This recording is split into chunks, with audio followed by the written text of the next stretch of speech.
Chapter 679. Arrival at the Spirit-Fallen Mountain Range, Moonless City. The external teleportation array was bustling with people as noon approached. All gathered were individuals preparing to venture to the sacred land of the Spirit-Fallen Mountain Range, numbering from dozens to several hundred, dispersed into numerous groups. The vastness of the heavens and earth rendered interactions between sacred lands exceedingly rare. It was only at moments like this that such a multitude could congregate. The disciples preparing for the trial were the most exceptional talents from each sacred land, all shining brightly within their respective domains, naturally unwilling to yield to one another. The atmosphere was charged with escalating intensity. The members of the Tai sacred land, led by Master Junya, arrived at the grand array. The strength of the Tai sacred land was neither too high nor too low, occupying a moderate position, and their demeanor was generally low-key, lacking in both enemies and allies, allowing them a relatively tranquil existence. The only faction with which they bore some grievances was the Radiant Sacred Land, but even that was no deep-seated enmity, merely a matter of exchanging glances from a distance. Tang Tian, who had garnered significant attention at the Celestial Pavilion, found himself the focus of many eyes, some curious, yet more were filled with provocation. These prodigies relished the opportunity to use a well-known figure as a stepping stone. For them, such antics were as commonplace as eating and drinking. Unfortunately, Tang Tian had no inclination to engage in their childish games. Instead, he surveyed the Radiant Sacred Lands members, hoping to catch sight of Master Miaoyan. He surmised she would not miss this opportunity. However, strangely, he could not locate her presence. In his view, the notion of disguise was non-existent. Miaoyan was indeed absent. The sole peak master of the Radiant Sacred Land was a man known as Master Hao Miao, who also served as their leader. The other masters were comparable in strength to those of the Tai Sacred Land. After a few glances, Tang Tian withdrew his gaze. Perhaps Miaoyan truly did not come, but it mattered little. He merely wished to avoid revealing himself before heading to the Spirit-Fallen Mountain Range. Once there, everything would become straightforward. Even if their illustrious supreme sought him out, it would not pose any inconvenience to him at present. As time flowed steadily, the moment of anticipation finally arrived at the stroke of noon. Just as the hour struck, Tang Tian felt a sudden stirring within him and gazed towards the distant sky. At that moment, he comprehended why Long Jiuzhou had stated that the Supreme Realm did not require passage through the Moonless Cliff. The appearance of the Spirit-Fallen Mountain Range alone could reveal its location. For those existing beyond the Supreme level, it was simply too conspicuous. Just moments ago, amidst the far-off chaos, an overwhelming surge of natural energy had abruptly erupted. That is a force of nature originating from the myriad realms, which, upon its emergence, establishes a profound connection and resonance with the grand universe. Beneath the Supreme, beings still sheltered by nature remain oblivious to this bond. However, for those transcended from the world, its presence is glaringly evident. It shines like a brilliant beacon amidst chaos, illuminating the current positions of all.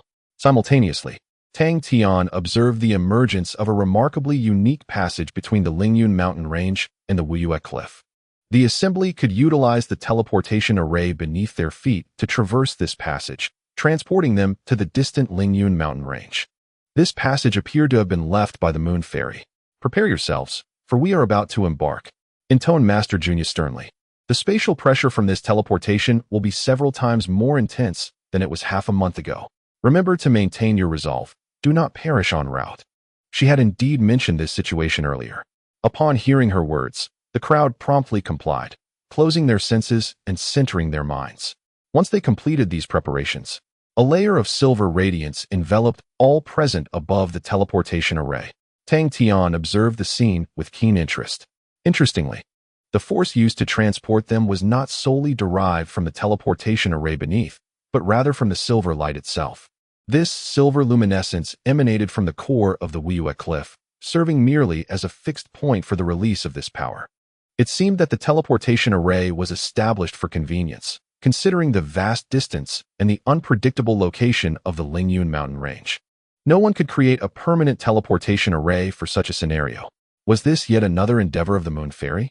Tang Tian stroked his chin, now able to discern the nature of this silver power. It was indeed a unique lunar force, intrinsic to the Moon Fairy herself. What was her intention in creating such a phenomenon? Did she seek to exploit the peculiarities of the Lingyun mountain range to cultivate more supreme beings and thereby augment her own power? Tang Tian shook his head. The actions of that ancient entity were always so peculiar. After the matters concerning the Lingyun mountain range concluded, he would need to pay her a visit. He had not forgotten their agreement, and he was determined to clarify the meaning behind her enigmatic phrase, "You are not you." After a moment's wait, the silver lunar power grew increasingly potent. Upon reaching a critical threshold, all enveloped by this lunar force vanished from the array above. Subsequently, a terrifying spatial force surged forth, pressing down upon each individual. If they did not seal their senses and uphold their resolve, even someone of master genius caliber would find their mind disturbed, leading to unpredictable consequences. Indeed, this was the reality they faced. The sacred land of Tai obediently heeded the warnings of Master Junya, resulting in no significant issues. However, in other sacred territories, events unfolded that were far from desired. Some mischievous individuals, unable to suppress their curiosity, unshackled their senses, eager to glimpse the surrounding circumstances. They were astute, merely loosening their grip slightly, prepared to seal themselves once more at any moment. Yet, their cleverness ultimately led to their downfall. The spatial pressure induced by the teleportation was far beyond their capacity to withstand. Even a mere sliver could surge into their souls in an instant, leading to complete annihilation. They indeed glimpsed their surroundings, but that sight would be their last in this lifetime. In a single journey, dozens of exceptionally gifted individuals, radiant with potential, perished along the path of teleportation. Tang Tian shook his head, redirecting his gaze forward. The power of the moon was formidable, and the speed of the teleportation exceeded that of a conventional array by more than 100-fold. In a mere half a stick of incense's time, the Lingyun mountain range had been reached. Chapter 680. The journey to the mountain range in the boundless chaos. A colossal mountain range floated in the void. Surrounding the mountains was an immensely powerful force of the world, intertwined with an extraordinarily rich essence of nature. The fusion of these two supreme powers effectively thwarted the encroachment of the external chaos. Moreover, this world force was not of the ordinary kind. It bore a strikingly distinct personal signature. It appeared that the individual who left behind these energies possessed a prowess that surpassed even the essence of the world itself. Tang Tian quickly recognized it. The characteristics of these powers were nearly identical to a certain trait found on the forbidden statue. It was evident that the barrier surrounding the spirit-fallen mountain range was left by the realm lord. Gazing upon this steadfast barrier, unyielding in the face of the chaotic tempest, Tang Tian gained a direct and profound understanding of the realm lord's might. Even though this barrier had existed for over 1,000,000 years and he had ascended to the status of the supreme, he still found himself greatly inferior in comparison. The realm lord's strength had undeniably reached the pinnacle of all beings. Once the spirit-fallen mountain range came into view, they swiftly traversed the outer barrier through the spatial tunnel, officially entering the heart of the mountain range. The overwhelming spatial pressure dissipated in an instant. Subsequently, as anticipated, the vast majority of the tens of thousands of disciples from the various sacred lands collapsed to the ground, unconscious. Practitioners below the Hunyuan Daozuan could not withstand the sudden drop in pressure. The strain of the spatial tunnel had drained their vitality.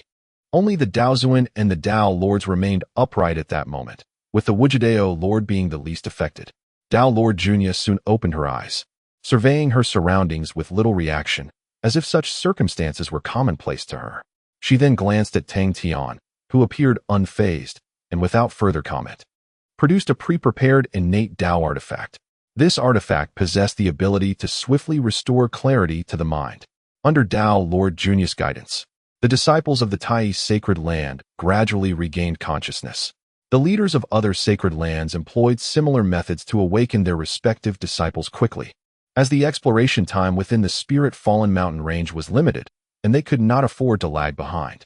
However, the atmosphere grew tense when certain sacred lands conducted a head count and discovered that some had perished during the recent transmission. "Fools!" a leader of a sacred land exclaimed in exasperation. "Despite my countless warnings to close your senses, some dared to defy my orders. Do you think this is a place for jest?" They had suffered the loss of 6 disciples, and it appeared that one of them was a highly valued genius, tragically lost before even embarking on their journey. The esteemed Lord Junya has completed her examination of the personnel at the sacred land of Tai. Fortunately, they are among the few who have not suffered any casualties. However, the sudden shift to a grave and somber atmosphere in the other sacred lands has nonetheless impacted the sacred land of Tai. It is truly terrifying, Wei Chen remarked, his expression reflecting the lingering fear and sense of survival. The mere act of teleportation had resulted in such significant loss of life. Thankfully, I had sealed my senses before the transfer, steadfastly guarding my mind, fearing the emergence of any mishap. Even so, I was not immune to the oppressive pressure, which rendered resistance futile. For a fleeting moment, I believed I might perish. Young Master Tang, are you unscathed? Wei Chen inquired. Tang Tian nodded, responding, I am well. He then gazed towards the distant, majestic mountains, stating, teleportation is merely the first step, the simplest and safest one. The Lingyun mountain range is far more perilous than one might anticipate. Exercise utmost caution during the forthcoming trials. Moments earlier, he had utilized his divine sense to survey the entire Lingyun mountain range.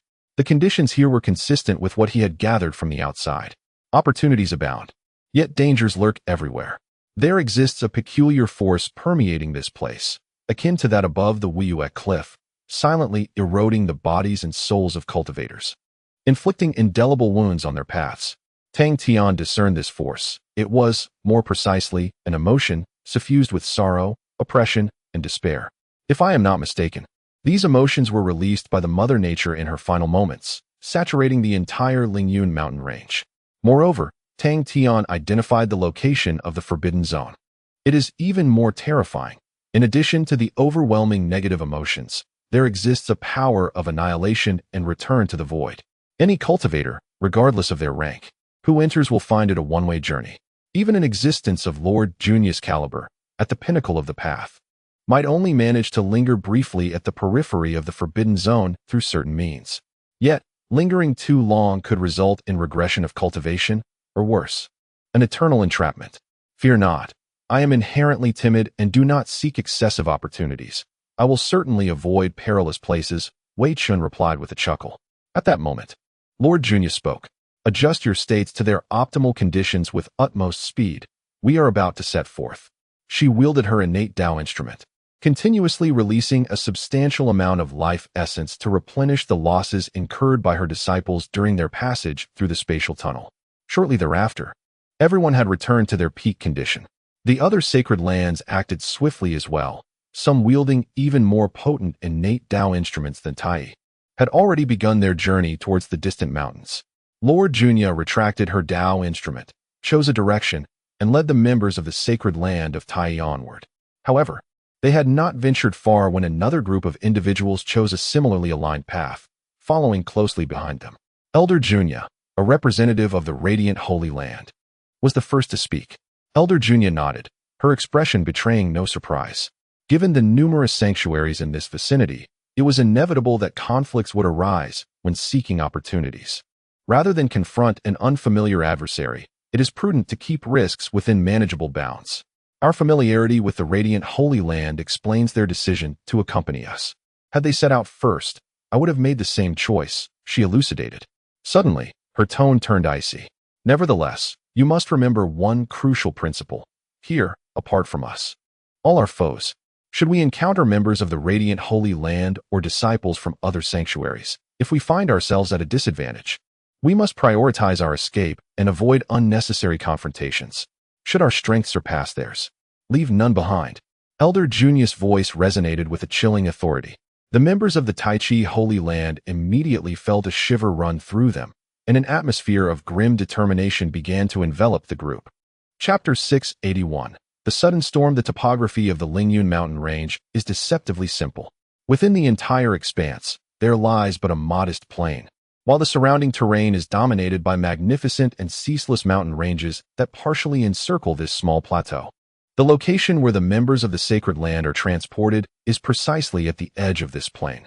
As they draw closer to the mountains, the oppressive negative energy intensifies correspondingly.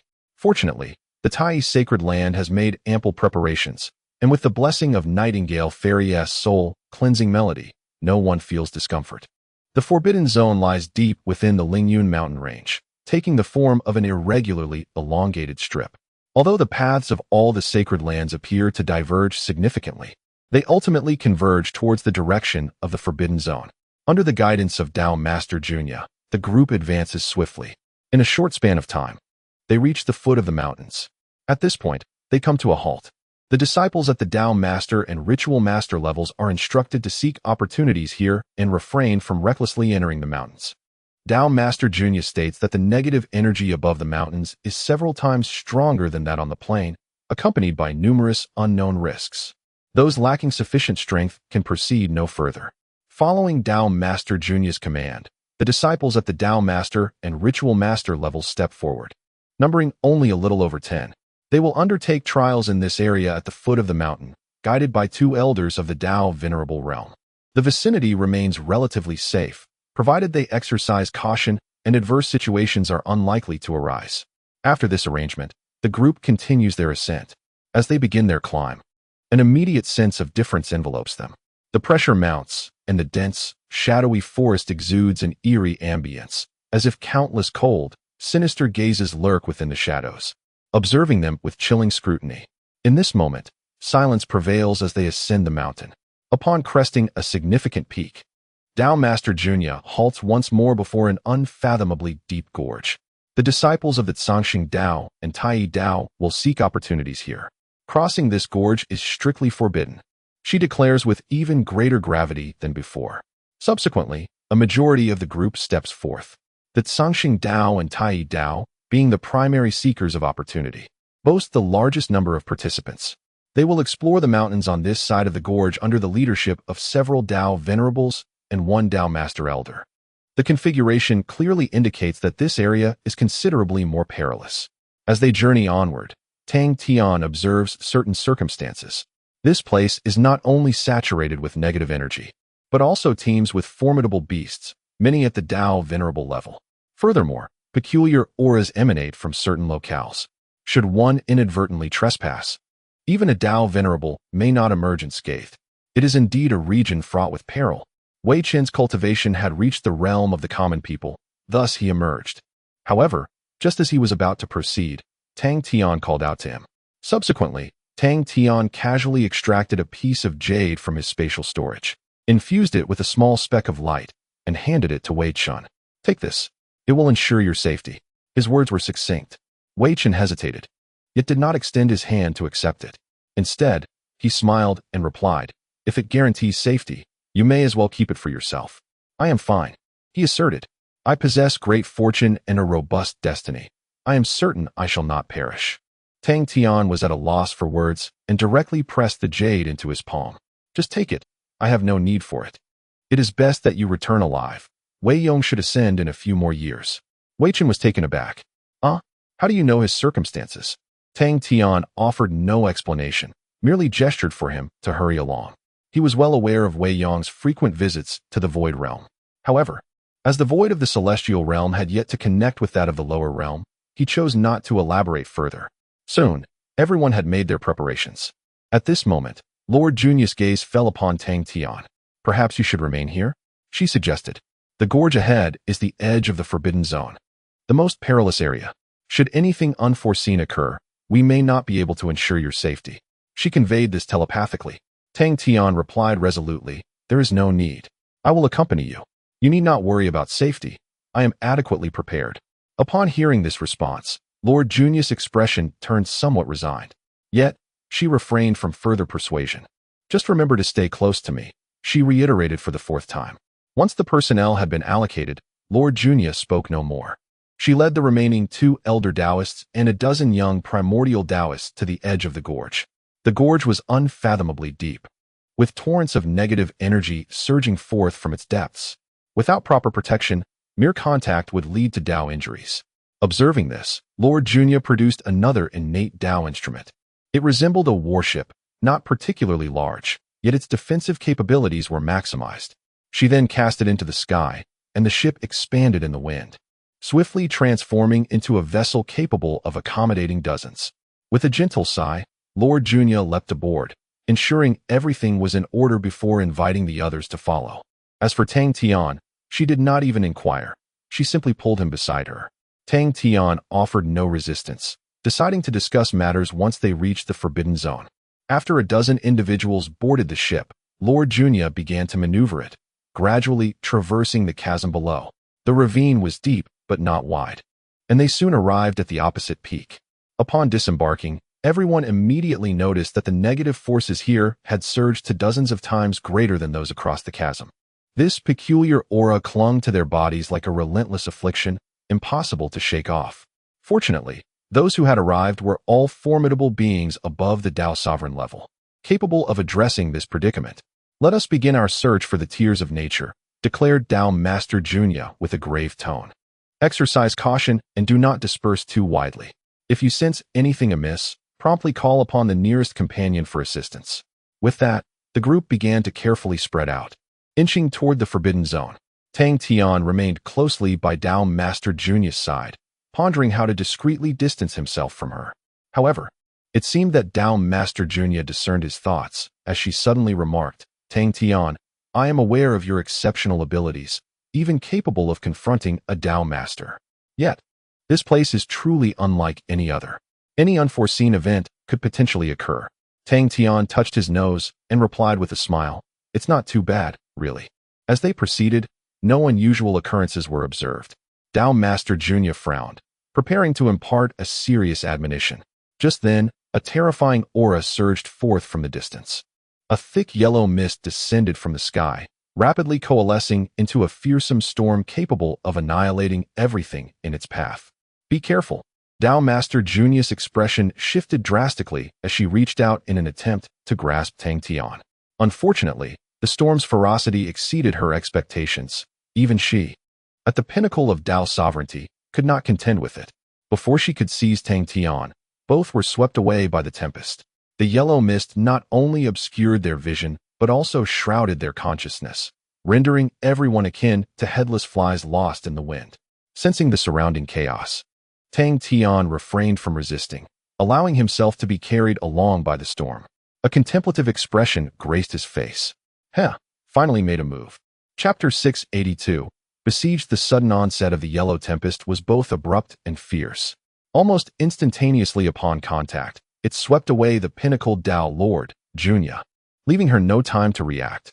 This tempest possessed an enigmatic quality. Its might, though formidable, did not inflict harm upon individuals, but instead whisked them away to disparate locations. Furthermore, it did not alter individual entities, but rather disrupted the spatial fabric of the area, reshaping the very terrain. Those caught within this shifting space were left with the illusion of being violently tossed about. The Lingyun mountain range was perilous by nature, home to various potent forces. Thus, any peculiar occurrences were hardly surprising. Yet, this particular storm was anything but ordinary. Tang Tian sensed an intense surge of worldly power within it, laced with the distinct aura of a certain entity.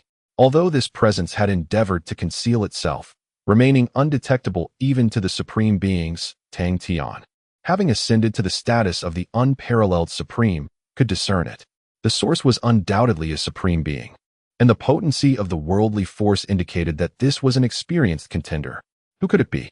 Tang Tian was left guessing, uncertain if this entity was indeed targeting him. Choosing to drift with the wind, he resolved that if the individual sought him out, further actions would surely follow. All he needed was to bide his time. After a brief interval, the raging winds abruptly ceased, as if they had never existed. Even the surrounding flora remained largely unscathed. However, Tang Tian found himself considerably distanced from where he had once stood alongside Tao Lord Junia, having traversed nearly half the mountain range. Upon the storm's conclusion, he encountered neither peculiar individuals nor strange events. He was utterly alone. Could it be that this entity was not orchestrating this spectacle specifically for him? With a shrug, Tang Tian dismissed the thought, confident that if the individual intended to confront him, they would eventually reveal themselves. After discerning the direction of the Forbidden Zone, Tang Tian set forth. Moments later, he arrived at the periphery of this treacherous domain. The pervasive negative energy here had reached an extreme, interwoven with a faint aura of annihilation. For those of supreme status and below, this locale was exceedingly perilous. Yet, despite the absence of any approaching adversaries, Tang Tian resolved to enter the Forbidden Zone directly. At that moment, a jade talisman at his waist suddenly illuminated. This talisman served as a means of communication among the members of the Tai sacred land. Nearby, someone was calling for help. Without hesitation, Tang Tian extended his spiritual sense. Locating 5 individuals approximately 10 miles to his right rear, a group consisting of 4 Taoist disciples and 1 elder of Tao Lord rank. The elder was none other than Elder Wu, who had sought to borrow money from Tang Tian for a box during their encounter at the Tianlai Pavilion. They had unexpectedly been swept away by the storm to such a distant place, and remarkably, had gathered together. Coincidentally, another group of individuals had also been brought here, namely those from the Radiant Sacred Land. This group was larger, consisting of 11 members, including 2 formidable Tao lords, rendering Elder Wu and his companions utterly outmatched. Now encircled by the Radiant Sacred Land's forces, their situation perilous. Consequently, they opted to send out a distress signal. Tang Tian contemplated for a moment, deciding against intervening directly.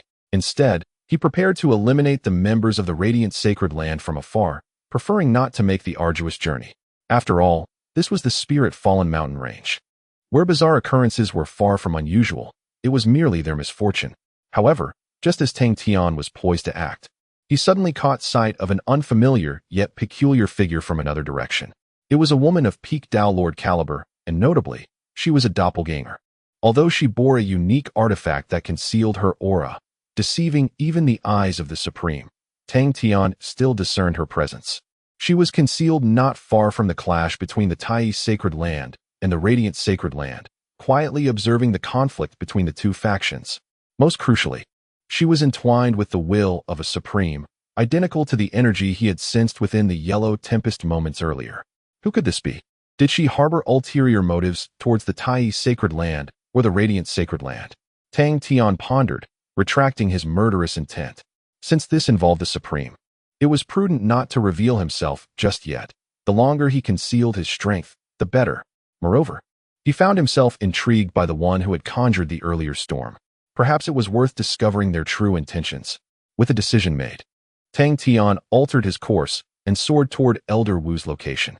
Shortly thereafter, he arrived at the scene of the conflict. The 2 factions appeared to have already engaged in battle, although the Tai Sacred Land was at a disadvantage. Elder Wu's presence allowed them to hold their ground for the time being. Yet, in this desperate struggle, without reinforcements, their fate seemed sealed. The members of the Radiant Sacred Land were brimming with confidence. One particularly strong Tao Lord, observing Elder Wu's grim demeanor, chuckled derisively. Still calling for help? Have you not yet received a response?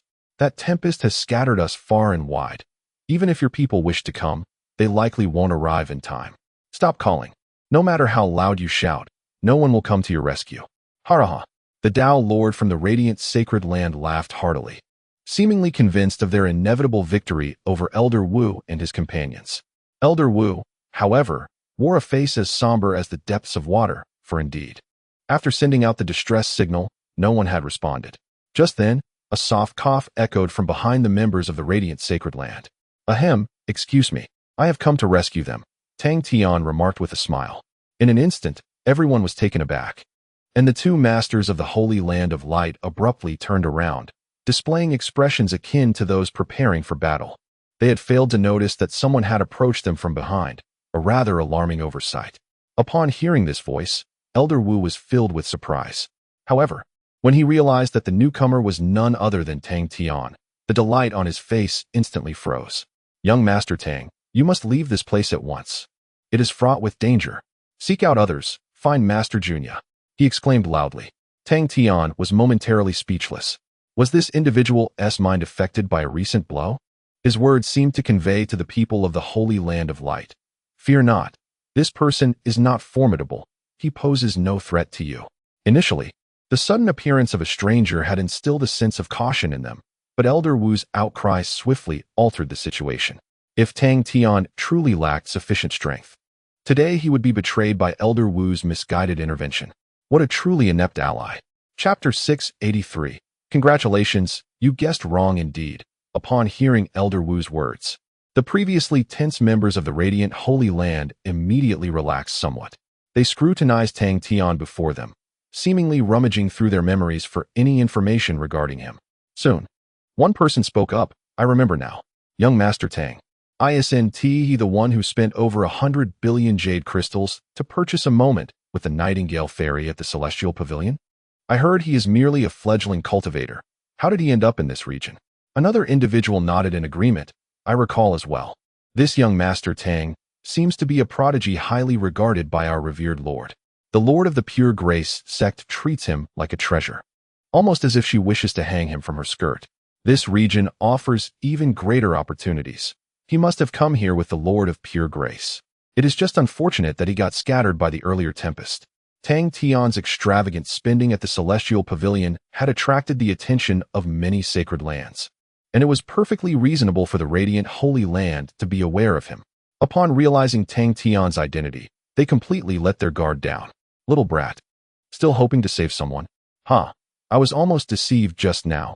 He quietly approached us from behind. Perhaps he possesses some treasure bestowed upon him by our revered Lord. He is a highly valued genius of the Tai Holy Land. Why not just eliminate him and let them feel the sting? The members of the Radiant Holy Land exchanged banter, seemingly convinced that they had Tang Tian under their control. However, at that moment, their strongest middle-aged Taoist shook his head. After all, he was a person valued by the revered Lord. It was better to refrain from acting against him for the time being. He then turned to Tang Tian and said in a calm voice, "So, it is young Master Tang. While I have not yet harbored any murderous intent, I offer you a chance to leave. Go far away and do not let me see you again." Tang Tian stroked his chin and replied with a smile. "What if I choose not to?" The middle-aged Taoist's expression immediately turned cold. This seat respects our revered Lord and, considering your connection with him, has granted you a path to escape. Should you continue to be ungrateful, do not blame me for what follows. Then, a female Taoist beside him added with a smile, "Young man, do not presume that the favor of our revered Lord allows you to act recklessly. Your Tai Holy Land has a supreme being. But how are we at the Radiant Holy Land any less? Heed my sister's advice and depart quickly. The one beside me is ruthless." Tang Tian was left speechless. How could one still play the innocent after so many years? He extended his hand, and a silver-white longsword materialized out of thin air, which he grasped effortlessly. "Enough of this chatter. Since I have arrived, I shall not take my leave.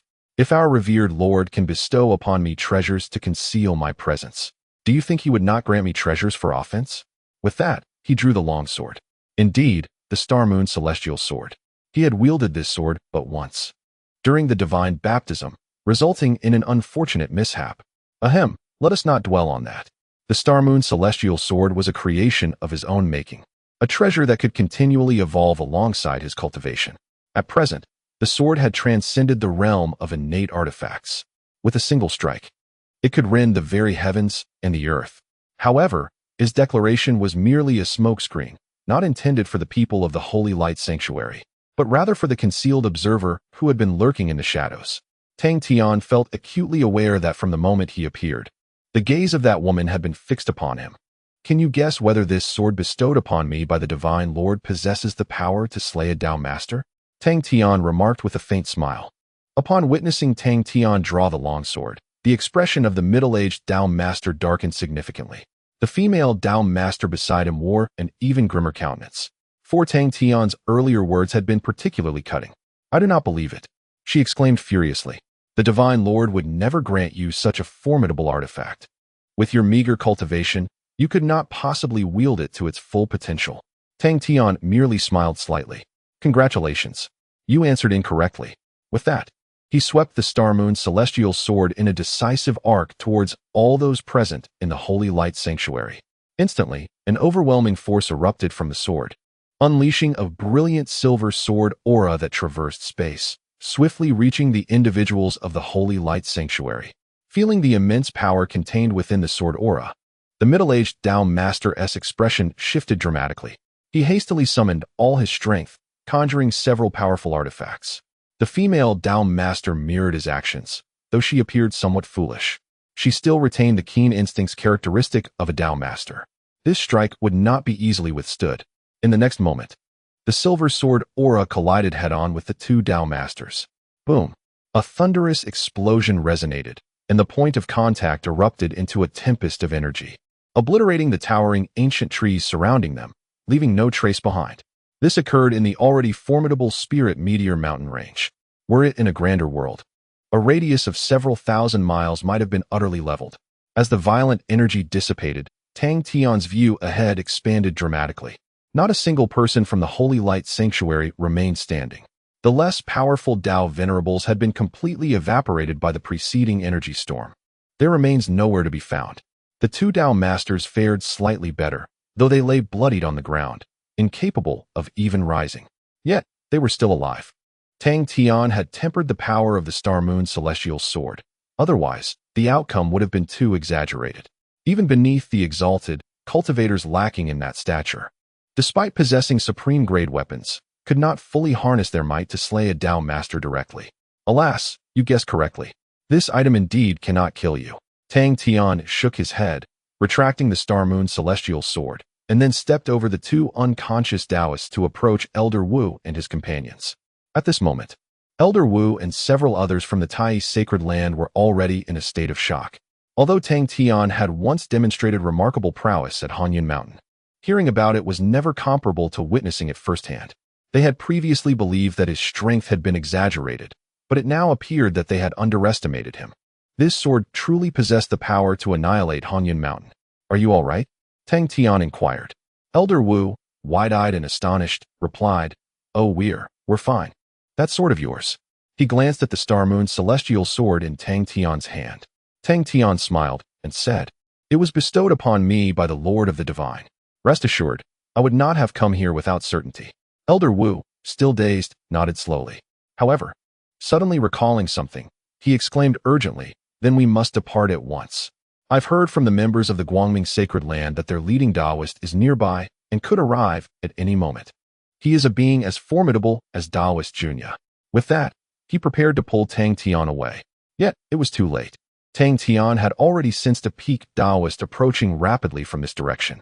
Judging by the aura, it was indeed the leader of the Guangming Sacred Land, Taoist Hao Miao. In the next moment, an enraged voice thundered, Tai Sacred Land. You are truly courting death. Accompanying this proclamation was a terrifying force that surged from the distance. Taoist Hao Miao had chosen to strike directly. However, at that moment, another equally formidable force surged from a different direction, completely neutralizing Taoist Hao Miao's attack. Tang Tian stroked his chin, deep in thought. So this individual had been waiting here all along? Chapter 684. Mo Qiufan. The speed of the vast Tao master was astonishingly swift. He set forth almost immediately after Tang Tian made his move. Had it not been for Tang Tian's powerful spirit, he might have remained oblivious to this fact. This seemed remarkably orchestrated, as if it had been meticulously planned. Likewise, the earlier intervention of the vast Tao master and the appearance of the mysterious woman, who thwarted his attack entirely, bore an uncanny resemblance to a premeditated act. But what was the purpose of such theatrics? Tang Tian refrained from acting rashly, opting instead to observe what grand performance they intended to stage. As the mysterious woman intercepted the vast Tao master's assault, a chilling voice resonated from behind the crowd. Chen Hao Miao, you have indeed made a name for yourself, daring to strike at the younger generation. As her words fell, a woman clad in a dark, gauzy gown materialized in the sky above. Her countenance was strikingly beautiful yet frigid, exuding an air of sharpness. A formidable aura weighed down upon the assembled crowd, for she was also a peak-level Tao master. However, Tang Tian understood that she was merely a powerful avatar. Even her visage was a fade. At that moment, the vast Tao master appeared before the assembly, exuding the visage of a middle-aged man, his face etched with deep-seated grievances and anger. As he beheld the two fallen Tao masters of the radiant Holy Land, his expression soured further. To Tang Tian's astonishment, he instantly recognized the woman. Mo Qiufan, this matter concerns my relationship with the Tai Holy Land. Do you intend to obstruct me? Chen Hao Miao's voice was cold and commanding. Mo Qiufan, suspended in the heavens, maintained her icy demeanor. You must be unaware that our Yaoran Holy Land bears certain ties to the Tai Holy Land. Lord Zhozhou is an old acquaintance of our Lord Xiujuan. Mo Qiufan spoke with a calmness that belied the tension. Chen Hao Miao snorted derisively, with your frigid disposition. Do you truly care for such connections? You are known for your opportunism. How is this affair of any concern to you? Mo Qiufan replied, Indeed, it has little to do with me. Had I not encountered it, I would remain indifferent. However, since fate has intertwined our paths, I must intervene, otherwise. Should this matter reach the ears of those antiquated elders in the Holy Land, they would undoubtedly prattle on. Therefore, you ought to depart swiftly. Chen Haomiao's countenance turned ice cold. Are you resolute in opposing me? They have slain our radiant Holy Land's Tao sovereign, and I shall not let them go so easily. Upon hearing this, Mo Qiufan shook her head, a long, curved blade manifesting in her grasp. After all this talk, are we not destined to clash? I would prefer a direct confrontation. My hands are rather eager for action. Her gaze fixated on Chen Haomiao. The murderous intent radiating from her was palpable. This individual was undoubtedly a fierce and formidable adversary. Chen Haomiao was momentarily taken aback, stammering, "We can still discuss this. Do not act recklessly." Mo Qiufan's gaze was indifferent as she retorted such futile words, and swiftly charged forward wielding her curved blade. In an instant, the two peaked Tao lords engaged in an intense battle amidst the heavens. Observing the fierce clash, Tang Tian stroked his chin, still perplexed about the significance of their confrontation. Nonetheless, Mo Qiufan's temperament resonated with him. Turning to Elder Wu and the others, Tang Tian was surprised to see their faces alight with excitement. "Do you know her?" he inquired. Elder Wu nodded, then quickly shook his head, clarifying, "I do not personally know this esteemed Mo Qiufan, but the Yaran Sacred Land is indeed one of the few factions we maintain a cordial relationship with. It lies not too far from us, and we hold exchange meetings every few years. I have attended, and the Taoists there are exceedingly kind and amicable. It is said that their Lord Shoujuan shares a good rapport with our Divine Lord. With Elder Mo present, our salvation is assured," he exclaimed fervently. Tang Tian acknowledged with an O. Thus, the Yaran Sacred Land was indeed a reality, yet he remained uncertain if someone by the name of Mo Qiufan truly resided there. With a slight pout, he crossed his arms and continued to observe the unfolding drama. The fierce combat between the two peaked Tao lords was undeniably captivating. Each strike possessed the power to obliterate the heavens and earth. Fortunately, they fought in the Lingyun mountain range, a realm of unique characteristics. Had they been in the greater world, it would have undoubtedly resulted in devastation for thousands of miles, leaving no life unscathed. After all, this was the apex of what sentient beings could achieve under normal circumstances. Both were closely matched in cultivation and strength. However, Chen Haomiao's attacks paled in comparison to Mo Qiufan's ferocity, exhibiting excessive caution. From their initial clash, he adopted a defensive stance, perpetually on the back foot, even showing signs of hesitance at times.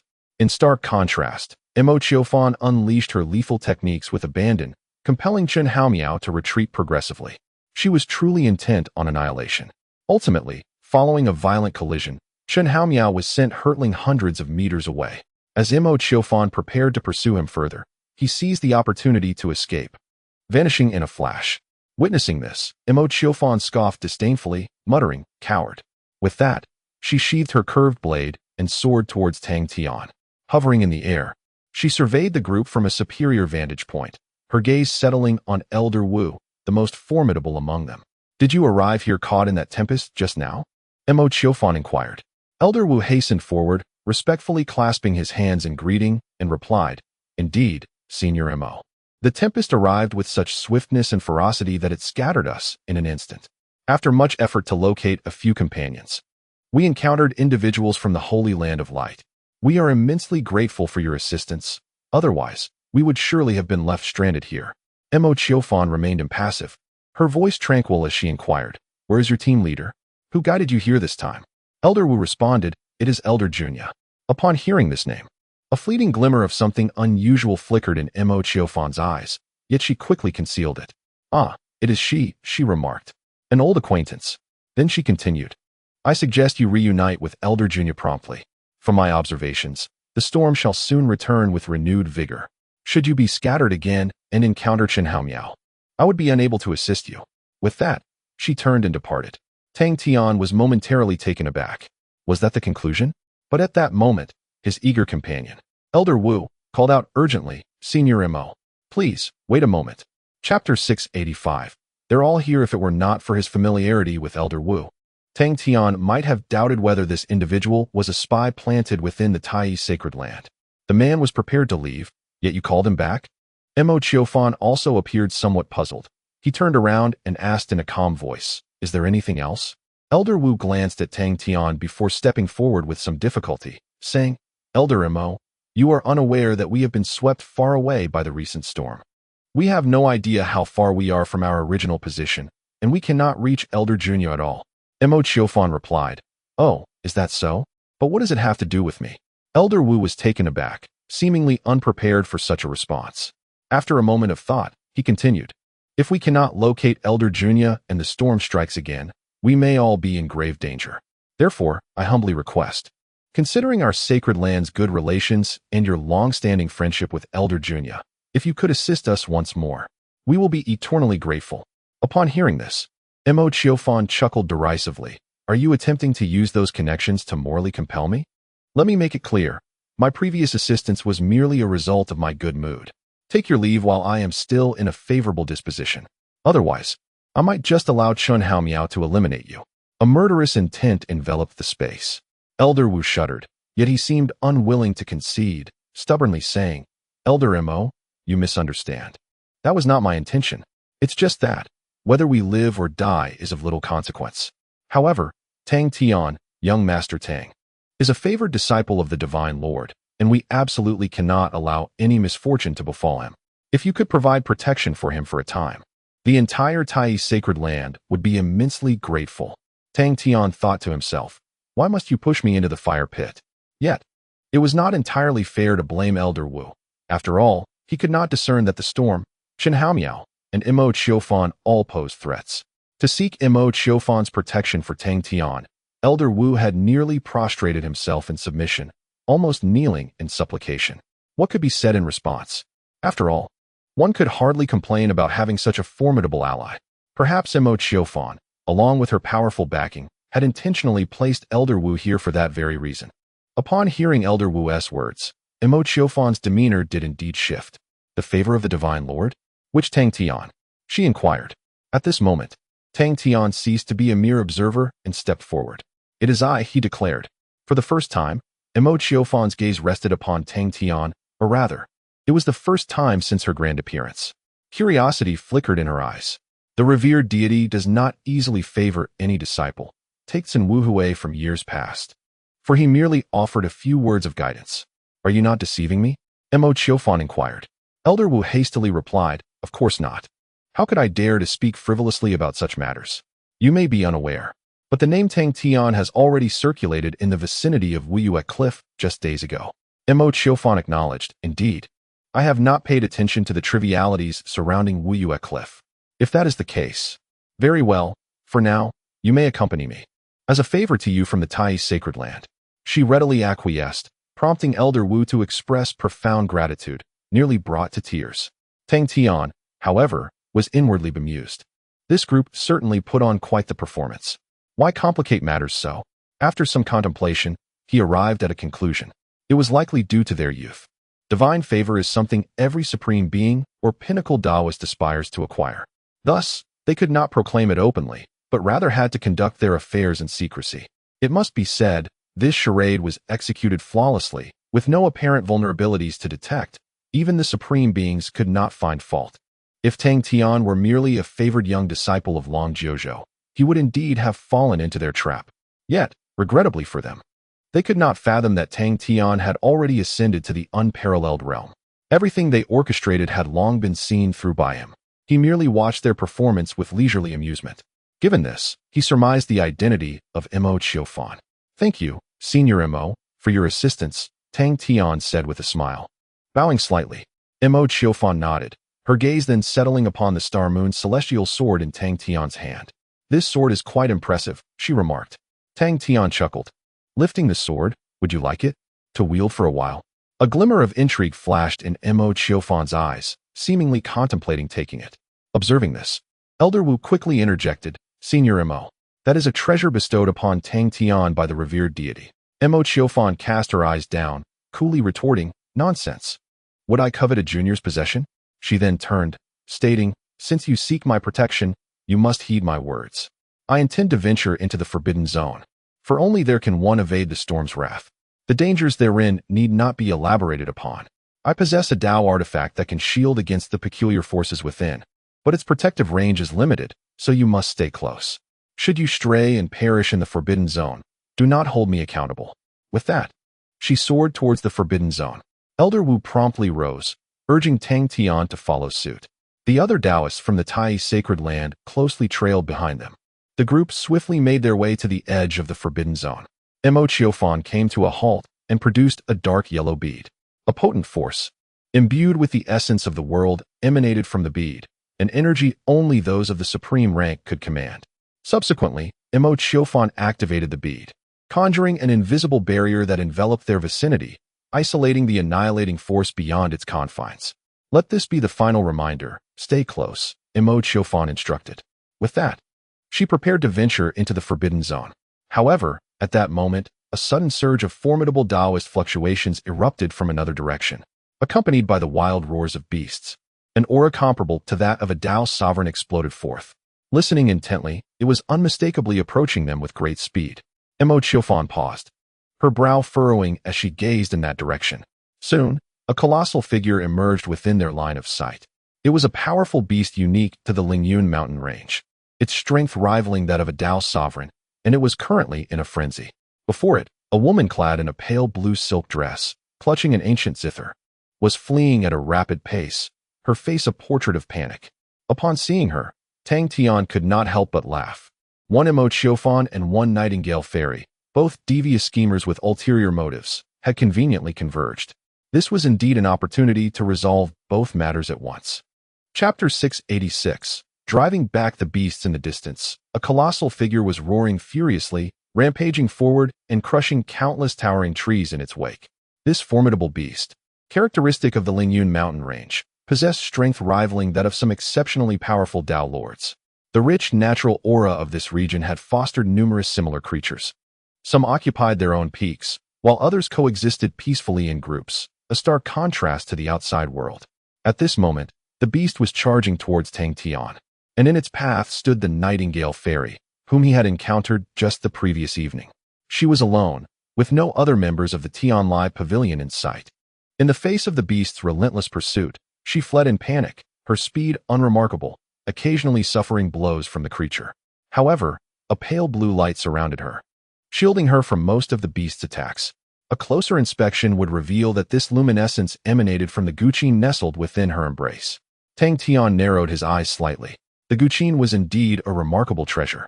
Yet, perhaps due to the Nightingale Fairy's insufficient prowess, she still endured significant assaults despite the protection of the instrument. Her pallid complexion and the faint traces of blood at the corner of her mouth rendered her a pitiable sight, evoking a sense of compassion. The chase, a solitary figure against a fearsome beast, quickly brought them to Tang Tian's vicinity. It was then that the Nightingale Fairy fortuitously spotted him among the crowd. Instantly, she seized upon him like a lifeline, exclaiming urgently, "Young Master Tang, save me." With that, she darted towards him.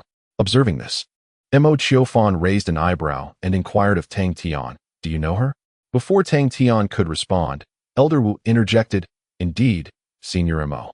That is the Miaoyan Fairy of the Tianlai Pavilion. We met just last night. She possesses remarkable expertise in the art of sound, responsible for performing the soul-cleansing melody that counters bizarre forces. I had not anticipated her presence here." Upon hearing this, a thoughtful expression crossed Mo Qiufan's face. "Tianlai Pavilion. Is it? Quite intriguing." She then turned to Tang Tian once more, asking, "Are you well acquainted with her?" Tang Tian shrugged. "It's all right, I suppose." Elder Wu chimed in again. "After we secured the purple gold box, Tang Tian and the Nightingale Fairy spent quite a considerable time alone in the back hall." Tang Tian thought to himself, "How has this fellow cultivated to the realm of the infinite Tao Lord?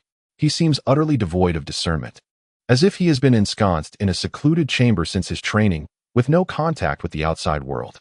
He is simply a bit foolish, revealing everything so carelessly." Hearing Elder Wu's words, Mo Qiufan rarely smiled. Subsequently, she spoke.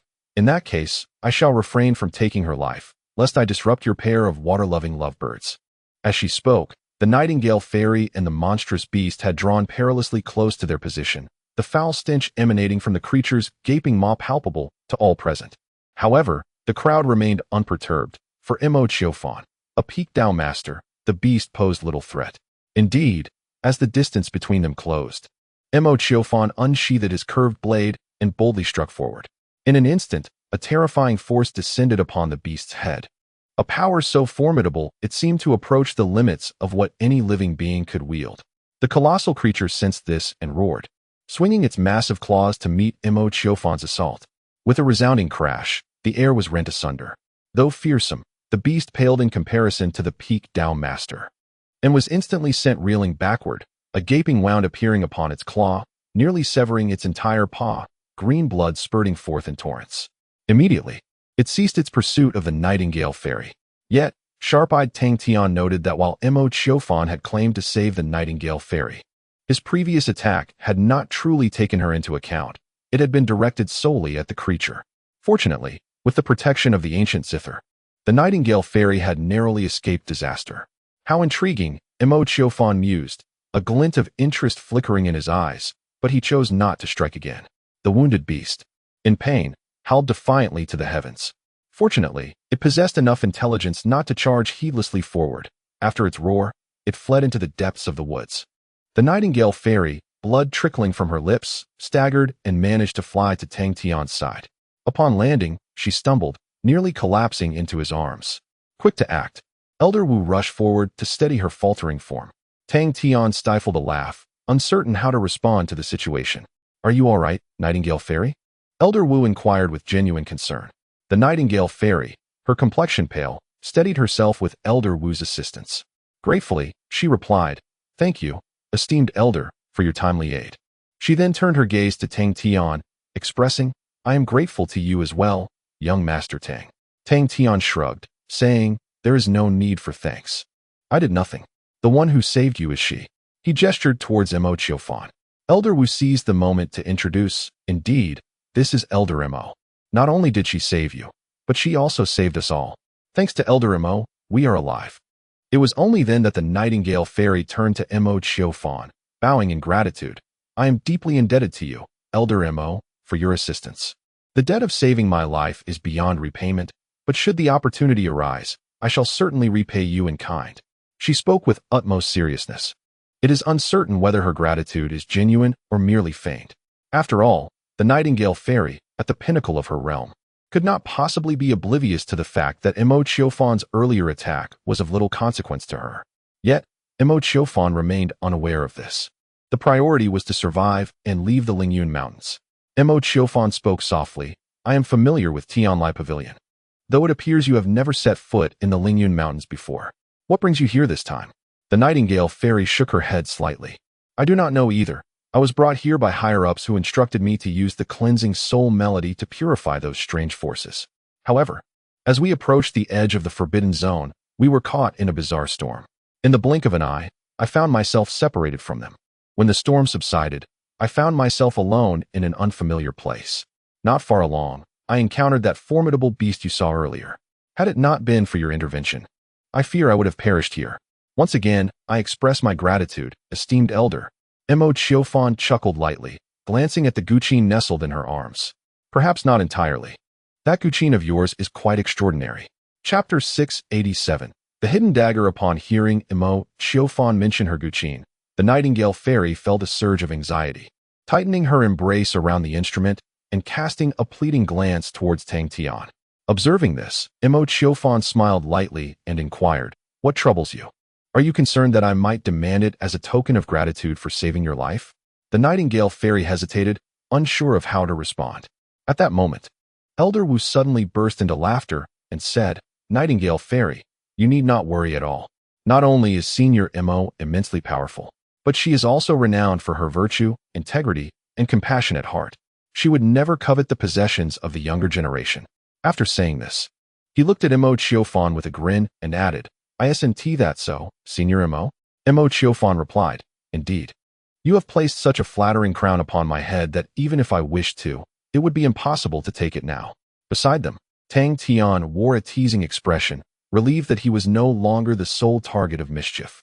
Mo Chiofan had alluded to the debt of gratitude, clearly intending to claim the Nightingale Fairy's guqin, but with Elder Wu's excessive praise, it was evident that she could not do so at this moment.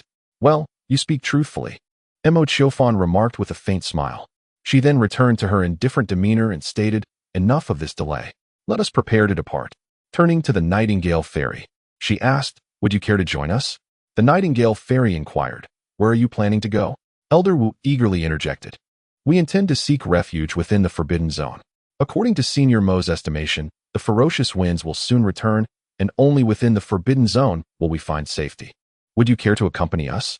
Surprised, the Nightingale Fairy responded, Senior Mo is truly remarkable. To predict such a bizarre storm is indeed deserving of admiration. Her words carried an underlying implication. As a genuine supreme, she found it astonishing that even she could not accurately assess the tempest, while a mere primordial Tao master could analyze it. How could this be possible? It was utterly inconceivable. Even with powerful artifacts, such discernment was unattainable. The chasm between a supreme and a peak primordial Tao master was unfathomably vast. Thus, the conclusion became evident. Either Mo Qiufan was fabricating tales to deceive Tang Tian and the others, or she possessed foreknowledge of certain truths. Regardless of which was the case, it indicated that her intentions were not as straightforward as they seemed. She cast a contemplative glance at Tang Tian. However, Mo Qiufan remained oblivious to her thoughts and replied coolly, My affairs are not for you to concern yourself with. Even if I told you, it would be beyond your comprehension. If you wish to join us, feel free. Bringing one more along makes little difference. With that, she turned and stepped into the Forbidden Zone. Elder Wu hurriedly pulled Tang Tian along, and after expressing her gratitude, the Nightingale Fairy followed suit. Beneath the protection of the barrier, the group stepped into the Forbidden Zone. In an instant, a palpable sense of dread descended upon everyone, heavy and suffocating, pressing upon their hearts. Even with the external barrier, one could still feel the terrifying essence that inspired an instinctive fear. To come into direct contact with it would likely lead to utter destruction and demise. Upon entering the Forbidden Zone, the surroundings seemed to fall into an eerie silence. This place was known as the Realm of Living Beings Prohibition, encompassing not only cultivators, but also the formidable beasts lurking outside. Even the flora and fauna here were distinct from ordinary life forms, possessing a unique biological structure that allowed them to thrive in such a perilous environment. Having grown within the confines of the Forbidden Zone for ages, they themselves were inherently dangerous. Aside from the tears of nature, one should refrain from disturbing anything in this vicinity. Your own misfortune is inconsequential. Do not endanger others. Therefore, anyone who dares to act recklessly shall face dire consequences. At this moment, Mo Qiufan spoke coldly. Elder Wu promptly assured, You need not worry about that. Elder Junya had specifically cautioned them before entering the Lingyun mountain range. After speaking, he earnestly communicated with Tang Tian. Elder Mo is indeed a person of profound kindness. Tang Tian was taken aback. How did you discern that? Elder Wu replied. Her ability to remind us is a manifestation of goodwill. There are still many good-hearted people in this world. He sighed. Tang Tian found himself at a loss for words. Increasingly skeptical of Elder Wu's earlier assertions that the inhabitants of the Yao Ran Holy Land were exceptionally kind and amicable, perhaps it was merely his own delusion. After all, this was the realm of cultivation, where such relationships were exceedingly rare. In silence, the group continued their slow advance. Along the way, they serendipitously discovered several tiers of nature. This was far easier than outside the Forbidden Zone, as if they were casually strewn about like stones by the roadside.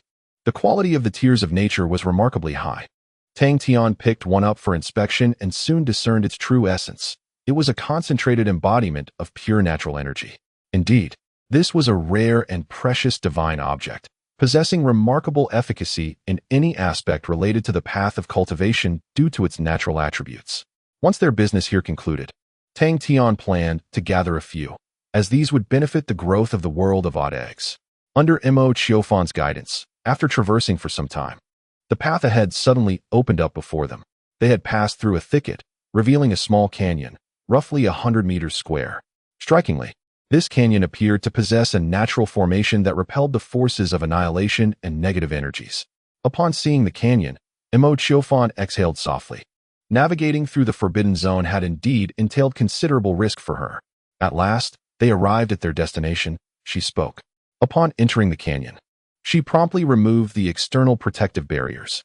Elder Wu and the others were taken aback, yet soon realized that everything here was tranquil. He gazed at Mo Qiufan, his face brimming with admiration. Senior Mo truly possesses remarkable capabilities, even discovering a location such as this. It is impossible not to feel a profound respect, he exclaimed. Mo Qiufan chuckled softly, saying, Indeed, this place is a rare oasis within a forbidden zone. However, The more crucial aspect is that this area is isolated from the forces within the Forbidden Zone, rendering any probing of intent futile. Thus, regardless of what transpires within, the outside world remains oblivious. Her tone gradually turned somber. Yet, one individual seemed oblivious to her implication. Senior Mo is exceptionally knowledgeable. Elder Wu nodded earnestly. This must be the safest location within the Spirit Fallen Mountain Range, correct? Mo Chiofan laughed in response. Safe. Indeed, it is quite safe. Without a formidable Dao artifact, even your Elder Junya would be unable to traverse the Forbidden Zone to enter here. You are utterly isolated. Elder Wu nodded once more. Senior Mo is truly formidable. We are fortunate to have encountered you. Otherwise, we would be at a complete loss. Mo Chiofan replied. What I meant to convey is that even if you were to perish here, she would be incapable of coming to your rescue. Elder Wu was filled with a sense of lamentation. Indeed, Elder Junya would never have anticipated that we would stumble upon such a secure haven, akin to a paradise. To witness such a place in this lifetime is indeed a profound blessing. Mo Chiofan found herself rendered speechless. Tang Tian, unable to endure the situation any longer, patted Elder Wu on the shoulder, saying, Old Wu. What Senior Mo means is that she intends to eliminate us here. Elder Wu was instantly taken aback. Chapter 688. No longer in disguise. Tang Tian, cease your nonsensical raving. Upon hearing Tang Tian's words, Elder Wu was momentarily taken aback, his expression shifting dramatically as he exclaimed, How can you so recklessly speculate on the intentions of Elder Mo? Elder Mo, renowned for her virtuous character, has rescued us from the clutches of the bright sacred land. How could she possibly wish us harm? Do refrain from such wild utterances. After reprimanding Tang Tian, he turned to Mo Chiofan, offering a respectful bow. Tang Tian is still quite youthful. I implore you, Elder Mo, do not hold it against him. I am certain you harbor no such intentions. Mo Chiofan, observing the still bewildered Elder Wu, could no longer contain her fury. You foolish old fool. Tang Tian did not err. That is indeed my intent. Your incessant prattling has long since wearied me. Perish. With that, she launched an attack on Elder Wu, evidently having reached her limit. Meanwhile, Elder Wu remained in a daze, failing to react to Mo Chiofan's onslaught. Fortunately, at a critical moment, a long sword appeared before him, intercepting Mo Chiofan's strike. Tang Tian had drawn the Star Moon Celestial Sword. Do not be so hasty. After all, you have already secured our fate, have you not? Tang Tian remarked with a faint smile. Following her punch, which was thwarted by Tang Tian, Mo Chiofan felt a measure of her pinned-up frustration dissipate. Gazing at the Star Moon Celestial Sword, her eyes gleamed with intrigue. This sword is indeed extraordinary. Tang Tian, it seems you were aware that I would come for you? Mo Chiofan inquired. Tang Tian shrugged, stating, Not exactly. I had merely conjectured before. Now it has been formally confirmed. Mo Chiofan's gaze flickered. Then why do you remain so composed? Do you truly believe that with this sword bestowed by the Divine Lord, you can ensure your safety? Tang Tian chuckled softly, sheathing the Star Moon Celestial Sword. I have not entertained such thoughts. I am merely curious as to why you have expended such effort to target us. With your prowess, you could have struck us outside the Forbidden Zone, could you not? Mo Chiofan laughed lightly, saying, Tang Tian, there is no need for further pretense. You are acutely aware of your uniqueness, and I am well versed in certain secrets regarding you. In truth, you are merely a fledgling talent recently ascended from the lower realms. Even as an individual devoid of fate, you do not pique my interest greatly. However, your error lies in possessing a treasure that was never meant to be yours. At this moment, Elder Wu finally regained his composure, disbelief etched upon his face. Hearing Mo Chiofan's words, he retorted angrily, Elder Mo, did you not previously declare that you would not covet the possessions of the younger generation? It is merely a sword, and you dare to resort to murder to silence me. The fury that Mo Chiofan had just contained surged once more as he exclaimed, Fool. Naturally, I have no interest in seizing the possessions of the younger generation, even if they are bestowed by the esteemed God Sovereign. I was referring to something entirely different. You had best silence yourself. Should you utter another word, I shall be the first to end your life. Feeling the palpable aura of menace, Elder Wu dared not speak further. However, he remained somewhat perplexed regarding the object of Mo Chiofan's illusion. After berating Elder Wu, Mo Chiofan took a deep breath and turned his gaze to Tang Tian, frowning as he inquired, What were we discussing just now? Tang Tian responded with a smile. We were discussing how I am guilty of possessing treasures. If you are not referring to my celestial sword, then I surmise you must be speaking of the divine favor. He directly illuminated this point. Mo Qiufan chuckled in response. You are quite candid. Tang Tian replied, I am a person of frankness. I speak my mind and never utter falsehoods. However, since I have been so forthright with you, it seems rather inappropriate for you to continue to deceive us with a facade. Why don't we both cast aside our disguises and speak openly? What do you think, Master Miaoyan? At this juncture, Tang Tian had unequivocally confirmed Mo Qiufan's identity, with the Supreme being orchestrating events from behind the scenes. He had been led on a convoluted path to a locale unnoticed by all. It was apparent that they were aware of his status as a person without fate, possessing an object he should not rightfully have.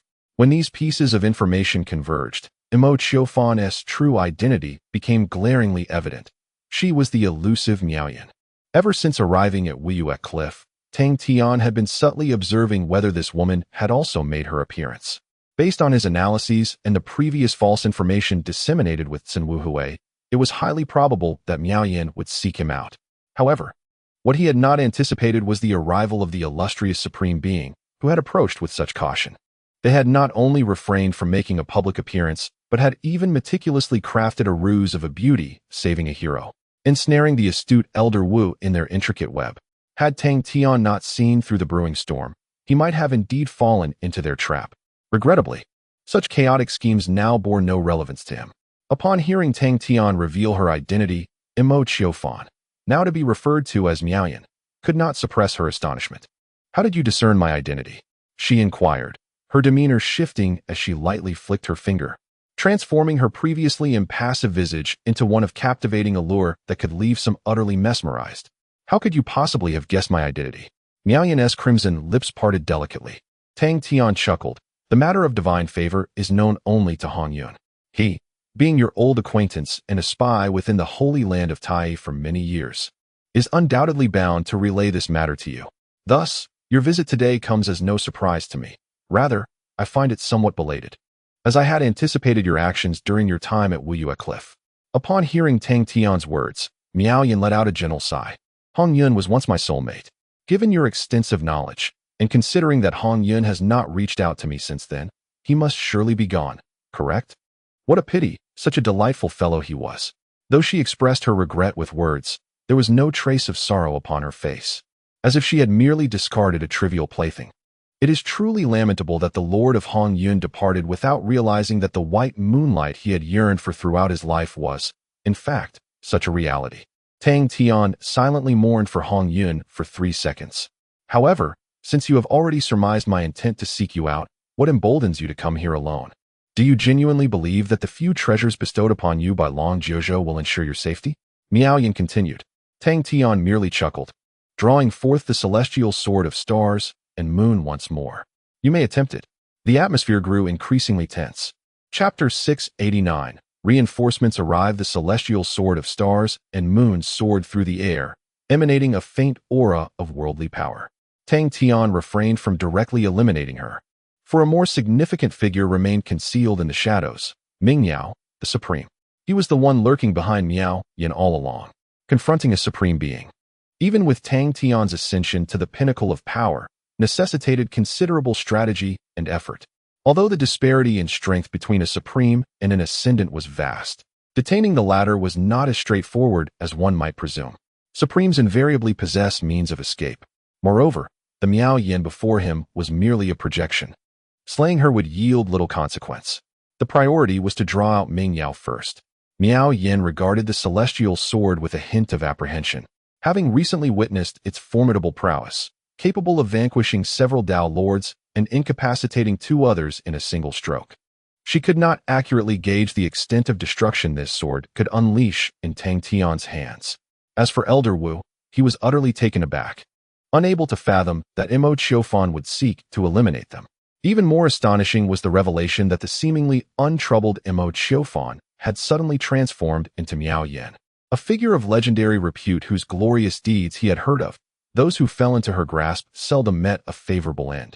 As realization dawned upon him, despair painted his visage.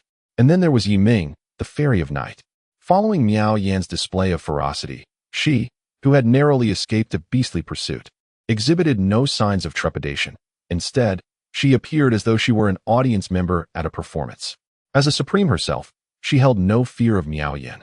After a brief standoff, Miao Yin suddenly broke into a smile, saying gently, "Tang Xiaogu, there is truly no need for this. I can allow you to leave, even personally escort you beyond the forbidden zone, provided you willingly surrender the divine favor. You must understand, it is not something you are meant to possess."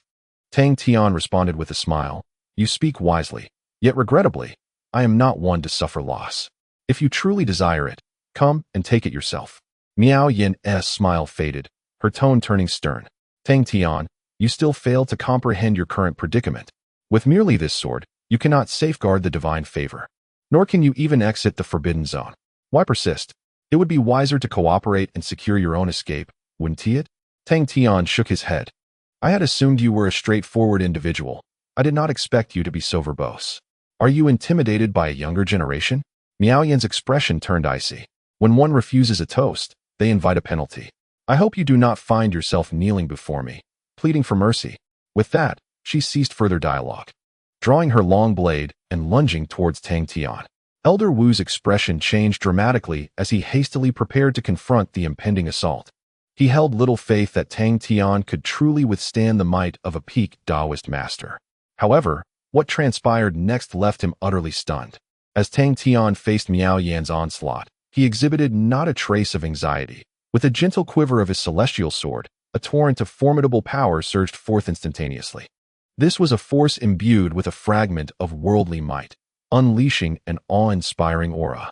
With a resounding crash, after a fierce collision, Tang Tian remained unperturbed, while Miao Yan, the aggressor, was forced several steps back by this overwhelming strength. This! Elder Wu gazed at Tang Tian, who stood before him, in utter astonishment. He truly did not anticipate that Tang Tian could contend with even a peak Taoist master. Was this truly a young disciple who had only recently embarked on his journey? "You don't seem so formidable yourself," Tang Tian mockingly quipped. Miao Yan's expression darkened, and the terrifying aura of a peak Taoist master radiated from her. "Young man, your arrogance is misplaced. Do you genuinely believe that a mere powerful artifact can enable you to rival a peak Taoist master? Today, I shall make you fully acquainted with the taste of failure." With that, she charged forward. Simultaneously, a faint pink aura emanated from her being, swiftly enveloping the entire realm and encircling Tang Tian and his companions. This was a domain unique to Miao Yan. After her initial attack proved ineffective, she opted to unleash her full power. However, Tang Tian was already accustomed to the reality that individuals in this world seldom withheld their utmost efforts, often employing their full strength for even the most trivial confrontations. "Protect the others," Tang Tian instructed, tossing a small flag to Elder Wu and the others before brandishing his Star Moon celestial sword and advancing proactively. In the next moment, he and Miao Yin clashed within the pink domain, and the air was filled with a cacophony of explosive sounds as terrifying energies continuously erupted. Elder Wu and several other Taoist masters from the Tai sacred land felt like fragile boats adrift in a tempest, perilously close to capsizing. Fortunately, the flag Tang Tian had left behind shielded them from the brunt of the battle's aftermath, preserving their lives. As Elder Wu weathered the storm outside, his face bore an expression of profound shock. No wonder Tang Tian did not associate with the other young disciples. Such power surely indicated a generational gap beyond measure. The battle at this peak level was both swift and ferocious. In the blink of an eye, Tang Tian had clashed with Miao Yan countless times. Frustrated by her inability to swiftly subdue him, Miao Yan's anger surged, and a plethora of techniques erupted forth. It must be said that she was indeed formidable, perhaps even surpassing Hong Yun, undeniably one of the most radiant stars of her era. Alas, all her assaults were narrowly thwarted by Tang Tian's deft defenses. Though it may have appeared that a little more effort would secure victory, there remained an elusive edge. After a fierce confrontation, the two briefly separated. Tang Tian, wielding the Starry Moon immortal sword, seemed only slightly fatigued, showing no significant signs of distress. In stark contrast, Miao Yan's face was ashen. Her inability to subdue Tang Tian had left her pride somewhat tarnished. "With a little more effort, I could manage," Tang Tian continued to taunt. Miao Yan, seething with anger, retorted, "Enough. Tang Tian, do not delude yourself into thinking you are formidable. I simply wish to avoid causing you harm." should you persist in your defiance. Do not expect me to show mercy. Tang Tian chuckled softly. Very well. I am quite curious as to how you intend to demonstrate that lack of courtesy. Miao Yan's fury was fully ignited by Tang Tian's words. Gripping her curved blade tightly, a dark crimson energy, reminiscent of blood, swiftly enveloped the entire weapon. This malevolent aura exuded a palpable sense of dread, sending chills deep into the hearts of onlookers. The farce must come to an end, Miao Yan declared coldly. With that, she swung her blade with great force, aiming directly at Tang Tian. This strike was a true display of a peaked Dao Lord's might. Logically, no matter the prowess of the immortal sword in Tang Tian's possession, it should have been impossible to withstand such an assault. However, just as Miao Yan's attack was about to land, a colossal warhammer, wielding power that rivaled her own, came hurtling in from outside the valley. Boom! The warhammer obliterated Miao Yan's strike, creating a vast crater between Tang Tian and herself. Subsequently, a figure soared into the valley, landing before Tang Tian. It was none other than Junya Dao Lord, who had just recently been separated from them. Chapter 690. A sudden assault with a resounding strike.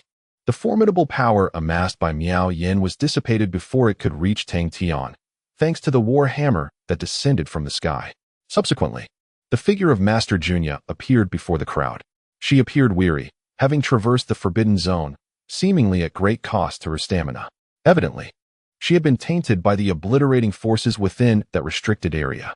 While no immediate adverse effects were apparent, given time, such annihilative power would inevitably seep into her very marrow, inflicting grave harm upon her life essence. Nevertheless, she pressed on. Elder Junya. Upon her arrival, expressions of surprise illuminated the faces of Elder Wu and the others, replacing the despair that had previously engulfed them with exhilaration. Are you all right? Master Junya inquired in a low voice, then turned her gaze to Tang Tian, asking, Are you unharmed? Tang Tian nodded. For now, I am fine. She cannot breach my sword. Master Junya acknowledged with a grunt, her gaze lingering momentarily on the Star Moon immortal sword in Tang Tian's grasp, before shifting her focus to Miao Yan ahead. It is you, Master Miao Yan, she remarked, her tone laced with palpable surprise. Ah, I wondered who it might be. It turns out to be an old acquaintance. After all these years, your strength has indeed advanced. It seems that being a dog for Long Jiuzhou in the Taichi sacred land is rather comfortable, Miao Yan retorted with a hint of derision. Yet, Master Junya remained unfazed. Responding calmly, you should know very well the character of the divine sovereign. He seeks only to establish a harmonious sacred land where all can coexist peacefully, without favoring any side. Miao Yan, you were meant to thrive within the Taichi sacred land. Your position should have been one above all others. You ought to be stronger than you are now. However, your selfishness and avarice have compelled you to forsake that status, reducing you to a stray dog, hidden away for millennia. This declaration caused Miao Yan's countenance to darken instantly. The smile that once graced her lips vanished, replaced by a deep-seated hatred. Silence, she shouted furiously. Long Jiuzhou betrayed me. I sacrificed so much for him, even everything, merely to be with him. Is that such an unreasonable demand? Yet, he has never regarded me with anything but disdain, fixated only on so-called cultivation and strength. Why should that be? I was the brightest star of my era, an existence beyond the reach of all women. How dare he treat me this way? Master Junya coldly chuckled. It is this very mindset that has led you astray. The world does not revolve solely around you, nor are you the protagonist of this era. The Divine Lord has never wronged you. Rather, it is your arrogance, your obstinacy, and your insatiable desires that have led to your downfall. Yet now, you harbor resentment, seeking to exact revenge on the Tai Holy Land as a means of retaliating against the Divine Lord. The Divine Lord merely chooses to disregard you. Otherwise, with his formidable power, do you truly believe you could have lived so freely in the Holy Land of Light for all these years? Miao Yan's complexion darkened, but she found no angle to refute the words of Master Junya, for the latter spoke the truth. Long Jiuzhou is indeed a person of vast magnanimity. Even though Miao Yan has committed numerous misdeeds and her lifestyle has been greatly flawed, she was the first to stand by Long Jiuzhou's side. Even if her intentions were ulterior, Long Jiuzhou would not punish her. On the contrary, he would grant Miao Yan considerable leeway, allowing her to live her latter years in ease. Alas, her desires were insatiable, and fueled by discontent, she ultimately brought ruin upon herself. The outcome was solely of her own making. With a sullen expression, Miao Yin coldly fixed her gaze upon Master Junya. Yet, moments later, she suddenly smiled and said, "But what can your presence in the Tai Holy Land accomplish? Do you truly believe Long Jojo trusts you?" Master Junya retorted, "We, the few of us, fought against the Tai Holy Land for so long. Yet upon our eventual surrender, we were not treated any differently. On the contrary, we were entrusted with significant positions of power within the Holy Land. Our lineage has been preserved until this very day. If this does not constitute trust, then perhaps trust does not exist in this world." Miao Yin chuckled, saying, "If that is the case, then why does he withhold everything from you? Do you genuinely think my bringing them into the Forbidden Zone was an act of revenge against Long Jojo? You likely remain unaware of Tang Tian's uniqueness." Master Junya furrowed her brow slightly. "The way of nature. He is the most valued disciple of the Divine Lord. My intrusion into the Forbidden Zone was for this very purpose." Miao Yin laughed heartily, her eyes gleaming with endless mockery. "Junya, oh Junya, after tens of thousands of years, you remain so rigid. Let me tell you, today's affair concerns only Tang Tian and has nothing to do with Long Jojo. Can you guess why? Because Tang Tian possesses an item that could enable someone of our level, as a primordial master, to successfully ascend to the supreme realm. And yet you know nothing of this. Long Jojo has not even considered any of you. You still claim he trusts you? You recklessly compromised your own cultivation, forcefully stepping into the Forbidden Zone solely to rescue your master's so-called cherished disciple. Yet, has he ever spared a thought for you?" Miao Yin laughed heartily. The Taoist Lord Junya furrowed her brow and then turned to gaze at Tang Tian behind her. In that moment, she seemed genuinely immersed in Miao Yan's recent inquiry. A slight crack appeared in her focus. Tang Tian hastily interjected. She said that on purpose. However, just as he spoke, Miao Yin seized that fleeting opportunity, launching a fierce assault. With her curved blade poised, she swiftly appeared behind the Taoist Lord Junya, delivering a powerful strike. Yet at that moment, a faint smile graced the lips of Taoist Lord Junya as she looked at Tang Tian and remarked, "I know." The blade descended, cleaving the body of Taoist Lord Junya in two. However, the halves dissipated like wisps of smoke in the wind. In the next instant, amidst Miao Yan's astonished and terrified gaze, a terrifying thunderstorm enveloped her from all directions.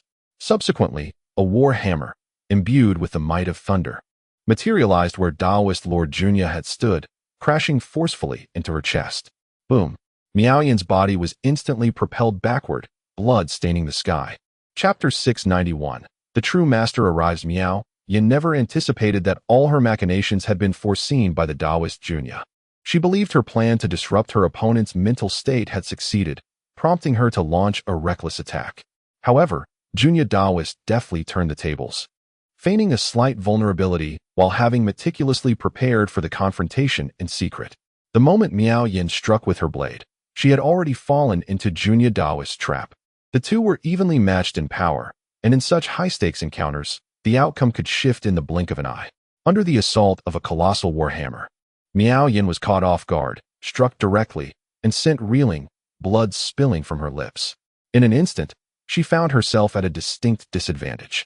As she tumbled to the ground and struggled to rise, Junya Taoist's figure reemerged at the spot she had just vacated, her earlier expression long vanished, replaced once again by the calm detachment she initially exhibited.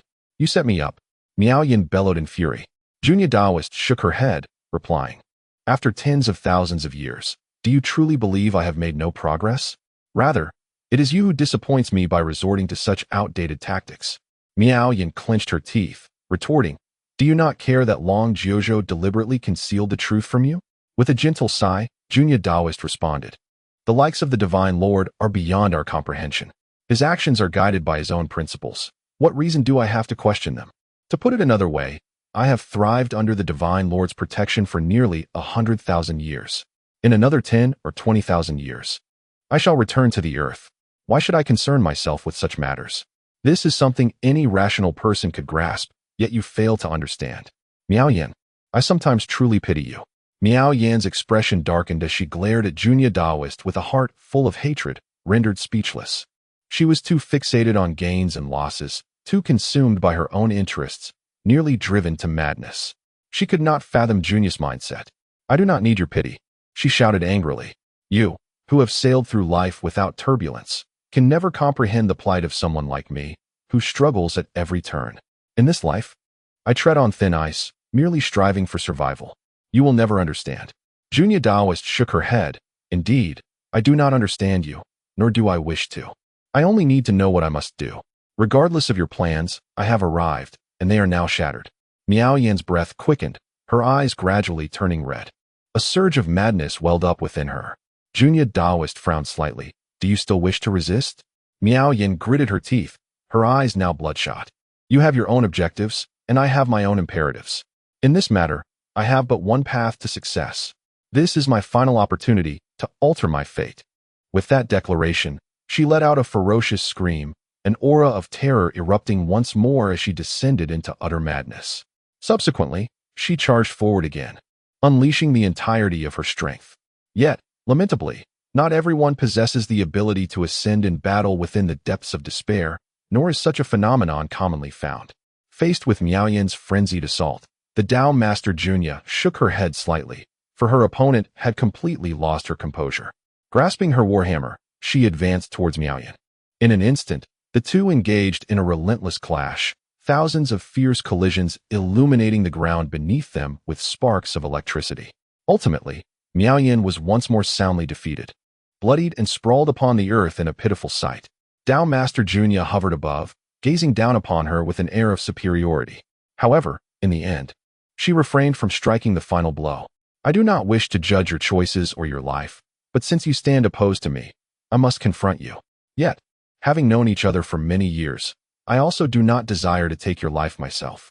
Few from that generation remain. I only hope that you will no longer dwell on the past. Release your hatred and grant yourself peace. Our years are numbered. With that, she sheathed her warhammer, preparing to turn away. But Miao Yan suddenly laughed, saying, Do you truly believe you have won? Dao Master Junya furrowed her brow. What more do you desire?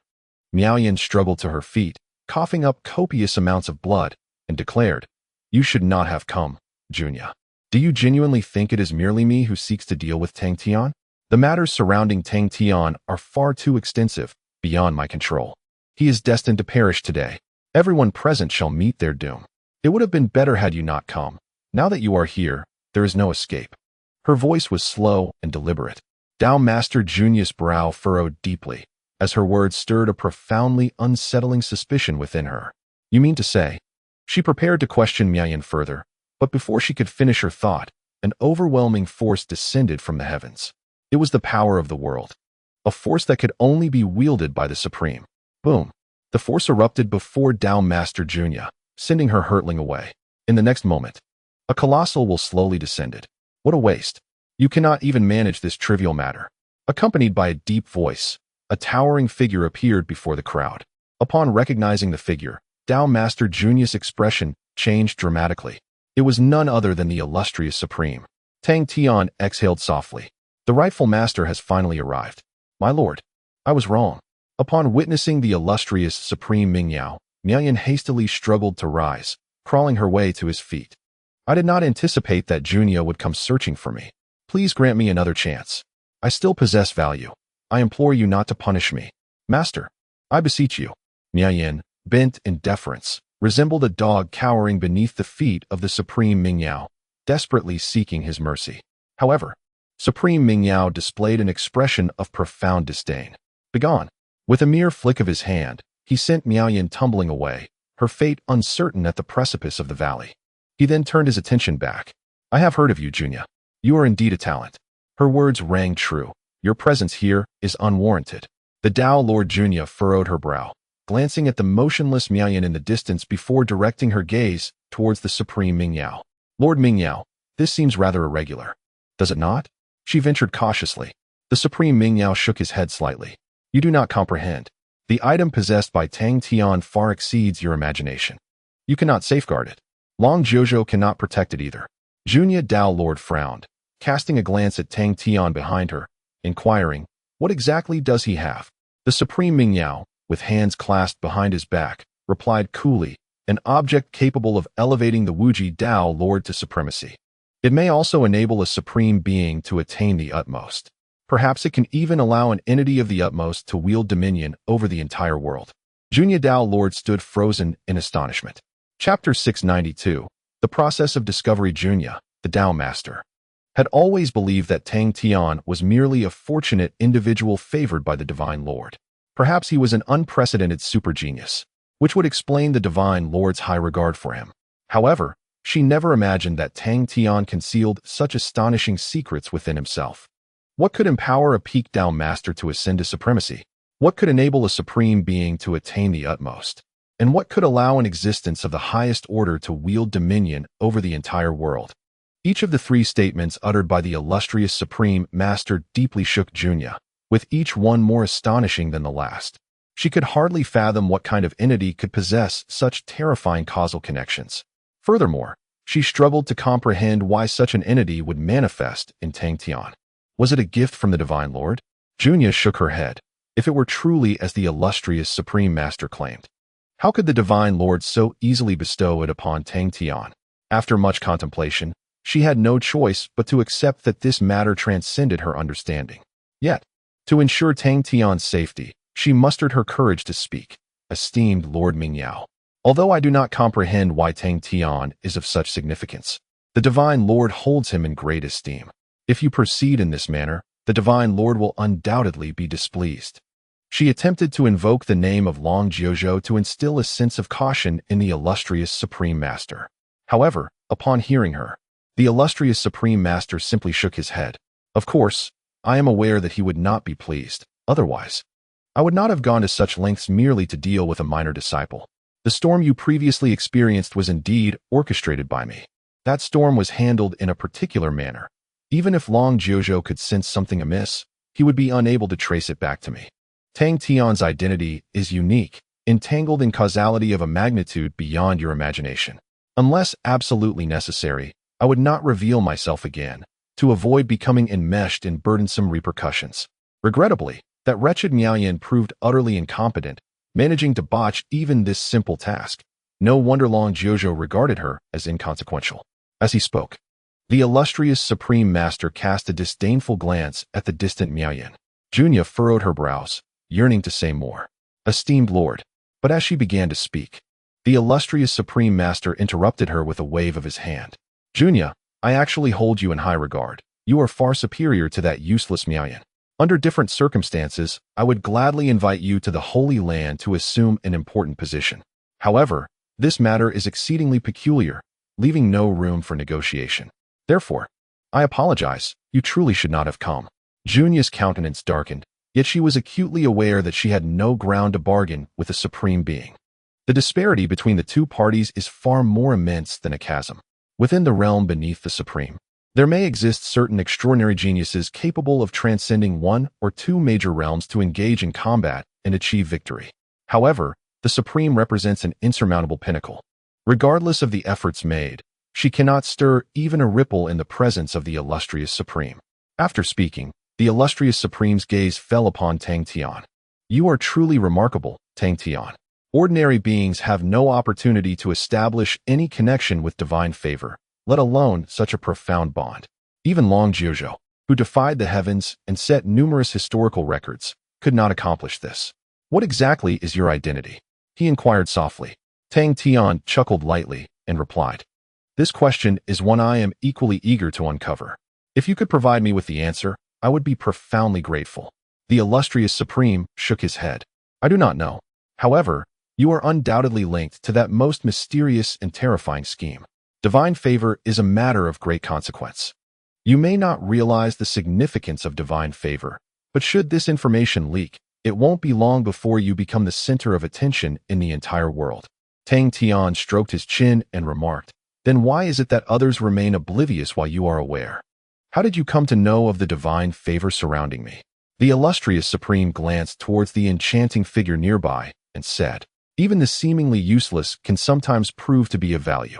Since arriving at the Holy Land of Light, she has been striving to demonstrate her worth and earn my trust, seeking a future within the sanctuary.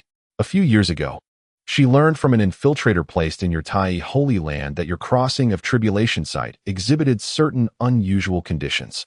Initially, I did not pay much attention, as this place is inherently unique, and any occurrence here is not particularly strange. However, one day, she suddenly informed me that the infiltrator had discovered a person without fate. Historically, Those without fate have significant implications and often become catalysts for upheaval across the world. Thus, I conducted a simple investigation. Yet, upon investigation, I was astounded. Saying this, he fixed his piercing gaze on Tang Tian and solemnly stated, I truly did not anticipate that the great heavenly sovereign had successfully been revived. Tang Tian understood in his heart. Indeed, he had been aware of this matter. How did you discern this? Tang Tian inquired. The illustrious Supreme replied, Initially, I intended merely to investigate you. However, as the inquiry progressed, I suddenly discovered that the life trajectories of certain individuals within your realm exhibited some astonishing phenomena. It appeared as though the truth had been deliberately distorted. Such a feat could only be accomplished by an immensely powerful, transcendent being. What could such a supreme entity possibly desire by meddling with insignificant characters from a lower realm? What secrets might they be attempting to conceal? This peculiar situation piqued my curiosity, compelling me to delve deeper into the matter. As I investigated further, I gradually uncovered that it was not merely those inconsequential figures who were involved. Even your realm of tribulation had been subtly manipulated. Through thorough analysis, I ultimately confirmed the horrifying nature of this reality. I also became aware that divine favor was lurking close by. The illustrious and supreme presence gazed upon Tang Tian and remarked, You must all recognize the terrifying implications of the title Great Heavenly Monarch. Should he truly succeed in his resurrection, the entire world would tremble beneath his feet. Unless the Realm Master also returns, no one can evade this impending calamity. However, the whereabouts of the Realm Master remained shrouded in mystery. Thus, Tang Tian, do you comprehend? I must acquire divine favor while ensuring that no one else is aware of this endeavor.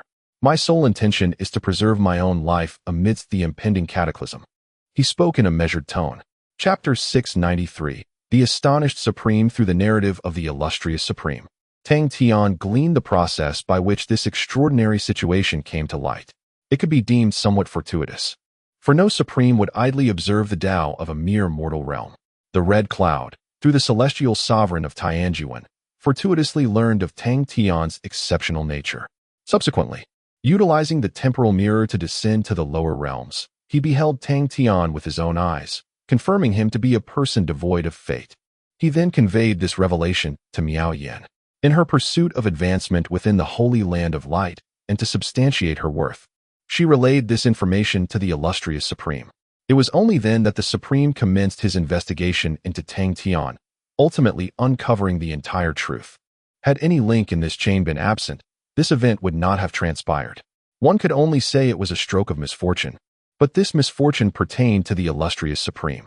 Had he been unaware, today's events would certainly not have unfolded, nor would he have chosen to confront Tang Tian. Opposing Tang Tian would prove to be the most unfortunate decision of his life. I understand, Tang Tian nodded, a smile gracing his lips as he remarked, You are rather amiable, sharing all of this with me. Were I in your position, I would undoubtedly disdain conversing with a mere insect, opting instead to strike directly. The illustrious Supreme fell silent for a moment before responding. As I previously stated, the causal entanglement you are involved in is exceedingly profound. Unless absolutely necessary, I am not inclined to engage you directly. Therefore, I wish to propose a condition. Raising an eyebrow, Tang Tian inquired, What condition? The Supreme replied in a measured tone. If you willingly surrender the divine favor, I shall refrain from taking any action against you. Not only will you be spared, but all of your companions will also live to see another day. I shall escort you to a place of utmost safety, where no disturbance shall intrude. When the time is ripe, you shall be returned to the grand world, and whatever you desire shall be granted to you.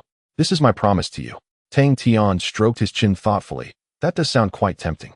However, it seems you previously intended for Miao Yan to eliminate us directly, did you not? The illustrious Supreme did not deny this, stating, That would have been the most advantageous outcome for me. Yet, she failed, and thus the circumstances have shifted. You may consider it a stroke of fortune bestowed upon you by Junya, granting you an additional option. Furthermore, this is the only path for your survival. Tang Tian nodded with solemnity. It appears there is little reason to refuse. Very well, then but I must decline, Tang Tian interjected, causing the countenance of the illustrious Supreme to darken immediately. Are you aware of what you are saying? This is your only opportunity. The Supreme Being of Ming, Yao stated coldly. Tang Tian chuckled softly and replied, I must admit, the terms you offer are indeed quite appealing. However, I am a person with certain idiosyncrasies. What I detest most is being coerced into action. Thus, while I appreciate your goodwill, I must respectfully decline your proposition. The expression on the Supreme Being's face turned utterly frigid. Although I wish to remain uninvolved in the web of fate, I am certainly not deterred by it. You should consider carefully. The divine favor is something I must acquire. Tang Tian smiled as he unsheathed the Star Moon celestial sword. So, you are preparing to seize it by force? Let us see if this sword in my hand agrees with your intentions. Observing this, the Tao Master Junya quickly whispered to Tang Tian, I have lived long enough to care little for my own life, but I must convey one crucial point. Against the Supreme, we have no chance of victory. Any means we employ will be futile. Even the treasures of the Divine Sovereign will be of no avail. The words of Lord Ming Yao are indeed correct. This is truly your sole chance for survival. She worried that Tang Tian, emboldened by the might of the Star Moon celestial sword, might mistakenly believe he could withstand a Supreme's power. Nevertheless, Tang Tian exhibited no signs of anxiety, smiling brightly at her and saying, No worries. This sword is quite formidable. Cutting him down should pose no significant challenge. Junya Dao Master was momentarily speechless. Having never witnessed the Supreme's might, she could not fathom the nature of such an existence, leading her to harbor a delusion of capability, particularly amongst proud young individuals. One must experience despair to truly grasp this truth. She merely wished to prevent Tang Tian from allowing arrogance to jeopardize his very existence. You truly must reconsider, Dao Master Junya urged. Tang Tian smiled again, saying, Rest assured, I have made my decision. Now, you may relax and observe how I deal with this individual. Dao Master Junya took a deep breath, utterly at a loss for words. How could she possibly believe that Tang Tian possessed the strength to confront a Supreme? Meanwhile, the Supreme Being of Ming Yao had lost all patience. Ignorant youth, he said coldly, if that is the case, then your life shall end here. With that, he extended his hand. An aura more terrifying than celestial might descended instantaneously.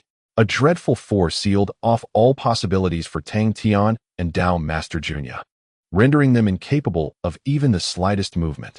A black shroud enveloped them, and the sky darkened. Feeling that unsettling, tremor-inducing authority, the expressions on the faces of Dao Master Junya and Elder Wu were filled with despair. This was not a force that ordinary beings could withstand. They were utterly powerless, unable to move, merely watching with wide eyes as the black shroud descended inexorably upon them. Yet, at that moment, a brilliant radiance suddenly burst forth in the darkness. Following this, to their astonishment, a sword aura soared into the heavens, instantaneously tearing a vast opening in the impenetrable and unrivaled veil. Light cascaded down from the sky once more. The day had dawned.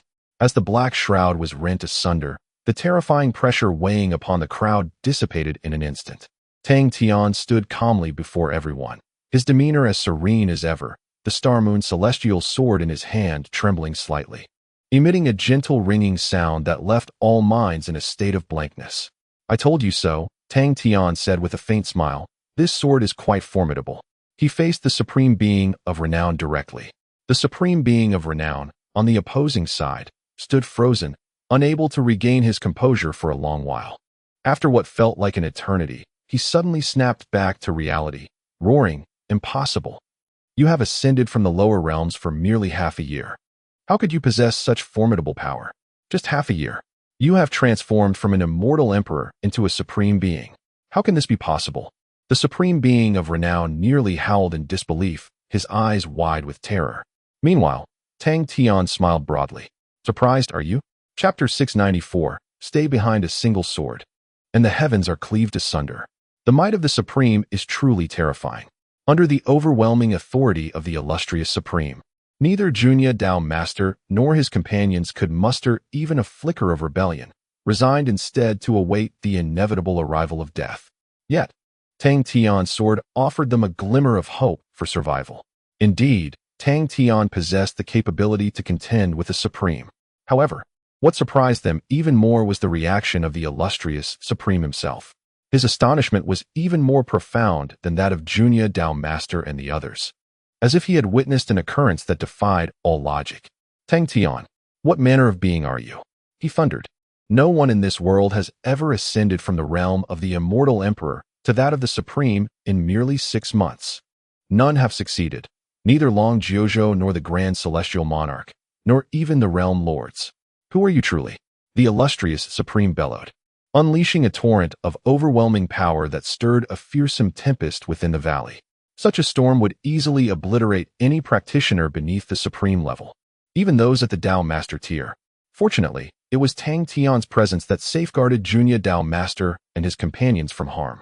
In response to the illustrious Supreme's inquiries, Tang Tian chuckled softly, saying, "Did I not already mention that if you discern my true identity, I would be most grateful if you would enlighten me? Alas, it appears you are as uninformed as the rest." The illustrious Supreme panted heavily, his eyes fixed intently upon Tang Tian, even bloodshot with intensity. After a lengthy silence, he murmured, no wonder the divine favor has sought you out. It is neither mere fortune nor happenstance. You are inherently extraordinary. Ascending to supreme in half a year makes your identity even more unique than that of the divine favor itself." Tang Tian shrugged, noncommittal. In truth, he harbored similar thoughts. After enduring numerous trials, he could no longer deny that he might indeed be the protagonist of this era. However, having attained the status of supreme, you should not be susceptible to the earlier storm. Why then have you fallen into our trap? Was this your intention all along? Did you foresee the storm's true nature? The illustrious Supreme asked darkly. Tang Tian snapped his fingers and replied, "Indeed, it was intentional. I was quite curious to see what schemes were afoot behind the scenes." The illustrious Supreme retorted coldly, "But how could you know that the storm was aimed specifically at you?" Tang Tian smiled, "I cannot say for certain. It was only upon witnessing the enchanting Miao Yin that I gradually became convinced it was directed at me. Thus, I decided to play along, to observe, and to pose a few inquiries to you." The illustrious Supreme frowned slightly. "What questions do you have?" Tang Tian stroked his chin and inquired, "I wish to know if there are others aware of matters concerning me, as well as those related to the divine favor. Perhaps an old acquaintance of yours or a cherished memory." After all, Hong Yun had shared this matter with Miao Yin. The Supreme Ming Yao, with a stern expression, replied, "Do not dare to equate us with such worthless beings. The relationship with the divine is of immense significance, a coveted existence for every formidable warrior. Naturally, I shall not divulge this information to others. Otherwise, whether I could still be alive would remain an enigma."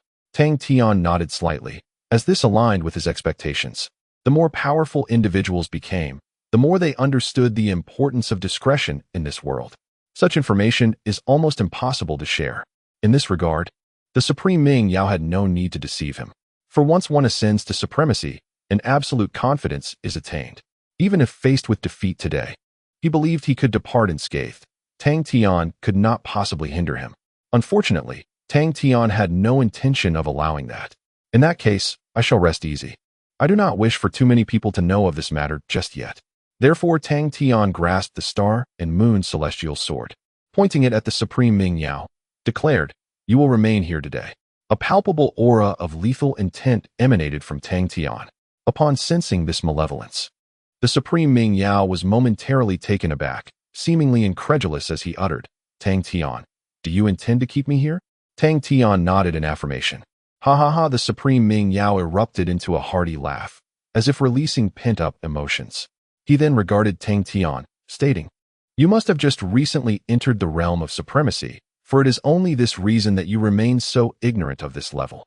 Do you comprehend how exceedingly challenging it is to slay a supreme? Not to mention you, even an unparalleled being would find it impossible to detain me." The Supreme Ming Yao spoke with indifference. Tang Tian smirked and replied, "Then shall we put it to the test? Let us see if you can depart with ease." Indeed, the Supreme Ming Yao was correct. Killing a supreme was exceedingly arduous. Each supreme is backed by an entire world. With such a foundation, regardless of the circumstances faced, there remains a possibility of escape. Unless one encounters extreme conditions, such as the forbidden zones within the Spirit Fallen Mountain Range, where extraordinarily unique locations can restrain a supreme. Alternatively, an unparalleled supreme might come fully prepared. Earlier, while observing the situation, Tang Tian had not been idle. Around the valley, he had already laid down numerous traps to prevent the Supreme Ming Yao from leaving. He could not possibly allow the other party to leave this valley with his secrets and news. Tang Tian's calm and confident demeanor inadvertently instilled a sense of insecurity in Ming Yao Supreme. After a moment of silence, he suddenly struck. A force that transcended the entire world violently descended upon this valley. Previously, in his attempt to subdue Tang Tian, he had merely made a casual move, revealing only a fraction of his true power. This time, however, he chose to unleash his full strength. The overwhelming majesty was boundless and infinite. Even Junya and the others found themselves unable to bear even a glance. Their souls simply could not withstand such terrifying might. Had it not been for Tang Tian's protection, they would likely have been reduced to dust before that cataclysmic force arrived. Ming Yao's supreme strength was nearing the pinnacle of supremacy. He was a seasoned and formidable supreme being. Yet, even so, there was not a hint of tension on Tang Tian's face. As the opponent's attack was about to reach him, he brandished the Star Moon Celestial Sword, fully unleashing its power for the first time. Chapter 695. The Misfortunate Sovereign. With a thunderous clash, Tang Tian's assault met head-on with that of the illustrious sovereign Ming Yao. This was a strike delivered with the full force of Ming Yao, and likewise, Tang Tian unleashed the full might of the Star Moon Celestial Sword. The collision was nothing short of terrifying. As the deafening roar echoed, a cataclysmic energy storm erupted in the valley, sweeping wildly in all directions. In an instant, this valley, which could be likened to a paradise, was utterly obliterated by the energy tempest. The natural formation that had served to shield against the annihilating forces outside disintegrated in an instant. However, despite the collapse of the formation, the destructive energies and negative forces did not surge inward. Instead, they were driven further away by the overwhelming energy storm, resulting in an area unaffected that was exponentially larger than before. The clash between Tang Tian and sovereign Ming Yao had carved a vast chasm within the forbidden zone. As the energy storm gradually subsided, the scene that unfolded before all present left them utterly astonished. Tang Tian remained suspended in the void, grasping the Star Moon Celestial Sword, pointing it resolutely ahead. In stark contrast, the once mighty Ming Yao, who had stood in the air, was now half kneeling on the ground, his hands braced against his head. A massive sword, emanating a silvery glow, loomed above him, its immense pressure pinning him down so thoroughly that even movement seemed impossible. Tang Tian had subdued a veteran sovereign who had lived for hundreds of thousands of years. Ming Yao's face was a mixture of disbelief and incredulity. Straining against the sword above him, his teeth nearly ground to dust, he exclaimed, "Why? How can you possess such terrifying power?" Tang Tian, his expression impassive, replied coolly, "Do you still doubt my ability to keep you here?" With that, he intensified his suppression, rendering Ming Yao immobile. Yet, he refrained from employing the full strength of the supreme realm, choosing instead to maintain his prowess at the pinnacle of sovereignty. This was because Ming Yao had yet to reveal his final trump card, and Tang Tian needed to bide his time until the decisive moment to ensure the complete annihilation of his foe. Under Tang Tian's relentless pressure, Ming Yao soon began to falter. However, he suddenly revealed a chilling smile. "Tang Tian, I concede, your strength far exceeds my expectations. I am no match for you. But to think you can completely seal my fate here is a grand illusion. Once I escape, I shall unveil your circumstances and the tidings of divine favor to every sovereign across the realm. Prepare yourself for a deluge of formidable adversaries and endless troubles. Do not blame me. If I cannot possess it, then I shall destroy it," Ming Yao declared coldly. In that moment, a clandestine passage began to rapidly form around him, a gateway to a complete world. Simultaneously, this represents the ultimate stratagem of the illustrious Supreme, a final lifeline for escape. This passage exists beyond the confines of any spatial realm. Once the passage materializes, he can depart with ease. If Tang Tian were to possess the same supreme stature, he would be unable to even sense the existence of the passage, let alone intercept it. Furthermore, even the most exalted supreme, without prior arrangements, would find it impossible to hinder the other's flight. This encapsulates the source of the supreme's confidence, a formidable trump card. Regrettably, however, Tang Tian had long awaited this moment. He was fully prepared. As soon as the passage was completely formed, he would obliterate it in an instant, severing the last escape route of the illustrious Supreme. Although this revelation would unveil Tang Tian's true strength to the Nightingale fairy beside him, he could not afford to dwell on such matters. As the illustrious Supreme had articulated, Allowing him to depart would undoubtedly invite endless troubles. Exposure be damned. After all, he was also resolved to eliminate the Nightingale Fairy in tandem. As fate would have it, the formation of the passage occurred with remarkable swiftness, practically in the blink of an eye. Yet, just as Tang Tian prepared to strike, the nascent passage suddenly collapsed. Tang Tian uttered a soft exclamation, for such an occurrence was exceedingly rare. The illustrious Supreme was momentarily taken aback, seemingly unable to comprehend the bizarre turn of events. That realm belonged to him, akin to an extension of his own being. How could it falter? Unless someone had interfered at its very source. Seems like things aren't going well for you, Tang Tian remarked. The expression on the illustrious Supreme's face darkened considerably, a flicker of terror glinting in his eyes. Suddenly, as if struck by a revelation, he whirled around, his gaze wild with fury. "Wow, wretch, it is you." With the illustrious Supreme's roar, a figure, unexpected by all, slowly rose from the ground. It was the once unconscious Miao Yin, who had been punished by the illustrious Supreme. Though bloodied, her face no longer bore the marks of humility, fear, or madness. Instead, an unparalleled tranquility radiated from her. How intriguing, Tang Tian mused. A subtle smile gracing his lips as he sheathed the Star Moon's celestial sword and lifted the pressure he had exerted on the illustrious Supreme. He sensed that the illustrious Supreme's escape route had been deftly intercepted by Miao Yin. "Did you think that for the past 100,000 years, I would remain subservient, subject to your whims, crawling like a dog at your feet for mere riches or status? I had grown weary of such trifles long ago. When I fled the Tai Holy Land like a stray dog, I realized one fundamental truth. Only strength forms the bedrock of all existence. Only by becoming the supreme ruler, like Long Jiuzhou, can one truly seize control of their own destiny." Ming Yao, the Supreme, gazed at the enchanting Miao Yin as she approached him step by step. His eyes filled with rage. "You had long been prepared to do this, you wretched creature." Unfazed by Ming Yao's vitriolic insults, Miao Yin replied calmly, "I have always been doing this, and you are well aware of it. It is merely your arrogance that blinds you. In your eyes, the Supreme is paramount, and even insects are deemed beneath notice. How could a lofty sovereign like yourself possibly concern yourself with the ambitions of a mere insect? Thus, you allowed me to enter your own realm, believing that I, this insignificant creature, could never pose a threat to you. And indeed, that was the case. After I grasped the magnitude of the Supreme's power, I fell into despair, convinced that all my efforts were futile. Yet, I refused to resign myself to a life as a mere insect, to be toyed with by beings such as you. Ultimately, I did not give up. I merely awaited an opportunity that seemed almost impossible. And today, that opportunity has finally arrived." Miao Yin recounted her tale with serene composure. Tang Tian had also surmised the general course of events. The personal realm is a trump card of a supreme, the most critical and pivotal aspect of their being. Typically, it would not present any issues. Even if Miao Yin were to wreak havoc within it, there would be no repercussions. However, if the Supreme's true form were to be ensnared, a rare vulnerability would emerge. This fleeting gap appears only when the passage is established.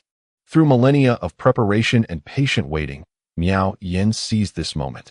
She directly severed Ming Yao's escape route, intercepting his personal realm.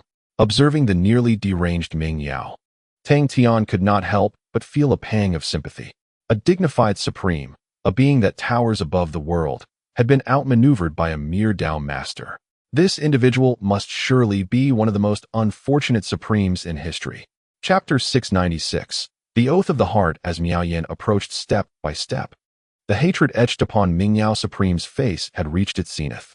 He had never anticipated that this woman, who had been submissive and servile before him for 100,000 years, capable of sacrificing everything, could possess such cunning and patience. For a Dao Lord to triumph over a Supreme was an event deemed utterly improbable. History bore no such precedent. The conditions were exceedingly rigorous, and opportunities were fleeting. Yet, Miao Yin had indeed awaited this rare moment for 10 millennia and seized it with unwavering resolve. Ming Yao Supreme sensed the connection to his personal realm waning, rendering the construction of an escape route impossible, unless Tang Tian chose to spare him, allowing him to return and address the matter at hand. Perhaps he could still salvage the situation. But such a notion was, without doubt, futile. His fate was sealed. In that moment, The flames of fury ignited within Mingyao Supreme's eyes as he regarded Miaoyan before him, and with a ruthless determination, he struck, gripping her neck as one would a chick. Bug, even if you meddled in my realm, slaying you would be as effortless as a breath. With that, he unleashed his strength, crushing Miaoyan into a cloud of blood mist that dispersed into the cosmos.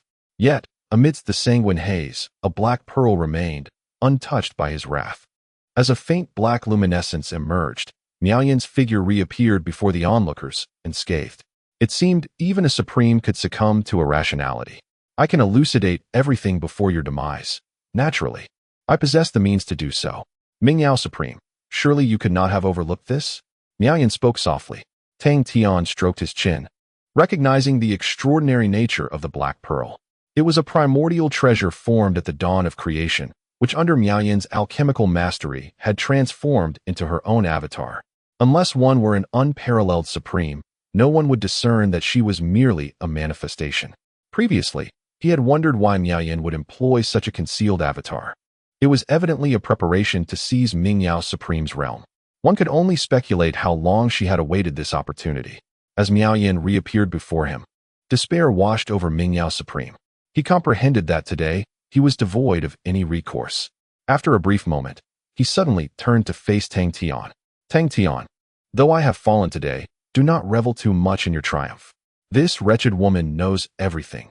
Even without me, your secrets shall not remain concealed. Before long, all supremes in the world will be aware that divine favor resides within you. You shall not escape the ceaseless turmoil. Mingyao Supreme bellowed, attempting to shift his animosity onto Miaoyan. However, Tang Tian merely chuckled. Indeed, you have lost your senses. Do you truly believe I am but an inexperienced youth? She is herself, and you are you. Regardless of how enchanting Miaoyan may be, you are unable to escape today. Let us depart, said Tang Tian, as he wielded the Star Moon Celestial Sword, striking once more at the illustrious Supreme. This time, although he employed the power of the unparalleled, it far exceeded the limits of the illustrious Supreme's endurance. A terrifying force descended from the heavens, looming over the illustrious Supreme. It seemed he had resigned himself to his fate, offering no resistance, and was instantly engulfed by the silver radiance of the Star Moon Celestial Sword. When the light dissipated, the figure of the illustrious Supreme had completely vanished from this valley, leaving no trace behind. Thus fell a once great Supreme. After slaying the illustrious Supreme, Tang Tian's gaze turned to the Miaoyan avatar beside him.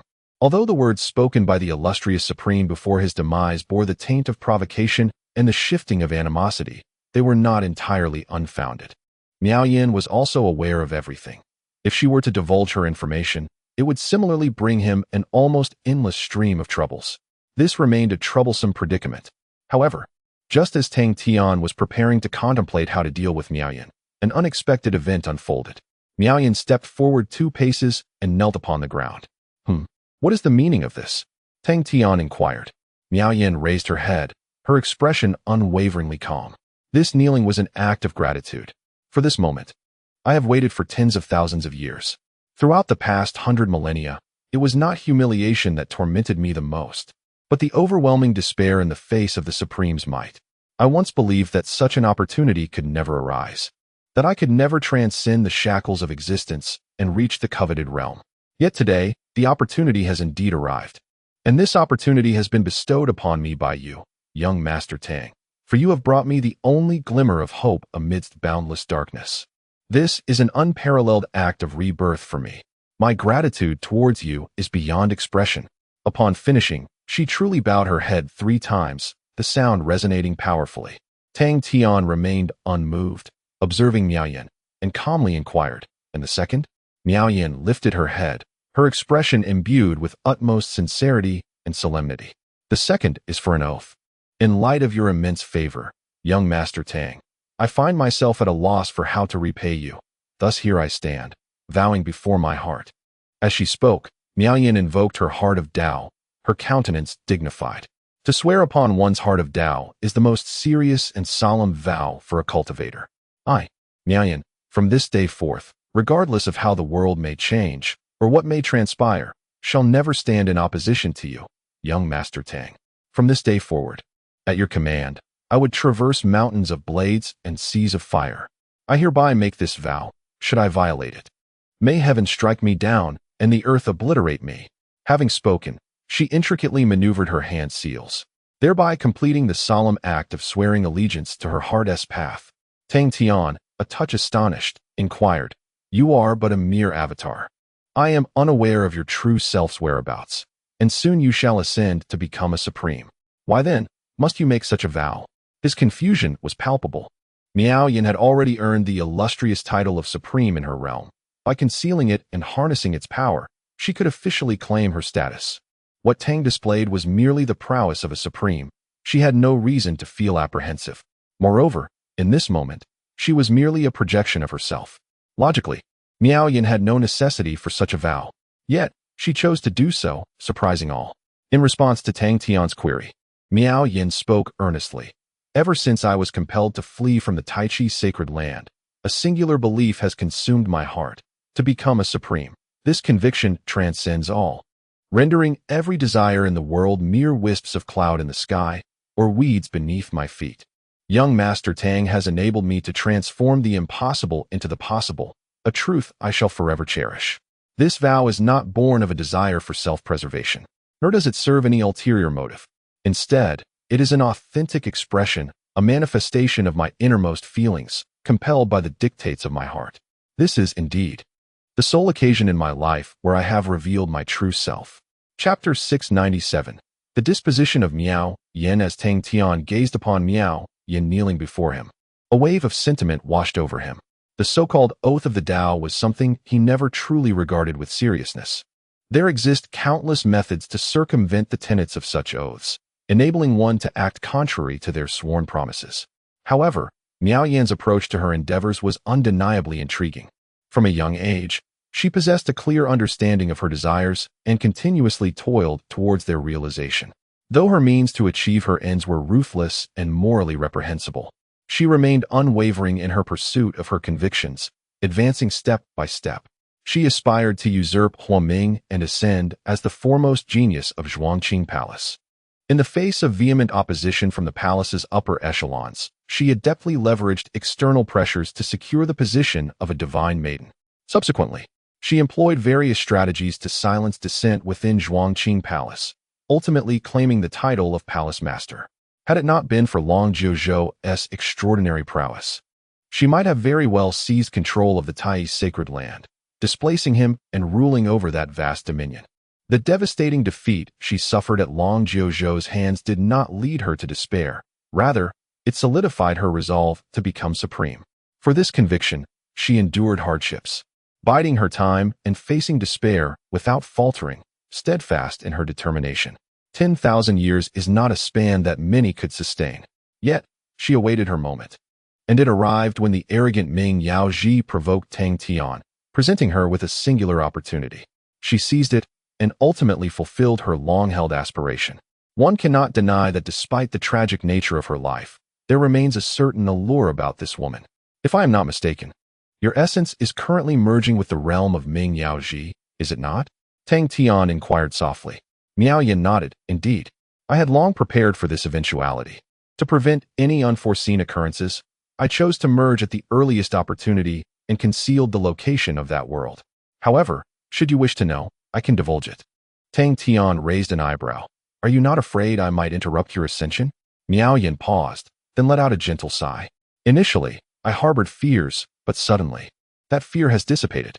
I have long yearned for this day, dreaming of transcending all boundaries. Yet, upon grasping it, an unexpected sense of emptiness enveloped me. Tang Tian was taken aback. Emptiness? Miao Yin nodded. This world presents too many mysteries I cannot comprehend. Long Jiuzhou, the great heavenly monarch, the realm master, the divine favor, the mother of nature, and you. Ming Yaoji lived for hundreds of thousands of years, yet in your presence, he wielded no power to retaliate. It is somewhat ironic. You are all so extraordinary that, in comparison, the efforts of ordinary beings seem utterly futile, devoid of any significance. If you wish to know my location, I shall reveal it to you. Whether you intend to thwart me or even eliminate me, it matters not. Ascending to this realm has already fulfilled my purpose. As for what follows, I no longer seek it. I am weary. Thus, she remarked, shaking her head. as she raised her hand to manifest a phantom of a world within the void. This was indeed the coordinate of the world belonging to the illustrious Supreme. With this coordinate, Tang Tian could instantly traverse to interrupt Miao Yan's ascension to supremacy and obliterate her entirely.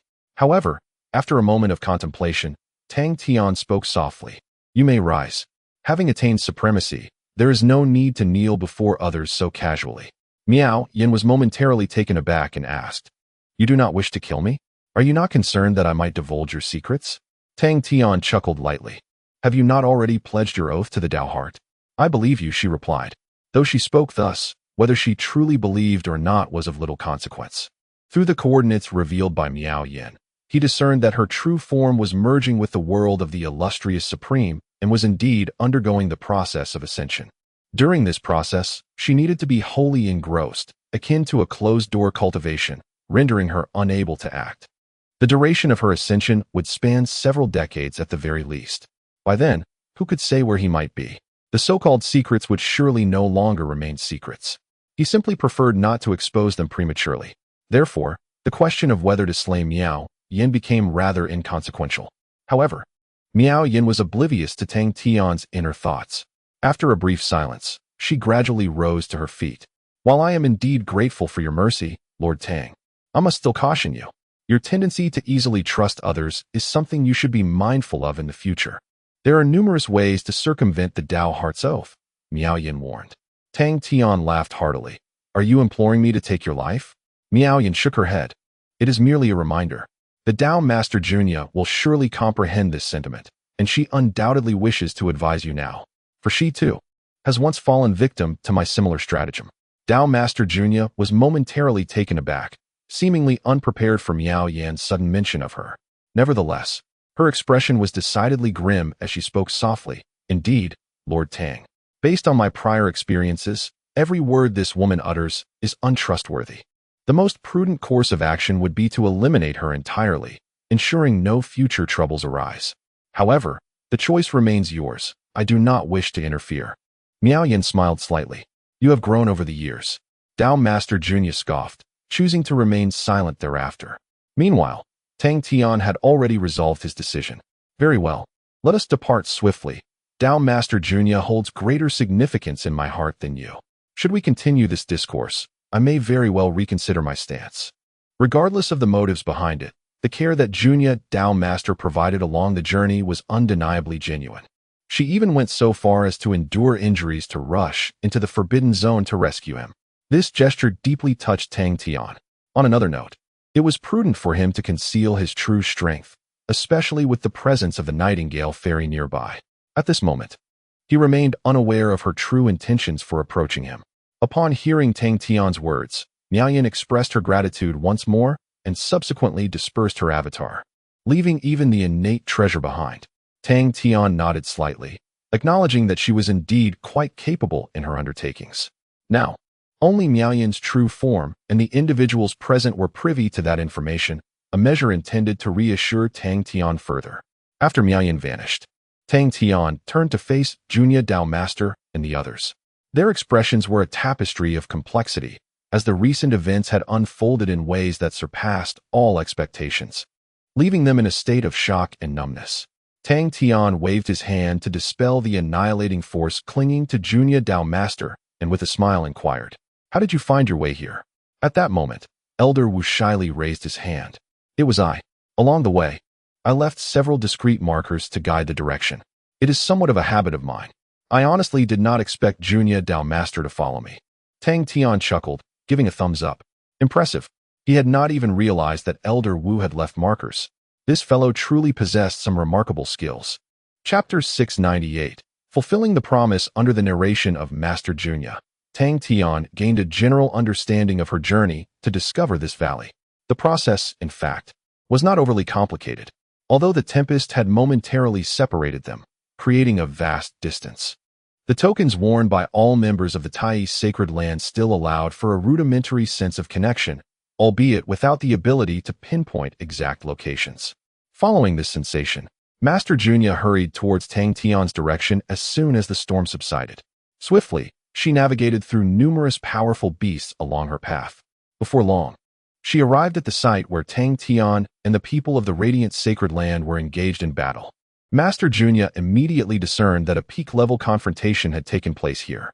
This realization heightened her urgency, as the connection between the tokens had also been severed during this time. She quickly deduced that there were only two possibilities. Either Tang Tian had perished, resulting in the destruction of his token, or he had entered a forbidden zone. Clinging to her last hope, she ventured towards the forbidden area, searching diligently. Ultimately, at the edge of the forbidden zone, she discovered the beacon left by Elder Wu. Following the direction indicated by the beacon, Master Junya located this valley and managed to intercept Miao Yan's final strike. "I initially thought you were too reckless," she remarked. "Now I realize you were always confident and did not require my assistance." Tang Tian shook his head, responding, "You were still crucial. Had you not blocked Miao Yan's last attack, I might have been exposed prematurely, and the true form of Ming Yao Jizun would not have appeared so easily. My primary objective remains him." Master Junya fell silent, yet she felt a surge of joy at Tang Tian's affirmation. After conversing with her for a while, Tang Tian turned his gaze towards the quietly standing Nightingale Fairy. "Young Master Tang, I truly did not misjudge you. You are indeed extraordinary," she spoke earnestly. Tang Tian stroked his chin thoughtfully, replying, "Oh, how extraordinary." With a smile, Nightingale Fairy responded, "Even if one were to compile every word in this world that describes miracles, it would still be insufficient to convey your exceptional nature. Meeting you that night was the greatest honor of my life." Tang Tian chuckled softly. This woman was still feigning pretense. What exactly was her intent? Recalling their last agreement, he inquired, "So, are you still prepared to entrust this ancient zither to me?" Lowering her head, she caressed the zither in her arms as if it were her own child. "Yes," she affirmed, "I am even more willing than before. From the recent experience, it is evident that the Lingyun mountain range is far more perilous and unpredictable than I had anticipated. A supreme being has perished here. In the days to come, I cannot fathom the extent of the horrors that may unfold. I harbor no confidence in my ability to leave the Lingyun mountain range unscathed. Therefore, I implore you."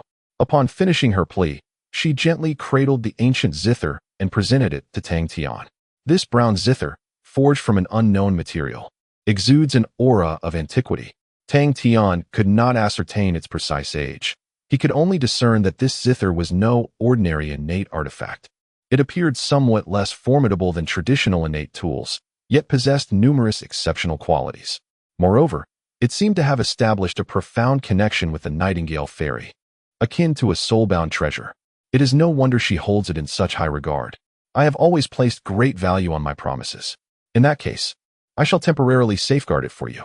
Should we both manage to depart the Lingyun mountain range safely and meet again, I will return it to you," Tang Tian declared as he carefully stored the zither away.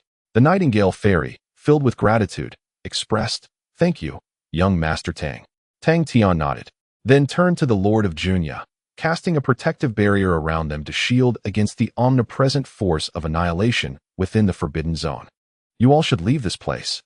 I have other matters to attend to deeper within the Forbidden Area. Exercise caution outside. I have observed that certain regions beyond the Forbidden Zone pose threats even to peak masters," Tang Tian warned. However, the Lord of Junya did not budge. Furrowing her brow, she chose to communicate with Tang Tian telepathically. "My Lord Tang, please, call me young Master Tang," Tang Tian corrected her, still unaccustomed to being addressed in such a formal manner by acquaintances. "Very well, young Master Tang," the Lord of Junya replied. "We overheard your conversation with the esteemed Ming Yao. Although there were many aspects I could not fully comprehend, I grasped that those matters are of utmost importance and should not be disclosed lightly. Therefore, to be prudent, I advise against allowing us to leave freely. It is not a matter of distrust towards Elder Wu and the others. Rather, this is the only way to ensure absolute security. As for the Nightingale Fairy, while I am unaware of the nature of your commitment to her, I must confess my lack of trust. I propose that we consider employing more extreme measures regarding her." "What measures?" Tang Tian inquired. In a hushed tone, the Lord of Junya suggested, "Eliminate her. Alternatively, employ some means to ensure she can never make contact with the outside world. Only then can we preemptively neutralize potential threats and eradicate dangers at their inception." Tang Tian chuckled. He had previously overlooked the resolute and decisive manner of Master Junya's actions. Moreover, her considerations were indeed more comprehensive. However, Tang Tian had alternative plans.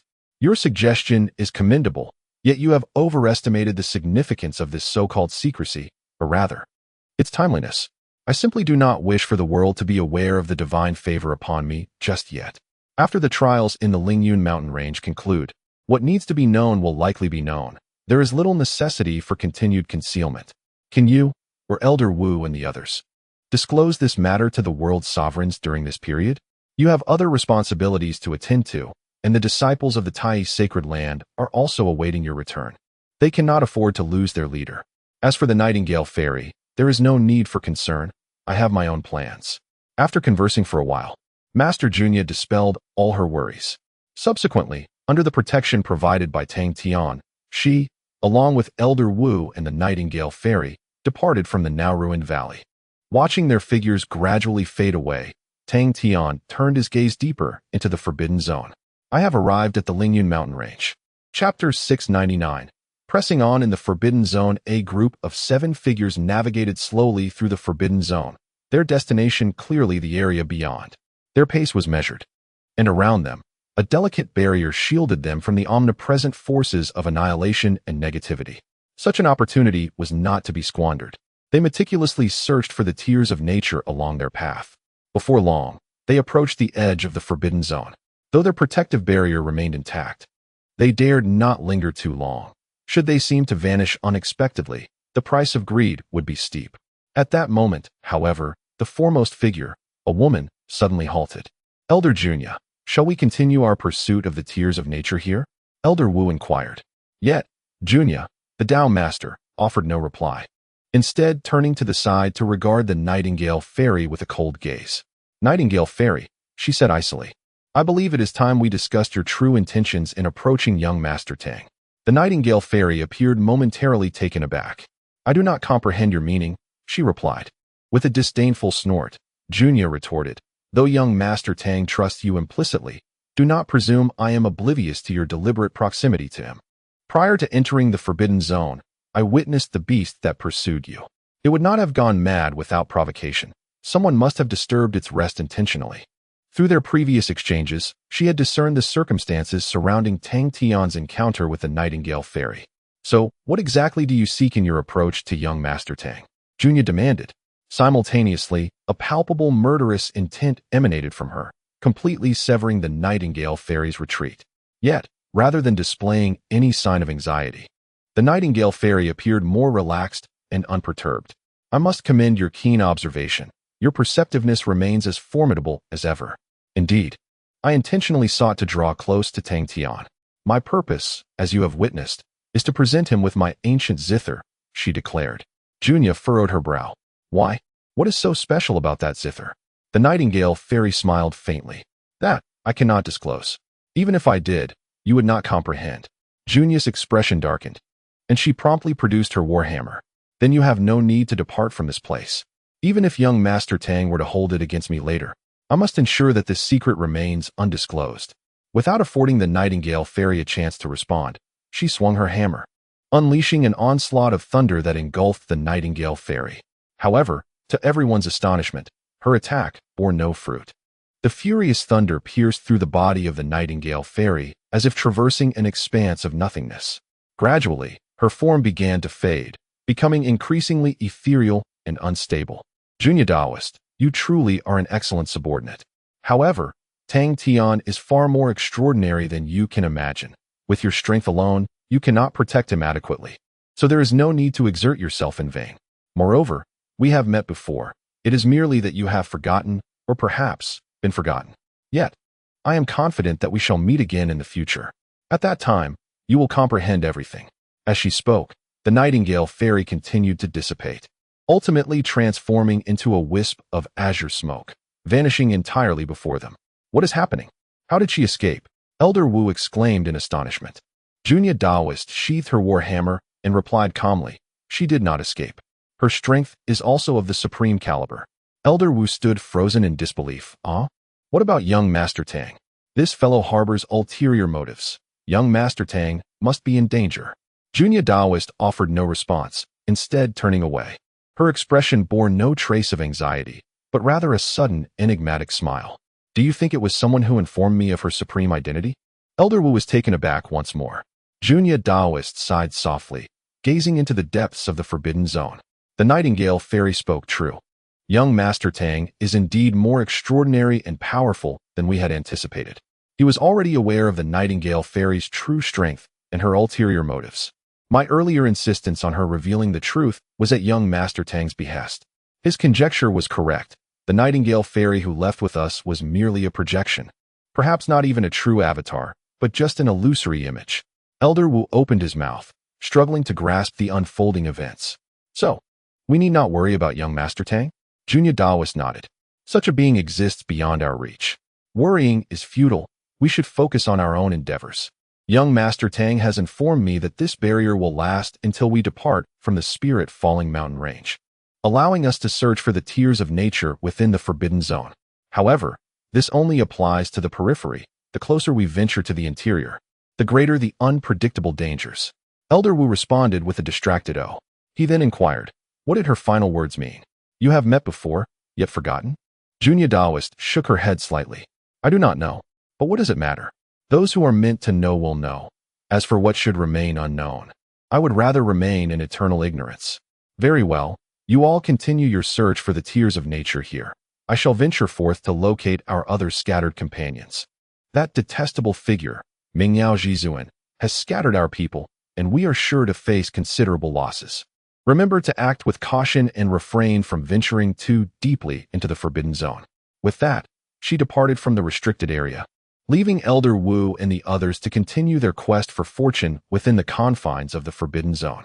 Within the forbidden zone, Xiao squatted atop Tang Tian's shoulder, gazing at the desolate scene before them, her mouth slightly agape.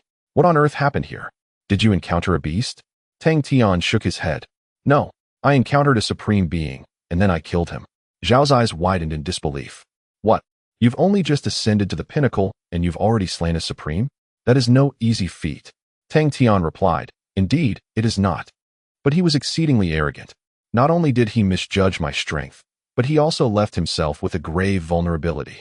Ultimately, a Dao master severed his escape route, leaving him unable to flee. Xiao, astonished, remarked, that fellow must have truly met his doom.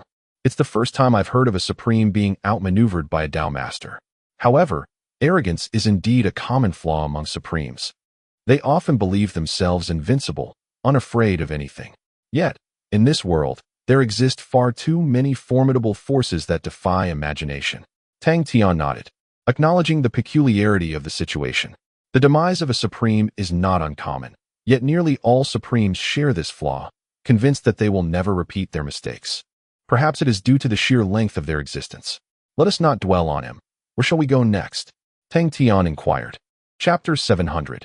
Entering the Spirit Valley, Xiao stood upon Tang Tian's shoulder, surveying the surroundings, and remarked, although this place has undergone significant changes, some familiar features remain discernible. This appears to be the peripheral mountain range. We must proceed to the Spirit Valley, for that is where my master and I once resided. Tang Tian inquired. The Spirit Valley? What manner of place is it? Xiao gazed into the distance, her gem-like eyes filled with nostalgia. 1,000,000 years ago, my master and I lived in the Spirit Valley. It can be described as the most harmonious locale among the myriad realms of existence. Birds and beasts frolicked together. Fish swam freely in the waters, and a gentle breeze carried the fragrant essence of flowers and trees throughout the valley. Everything was in perfect harmony. Everything felt so natural. However, after all these years, my master has long since departed, and I remain unaware of what it has become. Thus, it is prudent to proceed with caution. Tang Tian nodded. He then posed another question. Is there a place there capable of slaying a supreme? Xiao paused momentarily before responding. Indeed, such places certainly exist. Harmony and nature do not imply the absence of danger. Even back then, there were several particularly unique locations that even a supreme could not tread lightly upon. While I cannot ascertain their current existence, I suspect that in the wake of my master's passing, those places may have become even more perilous, and perhaps more such perilous realms have emerged. In any case, we must exercise extreme caution. I can only offer guidance based on memories from 1,000,000 years ago. Tang Tian acknowledged her words with a murmur. However, his inquiry stemmed not from concern for himself, but rather a deeper purpose. Then let us proceed. he declared. I am not the only supreme venturing into the Spirit Ruins mountain range. There may be other transcendent beings as well. We must not allow them to discover the most crucial elements before us. Zhao's tone turned somber. Rest assured, entry into that realm is not easily achieved. After speaking, she pointed Tang Tian in a specific direction. The annihilating force within the Forbidden Zone severed all connections. Even now, having ascended to the pinnacle, he could not accurately discern the correct path. Most Supremes wandered aimlessly like headless flies, flailing within the forbidden territories. With a stroke of fortune, they might enter the core area.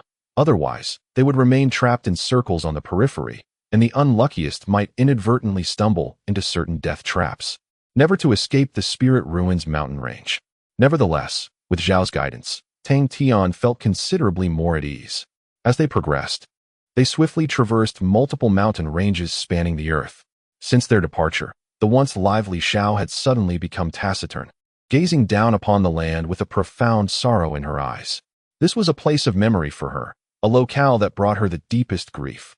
Tang Tian chose not to disturb her, silently continuing on their journey. In an unexpected encounter, he disregarded the natural tears lying upon the ground, tears of Mother Nature, embodying an eternal sorrow within his heart. His pace was not particularly swift. After approximately an hour, he finally arrived at the precipice of a sheer cliff. The cliff rose vertically, as though cleaved by a sword, its surface smoothed to a mirror-like sheen by the relentless action of moisture over the years. Below the cliff lay a vast, dark abyss, filled with an inexhaustible force of annihilation, swirling tumultuously within. Occasionally, fragments of this destructive power would escape, seeping into the surrounding forest and forming a perimeter of forbidden territory. This chasm resembled a colossal bowl brimming with the essence of annihilation, a place where even the most supreme beings would find themselves in dire discomfort. Suddenly, two cold tears fell upon Tang Tian's shoulder. How could this be? How had this place transformed into such a state? With quiet sobs, he gazed down into the abyss, his eyes reddened with grief. Tang Tian discerned the nature of this place and, observing the sorrow in the small creature beside him, endeavored to soften his tone. Perhaps you should venture into the world first. I will explore ahead, and if I encounter any formidable challenges, I shall call for you. After a moment of silence, the small creature acquiesced to the suggestion. Before departing, it cast one last glance at the darkness beneath, its sorrow too palpable to conceal. Perhaps it had harbored some hope before arriving here, but upon witnessing the reality, all illusions shattered, akin to the lifeless valley beneath, utterly devoid of life. Do not stray in that direction. Call for me when you see the first pavilion. Beyond that point, some places could spell doom for the Supreme. After guiding Tang Tian on the correct path, the small creature vanished from his shoulder, temporarily retreating back to the realm of oddities. Now, it was known as the New World. Yet, the chilling sensation on his shoulder lingered long after.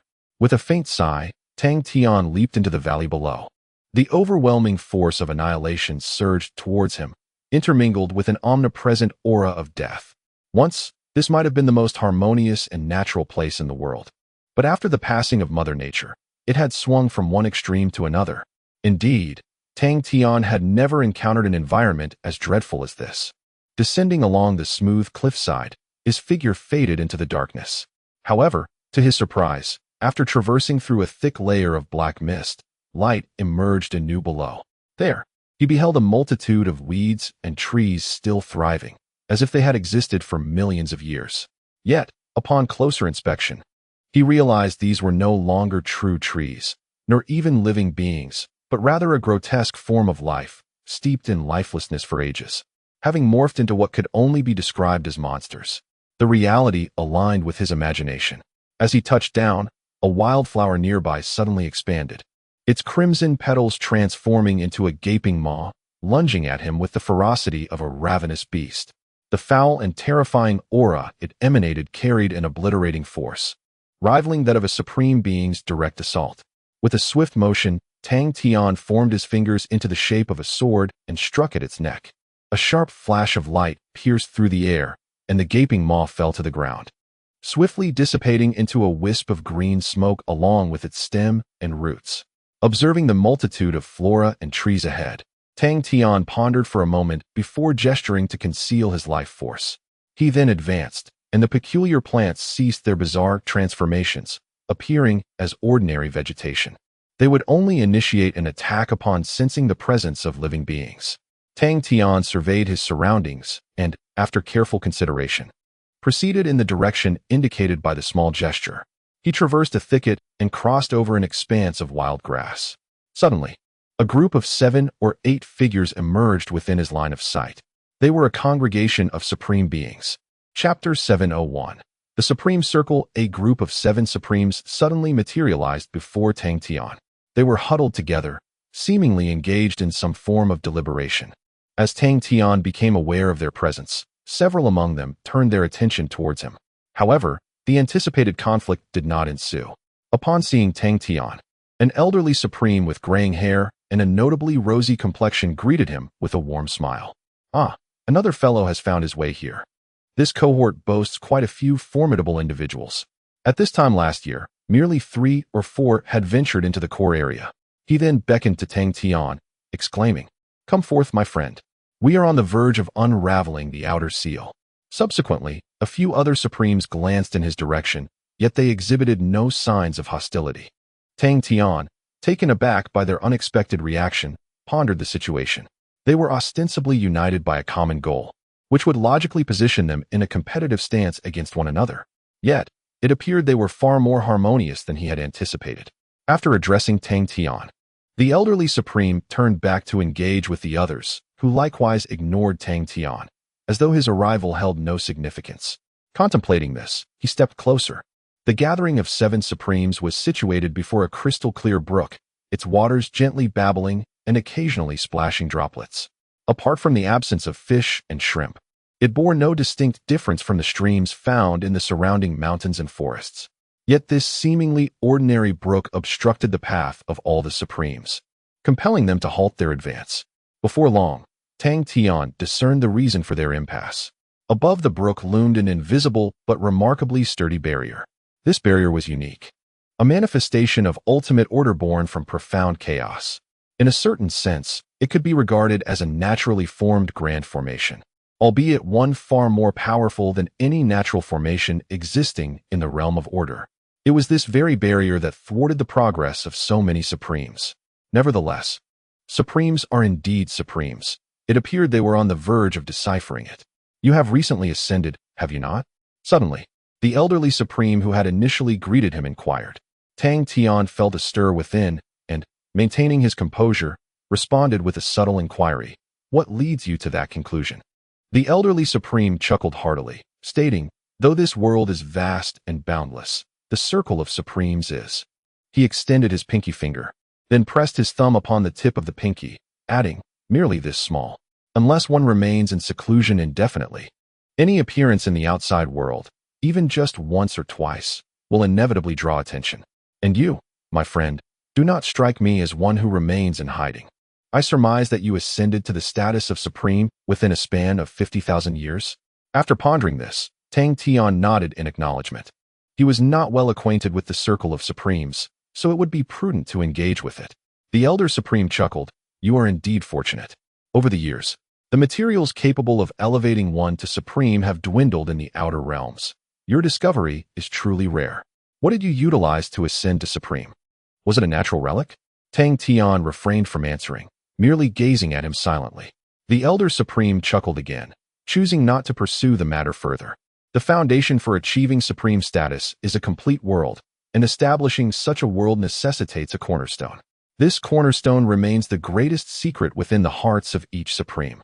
The elder, clearly perceiving Tang Tian's youth, aimed to extract information, yet Tang Tian was not so easily deceived. This fellow appeared amiable, like an elder, yet was subtly scheming. Unexpectedly, the mention of natural relics arose.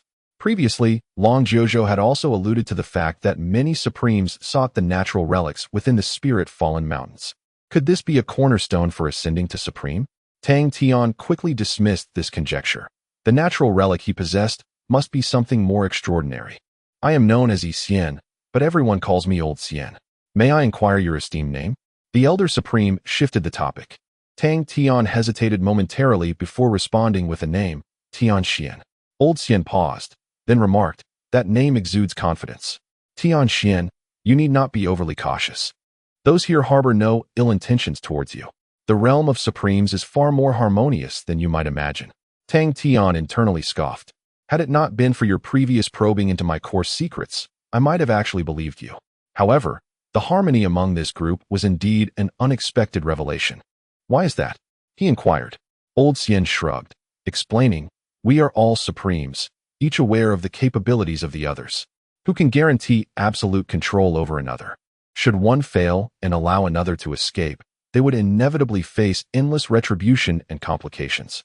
No one desires to cultivate such a troublesome adversary. Thus, barring certain critically important situations, we generally coexist harmoniously. Tang Tian suddenly understood. The supreme power of a supreme lies in possessing a complete world as its foundation. A world that is entirely autonomous. Unless one chooses to reveal it, even the most exalted supreme cannot discern its precise location. Much like Tang Tian's new world.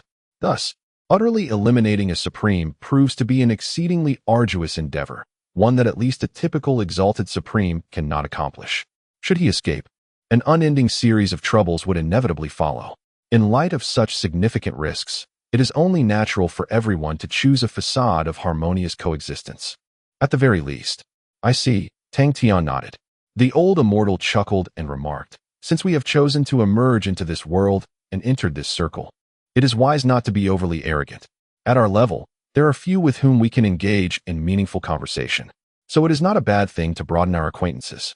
He then gestured towards several esteemed individuals ahead. Introducing them, the venerable elder with a full head of white hair is known as Supreme Tian Rue, who is over 100,000 years my senior and holds the highest seniority and respect among us. The tallest gentleman, known as Supreme Chengping, is accompanied by a young lady whose height reaches only to his waist, called Supreme Udai. All three are exceptionally skilled in the art of breaking formations and are the main forces behind our endeavor to unravel the seal. As the old immortal continued his introductions, Tang Tian became acquainted with the remaining esteemed ones present. However, they were all deeply engrossed in their efforts to dismantle the seal and paid little heed to him. Yet, the final introduction sparked something within Tang Tian. The extraordinary woman known as Supreme Xiao Jun possessed formidable strength. If anyone here had the potential to resolve a matter with the Supreme, it would most certainly be her. Moreover, it was rumored that she shared a rather unusual relationship with the prodigious Long Jiuzhou. Tang Tian remained silent as he gazed at Supreme Xiao Jun, who, at that very moment, caught his glance. Xian, she spoke softly. That is enough. Chapter 702, Sea of Flowers Under the Cold, Indifferent Gaze of the Supreme Xiaojuan. The old immortal managed a sheepish smile, and thereafter refrained from discussing any further gossip about her. However, Xiaojuan did not elaborate either, swiftly redirecting her attention to the matter of breaking the barrier. Subsequently, the old immortal began recounting peculiar tales of other supremes to Tang Tian. Yet, Tang Tian's focus remained steadfastly on the barrier before him. The three supremes, Tian Rue, Chengping, and Yu Dai, exhibited remarkable comprehension of the formation arts. Under their guidance, the pace of dismantling the barrier accelerated, and it appeared that complete resolution would be achieved shortly. Nevertheless, the other supremes were not merely passive observers. They occasionally contributed their insights, collectively striving towards the goal. Of course, Xian stood as an exception. Tang Tian harbored a curiosity regarding the dynamics among these supremes. As this marked his first genuine foray into their circle, he was somewhat astonished to discern that each supreme seemed to excel in distinct areas. Previously, he had presumed that every supreme was omnipotent, merely differing in their levels of understanding, as he himself was. Yet, upon witnessing their abilities firsthand, he realized that he was the true anomaly. Soon, Tang Tian grasped that his path to supremacy diverged significantly from that of others. Most approached the essence externally, necessitating a specific direction, such as formation arts. In contrast, he commenced directly from the essence, requiring no such guidance. Such a circumstance was likely unparalleled throughout the ages. In the realm of formation arts, he was equally adept, perhaps even surpassing the three supremes, and swiftly discerned the correct method to dismantle the barrier. However, he chose to remain silent, observing the operations of others with a demeanor akin to that of the old immortal. After all, these individuals seemed to harbor no objections. The process of dismantling the barrier persisted for nearly an hour. During this interval, 3 unfamiliar Supremes arrived, and, upon gaining a brief understanding of the situation, joined the efforts to breach the barrier. With Tang Tian included, a total of 11 Supremes had gathered. Ultimately, through their collective endeavors, the barrier spanning the stream was finally dismantled, revealing an invisible portal before them. Yet, to Tang Tian's surprise, those who had participated in breaking the barrier remained motionless, as did Tian Rue and the others. Once the portal was fully formed, they turned their gazes upon Yi Xian and Tang Tian, their scrutiny imbued with silence. "Well, it seems it is our turn to take the stage," Yi Xian remarked with a shrug towards Tang Tian. Tang Tian, somewhat perplexed, inquired, "What do you mean?" With a grin, Yi Xian replied, "We have contributed nothing. We cannot simply bask in the fruits of their labor without justification. The situation beyond the barrier remains unknown, so someone must venture forth to ascertain its safety. They all participated in the process of exploration, thus the task of charting the path falls solely upon us." Tang Tian fell into silence, realizing the implication of this. Of course, one may choose not to partake. No one here will compel you to do so. However, should you decide against venturing forth, you will find that this door remains forever closed to you. If one were to attempt an incursion, I am certain they would engage in a rare collaboration.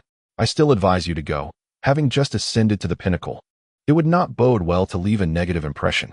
I can lead the way, simply follow my lead. With that, Yi Xian took a step forward, approaching the intangible portal.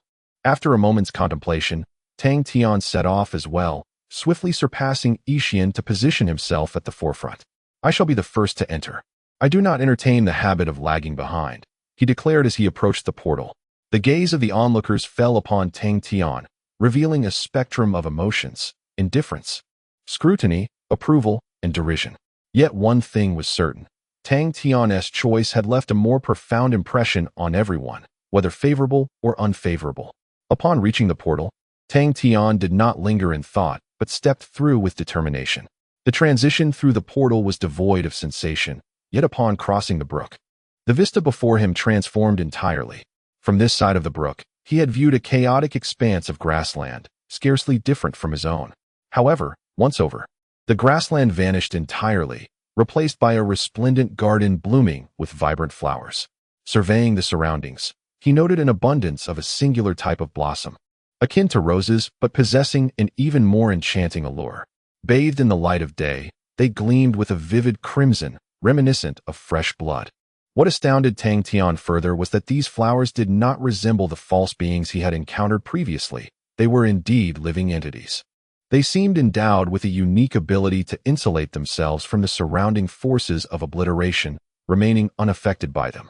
The pink petals swayed gently in the breeze, exuding an intoxicating fragrance that entranced the senses. What a vast sea of flowers!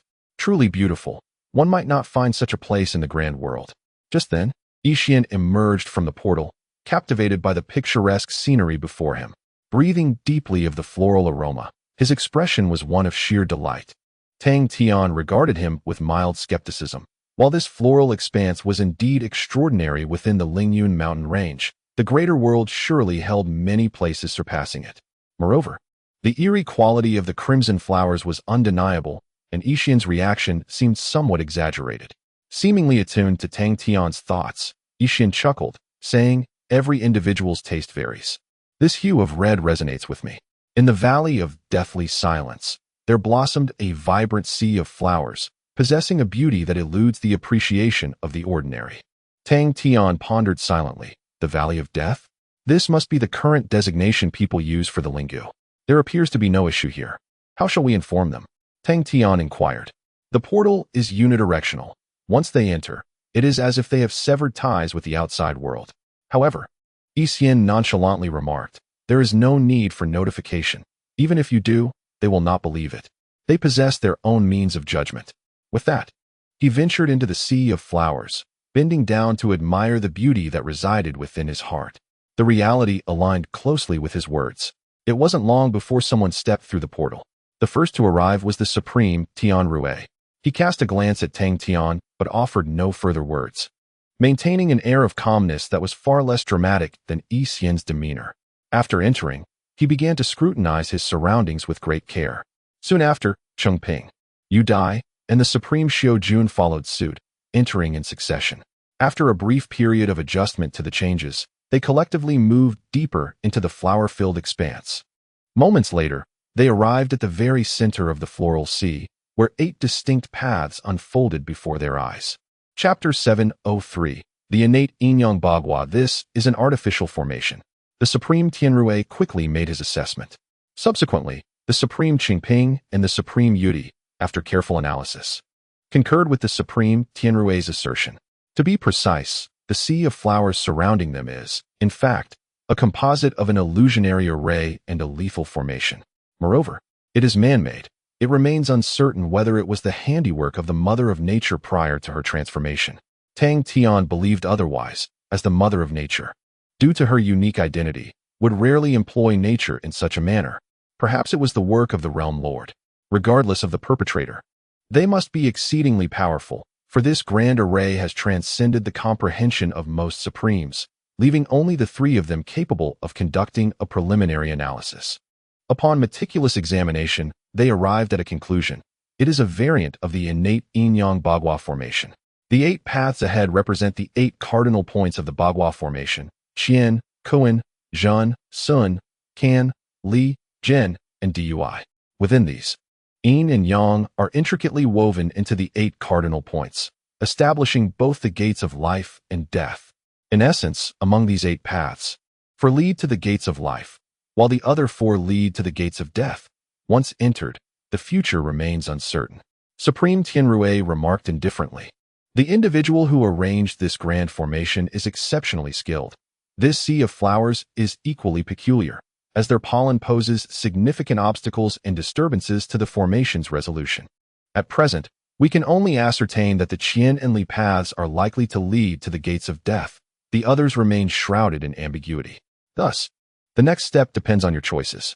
Having concluded his statement, he fell silent. The group exchanged slight frowns and engaged in a brief discussion. Yet they failed to yield any valuable conclusions. Supreme Tianrui, being the most knowledgeable in array mastery present, could not ascertain the way forward, leaving the others completely at a loss. However, they were reluctant to place their full trust in Supreme Tianrui, leading to a pervasive silence, with no one daring to make a choice. Suddenly, Yixin chuckled. Since the pollen hinders the resolution process, why not simply destroy this sea of flowers? Wouldn't that resolve the issue? His suggestion was met with a chorus of indifferent glares from the others. If you wish to court death, none shall object. Yet, I doubt you will find the opportunity to act, remarked Supreme Xiaojuan coldly. Observing the frigid stares from others, Yixin chuckled again. I merely intended to lighten the mood. Given the somber atmosphere, this is the Ling Valley, also known as the Valley of Silence, situated near the heart of the Forbidden Zone. One can never predict what bizarre occurrences may unfold here. None would dare act recklessly in such a place. This sea of flowers is inherently strange, if carelessly destroyed. The repercussions are entirely unknown. Thus, Yixin would have no opportunity to act. Before he could make a move, all present would unite to neutralize him first. I shall not wait any longer. At this moment, the Supreme of Tianrui remarked, those approaching from other directions may not encounter the same circumstances as us. They might have already entered the core area before us. If we wait any longer, even if natural relics appear within, they will bear no relevance to us. There are 4 paths leading to survival and 2 leading to death, thus the chances of success remain considerable. The worst outcome would merely be our forced withdrawal from this competition, and we could return when the Spirit Fallen Mountain range opens once more. Having said this, he chose a path and proceeded forward, swiftly vanishing amidst the sea of flowers. The path he selected was that of Kuan. Subsequently, the Supreme of Qingping and the Supreme of Yudi also chose different routes, one opting for Sun and the other for Dui. However, once the 3 entered, the other Supremes hesitated, observing to discern any unusual occurrences before making their decisions. At this juncture, Yixin addressed Tang Tian, stating, that old fellow is likely not being truthful.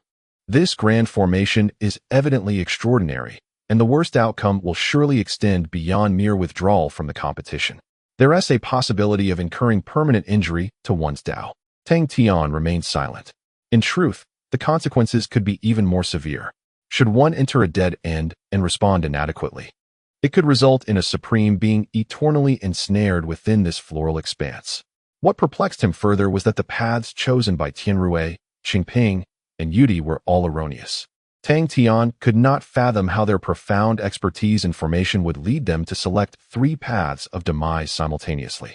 Moreover, the paths of Qian, which they had dismissed from the outset, were indeed the correct routes to survival. There could be no such coincidence. Their choices were intentional. As for their motives in misleading others, Tang Tian could only speculate. Yet, he was disinclined to linger any longer.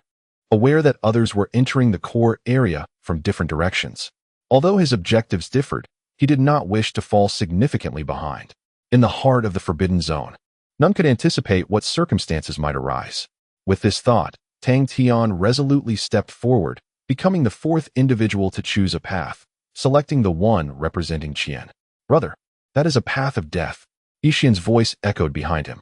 However, Tang Tian disregarded it and continued onward. Ah, the audacity of youth. Though Tianrui's words should not be taken entirely at face value, it still requires a certain courage to intentionally oppose him. Let us proceed as well. Whether we live or die depends on each individual's fortune. The path of cultivation is inherently fraught with such uncertainties, and even after attaining the status of supreme, one cannot escape them. After deliberating, the remaining supremes began to take action. While they admired Tang Tian's bravery, no one opted for the paths of Qian and Li. The majority followed in the footsteps of Tianrui and his companions, while some chose alternative routes. Ultimately, only Yixian and Xiujun Jizun remained. Are you not leaving yet? Xiujun Jizun spoke softly. Yixian chuckled. I tend to be rather timid. I prefer to be the last one to depart. Xiujun cast a glance at him, remaining silent. Subsequently, he stepped forward, unexpectedly treading the same path as Tang Tian. Hey, that's a dead end. Yixian called out from behind. Yet, like Tang Tian, Xiujun paid him no heed, swiftly vanishing into the sea of flowers. Observing Xiujun's figure fade from view, Yixian chuckled softly. This fellow is truly hard to deceive. I wonder if that young lad earlier was merely taking a wild guess or genuinely discerned something. How intriguing. With that thought, he too began to set forth. Tang Tian's pace was unhurried. Upon entering, it felt as if the surrounding floral expanse had come to life, gently undulating, while faint whispers seemed to emerge at his ears. The flowers grew taller, obscuring everything on either side, leaving only a limited view ahead and behind. After walking for a while, Tang Tian came to a halt. Since you followed me, there's no need to hide. He spoke softly. Moments later, a figure appeared behind him, none other than Xiujun Jizun. You do not resemble someone who has recently ascended to supremacy, Xiujun remarked, his voice cold and clear. Chapter 704. Supreme Xiujun, to my surprise. Your perceptiveness is rather keen. As the words were spoken, a figure gracefully emerged from the floral corridor. It was none other than the previously encountered Supreme Xiujun. With 8 paths available, why choose this perilous route, identical to mine? Tang Tian inquired softly. The two were strangers. Supreme Xiujun had always concealed herself behind him, leaving her intentions shrouded in uncertainty. In response to Tang Tian's question, Xiujun scoffed, perilous route? If you do not believe the tales they spin, why should I? The paths of Qian and Li, she noted, were likely to offer a greater chance of safety compared to the others. Tang Tian fell silent for a moment. Given the complexities surrounding Long Jiuzhou, he was reluctant to position himself in opposition to Supreme Xiujun. However, it was evident that her wariness was profound, not just towards him, but towards everyone. This might well be the demeanor typical of an experienced supreme. After some contemplation, he resolved to engage her in conversation. Have you also discerned their deceit? Your expertise in array techniques must be commendable, he remarked. Yet, Xiujun simply shook her head. No, I merely grasp a superficial understanding. This modified innate yin-yang 8 trigrams formation eludes my comprehension. Tang Tian couldn't help but chuckle. Then why do you dare to approach me? Xiujun replied with a calm demeanor. Because you appear to be the least threatening among everyone here. For a supreme, the formation itself is not the most formidable aspect. The true danger always lies with another supreme. Tang Tian was momentarily taken aback. So that was the reason. He had presumed that Xiujun truly perceived the situation accurately. Firstly, you may have misjudged. Secondly, if you feel this way, why not seek an untraveled path? Tang Tian suggested. I trust that among the 8 paths, Some must remain vacant. The route taken by the three of Tian Rue would undoubtedly attract followers. With 11 Supremes present, and Xiao Jun accompanying Tang Tian along the Qin path, at least one path must remain unoccupied. Yet, she chose not to traverse it. Quickly, Xiao Jun provided her rationale. Because I must venture towards the core of the forbidden zone. However, I cannot ascertain which path is correct. Hence, if someone were to scout ahead, it would simplify matters considerably. Before the grand formation engulfs you, I am confident I can retreat in time. Tang Tian was once again astonished. He hadn't anticipated her to be so straightforward, far surpassing the deviousness of the trio from Tian Rue. He smiled and said, "You are indeed quite earnest." Xiao Jun maintained her composure, as if devoid of any emotional response. Their concealment bore purpose and significance. Since you have already seen through my facade, the act of hiding has lost its meaning. Moreover, you have also eliminated those three paths for me. Now, this road belongs to you. I shall take my leave. If what you have informed me is indeed accurate, I shall certainly express my gratitude thereafter. Having said this, Xiao Jun prepared to retreat. Wait, Tang Tian called out hastily. Is there something else? Xiao Jun inquired. Tang Tian shook his head slightly and remarked, "In truth, there is no need for us to be so guarded with one another. You need not retreat. Even with the three dead ends addressed, there remains another perilous path. Let us traverse together. This road poses no issues. If you are truly apprehensive, I can take the lead." Xiao Jun furrowed her brow slightly. This was the first time Tang Tian had witnessed such a distinct expression upon her face. "Why?" she asked, perplexed. After a moment's contemplation, Tang Tian responded, "Is your relationship with Long Jiuzhou truly, as Yixian has described, a romantic relationship?" Xiao Jun replied, "That is utter nonsense. My connection with Long Jiuzhou is merely that of good friends. I would indeed hope to forge a partnership with him, yet his aspirations soar towards loftier horizons, leaving no room for my presence." For the third time, Tang Tian found himself at a loss for words at Xiao Jun's candor. Her honesty was disarming. She voiced such personal matters without a trace of concern for external judgment. Furthermore, she maintained an air of tranquility, as though she were an observer of her own life. "Ahem, it sounds rather unfortunate," Tang Tian coughed lightly and said, "but if that is the case, we have even less reason to remain so wary. For Long Jiuzhou is also my friend, and our relationship is quite commendable. Of course, it pales in comparison to the bond you share." He added this last remark primarily to assuage any potential jealousy in Xiao Jun, for women often entertain unfathomable notions in such matters. However, Xiao Jun was somewhat different from typical women. Upon hearing Tang Tian's words, she exhibited little reaction, simply stating, "How can I trust you?" Tang Tian pondered for a moment before suddenly recalling something. This. He then produced a golden token and tossed it directly to Xiao Jun. Upon catching it and examining it, a flicker of surprise crossed her eyes. "The golden token of the Holy Master of Tai? How did you come by this?" Tang Tian smiled and replied, "I originally possessed a token of identity from Long Jiuzhou, which would have better substantiated our connection. However, that token has been utilized elsewhere and is not on my person. Now, I only have the Holy Master's golden token. Should you still harbor doubts?" Before he could finish, Xiao Jun interrupted him. "I believe you. Long Jiuzhou would not casually bestow the Holy Master's golden token upon others. It is not something easily acquired by anyone. You are correct. There is no necessity for us to be adversarial. Long Jiuzhou possesses few friends, and I trust him. Thus I extend that trust to you as well." After Xiao Jun spoke, she returned the Holy Master's decree. Tang Tian's expression was peculiar. Could it be that Long Jiuzhou wields such formidable power? Or is it possible that this woman before him has succumbed to the afflictions of romantic obsession? "I appreciate your trust.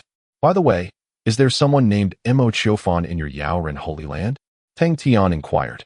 Xiao Jun responded affirmatively, stating, "Indeed. She is a remarkably powerful Wujidao master. Do you know her?" Tang Tian shook his head, replying, "I do not, but I encountered her recently in the Forbidden Zone." Xiao Jun paused, exclaiming, "Impossible. She did not come this time." Tang Tian chuckled. "I was about to explain. Someone disguised themselves as her and approached us. They aimed to get close to the Tai Holy Land for ulterior motives, but I ultimately saw through their ruse." Xiao Jun's understanding dawned as she remarked, "It must have been someone from the Guangming Holy Land. The Tai Holy Land has few enemies. Only they would resort to such tactics." Tang Tian nodded in agreement. Precisely. It was them. You possess quite the analytical mind. Xiao Jun replied, I am well acquainted with the circumstances surrounding the Tai Holy Land, making it easy for me to discern. Let us refrain from discussing this further. Our journey into the Forbidden Zone has not been without its difficulties, and those from other directions may have already arrived.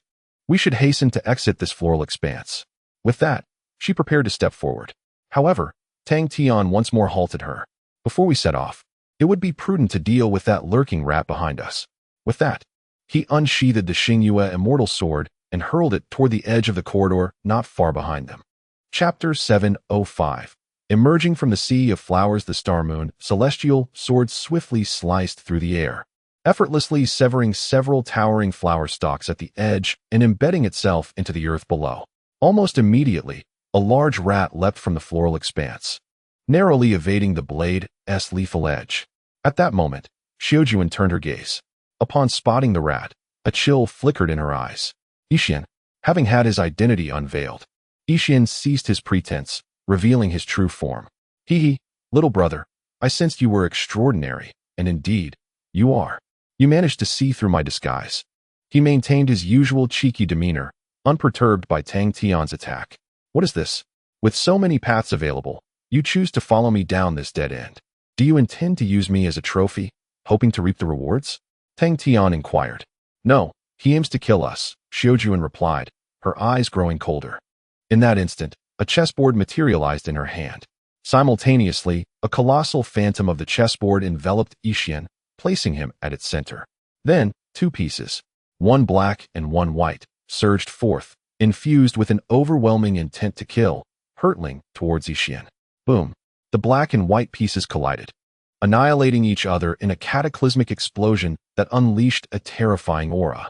Yixian's figure was obliterated into fine particles in an instant. However, it was merely an illusion. He had already escaped before the attack was unleashed. Xiaojuan's supreme strength is indeed formidable. I certainly want to target you again next time. But as for that chosen little brother, we shall meet again. Yixian's laughter gradually faded, and his presence vanished within the sea of flowers. Xiaojuan's gaze remained indifferent as she withdrew her chessboard. Tang Tian discerned that she seemed wary of the floral expanse, thus refraining from unleashing her full power. Yet, even if she did, it was unlikely she could retain Yixian. That fellow was equally formidable. Does that imply he intends to consider me as a future target? Tang Tian inquired with a smile, retracting the Star Moon celestial sword. Xiaojuan did not deny it. In any case, be cautious. That man is exceedingly dangerous. Previously, he mentioned I was the most likely to handle a supreme being. However, in truth, he is the one. Over the years, the number of supremes who have perished at his hands exceeds 5. Tang Tian shrugged. All right then. However, I do hope he comes to seek me again. Xiaojuan offered no comment on this. That chessboard you wielded earlier appeared quite impressive. How many supremes have fallen to you? Tang Tian jested. With a calm gaze, Xiaojuan replied. Also exceeding 5. Tang Tian responded. Ah, it seems you two are quite evenly matched. Ahem, let us not dwell on that any longer.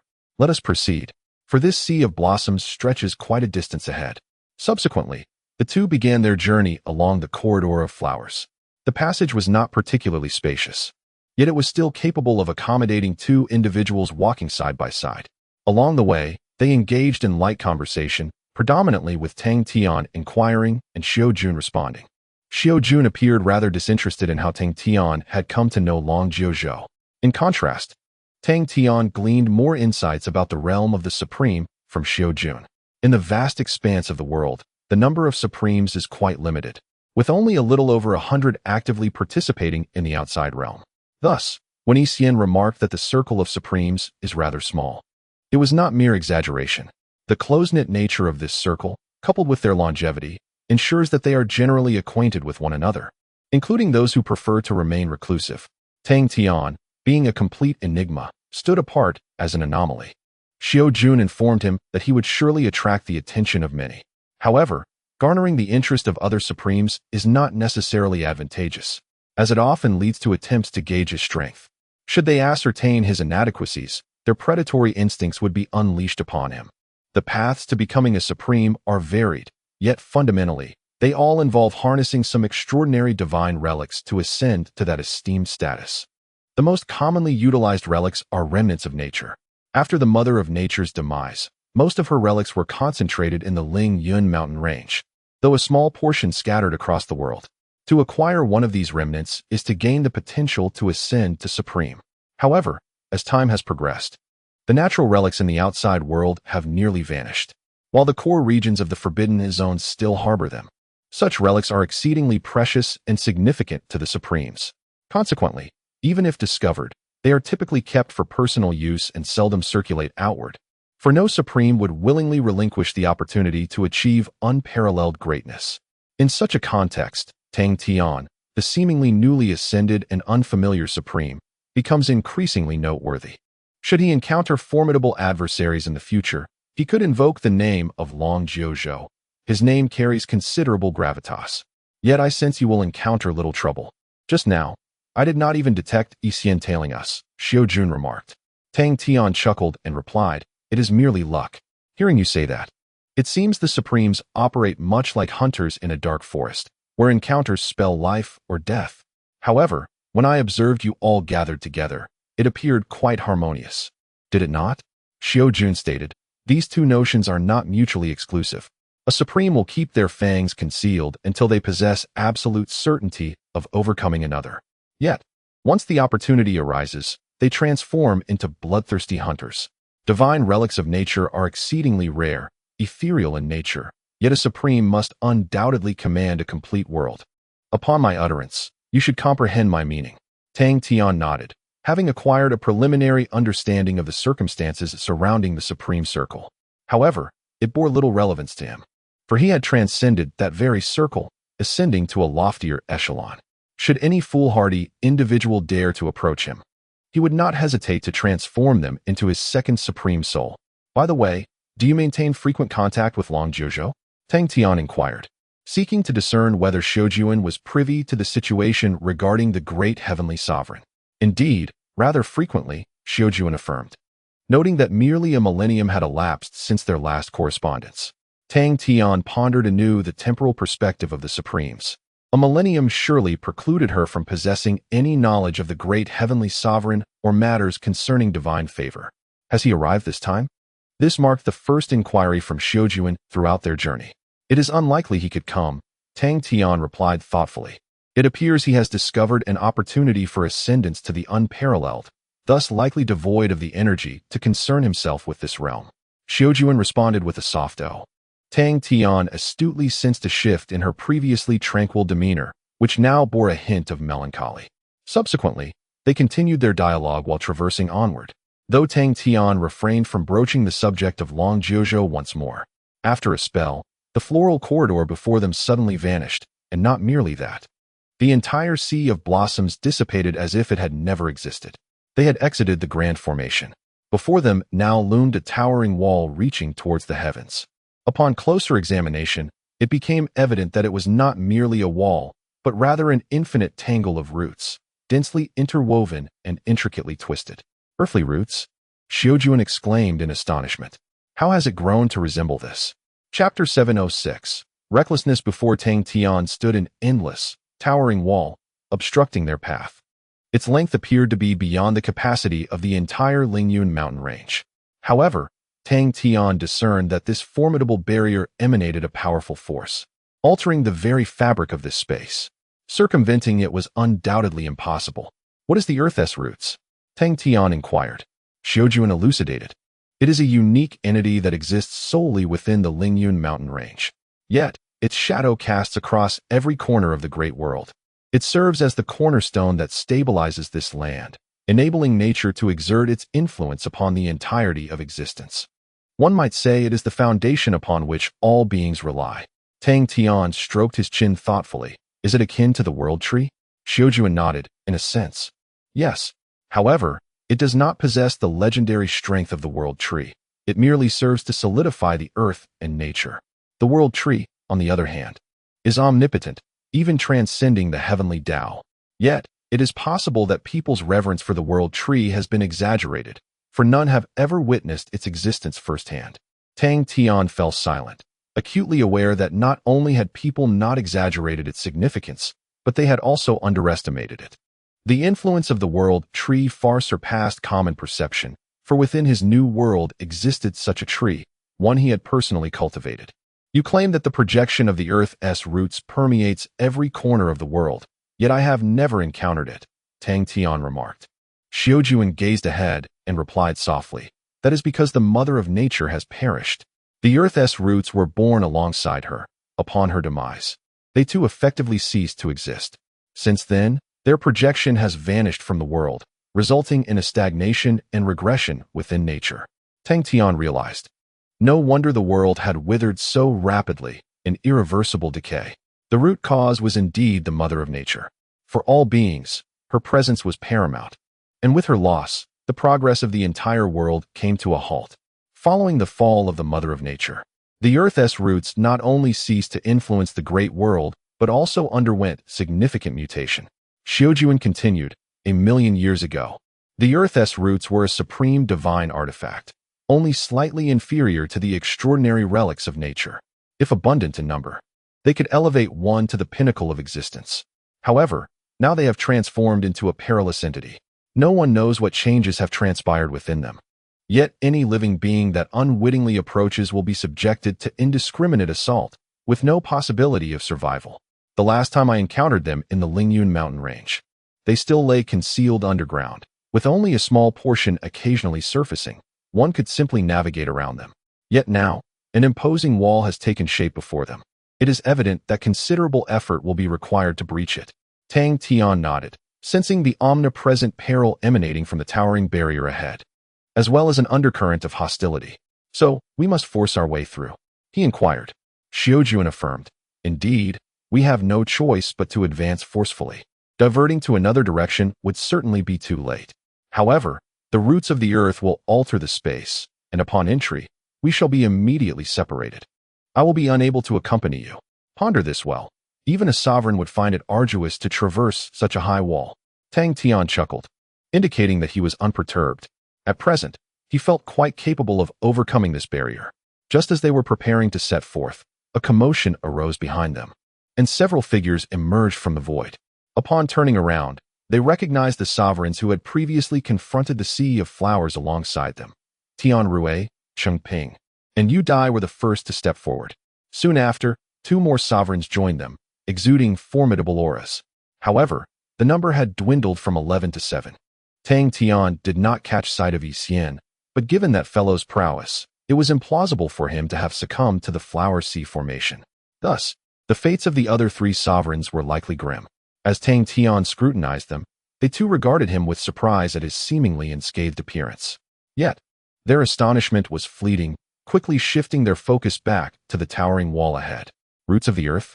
How has it come to this? Tian Rue expressed a sentiment akin to that of Xiaojuan. There had been a similar occurrence in the past, albeit only once. He recalled that during that incident, at least 4 comrades had been lost to the roots of the earth, becoming sustenance for the Lingyun mountain range. When exposed to the outside world, this phenomenon was far more perilous than when buried deep within the earth. Cheng Ping remarked. Yet, another sovereign scoffed, enough with this theatrics. I encountered a similar situation once, and it was nowhere near as dangerous as you claim. It was quite akin to the usual. Not a single soul perished. Your exaggeration merely seeks to intimidate us and diminish competition, does it not? Cheng Ping's expression remained impassive as he responded. I merely articulated what I have witnessed. Whether you choose to believe it or not is entirely your prerogative. I bear no obligation for your lives. At this juncture, the usually taciturn Yu Dai expressed her impatience. Let us cease the bickering. It is universally acknowledged that the roots of the earth are extraordinary, and to assert there is no danger is unequivocally false. In such a place, every step must be taken with utmost caution. Her demeanor suggested a palpable tension. Observing this, Tang Tian turned to Xiaojuan and asked, which of them speaks the truth? Xiaojuan remarked, do not concern yourself, simply regard it as fictitious. The entry points into the core of the Forbidden Zone are manifold, each leading to distinct locations, necessitating a prolonged journey before one might encounter anything of significance. However, those who enter from the same direction are unlikely to be separated by great distances. Thus, the individuals before us are all potential adversaries. each harboring intentions to eliminate the others. Earlier, in the Sea of Flowers, Tian Rui, Cheng Ping, and Yu Dai had already formed an alliance, undoubtedly establishing a cooperative rapport, with their subsequent focus likely directed towards us. Should we encounter any of them upon our entry, we must exercise utmost caution. Tang Tian smirked, observing that these individuals, though appearing amicable, are each more treacherous than the last. The two who successfully emerged from the Flower Sea are certainly not to be underestimated. How dull, he declared. Let them perform their charade. I shall not wait any longer. Xiao Jun inquired, will you not seek out the weaknesses? The wall exhibits uneven thickness, and the thinner sections may yield easier passage. Tang Tian waved his hand dismissively, stating, no need for that. My hometown is called Mang Village. Our creed consists of but a single word, recklessness. With that, he unsheathed the Star Moon celestial sword and boldly advanced towards the towering wall. Chapter 707. The innate earth spirit. While Tianrui and his companions were still engaged in discussion, they suddenly noticed a figure making its way toward the towering wall. Is that not our new friend, the Chosen One? Qingping remarked. Has he already discovered a weak spot in the earth's roots? That seems improbable. Look. Xiaojuan has yet to move. They appear to be together, Yudi replied. Tianrui stroked his beard thoughtfully. It is also possible that Xiaojuan has identified a vulnerable point and allowed him to proceed first. Over the years, she has learned much from Long Jiuzhou and undoubtedly possesses the capability. Qingping furrowed his brow slightly. Such consideration? They seemed unfamiliar with one another previously. How could such a close bond develop so suddenly? Yudi interjected. Then shall we? Tianrui raised a hand to halt her words. Such matters cannot be forced.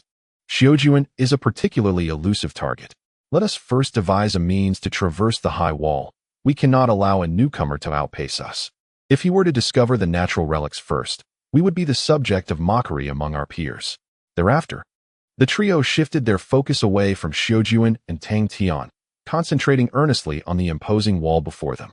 The other two sovereigns also expressed surprise at Tang Tian's actions, but soon redirected their thoughts toward the challenge of overcoming the wall. After all, the pursuit of natural relics remained paramount. At that moment, Tang Tian had arrived at the base of the towering wall. Standing there, he could more keenly appreciate its grandeur, resembling a barrier at the world's end. Simultaneously, the endless, intertwining roots of the earth became increasingly discernible. Tang Tian distinctly felt a peculiar and ominous aura emanating from them, tinged with a foul stench, as though it originated from the depths of hell. Once a symbol of nature and harmony, the fall of the Mother of Nature had wrought such a drastic transformation. Yet, it had not perished. One could observe the roots gently writhing. Tang Tian attempted to release a hint of his life essence, and the nearby roots immediately became animated, as if they had caught a whiff of something they desperately craved, writhing and agitated. This behavior was familiar to Tang Tian. It resembled the nightmares spawned within the ancient domain battlefield, products of the mingling of various consciousnesses following the world's demise. The situation mirrored the roots before him in certain uncanny ways. Drawing the Star Moon celestial sword, Tang Tian struck at the roots ahead with determination. A flash of sword light cut through, and the writhing roots were instantly severed, creating a significant gash. However, almost immediately, the surrounding roots reacted as if driven mad. Even though Tang Tian had concealed his life essence, they surged toward him frantically. It seemed that hiding himself in order to traverse the high wall was a futile endeavor. However, Tang Tian had no intention of doing so. As the roots of the earth surged towards him, he once again wielded the Star Moon celestial sword, swiftly severing them with a series of swift strokes. Before long, a gap emerged, and Tang Tian stepped boldly into it. Progressing forward, he continued to swing the Star Moon celestial sword, shattering the roots amidst their piercing shrieks, as the passageway stretched ahead of him. At this juncture, Tang Tian became acutely aware of a critical issue.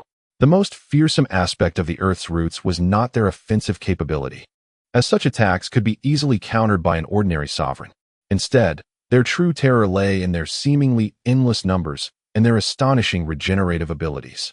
As Tang Tian ventured deeper within the high walls, the roots he had severed began to regrow behind him, sealing off his retreat. Despite his relentless swordplay, he could only carve out a narrow space for himself. The unique nature of the Earth's roots obstructed spatial perception and disoriented directional judgment. Such circumstances could easily lead one to become lost within, and those unfortunate enough might never find their way out again. Even returning to one's personal realm would prove challenging, for each route formed a spatial fracture, and with their overwhelming numbers, the connection to his personal realm would grow exceedingly faint, if not entirely vanish. Therefore, the previous assertion by the Sovereign of Tranquility that some individuals remain trapped within held a kernel of truth. Yet for Tang Tian, this posed no significant challenge. If it was difficult to slay a sovereign, an unsurpassed sovereign was nearly immortal, incapable of being entirely confined. With the relentless force of the Star Moon Celestial Sword, Tang Tian forged a path forward.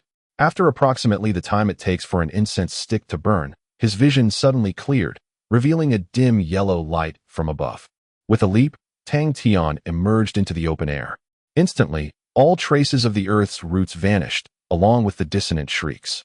It felt akin to leaving a sea of flowers, as if he had entered an entirely different realm.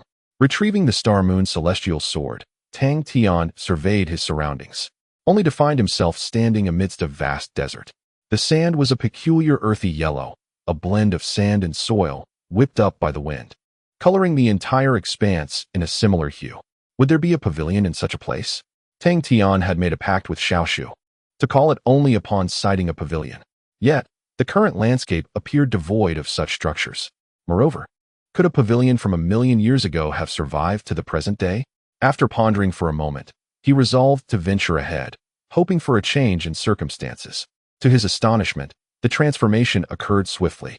Not far ahead, a towering structure captured his attention. Indeed, it was a grand pavilion. It stood resolutely in the desert, enduring the elements, seemingly undisturbed. In fact, it appeared quite new. Tang Tian approached it with purpose. Moments later, the scene behind the gazebo unfolded before his eyes. It was a desolate ruin, littered with collapsed structures crafted from ochre-colored gravel. The remnants of the debris suggested that this once appeared to be a grand palace. Was there, in fact, a palace here? Tang Tian stood in quiet contemplation for a moment before contacting Xiao. "I have arrived at the gazebo," he announced. Soon, Zhao's diminutive form appeared upon Tang Tian's shoulder, its eyes glistening red, as if weeping. Gazing at the ruins ahead, it spoke, "Indeed, this is the central region of the Spirit Valley. This area should belong to the Earth Spirit." Tang Tian paused, bewildered. "Earth Spirit?" Xiao nodded, affirming, "Yes. The innate Earth Spirit once resided here. Other primordial spirits also inhabited the Spirit Valley." Tang Tian hesitated before inquiring, "And now they?" Xiao replied somberly, "They have long since perished." The name of the Lingyun mountain range did not originate from 1,000,000 years ago, but from an even earlier time. Most of the primordial spirits in this world fell during a cataclysmic war eons ago. Before that, this was their sanctuary. I have never encountered them.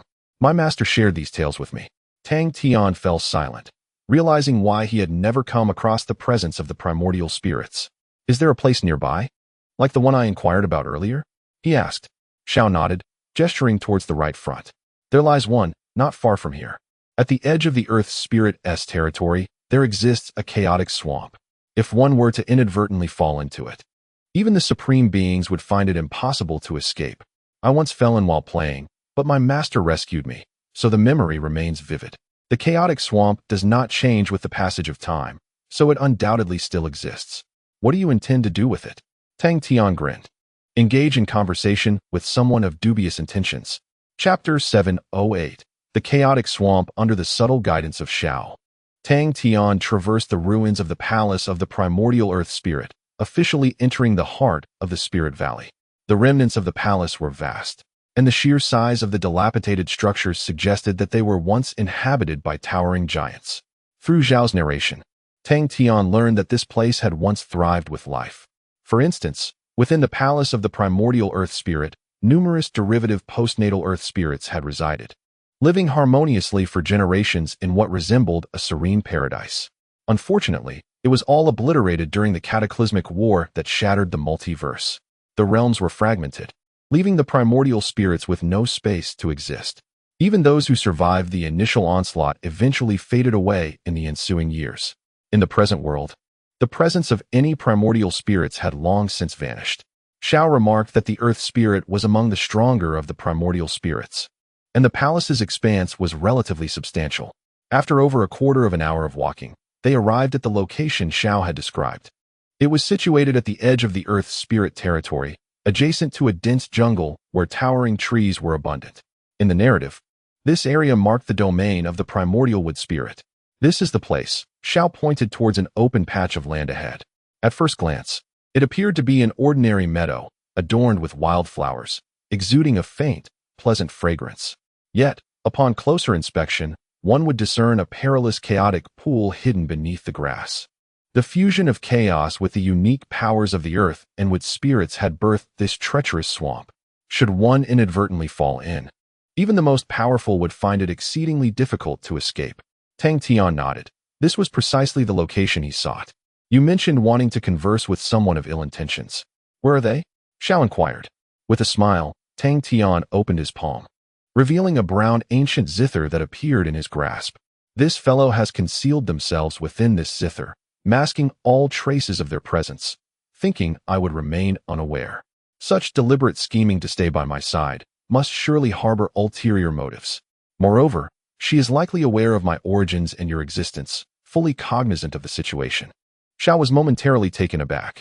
Aside from Long Jiuzhou and the deceased Hong Yun, who else could possibly be aware of our presence?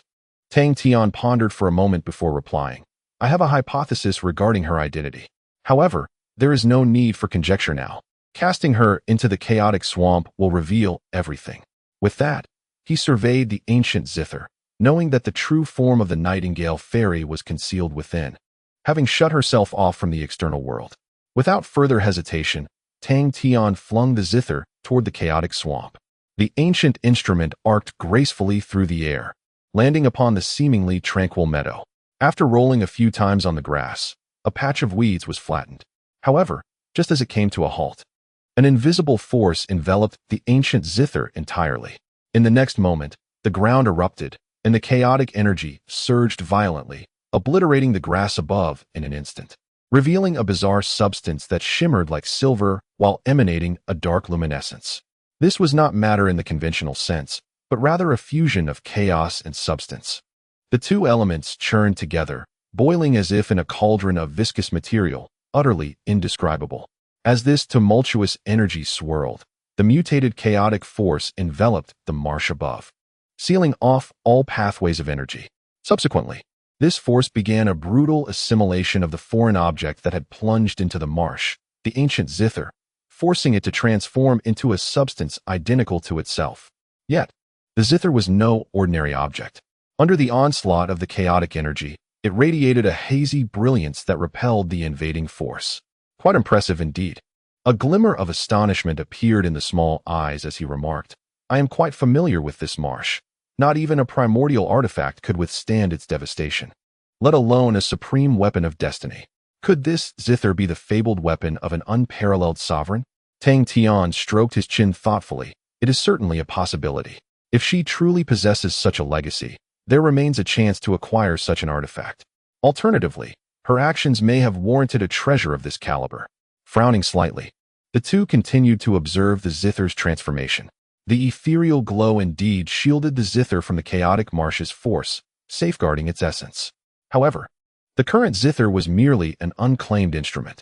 It was only utilizing its inherent power for self-preservation. This form of protection was ephemeral. Once its strength waned or it reached the critical threshold of chaotic energy's intrusion, it would inevitably succumb to destruction. This moment approached swiftly. The chaotic marsh proved to be more perilous and formidable than anticipated. Before long, the barriers surrounding the zither began to tremble. Eventually, a tendril of chaotic energy brushed against the zither's essence. Suddenly, the zither quivered as if startled, and then its gray radiance surged dramatically, completely obstructing the chaotic energy from breaching its defenses. What is happening? A reversal of fate? He exclaimed in surprise. Tang Tian, however, merely smiled while stroking his chin. No, someone is manipulating it. He could sense that the soul hidden within the zither had awakened. As Tang Tian's words fell, a faint haze rapidly emanated from the zither, quickly coalescing into a humanoid form. Indeed, it is the nightingale fairy, who had previously parted ways. At this moment, her countenance was exceedingly grim as she fixed her gaze intently upon Tang Tian. The once gentle aura she possessed now completely vanished. Tang Tian, she exclaimed. "You have long been aware of my existence." Tang Tian replied with a faint smile. "Your pretense, how shall I put it, is rather unremarkable. It is overly contrived. Unless I were truly a fool, anyone would harbor suspicions." The Nightingale Fairy's expression darkened as she retorted, "So, you sought out such a desperate circumstance to bring about my demise?" Tang Tian remained noncommittal. "If you cooperate, answering my inquiries, I may consider granting you a chance at survival." The Nightingale Fairy's voice turned icy. "You truly wish to spare my life? But do you believe that keeping a supreme being is so effortlessly achieved? I am not a foolish and arrogant fool like Ming Yao." With that, her demeanor shifted to one of seriousness, a subtle power of spatial energy emanating from her. It seemed she intended to establish a conduit to her personal realm and escape. However, after a brief moment, nothing transpired. Her expression shifted drastically. "What on earth is this place?" The Nightingale Fairy shouted in fury. Chapter 709. The Nightingale's Night Call. "Where on earth is this place?" exclaimed the Nightingale Fairy in alarm. Just moments ago, she had realized that she could not sense her accompanying realm at all. That was the most powerful means of self-preservation for a supreme being. As long as one was not like the renowned supreme who had their home stolen and their retreat severed, there should generally be no issues. Even in the face of dire circumstances, one could sense each other and depart with poise. Unless, the Nightingale Fairy suddenly recalled that this was the Lingyun mountain range, one of the 5 most unpredictable sanctums in the world. Any bizarre situation could potentially unfold. It was hardly surprising that Tang Tian could locate such a place. "Stop struggling in vain," Tang Tian said calmly. "I have already analyzed this location. Even if a supreme existence were to become ensnared here, they would only be able to force their way out. The escape method you rely upon most has become futile." The Nightingale Fairy's gaze was icy, yet there remained a hint of skepticism on her face. "You have also succumbed to a flaw of arrogance, Tang Tian," she remarked coolly. "How long has it been since you ascended to supremacy? Do you truly understand the means at a supreme's disposal? If you had found a way to completely seal me before my awakening, there might have been a glimmer of possibility. However, now that I have awakened, you no longer possess any means to confine me. And now, you shall pay the price for this. This will be your first lesson after ascending to supremacy." With that, she executed a most peculiar hand gesture. Immediately, the already potent gray energy surrounding the ancient zither surged once more. That terrifying force instantly repelled the chaotic energies outside, forming a safe zone. Subsequently, the Nightingale Fairy cradled the ancient zither and stepped towards the edge of the chaotic marsh. However, upon witnessing this, Tang Tian merely shook his head. "You are mistaken. If you truly knew me, you would understand that I am the most timid, especially regarding matters concerning my own life. Without sufficient assurance, why would I confront you openly?" Having said this, Tang Tian extended a finger, and an overwhelming majesty descended from above, landing within the chaotic marsh. This magnificent power pierced through the chaotic energies, directly impacting the gray barrier of the ancient zither, forcefully compressing its already surging energy. The Nightingale Fairy, who had advanced a distance, was compelled to halt, unable to make any further moves. At this moment, the Nightingale Fairy finally panicked. "How is this possible?" she exclaimed, her eyes wide with disbelief. "Supreme power, have you truly ascended to the level of a supreme being? How can this be?" Tang Tian's expression remained tranquil. "Does this not align perfectly with what you just stated? You have often claimed that you can perceive my extraordinary nature. Yet, it seems you were unaware that I have ascended to the unparalleled realm." The Nightingale Fairy was taken aback. Indeed, she had consistently spoken this truth. For Tang Tian had traversed from the realm of the immortal emperor to that of the supreme in merely half a year, a feat unparalleled in the entire world, a miraculous defiance of fate. Yet, she could hardly fathom that Tang Tian had unknowingly stepped into the realm of the unsurpassed. The term unsurpassed denotes the pinnacle of existence. No entity can transcend this domain. Even the realm lord and the grand celestial monarch reside within the confines of the unsurpassed. For an ordinary supreme to attain this status, not only is extraordinary fortune required, but also an extensive period of refinement, at least on the scale of 100,000 years. However, Tang Tian had once again conjured an impossible miracle. The Nightingale Fairy found herself at a loss for words, and in that moment, she truly felt despair. The chaotic marsh was already a treacherous place to escape, and outside loomed a watchful, unsurpassed supreme. Tang Tian was indeed correct. He was not arrogant, but rather excessively composed. Now, they could engage in a proper discourse. You have invested considerable effort to approach me, concealing yourself within this ancient zither. What is it that you truly desire? He inquired calmly. Yet, the Nightingale Fairy remained silent in response. Her previously tense demeanor inexplicably transformed into a serene acceptance, as though resigned to her fate. I have nothing to divulge to you, nor could I ever, she declared. If you wish to kill me, then do so. From me, you shall glean no valuable information. Tang Tian, however, had anticipated her reply. With a faint smile, he gazed into her eyes and remarked, in truth, I am not particularly intrigued by your so-called conspiracy, considering it has already failed. What I fail to comprehend is why, after making such a significant contribution, you would venture out alone to undertake such perilous and menial tasks. Do they not value your life? The Nightingale Fairy narrowed her eyes. I do not understand what you are implying. Tang Tian chuckled softly, saying, I genuinely feel a sense of injustice on your behalf. If I were in your position, having accomplished such a remarkable feat, I would be profoundly grateful and ensure your protection. Yet, it seems the Grand Celestial Monarch does not regard your well-being with the same gravity. Am I mistaken? Lining. The Nightingale Fairy faltered momentarily, though she quickly endeavored to mask her reaction, yet Tang Tian discerned it. With a subtle smile, he said, It appears I have struck true. The Nightingale Fairy's expression darkened. She recognized that further concealment was utterly futile. When did you realize it? Lining spoke in a low voice. Tang Tian pondered for a moment and replied, That night, I had my suspicions. Your piece conveyed emotions too overtly. It did not merely depict the relationship between the Moon Fairy and the Realm Lord, but rather reflected your own experiences and feelings. If I am not mistaken, the figure seated beneath the apple tree was none other than Lu Ming. Am I correct? Lining fell silent, tacitly acknowledging Tang Tian's assertion. Observing her, Tang Tian continued, In truth, I can sense that within that emotion, you are profoundly sincere, yet also deeply conflicted and lost. There exists a lingering regret that has left a lasting impression on me. You are aware that Lu Ming has passed away, and you lament how circumstances unfolded. Indeed, you loathe yourself for not having had the chance to see him before his demise. These are the sentiments I discerned from your composition. Moreover, do not speak further. Lining abruptly interrupted Tang Tian. In that instant, he grasped a significant truth. Lu Ming was the person she cherished most. A vulnerable point in her heart.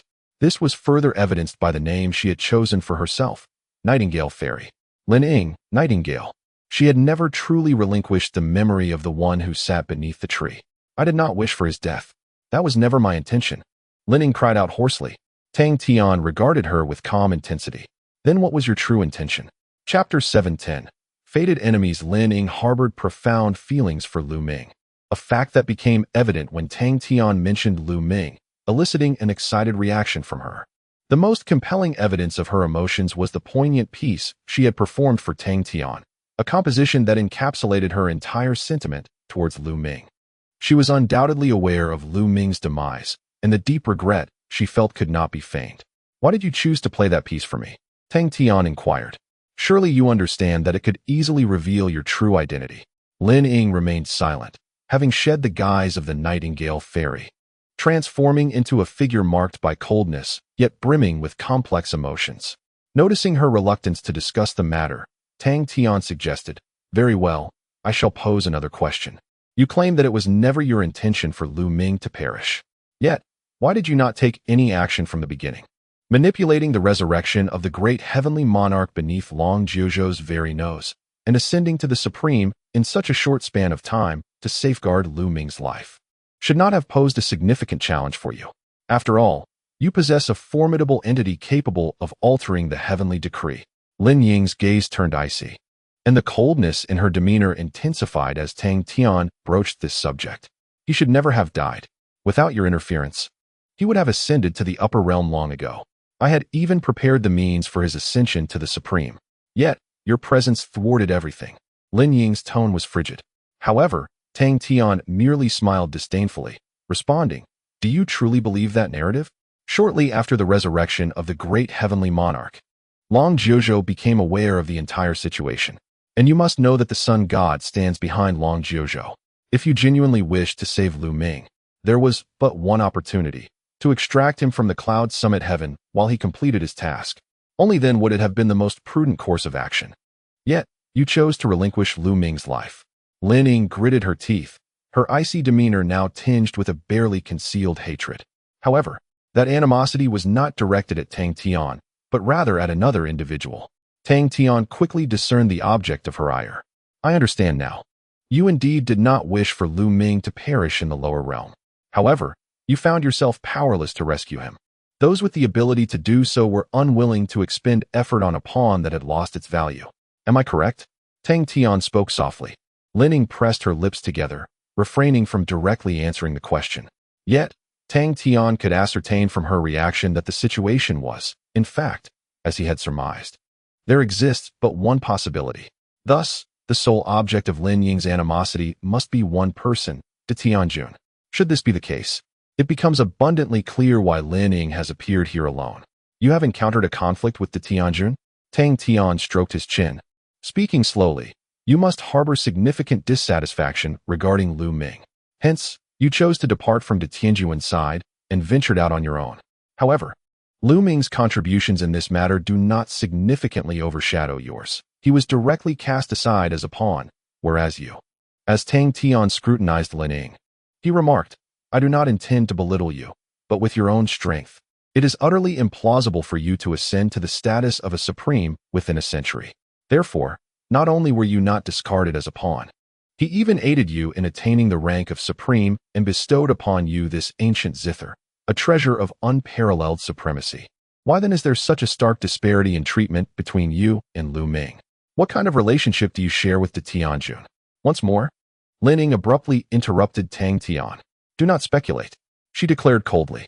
No matter what, I will not divulge matters that should remain secret. Tang Tian chuckled lightly, saying, Then let us discuss what I am allowed to know. Surely, there must be a reason for your proximity to me? After a moment of silence, Lin Ying ultimately chose to speak. At first, I intended to eliminate you. She fixed her gaze upon Tang Tian, her demeanor icy. But as you mentioned, you were not the decisive factor in that matter. Consequently, I developed a different notion. De Tianjun once informed me that you represent an unprecedented upheaval in this world. Your existence may hold the power to alter everything or perhaps return the entire world to a bygone era. Thus, I chose to approach you to ascertain the possibility of such a change. Tang Tian instinctively touched his nose, remarking, How could I be unaware of my own prowess? Lin Ying let out a cold laugh. That indicates your lack of self-awareness. Do you truly believe it is normal to have ascended to the pinnacle of the world in such a brief span? Have you never questioned the abnormal entities surrounding you? Tang Tian fell silent. He was acutely aware that he was surrounded by many extraordinary phenomena. Gu Xiaoxue, for instance, could still be somewhat rationalized. Yet there was one individual whose whereabouts he had yet to uncover, the system. What exactly is it? How does it exist? And who orchestrated its presence within him? All remained shrouded in mystery. In many moments, he contemplated surrendering, particularly after becoming a supreme without uncovering any leads. He no longer wished to seek the truth of the matter, having mentally prepared himself to regard it as an inexplicable existence. However, Lin Ying unexpectedly broached the subject once more. Do you know? Tang Tian inquired. He had anticipated that Lin Ying would decline to answer, yet she replied candidly. I do not know. Yet, the great heavenly monarch surely possessed the knowledge. He simply chose not to disclose it to me. Tang Tian squinted. Are you attempting to instigate animosity between me and the great heavenly monarch? Lin Ying responded. Is there a necessity for that? You are destined to be adversaries. It is an inevitability that cannot be evaded. Tang Tian scoffed. It is not that absolute, is it? You may not realize this, but I am quite selfish and harbor no overwhelming sense of responsibility towards this world.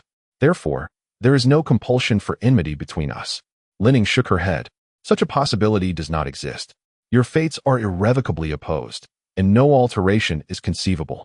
This is the very phrase the great heavenly monarch conveyed to me. Tang Tian fell silent again. Destined opposition. What role does he truly play in this world? Chapter 711. The sealing of Lin Ying. Lin Ying shared little, and her words were undoubtedly selective. Nevertheless, she conveyed a wealth of crucial information. Firstly, she alluded to the abnormalities surrounding her.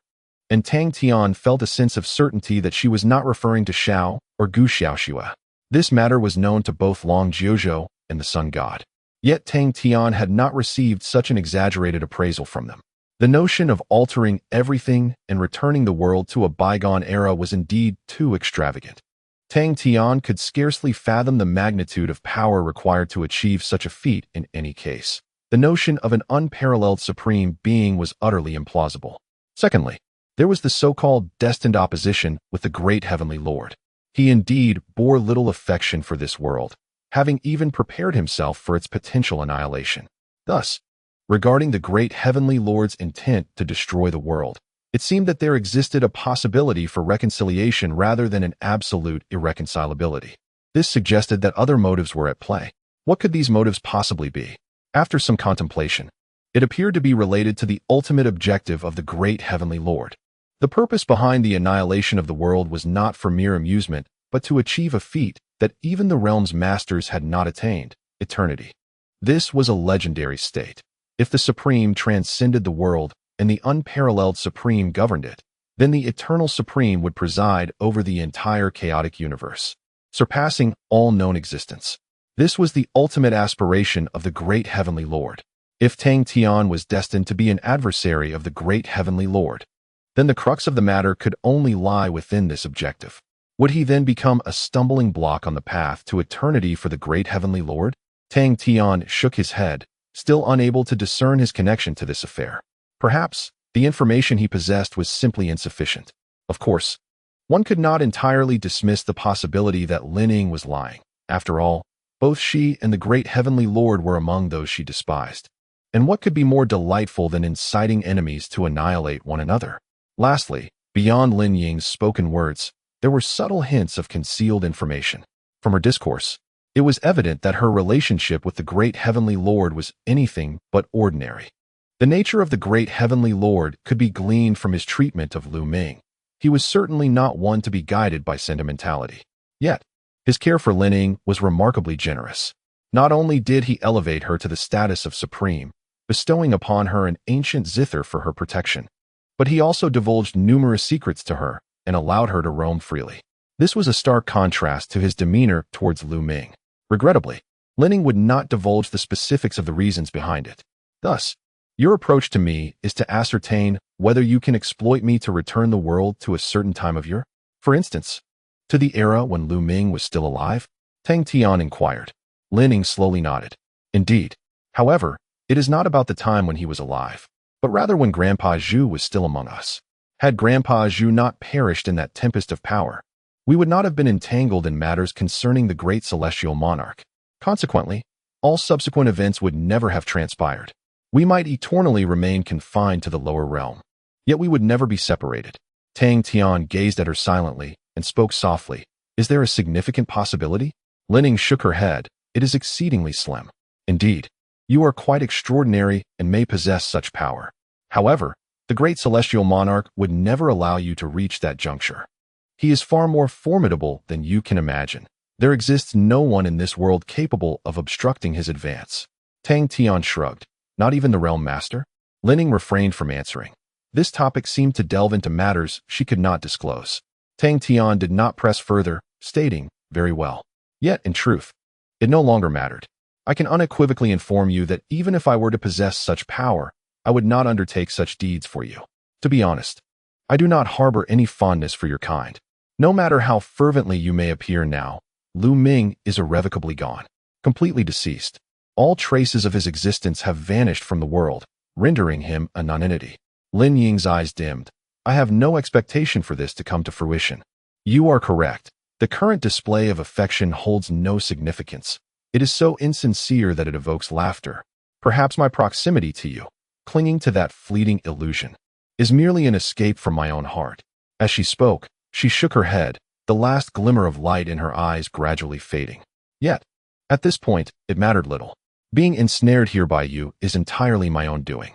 To be slain by you might indeed offer a fitting conclusion to my otherwise meaningless existence. Upon uttering these words, she seemed to resign herself to fate, relinquishing all defenses. Even the gray luminescence surrounding the Guqin rapidly dissipated. Soon, the The chaotic forces from the outside world would completely engulf her. However, at that moment, a powerful force supplanted the Guqin's protection, re-enshrouding Lining in safety. Who said I intended to kill you? Tang Tian remarked with a gentle smile. Lining furrowed her brow slightly. You do not aim to slay me? In my current state, I should hold no value for you, should I? Tang Tian chuckled. You underestimate yourself greatly. Though you may not wish to acknowledge it, your connection with the great celestial monarch is undoubtedly exceptional. Perhaps you could serve as a valuable bargaining chip. Lining shook her head. You overrate me. Or perhaps, you simply do not comprehend the great celestial monarch. It is impossible for you to leverage me against him. I cannot, and no one in this world can. Tang Tian raised an eyebrow. He possesses no emotions? Lining replied, You will understand when you truly encounter him. Upon finishing her words, she promptly closed her eyes, surrendering entirely to despair. Tang Tian understood that their conversation had reached its conclusion. Bereft of the Guqin's sanctuary, he effortlessly exerted complete control over her, subsequently sealing her in every conceivable manner, rendering escape an impossibility. Simultaneously, he cloaked her senses, effectively placing her in a state akin to suspended animation. Thereafter, Tang Tian extricated her from the chaotic mire. Do you truly intend to spare her? He pondered, recalling his insights regarding the Supreme Lord. Even if Lining were his companion, it would scarcely affect him. The narrative continued. Tang Tian shook his head. Let her remain for now. Perhaps she may serve another purpose. He had deliberately slowed his pace while sealing Lining. Yet, the ephemeral soul that had once emerged did not manifest again.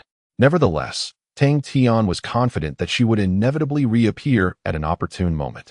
This individual was not the same as the Lining before him. Well, the troubles nearby have been resolved.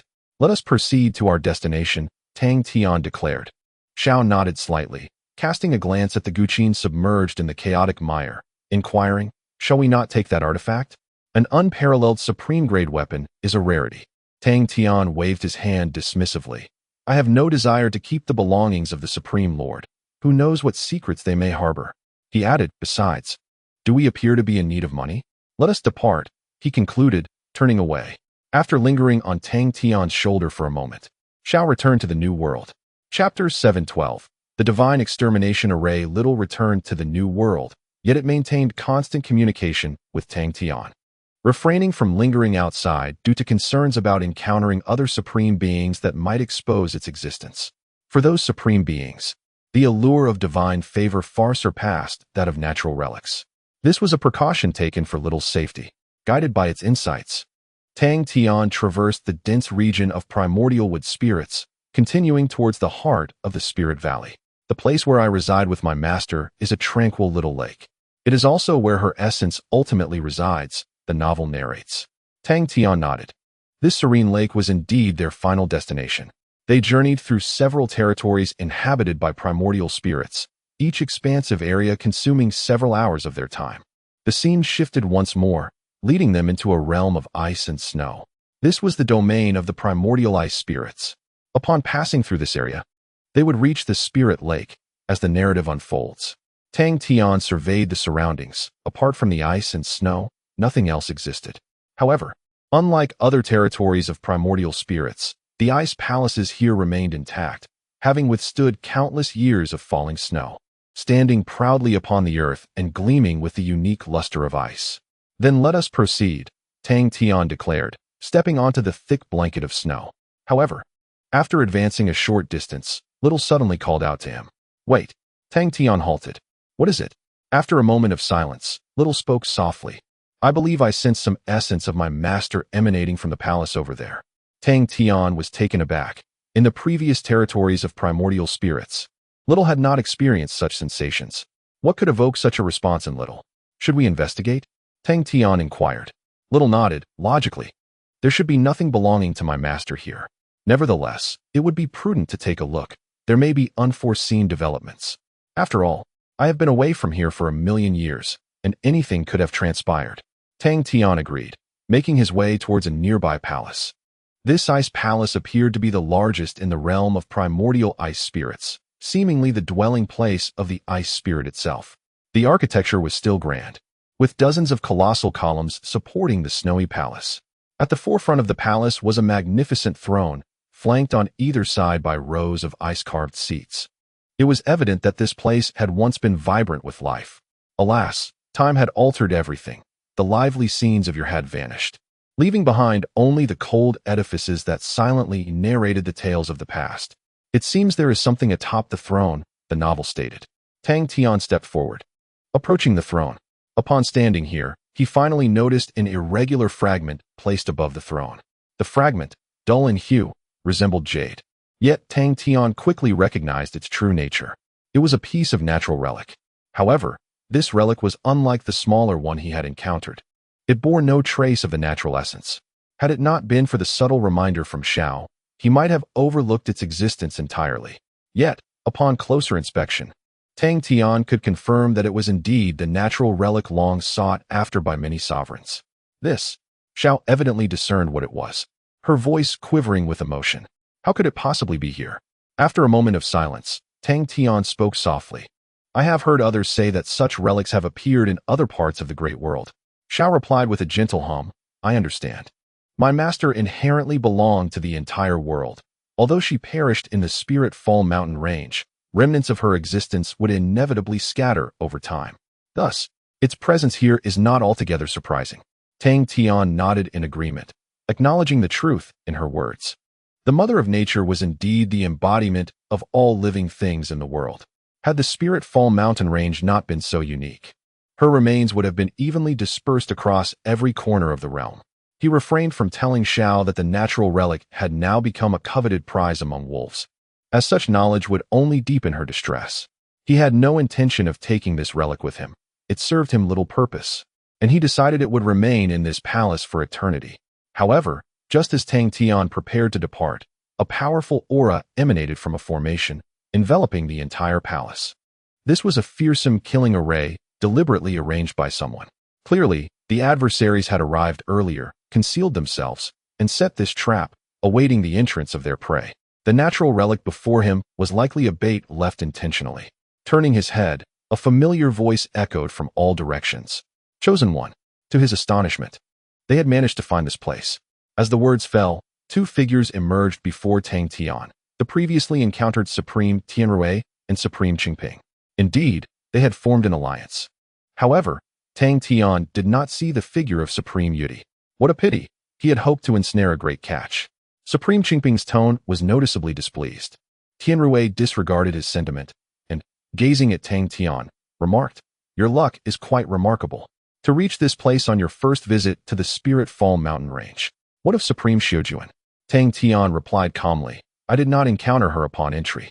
Tianrui shook his head, saying, What a pity. Your good fortune may very well end here. With that, he activated the array, an overwhelming aura of murderous intent locking onto Tang Tian. However, there was no trace of anxiety on Tang Tian's face. Instead, he gazed around and inquired, What kind of formation is this? It appears rather formidable. Tianrui Zun paused momentarily and replied, It is known as the God-slaying formation. Even a powerful entity such as Xiujun Zun would find it exceedingly difficult to escape once ensnared within this grand array.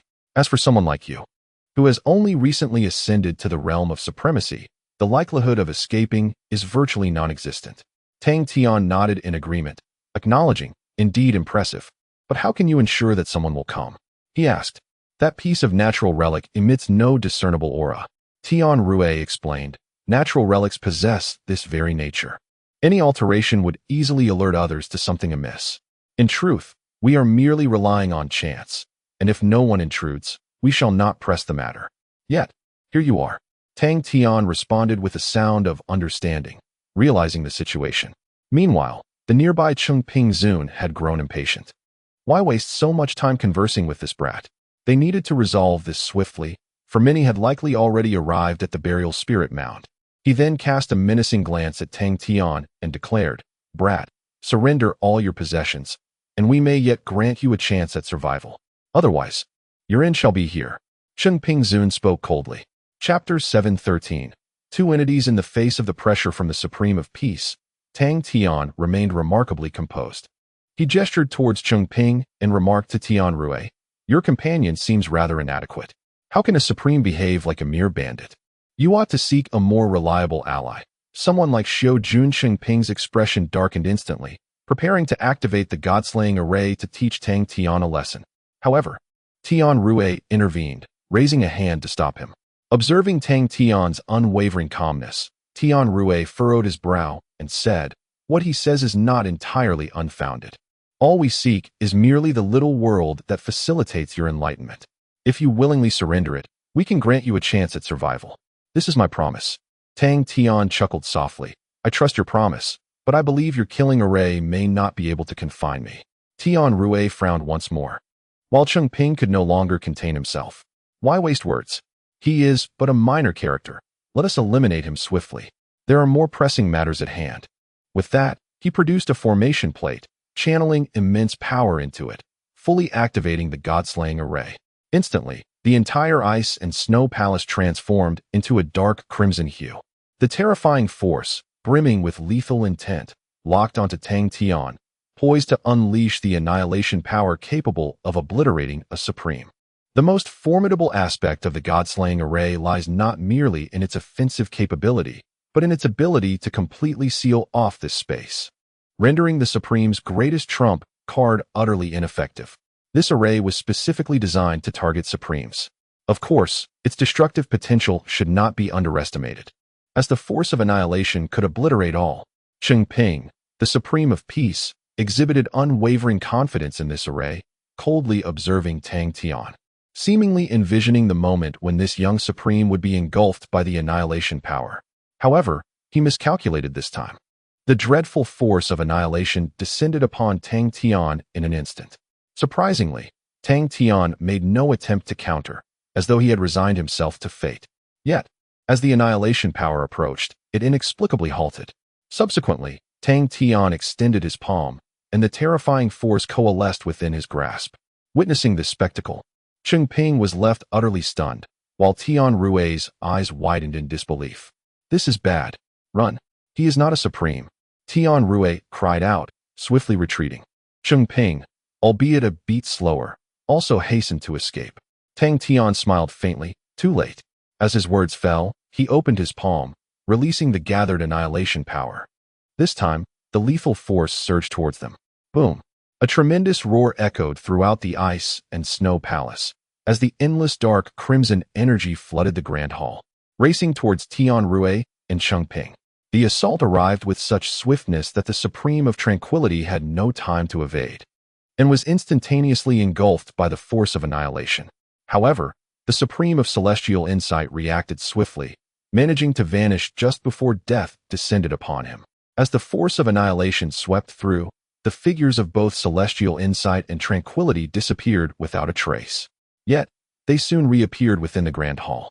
Celestial Insight bore no injuries, but his countenance was ghastly, filled with an unmistakable terror. In stark contrast, Tranquility was not so fortunate. Blood covered his entire body, with numerous grievous wounds exposing bone, rendering him half-kneeling on the ground as he gazed at Tang Tian, horrified beyond measure. "Did you think I engaged in such lengthy dialogue with you for no reason?" Tang Tian's gaze was indifferent as he approached them slowly. Simultaneously, countless lines constructed from the power of the world began to materialize around the hall, forming a colossal cage that severed all external connections. It is indeed challenging to slay a supreme. Yet, for one of the paramount supremes, it remains an achievable feat, particularly when they are caught completely off guard. Tang Tian effortlessly erected a cage, ensnaring them within the palace. Having severed their ties to the miniature world, they were now akin to fish on a chopping block, vulnerable to slaughter. "You are not a newly ascended supreme," Tranquility bellowed, his eyes brimming with despair. Celestial Insight's expression mirrored his, as he solemnly inquired, "Who exactly are you, my lord? Why do you mingle among us insignificant characters?" He had evidently deduced Tang Tian's true prowess. Tang Tian offered a faint smile and replied, "I am indeed a newly ascended supreme, though my ascent differed from yours. As for my identity, it is unnecessary for you to know. I am pressed for time, so farewell to you both." With that, he lightly snapped his fingers. Subsequently, the cage, forged from the power of the world, began to constrict rapidly, advancing towards them. The Supreme of Tranquility roared in fury, attempting to force his way through the cage. However, the moment his seemingly indomitable fist made contact with the lines, It was instantaneously severed and dissolved into nothingness. Tranquility let out a wretched cry, altering his approach in a desperate attempt to harness his formidable world power against the cage's contraction. Yet, despite his utmost efforts, he could not inflict any impact upon the cage. It was a presence of an entirely different caliber. The chilling breath of death swiftly closed in. In a state of desperation, Tranquility made one last attempt to escape through the miniature world, but alas, it proved futile. The cage sealed off everything. He was utterly incapable of achieving it. Ultimately, accompanied by his anguished roar, he was completely obliterated within the cage.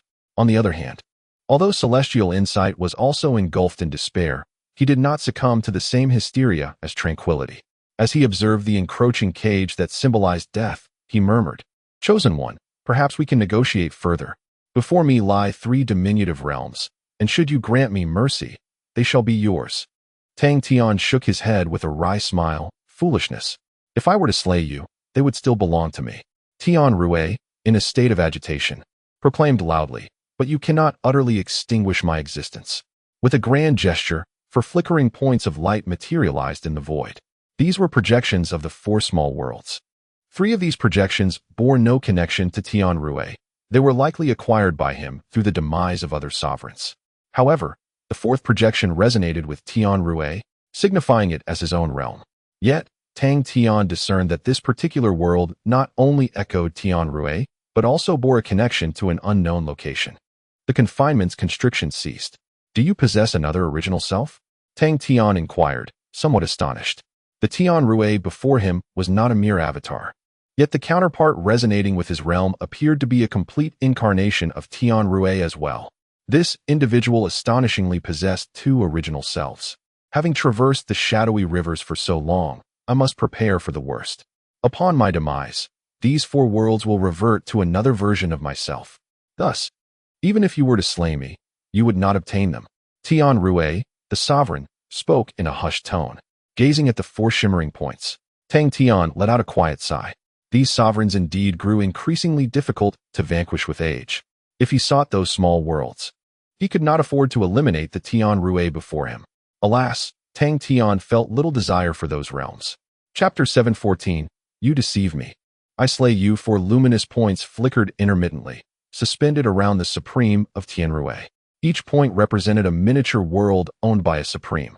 Typically, when a Supreme acquires another's miniature world, they would promptly merge it to expedite their advancement on the path of supremacy. This fusion process generally spans approximately 10 millennia. However, the 3 miniature worlds displayed by the Supreme of Tian Rue had yet to undergo this integration. This implies that they were most likely acquired within the last 10,000 years. To have slain 3 Supremes within such a time frame is a gruesome feat, far more harrowing than what Xiujuan had previously relayed. Tang Tian fell into silence for a moment, then shifted his gaze to the deceased Supreme of Qingping. Upon his demise, the miniature worlds associated with him began to manifest. Yet, unlike Tian Rue, Qingping was not as extravagant. Only 2 miniature worlds were revealed. One was his own, while the other caused Tang Tian to furrow his brow upon recognition. "Have you truly slain the Supreme of Yudi as well?" Tang Tian expressed his astonishment. Previously, the 3 had banded together. Yet now, Yudi's miniature world inexplicably appeared within Qingping's domain.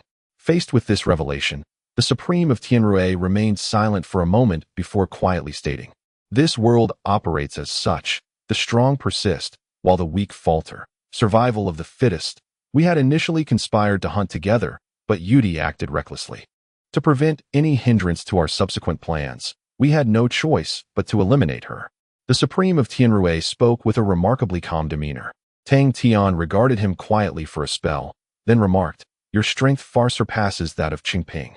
Yet, her miniature world resides in his grasp. If I am not mistaken, once the time is ripe, Qingping's miniature world will undoubtedly find its way into your possession, will it not?" The Supreme of Tian Rue tacitly acquiesced to Tang Tian's assertion. "I reiterate, survival of the fittest. Moreover, in times of trepidation such as these, every individual prepares for the calamities that may soon unfold. I harbor such thoughts. And so does Qingping." Tang Tian frowned slightly. Trepidation? Judging by the demeanor of both Tian Rue and Qingping, their behavior indeed seemed rather unusual. The Supreme of Xiujuan would not deceive him. Despite the inherent conflicts among supremes, they typically remained within an acceptable scope. The bloodthirsty Yixin had slain only a handful of supremes over countless millennia. Yet now, it appeared as though Tianrui and his cohorts had descended into madness, relentlessly hunting other supremes, even creating opportunities where none existed. This was an aberration. What calamity do you speak of? Tang Tian inquired. Tianrui Jizun gazed at Tang Tian, confusion evident in his expression as the esteemed chosen one. You must be aware of the recent rumors that have circulated over the past few years, correct? Tang Tian remained impassive. What rumors? After a brief pause, Tianrui responded. According to various sources, it appears that the entity who nearly obliterated the entire multiverse a million years ago has seemingly returned. Tang Tian fell silent. Are you implying the great heavenly monarch? Tianrui nodded slowly. That is a name that once caused the very world to tremble. Even now, I dare not utter it lightly. If that being has truly returned, who could possibly withstand them? The heavenly monarch and Mother Nature have perished, and there are no signs to suggest their return. This world is destined to meet its end at the hands of that individual. In such a dire situation, if one does not seek to enhance their own strength, how can they hope to preserve themselves amid the impending cataclysm? Tang Tian pondered for a moment, realizing the gravity of the situation. Do the other sovereigns share this sentiment? Tianrui answered. At least among those sovereigns I am acquainted with, most indeed think this way. I have even heard whispers that certain individuals have secretly allied themselves with that being. Tang Tian replied coolly. Would that not mean they have betrayed this world? Tianrui countered. Betrayal? Sovereigns have long transcended the world. What does betrayal even mean in such a context? Moreover, without the heavenly monarch, this world possesses no chance of overcoming that being, a fact proven a million years ago. Under these circumstances, preserving one's own life and fortune takes precedence over the so-called welfare of the world and its creatures. No one would choose to make a sacrifice devoid of meaning. Tang Tian fell silent. It became clear that the mindset of the sovereigns was indeed reflective of this reality. Yet, this was hardly surprising. Human nature is inherently self-centered. Especially for the sovereigns, their detachment from the world had dulled their emotional ties. Even Tang Tian himself had experienced this sentiment before. Thus, it was not unexpected for these sovereigns, who had lived for hundreds of thousands of years, to harbor such a mindset. Chosen one, Tianrui continued. I do not know when you achieved your supremacy, nor do I know how much you comprehend the cataclysm from a million years ago. However, I feel compelled to remind you that even as a supreme being, one cannot be entirely assured of their safety under the shadow of that entity. Therefore, these three small worlds could prove to be quite beneficial for you. If you could spare me, they would all be yours. The conversation returned to its core. Tang Tian smiled and said, Do you not possess another form? Why are you so fixated on this one? Surely, the three small worlds are more appealing? Tianrui fell silent. This pertains to my greatest secret. I cannot disclose it to you. However, I can assure you that the value of this form indeed surpasses that of the three small worlds. Tang Tian's lips curled into a smile. Then I can rest assured. It is not a loss. Tianrui was taken aback. Do you agree? Tang Tian chuckled softly, snapping his fingers as the cage surrounding Tianrui began to constrict further. Tianrui's expression changed drastically, and he exclaimed, Why? Are you not interested in the three small worlds? If you kill me, you will gain nothing. Tang Tian replied coolly. Why? It is quite simple. You have deceived me, hence I shall eliminate you. It is as straightforward as that. Tianrui was utterly stunned. Having long been accustomed to interactions based on mutual benefit, he had never encountered someone like Tang Tian. Perhaps he could not even fathom that such a person existed. Ultimately, as the despairing gaze of the supreme Tianrui lingered, the cage continued to constrict, swiftly dissolving him. The four luminous points suspended in the sky flickered one last time before vanishing completely.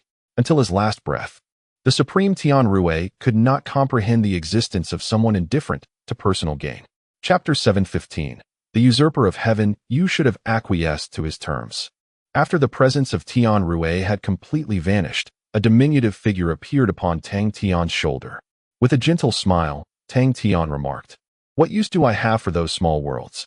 Did Lin Ying not already declare that I am destined to be at odds with the grand heavenly monarch? Those three small worlds hold no significance for me. It would be far more gratifying to eliminate him and quench my thirst for vengeance. I am someone who prefers to settle scores. The small figure fell silent, seemingly in agreement with Tang Tian's assertion. Subsequently, Tang Tian reached out to summon the coordinates of the two small worlds left by the Supreme of Peace, establishing a connection with them. However, he refrained from drawing them closer to his new world or opting for fusion, allowing them to remain where they were for the time being. As he had just articulated, these small worlds bore little consequence for him. How about you? Tang Tian inquired, observing the small figure. The worlds of the Supreme are certainly far more complete than the portable worlds of the Tao Master. They would be a significant boon for you. The small figure shook its head, responding, I cannot assimilate them. They are far too powerful for me. Truly merging with them would likely require thousands of years. And I do not possess that much time. In truth, my current level of growth is sufficient. There is no need for you to seek anything further for me. Not even the three primordial sources. Tang Tian raised an eyebrow. Are you certain? Did you not previously assert that the larger, the better? Once again, the small figure shook its head. It is truly enough. Even if it proves inadequate later, I shall do my utmost. Whatever will be, will be. Tang Tian felt a flicker of confusion regarding the small figure's sudden resignation. After contemplating, he surmised it could be related to the matter of the Mother of Nature. The small figure's greatest wish had always been to await the return of its master. However, upon regaining its memories, it had come to realize that the Mother of Nature could never return. Such a realization was indeed a profound blow. Very well, Tang Tian conceded. I can set aside these small worlds and the three primordial sources for you. Should you wish to utilize them later, simply inform me. The small figure nodded softly in acknowledgement. Following this, Tang Tian waved his hand, erasing all traces within the palace, preparing to depart. Yet, at that moment, the small figure spoke once more. Let us take my master's remains with us. Tang Tian paused, taken aback. Would it not be better to leave them here? The small figure murmured. If left here, they will inevitably become fodder for that pack of wolves. I do not wish to witness such a fate. Since we have encountered them, we should take them away. Tang Tian fell silent, recognizing the validity of this reasoning. Ultimately, he retrieved the natural remains into his spatial realm, departing the icy palace alongside the small figure. Upon exiting, the small figure returned to the new world. Tang Tian, now alone, continued his journey towards the spirit lake. After traversing the realm of the primordial ice spirits, the scenery before him shifted once more. However, this time, instead of entering the domain of other primordial spirits, he found himself in a serene valley. The valley was adorned with wild grasses and vibrant flowers, while crystal-clear streams meandered gently, even hosting schools of fish frolicking in its waters. All of this represented the ordinary and natural essence of life. Amidst the grassy expanse, a narrow stone pathway stretched forth into the distance. Following this path would lead him onward, as the narrative described. Tang Tian nodded and stepped onto the stone road. The valley was not particularly vast. After walking a short distance, he sensed the presence of others nearby. It appeared that some supreme beings had already arrived at the core region ahead of him. After a brief further trek, he beheld a gathering of figures and an utterly contrasting scene before him. It was a massive surge of chaotic thunder. Within the swirling gray chaos, countless bolts of pale lightning flashed furiously. Even from a considerable distance, one could feel the terrifying power contained within that tempest, far more formidable than the chaotic swamp he had previously encountered. At that moment, dozens of powerful figures were scattered ahead, all blocked by the chaotic thunderstorm. The spirit lake lay just beyond. Yet, this phenomenon was something he had never witnessed before. The narrative continued. Tang Tian communicated telepathically. 1,000,000 years have passed. Anything could happen, especially in such a unique place. I shall approach and ascertain the situation. With that, he made his way toward the chaotic thunder. Tang Tian did not make a conscious effort to conceal himself, and his presence quickly drew the attention of the crowd. However, most merely glanced at him before returning to their own concerns. Their curiosity about this unfamiliar face piqued only momentarily. He, too, had not encountered them before. These supreme beings must have entered through different entrances. Yet, upon nearing the gathering, he recognized several familiar figures. Two were supreme beings who had emerged from the sea of flowers alongside him. They seemed to have avoided any conflict with Tianrui and appeared to have banded together.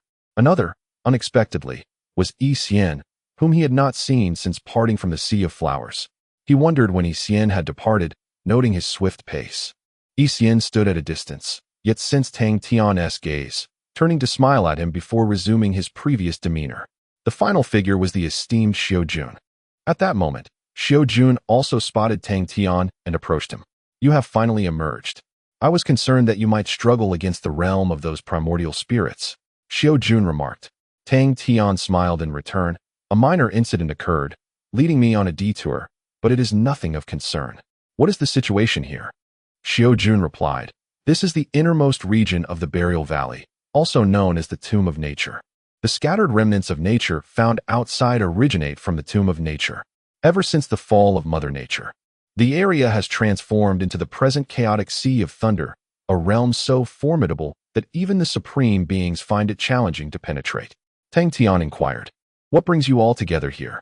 Xiao Jun elucidated. While the chaotic Sea of Thunder cannot be forcefully traversed, there are still certain opportune moments to be seized at its periphery. The likelihood of discovering natural relics in other locations is exceedingly low. Hence, most individuals here leave empty-handed. The probability of encountering natural relics within the chaotic Sea of Thunder is significantly higher. Moreover, with the influx of numerous visitors this time, there is a possibility of uncovering the vulnerabilities of the chaotic sea, akin to our previous endeavors in identifying the weaknesses of the earthly roots and towering walls. Tang Tian nodded thoughtfully, then paused before asking, were there not as many people in previous visits? Xiao Jun replied, there were roughly only half as many as now. It seems that nearly all the supreme beings in the world have gathered at the Lingyun mountain range. Tang Tian fell silent, pondering. Could it be due to that rumored reason? Xiao Jun turned her head. Are you referring to the rumor of the great heavenly sovereign's resurrection? Tang Tian chuckled. You are indeed bold to utter his name so freely. The former Tian Rui sovereign would not dare to even speak the name of the great heavenly sovereign. Yet, Xiao Jun maintained her indifferent gaze. Those who usurp the heavens. What is there to fear? Chapter 716. The Hidden Passage. The usurper Xiao Jun's reference to the great heavenly monarch took Tang Tian by surprise. Among those he had previously encountered, the mere mention of the great heavenly monarch was met with trepidation, as if it were a forbidden topic. None were as forthright as Xiao Jun. Yet, there was one, Long Jiuzhou. It seems the ancient adage holds true, like attracts like. Do you suppose the current circumstances are due to that reason? Tang Tian inquired. After a moment of contemplation, Xiao Jun replied, it is quite possible. You have remained in seclusion and may be unaware. But the atmosphere among the Supremes is rife with anxiety. If the rumors bear any truth, then no one in the realm could withstand the great heavenly monarch's advance. The entire world would bow to his dominion, awaiting the inevitable descent of death. Consequently, many are frantically seeking means to preserve their lives, whether it be natural relics or the lesser worlds of other Supremes. Tang Tian nodded, finding this perspective akin to that of the Supreme Tian Rui. I have also heard that some individuals have already pledged their allegiance to the great heavenly monarch, he stated. Xiao Jun responded coldly, they are but fools. They believe that aligning with the great heavenly monarch will grant them a reprieve. Yet, they have forgotten the true nature of the catastrophe from 1,000,000 years past. The great heavenly monarch cares only for his own quest for eternity, indifferent to whether others live or die. They are merely tools in his hands. Those who ally with him shall inevitably face retribution, becoming sacrifices on his path to immortality. Tang Tian fell silent, recognizing the plausibility of such a scenario. However, as long as the realm lord remains absent, the mother of nature cannot return, leaving the people devoid of hope against the great heavenly monarch. Is it not human nature to act thus? He mused. Xiao Jun shook her head. While it is indeed human nature, and though opposing the great heavenly monarch is exceedingly arduous, it is not entirely devoid of hope. Even if the realm lord cannot return, we are not without means to resist. Let us not forget that a significant portion of the great heavenly monarch's soul fragments remains sealed in the lower realms. He is yet to regain his full strength. It would not be an easy feat for him to restore himself to his former glory, even with entities of the caliber of the solar deity and the lunar fairy. Furthermore, Long Jiuzhou previously imparted something to me. Even if the great heavenly monarch successfully regains his full power, he may not necessarily triumph in the end. Intrigued, Tang Tian asked, what did he say? Xiao Jun paused, seemingly weighing whether to divulge this information. Ultimately, she slowly uttered 3 words, the harbinger of calamity. Tang Tian furrowed his brow. What is that? Xiao Jun replied. I am uncertain of the specifics regarding the harbinger of calamity. Long Jiuzhou did not elaborate much. He informed me that should a great calamity truly arise in this era, a destined savior would inevitably emerge. This individual, possessing formidable strength, might rival even the realm's sovereigns, illuminating the world amidst the encroaching darkness of disaster. Tang Tian nodded slowly, contemplating the notion of this so-called savior, seemingly quite formidable. He wondered if this figure would indeed manifest as Dragon Jiuzhou had foretold, appearing amidst the impending turmoil. The two continued their casual conversation, while the other exalted beings either stood quietly in place, waiting patiently, or meticulously studied the chaos of the thunderous sea before them, searching for any vulnerabilities that might allow them passage. Just then, a soft voice resonated within Tang Tian's mind. Tang Tian, I know of a small path that should allow us to circumvent this thunder sea and enter the spirit lake. Tang Tian steadied himself, inquiring, what path? Despite appearing engaged in light banter with Xiao Jun, he had been keenly observing the conditions of the thunder sea, identifying its weaknesses. However, if an alternative route existed, it would undoubtedly be preferable, for the thunder sea was enigmatic. Even he lacked absolute confidence in traversing it. That is an underground passage I once excavated during my time here, the voice continued. Did I not mention that I accidentally fell into the chaotic marsh once and nearly could not escape? Such occurrences were rather frequent back then, for I was quite mischievous. Thus, whenever my master needed to venture out without me, she would confine me within the spirit lake to prevent me from causing trouble and endangering my life. Yet, unable to remain idle, I secretly dug a tunnel leading to the outside world beside the spirit lake. This tunnel was constructed from the severed primary roots of the earth, so it should remain untouched by the chaotic thunder sea. Tang Tian rubbed his nose, realizing that while Xiao was indeed playful, he had been even more so in the past. Did your master not discover this? He asked. Of course she did, Xiao replied. The spirit lake is attuned to her will. The moment I excavated the tunnel, she was aware.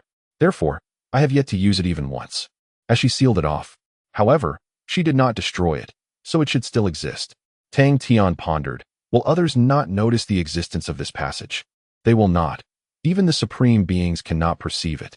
The roots of the earth are inherently intertwined with nature. Unless they excavate this entire area, they will undoubtedly remain oblivious to it.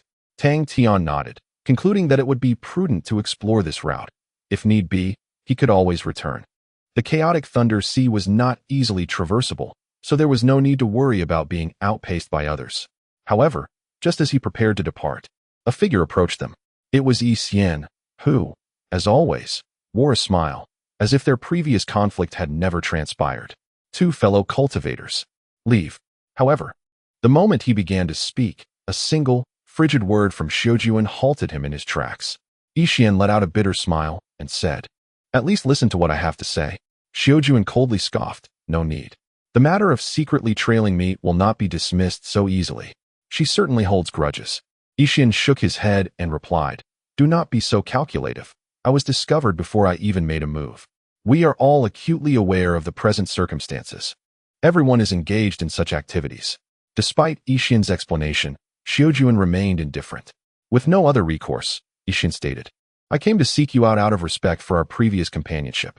After recent investigations, I, along with some other fellow cultivators, have identified the vulnerabilities within the Chaos Thunder Sea. We wish to remain discreet, yet we require the company of powerful allies to ensure greater safety. Thus, leave. Xiaojuan interjected once more, dismissing all possibilities. A murderous intent radiated from her. Should Yi Xian dare to continue speaking, a fierce confrontation would likely ensue. Yi Xian, resigned, chose to withdraw. However, his gaze then fell upon Tang Tian, who stood nearby. What about the Chosen One? Chapter 717. Entering the passage, Tang Tian declined Yi Xian's invitation. Not out of skepticism regarding Yi Xian's character, nor did he care if there was a hidden agenda. He found no need for the so-called weaknesses. After being rebuffed twice, Yi Xian ceased his attempts, offering a respectful gesture to the two before departing. A person with ulterior motives cannot be trusted, regardless of their words. Especially in such a peculiar time, it is wise to heed no one's counsel to safeguard oneself and avoid falling into a pit of despair, Xiaojuan remarked. Tang Tian nodded with a smile. After leaving their side, Yixian approached the other two supreme beings who had previously accompanied them. However, after a brief discussion, those two seemed to have accepted Yixian's assertions and departed with him. It appears not everyone shares this sentiment. Tang Tian chuckled. Xiaojuan replied calmly. Perhaps they wish to play the role of the final fisherman. During this period, many would undoubtedly take risks. Yet, Yixian's invitation was unusual, based on past experiences. They would not swiftly uncover the weaknesses of the chaotic thunder. Furthermore, this instance of the chaotic thunder sea felt distinctly amiss. Tang Tian remained non-committal, regardless of Yixian's intentions. He was prepared to depart. What do you plan to do next? Tang Tian inquired. After a moment's contemplation, Xiaojuan replied, let's wait a bit longer. I am not well versed in the Tao of formations and cannot partake in deciphering the chaotic thunder sea. If no suitable opportunity arises, I shall leave the Spirit Meteor Mountain range. I wish to avoid unnecessary peril.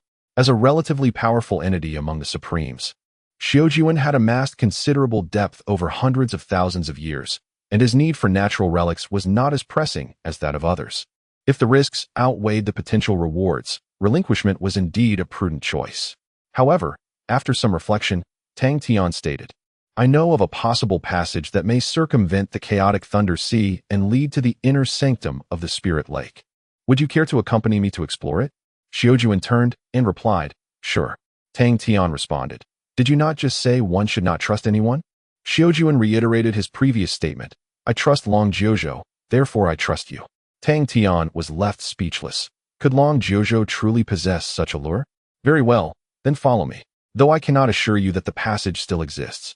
Subsequently, the two departed the area together, their exit drawing little attention, as several Supremes deemed the chances of traversing the chaotic thunder sea slim and chose to retreat. However, shortly after Tang Tian and Xiaojuan's departure, Yixian, along with a new assembly of formidable Supremes, had gathered a significant number of powerful allies. They were prepared to force their way into the chaotic thunder sea. Above an ordinary stream, at first glance, this place appeared indistinguishable from others. The crystal-clear stream flowed serenely, while the wildflowers along the banks swayed gently in the breeze, their diminutive blooms devoid of any fragrance. Tang Tian and Xiaojun paused here. Is this the location? Xiaojun surveyed the surroundings, attuning herself carefully, yet found nothing amiss. The passage requires a very special incantation to unlock, Tang Tian remarked. He then produced a gray jade stone, the very natural relic he had acquired in the Ice Palace. A flicker of intrigue crossed Xiaojun's eyes. No wonder you took so long. You found a relic. I thought you had encountered Tian Rue and the others. Tang Tian smiled. Indeed, I did come across them, but... Never mind. Let us first locate the entrance to the passage. With that, he snapped his fingers, casting a protective barrier around them to prevent any external disturbances when the passage manifested. He then cast the natural relic and formed a peculiar incantation with his hands. Your incantation seems almost otherworldly, Xiaojun observed astutely. It was obtained from an ancient ruin. I am uncertain of its origins. Tang Tian fabricated an explanation, beginning to employ the incantation alongside the natural relic to seek out the passage's entrance. This incantation was crafted by me, hence it diverges from human conventions. Fortunately, its caliber is quite high, with minimal flaws. Before long, subtle ripples emerged in the stream beneath their feet, immediately capturing the attention of both Tang Tian and Xiaojun. There truly is something here, Xiaojun exclaimed in astonishment. Tang Tian smirked slightly, realizing that her earlier assurances of trust were perhaps mere pretense. As he continued his work, an invisible void began to coalesce beneath them, gradually forming the entrance to the passage. The opening was small, resembling a rabbit hole, as if a mischievous creature had excavated a burrow. Yet it is remarkably concealed. I felt no presence before it materialized, Xiaojun pondered. This little creature is quite extraordinary. Tang Tian chuckled. Which creature in the Spirit Fallen Mountain range could be considered ordinary? Let us descend and see if we can navigate around the Chaos Thunder Sea, he suggested, to which Xiaojun nodded in agreement. They then leapt into the stream, vanishing from sight. Simultaneously, the barrier that Tang Tian had set up dissipated, rendering the entrance again imperceptible, as though nothing had transpired. In the shadowy tunnel, two figures gradually emerged. The passage, tailored to Tang Tian's dimensions, was naturally not spacious, barely accommodating even an adult. Yet, this posed no challenge to the two supreme beings, who, after shrinking their forms, found it relatively roomy. As they surveyed their surroundings, the scenes within the passage came into view. It is readily apparent that this is a hollow tree trunk, its interior having been ruthlessly excavated by some creature's claws. Could it be the roots of the earth? Xiaojuan quickly discerned the true nature of the tunnel. No wonder it was impossible to trace its origin, for the roots of the earth are one with nature, imperceptible in any manner. The genius behind the creation of this tunnel is truly remarkable. Tang Tian could not help but smile. If it were to hear you say that, it would undoubtedly be delighted. Xiaojuan replied, I merely speak the truth. However, the idea is commendable. The excavation methods, though, are rather crude and would benefit from refinement to achieve perfection. Tang Tian, non-committal, said, let us proceed. It appeared that this place had indeed remained untouched by the chaotic sea of thunder. Xiaojuan nodded slightly. If we can truly bypass the sea of thunder and enter the tomb of the spirits, I would be immensely grateful to you. Tang Tian acknowledged with a hum. Let us call it the Spirit Lake, for that is its original name. With that, he advanced down the tunnel, and Xiaojuan quickly followed in his footsteps. Chapter 718. The Spirit Lake in the dark corridor. Tang Tian and Xiaojuan proceeded cautiously. Although there were no visible signs of the chaotic thunder sea's erosion, prudence was paramount. After traversing a considerable distance, an anxious aura surged from all directions. It appears we have entered the realm of the chaotic thunder sea, Xiaojuan remarked. Tang Tian nodded. The unmistakable essence belonged to the chaotic thunder sea. Following the demise of the Mother of Nature, the chaotic thunder sea had enveloped the Spirit Lake entirely, with both the heavens and the earth reflecting this reality. The narrow passage they traversed was akin to a conduit through the chaotic thunder sea, shielded from erosion and damage by the protective roots of the earth. Upon sensing the aura of the thunder sea, they felt a renewed sense of reassurance. This situation indicated that the passage was indeed safe, likely leading them smoothly into the depths of the Spirit Lake. Let us proceed, Tang Tian urged, and they quickened their pace. The expanse of the thunder sea was vast, and they walked for quite some time before gradually reaching its edge. However, at that moment, the chaotic thunder sea outside the passage suddenly erupted with a violent tremor, causing the entire corridor to shake violently, with strands of thunder even permeating through the walls. Feeling the tumultuous energy, Tang Tian furrowed his brow. A battle has commenced, Xiaojuan said in a somber tone. It must involve several sovereigns engaged in a life-and-death struggle within the chaotic thunder sea. Tang Tian nodded slightly. The essence of battle was easily discernible. At this juncture, could it be Yi Xian and his companions fighting within the chaotic thunder sea? The thunder sea effectively isolated everything from the outside, making it an ideal location for eliminating a sovereign. However, risks loomed large.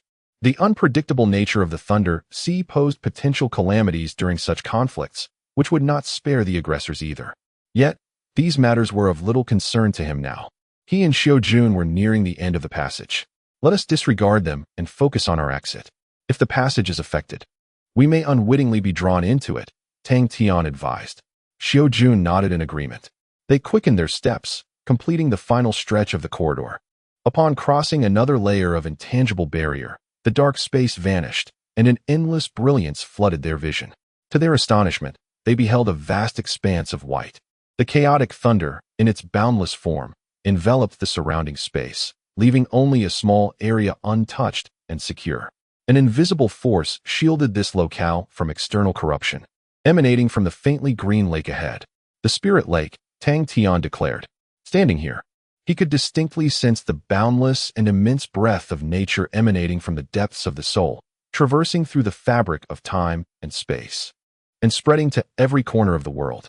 This was indeed the heart of the chaotic thunder sea. Xiaojuan curiously surveyed her surroundings before her gaze settled upon the small lake ahead. Surely, that must be the site of the Mother of Nature's fall. Tang Tian nodded slightly. It seems so. Let us proceed and take a closer look. Subsequently, the two of them walked along a moss-covered path towards the Spirit Lake. However, after just a few steps, a dull gray object by the roadside captured their attention. Natural relic?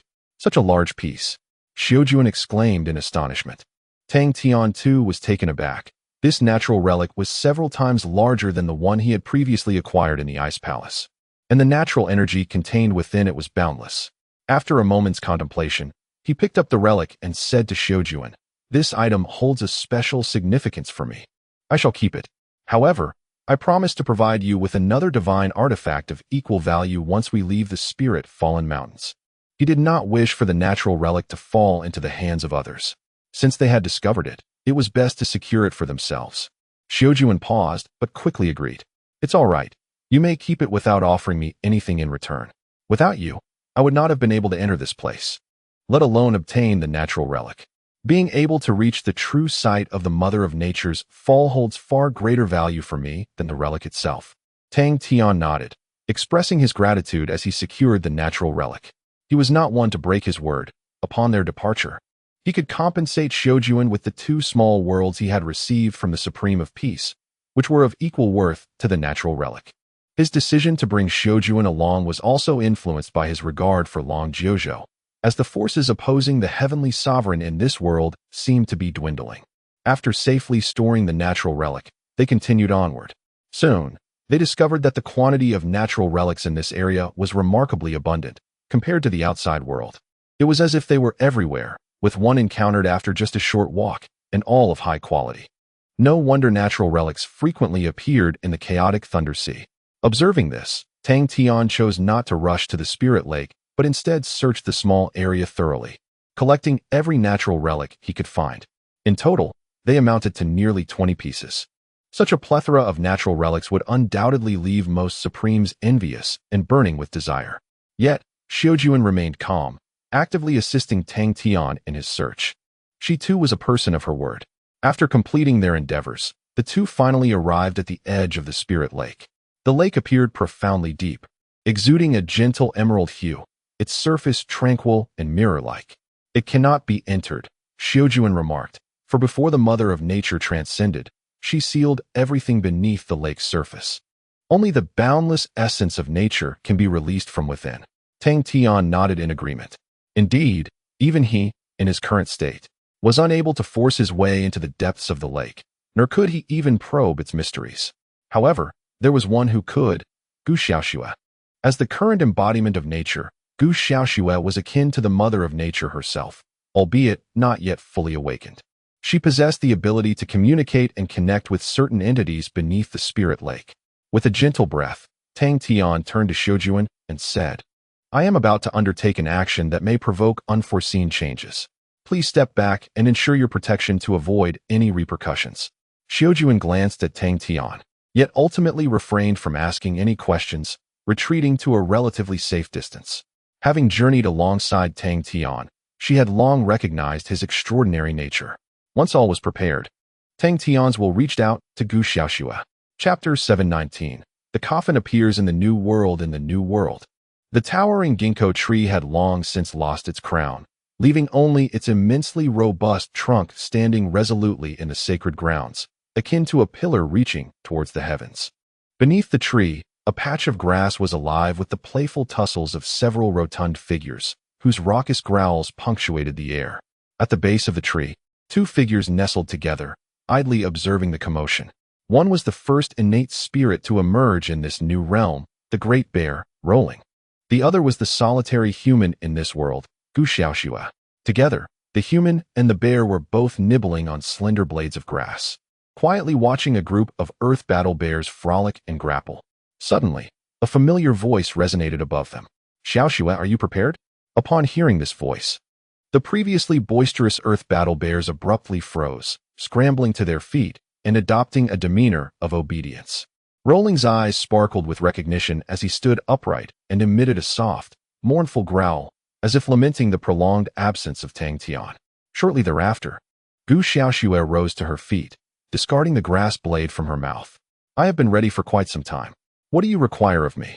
Tang Tian paused for a moment before responding. "Next, I will intertwine your will with the thread of causality and send it to a certain location. The circumstances there are unknown. You may encounter many peculiar sights or face perilous situations. Remember, regardless of what transpires, do not move your body. Remain leaning against the trunk of the ginkgo tree." The depths of the Spirit Lake held an existence shrouded in mystery. No one could ascertain whether the Mother of Nature had left behind any dreadful contingencies after her transcendent departure. Tang Tian could not predict whether releasing Gu Xiaoxue's causality thread would initiate her awakening. Thus, he instructed her to stay close to the ginkgo tree, the world tree of the new world, which would shield her from the omnipresent connection between the seed of nature and the spirit lake. Should anything untoward occur, he could swiftly sever their link. He had no desire for Gu Xiaoxue to become merely a tool in this grand game of cosmic stakes, nor did she wish to embody the identity of the Mother of Nature. In truth, Tang Tian's purpose in coming here was to discover a means to liberate her from that identity entirely. Very well, I understand. Trust me, I will be fine, Gu Xiaoxue declared, her confidence shining through as she playfully shook her fist towards Tang Tian. After a moment's silence, he replied, "All right, I shall begin. Our connection will remain intact. Whatever you see, inform me promptly." Gu Xiaoxue nodded in comprehension. Then, Tang Tian took a gentle breath and extended his finger. Supreme Sovereign, Master of the world. With remarkable ease, Tang Tian transcended the celestial laws, reaching out to the threads of causality entwined with Gu Xiaoxue, or rather, the fateful strands belonging to the essence of nature, which had now become utterly intertwined with her being. A tinge of regret coursed through Tang Tian. He lamented having urged Gu Xiaoxue to persist in her cultivation, elevating her realm. As Gu Xiaoxue approached the pinnacle of the immortal emperor stage, nearing the threshold of the Tao level, her fusion with the essence of nature reached its consummation. This union materialized in an ethereal crystal coffin, ensnaring Gu Xiaoxue eternally within the confines of the immortal emperor realm.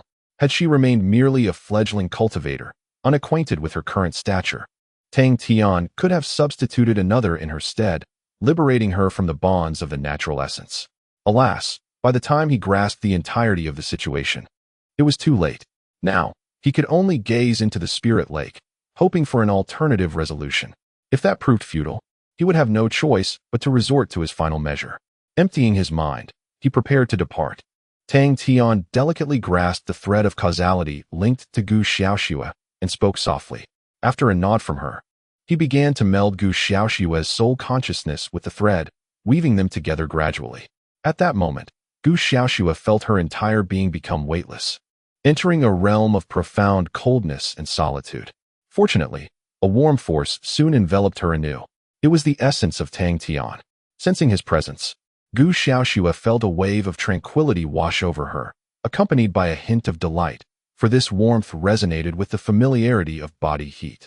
Under Tang Tian's protection, Gu Xiaoxue soared onward, ultimately arriving in a verdant world teeming with emerald hues. "Do you perceive anything?" Tang Tian inquired.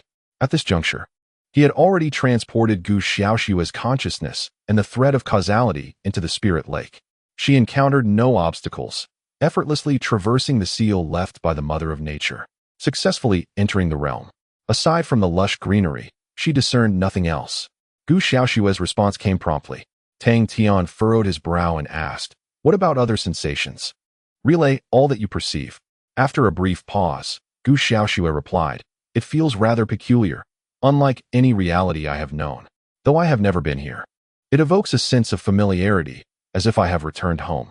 Moreover, I can sense that the environment around me is exceedingly welcoming, as if it is embracing me. Beyond these, I detect no signals of danger." Tang Tian's brow knitted in contemplation. This information fell within the realm of expectation, yet lacked substantial value. "Attempt to delve deeper," he urged, but soon, he realized he ought to inquire, "Can you discern direction from here?" Gu Xiaoxue responded, "Yes, quite clearly. It is quite perplexing, yet I instinctively know the path to take."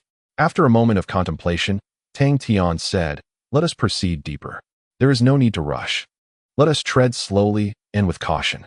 Gu Xiaoxue responded with an affirmative sound and continued her journey into the verdant depths. Soon, her voice echoed back once more. "Tang Tian, I suddenly sense something peculiar. It has offered me a guiding light. It feels as though it is beckoning me." Tang Tian's expression turned serious as he murmured, "Let us investigate."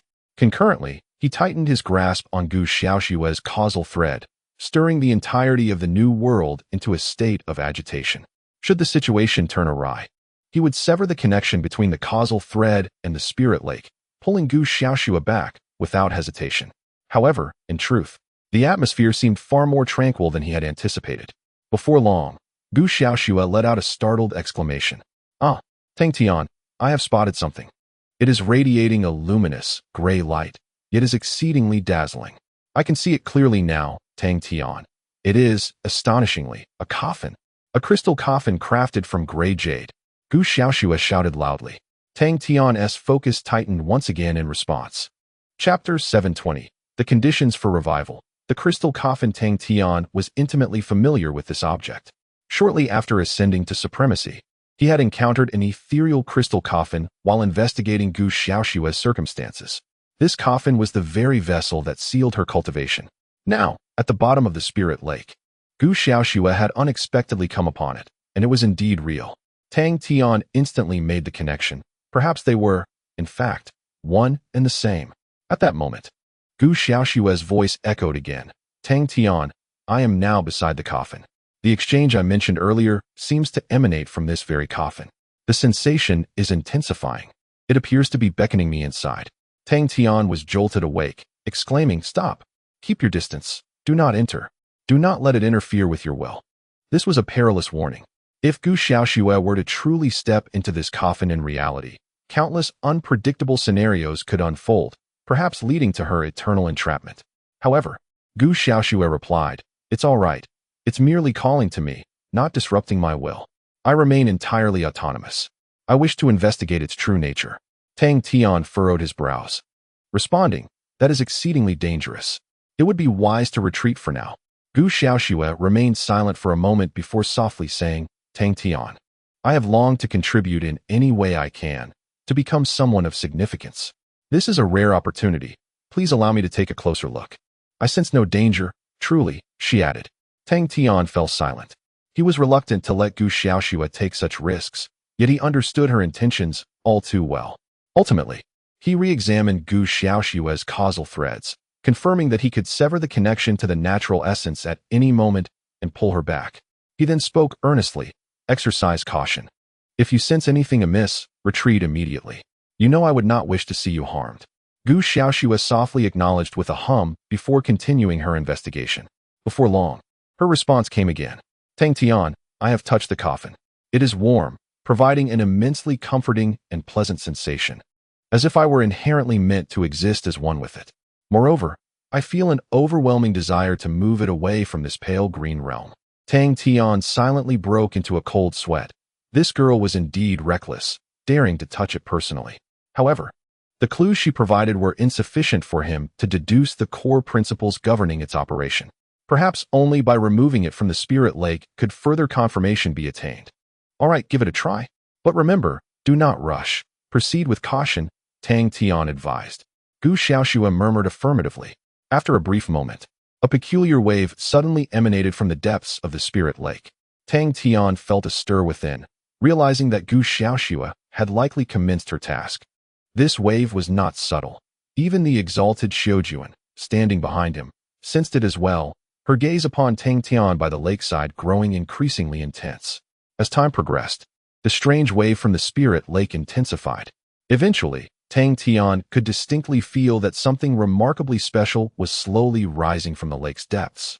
Moments later, the entire surface of the spirit lake erupted in a dazzling radiance, so brilliant that even the supreme Tang Tian momentarily lost his sight. Simultaneously, Gu Xiaoxue's voice echoed once more in his ears. I've pushed it out. Oh no, Tang Tian, it seems it wants to pull me out too. Gu Xiaoxue exclaimed in alarm. At that instant, Tang Tian sensed that Gu Xiaoxue's causal line had suddenly begun to solidify rapidly. He promptly chose to sever it forcefully, then employed the powers of the New World and the ginkgo tree to obscure the essence of the natural seed. Subsequently, he pulled Gu Xiaoxue's consciousness from the spirit lake, bringing her back to the New World. This process unfolded without any unforeseen complications. Upon witnessing Gu Xiaoxue beneath the ginkgo tree regaining consciousness, Tang Tian let out a gentle sigh of relief. Tang Tian, I'm back. How did I do? Was my task successful? Gu Xiaoxue inquired eagerly. Tang Tian smiled and replied, You performed admirably, exceptionally well. Once I finish my tasks here, I shall prepare a splendid gift for you. Hearing this, Gu Xiaoxue relaxed, chuckling. As long as it's accomplished, The gift is unnecessary. I'm staying here without charge. I must contribute in some way. Tang Tian shook his head with a smile. For now, remain in the new world, and we'll discuss it further once I'm done. Remember, do not leave the area protected by the 9 dragons. Specifically the meadow beneath the ginkgo tree. Gu Xiaoxue nodded earnestly, acknowledging her understanding. After ensuring Gu Xiaoxue would encounter no further issues, Tang Tian turned his gaze back to the spirit lake. At this juncture, the sudden burst of radiant light had gradually dissipated, revealing a grayish square object quietly suspended above the lake's center. Indeed, it was the crystal coffin.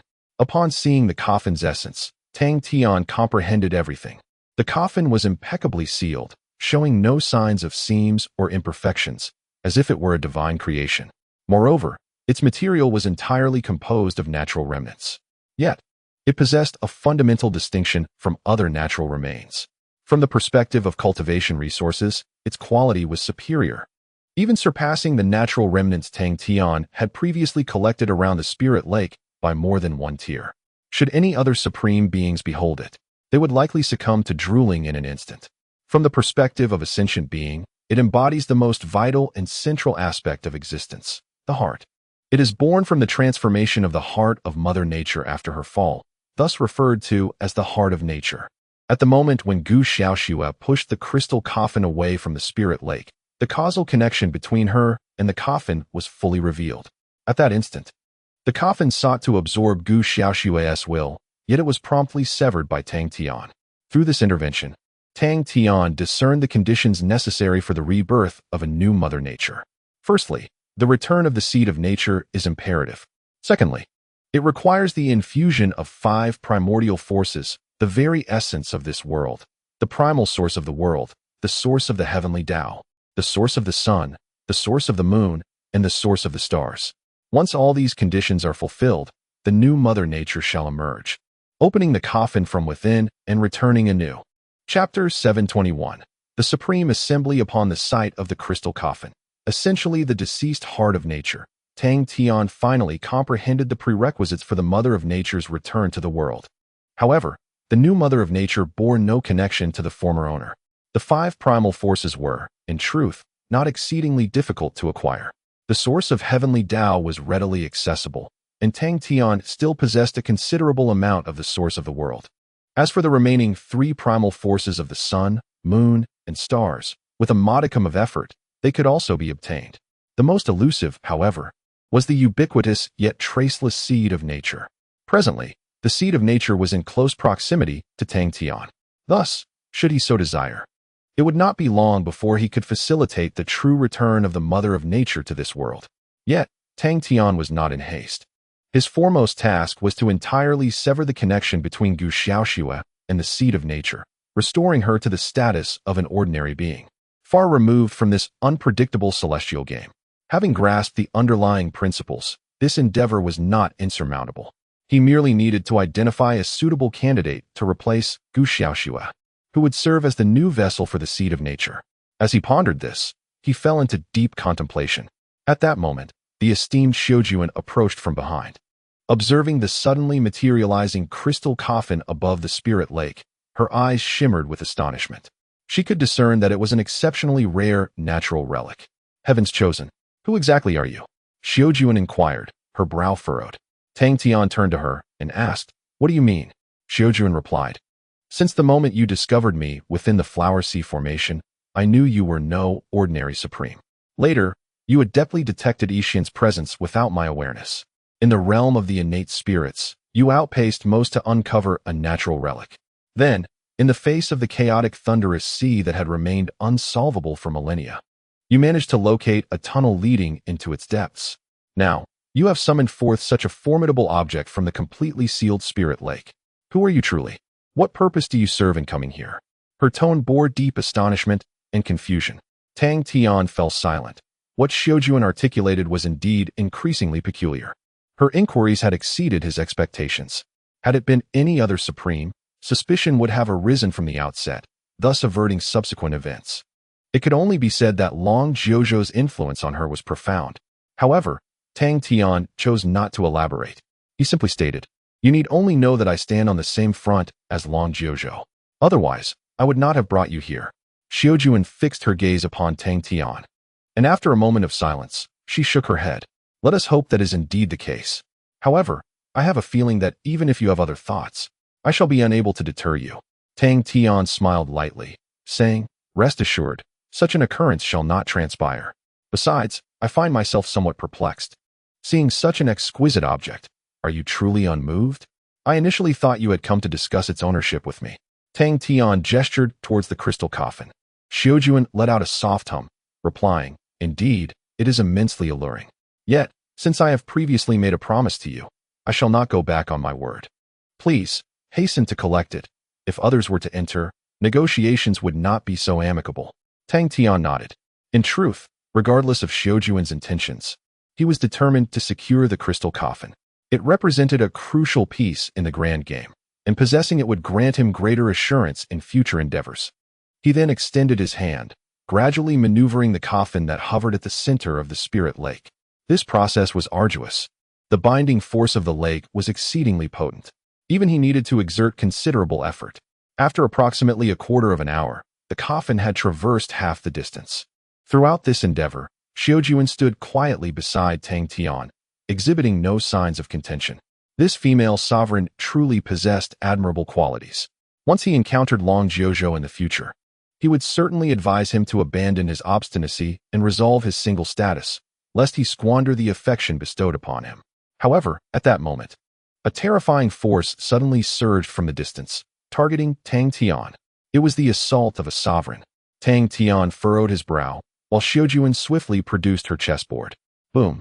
Before the attack could reach them, the immense phantom of the chessboard materialized, enveloping both Tang Tian and Xiaojuan, deflecting the oncoming strike. Shortly thereafter, a figure emerged swiftly from the chaotic sea of thunder, halting a mere distance away from Tang Tian and Xiaojuan. You young one, cease at once, he bellowed furiously. This was a formidable old sovereign, his strength surpassing that of the previous Tian Rui sovereign and Yi Xian, drawing closer to the realm of the supreme. A colossal aura stirred an energy storm, wreaking havoc within this relatively small area. The sovereign of disturbance. Upon witnessing the newcomer, Xiaojuan also frowned, her expression laden with gravity. Clearly, she recognized the opponent's formidable prowess. Yet, she remained unflustered, despite the sovereign of disturbance's might.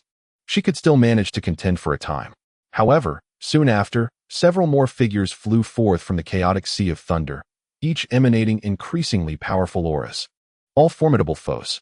Moments later, a total of 17 sovereigns had entered the domain of the spirit lake. Among them was an old acquaintance of both Tang Tian and Xiaojuan. Ah, esteemed Taoist Xiaojuan, and the chosen young friend? Heh, it is no wonder you both did not venture into the chaotic thunder sea with me. It appears you have discovered an alternative route to the lake of the departed spirits. How inconsiderate of you to keep it from me, despite my willingness to share. Alas, the human heart is no longer as it once was, sighed Yixian, shaking his head. Xiaojuan offered no response. Her expression had darkened considerably. 17 sovereigns, each possessing strength comparable to her own, had seemingly banded together. With only herself and Tang Tian, they stood no chance of resistance. Yet, Tang Tian remained composed, casting a calm glance around the assembly of sovereigns, oblivious to the two who had been lured away by Yixian. It was likely they had met with misfortune. The previous battle among the sovereigns felt like it might have been instigated by them. This group, united in their intent, had likely conspired to eliminate other sovereigns, successfully traversing the chaotic thunder sea.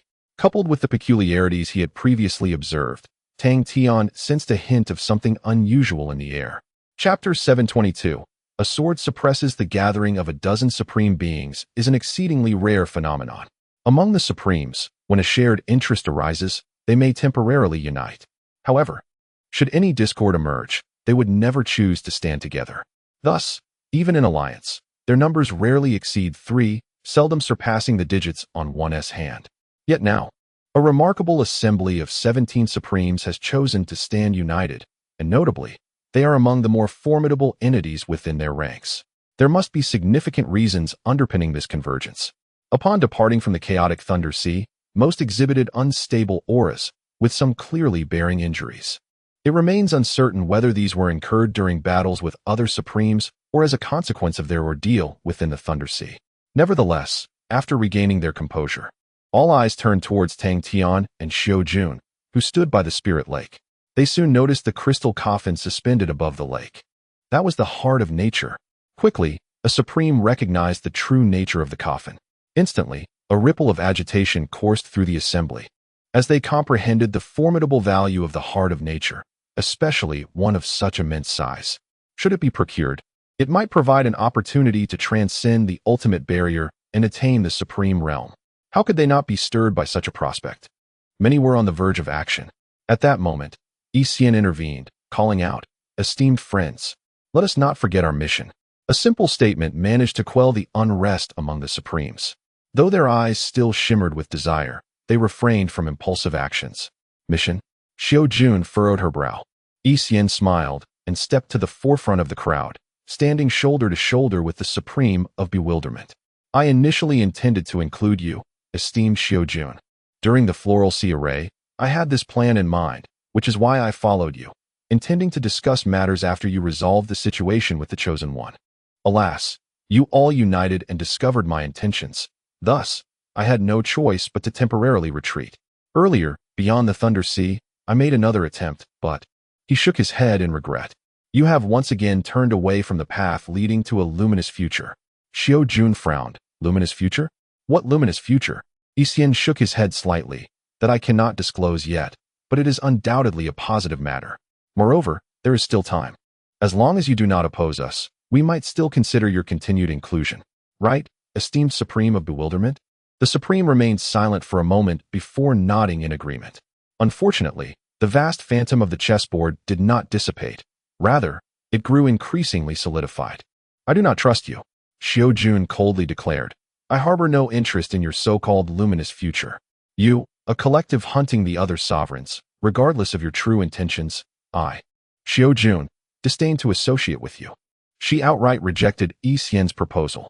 Yi Xian, shaking his head in resignation, replied, Xiao Jun, I genuinely admire you, which is why I have persistently urged you. The world has irrevocably changed. We must consider our future survival. Do not remain obstinately ignorant. Moreover, do you truly believe you and your chosen companion can withstand us all? This time, Xiao Jun refrained from responding further. Instead, she began to communicate with Tang Tian telepathically. These individuals are immensely powerful. Should they choose to attack, I may only be able to hold them off for a brief moment. Abandon the heart of nature and prepare to flee.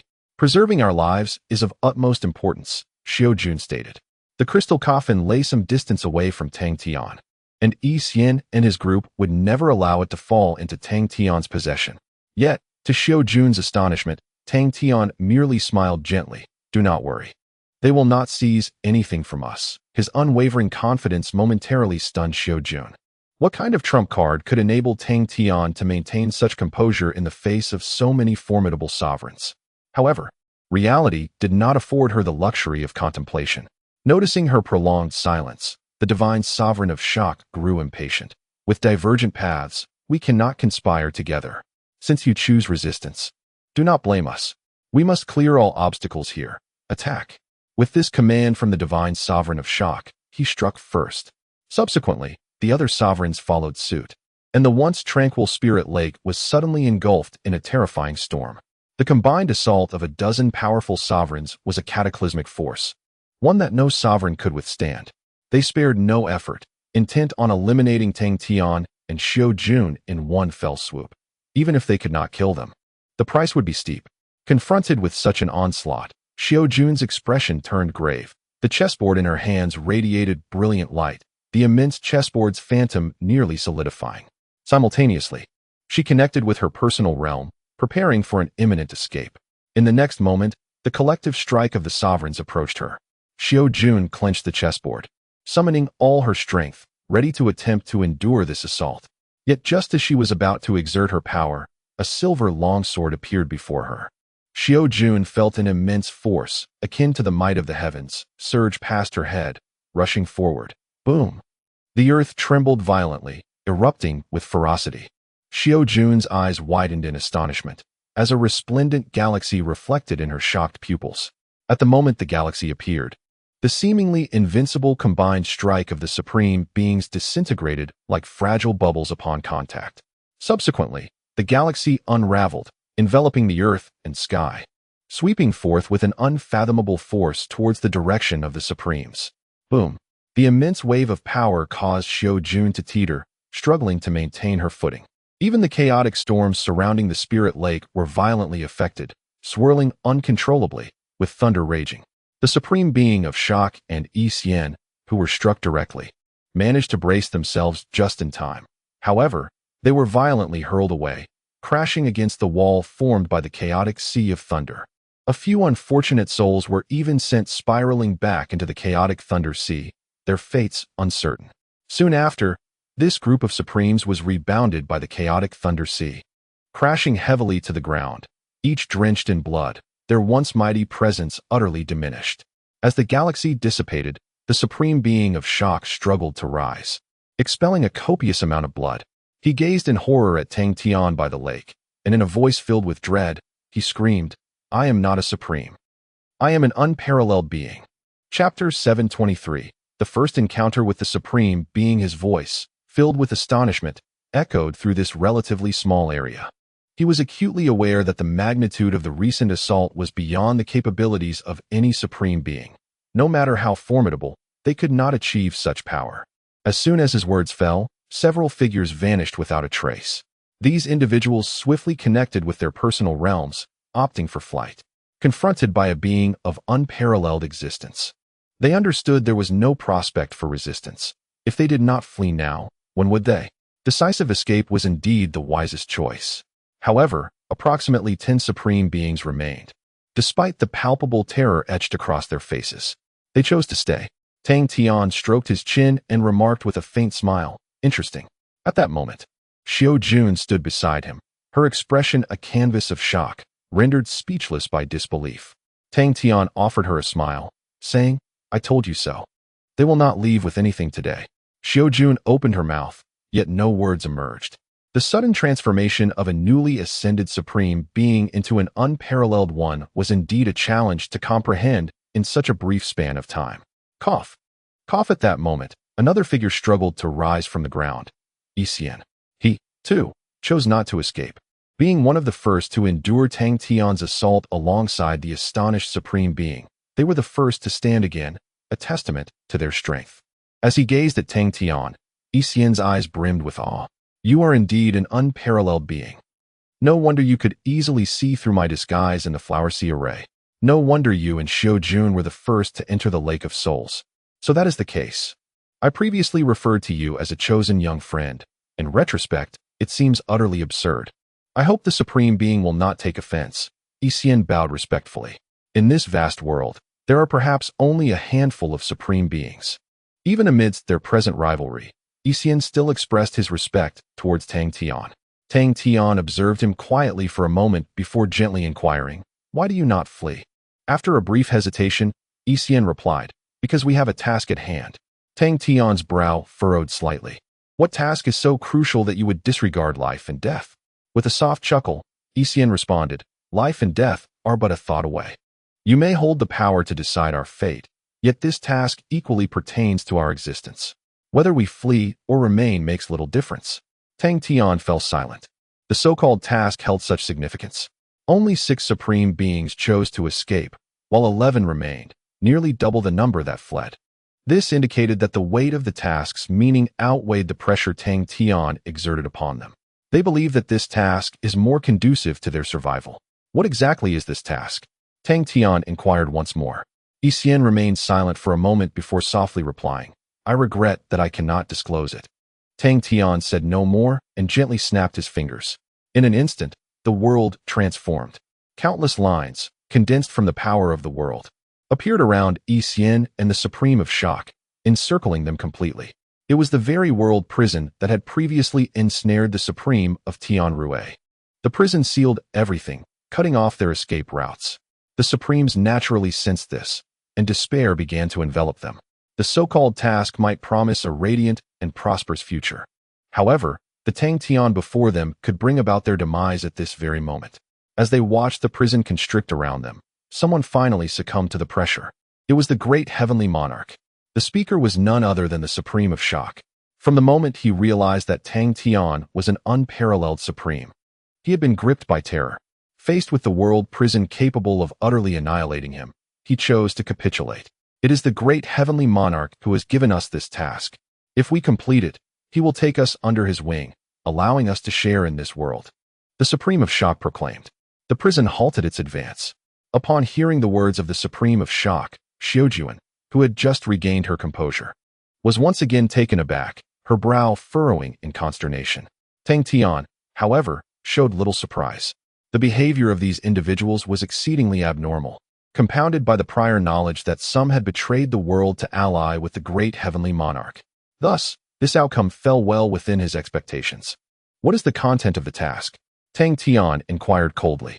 The supreme of shock, now utterly subjugated, responded. He has commanded us to eliminate those supremes unwilling to ally with him. Then we must enter the lake of the fallen spirits and clear away all obstacles. Tang Tian frowned. And what else? The supreme of shock replied. That is all. This encompasses the entirety of the task. He seeks to eradicate all forces that oppose him. Tang Tian furrowed his brow, lost in contemplation. Would the great heavenly monarch engage in such a futile endeavor? Being an unparalleled supreme, he undoubtedly understood that this group of supremes posed no genuine hindrance to the great heavenly monarch. The true adversaries of the great heavenly monarch should be the sun god and his faction. Once they were dealt with, everything else would fall into place. The others held no pivotal role. So why would he assign such a task to Yi Xian and the others? At that moment, Xiaojuan finally regained her senses and, gazing at the trapped supremes, spoke coldly. You have betrayed this world. The supreme of shock replied, Betrayal? You and I are both supremes. We understand that this world has long been riddled with wounds, utterly beyond salvation, destined for demise. What is there to speak of betrayal? Everyone knows what the revival of the great heavenly monarch signifies. We are merely fighting for our survival. Xiaojuan let out a cold scoff. 1,000,000 years ago, the world was engulfed in despair, overshadowed by the great celestial monarch. Yet, what ultimately transpired? He was defeated. 1,000,000 years ago, and today, the same fate shall unfold. The Supreme of the Divine shook his head, murmuring, 1,000,000 years ago, there were sovereign lords, the mother of nature, and 3 primordial spirits. But what of now? The star ancestor has fallen, the mother of nature has perished, the moon fairy has retreated from the world, and the sovereign lords have yet to return. Only the sun god remains, standing alone and vulnerable. Who in this world can withstand the great celestial monarch? Apart from submitting to his command, pray tell, what other means do we have to survive? Xiaojuan clenched her teeth, yet she could not provide an answer to that question. Given the present circumstances, the Supreme of the Divine was not entirely mistaken. Meanwhile, Tang Tian shook his head slightly. I comprehend your choices, but regrettably, by aligning with the great celestial monarch, you have positioned yourselves in opposition to me. At that moment, under Tang Tian's persistent guidance, the crystal coffin was on the verge of escaping the confines of the spirit lake. Therefore, my esteemed friends, I must apologize. With that, Tang Tian gently snapped his fingers, and the world's prison continued to constrict towards them. The crystal coffin was finally drawn from the spirit lake. However, just as Tang Tian was about to claim it, an extremely terrifying aura suddenly erupted above the spirit lake. A brilliant white light, imbued with unfathomable power, surged toward Tang Tian. Instantly, his hair stood on end, for this force imparted a palpable sense of threat. He swiftly drew the star moon celestial sword, exerting all his strength to strike at the white light. Boom! The white light collided with the star moon celestial sword, an overwhelming force pressing down upon Tang Tian, compelling his body to involuntarily retreat. Not far from him, Xiaojuan was directly blasted away, crashing into the chaotic sea of thunder. When everything subsided, Tang Tian found himself several dozen meters from the lake's edge. He held the star moon celestial sword aloft, feeling his arms tingle with fatigue. Raising his gaze, a slender figure materialized above the crystal coffin. Clad in white, with flowing white hair, he stood with his hands clasped behind his back, his eyes reflecting the weight of countless reincarnations, gazing down upon all existence with a disdainful gaze. At last, they had met. The harbinger of calamity, Tang Tian. Chapter 724. The scolding the white figure stood silently atop the crystal coffin. revealing the true identity of Tang Tian. The prefix he uttered was the Destined One. This sudden turn of events left everyone momentarily speechless. And in the presence of the grand celestial monarch, Yi Xian and the supreme being of shock dared not even breathe audibly. Yet, their astonished gazes were firmly fixed upon Tang Tian. They were acutely aware of the significance of the term, the Destined One. Furthermore, they understood that both divine favor and the essence of nature were likely intertwined with Tang Tian. Tang Tian slowly straightened up, meeting the eyes of Yi Xian and the others.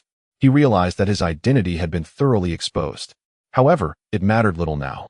As long as he had not been revealed before entering the Spirit Lake, he had successfully grasped the entire process of the Mother of Nature's resurrection.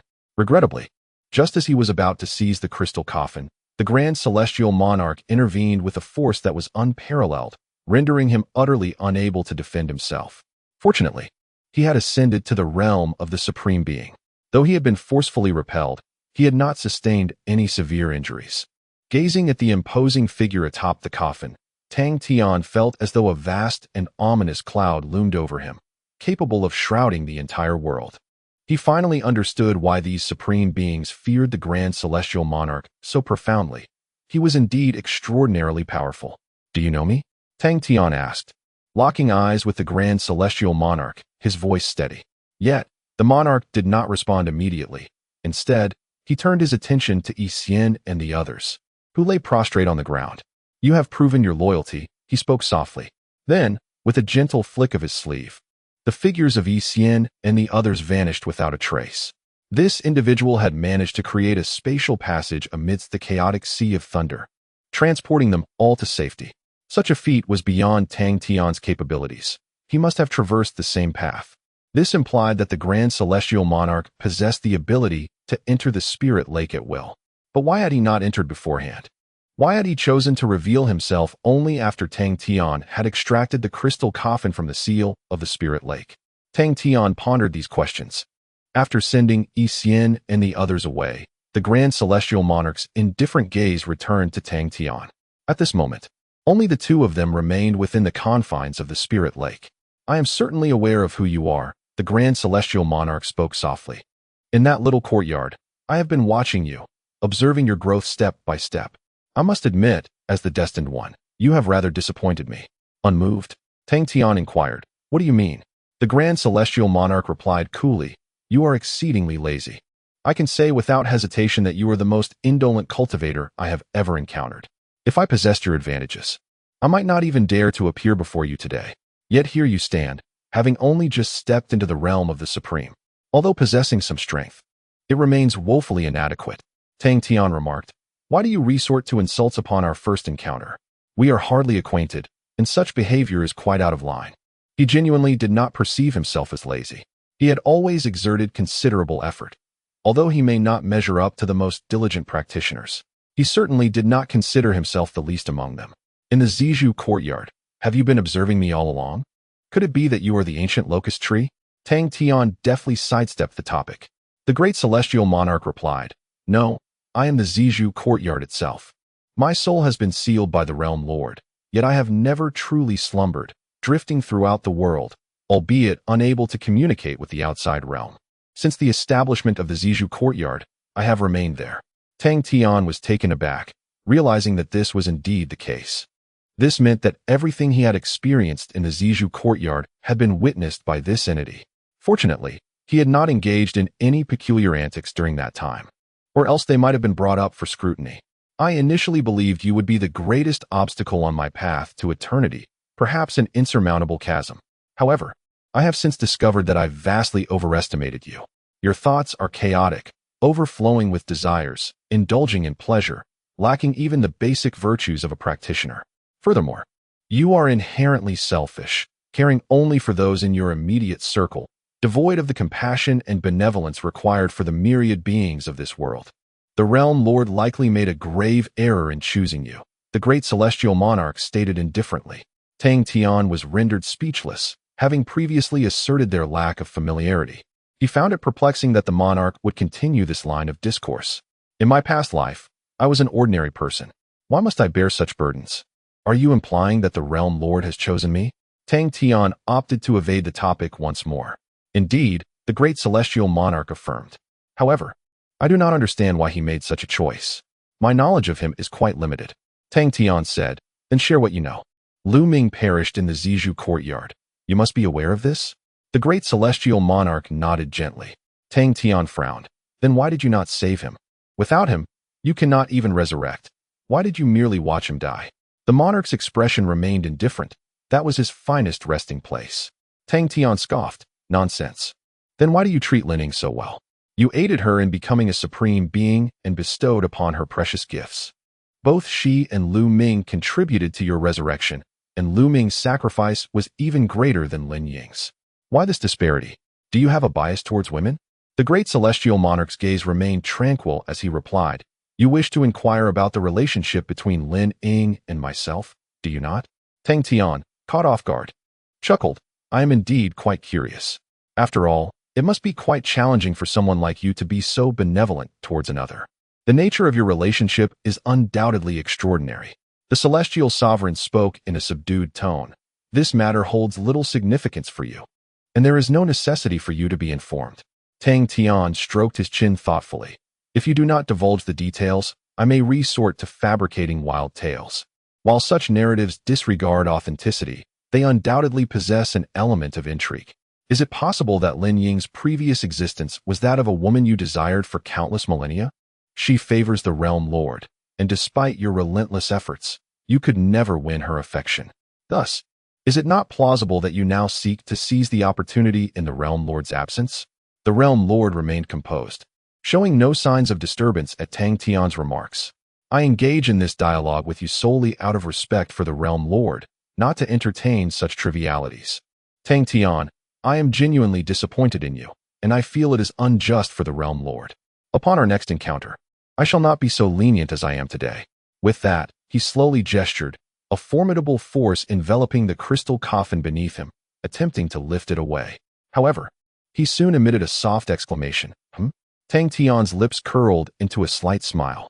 Meanwhile, in the new world, Gu Xiaoxue stood beneath a ginkgo tree, calling out exuberantly. Tang Tian, I have captured it. Chapter 725, Fierce Battle with the Great Celestial Lord, Tang Tian. I've seized it. In the new world, Gu Xiaoxue exclaimed loudly. At that moment, she stood beneath a ginkgo tree, maintaining a rather peculiar posture. Her body leaned back, arms raised as though she were grasping something invisible. Unbeknownst to her, the enormous ginkgo tree was stirring, its vast canopy harnessing the forces of the world, tugging at an intangible thread leading far into the distance. This was the thread of causality belonging to Gu Xiaoxue. To be precise, it was the causal line connecting the seed of nature and the crystal coffin. When the great celestial lord appeared at that critical moment, Tang Tian understood that this entity was evidently after the crystal coffin. The seal of the spirit lake was forged when the mother of nature transcended. Its fortitude was such that even the great celestial lord could not forcibly breach it. Thus, he chose to reveal himself just as Tang Tian had managed to extract the crystal coffin, attempting to snatch it away. Naturally, Tang Tian would not permit him to abscond with the coffin so easily. Therefore, he immediately communicated with Gu Xiaoxue and summoned the entirety of the New World's power.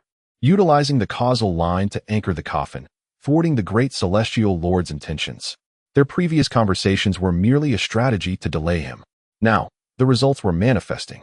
The crystal coffin was firmly held by Gu Xiaoxue and the New World in unison. Simultaneously, Tang Tian gripped the Star Moon celestial sword, amplifying his breath and adjusting his state to perfection. You are quite right. I am indeed a remarkably selfish individual. Hence, I cannot allow you to take it. Tang Tian declared coldly. The great celestial lord regarded Tang Tian, letting out a soft snort, then suddenly formed his fingers into a claw, continuing to attempt to grasp the crystal coffin. In the next instant, the crystal coffin surprisingly began to inch toward him. Tang Tian was instantly taken aback. This was akin to contending with an entire world. This being, astonishingly, possessed such formidable strength. Meanwhile, Gu Xiaoxue in the New World cried out in panic, Tang Tian, it's pulling me away. I can't hold on. Realizing that he could no longer afford to hesitate, Tang Tian decisively unleashed the realm of all methods. This marked the first time he had activated the realm of all methods since entering the upper realm. In the next moment, countless images of Tang Tian emerged around the spirit lake, encircling the great celestial lord. Retreat! Tang Tian bellowed, and simultaneously, countless figures wielded the Star Moon celestial sword. A dense torrent of silvery sword energy, imbued with terrifying power, surged toward the great celestial lord at the center. Although these were mere illusory shadows, under the enhancement of the realm of all methods, each possessed the strength of the true body. Countless blades formed an impenetrable cage of sword energy. The might generated was enough to annihilate all. Yet, in the face of such a formidable onslaught, the great celestial lord remained unfazed, not even halting his struggle for the crystal coffin, but instead slowly raised his other hand, bringing his fingers together. A faint wisp of black energy emanated from his fingertips. Boom, boom, boom. A tremendous roar echoed across the skies above the spirit lake. Countless sword energies, potent enough to annihilate a small world, were obliterated beneath that seemingly fragile black mist, collapsing at the slightest touch. The great celestial monarch expended little effort, effortlessly dismantling Tang Tian's assault. Yet, Tang Tian remained undeterred. Upon failing with one strike, he swiftly altered his approach.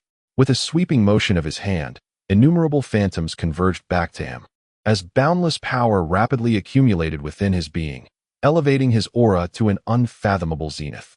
In the next moment, Tang Tian grasped the hilt of the Star Moon immortal sword. Channeling all his strength, he struck fiercely towards the great celestial monarch. A colossal void sword materialized above the great monarch's head, bearing an unmatched might, descending upon him. However, the great celestial monarch remained unfazed, casually raising his palm to shield himself. Boom! Another earth-shattering explosion resounded as the immense void sword collided with the great monarch's uplifted hand. Yet, in an instant, a massive fissure appeared along the sword's blade, and the void sword shattered, leaving the great celestial monarch utterly unscathed. Tang Tian could not help but furrow his brow. This adversary was indeed formidable. At that moment, Gu Xiaoshua's panicked voice pierced through the fray. Tang Tian, I can barely hold on. Tang Tian's gaze darkened as he sheathed the Star Moon immortal sword, slowly clenching his fist. Simultaneously, the vast domain of myriad laws suddenly retracted, inexhaustible power coalescing in his grasp. Then, Tang Tian surged forward, confronting the great celestial monarch. Wielding a terrifying force capable of upheaving the heavens, and unleashed a powerful punch. The little myriad law fist. Yet, the great celestial monarch remained unmoved, tendrils of black energy swirling around him. Rumble!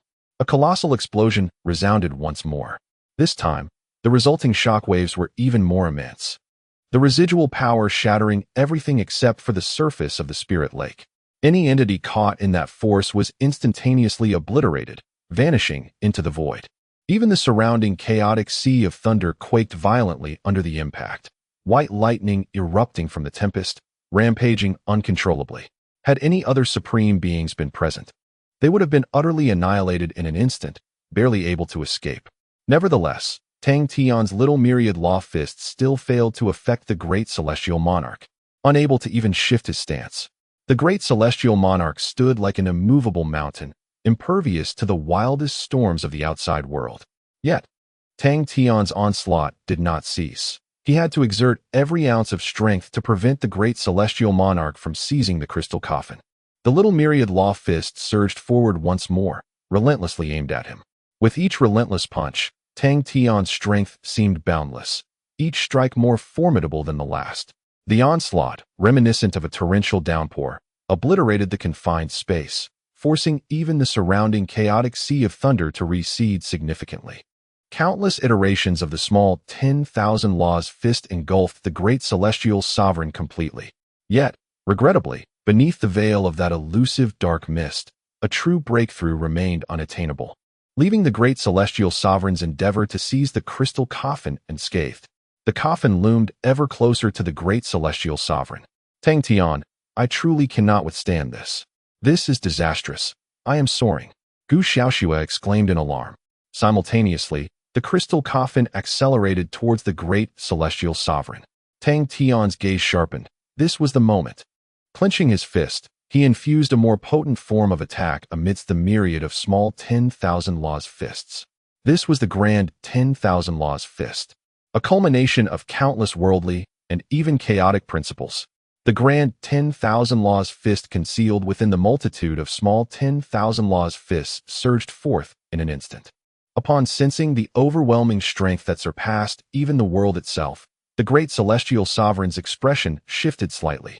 He could no longer face this strike with the same ease as before. Reluctantly, he withdrew one of his hands. Boom! The ensuing collision was the most terrifying of all, nearly shattering the entire chaotic sea of thunder. Seizing this rare opportunity, Tang Tian, aided by the power of the New World and Gu Xiaoxua, grasped the causal thread of the seed of nature, pulling it back with combined force. Under the impetus of this causal thread, the crystal coffin swiftly broke free from the great celestial sovereign's control, positioning itself before Tang Tian. Before the great celestial sovereign could react, Tang Tian seized it, securing it within his grasp. Chapter 726. The ambush of the great heavenly sovereign. The chaotic thunderous sea erupted with a tremendous roar. The recent clash between Tang Tian and the great heavenly sovereign causing it to tremble violently, teetering on the brink of obliteration. Though Tang Tian exhibited a certain lethargy and had only recently ascended to the realm of the supreme, his prowess was anything but ordinary. The numerous pure origins of the three principal worlds, along with the three primal chaotic origins he had exchanged for within the system, were not easily attainable by other sovereigns, let alone those of the highest tier. His strength was certainly not to be underestimated among the supreme. Nevertheless, despite his formidable abilities, he had exerted every ounce of his strength to forcibly reclaim the crystal coffin from the grasp of the great heavenly sovereign. As soon as he had stowed the coffin away, an invisible force erupted from the position of the great heavenly sovereign, instantly sweeping away the turbulent elements of the surrounding world. He remained standing silently in his original spot, leaving not a trace behind, his gaze perpetually indifferent, as if the recent defeat had never transpired. That punch was quite commendable, the great heavenly sovereign remarked in a tone devoid of any discernible emotion. Tang Tian grinned. So, does this mean you no longer consider me lazy? The great heavenly sovereign replied, you are mistaken. This does not alter my assessment of you. You remain excessively lethargic. Had you been more diligent, that punch could have obliterated my current self, rather than merely halting my movements. All right, you're impressive. Your word is law, Tang Tian conceded. However, I admit that after witnessing your numerous actions, I had underestimated you, which allowed you to reclaim the heart of nature. The great heavenly sovereign regarded Tang Tian silently and said, therefore, moving forward, I shall not underestimate you again. With that, he once more formed his fingers into a claw. However, this time, the target was none other than Tang Tian himself. In the next instant, countless black lines materialized around Tang Tian. These dark threads severed all connections within the fabric of space and time, encasing him in a confining cage, cutting off every route of escape. Seeing this, Tang Tian could not help but chuckle wryly. He had previously employed this very method against other sovereigns, yet now it was being turned upon him. Truly, the essence of this world resembled an enormous boomerang. Yet, Tang Tian did not betray any sign of anxiety, maintaining a calm gaze locked with that of the great heavenly sovereign.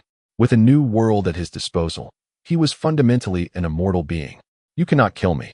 The heart of nature shall not be reclaimed by you. In truth, I wish to convey that I am indifferent to whether I am the fated one or to your intentions of destroying this world. However, one thing I am deeply concerned about is that whoever dares to cross me shall face my wrath. One day, this sword in my hand will pierce your heart. Tang Tian stated, his tone serene yet filled with earnest conviction. The great heavenly sovereign remained unfazed. I look forward to such an occurrence. Upon finishing his words, he tightened his fingers, causing the black cage to swiftly retract towards Tang Tian. However, just as the cage was about to engulf Tang Tian, an unusual occurrence transpired in the distant chaotic thunder sea. Tang Tian's gaze flickered, while the great heavenly sovereign furrowed his brow slightly. In the next moment, countless robust golden lines ignited fiercely, rapidly spreading across the surface of the chaotic thunder sea, swiftly enveloping the entire expanse and completely locking down the space where the spirit lake resided, resembling an even grander golden cage. Immediately thereafter, a gigantic yin-yang taiji diagram appeared simultaneously above and below the great heavenly sovereign, expanding rapidly to envelop his entire being. Subsequently, two swirling energies of black and white coalesced into a black and white divine dragon, roaring as it charged towards the great heavenly sovereign. This was an attack of unparalleled supremacy. In the blink of an eye, the yin-yang divine dragon reached the great heavenly sovereign's presence. Despite such a sudden onslaught, the great heavenly sovereign remained unperturbed, raising his hand to strike the dragon's head, sending it flying away in an instant. Yet, almost immediately, an exceedingly broad black heavy sword spiraled towards him from behind. The sword, devoid of a sharp edge and remarkably thick, appeared to be a broken relic, missing nearly a third of its length. Nevertheless, the force it wielded was overwhelmingly formidable, even more so than the earlier divine dragon, steeped in lethal intent. The great heavenly sovereign sensed this impending assault. He turned around, his eyes reflecting a vast sea of stars, and countless beams of light erupted forth. With a resounding crash, the starry expanse collided with the broken sword. Although the sword shattered part of the starry river, it ultimately faltered, hurtling back. Yet, the onslaught did not cease. As the sword met the starry river, a lengthy scroll depicting mountains and seas emerged from the void, rapidly expanding to envelop the great heavenly sovereign within its confines. An intangible force ensnared him, immobilizing him within that ethereal realm. In the next instant, a crimson arrow surged from afar, trailing a long plume of flame, aimed directly at the great heavenly sovereign's forehead. He frowned slightly, bringing his fingers together, and as the arrow reached him, he forcibly halted it in midair. However, this arrow possessed a far more terrifying power than the previous assaults, and due to the constraints of the mountain sea scroll beneath him, he found himself unable to repel it as before, only managing to obstruct it before him. As he halted the arrow, a thunderous roar echoed throughout the heavens and the earth. Die! With those words, a ball of golden flame erupted fiercely in the void, illuminating the entire world. It resembled a fiercely burning miniature sun, bursting forth from the chaotic thunder sea. Amidst the dazzling brilliance, it traced an incandescent trajectory that was impossible to gaze upon directly, hurtling towards the great heavenly sovereign. A golden spear aimed straight for the heart of the great heavenly sovereign. At that moment, the expression of the great heavenly sovereign finally underwent a subtle transformation. The intensity of this assault surpassed the cumulative force of all previous attacks by several magnitudes. With no other recourse, the great heavenly sovereign retracted the hand that had ensnared Tang Tian, first sending the crimson arrow hurtling away, and then forming a defensive gesture in the void, barely managing to intercept the unparalleled spear. Tang Tian, assist me. That voice reverberated across the heavens and the earth. However, before he could utter another word, Tang Tian had already ascended with the Star Moon celestial sword in hand. He could naturally discern that under the pressure of the golden spear, the great heavenly sovereign had exerted his utmost effort. This was the opportune moment to vanquish him. The resplendent galaxy spanned the sky as Tang Tian infused the entirety of the grand 10,000 Laws fist into the Star Moon celestial sword during his ascent. This would be his most formidable strike in his lifetime. Simultaneously, the yin-yang divine dragon once again coalesced, roaring as it charged forward. The blackened remnant sword spun through the air, returning to slash at the neck of the great heavenly sovereign. Numerous crimson arrows once more surged forth from the chaotic sea of thunder, each capable of piercing through the fabric of the void. Meanwhile, the landscape beneath, a grand tapestry of mountains and seas, shifted dramatically, securing the great heavenly sovereign above with an unyielding grip. Boom! The combined might of the supreme beings descended simultaneously upon the great heavenly sovereign. Chapter 727, United to Defeat Boom. Accompanied by a thunderous roar that shook the very foundations of the earth, a terrifying energy storm once again swept through the spirit lake space. This time, apart from the lake itself, all other matter evaporated instantaneously. The entire spirit lake hovered in the void, ensconced within the chaotic sea of thunder. The surrounding chaotic thunder, battered by the storm, could no longer withstand the onslaught. Fortunately, golden threads helped to dissipate much of the force. Otherwise, this chaotic sea, which had endured for millions of years, would likely have vanished forever. Under the full force assault of 6 supreme beings, the invulnerable celestial monarch finally breached his defenses. He had withstood Tang Tian's Star Moon celestial sword, the yin-yang divine dragon, the remnant sword, the crimson arrows, and the mountain sea scroll. However, the golden spear directly in front of him could no longer be blocked. The spear pierced through the celestial monarch's defenses in an instant, driving deep into his heart. Boom! Another resounding explosion echoed as the celestial monarch's body was impaled by the golden spear, pinning him firmly against the surface of the spirit lake, propelling him forward. They even shattered part of the seal above the lake, leaving behind a long, deep chasm ablaze with golden flames. Ultimately, they came to a gradual halt at the edge of the opposite side of the lake. At that moment, Tang Tian finally discerned the identity of the golden spear's wielder. It was a young man clad in golden attire with fiery red hair, his eyebrows and hair of vivid crimson, his long hair dancing wildly in the air, emanating an aura of fierce anger. His presence was overwhelmingly powerful, akin to an entire world, imposing and immense. Judging by the energy radiating from him, Tang Tian quickly deduced that this young man was none other than one of the strongest beings in the current realm, the Sun God. Following this, several other figures materialized from various directions. An elderly man donned in a yin-yang robe, with hair and beard as white as snow, wielded a yin-yang mirror. His expression stern and his gaze sharp. The black remnant sword whirled, landing upon a hunched old man with disheveled hair and tattered clothing, standing amidst the void. His sinister gaze piercing through his tangled locks towards the celestial monarch. Soon after, a woman in a pale blue gauze dress emerged gracefully from the mountain sea scroll. Her form enchanting, yet her aura rivaled that of the previous two figures. Finally, two silhouettes soared forth from the chaotic sea of thunder, landing beside Tang Tian. They were familiar faces to him. One was the Supreme Xiujun, who had previously been caught in the celestial monarch's attack and had been hurled into the chaotic sea. The other was none other than the long-lost master of the Tai Holy Land, Long Jiuzhou.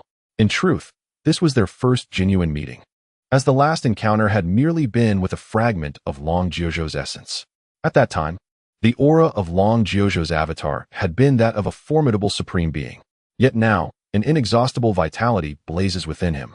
Long Jiuzhou has successfully ascended to the exalted realm. His condition is comparable to that of Tang Tian, though he has recently attained this superior state. His prowess far surpasses that of an ordinary being at this level. The arrows he unleashed using the sun god Bao have caused significant trouble for the great heavenly monarch. Have you been lying in wait here all along? Tang Tian inquired. Long Jiuzhou nodded. This is a trap. We deliberately disseminated the news of your arrival at the Spirit Fallen Mountain Range through certain specialized channels. Upon learning of it, the great heavenly monarch would undoubtedly take action. He would not forego the opportunity to acquire the heart of nature. Presently, he is yet to fully regain his former glory, and we possess ample confidence in detaining him here. He shall not leave today. Upon hearing this, Tang Tian silently gave him a thumbs up. It turned out that his prior insistence on concealing his strength was merely a ruse. The true situation had long been conveyed to his ally. He had become a bait. However, Tang Tian did not dwell on this matter too much. Capturing the great heavenly monarch was what mattered.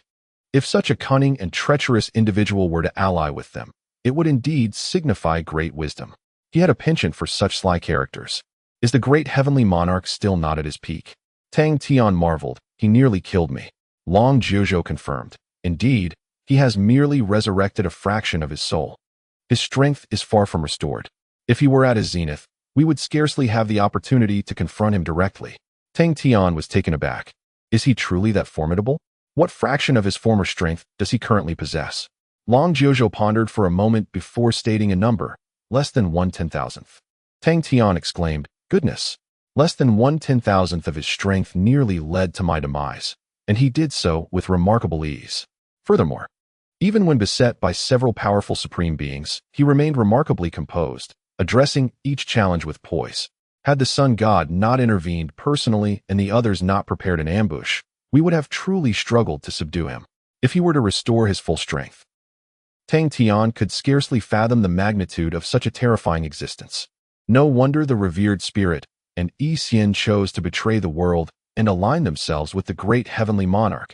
He is an overwhelmingly formidable entity, one that is not only unconquerable but also impossible to confront. He finally understood the dread that loomed over the world a million years ago. However, from another perspective, if the great heavenly monarch is such a transcendent being, What then could be said of the Lord of Realms who defeated and subdued him? Tang Tian shook his head. These two are indeed extraordinarily exaggerated. Do not worry. He no longer possesses the opportunity to regain his former glory, remarked Long Jiuzhou. Tang Tian nodded in acknowledgement. He then turned his gaze toward Xiujuan, who was being supported by Long Jiuzhou. The first assault from the great heavenly sovereign had arrived with such unexpected ferocity that he could only respond with all his might, leaving him no time to consider Xiujuan, ultimately resulting in her being thrust into the chaotic sea of thunder. However, in retrospect, this may have proven fortuitous. Had Xiujuan remained within the confines of the Spirit Lake, she would likely have been shattered by the aftermath of the cataclysmic battle. Is she all right? Tang Tian inquired of Long Jiuzhou, noting that Xiujuan was still in a state of unconsciousness. Long Jiuzhou responded with a slight affirmation, there is no significant issue. She is quite astute. At a critical moment, she sealed her own soul, thus preserving her life. Once we depart from this place, she can be awakened anew. Let us proceed. The Sun God is formidable enough to subdue the current great heavenly sovereign. He cannot escape now. Tang Tian nodded once more, and together, the two of them, bearing the unconscious Xiujuan, soared onwards. Chapter 728. A new prison. Moments later, Tang Tian, Long Jiuzhou, and the elderly man clad in the robes of yin and yang, along with the disheveled Taoist and the woman in blue, gathered beside the Sun God. The group exchanged brief glances. The white-haired elder regarded Tang Tian with a hint of curiosity and scrutiny, while the woman in blue offered a gentle nod, exuding a sense of goodwill. In contrast, the disheveled Taoist remained shrouded behind his unkempt hair, abstaining from any interaction with Tang Tian. Their attention soon shifted to the great heavenly sovereign, who had been thoroughly impaled by the Sun God's golden spear. Although no blood was visible, the profound wound on the great sovereign's flawless form was unmistakable. He had ultimately breached his defenses. Nevertheless, his demeanor remained composed, standing firmly above the Spirit Lake, locking eyes with the Sun God before him. It has been a long time, the great heavenly sovereign spoke softly. The Sun God snorted dismissively. I had no desire to see you. This world is already riddled with wounds. Why do you insist on returning? He exclaimed with fury. The great sovereign responded calmly.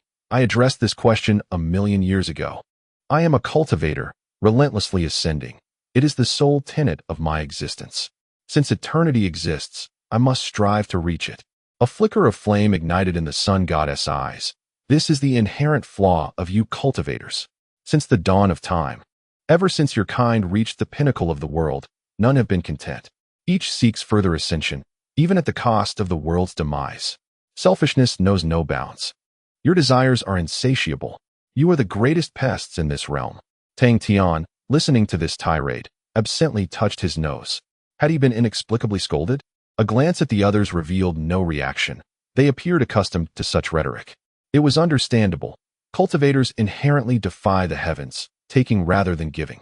While most do contribute back to the world, the emergence of certain exceedingly powerful and selfish individuals results in irrevocable harm to nature.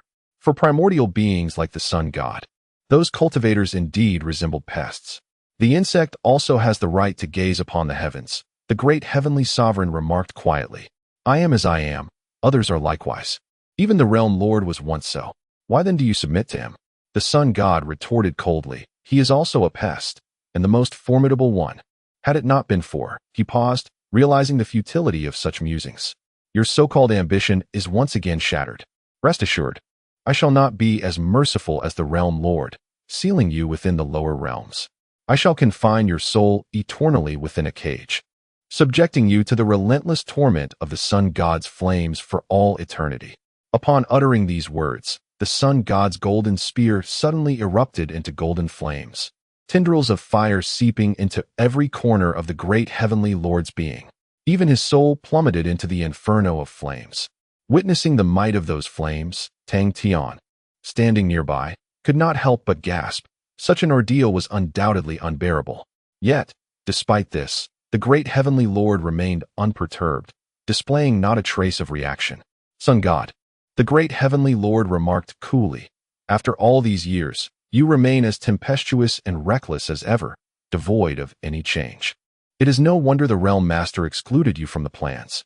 The Sun God was momentarily taken aback, his voice chilling as he inquired, What do you mean?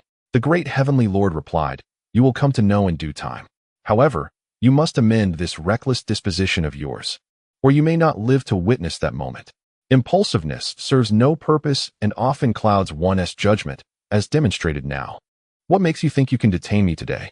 The sun god's brows furrowed deeply, while the other supreme beings present were likewise taken aback. Gazing into the great heavenly Lord's eyes, which were as tranquil as a bottomless abyss, a shiver ran down their spines. In this precarious situation, what means of escape could he possibly possess? Suddenly, it seemed the sun god recalled something, his expression shifting dramatically.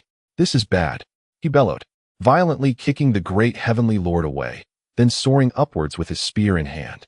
Simultaneously, a crackling sound emerged from all directions, sending shivers down spines. Soon, the onlookers discerned the source of the noise.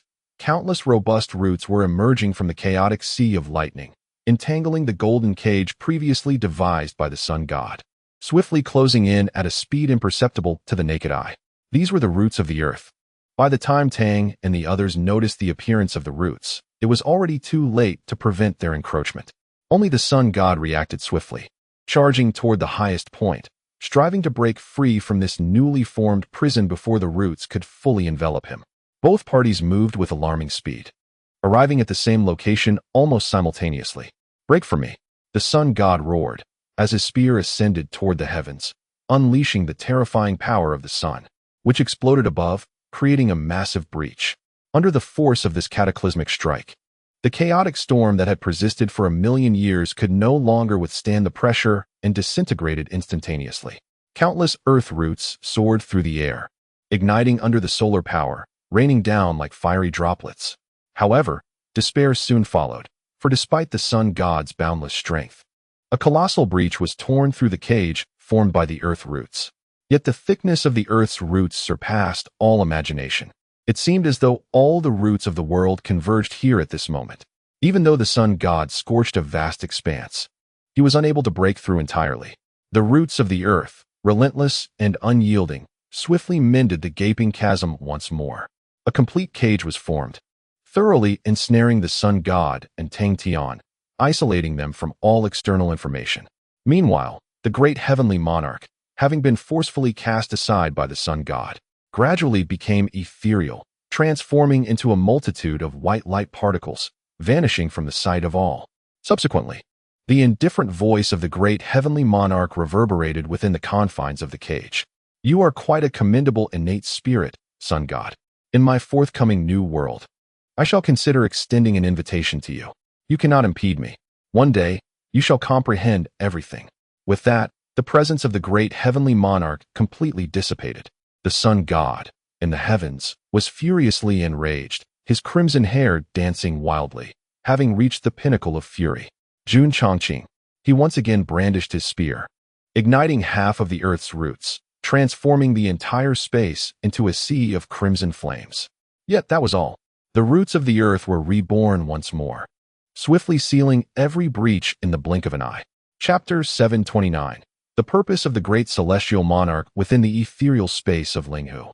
Countless specks of ash drifted through the air, saturating the atmosphere with a pungent odor. This was the residue of the earth's roots, consumed by the flames of the sun. The solar deity raged in the sky, igniting patches of the earth's roots, yet his efforts proved futile. Below, Tang Tian and his companions stood in contemplative silence, taken aback by the fact that the great celestial monarch had anticipated their every move, meticulously preparing for this moment. The predator and prey dynamic unfolded. They believed they had outsmarted the great celestial monarch, only to find themselves ensnared in his intricate web of deception. His intentions were not aligned with the heart of nature. Instead, his aim was to ensnare the solar deity and the formidable supreme beings. As for Tang Tian, he quickly surmised the underlying motive of the great celestial monarch. More than 3 years had passed since the monarch's rebirth, during which he had remained shrouded in mystery, barely making an appearance before the world. Only whispers of rumors, perhaps not even originating from him, had circulated. The realms where the fragments of his soul were sealed had suffered no assaults or disturbances. It seemed as though the great celestial monarch had remained idle during this time. However, it was implausible that he had done nothing. Following the troubles in the Cloud Summit celestial realm, the solar deity and the supreme beings would undoubtedly have intensified their vigilance over the lower realms, preventing the great celestial monarch from reclaiming his soul fragments. Despite possessing only a fraction of his soul, the great celestial monarch was not as formidable as he once was. Yet he remained a force to be reckoned with. For instance, if the 6 supreme beings united to confront him, they could potentially vanquish him. Should the great celestial monarch recklessly reveal himself, he would face a tempest of retaliation from which he might not escape unscathed. Yet, without the solar deity and the powerful supreme beings, the great celestial monarch would be liberated from his constraints. Gazing at the dense roots of the earth surrounding him, Tang Tian envisioned the turmoil unfolding beyond, where chaos had erupted. The forces of darkness had begun to infiltrate the worlds that contained the fragments of the great celestial monarch's soul. The prelude to an apocalyptic calamity had officially commenced. No creature, not even a mere ant, could hope to remain unscathed in the wake of such a world-consuming disaster. It was evident that others had discerned the gravity of the situation, each lost in silent contemplation, their thoughts concealed. After venting his fury, the solar deity descended once more. His voice thunderous. Did no one notice the anomalies of the Earth's roots upon arrival? Long Jiuzhou remained reticent, while the elderly man with white hair and the woman in blue were equally silent. As for Tang Tian, he crossed his arms, his gaze fixed inward, contemplating the unfolding events. It was only after his arrival at the Lingyun mountain range that he became aware of the existence of the Earth's roots, and thus he was unable to ascertain whether their presence was normal. By the way, Xiujian had mentioned in passing that the Earth's roots were excessively lush this time. However, at that moment, he could hardly have imagined the presence of the great celestial monarch. Furthermore, within the sun goddess plan, he was merely a bait, and this failure bore no relation to him whatsoever. After a brief silence, the disheveled Taoist wielding a broken sword spoke up. We have all examined the situation at Lingyun Mountain and found no abnormalities. The Earth's roots also show no signs of irregularity. The sun god, visibly agitated, retorted, "Then why did they all suddenly appear here? And to be utilized by that scoundrel Jun Chongqing. We were supposed to eliminate him here." The disheveled Taoist replied, "Sun god, please remain calm. You are well aware of Jun Chongqing's capabilities. He can conceal his methods so that no one can detect them.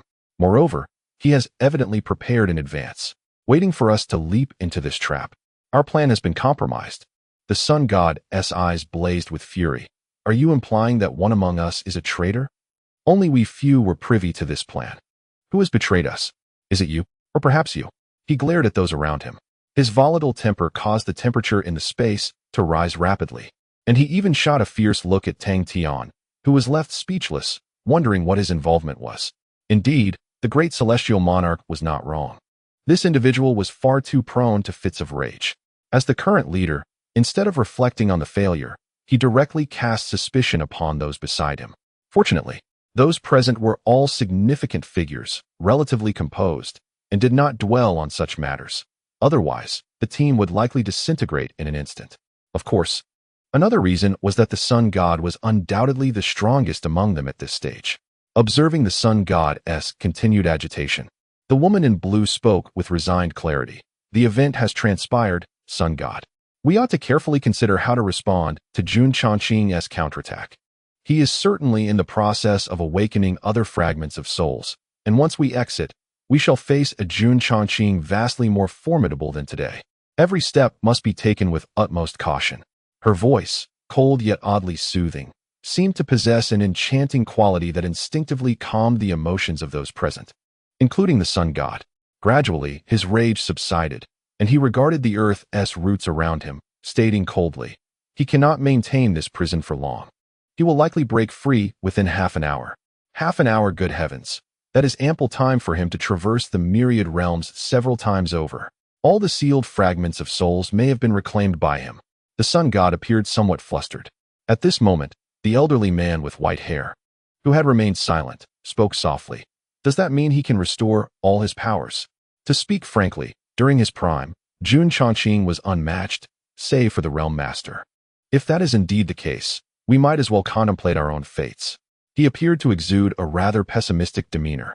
The sun god cast a glance at him and replied, "It is merely a matter of reassembling all the soul fragments. While his strength will undoubtedly increase, He is still far from regaining his former glory. Even if he restores all his powers, can we truly withstand him? Shall we simply resign ourselves to the annihilation of the entire world? The crowd fell into a profound silence. They were all supreme beings, and in a certain sense, the destruction of the world would not impact them as severely. The sun god seemed to have grasped this notion as well, and his tone softened as he continued.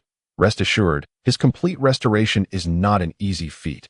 It requires exceedingly stringent conditions. Furthermore, I have already made the necessary preparations. I have not spent these million years in slumber. The white-haired elder inquired, what other conditions are required besides the souls? The sun god paused momentarily. I shall refrain from divulging that information for now. In any case, before that moment arrives, we still have the opportunity to thwart him, even to slay him. I would not lie about such matters. The crowd fell silent once more, left with no choice but to place their trust in the sun goddess' words. After a brief moment, the sun god directed his gaze toward Tang Tian, who had been merely a bystander. Give me the heart of nature, he stated calmly. Tang Tian was taken aback. Huh. Chapter 730. Inexorable malice. I demand the heart of nature. That very coffin, the sun god reiterated. Tang Tian was immediately taken aback. What was this? Had he just escaped from the dragon's den only to enter the tiger's lair? He had initially thought he had misheard. This fellow actually wished to claim the heart of nature for himself? Tang Tian stroked his chin, pondering. What if I refuse? The sun god's gaze hardened, and he brandished his golden spear, adopting an intimidating stance as though ready to strike Tang Tian. Should you dare to refuse, I shall deliver a beating. This spear, forged from the fires of the sun god, is capable of incinerating both body and soul. I assure you, it is excruciating. If you wish to avoid such agony, you would do well to hand over the heart of nature. Do you understand? He bellowed. Tang Tian was left speechless. Why was this fellow adopting such a fearsome demeanor? Dragon Jojo, standing nearby, quickly elucidated Tang Tian's confusion. He cleared his throat and said, Sun God. Tang Tian is not a mere child. Frightening him in this manner is futile. A flicker of confusion crossed the sun god's eyes. Did you not mention that he has only lived for about 20 years since birth? How can he not be considered a child? Tang Tian fell silent once more. This individual truly regarded him as a child to intimidate. Dragon Jojo interjected, the 20 years of a mortal differ vastly from those of an innate spirit. Let us not forget, he is now a formidable supreme being, standing at the pinnacle of existence among living beings. The sun god responded with a contemplative "oh," adding, I do not quite comprehend. I have never encountered a being who has existed for such a brief span. I assumed he was still an ignorant youngling. Yet, your kind have all existed for at least 100,000 years, haven't you? Dragon Jojo's expression turned exasperated. He is a fated challenger. The sun god nodded, though it remained unclear whether he truly grasped the concept. Similarly, Tang Tian felt a sense of helplessness. The disparity in the perception of time between innate spirits and living beings was far too great, especially for a primordial innate spirit like the sun god, who rarely interacted with living beings. It was only natural that such misunderstandings would arise. Once clarity was achieved, the sun god sheathed his spear and relinquished his menacing demeanor. Looking at Tang Tian, he continued, it would be prudent for you to surrender the heart of nature. This artifact is of immense significance to Jun Changqing's recovery of strength. He will certainly not relinquish his claim on it easily. It is safer in my possession. Tang Tian resolutely declined. No need for that. I require the heart of nature. Even Jun Changqing cannot take it from me. After speaking, Tang Tian anticipated that the sun god would persist in his coercion or even attempt to seize it forcefully. However, the sun god merely shrugged. Oh, then so be it. You are the destined savior. Your word is law. Tang Tian pondered. Is it possible that this so-called savior possesses such immense power? What, indeed, is a savior? With this question, Tang Tian sought clarity. The sun god glanced at the others, noticing their indifference, and took it upon himself to elucidate. The savior is a prophecy left by the Lord of Realms before departing this world. According to his words, this world will inevitably succumb to utter darkness, where all living beings will lose all hope, left only to await their demise. Yet, amidst the years of desolation, a being will emerge, bringing forth the light of hope for the world. This being is the Savior. Based on our assessment, you are the one the Lord of Realms spoke of. Moreover, the world is indeed on the brink of complete darkness. Upon hearing the sun god's explanation, Tang Tian instinctively touched his nose. So, it is merely a prophecy from the Lord of Realms. He questioned, is there a possibility that you have mistaken the identity? According to the sun god's assertion, the Savior is the Redeemer of this world. Yet, the notion of such a title resting upon him felt utterly absurd. He harbored no desire to rescue the world. As Jun Changqing had remarked, he was fundamentally a selfish individual, caring only for what mattered to him, lacking the lofty moral standards of a true benefactor. Could such a person truly be the Savior?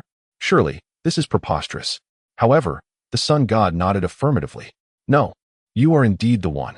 Everything you exhibit aligns perfectly with what the Lord of Realms described. This is irrefutable. Even Jun Changqing has acknowledged your identity.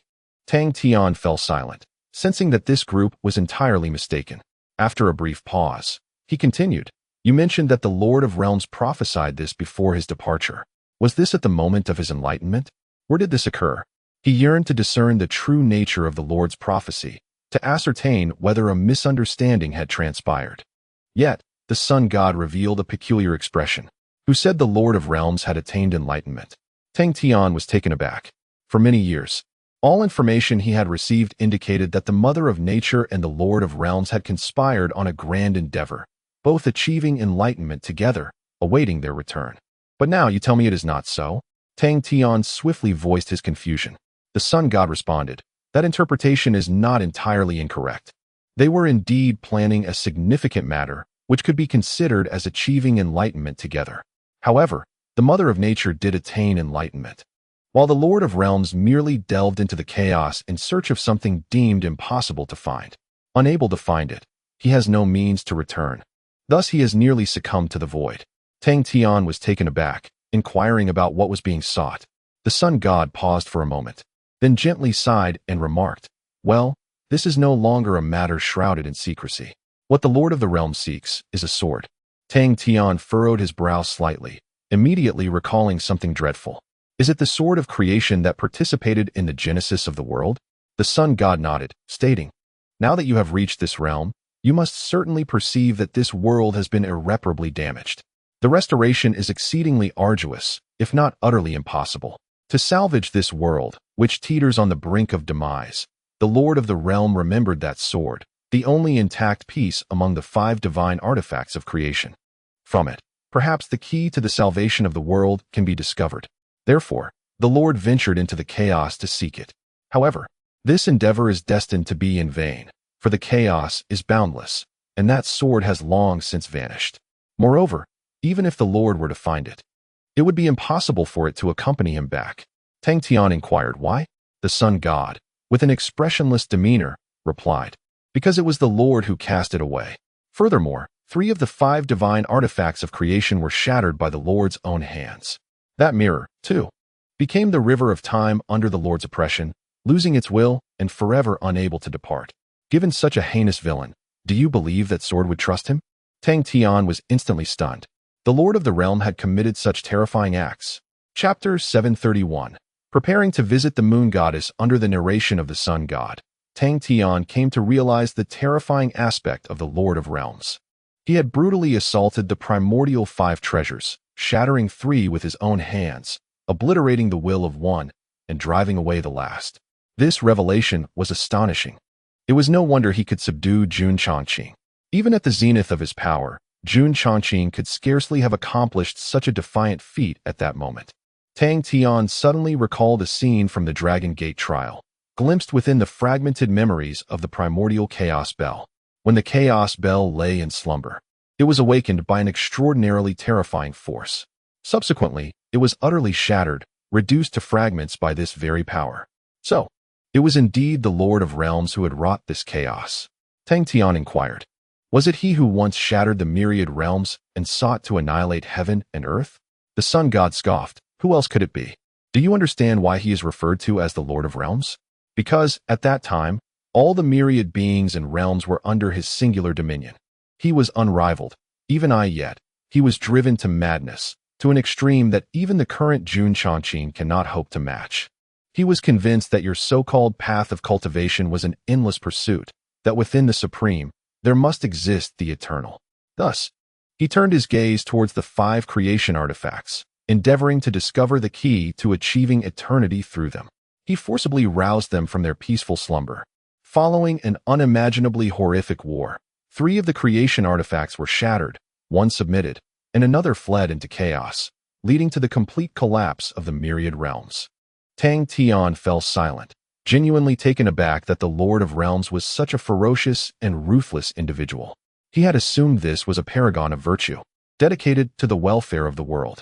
Did he find the opportunity to achieve eternity? Tang Tian asked. The sun god cast a displeased glance at Tang Tian. You lot are all of a kind, forever preoccupied with such matters. I did not partake in that war, so I am unaware if he succeeded. However, after the collapse of the myriad realms, he suddenly became reclusive, retreating into his own domain and remaining hidden from the world. Eventually, he even erased all traces of his whereabouts, and no one has seen him since. It was only after Jun Changqing's emergence that he returned. Perhaps he was struck by the weight of his own sins and experienced a moment of awakening.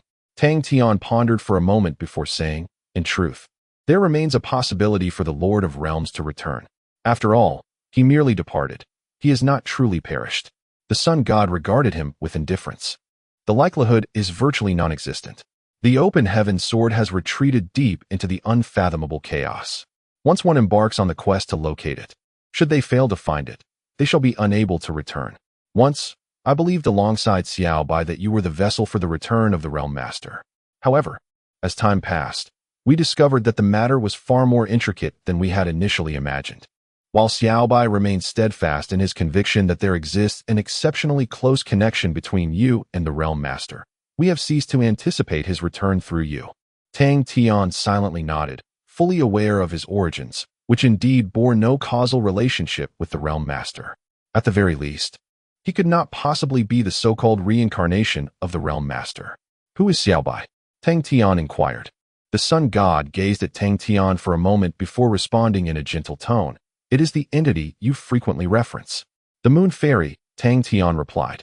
Raising an eyebrow, the Moon Fairy could be regarded as the true starting point of his engagement with the world's mysteries. It was she who guided him during his time at Wangyue Cave, enlightening him on numerous superstitions, though she also instilled in him a greater sense of perplexity. He had always believed that the Moon Fairy was aware of his true identity. Furthermore, they shared a small agreement to meet after he ascended to the pinnacle of the heavens. Unfortunately, subsequent commitments had delayed that encounter. She once confided in me something profound. She stated, I am not who I am, Tang Tian recounted. A hint of sarcasm flickered in the sun god's eyes. Is there any falsehood in that? Are you not aware of your true self? Tang Tian was momentarily taken aback. He certainly knew who he was, and he was acutely aware that he was no longer the frail youth he once was. Yet, this understanding diverged from his current grasp of the situation. Has the Moon Fairy not come this time? Tang Tian asked. The sun god nodded. Ever since the Realm Master ventured into the chaos in search of the primordial sword, she has remained within the Moon Palace, never departing even a step. This instance is no exception. However, even if she wished to come, it would be impossible. She can no longer leave the Moon Palace. Tang Tian furrowed his brow. Why? The sun god fixed his gaze upon Tang Tian, his expression complex, tinged with a palpable resentment that left Tang Tian perplexed. It is still because of you.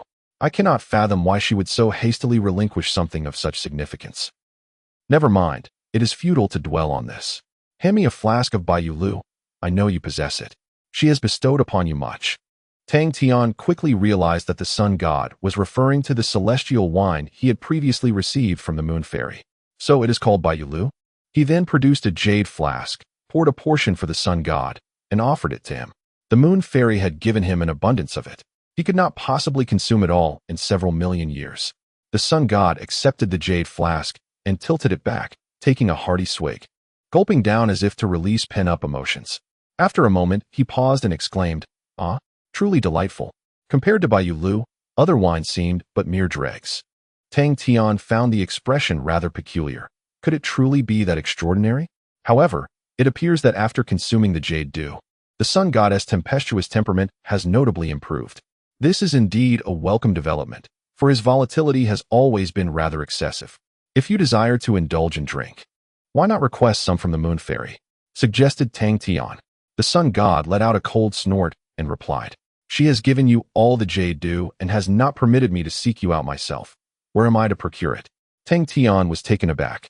She gave you everything? Was it not stated that only half was bestowed upon you? While the difference between all and half may not seem substantial in quantity, it bears profound implications. Why would the moon fairy act in such a manner? Could it be due to the so-called connection between herself and the realm-s master?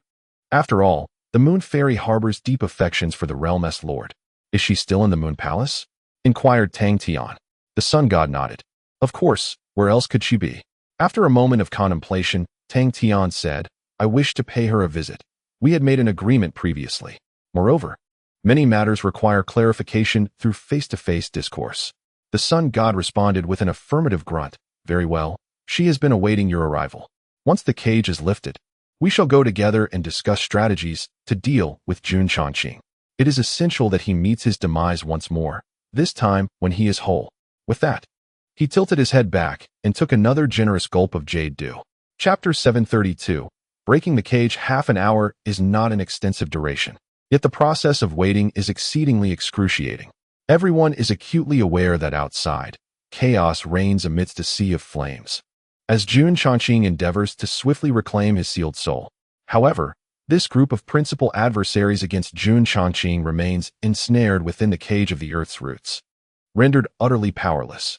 Following a conversation with the sun god, silence enveloped the group as they awaited the dissolution of their confinement. The sun god withdrew to a corner, sipping from a white jade flask. The other three supreme beings stood quietly, each immersed in their own thoughts, the nature of which remained a mystery. Tang Tian stood alongside Long Jiuzhou, yet they did not share the same despondency that afflicted the others, particularly for Tang Tian, who was inherently indifferent to such matters. During their wait, Tang Tian gleaned the identities of the other three supreme beings from Long Jiuzhou. The elderly figure clad in the robe of yin and yang is known as the Primordial Supreme. His origins stretch back millennia to an era long forgotten. Moreover, as Long Jiuzhou recounted his tale, Tang Tian was reminded of a name that resonated deeply within him, the Feathered Ascension Dynasty. At its zenith, the dynasty wielded immense power. With the 6 ancestors of Ascension instilling fear across realms, their influence nearly encompassing half the world. Yet, they could never conquer certain territories, a portion of which belonged to the Primordial Supreme. Not even during their most fervent endeavors did the 6 ancestors engage in direct conflict with him, underscoring the extraordinary might of the Primordial Supreme. The figure wielding a broken sword, hair disheveled and garb tattered, is known as the Fragmented Tao Supreme. His origins are shrouded in even greater mystery. No one knows precisely how long he has endured. Yet, throughout numerous cataclysmic eras, glimpses of him have been witnessed. The Fragmented Tao Supreme traverses the ruins akin to a specter reaping fragmented souls, invoking an unsettling chill that raises the hairs on one's neck. Listening to Long Jiuzhou's narration, Tang Tian was reminded of another name, the Hall of Fragmented Tao. This organization was the first he encountered before departing from Qinghua sect. The Hall of Fragmented Tao exclusively trades in broken remnants of weapons, their numbers seemingly infinite, with their origins remaining a mystery. The broken sword held by the Fragmented Tao Supreme bears an uncanny resemblance to those wares. Furthermore, the origins of the Hall of Fragmented Tao are indeed enigmatic. Although they reside within the Cloud Pinnacle, they maintain a distinct independence, existing apart from the world. Perhaps there lies a genuine connection to the Fragmented Tao Supreme. Tang Tian shared his conjecture with Long Jiuzhou. After a moment of contemplation, Long Jiuzhou replied, "It is possible, but not certain. The Hall of Fragmented Tao operates with utmost discretion, adhering strictly to propriety. They never transgress local taboos and solely engage in commerce. Thus, we generally do not pay excessive attention to such matters." Tang Tian nodded. During the tumultuous period at the Cloud Top Paradise, only the residual Path Palace remained unscathed, untouched by any turmoil, as they had no conflicting interests with any factions. Subsequently, Long Jiuzhou introduced the final figure, a woman clad in blue, known as the Supreme of Dustless. Her origins were quite similar to those of Long Jiuzhou. Both had only emerged in prominence over the past several 100,000 years, with the Supreme of Dustless ascending to her unparalleled status merely a few tens of thousands of years ago. Long Jiuzhou was a subordinate specifically nurtured by the Sun God, while the Supreme of Dustless's rise was intricately linked to the Moon Fairy. despite both having recently attained their supreme levels. Their prowess was not significantly inferior to that of the primordial supreme and the residual path supreme. Together, these four could be regarded as the most formidable supremes, second only to Jun Changqing, the great heavenly monarch and the moon fairy. Of course, the situation regarding Jun Changqing was an exception, as the number of survivors on his side remained a mystery. Due to his unique circumstances, Tang Tian could barely be considered a strong entity. Yet his true combat power fell short compared to the four. This became evident when they all confronted Jun Changqing together. Tang Tian merely played a supporting role. However, expressing such sentiments only deepened his uncertainty. The strongest among them, along with the mightiest sun god, had barely managed to contend with a mere fraction of Jun Changqing's true power, and they had even been outmaneuvered by him. What monstrous being would he become at his full strength? Tang Tian pondered aloud. Long Jiuzhou shook his head slightly, stating, "It is a universally acknowledged fact that no one, save for the realm lord, can withstand the fully restored Jun Changqing. Yet, didn't the sun god mention that achieving complete restoration is extremely challenging? Far beyond merely reviving his soul. This window of opportunity is where our chance lies. Trust in the sun god, and also in yourself." Tang Tian scoffed. "Me? I am not as formidable as you all. Had you not appeared today, I would have fallen to a mere fraction of Jun Changqing's strength." Understanding the true extent of Jun Changqing's power indeed instilled a sense of despair. It was no surprise that Yi Xian and the others chose to rebel. Were it not for the identity of the Calamity Bearer, Jun Changqing's relentless pursuit of me might have led me to avoid opposing him. Do you truly believe I am this so-called Calamity Bearer? Tang Tian felt a lingering sense of misinterpretation among them. Long Jiuzhou remained silent for a moment before responding. The sun god, the moon fairy, and Jun Changqing all share this belief. Furthermore, your behavior aligns closely with that of a calamity bearer. Otherwise, how would you explain the peculiarities surrounding you? In less than a decade, you transformed from a mere qi refining practitioner into a supreme being standing atop all existence. This phenomenon defies all common reasoning. Tang Tian remained silent, for this group of individuals was utterly unaware of the formidable power of dual systems. Had others possessed a dual system, they would not languish as he did. It is highly likely they would exhibit even more extraordinary capabilities. However, such thoughts were certainly not ones he could voice. After conversing for a while, Long Jiuzhou managed to rouse the comatose Xiao Jun Supreme. Upon seeing Long Jiuzhou by her side, Xiao Jun Supreme, typically unflappable even in the face of calamity, transformed entirely. She appeared bashful and shy, fidgeting as if unsure of where to place her hands and feet, reminiscent of a young girl who has just tasted the sweetness of first love. Observing this, Tang Tian promptly reached a conclusion. This individual was undoubtedly infatuated, and in the advanced stages of it, irredeemably so. To avoid being a third wheel and disturbing their moment, Tang Tian chose to retreat to another area. Before departing, he exchanged a knowing glance with Long Jiuzhou, silently urging him not to take for granted the affection bestowed upon him. At such a level, to still possess such a naive heart. Xiao Jun Supreme undoubtedly harbored genuine feelings for Long Jiuzhou. After waiting for a brief moment, the sun god suddenly focused intently and charged once more towards the apex of the Earth's root prison. The prison was on the verge of being breached. Chapter 733. Journey to the Moon Palace. With a thunderous roar, the wrathful divine fire of the sun god obliterated the prison formed by the roots of the earth, transforming it into a blazing sea of flames.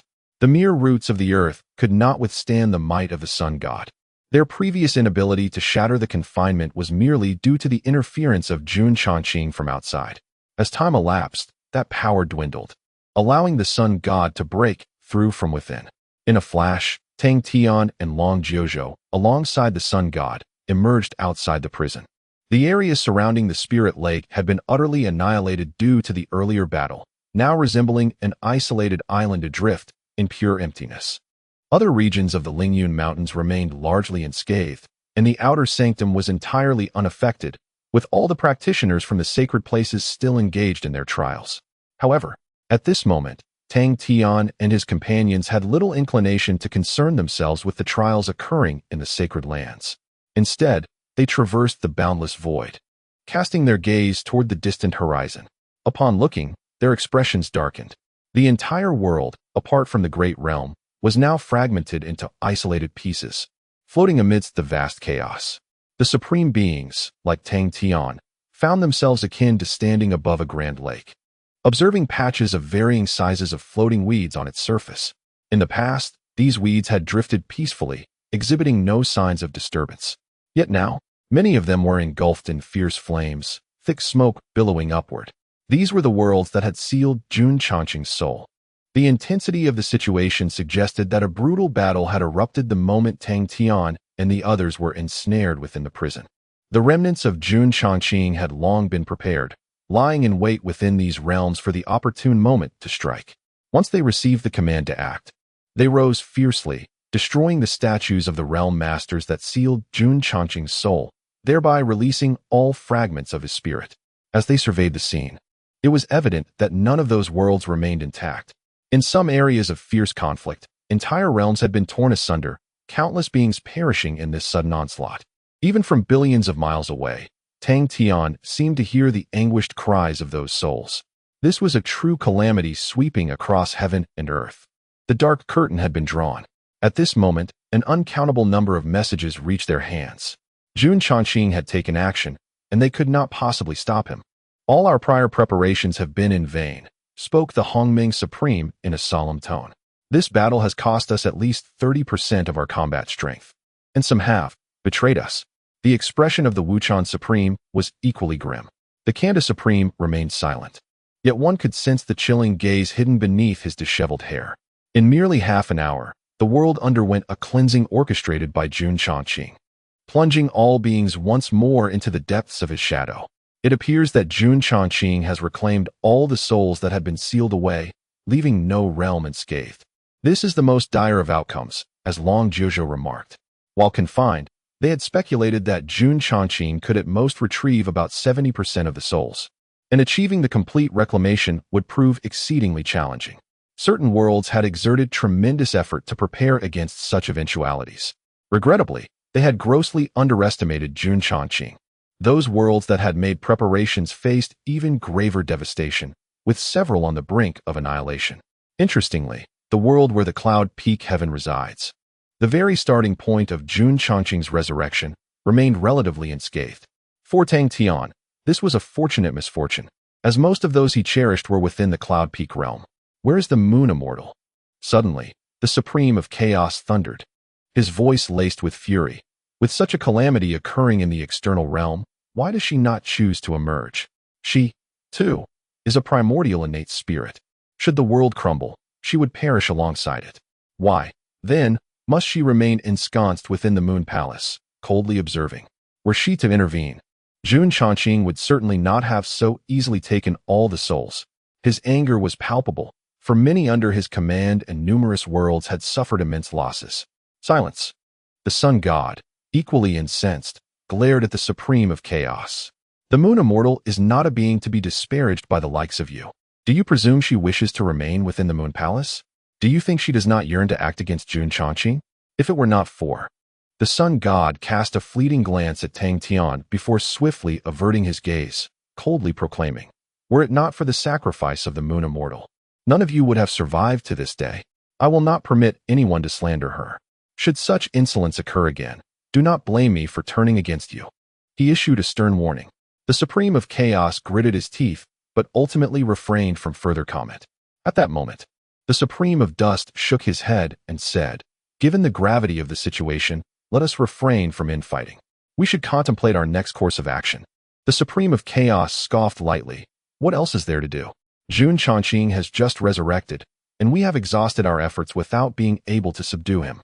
Now that he has reclaimed all the souls, it won't be long before his power multiplies exponentially. What means do we have to resist him?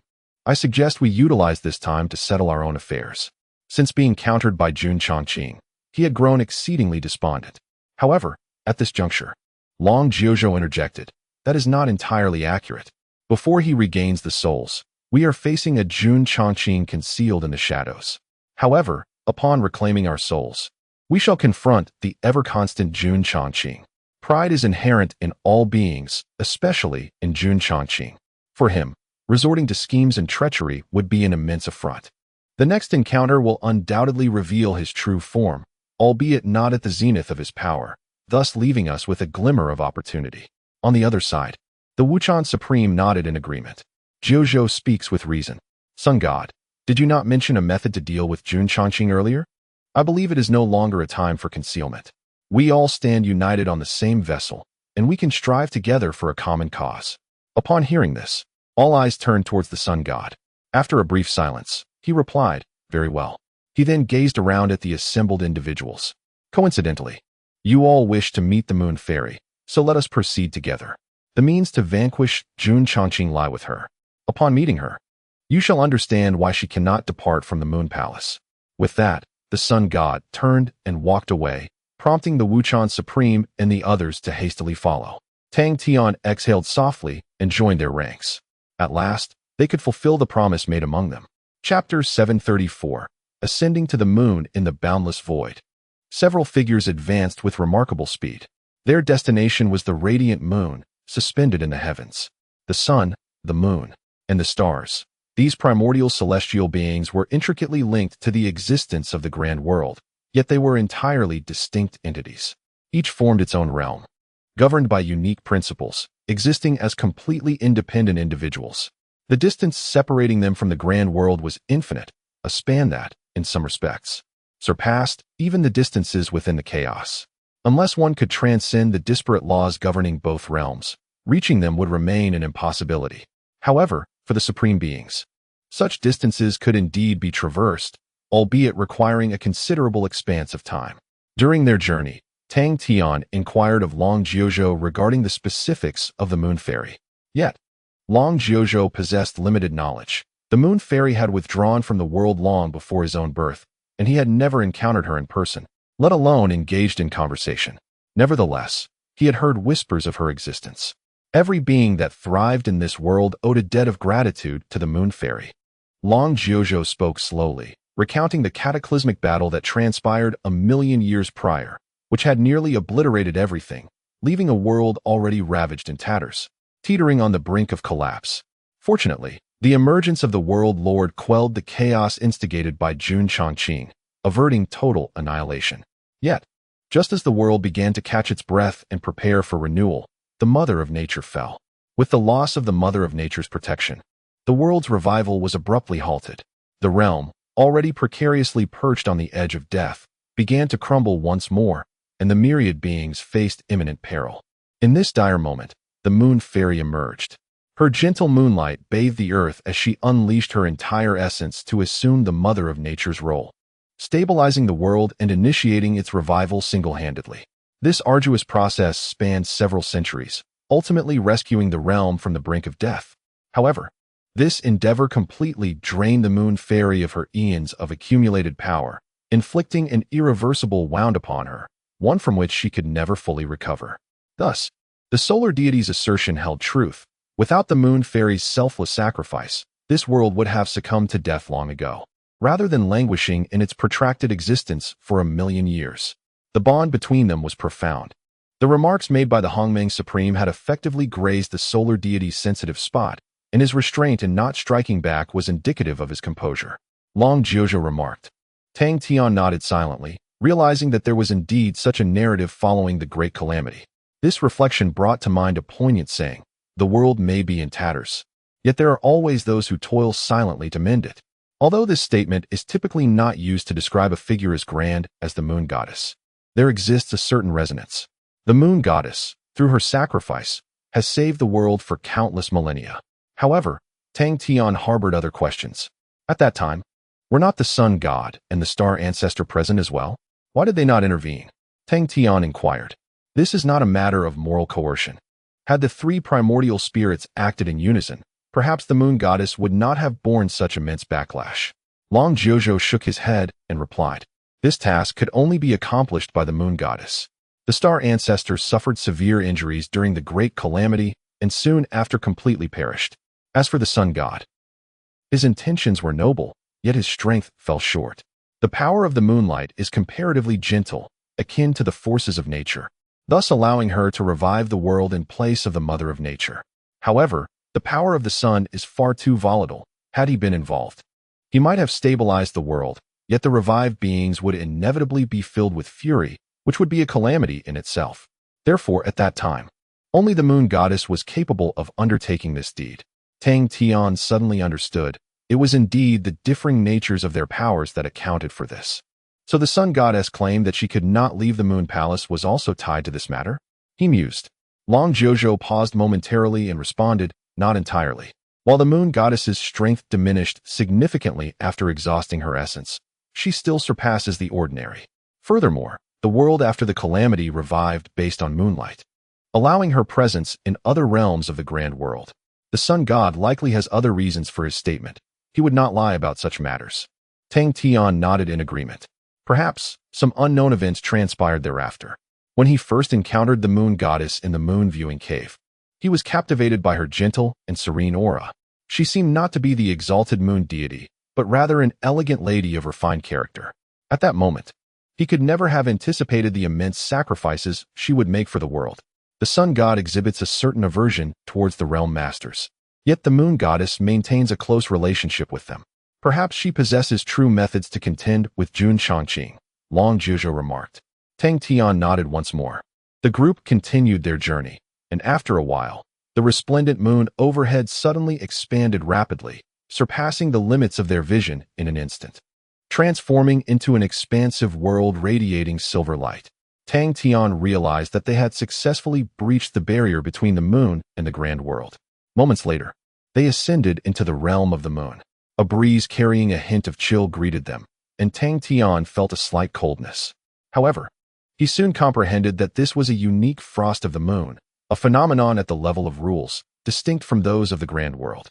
The surface of the moon is exceedingly frigid, devoid of flowing water or towering trees. Only along the path before them can one observe patches of peculiar flowers that resemble ice crystals, radiating a soft, ethereal glow. These are the moon goddess's herbs, an exceptional aid in cultivation, unmatched even by the tears of nature. They symbolize the vitality of the moon fairies. Do not disturb them, or the sun god will surely go into a frenzy, cautioned Long Zhuzhou. Tang Tian nodded, fully aware of the need to refrain from meddling with the surroundings.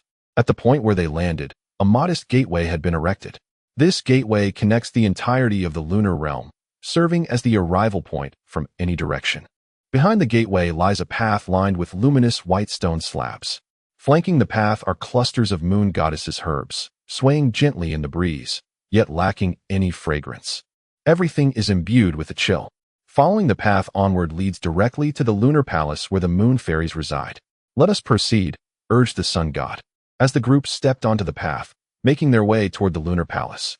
Chapter 735, Unforeseen Serenity. Upon ascending to the moon, the phrase that resonated most profoundly with Tang Tian was encapsulated in these two words.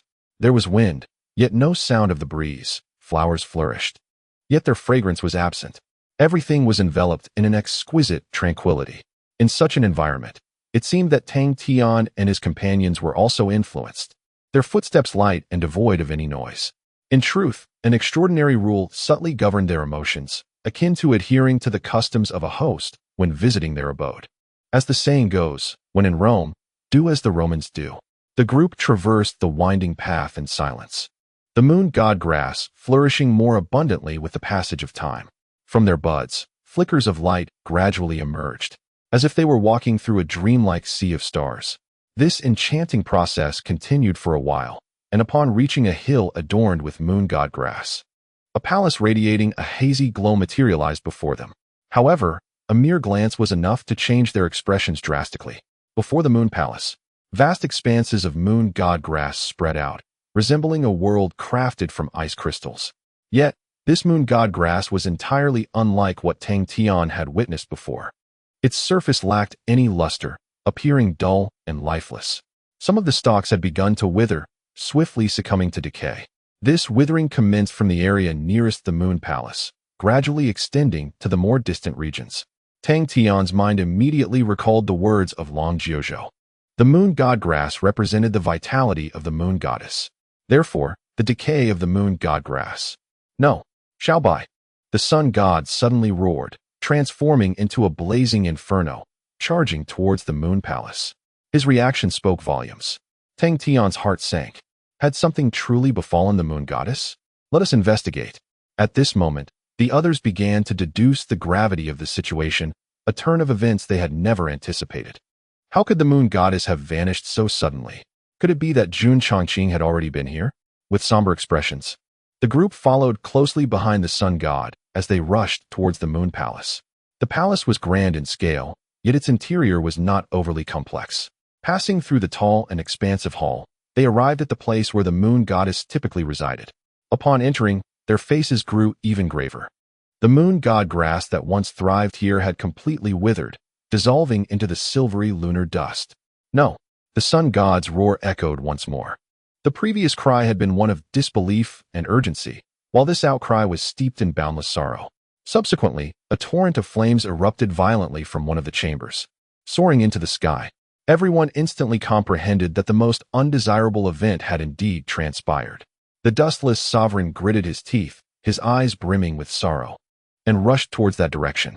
The primordial sovereign let out a heavy sigh, turning away as if he wished to avert his gaze from the unfolding scene. The remnant Dao sovereign stood silently in place, his head bowed in lament. Tang Tian and Long Jiuzhou exchanged a glance, choosing to follow the dustless sovereign as they hastened towards the room, driven by the need to discover the truth of what had transpired. Before long, the two arrived at the entrance of the room, facing the searing flames of the sun god as they stepped inside. Upon entering, Tang Tian found himself momentarily frozen. This was a place he had visited before. He recognized it as the very chamber where he first encountered the moon fairy in the Wanhua cave. The same table and chairs remained, along with the same simple bedding, yet the presence of the moon fairy was conspicuously absent.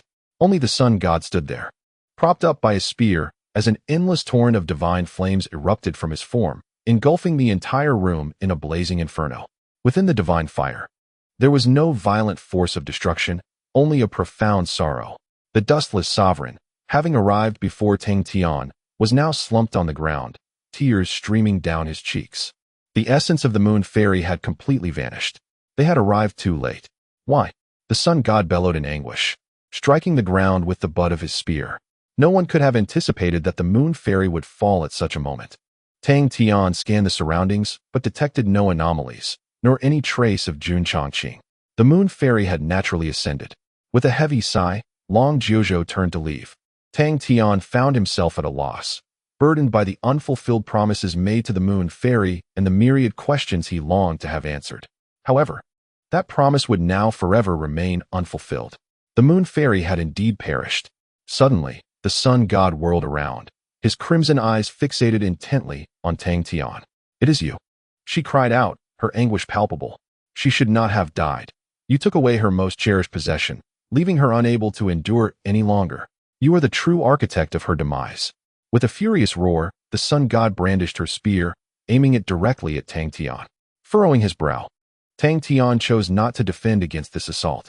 It was futile. Should the sun god truly succumb to madness, he would be unable to withstand her fury. If need be, he could die once and be reborn in a new world. In the next moment, the blazing golden tip of the spear plunged fiercely into the region of Tang Tian's heart. However, just as it pierced the surface, the spear halted abruptly. The sun god glared at Tang Tian, her trembling hand gripping the spear tightly. Clearly, he was making a tremendous effort to control his seething rage. Ultimately, reason regained the upper hand, and the sun god abruptly retracted his weapon. "This is her sanctuary. I refuse to let her space be stained with blood. Were it elsewhere, I would assuredly slay you," the sun god growled. However, despite halting his advance, the fury in his eyes remained undiminished. Feeling a sharp pain in his chest, Tang Tian furrowed his brow and inquired, "Why do you claim that I have harmed her? What have I taken from her?" The sun god fixed a fierce gaze upon Tang Tian, his eyes seemingly intent on devouring him. After a moment, he bellowed, "Wuchan, you may leave." Upon hearing this, Wuchan the Supreme said nothing further, gradually fading away until he vanished from the room. Then, the sun god brandished his spear, enveloping the surroundings in a fiery barrier before speaking. "That jade pendant. It is the moon heart, the very essence of the moon fairy. It is her source of life. It is precisely because she has lost the moon heart that she cannot step away from the moon palace. She has been holding on, desperately clinging to the last vestiges of her vitality. But still, You are the root cause of her demise," the sun god roared. Meanwhile, Tang Tian stood frozen in place. That pendant is of such paramount importance. Chapter 736. The quarrel amidst the thunderous roar of the sun god, filled with unparalleled fury. The scene of Tang Tian's first encounter with Yu Xian flashed rapidly through his mind. During that moment, Yu Xian had imparted many words to him, leaving behind a multitude of questions, several of which remain unanswered to this day. After their conversation, Tang Tian departed from Yu Xian with a few notable items. The first was the celestial wine known as Bai Yu Lu. After savoring its effects, he eagerly requested this exquisite liquor from Yu Xian. Upon returning to reality, Bai Yu Lu became an inseparable spiritual companion, its effects proving to be remarkably beneficial. The second item was a jade hairpin that Yu Xian had placed upon her bedside. Driven by a sense of opportunism, he sought to take more from her, ultimately focusing on the jade hairpin. Generously, Yu Xian gifted it to him. However, as he found it unsuitable for his use, he bestowed it upon Gu Xiaoshui. Over the years, Gu Xiaoshui has indeed reaped substantial advantages from that hairpin, though she seldom speaks of it. Beyond these two items, the third was the jade pendant of Yu Xian. This pendant was equally formidable, imbued with boundless moonlight, playing a crucial role along Tang Tian's celestial journey. It was only later, during an incident in the Sea of Celestial Fate, that he decided to keep the pendant. He had always assumed it was merely an ordinary accessory, akin to the jade hairpin, for he had actively sought the Bai Yu Lu and the hairpin, while the pendant was freely given to him by Yu Xian. It is a common belief that items offered voluntarily are often inconsequential, easily dismissed as superfluous. However, upon reflection, Tang Tian realized that the situation was decidedly different. After all, this was Yu Xian. As an embodiment of fate, how could anything she willingly presented be merely mundane? As he pondered this, he recalled a prior moment when Xiao Ji, upon maturing, had analyzed the items around him. The analysis of natural relics was clear, and Bai Yu Lu had been sufficiently examined. Yet, when faced with the Yu Xian jade pendant, Xiao Ji had returned an answer of unable to analyze. Now, Tang Tian finally comprehended that response. The jade pendant represented Yuxian, effectively embodying Yu Xian herself. No matter how adept Xiao Ji was, it could not fully decipher the essence of Yu Xian, hence the enigmatic answer. This realization should have dawned on him earlier. Xiao Ji could analyze even the primordial 5 treasures, yet it faltered before the jade pendant, confirming one undeniable truth: the pendant was a living entity. Confronted by the sun god, who was desperately suppressing his rage, Tang Tian furrowed his brow. "I am perplexed and do not comprehend. Why did she choose to bestow upon me something so vital to her existence at that moment? Even if there were countless reasons, she could have waited for a more opportune time." Tang Tian spoke in a deep voice, grappling with this perplexity. At that time, he was merely a fledgling cultivator, having just entered the realm of immortality. He was entirely unaware of the so-called tribulation bearers or the grand scheme of heaven and earth, only wishing to lead a tranquil life. Yet, the moon fairy chose to gift him the moon heart. Did she not worry that he might misuse it? Did she not fear that it could be snatched away by those with ulterior motives? If it fell into the hands of Jun Chongqing and his ilk, the consequences would be dire. Was she not concerned about that? However, in response to Tang Tian's questions, the sun god shook his head. "I do not know. I advised her against it, but she trusted you. She firmly believed you were the one foretold by the Lord of the Realm. She was convinced that the fate of all living beings in this world rested upon your shoulders. Thus, she chose you, do you understand?" the sun god exclaimed. Tang Tian shook his head slightly. This reasoning did not clarify the issue of timing. Even if the moon fairy thought so, she could have certainly waited for a more suitable moment, perhaps even now. Yet, she rashly entrusted the moon heart to him. After pondering for a while without reaching clarity, Tang Tian looked at the sun god and opened his palm, revealing a silver-white jade pendant resting in his hand. "Here, you take care of it," he said. The sun god frowned deeply, perplexed. "What do you mean?" Tang Tian shook his head and replied, "I do not understand why you all believe I am the so-called tribulation bearer capable of saving this dying world. However, I am quite certain that I am not the one destined to rescue it. Perhaps you have mistaken the person. The expectations of the moon fairy weigh too heavily upon me. I cannot bear them, nor do I wish to. Therefore, I entrust the moon heart to your care." Tang Tian spoke earnestly. The sun god stood frozen, his eyes wide, fixated on Tang Tian, his fiery red hair billowing in the air. Yet, Tang Tian could sense that the sun god was seething with rage. The palpable killing intent felt as if it could strip him of his flesh. Tang Tian. The sun goddess' voice was icy. At this moment, I truly wish to shatter you into pieces. Do you think I genuinely want to leave the moon heart with you? The moon fairy trusted you so deeply, and this is how you repay her. He bellowed. A golden spear pointed menacingly at Tang Tian's heart. I never asked her to trust me. Tang Tian retorted, equally enraged. Nor did I request anyone's trust. I harbor a profound disdain for responsibilities that are imposed upon me, for they bear little significance to my existence. Why must it be I? He inhaled deeply, striving to calm the tumultuous emotions within him, and then declared, I detest being coerced into undertaking any task, regardless of its nature. Should you insist on this course of action, I shall take my leave. Take the moon heart. Do with it as you will, whether to slay or to maim. It matters not to me. From this moment forth, I shall have no further association with this matter. He was resolute in his desire to relinquish the absurd identity of a reluctant participant in fate's design. He refused to allow any external forces to dictate his destiny. The sun god stared at Tang Tian, his eyes nearly ablaze with fury. Yet, after a prolonged silence, he ultimately relinquished his spear, allowing it to thud heavily against the ground. You may leave, he said, taking a deep breath. Do not think it is solely you. I, too, am reluctant to acknowledge your role as a reluctant participant. Yet, the truth remains. The moon fairy trusts you, and I trust the moon fairy. Act as you wish. If you desire to bear this burden, do so. If not, I shall not compel you. Simply follow your own will. With that, he turned away, dismissing Tang Tian entirely.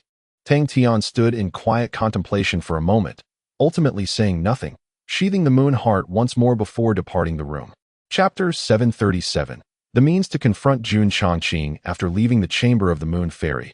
Tang Tian found that his emotions had yet to settle. Both he and the sun god had acted impulsively, nearly allowing the situation to spiral into irreparable chaos. Perhaps it was the sudden demise of the moon fairy that had stirred such turmoil within him.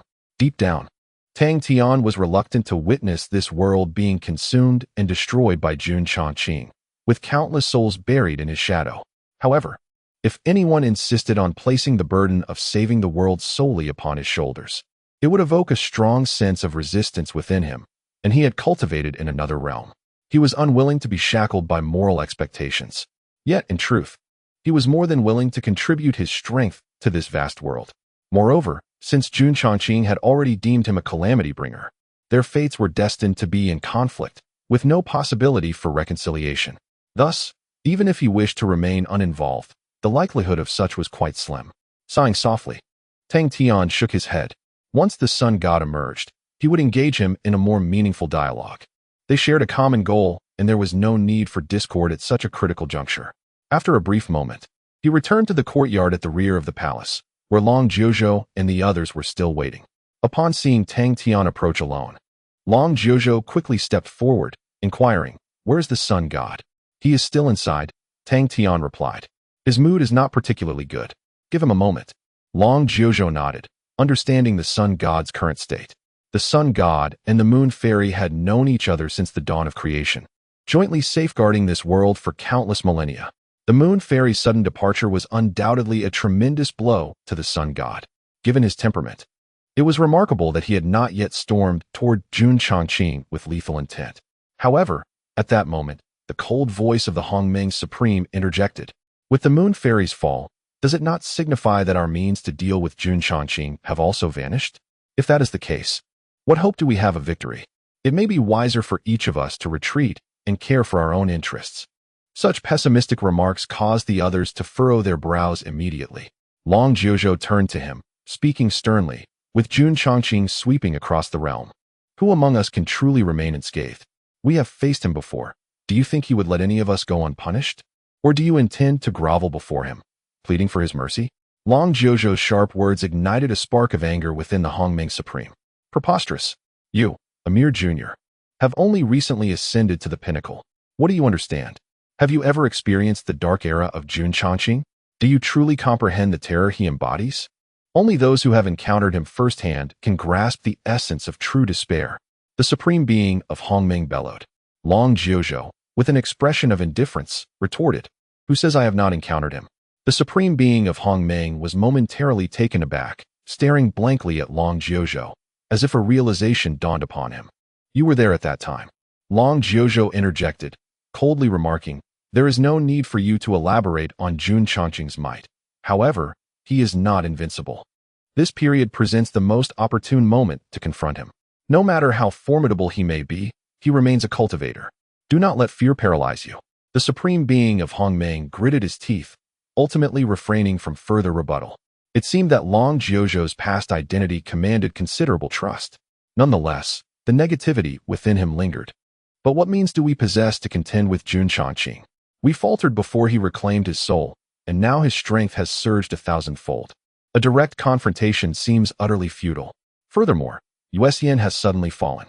I am aware he can be vanquished, but do we possess sufficient strength?" The supreme being of Hongmeng lamented. "Sufficient." At that moment, a voice resonated from afar. The crowd turned swiftly, witnessing the sun god emerging from Yuesian's chamber, approaching with measured steps. He appeared to have tempered his fury, adopting an unprecedented calmness. In times past, such negativity from the supreme being of Hongmeng would have elicited an outburst. Yet now he remained composed, exhibiting no extreme reactions, almost as if he were a different individual altogether. Upon reaching the assembly, he surveyed the others before fixing his gaze upon the supreme being of Hongmeng. Jun Chongqing has not yet ascended to an invincible realm. There is no need for such trepidation. The method employed by Yuesian is merely a rudimentary and forceful approach. I have other preparations. He will never restore his full strength." The sun god stated matter-of-factly. The supreme being of Hongmeng fell silent for a moment, then inquired, "What other means do we possess? What steps shall we take next?" Before the sun god, he momentarily set aside his despondent disposition. "I will elucidate what you must do, but not at this moment. Jun Chongqing's reclamation of his soul has brought many worlds to the brink of collapse. You should return and make arrangements. When the time comes, I will inform you of the course of action," the sun god declared. The supreme being of Hongmeng nodded, choosing not to pursue the matter further. Following the loss of Yuesian, the sun god had become their sole leader. At this juncture, Long Jiuzhou spoke up. "What exactly was Yuesian's method? You had reservations before, but surely you can disclose it now. Perhaps we might still contemplate a means to implement this rather straightforward approach." The others expressed their agreement as well. The sun god pondered for a moment before nodding and saying, "Very well. After all, this method holds little significance."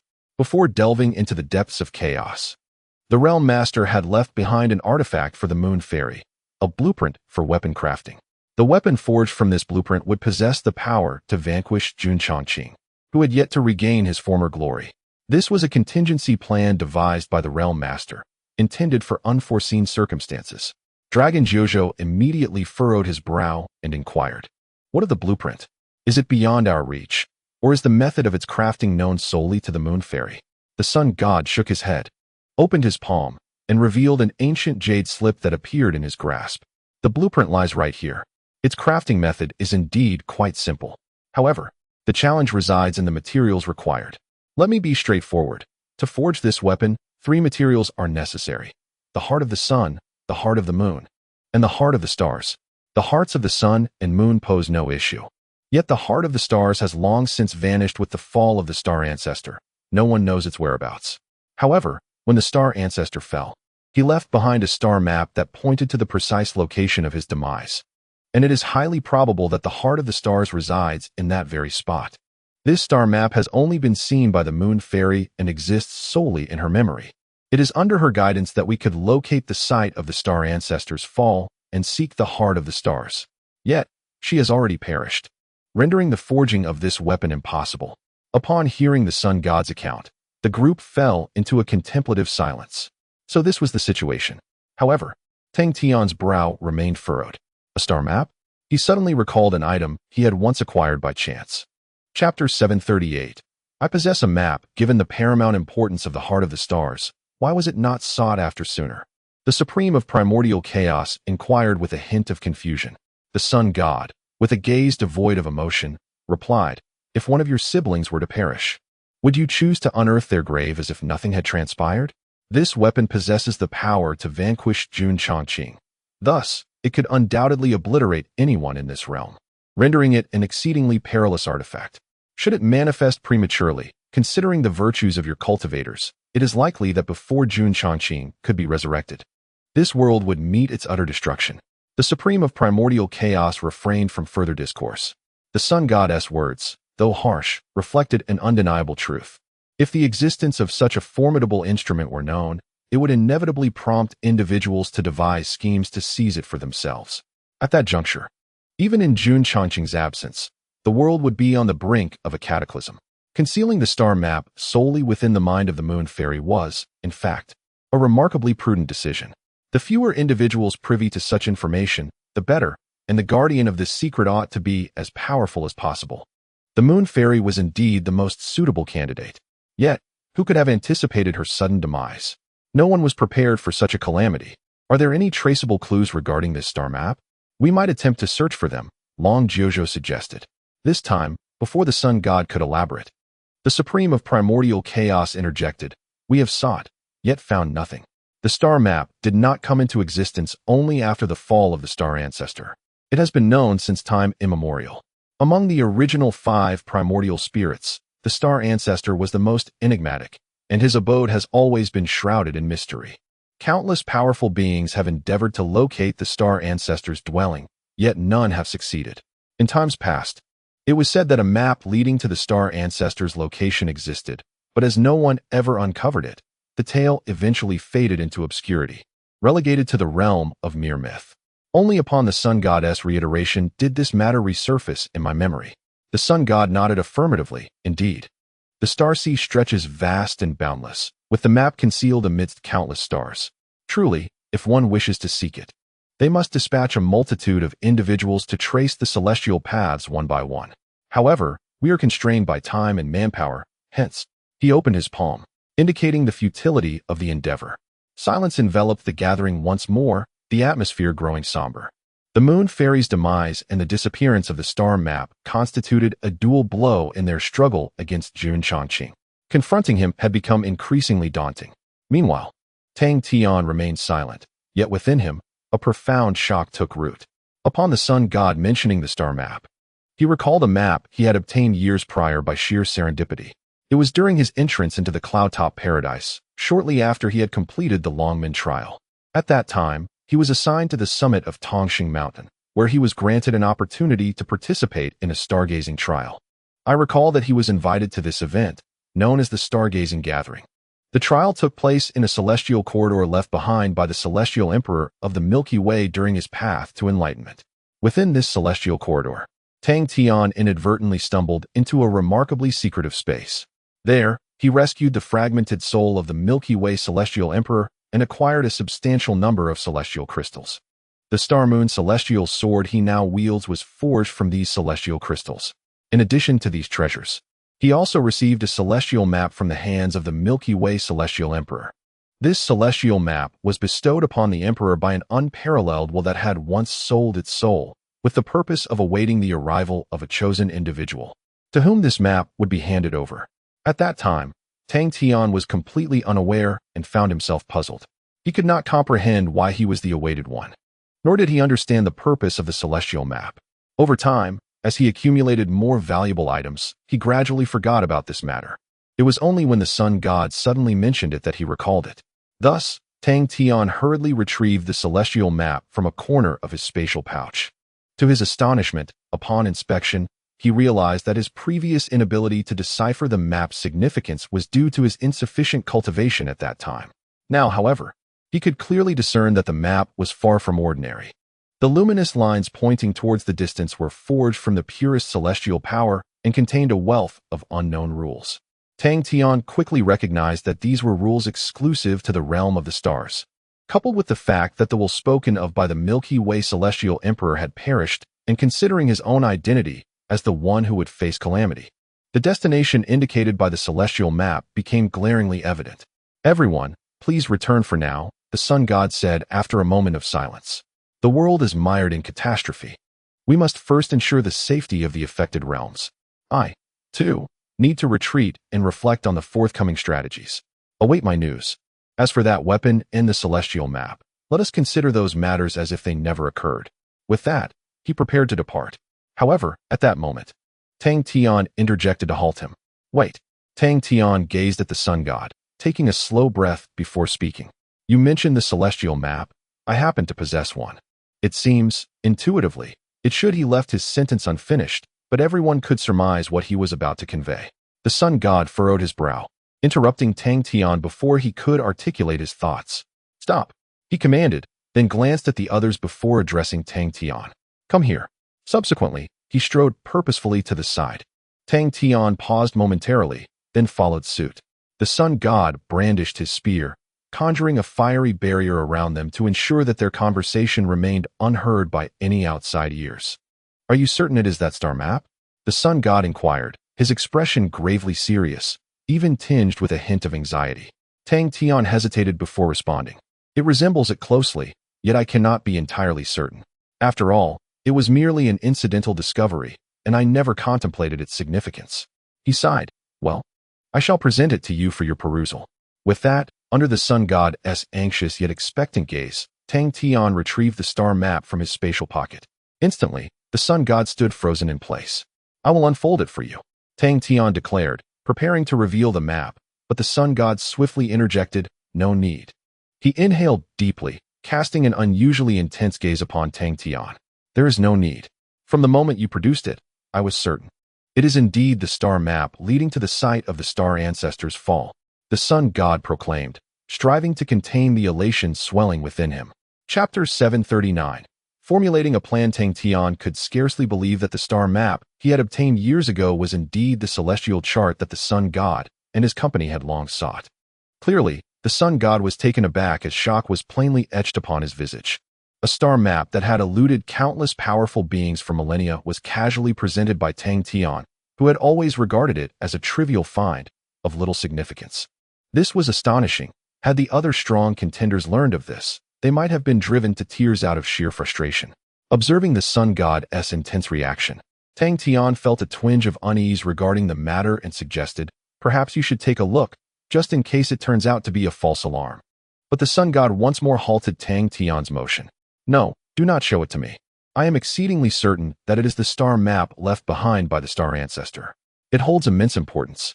You must safeguard it well and refrain from revealing it to anyone. After we part ways, do not mention this matter to anyone. The sun god insisted earnestly. Tang Tian was taken aback. Not even those outside. That seems overly cautious. The sun god shook his head. In matters such as these, the more circumspect, the better. Otherwise, why would I have summoned you for a private conversation? He then narrowed his eyes, an icy glint flickering within them. The ambush against Jun Changqing at the Lingyun mountain range was indeed rather peculiar. When we devised our plan, only a select few were privy to it, and our actions were carried out with utmost secrecy. Logically, it should not have been leaked. Yet, in truth, not only was it disclosed, but Jun Changqing had also prepared in advance, ensnaring us in return. Tang Tian furrowed his brow. Are you suggesting that we have a spy among us? The sun god nodded. Indeed. Furthermore, this spy is deeply embedded within our core. Only I, Yu Xian, Long Jiuzhou, Wu Chun, Can Dao, and Hong Ming were aware of that plan. Tang Tian was instantly astounded. If that were the case, then it implied that the traitor could very well be one of those outside. This was utterly terrifying. They constituted the very essence of the current resistance against Jun Changqing. The sun god's expression remained impassive. So, do you still consider me overly cautious? Do not allow anyone to see this star map, nor should I be permitted to gaze upon it. As long as I remain unaware of its contents, they cannot deduce anything from me. Tang Tian nodded, comprehending the sun god's wariness. Yet, among those outside, who could possibly be the traitor? What shall we do next? They likely have an inkling of what we were discussing, he inquired. The sun god pondered for a moment before stating, let us keep this matter discreet. Afterward, I shall inform them of their error. You two should return and resolve the issues alongside Long Jiuzhou. Subsequently, I will assign each of them distinct tasks under different pretenses to facilitate our forthcoming arrangements. I shall also allocate a task to you. However, do not execute it.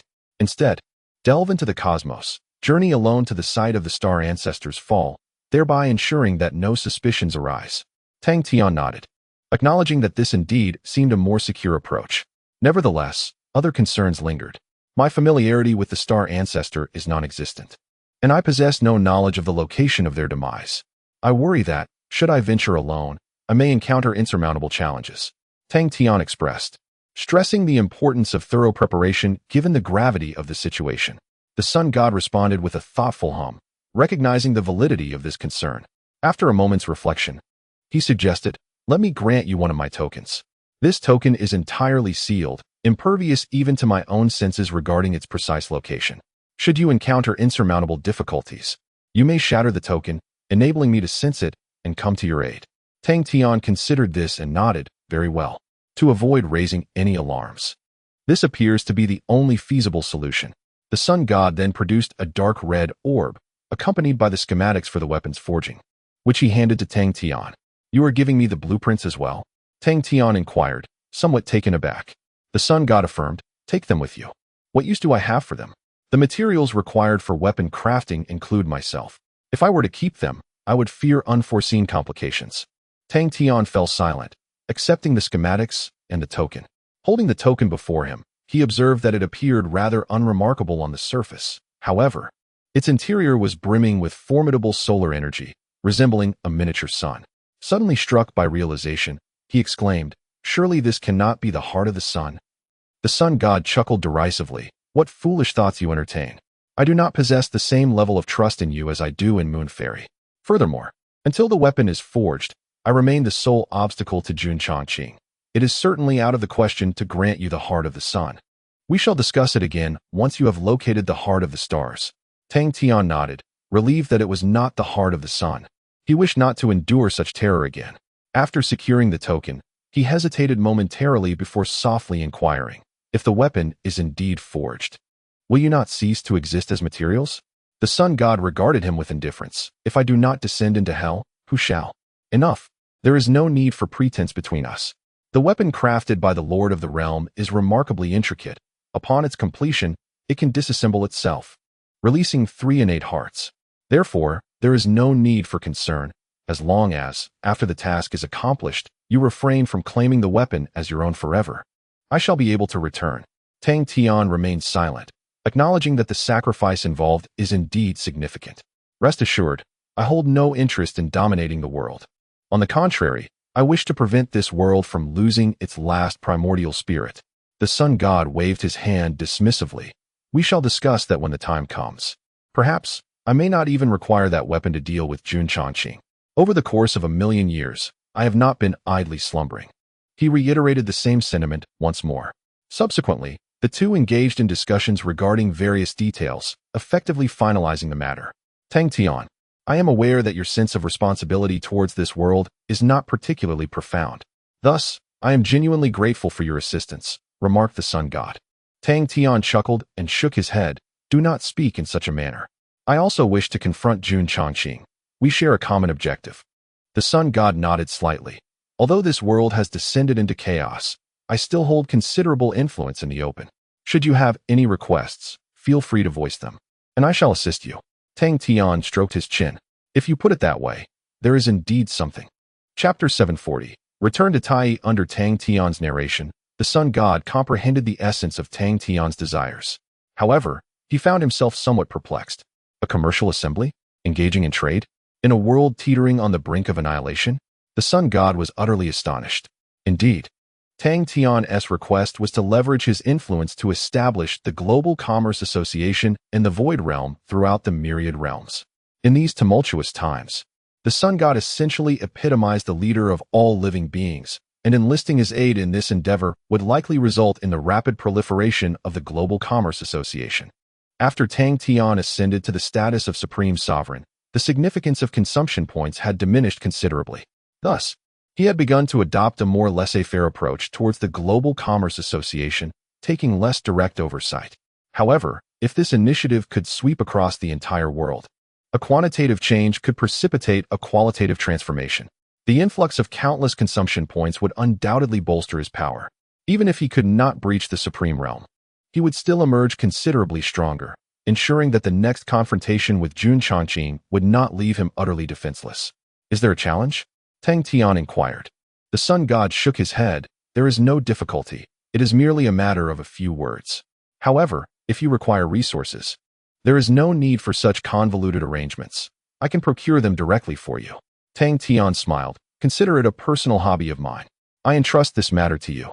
He would not divulge the true purpose of the association to the sun god, although they now sailed in the same boat. The nature of the system was not something to be carelessly disclosed. Very well. Although the sun god remained unclear about Tang Tian's ultimate purpose, he acquiesced. Perhaps because the request was not particularly burdensome, he confidently assured that the matter would be expedited. At the very least, ensuring the Global Commerce Association flourished across half the world would pose no problem. Tang Tian expressed his gratitude with a smile. Subsequently, they exchanged a few more words before dismantling the surrounding barriers and returning.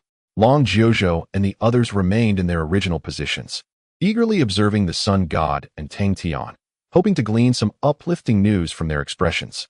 Unfortunately, the sun god slowly shook his head. No, he stated succinctly. The Hongming Supreme let out a gentle sigh, reverting to a more despondent demeanor. The others appeared somewhat disheartened, yet they refrained from voicing their disappointment.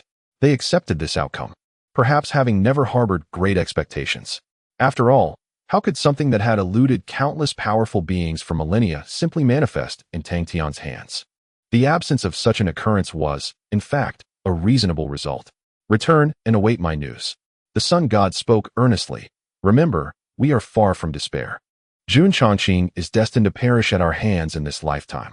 The others nodded in agreement, then exchanged respectful gestures before gradually departing from the moon realm. The fate of this world now rested upon the shoulders of but a few. Tang Tian, accompanied by Long Jiuzhou and Xiu Jun, bid farewell to the sun god and hastened towards the sacred land of Tai. Along the way, Long Jiuzhou, still unwilling to accept, asked Tang Tian, "Is it truly not that star chart?" Tang Tian shook his head. "No, it is not. It was merely an ordinary star chart I stumbled upon while in the cloud summit heaven. However, there may exist some relics or treasures. If you are interested, I could offer them to you." Long Jiuzhou waved his hand in dismissal and sighed. What use are treasures when the world is on the brink of collapse? To be frank, not only the primordial supreme, but I too am quite despondent. Jun Chongqing had retracted his soul, and his strength was likely at a mere 1% of its peak, making it difficult even for the sun god to contend with him.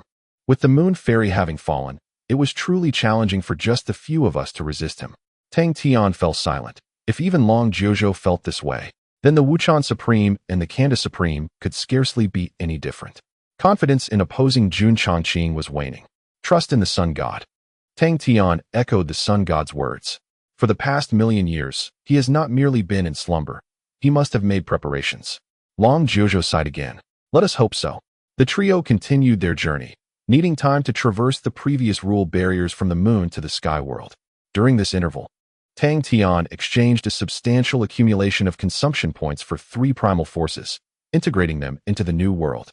The enemy's power was formidable. Any enhancement, however slight, was welcome.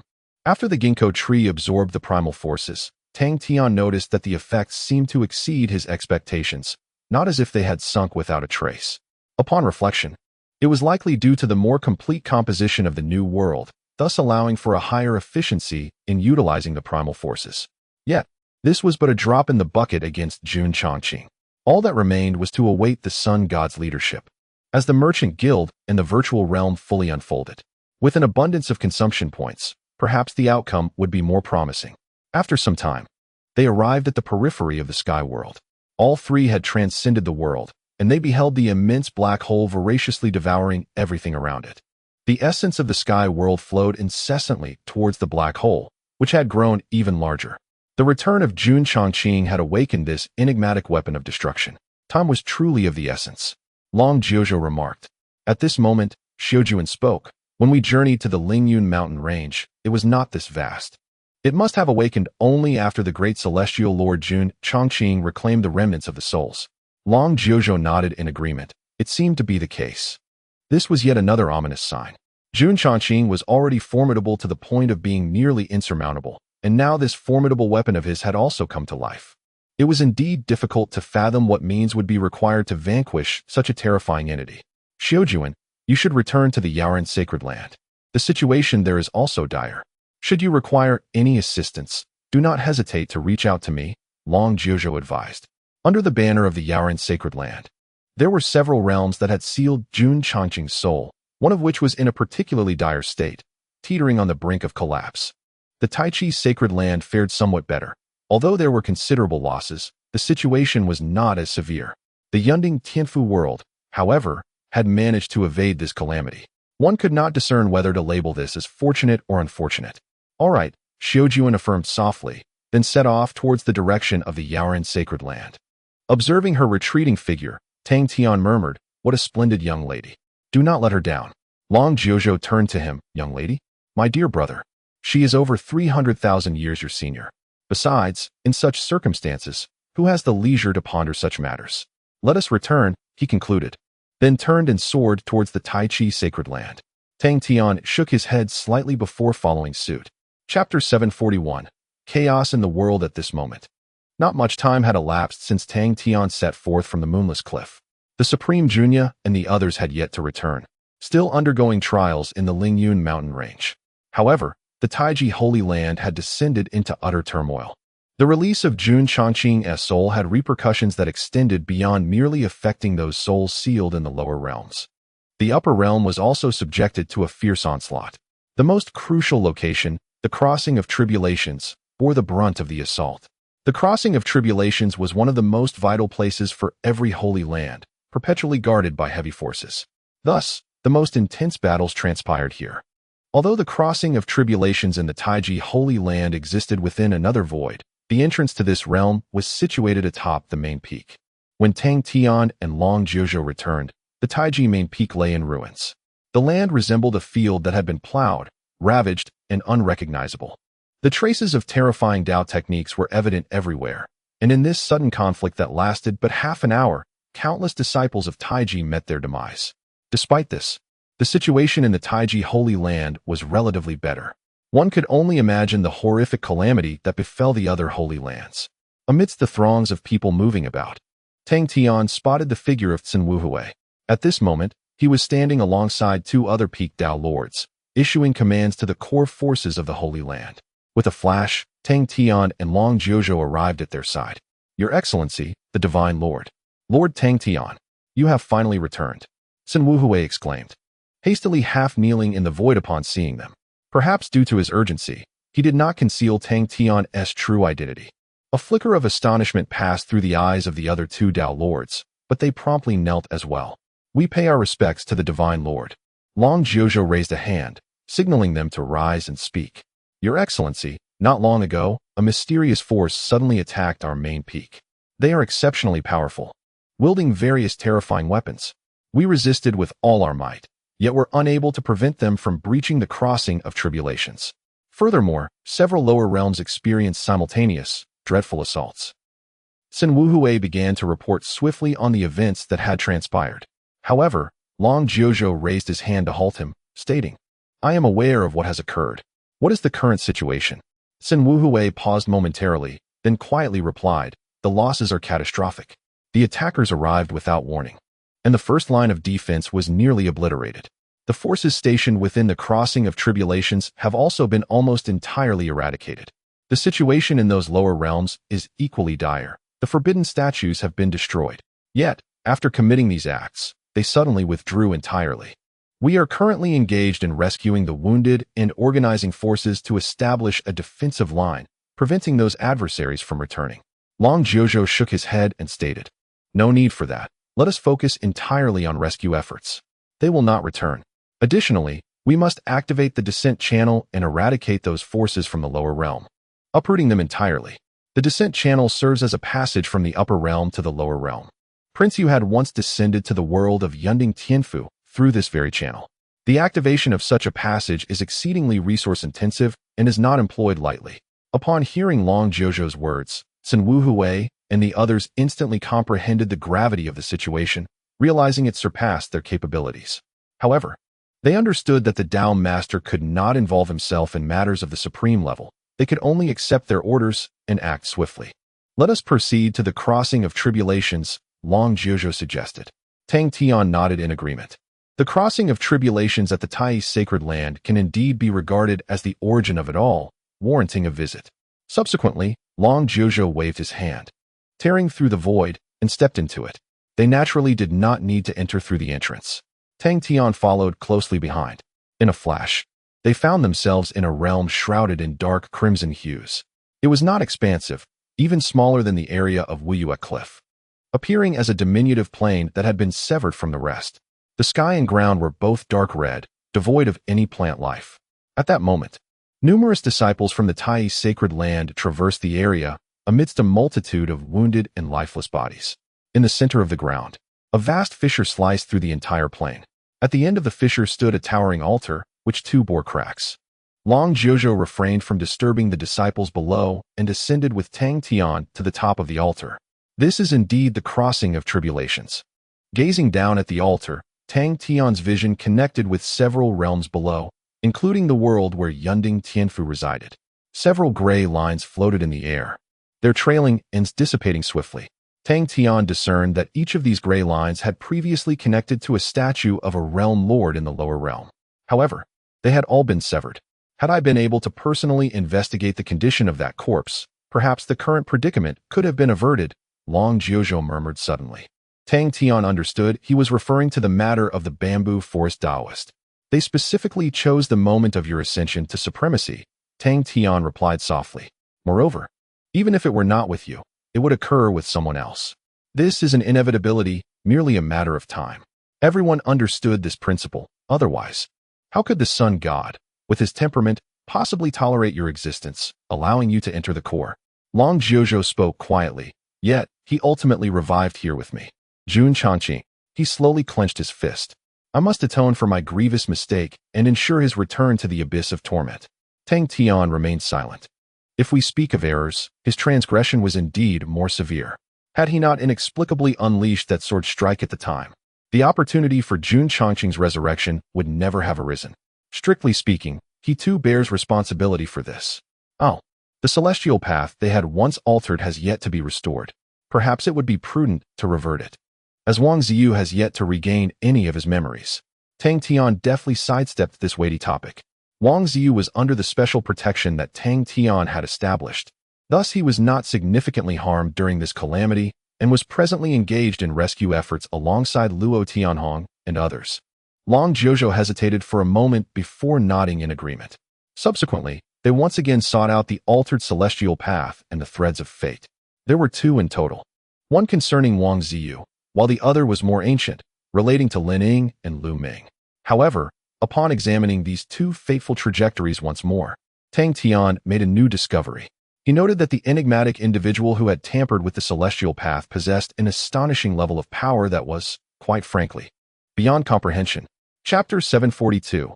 Restoring the course of fate. As Tang Tian ascended to the supreme realm, he discerned two altered trajectories of fate. However, at that time, he lacked the power to restore them and thus left them be. His understanding was not profound. He merely recognized the manipulation. Now, having achieved unparalleled mastery, he could perceive the intricacies of the alterations. Upon gaining clarity, Tang Tian was astonished. The enigmatic entity responsible was astonishingly powerful, transcending the ordinary bounds of supremacy.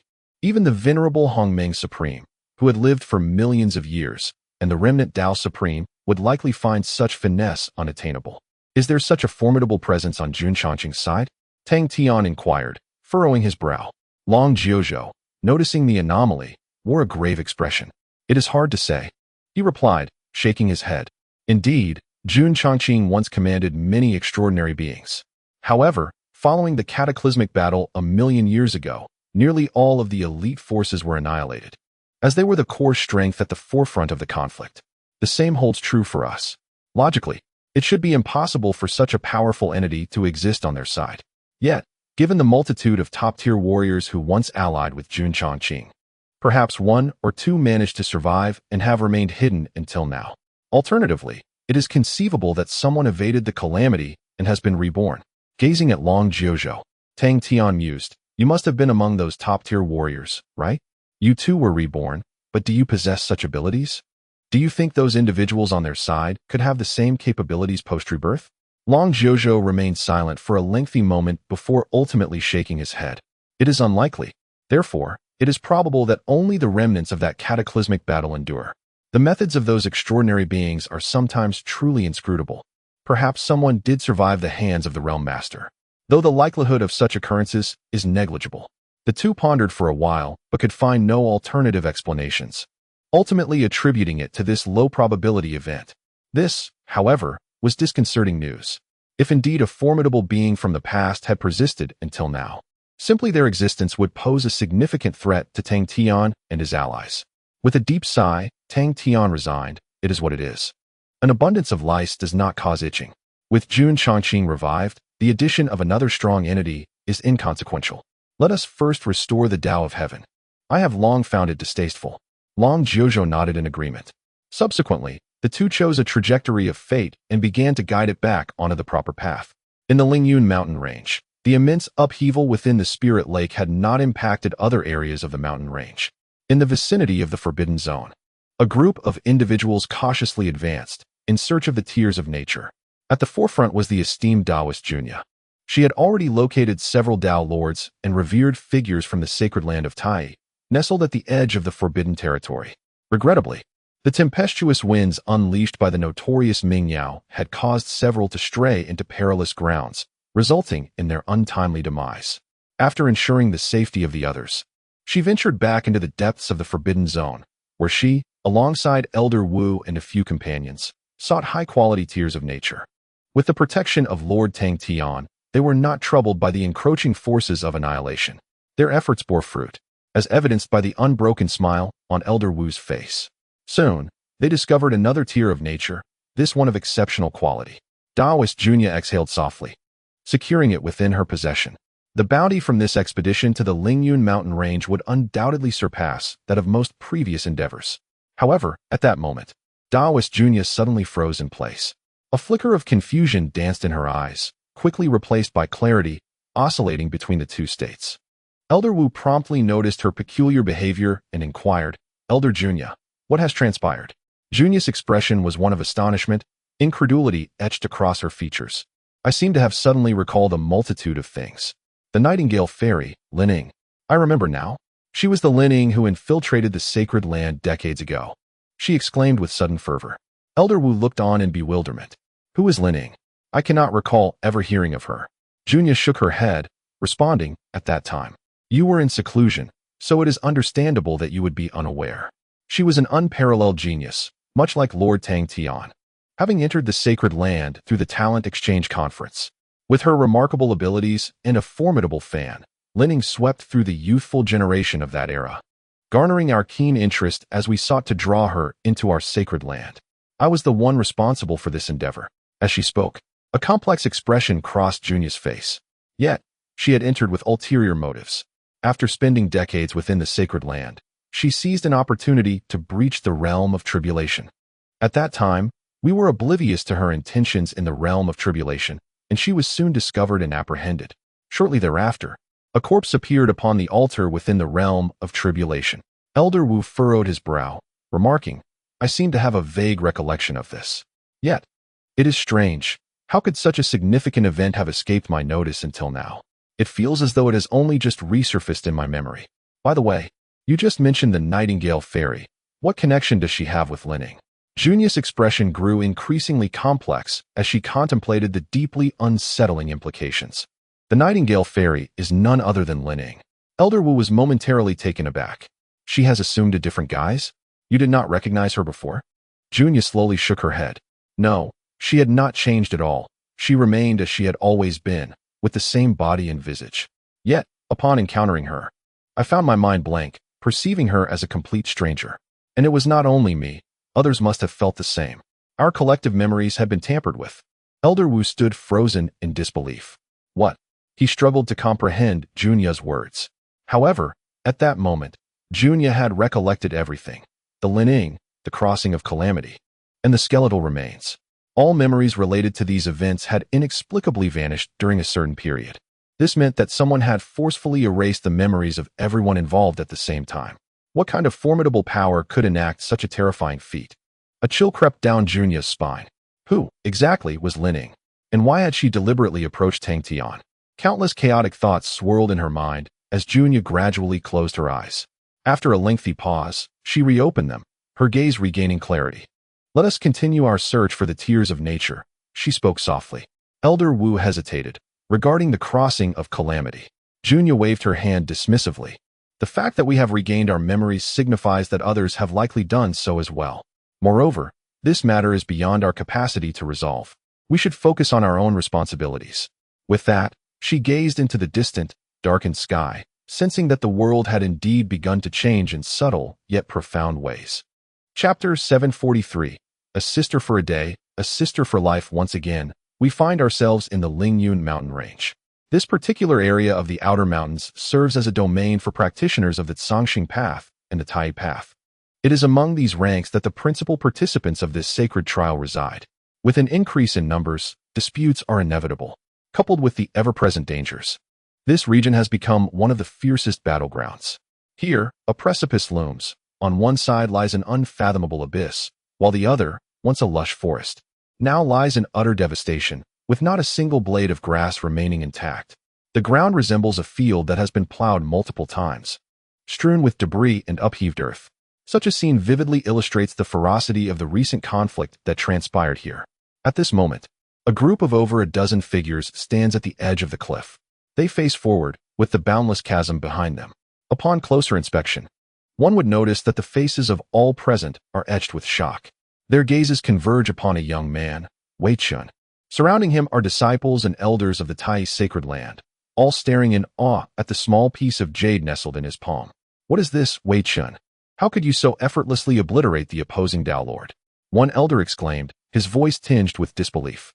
Wei Chun, appearing bewildered, glanced at the others and murmured, I do not know. This is merely something Tang Tian handed to me. The Tai sacred land has witnessed the end of a brutal battle. In the skies above, figures dart through the air, their faces reflecting a palpable tension. The sudden assault that occurred an hour ago was terrifying, plunging the majority into a state of panic. Thankfully, the guidance of powerful figures like the Wuhui Supreme prevented total chaos from engulfing the sacred land. They have since abandoned efforts to re-establish defensive forces, focusing instead on rescuing those gravely injured in the skirmish. Among the rescuers is Prince Yu, who, possessing peak prowess in the mixed origin Dao, is even stronger than Luo Tianhong. He has directly joined Luo Tianhong's team to assist in organizing the rescue efforts. The epicenter of this turmoil is the Tai main peak, thus the Yunding mountain has escaped significant repercussions. The lower realms have remained relatively undisturbed, allowing everyone from Yunding mountain to devote themselves entirely to the rescue. However, as the group swept over a stretch of ruins, Prince Yu suddenly halted midair. What is it? Luo Tianhong inquired. Prince Yu's eyes were clouded with confusion as he stared blankly at Luo Tianhong. His memories were a jumbled mess, rendering him incapable of forming a coherent sentence. Luo Tianhong furrowed his brow, sensing something amiss with Prince Yu and preparing to investigate further. This is indeed a close friend of Tang Tian, and naturally, no mishap should occur. However, at that moment, a familiar voice resonated beside them. Do not mind me. You may continue with your tasks. The figure of Tang Tian slowly materialized in the void. Tang Gongzi, Luo Tianhong exclaimed in astonishment.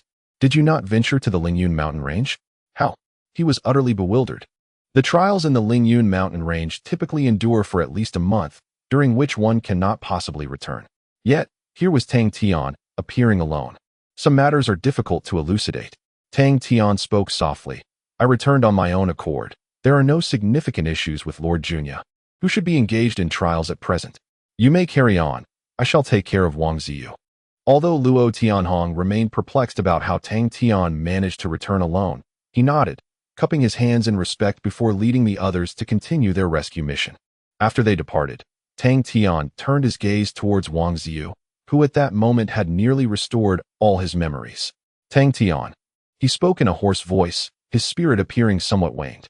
This was to be expected. The others had merely lost fragments of related memories, while the majority remained intact. However, Wang Ziyu had been completely erased by that mysterious entity on a celestial level. He retained only the memories of the last few years. The sudden influx of memories from over a century mustered a remarkable strength of spirit, as he did not faint immediately. Take a moment, Tang Tian advised. Wang Ziyu shook his head, murmuring, did we succeed? Were we able to thwart the resurrection of the great heavenly sovereign? Tang Tian sighed gently. No, they obstructed our attempts to relay messages upward. By the time I arrived at the Tai sacred land, it was already too late. The current situation is dire. Wang Ziyu sighed deeply. I have failed. I did not complete the mission entrusted by the sacred land. I was defeated by Lu Chang'e. Tang Tian stepped forward and patted Wang Ziyu's shoulder. Do not blame yourself. You have performed admirably and uncovered the truth. However, the enemy is formidable. A transcendent being has erased your destiny on a celestial level, altering everything. Such occurrences are beyond anyone's foresight. At that time, we had no means to prevent such events. Wang Ziyu exhaled heavily, engulfed in a sense of defeat. He was a prodigious talent, having soared through the centuries with little adversity. This devastating loss bore a significant impact on him. After a moment of silence, Wang Ziyu surveyed the ruins around him and remarked, So, the great heavenly sovereign has begun to sweep the world once more? Tang Tian nodded slightly. That's about right. However, it was of no consequence. He had not fully recovered, and we still had the opportunity to thwart him. Many supreme beings, under the leadership of the Sun God, had already begun their counteroffensive, and your divine lord was also involved. Wang Ziyu nodded in acknowledgement. It seemed that I was of little assistance in such matters now. After a brief moment, he suddenly lifted his head to look at Tang Tian and said earnestly, Tang Tian, thank you. I appreciate your care over the years. I noticed that you even went to the Wang family to assist mine. Meeting you has been the greatest honor of my life. Tang Tian chuckled. All right. Enough of the sentimentality. It sounds as though there is some unspoken bond between us. Had I lost my memory, I believe you would have acted in the same manner. Wang Ziyu refrained from saying more. Between friends, there was often no need for excessive words. By the way, where's my sister Xiaoxue? Why isn't she with you? Wang Ziyu inquired. Tang Tian raised an eyebrow. You still call her sister Xiaoxue? Wang Ziyu huffed. Once a sister, forever a sister. I will never forget the care and sacrifice she has shown me over the years. It's truly a challenge to guide a child over 100 years old, brimming with brute strength, yet utterly naive. From this moment forth, she shall forever be my irreplaceable, best sister Xiaoxue. Not even you can compare. Tang Tian couldn't help but laugh. All right then, that's your affair. Your sister Xiaoxue is in the new world. She is safe. However, her identity is quite special, and she cannot return to the greater world just yet. Seeing Wang Ziyu gradually regain his composure, Tang Tian felt a genuine sense of joy for him. Let us go. I will take you to find Long Jiuzhou, Tang Tian said. Your master, Sun Wuhui, should have also regained his memories by now. Wang Ziyu nodded in agreement. Subsequently, the two of them sped toward the summit. Chapter 744. The stubbornness of cultivators above the main peak, before Long Jiuzhou and Sun Wuhui. Prince Yu officially returned to the Tai Holy Land. Both expressed their acknowledgement of Prince Yu, assuring him not to overthink matters. He had performed admirably regarding the great heavenly sovereign and bore no responsibility. Subsequently, Tang Tian granted time for Sun Wuhui and Prince Yu to converse, while he accompanied Long Jiuzhou to the back garden of Yunding Mountain. The main peak had vanished, leaving this sanctuary solely for Tang Tian's repose. What should be done next? As they sat beneath the pavilion, Tang Tian poured a cup of Baijiu for Long Jiuzhou and inquired. Long Jiuzhou took a sip and nodded. Indeed, it was a celestial treasure brewed by the Moon Fairy, exquisite in taste. As the supreme being, he could discern the essence of Baijiu. He then set down his cup and remarked, There is little left to be done. Our powers remain insufficient. We must now rely on the Sun God and see if he has further plans. He suggested they wait patiently as the world settled from the chaos of war. Tang Tian slightly nodded, also savoring a sip of Baijiu. He had long since grown fond of this flavor. The wait should not be prolonged. Jun Changqing had only just regained his soul and needed time to recover. This was the opportune moment. If the Sun God indeed harbored plans against him, they would surely be executed swiftly, Tang Tian asserted. Long Jiuzhou nodded in agreement, and the two fell into a contemplative silence. After a moment, Long Jiuzhou suddenly said, By the way, the Sun God instructed me to assist you wholeheartedly with your so-called Global Trade Association and the expansion into the Void Realm. At such a critical juncture, why pursue such endeavors? Tang Tian shrugged. I am but a solitary figure, with no realms to govern. The only enterprises under my command are the global trade and the Void Realm. If the Sun God insists I make a request, what else could there be? Naturally, he could not disclose his true intentions to Long Jiuzhou. Hearing Tang Tian's words, Long Jiuzhou shook his head. You are truly squandering this opportunity. Who is the Sun God? He is a primordial spirit that has existed alongside the world for countless years. He possesses all manner of treasures, Whatever you desire is within reach. You ought to ask him for powerful divine artifacts to bolster your own strength. Tang Tian chuckled softly. What use is it to enhance my strength by a little? I cannot even contend with you all. When faced with Jun Changqing, my only option is to flee, rather than exerting effort on such futile pursuits. It would be better to take this remaining time to rest and enjoy life. Long Jiuzhou shook his head once more. It seems Jun Changqing was right. You are indeed too indolent. Tang Tian remained noncommittal. Compared to other cultivators, he was inherently indolent, and there was little more to say about it. However, at times, laziness could indeed be a form of profound wisdom. Long Jiuzhou suddenly shifted his tone, stating, to toil tirelessly is but one way to live a life. To indulge in comfort is yet another. If the outcome is truly unchangeable, why not allow oneself a more pleasant existence? Perhaps you are the one who truly embodies life. I ought to learn from you. Let us raise a toast to our laziness. With that, he lifted his wine glass. Tang Tian reciprocated, gently clinking his glass in the air before taking a hearty sip. Subsequently, he filled Long Jiuzhou's glass anew. Truth be told, Tang Tian remarked, you traditional cultivators are far too obstinate, to the point of absurdity. Some have lived for millions of years, while others have scarcely seen a century. Yet, the lives of certain million-year beings pale in comparison to the vibrancy of a mere mortal century, lacking the happiness and richness of their existence. Why burden oneself so unnecessarily? One should embrace enjoyment. Long Jiuzhou sighed softly, yet often, many matters lie beyond our control. With greater power comes greater responsibility. The path of cultivation is fraught with peril. Comfort can sometimes lead to dire consequences. Tang Tian shook his head. Is even a modicum of leisure entirely forbidden? One could at least make time for romance. Look at Xiujuan, the Supreme One. She never shies away from her emotions, loving fiercely and hating passionately. You should not learn from me. Rather, you ought to take cues from her. Long Jiuzhou's expression revealed resignation. Must we revisit this topic? Tang Tian chuckled.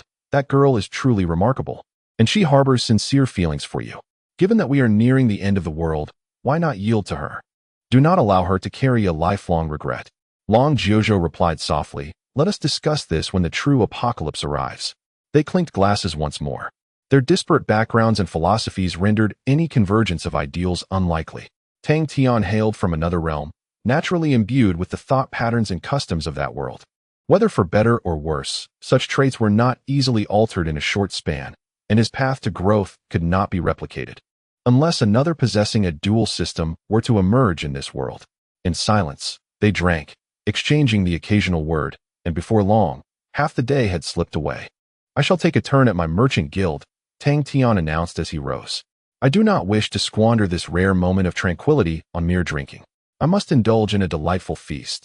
There are still myriad delicacies in this world that I have yet to savor. Indeed, the virtual realm possesses its own allure.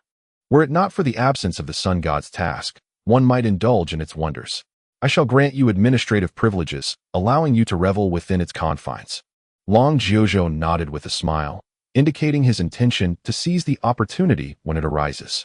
Subsequently, Tang Tian bowed respectfully and turned to depart. The rescue operations at the sacred land continued with fervent urgency, as throngs of disciples traversed the skies, exerting their utmost efforts to restore the sanctity of the place that had recently endured calamity. Each individual was engrossed in their tasks, yet unbeknownst to them, such busyness may have already lost its significance. When Jun Changqing ascended to dominion and obliterated the entire world, the surviving beings were likely fewer than a fraction of a billion. In the face of extreme circumstances, it is conceivable that none would endure. For Jun Changqing harbors no regard for any living creature. In this regard, he surpasses Tang Tian in his indifference. He would rather witness the annihilation of the world than forsake his pursuit of that so-called eternal realm. This has devolved into a form of neurotic obsession. Observing the bustling throng, Tang Tian let out a gentle sigh before vanishing above the summit of Cloudtop Mountain. Chapter 745. Joy and happiness at the entrance of the Taichi sacred land, within the celestial city of the ascending pavilion. The passage to the sacred land has been completely sealed off, prohibiting both entry and exit. However, such occurrences are not unprecedented, and thus the populace remains largely unconcerned, unaware of the unfolding events within the sacred land. Ultimately, they assume it will be reopened in due time. Yet, unbeknownst to them, this time, it may never open again. Suddenly, a figure materializes outside the entrance, unnoticed by the surrounding crowd. This individual is none other than Tang Tian. Having departed from Cloud Peak Mountain, he finds himself uncertain of where to go next. Consequently, he exits the Tai Chi sacred land and returns once more to the sacred city. Without disturbing anyone, he steps out of the ascending pavilion and onto the bustling streets. The celestial city is alive with activity, vibrant and animated. The assault by Jun Changqing has been exceptionally precise, targeting only those in the lower realms who have sealed his soul, as well as the domains of tribulation within the sacred land. Other areas remain untouched. Thus, the majority of the populace remains blissfully ignorant of the turmoil that has transpired, maintaining their usual lives. The lively atmosphere of the streets momentarily causes Tang Tian to feel disoriented, as though reality itself has become surreal. The pinnacle of power in this world has suffered a catastrophic disaster, and those at the apex of existence are engulfed in despair regarding the future. Yet, the ordinary citizens below remain unaware, as if nothing has occurred. The upper echelons are crumbling while the lower tiers remain unaffected, a rather abnormal situation indeed. However, Tang Tian understands that if the upper echelons fail to resolve the issue with Jun Changqing, the serenity of the lower tiers is merely a fleeting illusion. Perhaps it is for the best. If the world is destined for destruction, ignorance may be a blessing. At least it allows one to traverse the final stretch of life in peace. As he strolls along the streets, Tang Tian pauses intermittently, finding newfound interest in trinkets he once dismissed. He even partakes in a live auction, acquiring a jade pendant once worn by a renowned beauty at an exorbitant price. This evokes memories of his time at Qinghua sect, where he once competed for a piece of clothing belonging to the ethereal Ling Luo, only to later dispose of it to avoid embarrassment. In retrospect, he feels a twinge of regret. That item was far more intriguing than any cultivation resource. Continuing along the street, he arrives at an intersection just as a throng of people surges from the opposite direction, their expressions frantic as they rush toward another destination. Intrigued, Tang Tian approaches a nearby vendor and inquires, "What are they rushing towards?" The vendor glances up at him and replies, "New here, are you? What else could it be?" The World Trade Association is distributing free illusory realm array plates again. That object has now become the most sought-after item in the Holy City. Arriving late means one would certainly miss out. Tang Tian was momentarily taken aback. Tianxiatong? He suddenly recalled that there indeed existed a branch of Tianxiatong commerce within the Holy City.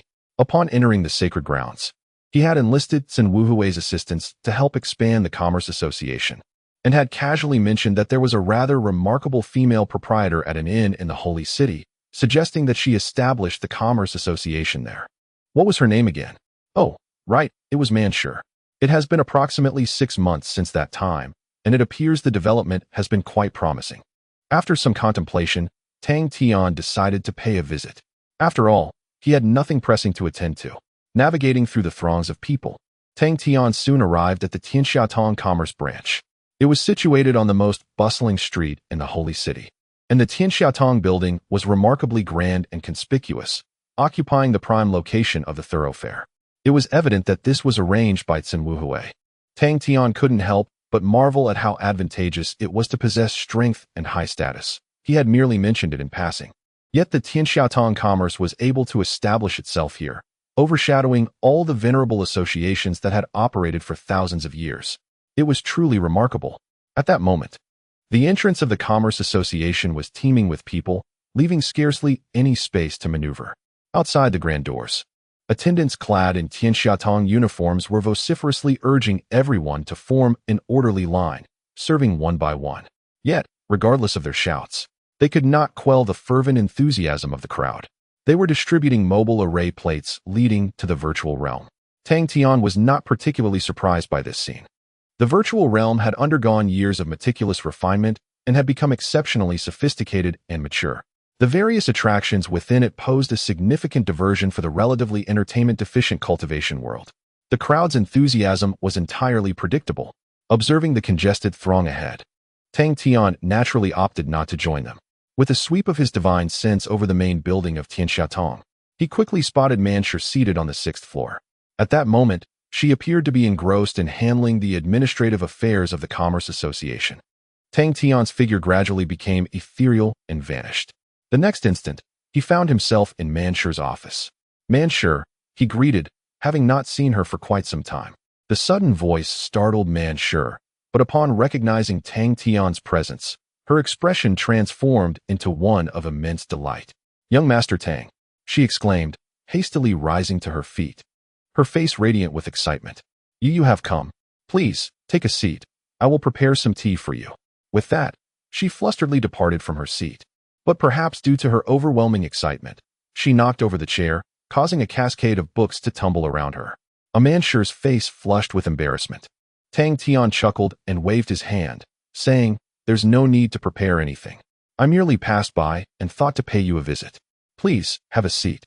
Subsequently, Tang Tian settled into a chair by the window. Manshur hastily arranged her own chair and took a seat opposite him. However, it was evident that she had become considerably more constrained than before. Ever since that day when the Lord of the Sacred Land personally arrived and established the Universal Trade Conference on the most bustling street of the sacred city, Manshur comprehended that Tang Tian's status far surpassed her imagination. From that moment onward, it became impossible for them to return to the initial acquaintance they once shared. Tang Tian had long since acclimatized to this transformation, harboring no expectations.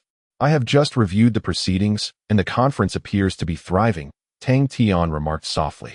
Manshur responded with a shy smile. "In truth, I have not done much."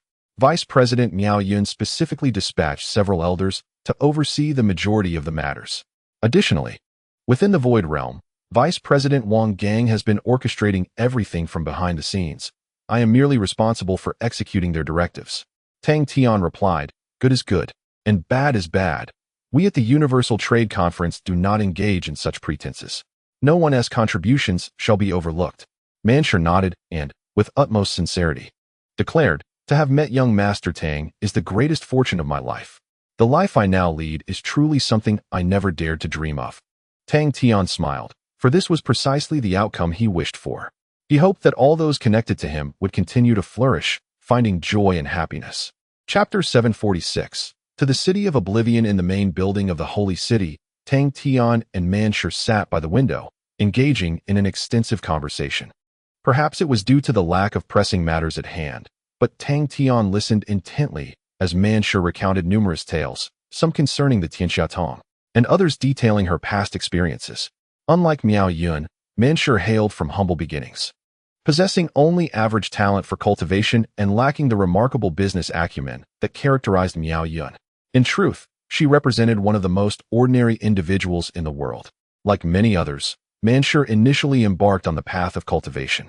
Discovered in a quaint little town, she was brought into a sect dedicated to training. In the early days, she brimmed with ambition, believing herself destined to be a cultivation genius who would shine brightly as a paragon of her era. However, it did not take long for the harshness of reality to erode her lofty aspirations. The world was teeming with prodigies, no matter how strong one became. There was always someone more formidable. After exhausting all efforts without further progress, Manshur chose to accept reality and embrace her ordinary self, subsequently venturing into the business world to make a living. This is a narrative that resonates with the majority.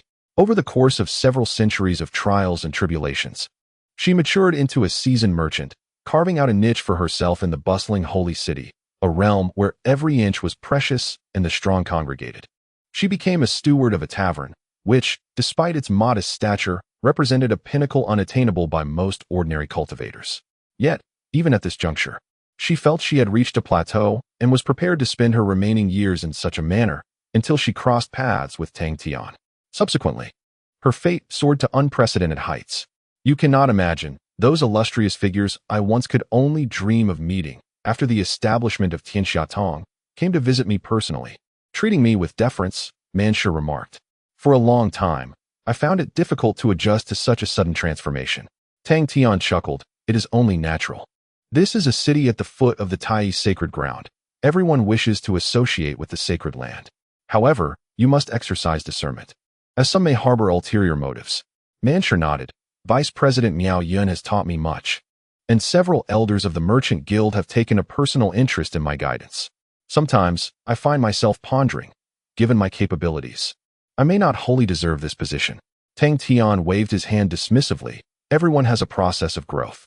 Learn as much as you can without burdening yourself with excessive pressure.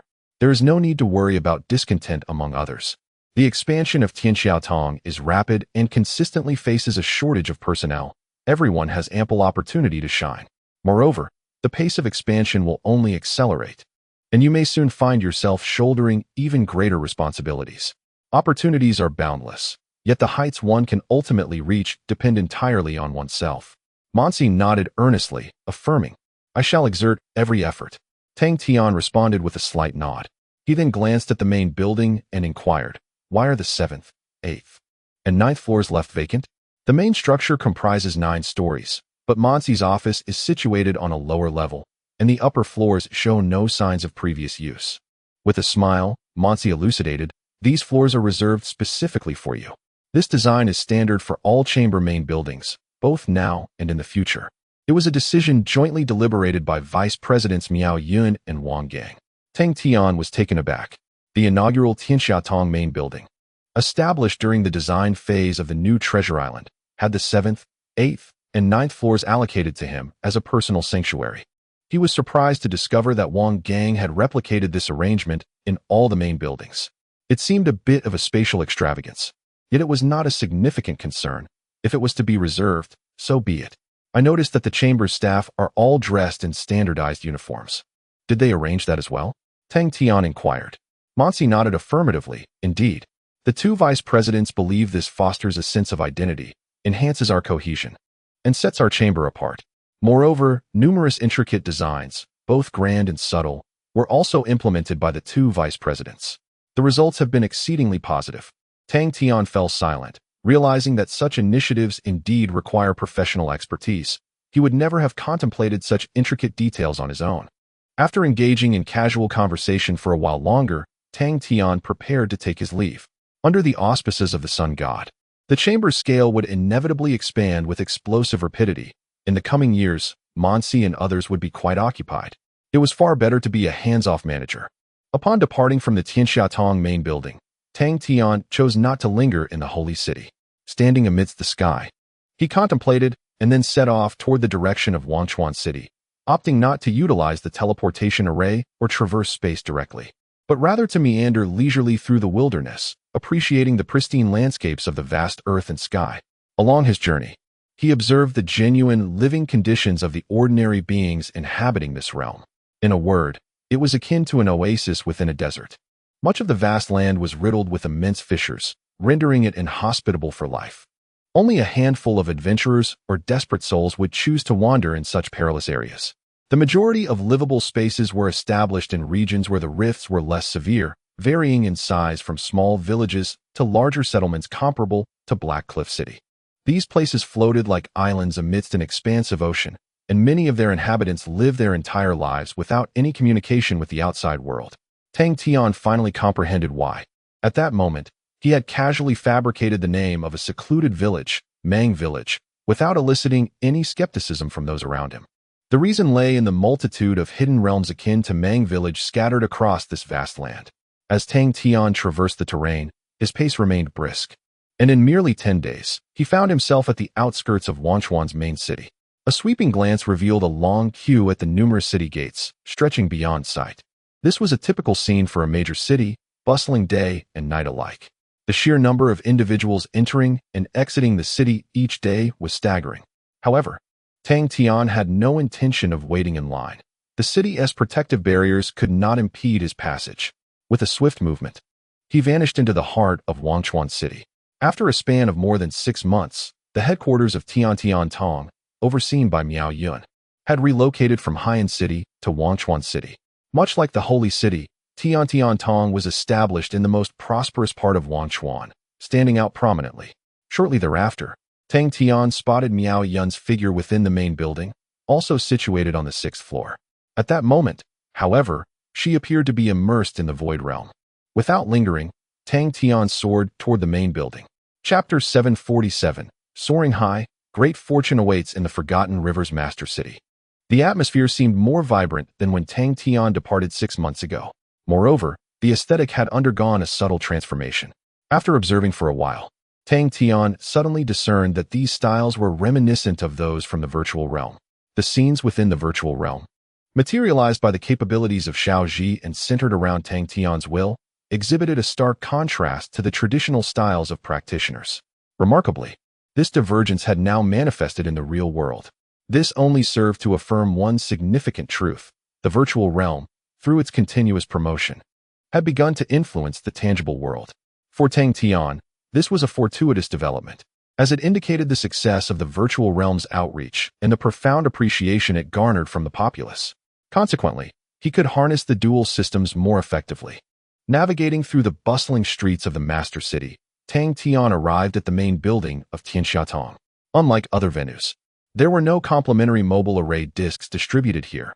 Thus, despite the steady flow of people at the entrance, a semblance of order prevailed. Following the crowd, Tang Tian stepped inside. The interior of the main building was exponentially larger than it appeared from the outside, constructed using spatial arrays, a standard feature of all Tianxia main buildings. Additionally, numerous small rooms equipped with spatial arrays were allocated for serving trading patrons. Given the daily influx of visitors, this spatial arrangement was indispensable. The ground floor, being the most expansive, offered a diverse array of basic cultivation resources, encompassing nearly everything within the realms of the mortal and immortal worlds. Despite the variety, the management of the space was meticulous, devoid of any chaos. After a brief exploration, Tang Tian prepared to ascend to the second floor. However, at that moment, a throng of individuals, surrounding an arrogant young man, approached with an air of superiority, seemingly indifferent to others around them. In different circumstances, this would likely have ignited a tumult. Yet, here, the presence of designated attendants ensured order, preventing any conflict. "Young Master Pang, please," the attendant announced, guiding them to the entrance leading to the second floor. Young Master Pang, with a dismissive gaze, stepped onto the upper level. As they vanished from sight, the murmurs of the onlookers began to circulate. Young Master Pang, the sixth son of the Pang family from Phoenix Master City, is quite the young aristocrat. One must be cautious not to provoke him. He is also a distinguished guest of the Tianxia Chamber of Commerce, known for his extravagant spending. It is rumored he has already qualified to access the 5th level. Isn't the 5th level reserved for those of the Dao Sovereign level? What could he possibly seek there? You clearly do not understand. Gaining access to the 5th floor of the Tianxiatong main building signifies a status of nobility. Financial constraints are of no concern here. Listening to the discussions around him, Tang Tian began to grasp the situation. Each level of the Tianxiatong Chamber of Commerce offers distinct goods. While the first floor is open for all, subsequent levels impose specific requirements for entry, with the standards increasing as one ascends. The 5th floor has the most stringent criteria, often unattainable even for certain prominent families. It seems that this young Master Pang is a significant patron of the establishment, and his ostentatious demeanor is understandable given his youth and prominence. However, the distance from Phoenix City to Wangchuan City is considerable, yet he has already made a name for himself here. Clearly, under Miao Yun's management, the chamber is thriving. Once Master Pang's entourage had all ascended to the second floor, Tang Tian followed suit. The first floor caters to the basic cultivation resources required by practitioners of both the mortal and immortal realms, while the second floor offers more advanced and rare resources. Those who manage to reach this level are generally regarded as elite individuals. The space here is considerably smaller than that of the first floor, and after a brief exploration, Tang Tian proceeded to the 3rd level. Upon reaching the 3rd floor, he noticed a significant reduction in the number of people present. This level does not sell resources for the mortal or immortal realms, but rather those pertaining to the Dao realm and above.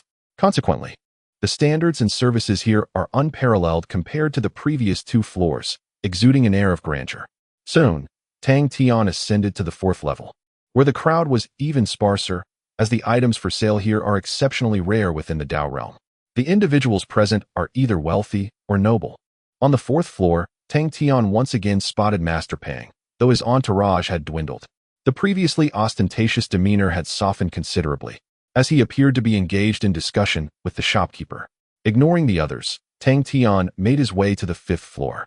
As the true master of Tianxiatong, he remained unaffected by any external influences within any chamber's main building. However, as he stepped onto the 5th floor, Master Pang cast a glance in his direction, a fleeting look of surprise crossing his face. "Who was that person who just ascended?" he inquired. The shopkeeper shook his head, replying, "I have not seen him before. He may be a distinguished guest from another main city." Master Pang acknowledged this with a simple, "Oh." Very well, Master Pang. Your paperwork has been completed. Allow me to escort you to the 5th floor of the chamber. There, we shall formally transfer the access pass into your hands, the shopkeeper said with a smile. Master Pang nodded, a subtle hint of discomfort flickering in his eyes. Let us proceed, he replied, and together with the shopkeeper, they ascended the passageway leading to the 5th floor. As Tang Tian ascended to the 5th level, several gazes fell upon him. The number of individuals present was already quite sparse, all of them being esteemed Hunyuan Dao Zuns, a caliber of existence that generally recognized one another. Tang Tian, being an unfamiliar face, naturally garnered a modicum of attention. However, that was the extent of it. No one approached him, as each was preoccupied with their own affairs. The items for sale on the 5th level were among the rarest and most precious treasures in this world, each one boasting a staggering value that could inspire awe. Tang Tian quickly surveyed the surroundings and prepared to seek out Miao Yun on the 6th level. At that moment, however, young Master Pang, accompanied by the shopkeeper, also made his entrance to the 5th level. His situation mirrored that of Tang Tian upon his arrival, perhaps even slightly worse, for some had already recognized him as the scion of the Pang family. What discourse could a Dao Zun of such high caliber have with a mere wealthy heir? At this juncture, the shopkeeper conveniently departed, leaving young Master Pang standing awkwardly. He scanned the room and ultimately fixed his gaze on Tang Tian, who was similarly ignored by the others. After a moment's contemplation, he approached. Good day, fellow Taoist. I am Pang Tingfei from the Pang family. May I inquire your esteemed name? Pang Tingfei said, having shed his prior arrogance and adopting a tone of humility. It was evident that he was not a mindless second-generation heir. He understood that those who could ascend to the 5th level were far from ordinary. Tang Tian, came the smiling reply from Tang Tian. Pang Tingfei furrowed his brow slightly, as if rummaging through his mind for information regarding this name. At that moment, the shopkeeper returned with his 5th level pass in hand. Tang Tian gestured for the shopkeeper to pause, then presented a token for him to inspect. The shopkeeper was momentarily taken aback, hastily preparing to kneel in reverence. Tang Tian stopped him, took the pass, and then handed it to Pang Tingfei. Congratulations, young Master Pang, on acquiring access to the 5th level. May your future be filled with soaring success and great fortune. With that, he placed the pass into the still-dazed hands of Pang Tingfei, gave his shoulder a light pat, and turned to ascend to the 6th level. After a considerable time, the occupants of the 5th level finally regained their composure. The significance of being able to directly access the 6th level was self-evident, requiring no further explanation. Their gazes shifted eagerly towards Pang Tingfei, who had just shared a brief exchange with Tang Tian. Chapter 748, Bridging Two Realms after a brief interlude. Tang Tian ascended to the 6th floor of the Tianxiatong main building. This area served as Miao Yun's office and reception space. He approached her door and knocked gently. Come in, Miao Yun's voice resonated from within. Entering the virtual realm required but a sliver of one's spirit, leaving the corporeal body unaffected. For cultivators, multitasking was a relatively effortless endeavor. Tang Tian pushed the door open and stepped inside. What brings you here? Miao Yun inquired, her gaze fixed on her desk without lifting her head. Tang Tian smiled and replied, I happened to be passing by and thought I would drop in to see you. Upon hearing his voice, Miao Yun was momentarily taken aback, her head snapping up in surprise. Young Master Tang, she exclaimed, quickly rising from her seat. Fortunately, she did not exhibit the same panic as Man Shi, who had knocked over her chair in her haste. Nevertheless, Miao Yun was visibly excited, instinctively retracting the spirit she had left in the virtual realm. There's no need to be so tense. I was merely wandering through, Tang Tian chuckled. Please, have a seat. He stepped forward, conjuring a chair with casual ease, placing it beside the desk before sitting down. Once he settled, Miao Yun gradually took her seat as well. Though her excitement remained palpable, I have observed the current progress of the guild, and it is quite remarkable. To have achieved such advancement in just over half a year was beyond my expectations. Xiao Xue did not misjudge you. Tang Tian commended her. Miao Yun relaxed a bit, smiling as she responded, this is all thanks to Vice President Wang Gang. Your previous cohort possessed unique and ingenious insights that have greatly inspired me. Without them, our guild could not have reached such heights. Tang Tian waved his hand dismissively. Let us refrain from mutual flattery. I am well aware of your capabilities. Credit belongs where it is due. How is the overall situation of the guild these days? Miao Yun replied, currently, The guild has fully established its presence within the boundaries of Wanchuan's main city. The upper echelons of the business community are now entirely ours. During our expansion, Lord Junyang has provided significant assistance, personally smoothing over numerous challenging obstacles and supplying us with many talented business management elites. Furthermore, in the surrounding territories of other main cities, the guild is also swiftly expanding, poised to completely assimilate them in the near future. I was initially concerned about potential opposition from other main cities, but Lord Junyang reassured me that there was no need for such worries, stating that even the Holy Land has issued clear directives to fully support our guild's expansion. Tang Tian nodded in agreement. Indeed, I have already coordinated with the Holy Land. You should focus on developing the guild without any reservations. However, in the forthcoming period, our pace of expansion may increase by several tens or even hundreds of times, as the Merchant Guild and the Virtual Realm venture into the territories of other sacred lands. You will undoubtedly find yourselves overwhelmed. It would be prudent to adjust our expansion strategy based on the actual circumstances, placing greater emphasis on the upper echelons of the business sector. Miao Yin could not help but widen her eyes. The current rate of expansion of Tianxiatong is already astonishing, defying basic commercial logic, and it appears to be a relentless pursuit of territory. Yet now, the speed of expansion is set to accelerate further, to penetrate other sacred lands. Miao Yun's mind momentarily faltered. However, she quickly regained her composure, transforming her bewilderment into an uncontrollable excitement and exhilaration. For someone like her, the prospect of personally crafting a vast commercial empire is nothing short of a cherished dream. Excellent. I shall discuss this matter with Vice President Wang shortly. As she spoke, a sudden smile graced her lips. In fact, we were just deliberating the feasibility of a certain matter, and we are nearly ready to report to you. Tang Tian raised an eyebrow slightly. What matter? Miao Yun replied. Recently, we have been exploring the connectivity between the upper and lower realms. The user base of the virtual realm in the upper realm has reached a considerable scale, while the development in the lower realm has attained its first critical point.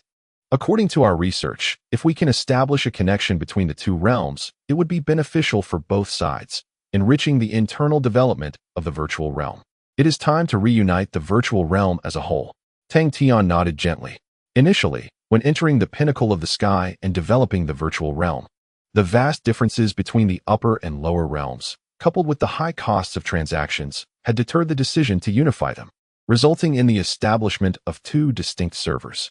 However, after more than half a year of development, the populace of the upper realm has embraced the model of the virtual realm, and their numbers are steadily increasing, making it indeed feasible to consider uniting them.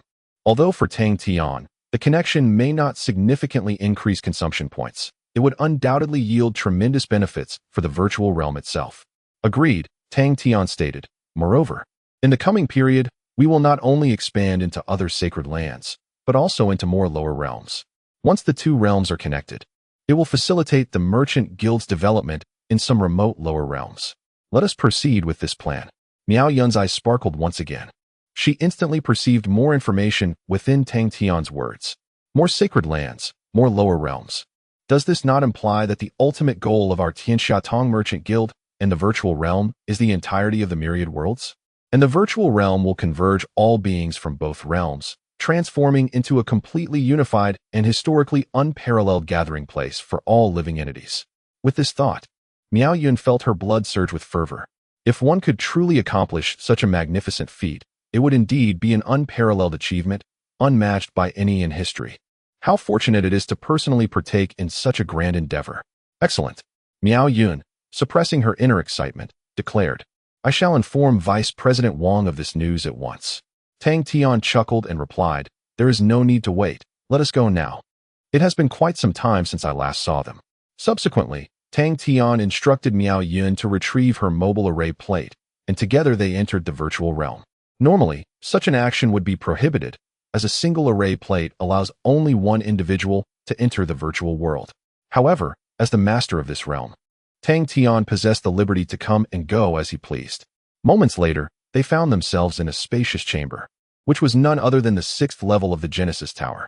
As soon as they materialized, an anxious voice echoed through the air. Miao Yun, you have returned. Why did you leave so suddenly? Is everything all right? Wang Gang inquired urgently, his face etched with concern. He seemed to overlook Tang Tian, who stood beside Miao Yun. Observing Wang Gang's anxious demeanor, Tang Tian couldn't help but stroke his chin, revealing a contemplative expression. What is the situation with these two vice presidents? Chapter 749. Return to the Void Realm as she gazed at the anxious and concerned expression on Wang Gang's face. Miao Yun felt a wave of embarrassment wash over her. Brother, have you lost your sight? Our esteemed leader has arrived. She desperately signaled to Wang Gang, hoping to rouse him from his stupor. However, in that moment, Wang Gang's focus was solely on Miao Yun, oblivious to the message she was trying to convey. What's wrong? He asked, perplexed. Are you unwell? Despite his current state resembling that of a blind man, the others around them were fully alert. After a brief moment of confusion, the crowd quickly stood, bowing in unison, exclaiming, "We pay our respects to young Master Tang." The resounding voices jolted Wang Gang back to reality. It was then that he noticed a familiar figure standing beside Miao Yun. Wang Gang was taken aback. A moment later, he suddenly realized, hurriedly bowing deeply, "I am Wang Gang, paying my respects to young Master Tang." His bow was lower than the others, almost burying his head between his legs. Miao Yun facepalmed, her expression radiating embarrassment. Tang Tian chuckled and said, "All right, everyone, please rise." In certain situations, it is indeed possible for one's gaze to be fixated on a single individual. I understand. Now, sit down and continue your meeting. With that, Tang Tian seated himself, and the others straightened up to resume their places. Only Wang Gang remained with his head bowed, his neck visibly flushed. "Get up, you fool." Tang Tian playfully kicked him in the rear, prompting Wang Gang to leap to his feet, grinning awkwardly, his limbs flailing in confusion. "Young master, I truly did not notice you were also here. It has been such a long time since we last met. I thought I was hallucinating. It's all my fault. For I have missed you dearly," Wang Gang stammered. Tang Tian smirked, dismissing the excuse as rather feeble. No worries, I can understand. Some people can't bear to be apart for even a quarter of an hour, and after half a year, it is only natural to imagine things, right?" He teased. However, Wang Gang seemed oblivious to the jest, scratching his head and grinning foolishly. Yes, exactly. You are absolutely correct." Miao Yun couldn't help but lower her head. With so many high-ranking officials present, it felt akin to publicly defecating. After the laughter subsided, they finally delved into the main topic at hand. Present at the meeting were the core leaders of the Global Commerce Association and the Void Realm, including Li Hong and the Lan sisters. They too were filled with excitement. Tang Tian was their sole beacon of hope, and merely seeing him filled their hearts with an unparalleled sense of reassurance, as if all problems had simply vanished. After a brief exchange of pleasantries, Tang Tian allowed them to continue their discussion regarding the future development of the Tianxia and the virtual realm. While he opted to sit aside and listen, it was prudent to leave professional matters to the experts. He did not wish to intrude on this fervent discourse. The main agenda of today's meeting, as previously articulated by Miao Yun, revolved around the connection between the upper and lower realms. They had essentially reached a consensus, all agreeing that the time had come for this integration. With Tang Tian's endorsement, this matter was effectively settled. Subsequently, Miao Yun conveyed the information Tang Tian had shared with her to the others. The Merchant Association and the virtual realm were poised to expand rapidly into other sacred lands and lower realms, heralding an unprecedented challenge for all involved. However, this challenge did not daunt them. Rather, it invigorated their spirits, as each person readied themselves to roll up their sleeves and embark on this ambitious endeavor. Under the joint leadership of Miao Yun and Wang Gang, the group meticulously refined and analyzed the subsequent development plans and directions, layer by layer, formulating strategies. All present were elites, having spent several years in this environment, and were exceedingly familiar with the Merchant Association and the virtual realm's operational models. They quickly established a preliminary developmental framework. During this process, Tang Tian supplemented their discussions with additional insights, reassuring them that a multitude of individuals would readily assist. Alleviating concerns about manpower shortages, the more pressing issue would be the allocation of personnel. Furthermore, he assured them that there would be no obstructions, as all regions would cooperate fully with the expansion efforts of the Merchant Association and the virtual realm. This profound confidence left even those accustomed to Tang Tian's extraordinary capabilities in a state of astonishment. After all, we were speaking of dozens of sacred lands and hundreds, if not thousands, of different lower realms. Remarkably, Tang Tian had managed to consolidate such an endeavor within less than a year of his ascension to the upper realm. What level of formidable prowess had he achieved? The two main obstacles to expansion, the availability of manpower and territorial constraints, had now been resolved by Tang Tian. All that remained was the matter of coordination, which was relatively straightforward. A preliminary plan rapidly took shape in their hands. Naturally, the finer details would require further in-depth discussions, a process that would take approximately half a month to finalize. Tang Tian, however, could not afford to wait that long. Once the broad strokes of the initial plan were confirmed, he decided to give the rest of the time to the group for their deliberations. He then summoned his original subordinates, Wang Gang, Li Hong, and the Lan sisters, out of the conference room. At the pinnacle of the Genesis Tower, Tang Tian stood before the window, gazing down at the bustling, vibrant sky city below. Although this was the sky city of the upper realm, those who entered the virtual realm were not significantly different from those in the lower realms. Formidable beings were a rarity above the Tao realm. Thus, if the upper and lower realms were to be interconnected, there would not be an issue of incompatible crowds. How have things been lately? I mean, over at Yunding Tianfu? Tang Tian spoke up. At this moment, Wang Gang felt somewhat uneasy and exchanged glances with Li Hong and the sisters, Wan Yu. Li Hong gently shook his head and remarked, "The reconstruction work has largely been completed. Even the Taiyang mountain has been restored. The calamity of several years ago has now become a thing of the past." Recently, a portion of the senior members and elite disciples from the Sun and Moon Immortal Palace have also arrived in the Tianfu. Coupled with the proliferation of the virtual realm, the entire world is now remarkably unified, as if the once distant barriers among us have vanished entirely. Tang Tian acknowledged this with a nod. It was a foreseeable development. The virtual realm is akin to the internet of a previous life, serving a similar purpose. In fact, as it has constructed a complete world indistinguishable from reality. Its impact surpasses that of the internet. By the way, the master of the Qiyuan sect and the lord of the Yunkong sect have also entered the virtual realm. Li Hong added with a smile. The master of the Qiyuan sect is thoroughly enjoying himself, utterly absorbed in it. Tang Tian returned the smile. The entertainment offered by the virtual realm possesses a fatal allure for individuals like Qiyuan or Mingxin Xinzuan, who have reached a plateau in their cultivation and are often restless. But who is to say that this is a negative outcome? A joyful old age is far preferable to a life steeped in melancholy. Chapter 750. The Wedding. Through Li Hong's narration, Tang Tian gleaned the circumstances of the Yunding Tianfu world following his departure. Essentially, no significant events transpired. The Tianfu engaged in post-disaster reconstruction, gradually steering the world back onto a path of stability. The once prevalent law of the jungle in the cultivation realm, where the strong preyed upon the weak, was nearly eradicated.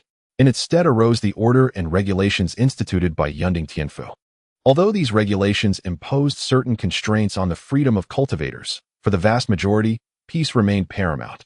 Under the governance of the Tianfu, the entire world thrived in a state of prosperity. Yet, one could not help but ponder how long this flourishing era might endure. Though Tang Tian had left his mark on the Yunding world, enabling a swift return to the vicinity of the new world in times of crisis, he was acutely aware that Jun Chongqing's strength far exceeded his expectations. Frankly speaking, should Jun Chongqing successfully restore himself to his former glory, Tang Tian harbored no absolute confidence in preserving his own life. Unless he could detect the onset of trouble and retreat into the chaos with the new world and all its inhabitants, safeguarding everyone would be a formidable challenge. However, such an endeavor was far from simple. Moreover, another unsettling signal had emerged. With Jun Chongqing's reclamation of all souls, the world seemed to be deteriorating at an accelerated pace. Within the Yunding world, vast areas devoid of cultivation had materialized.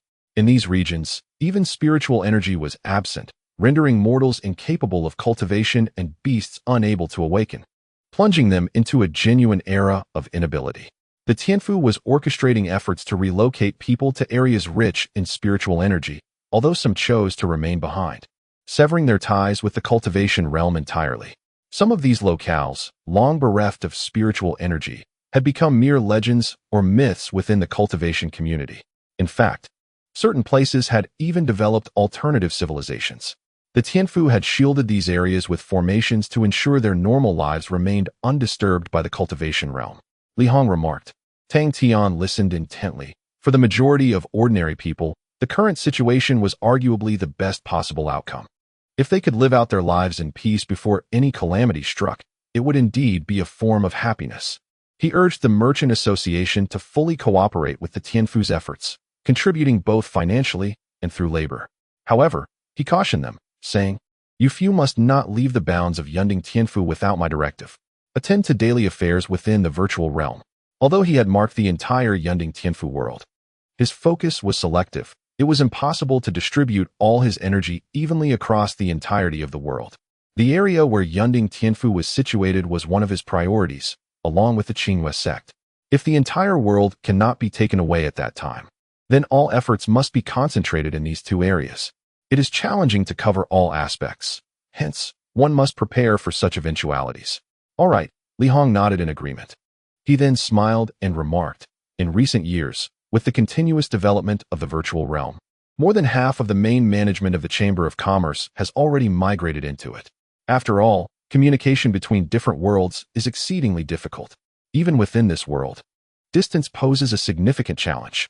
Fortunately, the virtual realm has perfectly resolved this issue. Consequently, our important meetings are primarily convened within the virtual realm." Tang Tian nodded, having anticipated such an outcome prior to the establishment of the virtual realm. Reducing the distance of communication is one of the most vital functions of the virtual world. They then conversed about various other matters, including the current state of the Qinghua sect, which remains relatively harmonious. Observing that those around him were faring well, Tang Tian felt a sense of gratification. He relished this sensation. It can be said that this simple desire has long resided deep within his heart. However, he did not expect that such a simple aspiration could only be barely fulfilled after acquiring the immensely formidable dual systems. Even so, safeguarding it is no simple task. "By the way," Tang Tian inquired, shifting the topic to Wang Gang, "what was your situation earlier?" This unexpected question momentarily stunned Wang Gang, who responded, "What do you mean by earlier?" Tang Tian cast his gaze downward slightly and said, "What do you think?" After all, Miao Yun merely stepped out for a moment. Yet it seemed to have greatly flustered certain individuals. Wang Gang, taken aback, flushed crimson and became awkwardly fidgety. "That's not it. I was just concerned because she suddenly left during such an important discussion." He hesitated, unable to articulate his feelings. Before he could finish, Li Hong interjected, "He has feelings for Vice President Miao." Wang Gang opened his mouth to protest. Li Hong shook his head, exclaiming, "There's no need to deny it. None of us are blind. It's evident to all that you harbor feelings for Vice President Miao, and you haven't even attempted to conceal it. It's as if you have admiration written all over your face. This is the first time Master Tang has witnessed this, but we have seen it more than once." Tang Tian raised an eyebrow, stroking his chin. "Oh, is that so?" Li Hong chuckled, "Indeed. Every time the two of them appear together, it creates an extremely uncomfortable atmosphere for the rest of us." Wang Gang, feeling flustered, stammered, "I merely appreciate some of her qualities, many qualities." Tang Tian waved his hand dismissively. "All right, enough of that. You are indeed on the verge of inscribing your thoughts upon your very visage." Subsequently, he directly inquired of Li Hong, "What are Miao Yun's sentiments?" Li Hong hesitated, saying, "The intricacies of a woman's heart elude my comprehension." At this moment, the Lan Yu sisters spoke in unison. She too is fond of him. Li Hong instantly broke into a smile. If they both affirm it, then it must surely be true. Their souls are profoundly attuned, and being women, they possess an innate delicacy in understanding the nuances of human emotions, thus their insights are likely to be remarkably accurate. Upon hearing this, Tang Tian clapped his hands together and declared, "Excellent. If that is the case, why delay any further? There is no better time than the present. Let us arrange the wedding today. I shall speak to Miao Yun regarding this." Wang Gang was momentarily taken aback. "What?" However, Li Hong and the others expressed their joy and congratulations with great enthusiasm. "Wonderful. Henceforth, the two of you may openly display your affection without shame. No longer shall you engage in such clandestine affairs that cause discomfort to onlookers." Nevertheless, Li Hong swiftly raised a pertinent question. While the wedding can be held in the virtual realm, how shall they meet in reality? Given one resides in the cloud summit and the other atop the celestial heights? Tang Tian smiled reassuringly and replied, "Do not worry. There shall be no hindrance to their union." Chapter 751. Ready to depart after concluding his conversation with Wang Gang and the others, Tang Tian sought out Miao Yun directly. In contrast to the hesitant Wang Gang, Miao Yun was remarkably forthright regarding the matter, candidly expressing her feelings to Tang Tian. She also shared the evolution of her relationship with Wang Gang, which, in truth, was not as intricate as it might seem. Throughout their endeavors in managing the virtual realm and the Commerce Association, both had recognized each other's remarkable talents and brilliance in business. They exchanged myriad ideas, many of which would elude the understanding of ordinary individuals. However, their communication flowed effortlessly, leading to the emergence of even more profound and exquisite concepts. This was an exchange and collision of thoughts and souls, akin to finally encountering a kindred spirit. Thus, the bond between them intensified rapidly, culminating in their current state. If I were to choose someone to spend my life with, Vice President Wang, he is an option I would not refuse, Miao Yun stated. Consequently, the marriage between Wang Gang and Miao Yun was thus directly established. Subsequently, this news was announced during a core meeting to everyone present. The revelation came as a shock, leaving the attendees momentarily stunned, but they soon offered their heartfelt congratulations. However, given the pressing timeline, it was decided that there was no better day than today. As the influence of Tian Xiaotong and the virtual realm was immense, necessitating considerable preparations for the union of the two vice presidents, Tang Tian then opted to remain temporarily within the virtual realm, awaiting the wedding of the couple. Soon, wedding invitations were dispatched like snowflakes, reaching every corner of the world: Tianqi Mountain, Jinhuan Mountain, Qingwei Gate, all 9 heavenly realms, highest city, Wanchuan City, the Holy City, and the Taichi Sacred Land. Friends, patrons, and partners alike received invitations to the wedding. Tang Tian also invited Long Jiuzhou and Xiu Junzun to experience the exotic charm of the virtual realm, leaving them in awe of the dazzling array of wonders, exclaiming their admiration for its intricacies. After 5 days of meticulous preparation, the grand wedding of Wang Gang and Miao Yun was held successfully. The venue was a sky-floating island, specially designed by Xiao Ji for the occasion, and the attendees numbered in the hundreds of thousands, even after careful selection. Naturally, the main venue was filled with their closest friends and partners: Qi Yuan, Yin Kong, Li Tianhua, and Jing Heng. Representatives from Qingwei Gate were present. Friends from Yunding Tianfu, such as the Galaxy Immortal Emperor, Lanting Immortal Sovereign, and Mingxian Immortal Sovereign, were also among the foremost attendees. Moreover, the Holy Sons from the 9 heavenly realms, now integral members of the virtual realm, were present, alongside figures from the pinnacle of the firmament: the Miao family, the Lord of Highest City; the Wang family, the Lord of Wanchuan City, Manshur, Luo Tianhong; and Sun Wuhui. Prince Yu, having gradually accepted the current circumstances over the past few days, also made an appearance, regaining his former demeanor. After a considerable period of absence, Mo Xiaoxiao, Mo Jun, and Mo Shu have finally arrived, accompanied by Shishi. Tang Tian engaged them in a lengthy conversation. The sole source of regret was Gu Xiaoxua, who remained closely bound to her crystal coffin, finding solace beneath the protective canopy of the ginkgo tree. Were she to detach herself from the new world, she would likely be engulfed by the coffin in an instant. Nonetheless, Tang Tian employed his means to arrange a live broadcast, enabling her to participate remotely in this grand wedding. Ultimately, the ceremony was conducted under Tang Tian's personal supervision, culminating in a joyous and vibrant atmosphere.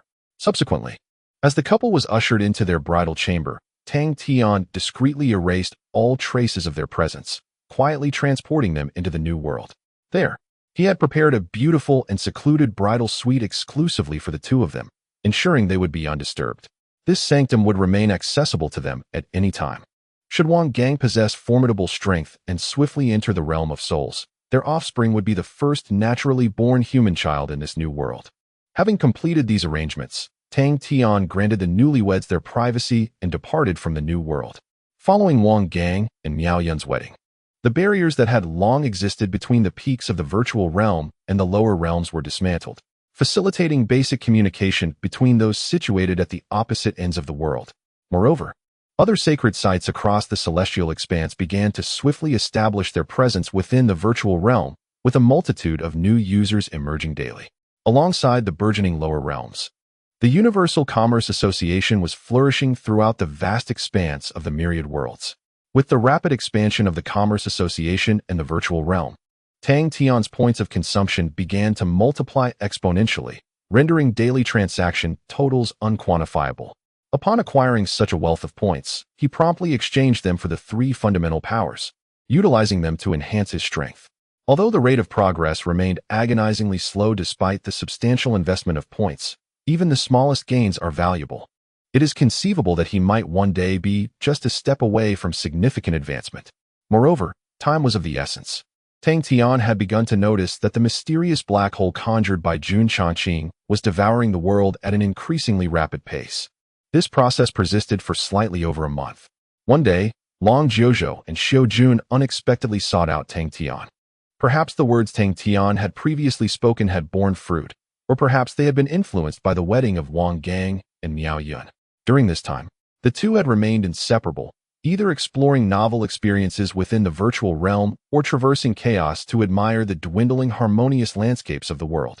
In any case, their dynamic appeared significantly improved compared to the previous one-sided affections.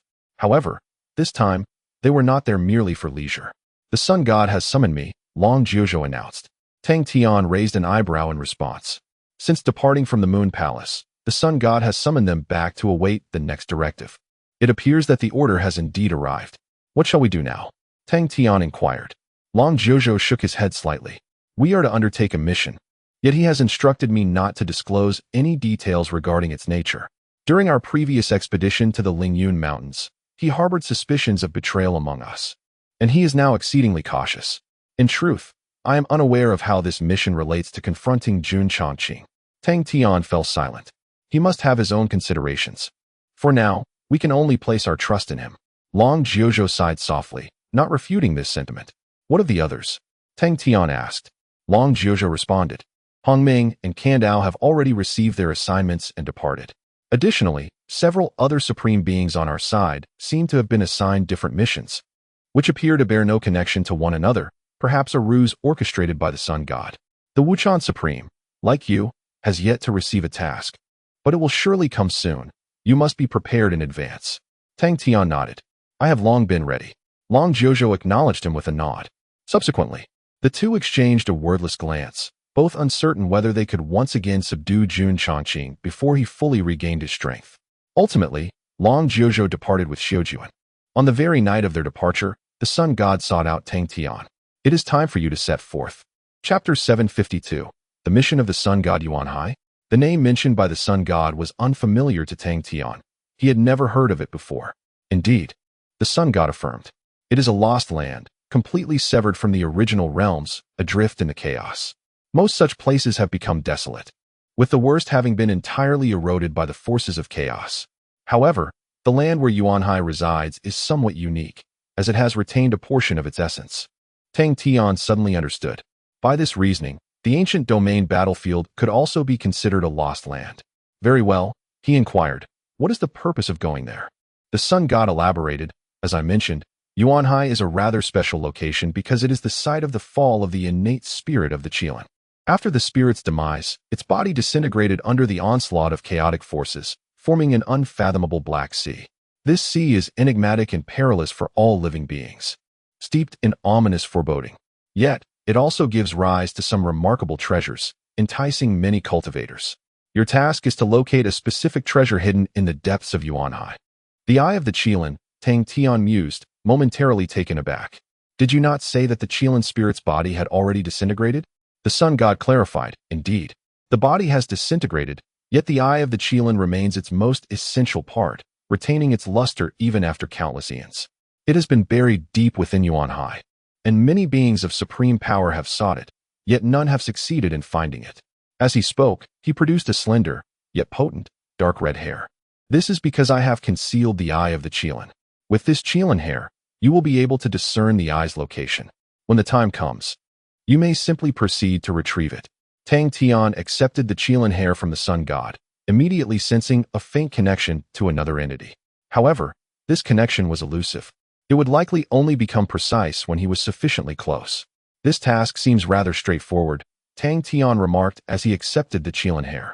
"So, it is merely a ruse to mislead others? Once I obtain the Eye of the Qilin, I shall venture into the starry void?" The sun god sighed softly. "During this time away, I have reflected on numerous past events. It is indeed possible that Jun Changqing has placed a spy among us, one of considerable standing.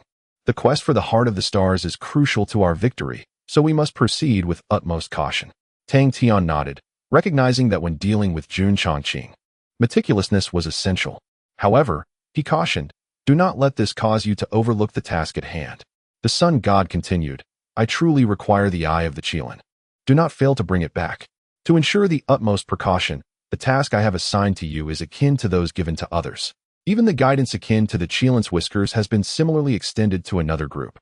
However, there exists a unique entry into the world of stars deep within the abyssal sea, accessible only after you procure the eye of the Qilin. This entrance is known solely to me and will remain a closely guarded secret. Tang Tian nodded in understanding. In his quest to attain the heart of the stars, the sun god had devised various strategies, many of which he had begun preparing long ago. As he previously mentioned, the past 1,000,000 years have not been spent in idle slumber. Perhaps there indeed lies a possibility of once more subduing Jun Chongqing. Rest assured, I shall dedicate myself wholeheartedly to this task, Tang Tian replied earnestly. The sun god acknowledged with a nod, patting Tang Tian's shoulder. Regardless of whether you accept the identity of the calamity bearer, you cannot evade it. If given a choice, I too would prefer not to assume the lofty title of the sun god. Yet, I find myself unable to do otherwise. But who in this world possesses the means to alter their fate? Even the mighty realm lord ultimately failed to seize complete control of their destiny. He continued, to be frank, I sincerely hope you discover a way to break free from the shackles and become a true master of your own fate. With that, the sun god suddenly broke into a smile. This was the first time Tang Tian had witnessed such a countenance from the sun god. Coupled with his handsome visage and flowing crimson hair, he seemed less a divine entity and more like an amiable, radiant youth from the neighborhood. Alas, this fleeting moment vanished almost as swiftly as it had appeared. Enough, let us depart. The sun god produced a sun crystal, handing it to Tang Tian, inscribed with the coordinates leading to the abyssal sea. I must notify the next party. That wretched spy has forced my plans to take a considerable detour. Once I locate this individual, I shall see to it that they endure 100,000,000 years of scorching in the sun goddess flame, he stated with palpable ire. Upon finishing his words, he tore through the void, disappearing from Tang Tian's sight. After a moment of quiet reflection, Tang Tian returned to the virtual realm. Standing alone atop the creation tower, he chose not to summon Wang Gang and the others this time. He had already met with those who needed to be seen and arranged all necessary matters. Their mission was exceedingly clear, to manage the Tianxia Commerce Association and the virtual realm, and to live their lives well. But what of his own mission? Tang Tian remained uncertain. It was far from clear. The figure of the one destined to face calamity raises profound questions. What trials must he endure? And what role shall he assume amidst this turmoil? These remain uncertainties, even to the extent that he harbors doubts about his very identity. If he truly is the chosen one, why would the Lord of the Realm select him? In the midst of this contemplation, Tang Tian suddenly recalled another entity burdened with a mission. Little one, has the opportunity you await yet to present itself? He inquired. Soon, a faint silhouette appeared upon his shoulder, gazing down at the bustling streets below alongside him. However, the once captivating allure of the vibrant scene seemed to have lost its charm. Not yet, came the response. I cannot ascertain when it will manifest, the narrative continued. Tang Tian turned to observe the entity, but found no trace of the eager anticipation that had once shone in its eyes. Instead, there lingered a hint of resistance. Chapter 753. The Abyssal Sea and Abyssal City. Ever since Xia had thoroughly awakened its memories, Tang Tian had observed a profound transformation in its emotional state. Initially, he attributed this turmoil to the fall of the Mother of Nature and the consequent inability to return, believing that it had inevitably engendered emotional distress within Xia. However, as time unfolded, he discerned that the situation was far more intricate. Xia's demeanor grew increasingly despondent. Withdrawing from the luminous realm and often found lingering silently before the crystal coffin for days on end, unresponsive even to the calls of Gu Xiaoxue and Gun Gun. This behavior appeared to stem from a deep-seated longing. Yet, the emotions Xia exhibited were not merely a reflection of nostalgia. It frequently seemed lost in thought, its eyes clouded with confusion and emptiness. Observing Xia's return to this state of reverie, Tang Tian gently inquired, "It seems you do not wish for that moment to arrive?" Xia lowered its head, remaining silent for a while before softly replying, "Isn't it quite normal? When that time comes, I may perish." Only a fool would look forward to such an event. Moreover, my master will never return. Tang Tian fell silent, acutely aware that the matter concerning the Mother of Nature remained the most significant blow to Xia. He tenderly stroked Xia's head and reassured, "It's all right. Things may not reach that extreme. We still possess means to contend with Jun Chongqing. Perhaps, in the end, your sacrifice won't be necessary. Just as before, you should eat and play as you wish." Yet, his comforting words did little to alleviate Xia's sorrow. It gazed out the window, murmuring, "It's too difficult." Jun Chongqing was immensely powerful, and this predicament proved to be far more challenging than anyone had anticipated, so daunting that it seemed insurmountable. Tang Tian was taken aback. "How can you be more pessimistic than us? Even if you doubt the Sun God and his followers, there's still the Realm Lord. He can effortlessly suppress Jun Chongqing at his peak, and surely has other contingencies in place. You are one of them. When he returns in full strength, he will effortlessly deal with Jun Chongqing." Xia shook its head once more, choosing not to elaborate further, remaining unchanged. After a moment of quiet contemplation, it retreated back into the new world. Tang Tian let out a quiet sigh. He had not spoken incorrectly. Xia was indeed a contingency left behind by the Realm Lord and the Mother of Nature. Yet now, even Xia had succumbed to such bleakness. It seemed that the pressure Jun Chongqing exerted on this world was far greater than he had imagined. Taking a deep breath, Tang Tian sought to compose his emotions. Regardless of the challenges posed by Jun Chongqing, they must endeavor to make every effort to confront him. First, they must complete the task assigned by the Sun God and successfully obtain the Heart of the Stars, which will provide them with the confidence to confront Jun Chongqing directly. Though the road is long, perseverance will lead to success. After draining the last drop of Bai Yulu from his cup, Tang Tian concealed the vessel and silently vanished within the Genesis Tower. In the boundless chaos, the tumult of chaotic energy surged, obliterating all in its path and erasing existence itself. Anything unfortunate enough to fall into the chaos would, over time, be utterly consumed, becoming a part of the endless void. The duration of this process merely varied. Some trivial items might be completely dissolved the moment they entered the chaos, leaving no trace of their existence. In contrast, larger entities might endure for a somewhat longer duration. The most significant remnants within the chaos are fragments of worlds that have drifted away from the myriad realms. These world fragments vary in size. Some are mere chaotic ruins, while others still carry fragments of the world's laws. These laws assist in resisting the encroachment of chaotic power, allowing them to endure for a longer period. The Abyssal Sea is a vast fragment of the world that carries some of these laws. However, what it bears is not the conventional understanding of world laws, but rather principles that emanated from the fallen innate spirit of the Qilin. The innate spirits of the myriad realms are indeed formidable. As one of the firstborn innate spirits, the Qilin spirit is immensely powerful, and its remains are sufficient to sustain this small world for an extended duration. Nonetheless, what it released is not a complete set of world laws. Thus, the environment within this world fragment, where the Abyssal Sea resides, is not conducive to the survival of living beings. Only a small area near the Abyssal Sea has developed a meager habitat where cultivators can persist. However, only those who are at least formidable practitioners on the path of all beings can dwell here for extended periods. The predominant population consists of powerful beings at the level of Daozuan and Dao Master, who venture into the Abyssal Sea in search of rare cultivation resources unattainable in the greater world. Even supreme beings occasionally visit, for the Qilin spirit is considered an unparalleled entity, potentially offering pathways to ascension. Yuan City is the largest gathering place for cultivators within the Abyssal Sea, with over 90% of practitioners congregating here. It is also the point of arrival for those who have traveled from the greater world, with an enormous teleportation array frequently bringing figures from distant, unknown realms.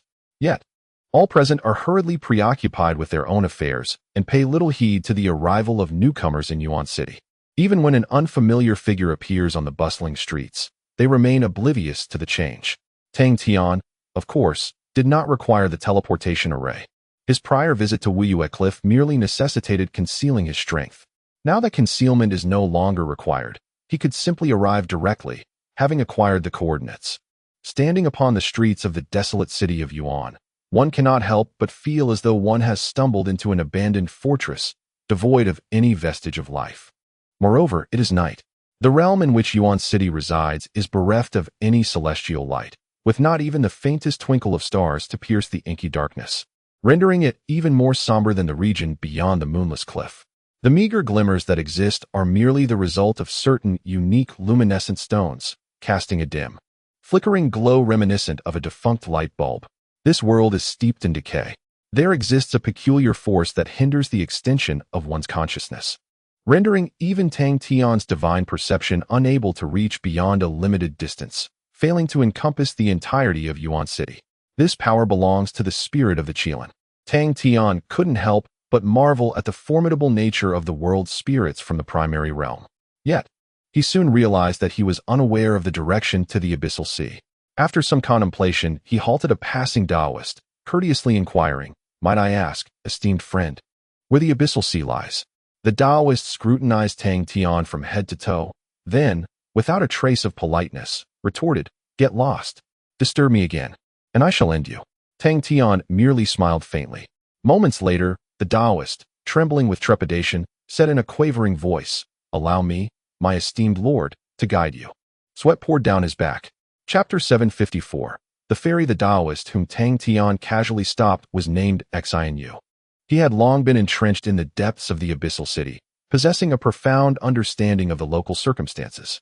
Due to the unique conditions of the abyssal sea, the city could only be established along naturally formed habitable zones, resulting in an elongated shape. The teleportation array was situated at one end of the abyssal city, while the entrance to the abyssal sea lay at the opposite end. As Tang Tian journeyed onward, he encountered an increasing number of cultivators along the way. Yet, the populace remained hurried, maintaining a heightened state of vigilance towards their surroundings. In Abyssal City, rules were virtually non-existent. Xianyu proceeded cautiously, offering Tang Tian an overview of the local dynamics. Those who arrived here were primarily driven by the allure of the Abyssal Sea's treasures, rendering each individual a competitor, potentially a foe. It was imperative to remain acutely alert towards all strangers. "I inadvertently offended the esteemed one. I hope you can overlook my previous transgression," he murmured, casting a furtive glance at Tang Tian, anxious that his earlier impulsiveness might have irked this formidable figure. However, he discerned no discernible expression from Tang Tian's visage. Upon hearing his words, Tang Tian merely replied, "Lead the way." Xianyu nodded fervently, his heart racing with trepidation as he continued onward. As they advanced, the streets began to reveal an increasing array of buildings, some of which housed discreet shops illuminated by bright lanterns. The proprietors of these establishments were not to be underestimated, likely backed by powerful patrons offering protection. Uncertain of Tang Tian's temperament, Xianyu endeavored to provide insight into every new sight they encountered. Within the shops, treasures sourced from the abyssal sea were abundant, such as black gold crystals, abyssal grass needles, and gray mist blades. There were even legendary Kirin armors, said to be forged from the scales of the Kirin spirit after its fall. However, the items available for sale were of rather mediocre quality, as the finest had already been claimed by the elite. Tang Tian nodded in acknowledgement, offering no further commentary. His interest in these so-called precious spiritual artifacts had waned entirely. Nonetheless, when Xianyu mentioned another item, Tang Tian's heart stirred slightly. "Mo Xian Kai, sourced from the abyssal sea?" he inquired. Previously, during a casual conversation with Long Jiuzhou, Tang Tian had gleaned a general understanding of the so-called divine artifacts that could elevate a Wuji Daoist to the status of a supreme. Besides natural remains, Mo Xian Kai was among those rare treasures. "Yes," Xianyu confirmed, adding, "Mo Xian Kai is actually a term from the outside world. In Abyssal City, it is referred to as Kirin Hard Armor. That is an exquisite divine artifact, transformed from the primordial hard armor of the Kirin spirit. With the aid of such a relic, one may indeed uncover the opportunity to transcend to supremacy. It is the most precious treasure within the Abyssal Sea, and the majority of the peak down masters, along with the esteemed supremes, have come to Abyss City specifically for the Kirin hard armor. Are you not among them?" Tang Tian cast a casual glance at him. "Continue leading the way." Xianyu quickly nodded, mentally chiding himself for his audacity. In the presence of someone like Tang Tian, it is wisest to refrain from inquiry. The two continued onward, and after approximately a quarter of an hour, an unusual aura suddenly surged towards them. This presence was exceedingly powerful, rivaling that of the forbidden regions of the spirit-fallen mountain range, impenetrable to the uninitiated. Moreover, this atmosphere was even more tumultuous. teeming with a frenzied, chaotic intent. Even a Tao master of the infinite would find their soul affected if they lingered here too long. Simultaneously, a vast expanse came into Tang Tian's view. It was a grand ferry terminal. Although the terminal was populated, its extensive area rendered it sparse in appearance. Most individuals were solitary, with a few small groups of 2 or 3 standing together. On the opposite side of the terminal lay a vast expanse of Black Sea, undisturbed by winds or waves, quietly stretching across the horizon, dominating the entire field of vision. The peculiar aura wafted over from the direction of the ocean. Tang Tian swiftly discerned that the internal environment of the sea was akin to that of the forbidden zones of the spirit-fallen mountain range, a realm where living beings were forbidden to tread. Additionally, there were a dozen or so small boats, dimly illuminated, scattered along the edge of the terminal. Your Excellency, this is the Abyssal Sea. Upon reaching their destination, Xian Yu let out a subtle sigh of relief. The internal conditions of the Abyssal Sea are exceedingly harsh. Apart from beings of your caliber, neither Supremes nor those below can set foot in the Abyssal Sea. We can only utilize the ferries, marked with formidable seals, to venture into the Abyssal Sea in search of treasures. If you wish to proceed to the Abyssal Sea, I recommend you find a ferry as well, for there have been instances of Supremes entering the Abyssal Sea and never returning. Xian Yu remarked. Tang Tian remained silent, surveying the situation around him. The individuals at the terminal were predominantly Tao masters of the infinite, with a few peaked Tao masters present, yet there was no sign of any Supremes. This was because, long ago, the Kirin Hard Armor had transformed into a legend, with few ever succeeding in finding it. For the Supremes, only the Kirin Hard Armor holds value here. Hence, even if some venture here, they are merely seeking a stroke of luck. Only places like the Spirit-Fallen Mountain Range attract a multitude of Supremes. Tang Tian also cast a glance at the ferries Xian Yu had just mentioned. Indeed, they possessed the formidable power to isolate the eerie essence of the Abyssal Sea, seemingly crafted by the hands of other supreme beings. However, that power appears to be rather insufficient. The bizarre aura above the Abyssal Sea is exceedingly potent, and they cannot endure for long. Those ferries will hardly last, Tang Tian remarked. Xian Yu bowed in admiration, exclaiming, Your Excellency possesses remarkable insight. The Abyssal Sea is indeed overwhelming.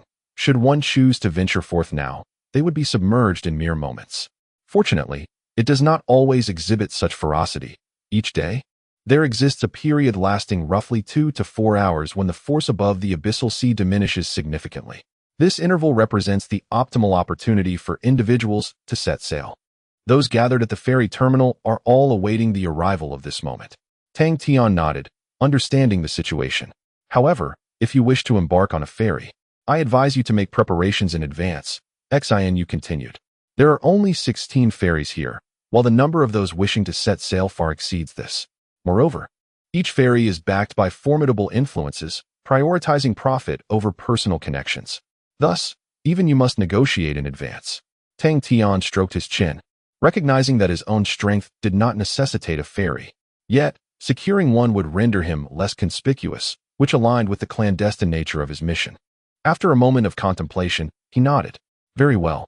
Chapter 755. The Yellow Mist. The transaction for the ferry is settled using the heavenly Tao crystal, devoid of any standard. The price is merely a matter of negotiation. When fewer travelers embark, the fare for crossing the sea is lowered, while an influx of passengers leads to a spike in prices, with no upper limit in sight. Observing the throngs at the dock today, it is clear that the cost will not be minimal. Yet, for Tang Tian, all prices are but mere numerals. Under the guidance of Xian Yu, Tang Tian approached one of the ferries. The ferryman, a formidable Taoist master, bore an air peculiar to the Abyssal Sea due to his prolonged residence there, rendering him somewhat ominous in appearance. However, upon spotting Xian Yu, he greeted him warmly, inquiring, Are you embarking on a journey today, fellow Taoist? Xian Yu shook his head and gestured to Tang Tian, stating, It is my friend who wishes to set sail. The ferryman raised an eyebrow. An old friend? With earnestness, Xian Yu replied, A dear friend. The ferryman immediately understood and chuckled. Glancing at the crowd by the dock, he remarked, It seems you have come at an opportune time. Fellow Taoist, with so many people around, I am eager to profit. Xian Yu frowned, realizing that his status held little weight in the face of profit. Tang Tian, having discerned the underlying implications, interjected, let us not dwell on this. The price is simply what it is. A grin spread across the ferryman's face as he gave Tang Tian a thumbs up. Your friend here is far more straightforward than you, Xinu. Unsettled, Xinu had hoped to leverage his connections to leave a better impression for Tang Tian. However, with Tang Tian's declaration, he felt compelled to relent. What is the fare? He inquired coolly. The ferryman pondered for a moment before extending 2 fingers. 20 billion. Xinu's eyes widened in disbelief. You, Hongjiang, this is excessive. Clearly, this price exceeded Xinu's expectations. Yet the ferryman remained unfazed, asserting, you know very well that prices have surged recently. Given the crowd today, 20 billion is a fair price, and it is only due to your reputation that I offer it at such a rate. Just moments ago, someone offered 19 billion, and I dismissed him outright. With a darkened gaze, Xinu contemplated further objections, but Tang Tian interrupted him. Agreed. 20 billion it is. The ferryman paused momentarily before bursting into laughter. Ah, this fellow Taoist is refreshingly forthright. Xinu, you truly ought to take a cue from your friend and not be so miserly. Pay up. This vessel is now at your disposal. Without further ado, Tang Tian produced the 20 billion crystal and handed it over, while the ferryman joyfully accepted it. Despite this, Xinu remained somewhat discontented, turning to Tang Tian and remarking, Esteemed sir, 20 billion is truly excessive. He was asking for an exorbitant price. I suggested we negotiate further. Surely, we could lower it a bit more. Tang Tian waved his hand, indicating that it was unnecessary. A few billion meant nothing to him, and he was disinclined to waste his breath. Seeing this, Xinu refrained from further comments, though he felt that the ferryman had undermined his dignity and was no longer as courteous as before.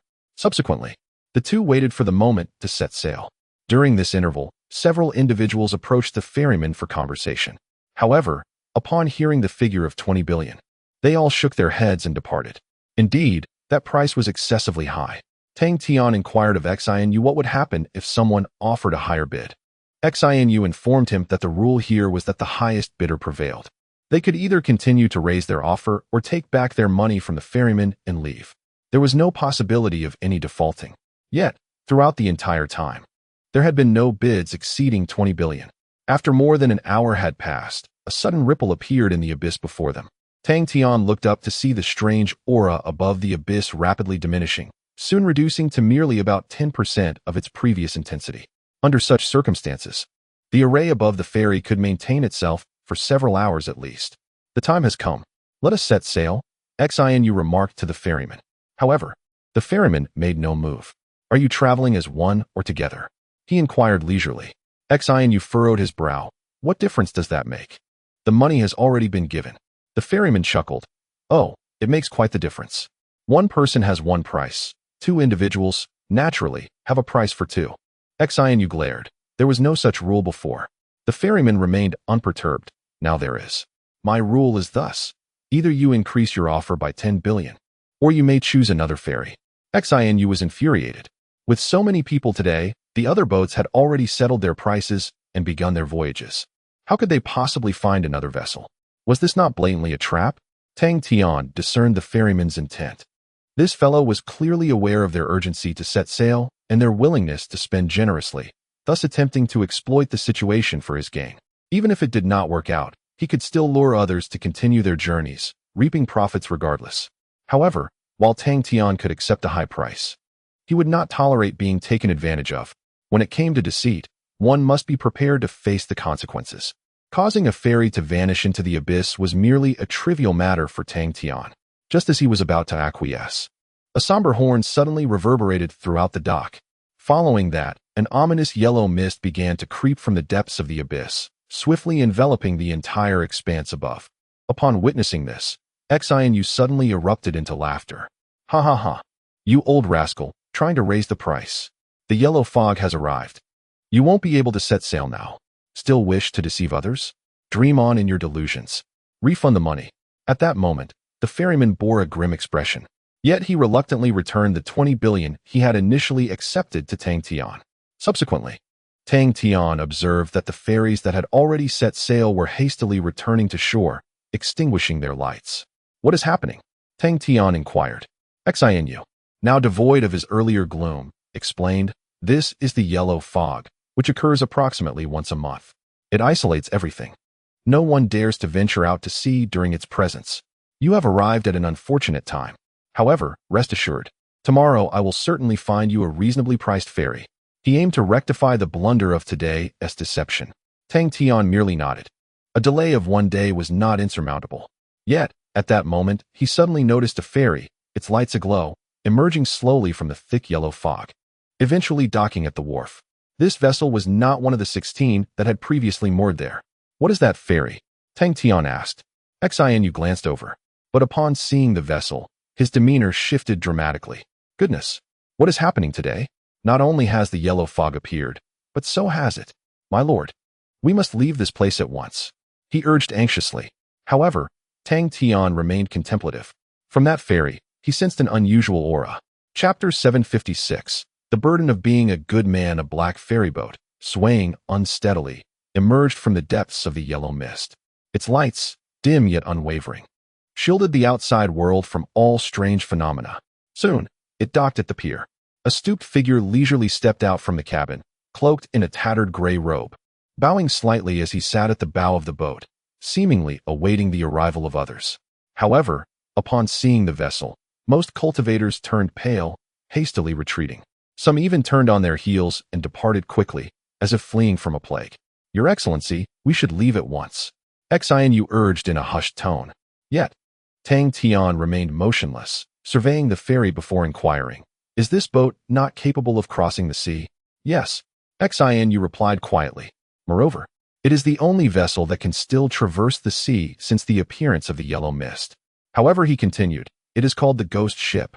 Those who embark upon it never meet a favorable end." Tang Tian asked, "Is it a one-way trip?" Xinu shook his head. "No. The ghost ship always returns, but only a portion of its passengers do.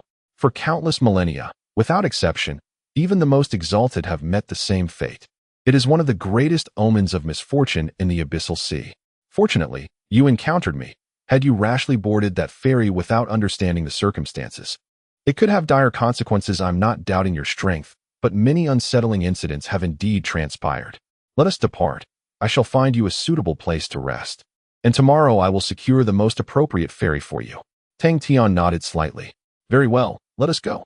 Thus, they departed from the Hongjiang ferry. However, unbeknownst to anyone, as Tang Tian left, the lamp on the Hongjiang ferry, which had already been extinguished, flickered with a barely perceptible light before quickly fading away.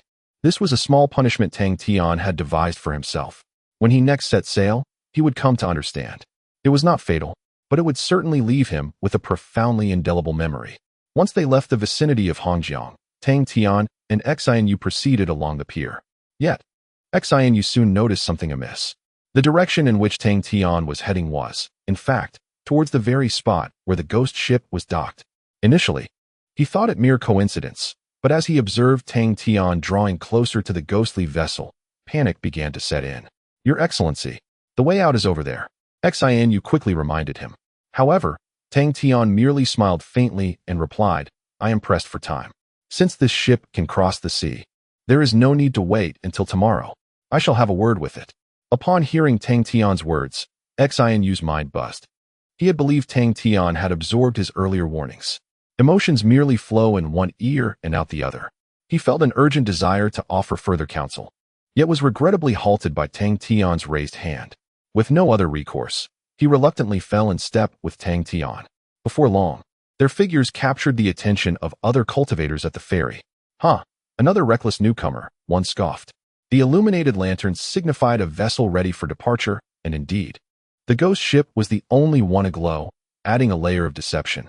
"Should we warn them?" When did you become so benevolent?" "Oh, I merely wish to inform them that this ferry only transports those destined for it. Being chosen is an immense fortune." "Ha ha ha." Laughter erupted from a distance. Yet soon, someone recognized the shrewd figure of Xinu. Isn't that the cunning old man Xinu? How could he be so foolish? Does he not grasp the peril of the ghost ship? Indeed, someone remarked, "I noticed Xinu right away. His companion seems rather extraordinary, and before him, Xinu appears to be very submissive, almost as if compelled. Could it be that he is what of a supreme? The ghost ship has returned with remnants of supremes before. Before the ghost ship, untouchable confidence becomes a flaw for the supreme. If Xianu is indeed coerced into boarding the ghost ship, we can only mourn his fate. They whispered amongst themselves, yet remained mere spectators. Under the watchful eyes of the crowd, Tang Tian and his companion approached the ghost ship. The gray-robed ferryman remained seated at the bow, showing no reaction to their arrival. "Are you setting sail?" Tang Tian inquired. "I can take you where you wish to go," rasped a voice from beneath the gray robe, akin to the sound of gravel grinding, harsh and grating. At that moment, Xianu transmitted a message to Tang Tian. "My lord, do not believe him. He says this to everyone.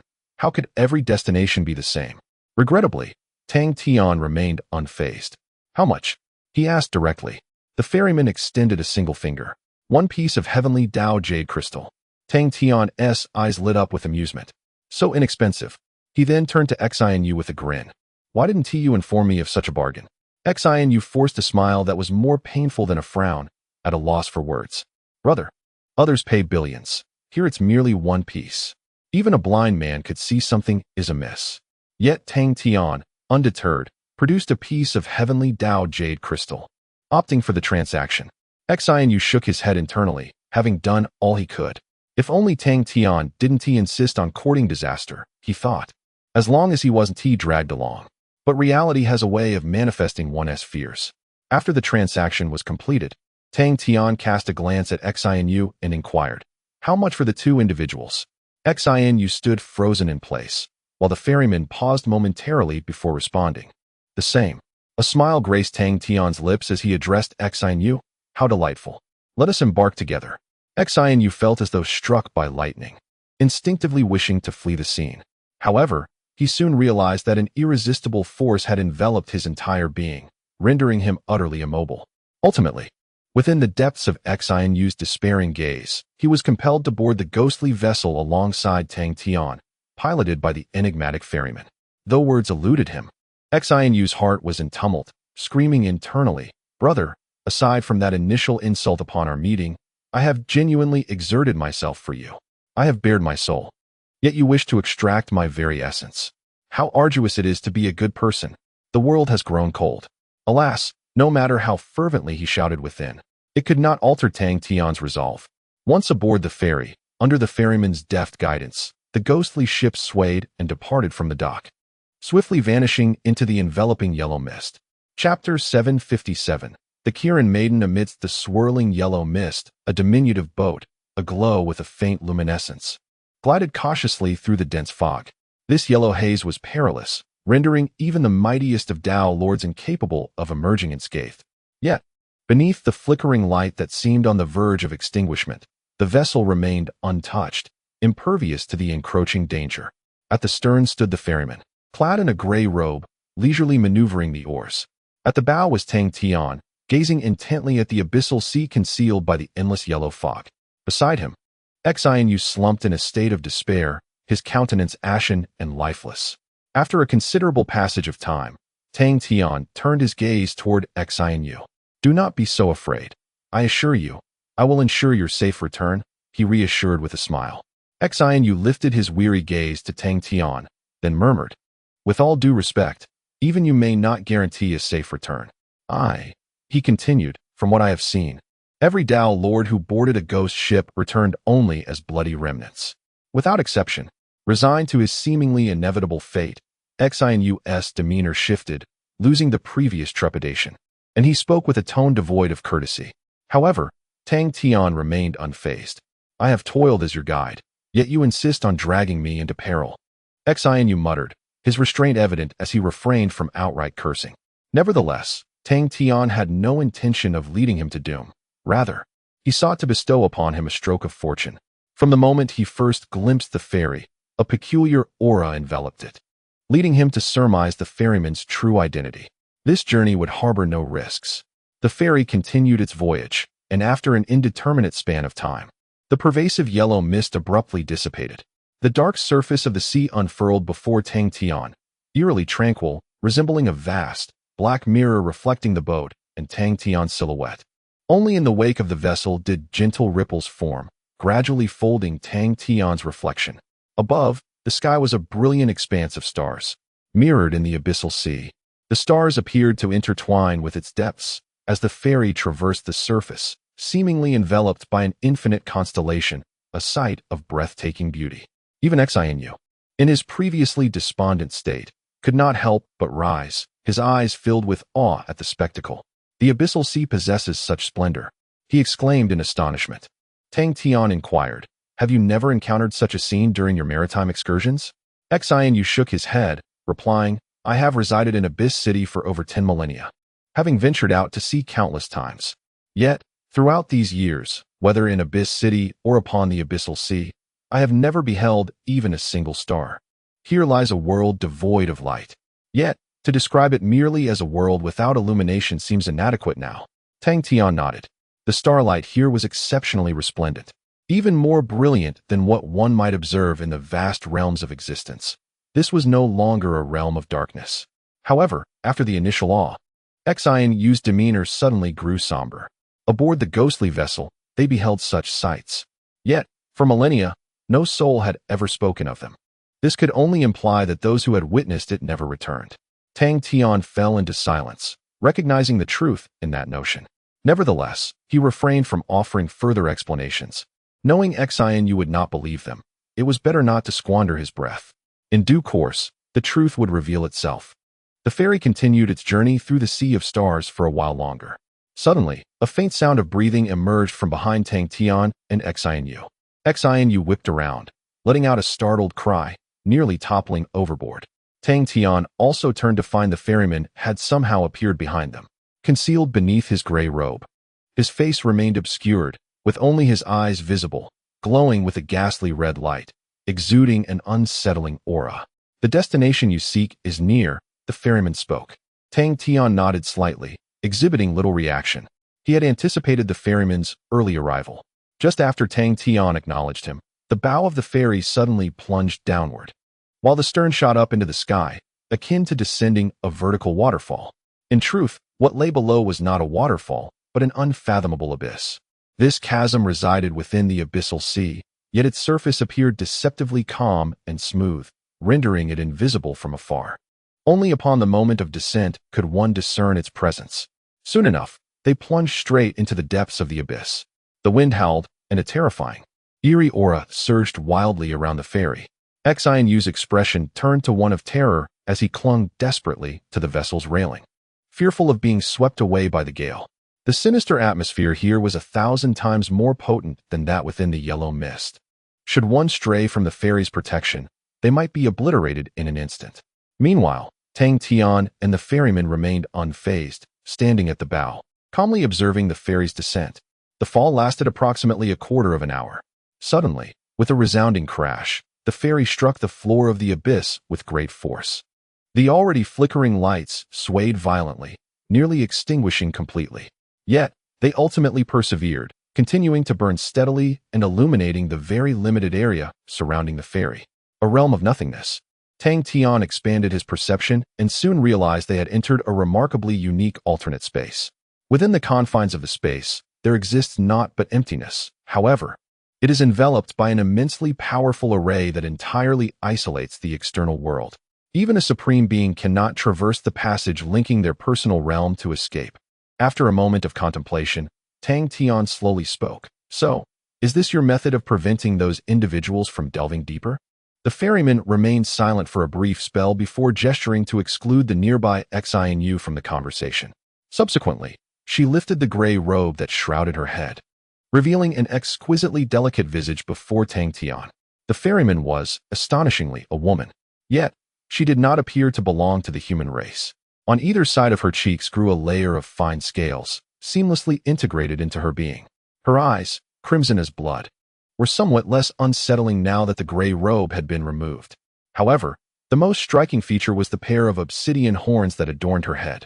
If I am not mistaken, they are indeed the horns of a Qilin. Many have sought to claim the eye of the Qilin. I must vigilantly protect my father's tomb. Her voice was as gentle as silk, yet bore the unwavering resolve of Mount Tai. Tang Tian fell silent and inquired, for how long? The Qilin maiden paused momentarily before responding, since the day of my father's demise. It has been over 20 million years. Chapter 758. The transformation of Xianyu. From the moment Tang Tian laid eyes upon the ghostly vessel gliding through the waters, he sensed an extraordinary aura enveloping it. Although this ethereal presence was masked by the formidable hull of the ship, Tang Tian detected its nuances. It bore the essence of the Qilan spirit. Subsequently, upon encountering the ferryman up close, Tang Tian's conviction in his assessment deepened. This ferryman undeniably shared an intimate connection with the Qilan spirit. Furthermore, he discerned remnants left by the sun god on this ferry. These traces were intentionally inscribed yet faint. Had it not been for the subtle hints bestowed upon him by the sun god, he would have remained oblivious to their existence. The Qilan eye, a paramount artifact at the very heart of the Qilan spirit, had surely not remained undisturbed in the abyss for tens of millions of years without an exalted being safeguarding it. The sole possibility was that someone was indeed protecting it.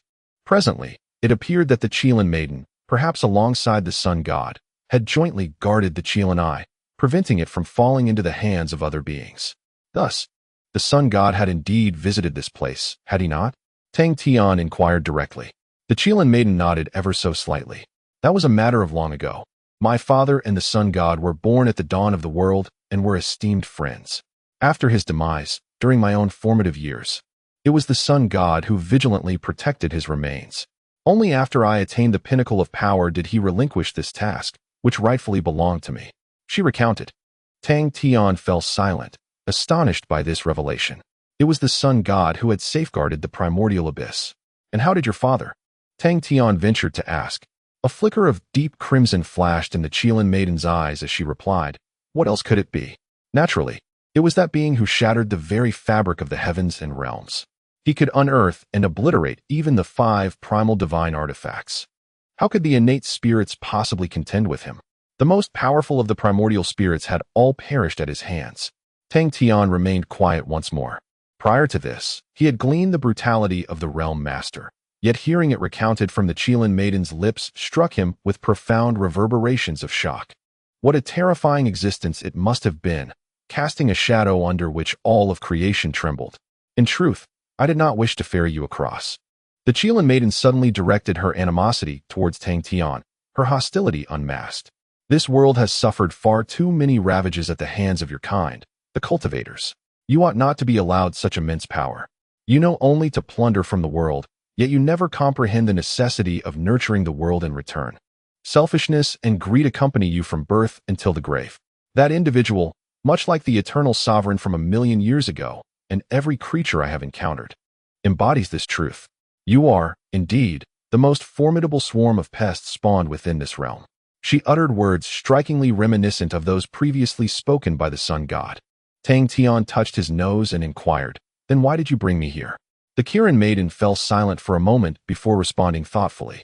The sun god and I once shared a common philosophy. Or rather, I was influenced by him, which shaped my current beliefs. Yet, for reasons unknown, he underwent a transformation, likely commencing after the sealing of the eternal sovereign. He placed his trust in the realm master, and consequently, in you, the so-called calamity bearer. Without his intervention, you would have been unable to unearth what you seek, even if you scoured the vast abyss. Tang Tian did not contest this assertion. The Qilan maiden before him was also an immensely powerful supreme being. Indeed, due to her inherent characteristics, she possessed strength that surpassed even that of the primordial sovereign, ranking only beneath the sun god. Had she chosen to conceal this space intentionally, he would have found it quite challenging to locate. Furthermore, such formidable presences akin to the Qilan maiden certainly extended beyond her alone, lurking in the hidden recesses of the world.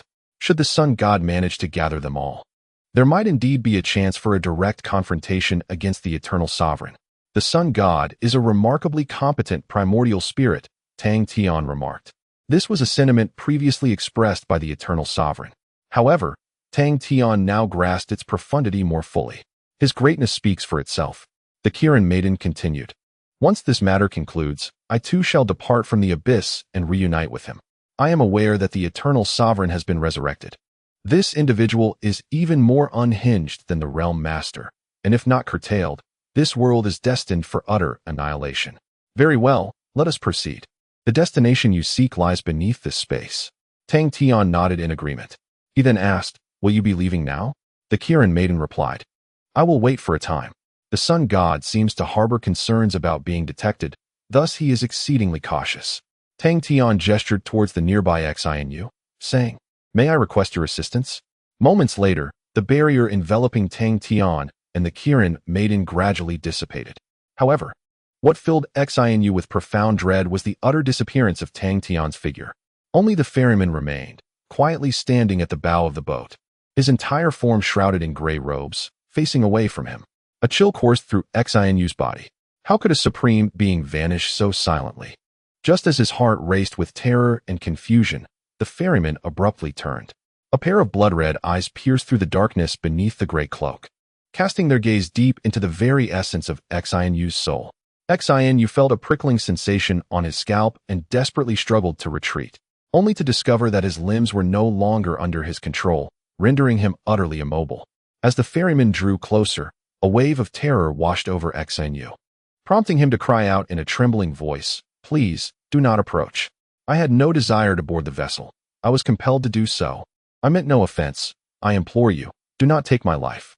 Yet, regardless of Xinu's pleas, the ferryman remained unmoved, closing the distance between them with relentless intent. A pair of blood-red eyes loomed larger in Xinu's vision, swiftly consuming his entire field of sight. Ultimately, engulfed by sheer terror, Xinu succumbed to unconsciousness. Time passed. How long? He could not tell, before he awoke languidly atop a rock shrouded in yellow mist. Startled, he bolted upright and hurriedly examined his body, only to find that he bore no injuries whatsoever. Breathing heavily, confusion clouded his eyes. Miraculously, he was alive. Suddenly, he noticed a dark object lying quietly beside him on the rock. Upon picking it up, Xinu was instantly astounded. A Kirin heart armor. Moreover, it appeared to be of exceptional quality, likely capable of elevating him directly to the supreme realm. Xinu stood in a state of complete astonishment. Soon, thoughts of Tang Tian flooded his mind. It seemed that this esteemed figure had indeed spoken the truth. After a considerable time, Xinu regained his senses. Gazing at the encircling yellow mist, he recognized it as an insurmountable chasm beyond the reach of those beneath the Supreme. Yet now, he possessed the potential for escape from this dire predicament. Chapter 759. The Remains of the Qilin. After bidding farewell to the Qilin maiden, Tang Tian leapt from the ferry and plunged deeper into the abyss.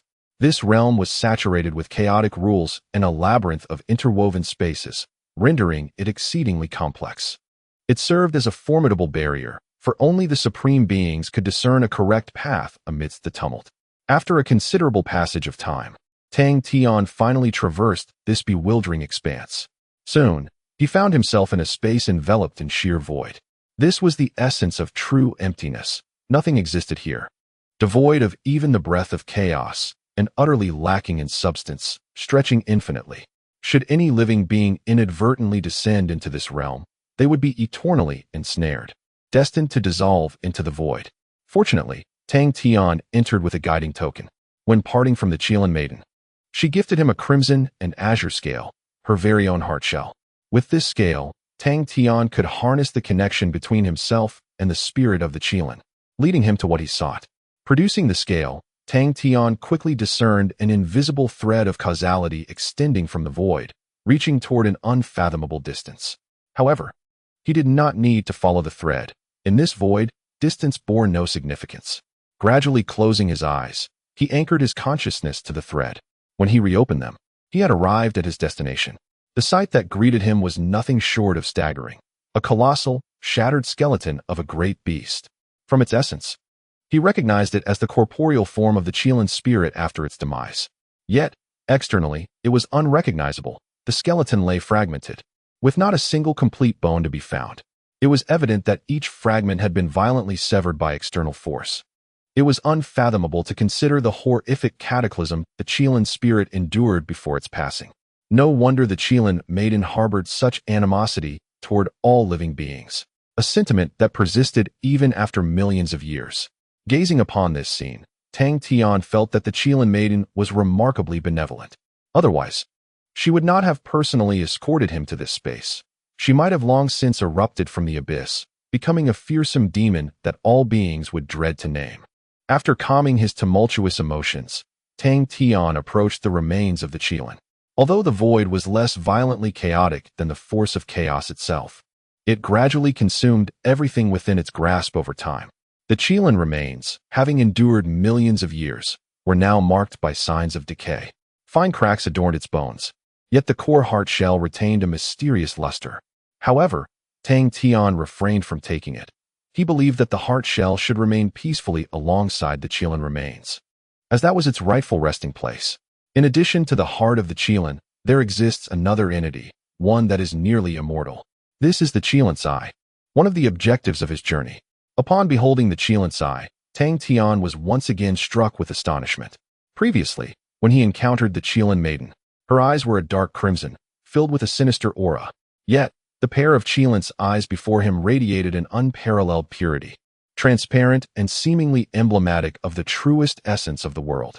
It remains uncertain whether the Chelan's spirit possessed such eyes in life, or if they transformed into this form only after its demise.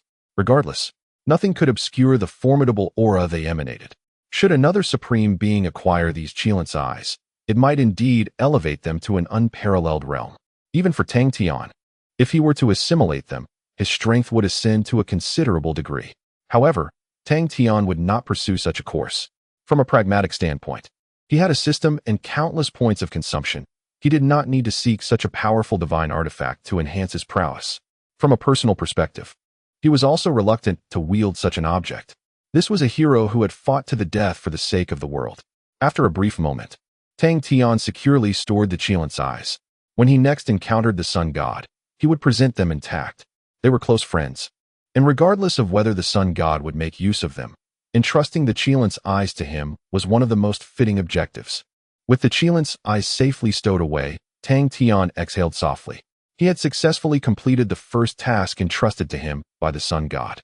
Next came another concealed mission they had meticulously obscured, to venture into the starry expanse and seek the site of the star ancestors' fall.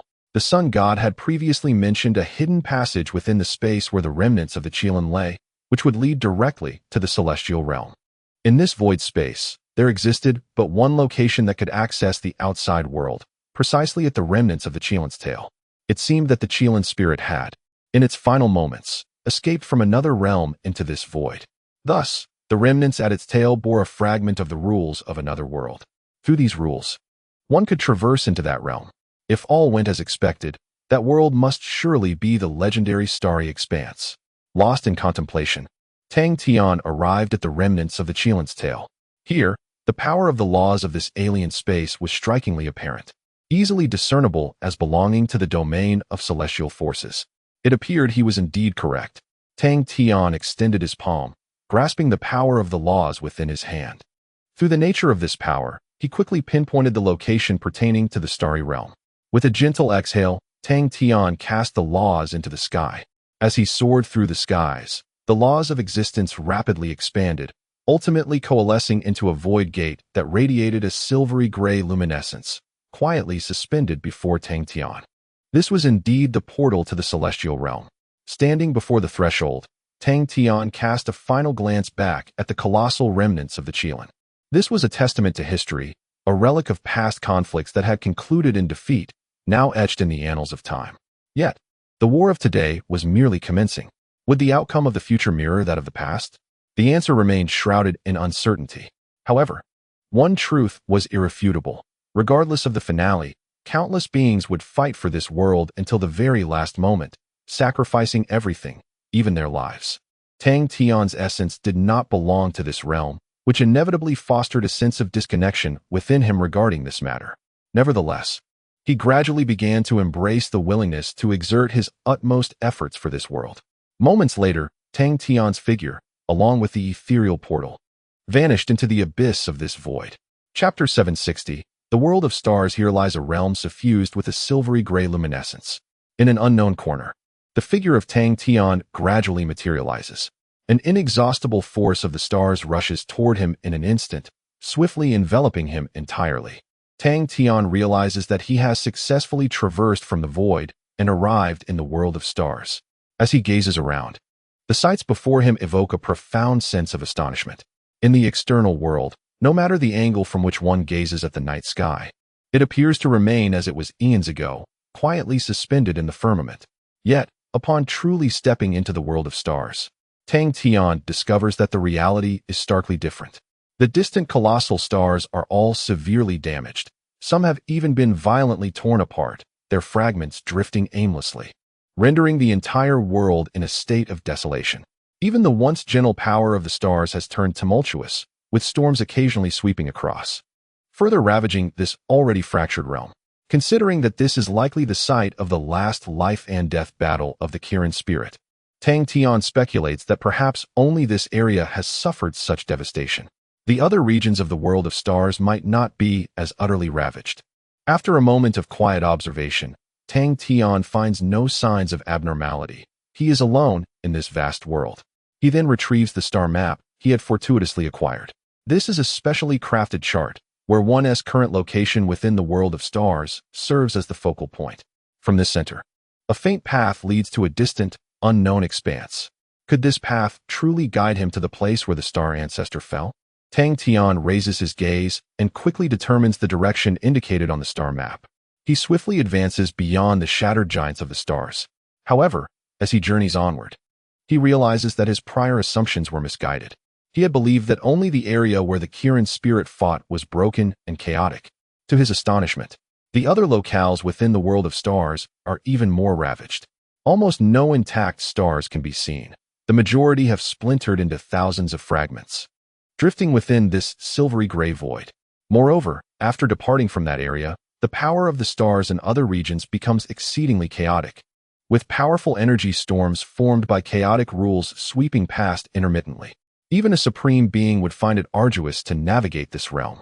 It is unfathomable to conceive the extent of devastation the world of stars has endured.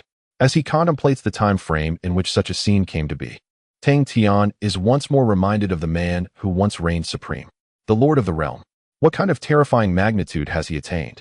Yet, as he continues forward, Tang Tian notices that some of the remnants of shattered stars appear to predate even the time of the Realm Lord. It appears that this realm had endured a harrowing baptism long before the Lord of the Realm unleashed chaos upon the world, and not merely once. As Tang Tian traversed the desolate expanse of the starry world, he felt as though he had walked through the battlefields that spanned both ancient and modern times. The essence of slaughter, despite the passage of countless years, had not fully dissipated.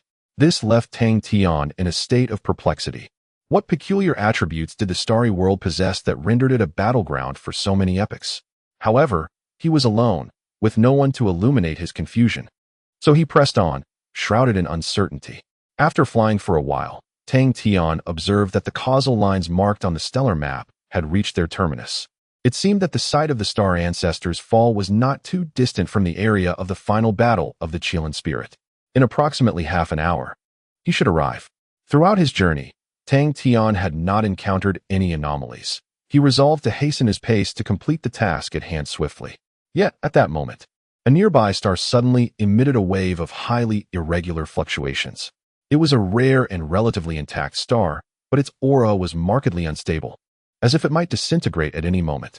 As this thought crossed his mind, he turned to behold the star, only to witness its fluctuations intensifying dramatically. Soon after, a cataclysmic explosion erupted. Boom! The star exploded without warning. Following this, an unfamiliar and exceptionally potent life force surged forth. In the next instant, Tang Tian focused his mind and heightened his vigilance to an extreme degree, for within his line of sight materialized the figure of a cultivator. A raucous laughter echoed through the space, intertwining with the remnants of the disintegrating star. The overwhelming aura compelled Tang Tian to furrow his brow, as if he were facing a formidable adversary. The presence was far more powerful than that of the likes of the primordial sovereign, and had even surpassed the Qilin maiden he had encountered recently. This was a formidable cultivator, infinitesimally close to the power of the sun god. However, amidst this terrifying aura, Tang Tian sensed an overwhelming chaos and madness. I have succeeded. I have finally succeeded. So this is it. I have touched it, eternity. This is eternity. He bellowed with exuberance, his laughter resonating as it stirred the already tumultuous stellar energies, unleashing countless terrifying energy storms that swept in all directions. Yet, almost immediately, his laughter morphed into a wail of despair. Woe is me! I have not succeeded. I have accomplished nothing. I am but a pitiable ant. No, I am not even worthy of being called an ant. I am but dust. No, I am less than dust. I am mere void. Just a jest. I am nothing. I do not even exist. Woo-woo. That sorrowful emotion weighed heavily upon Tang Tian, as if he had encountered something that epitomized despair, accompanied by the sound of weeping. This unknown and terrifying entity surged forth like a chaotic tempest from a short distance away, seemingly oblivious to Tang Tian's presence.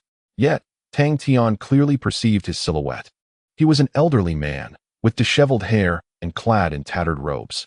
An ancient aura emanated from him, steeped in an age long past. As they drew closer, Tang Tian observed that this being had evidently succumbed to complete madness. His chaotic will was even more tumultuous than the very stars of this world. It was uncertain what torments he had endured. As he beheld the retreating figure of the old man, Tang Tian suddenly recalled a conversation he had with Long Jiuzhou. Long Jiuzhou had once shared with him that throughout history, countless powerful individuals had embarked on the quest for eternity. However, apart from the ambiguous fate of the Realm Lord, others either perished along this path or were driven to madness. Perhaps this nameless elder was a tragic embodiment of the latter. Chapter 761. Arrival at the Star Palace. The Eternal Path, often referred to as the Forbidden Route, is a journey shrouded in mystery. The weak remain uncertain of the existence of eternity, while the strong steadfastly believe it to be the ultimate destination of cultivation. However, no individual has truly set foot upon that realm. The Realm Master could be considered a half-exception, as he once engaged in pursuits so grand that many speculated he had reached that state. Yet, for reasons unknown, he chose to retreat into obscurity. This matter has never been substantiated. Moreover, apart from the Realm Master, all others who have ventured down this path met tragic fates. The vast majority have been reduced to mere fragments, utterly obliterated. Those who survived often succumbed to madness, wandering through desolate wastelands, only to be encountered by chance. Much like the elderly man whom Tang Tian just encountered. But what could have driven them to such insanity? The cause remains a mystery. Reflecting on the words of the old man, a chill gripped Tang Tian. I am but an ant. I am but dust. I am but void, a mere jest. I do not exist. Although unaware of the old man's true identity, he undoubtedly was one of the most formidable beings of a bygone era. Akin to the former Realm Master and the present Jun Chongqing, he was a genuine paragon standing atop the pinnacle of the world. Yet, he expressed such lamentation. What unfathomable terror did he witness before his descent into madness? Tang Tian could not speculate. Though he has grown immensely powerful, he remains far from that step towards eternity. At the very least, he has yet to perceive any opportunities for eternal transcendence. Currently, the only individual traversing the eternal path seems to be Jun Chongqing. Whether his fate will mirror that of countless predecessors or whether he can forge a new miracle remains uncertain. From a cultivation perspective, Jun Chongqing's resolve may be firmer than anyone else's. He is a quintessential practitioner. Regrettably, his determination demands the sacrifice of the entire world. Shaking his head, Tang Tian dispelled the tumultuous thoughts swirling in his mind. Regardless, he must strive to thwart Jun Chongqing's intentions, as the destruction of the world is no trivial matter. Once the chaotic storm stirred by the old man began to subside, Tang Tian once again set forth upon his journey. This time, he encountered no further mishaps and smoothly reached his destination. The situation here astonished Tang Tian. The site of the Star Ancestor's demise is also where the Star Ancestor once dwelt. He had initially anticipated that this place would possess unique qualities akin to the Moon Palace or the Spirit Valley, immediately discernible upon arrival. Yet, upon truly arriving, Tang Tian found it indistinguishable from other regions of the starry world. Even the very essence of the stars lay shattered, scarcely a fragment remaining, drifting silently amidst the endless ruins. Tang Tian meticulously verified the markings on the star chart, ultimately confirming that this fractured star was indeed the destination indicated. No wonder that throughout history, so few have been able to locate this place. Even upon entering the realm of the stars, one must search tirelessly among the boundless sea of stars, seeking each one to possibly uncover the true resting place of the Star Ancestor. This was an endeavor nearly deemed impossible. With a gentle exhale, Tang Tian soared towards the shattered star. Moments later, he alighted upon its surface. The star was not particularly large, and due to its fragmentation, one could see its entirety at a glance. As he surveyed his surroundings, he found only void. devoid of any existence. However, Tang Tian soon discerned the crux of the matter. The dust beneath his feet was excessively thick. The star ancestor had fallen millions of years ago, and this place was long since cloaked in dust, estimated to be at least 100 meters deep. Yet, this posed no significant challenge. With a subtle lift of his hand, his sleeve billowed gently, and a powerful yet gentle wind swiftly surged forth from his cuff, sweeping across the entire surface of the star. The vast clouds of dust were immediately dispersed, soaring into the void. The original visage of the star gradually unfurled before Tang Tian's eyes. First came fragments of stone and shattered slabs. When he beheld remnants of structures crafted from starry crystal, his heart eased slightly. It seemed that he was indeed in the right place. Shortly thereafter, all the dust upon the star's surface was whisked away into the void, rendering the entire sky a dim gray. Not far within Tang Tian's line of sight, a toppled palace revealed its true form. Tang Tian let out a soft breath. It appeared that he had indeed arrived. He stepped forward toward the palace. Initially, there was no distinct sensation, but as he entered the square before the palace, an overwhelming purity of stellar power surged forth to greet him. It was an unadulterated essence of stellar force, unmatched by any other place. It was as if all the power of the starry realm emanated from this unassuming shattered star. Feeling this potent energy, Tang Tian's spirits were undeniably uplifted.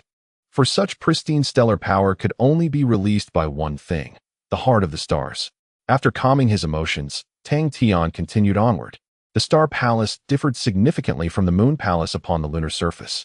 The moon palace exuded a gentle power from within, while the star palace carried an air of formidable intent. Along the path leading to the grand entrance of the palace, colossal sculptures stood sentinel on either side. Though these statues had been fractured, their forms suggested they represented fearsome spirits. At the main entrance, the two statues remained remarkably intact. They wielded long pikes, standing sentinel on either side of the grand doorway, suffused with the power of the stars, emanating an aura of strength and authority that commanded respect without anger. As Tang Tian approached, these statues exhibited a surprising vitality, crossing their pikes before him. Halt! A resounding voice resonated, penetrating the very soul, as the statues loomed over Tang Tian like celestial guardians. However, even in their pristine form, they could not impede Tang Tian's advance. Certainly, the diminished state they now found themselves in posed no real obstacle. Although Tang Tian was reluctant to mar this remaining perfection, the necessity of acquiring the heart of the stars compelled him to draw the Star Moon's celestial sword, preparing to breach the entrance forcefully. Yet, as he brandished the sword, the pikes blocking his path were withdrawn. "You may enter," the voice of the statues softened.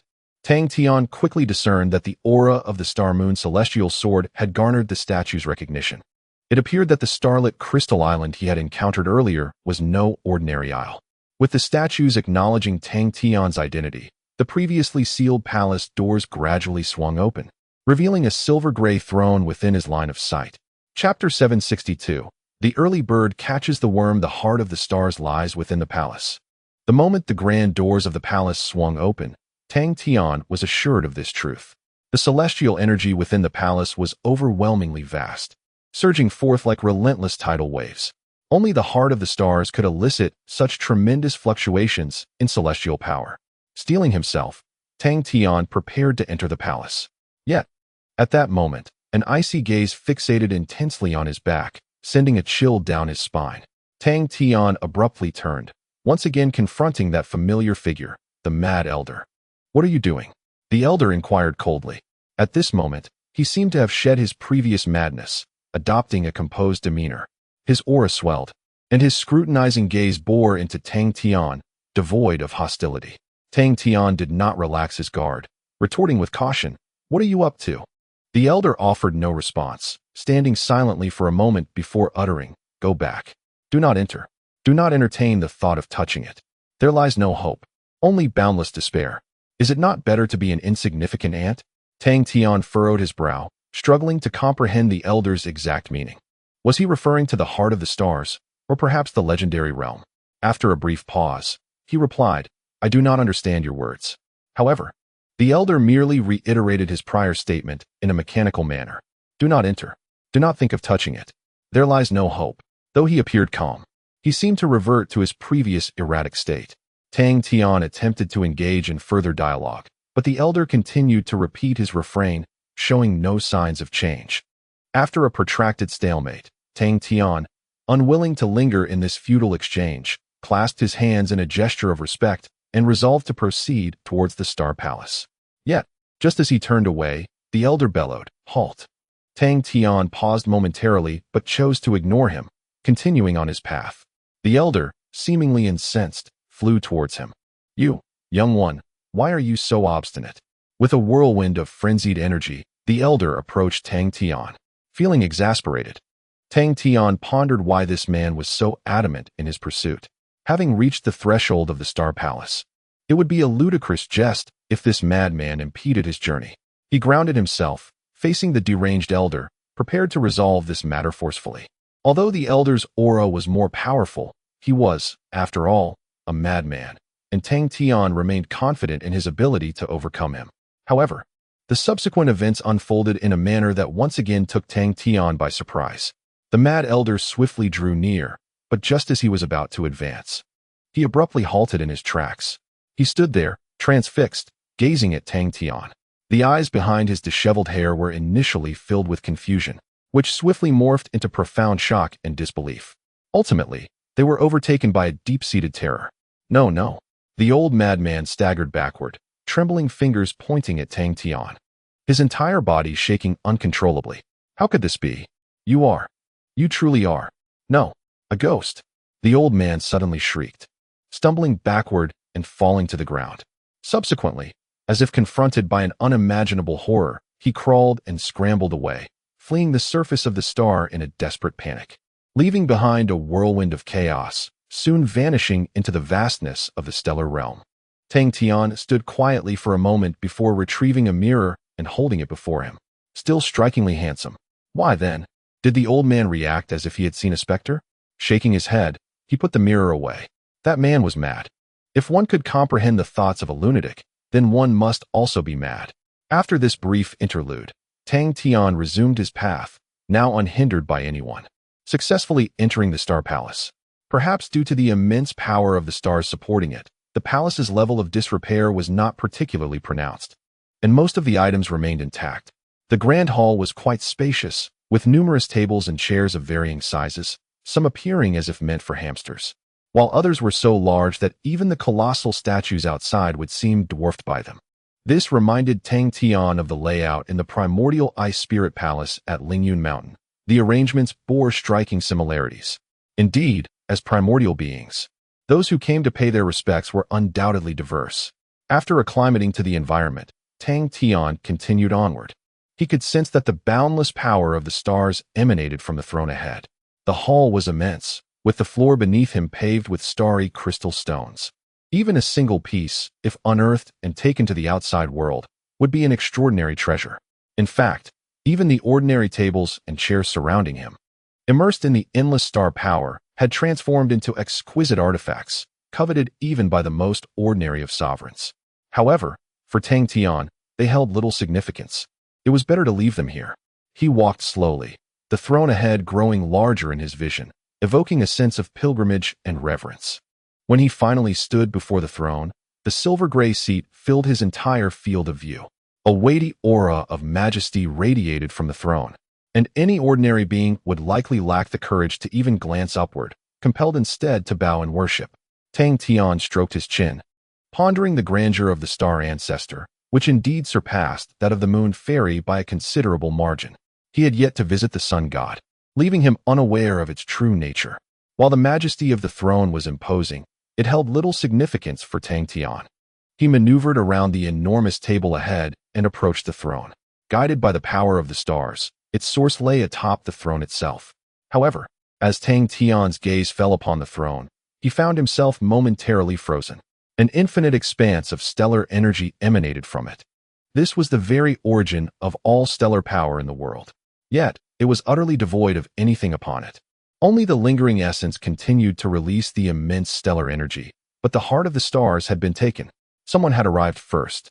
Tang Tian stood in shock, confronted with an unforeseen situation. According to the sun god's words, aside from the moon fairy, No one knew the location of the star ancestor's fall, not even he himself. The possibility of the heart of the stars being removed was non-existent. Yet, the current circumstances proved the sun goddess' assertion to be erroneous. Someone had preemptively seized it. Moreover, judging by the traces left behind, this act had not occurred long ago, merely in the past few years. In an instant, a multitude of chaotic thoughts raced through Tang Tian's mind. A terrifying conjecture began to form within him, one so incredible that he found it hard to accept. Chapter 763. Who is the traitor? Tang Tian stood beside the throne in a daze. Prior to arriving here, he had harbored numerous expectations in his mind. For instance, the possibility of being unable to enter the star world from the abyss, or that the star map he had previously obtained was erroneous and would not guide him to the site of the star ancestor's fall. He also contemplated the scenario where he might reach the correct location, only to find that the heart of the stars was absent. The worst-case scenario he envisioned was that their painstakingly concealed whereabouts had been exposed, intercepted by Jun Changqing, or that a third party would benefit from their efforts. However, none of these expectations materialized. He had navigated through the starry expanse with remarkable ease, arriving at the site of the star ancestor's demise and locating the resting place of the heart of the stars. Yet, what caught him completely off guard was the fact that the heart of the stars, which had remained undiscovered for countless millennia, had been taken in advance. The continuous flow of stellar energy emanated from the lingering aura of the heart of the stars. If left for several more decades, this stellar power would gradually dissipate, ultimately vanishing entirely. Who could have committed such an act? Amidst his tangled thoughts, Tang Tian recalled numerous events that had transpired before. As he synthesized the various circumstances, a figure emerged in his mind. Yet, he hesitated to affirm this conclusion.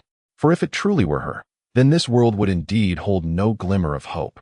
After standing for a considerable time, Tang Tian let out a heavy sigh. Regardless of the outcome, they must confront this reality. The heart of the stars was gone, and it was highly probable that it had long since fallen into Jun Changqing's hands. Extending his palm, a crimson orb appeared within his grasp. This was a gift from the sun god prior to his departure. The agreement had been that should any insurmountable situation arise, he could crush the orb, allowing the sun god to sense his precise location and come to his aid. While the current situation did not qualify as insurmountable, the sun god was nonetheless needed. Without further deliberation, Tang Tian chose to crush the orb. A surge of concentrated solar essence erupted from the orb, vanishing in the palace in the blink of an eye. Subsequently, Tang Tian stood with his hands clasped behind his back, awaiting silently. It was not long before an immensely powerful presence descended upon this celestial realm. In the next moment, a golden figure burst into the star palace. It was none other than the sun god. The searing solar energy instantly ignited the entire palace. As the sun god arrived in all his glory, he had presumed that Tang Tian had encountered Jun Changqing. However, upon seeing that only Tang Tian was present, he momentarily tempered his demeanor and approached Tang Tian's side. What transpired? Where is Jun Changqing? The sun god inquired, his brow furrowed. Tang Tian shook his head slightly, responding, Jun Changqing did not come. I am here alone. The sun god paused momentarily and inquired, why have you summoned me? I have a multitude of matters to attend to over there. You could simply take the heart of the stars and leave. Clearly, upon perceiving the lingering aura upon the throne, the sun god assumed that Tang Tian had successfully acquired the heart of the stars. Alas, the reality diverged significantly from his expectations. Tang Tian sighed deeply and replied, the heart of the stars is not here. It is absent. The sun god was instantly taken aback. He glanced at the throne, then turned to Tang Tian and exclaimed, how can this be? As long as Jun Changqing did not disrupt our plans, the heart of the stars must be here. Tang Tian, do not jest with me. His tone grew increasingly agitated. Tang Tian offered no response, merely gesturing towards the throne, saying, examine it closely. Discover at what moment the heart of the stars was taken. The sun god furrowed his brow, casting another glance at the throne. Being more powerful than Tang Tian, he quickly discerned that the heart of the stars had been removed years prior. This realization rendered the sun god utterly rigid. How can this be? No one knew of this location. It should be here. It must be here. The sun god muttered to himself, clearly struggling to accept the truth before him. Tang Tian sighed once more and stated, have you not yet comprehended? We have indeed encountered a traitor. The sun god lifted his gaze, his eyes filled with confusion. Who is the traitor? No one is aware of this place. After a brief silence, Tang Tian replied, there is one who knows. The sun god stammered, who? Yet, upon uttering those words, his golden eyes widened in shock. It was evident he had also arrived at a particular individual in his thoughts. No, it cannot be. It is impossible for her. The sun god gritted his teeth, glaring fiercely at Tang Tian. Do not tell me you suspect her to be the traitor. That is utterly inconceivable. Perhaps I am mistaken, or perhaps others are aware of the location of the Star Palace, or perhaps Jun Chongqing has known all along. But regardless, it cannot be her. The sun god began to descend into a state of madness. Tang Tian could empathize with the sun god's turmoil and emotions at that moment. However, he knew he had to voice what needed to be said. Though I am reluctant to concede, all evidence leads back to her. You were once resolute that only she could locate this place. Even if you are mistaken, there are numerous other aspects to corroborate this. The corners of the sun god's mouth twitched as he struggled to suppress his inner turmoil, speaking in a low voice. Speak. If you cannot provide clarity, I shall disregard any notions of you being a harbinger of calamity. Tang Tian let out a quiet sigh and remarked, one significant reason for Jun Chongqing's successful resurrection is that someone has tampered with the heavenly Tao, concealing crucial information. I am uncertain whether you have observed the traces of this alteration. Such methods are not something an ordinary supreme being could accomplish. Even the primordial supreme would fall short. The sun god waved his hand dismissively, exclaiming, of course, I have seen it, but that is far from sufficient evidence. It is plausible that Jun Chongqing managed to survive with the aid of a formidable entity. Tang Tian continued, and what of Lin Ying? He explained that Lin Ying's successful ascent to the summit of the firmament was significantly aided by a remarkably formidable fan, a gift bestowed upon her by the moon fairy. The sun god shook his head repeatedly, insisting, that is mere coincidence. Xiaobai often grants opportunities to others. It is simply a happenstance. Without that fan, Lin Ying would have found alternative means to reach the crossing of tribulations. Tang Tian responded softly, what about the matter of the spirit fallen mountain range? Jun Chongqing clearly had prior knowledge of your plans and made extensive preparations. Few were privy to this plan, and if you had found evidence of another's treachery, he would have surely dealt with them long ago. Therefore, the sun god suddenly stepped forward, grasping Tang Tian's collar with intensity. Boy, I warn you, do not slander her further. She trusts you more than I do. She is the most trusting person in this world. She even gave you the moon heart. If you dare utter another word of nonsense, I swear, I shall end your life right now. The overwhelming flames of the sun god ignited the entire palace, bringing him to the brink of rage. Tang Tian believed that should he take another step forward, the sun god would undoubtedly turn against him. Yet, this step was one he had to take.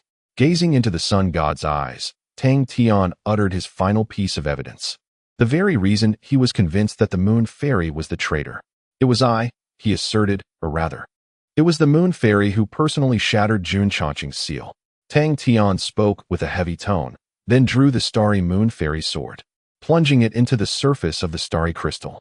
The blade, forged from the starry crystal and the power of moonlight, emitted a resonant hum. Chapter 764. The perseverance of the sun god. The moon fairy embodies the forbidden scale of the sun god. They exist in tandem, having traversed the endless ebb and flow of time together. This bond transcends that of mere partners. It is profoundly deeper. Thus, the sun god cannot abide any slanders against the moon fairy, and Tang Tian understands this sentiment. However, the truth remains undeniable. The moon fairy has long been a covert agent for Jun Chongqing, concealed among them. The circumstances surrounding Jun Chongqing's resurrection are fraught with ambiguity, yet most can be elucidated through other means. One aspect, however, eludes explanation entirely. The pivotal factor, the so-called opportunity. This refers to the inexplicable sword strike Tang Tian unleashed upon the statue of the Realm Master during the divine baptism. That singular strike created a minute fissure in the Realm Master's seal, allowing Jun Chongqing to exploit this flaw to break free from the seal and achieve resurrection. Tang Tian has been reluctant to broach this matter, for it was indeed a sword stroke he executed unconsciously, devoid of any intent. He has always perceived this event as an extraordinary coincidence. The term opportunity itself signifies chance and serendipity. Yet, does such a multitude of coincidences truly exist in this world? Especially in his case, as he is deemed the harbinger of calamity. Previously, Tang Tian had harbored no doubts about the moon fairy, apart from her being a primordial spirit. Another reason was that she had bestowed upon him the moon heart, a vital essence symbolizing life.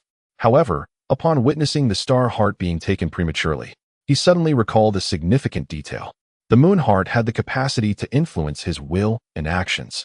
This had transpired once before in the Sea of Celestial Fate, where an essence of love emanated from the moon heart, enveloping Tang Tian's being and rendering him in a sour state, incapable of even standing upright. Yet, this sensation was fleeting and did not leave a lasting impact, prompting Tang Tian to dismiss it. Later, upon learning of the romantic entanglement among the moon fairy, the realm master, and the mother of nature, he regarded this incident as a mere curiosity. Yet, in hindsight, it appears far from ordinary. The moon heart can effortlessly sway Tang Tian's physical form. Thus, it can also silently influence his will. The seemingly random sword strike during the divine baptism, upon reflection, appears less arbitrary. For part of the Star Moon Fairy sword is forged from the power of moonlight, which is channeled from the moon heart. Under such circumstances, not only the moon fairy, but even Tang Tian himself could completely control a diminutive cultivator within a celestial realm. The sword hilt hummed as Tang Tian gazed intently into the eyes of the sun god, producing the crescent-shaped jade pendant he had carried with him at all times. I believe this is the very purpose for which the moon fairy has bestowed the moon heart upon me. Tang Tian spoke in a low voice. Jun Changqing's soul is sealed within the lower realm.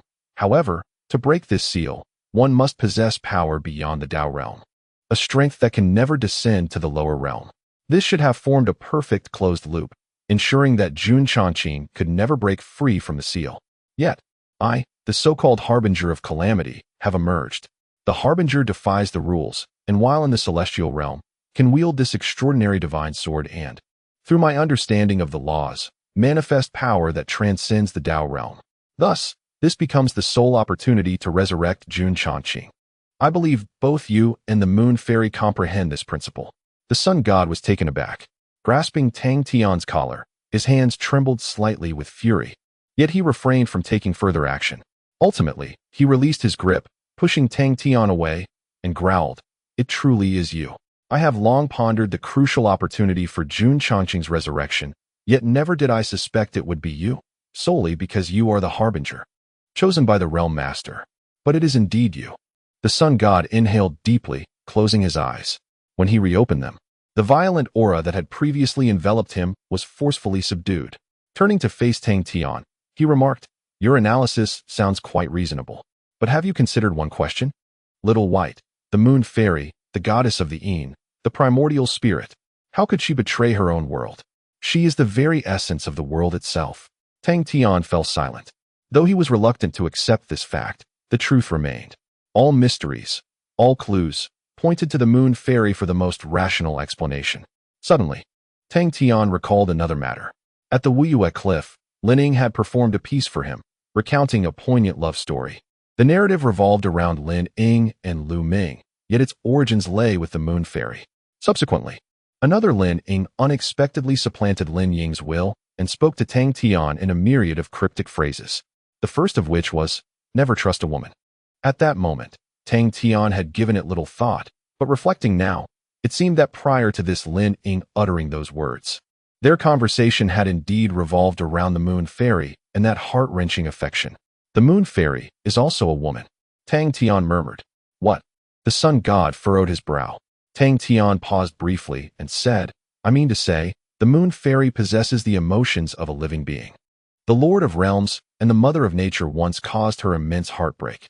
The sun god furrowed his brow and said, "I understand what you wish to convey. However, I must express that you underestimate the moon fairy.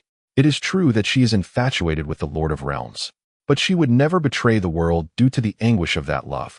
Tang Tian let out a faint sigh. He too found it hard to believe. Yet the reality compelled him to entertain such suspicions. If it truly is her. Tang Tian's words were abruptly interrupted as the sun god raised a hand. After a moment of silence, the sun god softly declared, "In this world, no one knows Xiao Bai better than I do. She will never, ever betray her world. Until I see the most direct evidence, no matter how much evidence points to her, I will not believe she could be a traitor on our side. Do you understand? Tang Tian. Tang Tian sighed inwardly, but ultimately nodded, choosing to respect the sun god's perspective. After all, the moon fairy had already fallen, and the heart of stars had vanished. Rather than obsessing over whether she was a traitor, it would be wiser to contemplate how to confront the increasingly formidable Jun Changqing. So what shall we do next? Tang Tian inquired. Chapter 765 Departure from the Star Palace. The bond between the sun god and the moon fairy is perhaps the most ancient and profound affection in this world. Transcending all else, Tang Tian discerned that, after numerous evidences pointed towards the moon fairy, the sun god had begun to waver. Yet, deep within, he was reluctant to accept this reality. If he chose to remain in denial, so be it. Tang Tian believed that the sun god would inevitably take this factor into account in his future endeavors. After all, even Jun Changqing had praised him as an exceptionally competent primordial spirit. It seems that the heart of the stars is unlikely to be found in the near future. What should we do next? Tang Tian inquired. The sun god fell silent for a moment, seemingly adjusting his emotions. After a brief pause, he turned his gaze and spoke. If it cannot be found, then so be it. It is not a matter of great consequence. It was merely a direct means to eliminate Jun Changqing. Without this method, I possess other ways to contend with him, albeit they may require more convoluted paths. 1,000,000 years ago, under his overwhelming pressure, I was unable to resist. However, now he shall undoubtedly fall at my hands. To Tang Tian's astonishment, even after the disappearance of the heart of the stars and the presumption of the moon fairy's betrayal, the sun god remained resolutely confident. It appears that during these 1,000,000 years, he had indeed made numerous preparations in advance. What do I need to do? Tang Tian asked. The sun god pondered for a moment before replying. First, let us return together. Given the time, the others should be nearing the completion of their tasks. This time, I shall not allow Jun Changqing to escape. Tang Tian was momentarily taken aback. Those tasks, were they not mere distractions? The sun god cast a sidelong glance at Tang Tian and replied, certainly not. The request for you to seek the heart of the stars was merely a final precaution. I never intended to rely solely on that weapon as the exclusive means to confront Jun Changqing. I have other plans, and the tasks I assigned to you all were part of that scheme. Tang Tian was astonished. He had initially believed that the sun god assigned different tasks to everyone, forbidding them from inquiring amongst themselves, solely to conceal the operation of seeking the heart of the stars. Yet, unexpectedly, the search for the heart of the stars was merely a secondary consideration. How clever! He had even deceived himself. However, despite being misled, Tang Tian felt a sense of elation. At the very least, this validated that the sun god was not merely a figure of brute strength devoid of strategy and discernment. Yet, Tang Tian quickly reconsidered. Regardless of how unworldly the sun god might be, he was an ancient being who had existed for countless ages. It would indeed be abnormal for him to lack depth and cunning. Many have been deceived by the sun god's tempestuous, irritable, and impulsive facade. All right, you say whatever you wish, Tang Tian shrugged. Subsequently, he retrieved the pair of Qilin eyes he had brought from the void and presented them to the sun god. I have completed this task. Here you are, Tang Tian declared. The sun god accepted the Qilin eyes and glanced at Tang Tian, inquiring, have you encountered that little girl? Tang Tian was momentarily taken aback, then realized he must be referring to the Qilin maiden. Yes, I have seen her. She led me to the space of the Qilin remains. The sun god asked, what is she like? Tang Tian replied, remarkably strong. Yet she harbors considerable malice towards living beings. She claims it is a result of your influence. The sun god scoffed, you cultivators have never been of much worth. Did she not attempt to strike you? Tang Tian was instantly astonished. She must have wanted to, but she mentioned trusting you, which is why she refrained from acting. The sun god sighed. This girl is just like her father, too obstinate. I must teach her to be more adaptable. Despite my subtle hints, she still chose not to act. What a pity. Tang Tian couldn't help but widen his eyes. Goodness, is he conspiring out loud? The sun god evidently harbored such intentions. From now on, he must never judge him by appearances. This fellow was quite cunning. Meeting Tang Tian's gaze, the sun god huffed, do not look at me with such eyes. Were it not for my status, I would have personally dealt with you. Do not forget, you are the primary reason for Xiao Bai's demise.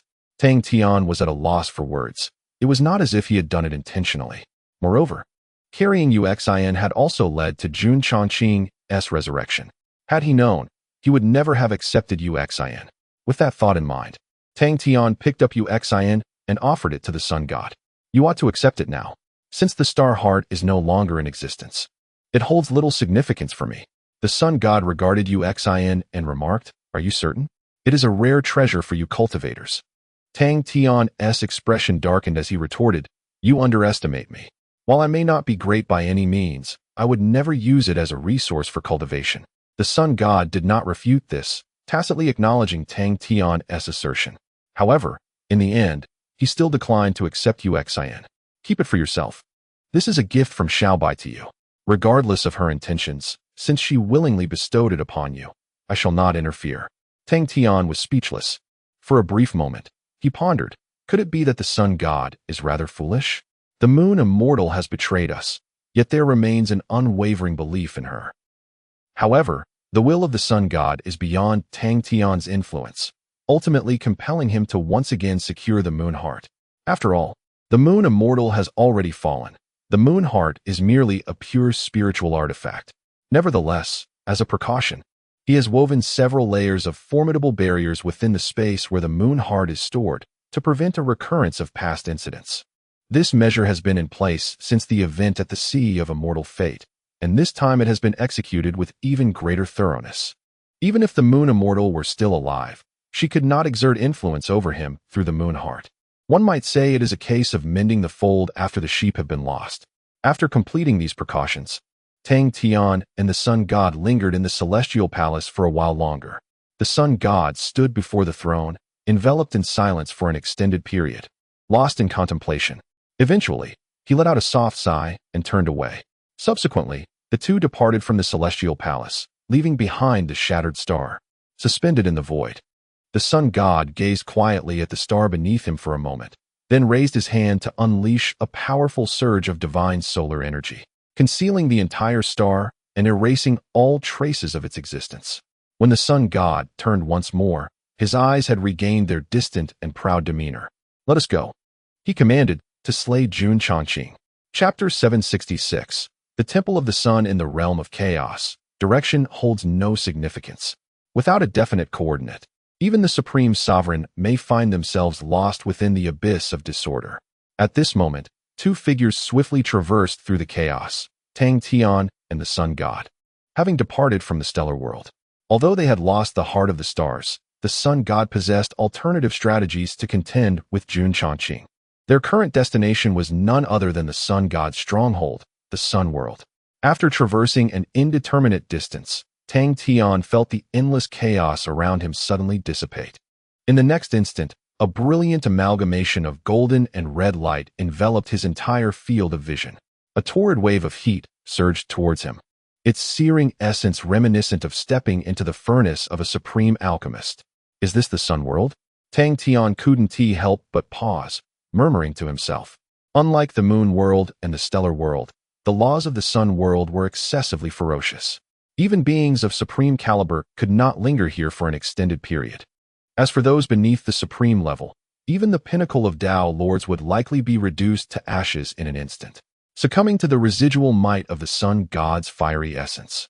The environment here resembles a desolation more profound than any abyss in existence. Tang Tian remarked with a sense of awe. The Sun God cast him a sidelong glance and replied, Isn't it meant to be so? Some matters ought to remain beyond the reach of all living beings. They exist inherently above all, unworthy of desecration. Tang Tian paused for a moment and said, Yet one of the greatest traits of living beings is their unwavering defiance against fate. Challenging the supreme and contesting authority is the essence of their brilliance.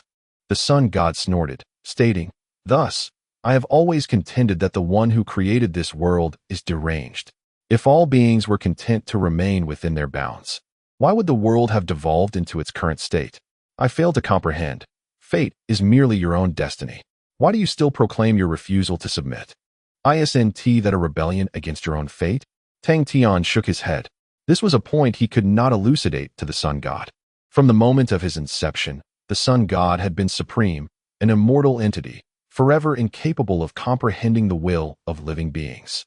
His perspective encompassed the entirety of the world, the balance of existence itself, while the so-called will of living beings constituted but a minuscule fraction of that equilibrium.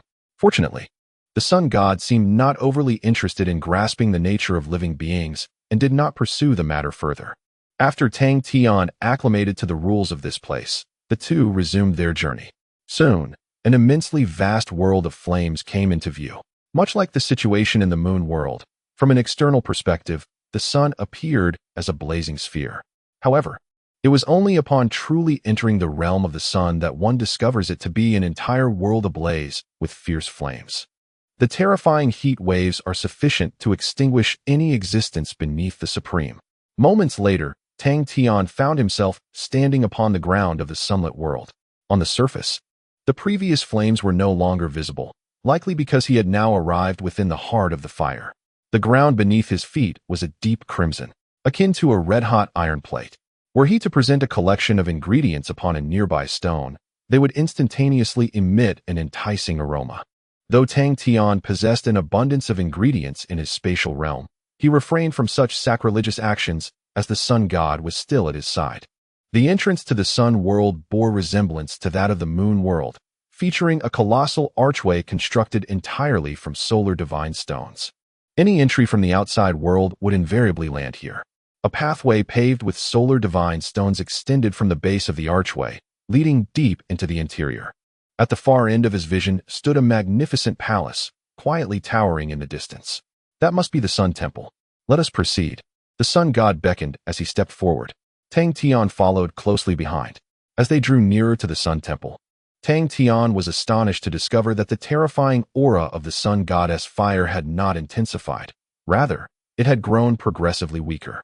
Upon reaching the square in front of the temple, the divine flames had nearly vanished, allowing even an ordinary cultivator to thrive in this space without concern. Sensing Tang Tian's bewilderment, the sun god elucidated, "The temple was not constructed for me, but rather for beings such as you. Throughout endless ages, countless beings have come here to pay homage. Some arrived of their own volition, while others were chosen by me." Tang Tian nodded in realization. Those daring enough to challenge authority and strive against the sun certainly existed, though they were but a minority. In truth, the majority of beings held a deep reverence for the sun god. Throughout the annals of time, devotees of the sun god have always outnumbered all others. Yet, at this moment, it appeared that no devotees were present. The vast square lay empty, save for a few towering, unfamiliar sculptures standing resolutely within. After traversing the square, Tang Tian entered the temple alongside the sun god. Soon, a chorus of respectful worship resounded within the grand hall. "We pay our respects to the sun god." The voices were resounding and sincere. Tang Tian glanced around to find dozens of figures inside the hall, all kneeling in reverence. Uniquely, they were all beings of supreme caliber. Among them, only a small fraction were of the human race. The majority hailed from other factions, including some he had never even heard of. It seemed that these numerous supreme beings were indeed devout followers of the sun god, forming part of his inner circle. Apart from them, there was another group, roughly 30 individuals, who did not kneel, but instead stood there with utmost reverence. Among them were several esteemed beings, predominantly of the human race. Tang Tian recognized a few familiar figures, including the primordial supreme, Long Jiuzhou, and Xiao Jun, all present. They too noticed Tang Tian, with Long Jiuzhou offering a slight nod in his direction. "You should join them," spoke the sun god. "There are still some who have yet to return, but it will not take long. Once everyone has gathered, we shall set forth." With that, the sun god stepped forward. A congregation of devoted followers remained prostrate on the ground, exuding profound piety. Subsequently, the sun god singled out a few individuals from the throng of worshippers, and only then did they gradually rise to resume their previous activities. In their eyes, it seemed as though only the sun god existed, and they paid no heed to Tang Tian, who had arrived alongside them. After standing quietly for a moment, Tang Tian made his way towards Long Jiuzhou. Chapter 767.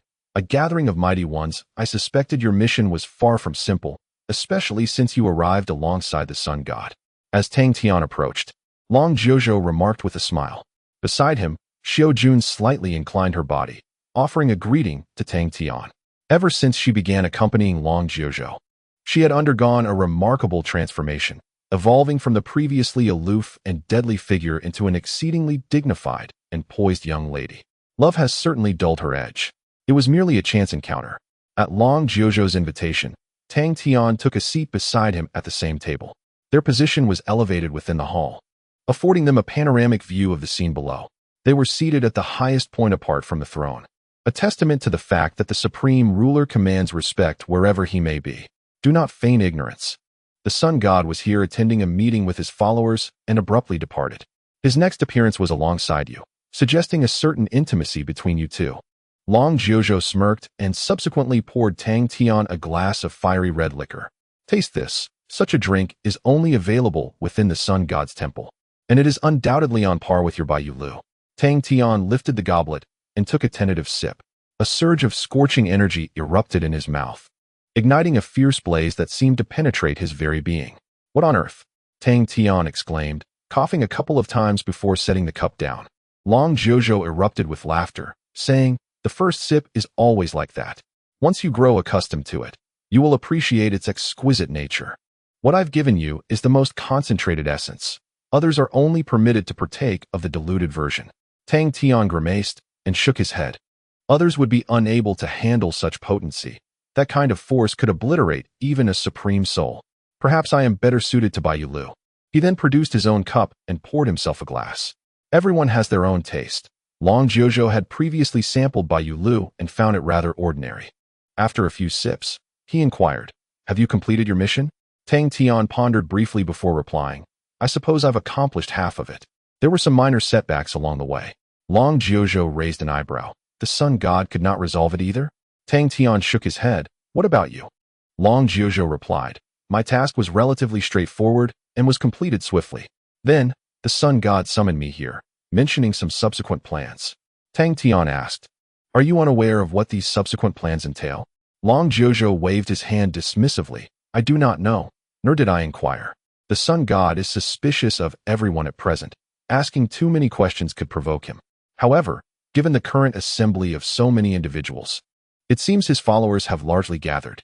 It is likely that significant actions are forthcoming." Tang Tian nodded, choosing not to elaborate further. It seems that the sun god did not disclose to others that this time he intended to confront Jun Changqing directly. However, he did confide in him. Does he truly possess such unwavering confidence in himself merely because he is the destined one? Tang Tian silently shook his head, pondering that the sun god's thought process is at times utterly inscrutable.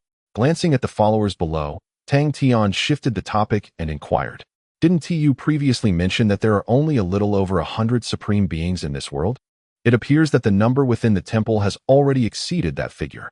Long Jiuzhou chuckled softly and replied, "Do they even qualify as supreme?" Tang Tian was taken aback. "What do you mean?" Long Jiuzhou shook his head in silence, while Xiao Jun interjected to clarify, "When we refer to the supreme, we mean those who actively engage with the world and possess autonomy and independence. As for this group of followers, they will not leave the Sun Temple aside from the tasks assigned by the Sun God. Therefore, they were not included in the count." Tang Tian understood at last. The Sun God's followers are dependent on his existence. In a certain sense, they do not truly qualify as supreme beings. Lacking their own will and having surrendered their souls to another, they are, at best, mere tools rather than true supremes.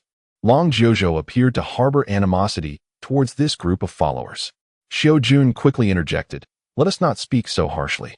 We currently share a common goal, and they are a crucial part of our efforts against Jun Changqing." Long Jiuzhou took a sip of his drink and fell silent. Tang Tian found himself in agreement with Xiao Jun regardless of their respective identities or choices. Their objective now is to confront Jun Changqing.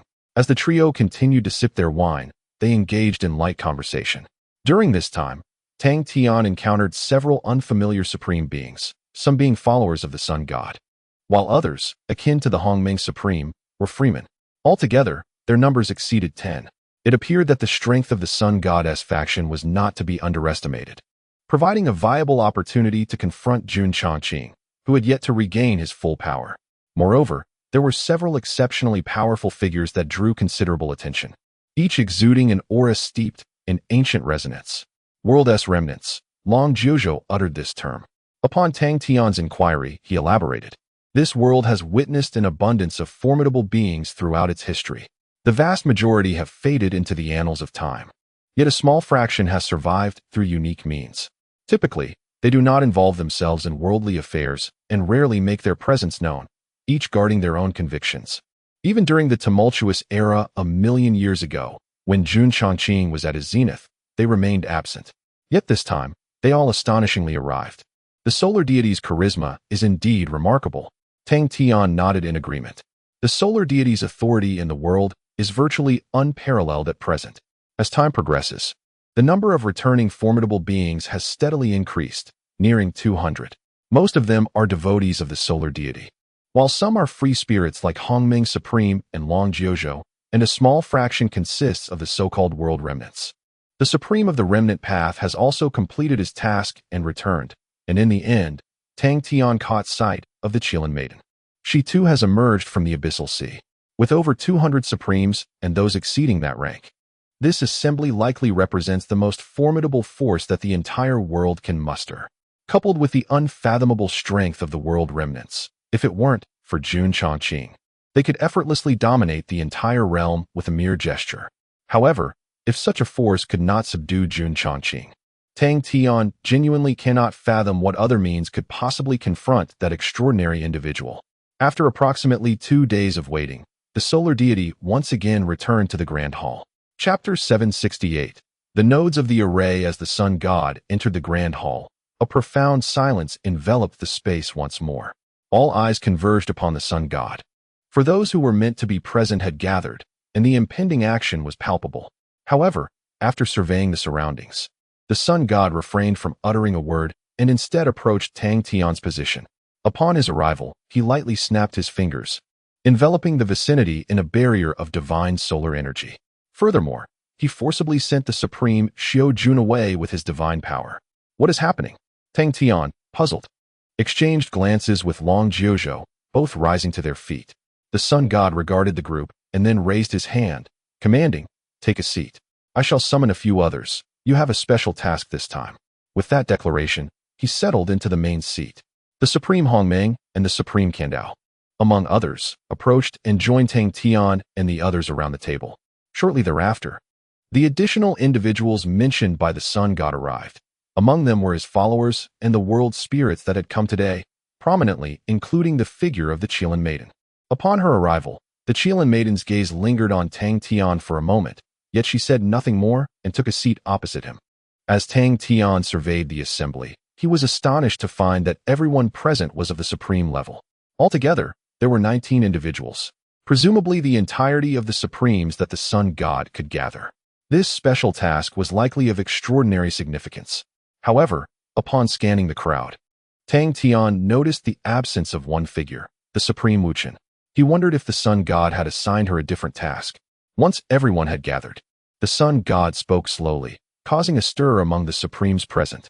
"I have located the precise whereabouts of Jun Chongqing." Instantly, the crowd focused intently. One of the greatest challenges in confronting Jun Chongqing had been their ignorance of his true form's location. In such circumstances, they had been compelled to predict his next move. But now they had discovered it. Where is he? The Supreme Hongmeng could no longer contain his curiosity. The sun god glanced at him before slowly articulating 4 words, "Sangxing Emperor's Palace."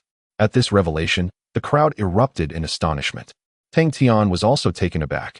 If memory served, that Sangxing Emperor's Palace was one of the so-called 5 sacred places. How could Jun Chongqing possibly be there? Moreover, how had he managed to evade detection? In his confusion, Tang Tian opted to consult Long Jiuzhou beside him. Long Jiuzhou explained in a hushed tone, "The 5 sacred places are merely a designation.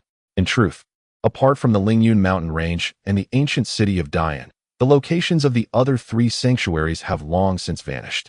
The Sangxing Imperial Palace, in fact, was established by Jun Chongqing a million years ago." Tang Tian was immediately taken aback. That Sangxing Imperial Palace possessed such a remarkable origin? It was rather surprising that Jun Chongqing's palace had become regarded as a sanctuary among the people. Yet, upon reflection, it was understandable. After all, he was a peerless powerhouse who once ruled the world. There was no need for such astonishment. Observing the astonished crowd, the sun god spoke again. When we were previously searching for the remnants of Jun Chongqing, this location was our primary suspect. However, we had never managed to pinpoint its exact whereabouts. But now we have found it. At this moment, all of Jun Chongqing's subordinates were gathered in the Zhangxing Imperial Palace. And Jun Chongqing himself was there, reconstituting his soul. This presented us with the best opportunity to annihilate Jun Chongqing's forces. The crowd stirred once more. If the information provided by the Sun God was accurate, then indeed, it was a golden opportunity to eliminate Jun Chongqing. Gaining the upper hand was of paramount importance in battles at their level. Moreover, the Sun God revealed another exhilarating piece of information. The fusion of Jun Chongqing's soul had not yet been fully completed. What audacity! Tang Tian remarked to Long Jiuzhou. If it were I, after releasing all the souls, I would surely find a location known to no one, complete the fusion of all souls, and only then emerge. Yet he has directly chosen his own palace. Long Jiuzhou chuckled. This is typical of Jun Chongqing. He fears nothing and possesses an unwavering confidence. Had it not been for such a disposition, he might not have suffered such a crushing defeat in the war against the Realm Lord 1,000,000 years ago. I thought he would have changed after that encounter, but it seems he remains the same Jun Chongqing. The Sun God's revelation reignited the fighting spirit of the previously dispirited crowd. Even the usually pessimistic Hongmeng Supreme became invigorated. What are we waiting for? He exclaimed. Let us act swiftly, lest we delay and allow Jun Chongqing to catch wind of our plans and escape. Moreover, with each soul he fuses, his strength will significantly increase. The Sun God raised a hand, signaling him to remain calm. He cannot escape. Since he has chosen the Zhangxing Imperial Palace, he harbors no intention of fleeing. As he uttered these words, the Sun God could not help but grit his teeth. But there is no need for concern. I have made all the necessary arrangements. This time, he will find it impossible to evade capture. Having spoken, the solar deity produced a dozen divine talismans forged from solar stones and distributed them to each individual. To ensure that all members of the celestial palace remained, I prepared an elaborate formation. These jade talismans serve as crucial nodes within the great array. Your task this time is to diligently guard the respective nodes assigned to you. Without my explicit command, none may act independently. Otherwise, the solar deity's cold gaze swept across all present, the implications unmistakable. Tang Tian also received a divine talisman, and upon activating it with his consciousness, an extraordinarily intricate array map manifested within his mind's eye. The array was vast, far surpassing several top-tier innate formations. However, Tang Tian discerned that the map in his possession was incomplete, representing merely a single node, possibly accounting for only about 1% of the entire formation. One could only imagine the sheer magnitude of the grand array the solar deity had devised.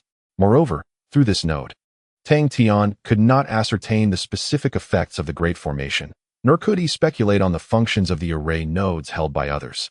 Presumably, this was a precaution taken by the solar deity to avoid premature disclosure. Chapter 769. The Assault on the Zhangxing Imperial Palace. As Tang Tian examined the formation diagram, the others likewise activated the divine talismans in their possession. Their reactions suggested that their observations aligned closely with Tang Tian's findings. After a moment of silence, the esteemed master of the Zhangxing spoke, inquiring, Is our sole task to safeguard these formation nodes? Are we not to assault the Zhangxing Imperial Palace? If Jun Chongqing's subordinates indeed reside within, they represent a formidable force, likely comprising a considerable number of unparalleled masters. The Sun God replied in a measured tone. The primary objective is to protect the nodes. When the time comes, I will assess the situation and permit you to act. Remember, our singular aim is to eliminate Jun Chongqing. Everything else is secondary. A few stragglers escaping is inconsequential, but you must not vacate your assigned positions lightly. Suddenly, the Supreme Master of Hongmeng slammed his hand on the table, exclaiming, Understood. Whatever it takes to vanquish Jun Chongqing, I shall comply. That wretch has become a veritable nightmare. His teeth clenched in frustration revealed the depth of his animosity towards Jun Chongqing. Tang Tian was taken aback, as he had not discerned the intensity of Hongmeng's hatred for Jun Chongqing. Previously, when the identity of the traitor was unknown, he had even harbored doubts about this seemingly perpetually pessimistic Supreme Master. Evidently, the Sun God's exclusion of Hongmeng from suspicion was justified. As long as you do not falter, I am confident that I can ensure Jun Chongqing's permanent demise. His existence will be utterly extinguished, the sun god asserted.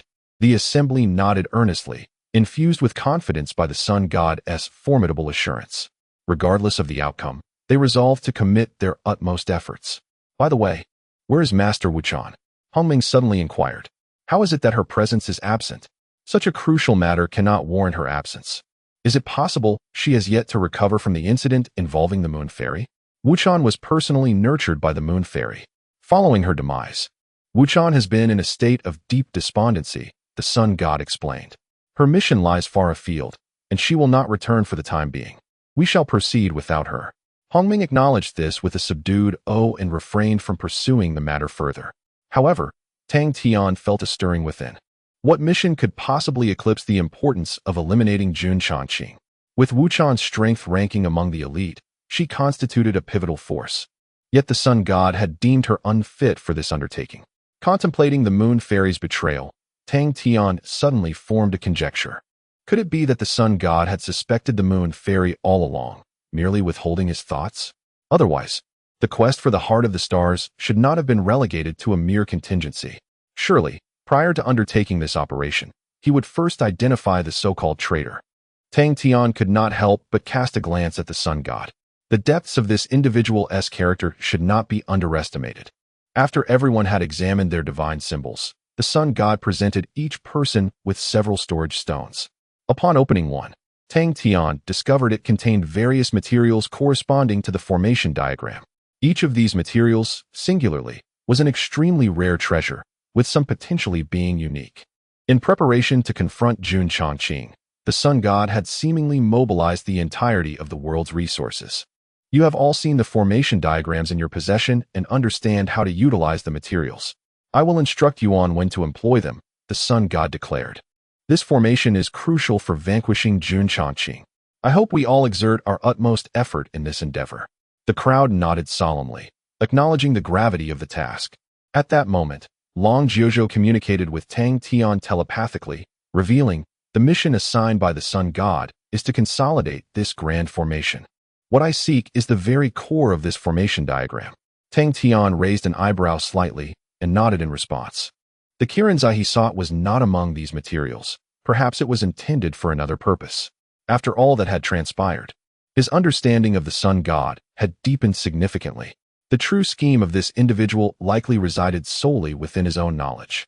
Once all matters were addressed, the sun god imparted some additional details to the group and subsequently lifted the surrounding barriers. Outside, over 100 sovereigns stood quietly within the grand hall, awaiting the conclusion of this assembly of supreme beings.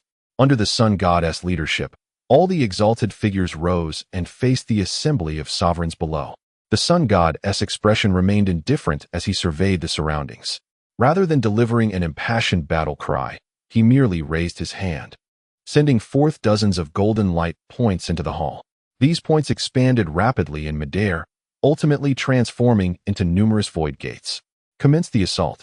In the boundless chaos, a seemingly insignificant bubble moved in a disorderly fashion through the tumultuous void.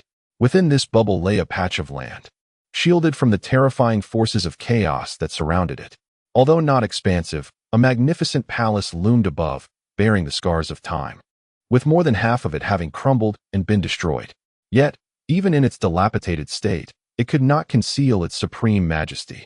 At that moment, within the vast courtyard outside the palace, several figures strolled leisurely. If Tang Tian were present, he would recognize one of them as a sovereign he had encountered previously in the spirit lake of the Lingyun Mountains. The imperial palace of all beings, indeed, lives up to its illustrious reputation. Standing before a colossal, fallen dragon pillar, a supreme being expressed a heartfelt sentiment. Though the pillar lay in ruins, the terrifying aura it exuded even after 1,000,000 years still instilled a sense of dread. One could only imagine the unparalleled zenith of the imperial palace of all beings in its prime. Indeed, another elder supreme chuckled softly. This place was once the sacred ground for all sentient beings. The celestial monarch was revered by all realms. Had it not been for that wretched realm lord's sudden emergence, this world would have long since bowed before the celestial monarch. The imperial palace of all beings is destined to become the most resplendent sacred site in history. This elder was once a loyal follower of Jun Changqing, and he remained haunted by the outcome of that great battle a million years ago. The Supreme from the Lingyun Mountain, who had just pledged allegiance to Jun Chongqing, did not fully grasp the depth of this obsession but chose to remain silent. I have heard that the Sun God has not relinquished hope. Their recent activities have been quite significant. Nearly everyone is mobilizing, he remarked. The Elder Supreme scoffed derisively and replied, a mere struggle in its death throes. The celestial monarch has reclaimed all lost souls, and once he regains his strength, there will be no one capable of opposing him in this world. We need only await the arrival of brilliance. The young Supreme nodded in agreement. For this was precisely what he had hoped for when he chose to ally himself with Jun Chongqing. Chapter 770. The dawn of war, survival or death has never been a question. Given the choice to live, no one would willingly choose demise. The vast majority of current sovereigns have achieved their status over the course of millions of years. Throughout this millennium, although Jun Chongqing has been sealed away, his legendary reputation has never faded. Everyone recalls that era and comprehends the formidable nature of Jun Chongqing. The stronger one becomes, the clearer the heights he once occupied appear. Thus, upon Jun Chongqing's successful resurrection, many sovereigns began to contemplate allegiance to him. In the Lingyun mountain range, Jun Chongqing faced the onslaught of the Sun God with remarkable composure, retreating while reclaiming all his sealed souls, which further solidified their resolve. With the realm's master absent, no one in this era could impede Jun Chongqing's advance. Rather than becoming a stepping stone in his path, it would be wiser to pledge allegiance in a timely manner. Not to mention the prospect of basking in his glory, at the very least, one could ensure survival. Living on is their singular aspiration. As time progresses, the number of sovereigns choosing to ally with Jun Chongqing continues to swell, likely exceeding 30. Furthermore, some remain in a state of observation, fearing the potential return of the realm's master, who might once again turn the tide, as he did a million years ago. Moreover, the Sun God has not relinquished his efforts. His recent movements are widely known. Yet, hope in the Sun God is dim. Even when Jun Chongqing's soul was still severely fragmented, the Sun God failed to subdue him. Now that Jun has regained all his souls, the Sun God is no longer a worthy adversary. The only uncertainty lies with the realm's master and whether he can successfully return. He shall not return, the Elder Sovereign declared. Most believe that after the great battle a million years ago, the realm's master chose to retreat into seclusion, with the possibility of re-emerging at any moment. However, this is not the case. Some among us have glimpsed his trail, and it is a road from which one cannot return. Moreover, it is a path of his own making, a classic case of self-inflicted ruin. The young sovereign was taken aback and inquired, "Where has the realm's master gone?" The elder sovereign chuckled coldly, "That is of no concern to you. You need only understand that the possibility of his return is negligible. As for the Sun God, that impetuous innate spirit who has blundered through life, has failed to locate the imperial palace of the common people for a million years and poses no threat whatsoever. Therefore, you need only calm your mind and await the arrival of our era. Do you understand?" The young sovereign nodded. The elder sovereign appeared quite affable, providing answers to most of his queries. Yet, the young one understood that there was a reason behind this demeanor. An ancient adage wisely states that wherever there are people, there exists a world of intrigue and the clashing of interests. As Jun Chongqing grows increasingly formidable, the situation becomes ever more apparent, attracting an ever-growing number of followers. The long-dormant celestial empire, which has lain in wait for a million years, begins to stir. Throughout this millennium, their singular ambition has been the resurrection of Jun Chongqing. However, they now find themselves compelled to contemplate a myriad of additional matters. The elder sovereigns must solidify their positions, necessitating the cultivation of alliances with the newly pledged adherents. Meanwhile, the newcomers seek a protective patron, aspiring to secure a more prosperous existence. Thus, the two factions converge. The distribution of benefits has been preordained. Should they, like those sovereigns still in a state of indecision, choose to align with Jun Chongqing only after he formally ascends to power, they would find themselves left with mere scraps. Yet, it must be acknowledged that high rewards often accompany high risks. The Sun God remains a formidable force, second only to Jun Chongqing himself. Should he discover the location of the Celestial Empire, a battle for survival would likely be unavoidable. Fortunately, the elder sovereigns of the Celestial Empire exude an air of confidence. which alleviates his concerns somewhat. He then prepares to officially establish his alliances. However, just as he is poised to embark on this endeavor, an unusual aura suddenly emanates from the distant heavens. Both individuals, being sovereigns themselves, swiftly detect this unusual presence. The elder sovereign muses softly, furrowing his brow. What is this? A fluctuation of spatial power? What could it mean? Such forces should not manifest in the celestial empire. He senses something amiss. Before he can investigate further, several golden orbs simultaneously materialize in their line of sight from various directions. In the blink of an eye, these orbs expand rapidly. Just as they regain their composure, these luminous points have transformed into multiple colossal portals. A terrifying and searing energy emanates from these void gates. It is the power of the sun god. The young sovereign gasps in horror, instantly recognizing the unmistakable signature of this formidable force. In the very next moment, figures emerge from each void gate, exuding a presence that rivals his own. The figures that step forth from the portal closest to him radiate an aura that sends shivers down his spine. Supreme beings. Predecessor. We must hurry, he urgently calls to the elder sovereign beside him, only to find that the latter has inexplicably vanished, fleeing without a trace. Damn it. The young sovereign grits his teeth, refraining from uttering more. Relationships forged through mutual interests are inherently tenuous. Moreover, the intricate web of interests between them had yet to take shape. Confronted with a crisis, it was only natural that each would seek their own salvation when faced with imminent peril. Thus, he dared not linger any longer. He summoned all his means of escape and fled from the shattered ruins. Whether he would succeed now rested solely upon fate. However, in a fleeting glance moments ago, he had noticed that among those exalted beings, one appeared strikingly familiar, as if he had recently glimpsed them amidst the heavens. After departing from the void gate, Tang Tian found himself in an unfamiliar realm. This place was not vast, yet it constituted its own world, governed by distinct rules that warded off the ceaseless chaos from the outside. Within this miniature world, all the rules emanated from the dilapidated palace ahead. The very essence of that power left Tang Tian profoundly unsettled. Is this the imperial palace of all living beings? Tang Tian murmured. Chapter 771. The Supreme of Taitsong. After a brief moment of adjustment, Tang Tian stood firmly in the void above the Tsongxing Imperial Palace. Accompanying him through the same void gate were Long Jiuzhou and the Hongmeng Supreme. The three of them were tasked with overseeing this particular area. In other locations, numerous golden void portals had also arrived at the Tsongxing Imperial Palace, encircling the entire land.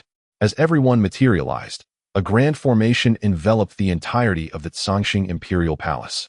This formation was personally presided over by the sun god, rendering any escape impossible for those within the palace, whether they were supremes or ultimate supremes. Perhaps a few exceptionally astute individuals managed to slip away through a momentary gap when the formation emerged. However, these were mere insignificant fish, unworthy of concern. Once the formation was established, Tang Tian and the others finally discerned the significance of the array map in their possession. Initially, Tang Tian had believed that the map was intended to block the retreat of the Supremes within the Tsongxing Imperial Palace. However, it now appeared that the Grand Formation had entirely sealed off their escape routes, suggesting that the array map in their hands held even greater importance. Two fish have returned to deliver the news, Long Jiuzhou remarked quietly. Upon their arrival, the two Supremes not far from them could not evade their keen observation. Tang Tian withdrew his gaze from the palace and nodded, saying, "One of them I have seen before. He was among those taken away by Jun Changqing at Linghu." The Hongmeng Supreme scoffed, "These damn traitors. If it weren't for the sun god's prohibition against indiscriminate action, I would never have allowed these scoundrels to escape so easily." From the moment he laid eyes on the Tsongxing Imperial Palace, an overwhelming murderous intent emanated from the Hongmeng Supreme. Today he had come for blood.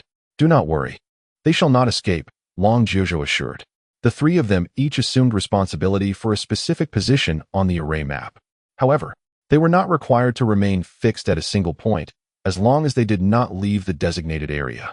Once the sun god issued the command, they would be able to swiftly complete the formation.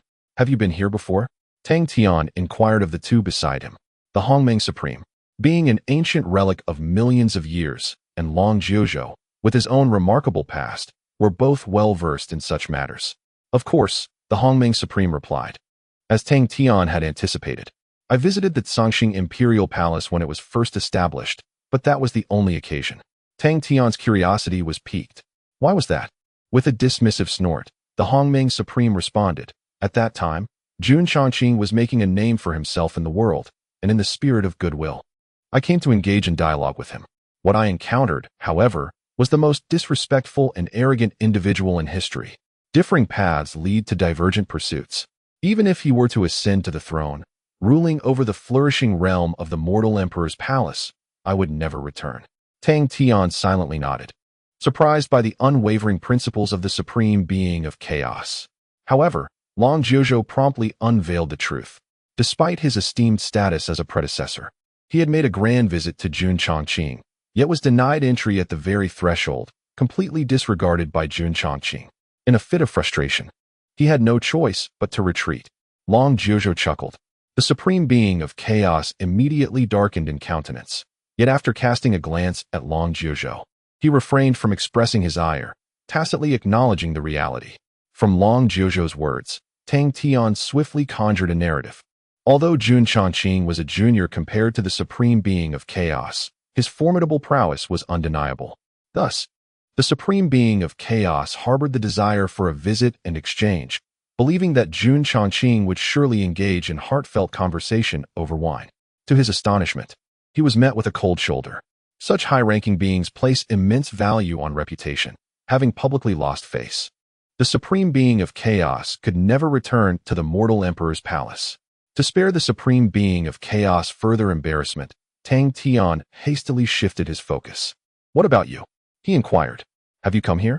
He turned to Long Jiuzhou. With arms crossed, Long Jiuzhou replied, Of course I have. He then gestured toward a nearby expanse of ruins. That once was a 9-story Dao Tower. After my visit, it became what you see now. Tang Tian was taken aback, realizing that Long Jiuzhou had come to wreak havoc. In the past, during the ambush against Jun Chongqing, I was at the forefront, the first to reach the mortal emperor's palace, ultimately meeting my demise here, Long Jiuzhou stated calmly. Tang Tian was momentarily stunned. Jun Chongqing. Long Jiuzhou shook his head. Jun Chongqing was not present. It was some of his formidable subordinates. The mortal emperor's palace is quite unique.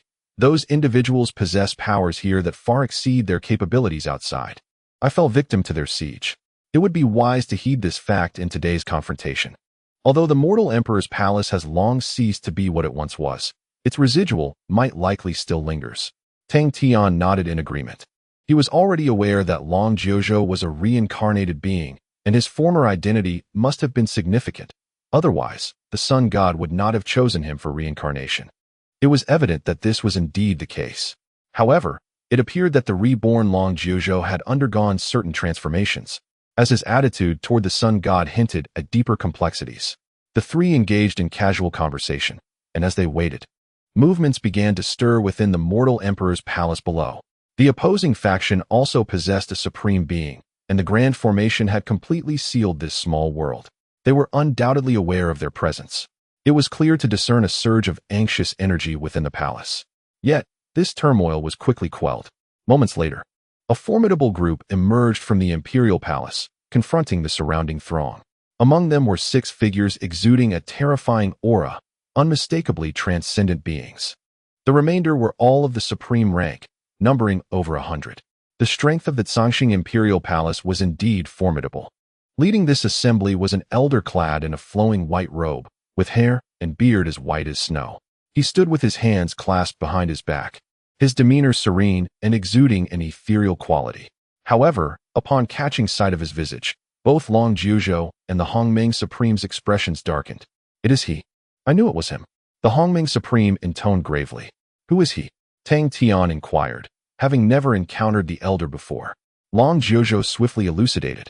He is the Taizong Supreme. For millennia, aside from Jun Chongqing, he had become synonymous with another era.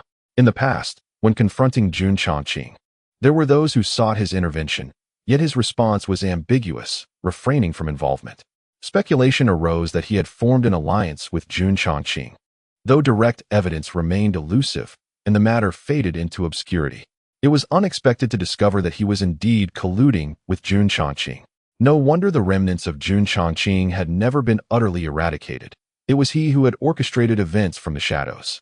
Tang Tian fell silent. Judging by the circumstances, this was likely a highly formidable adversary. The Taitsong Supreme, unfazed, addressed the approaching multitude with an unwavering countenance. Esteemed guests, he began, it has been a long time. Chapter 772, Kill. The Supreme of Taitsong stood with his hands behind his back in the void, leading hundreds of Supremes from the Tsangxing Imperial Palace, facing off against the Supreme Army formed by the Sun God. Even though he was aware that he had been trapped within the Imperial Palace by the Grand Formation, there was not a hint of panic on his face. He remained remarkably composed throughout. He was indeed a formidable character. In his era, his authority was in no way inferior to that of the later Ascendant Divine Dynasty. Even the combined might of the 6 ancestors of Ascendants could not compare to him. Harnessing the inherent power of the Tsangxing Imperial Palace, his strength likely rivaled that of the Sun God. Long Jiuzhou spoke in a deep voice, having shed his earlier relaxed demeanor. In the face of Jun Chongqing, the disparity in strength was too vast. He could only place all his hopes on the Sun God, thus feeling less pressure. However, the Supreme of Taitsong was different. They would undoubtedly have to confront this individual directly. Beside him, the Supreme of Hongmeng wore a grim expression. Years ago, I suspected this fellow had already allied with Jun Chongqing, but no one believed me. I know him all too well. His ambition is no less than that of Jun Chongqing, and it is entirely possible that they are in cahoots, he remarked. Tang Tian remained silent. The imposing aura emitted by the Supreme of Taitsong compelled a serious demeanor. Esteemed guests, it has been a long time. The Supreme of Taitsong addressed the assembly with a gentle voice. I see many familiar faces. It has been at least 1,000,000 years since we last met. In truth, there is no need for such grandiosity. The restoration of the Tsangxing Imperial Palace will soon be unveiled to the world, and we shall undoubtedly invite all of you esteemed elites. However, since you are already here, why not join me in descending to the Imperial Palace and reminisce together? The Supreme's voice radiated warmth, embodying an expansive grace, akin to a senior conversing with juniors.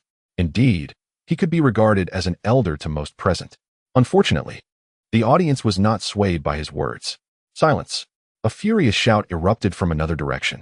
Tang Tian was momentarily taken aback. The first to speak out was the usually reticent Supreme of Zondao, whose tone this time was laced with anger. You scoundrel! You have truly allied with those who usurp the heavens, seeking to overturn the entire world. How dare you face our Heavenly Gate's ancestral master? The Supreme of Zondao declared coldly. Yet, the Supreme of Taitsong remained unperturbed, responding calmly. Junior brother, you have finally identified yourself as a disciple of the Heavenly Gate. I am truly gratified. You perceive this world too superficially, much like your practice of the Zondao. Though your unorthodox path has made you one of the strongest in this realm, you will forever be unable to glimpse the entirety of existence. My choice is indeed the correct one. If the venerable ancestor of the Heavenly Gate possesses any spirit in the heavens, he will surely comprehend my decision, just as they once chose me over you, my junior. The dialogue between the two left Tang Tian in awe once more. It appeared that the Supreme of the Residual Path and the Supreme of the Great Warehouse were, in fact, brothers in the craft. However, it seemed their fraternal bond was rather strained. I may have erred in the past, yet that does not render your stance eternally valid. The Supreme of the Residual Path, with a hint of restraint, urged, stand down, elder brother. You are teetering on the precipice. There is still time to turn back. You remain the sole legitimate heir of the Heavenly Gate. The Supreme of the Great Warehouse shook his head slightly. Your calling me elder brother is the most joyous occurrence for me in these past millions of years. Had this been 1,000,000 years ago, I might have heeded your counsel, but it is now too late. If, as you say, I am standing at the edge of a cliff, then, in truth, I have long been at the abyss's bottom. Yet, from this depth, I have glimpsed truths previously unseen. I am correct, while you. He surveyed his surroundings and spoke softly. Have all misplaced your positions. A ripple of unrest stirred among the crowd. The exalted status of the Supreme of the Great Warehouse, coupled with his formidable presence, still wielded some influence. However, at that moment, a voice slowly emerged. Oh, is that so? As the words fell, a figure engulfed in golden flames materialized before all. It was none other than the Sun God. He had previously escorted all the Supremes and the unmatched Supremes, remaining until now to make his entrance. The emergence of the sun god quelled the commotion that had just begun. In this world, the sun god stood as the singular representative. Under his banner, how could they possibly be misaligned? Such a notion was absurd. Great warehouse, it has been a long time, the sun god spoke calmly, though his aura was anything but tranquil. An overwhelming majesty bore down upon the supreme of the great warehouse, causing the supremes at his side to subtly alter their expressions. The sun god seemed more potent than ever before. Yet, the supreme of the great warehouse remained composed, facing the sun god directly. Having encountered the sun god, the sole deity of this realm, he offered a slight nod, expressing a semblance of respect. Regrettably, the sun god appeared indifferent to it. Why have you allied with the traitors? I recall our previous conversation was quite agreeable, the sun god remarked, his tone devoid of warmth. Indeed, it was pleasant. We shared a common vision, replied the supreme of the great warehouse. However, after our discussion, I sought out the realm master, and subsequently, my perspective shifted. The sun god furrowed his brow slightly. Why? After a moment of silence, the supreme of Taitsong did not provide an explanation, but rather spoke. Sun god, you are a revered primordial spirit, while we are mere beings. It appears you place an undue amount of trust in a particular being. It was evident he referred to the Lord of Realms. However, the sun god remained unfazed, his gaze indifferent as he replied, I have never placed my trust in any being. The supreme of Taitsong wished to elaborate further, yet the sun god seemed to have lost interest in continuing the conversation. What of Jun Changqing? He inquired. Is he not to make an appearance? The supreme of Taitsong responded, the heavenly sovereign is preoccupied with important matters and cannot attend personally. However, he has entrusted all affairs of the imperial palace to me. If you have any requests, you may address them directly to me. The sun god let out a cold smile. Do you believe you possess the qualifications to make such demands? As the supreme of Taitsong prepared to retort, the sun god turned away. Observing the assembled warriors, primed for battle, he declared, the world belongs to the primordial spirits, as it does to all beings. I trust you comprehend the relationship between us. Otherwise, you would not stand here. Yet, this ancient palace beneath our feet seeks to annihilate everything. He cast his gaze upon the imperial palace of the common people, his eyes ablaze with golden flames. Then, with a sweeping motion of his hand, he uttered a single command, kill. Chapter 773, Layered Advancement. With a command from the sun god, the assembled multitude surged forth towards the celestial empire palace below. Over 200 supreme beings and unparalleled supremes unleashed a formidable might capable of annihilating all in its path. Tang Tian and Long Jiuzhou exchanged glances before joining the fray. Aware of their special missions, yet mindful to remain within their designated spheres. In an instant, the entire palace ignited in flames. Even before the main confrontation had commenced, some already dilapidated halls could not withstand the overwhelming majesty and collapsed under its weight. The supreme Taitsong, witnessing this, let out a soft sigh. Friends, let us battle. With his decree, the gates of the celestial empire palace parted, and the supreme beings charged toward the sun goddess army. Their speed was instantaneous. And soon the two forces collided head-on. Boom, boom. Countless resounding explosions echoed simultaneously. Were it not for the battlefield being situated within the celestial empire palace, each clash would have wrought cataclysmic devastation. This was the pinnacle of warfare across the myriad realms, a terrifying confrontation of unmatched scale. In mere moments, the two sides exchanged countless blows. The celestial empire palace, which had endured for millennia, could no longer withstand the onslaught and was reduced to mere dust. The very earth surrounding the palace shattered, with over 70% of the territory evaporating in an instant. The unique and powerful laws governing this space fell into complete disarray, while myriad terrifying techniques spiraled chaotically through the air, rendering the battlefield's environment far more dreadful than a colossal storm in the void of chaos.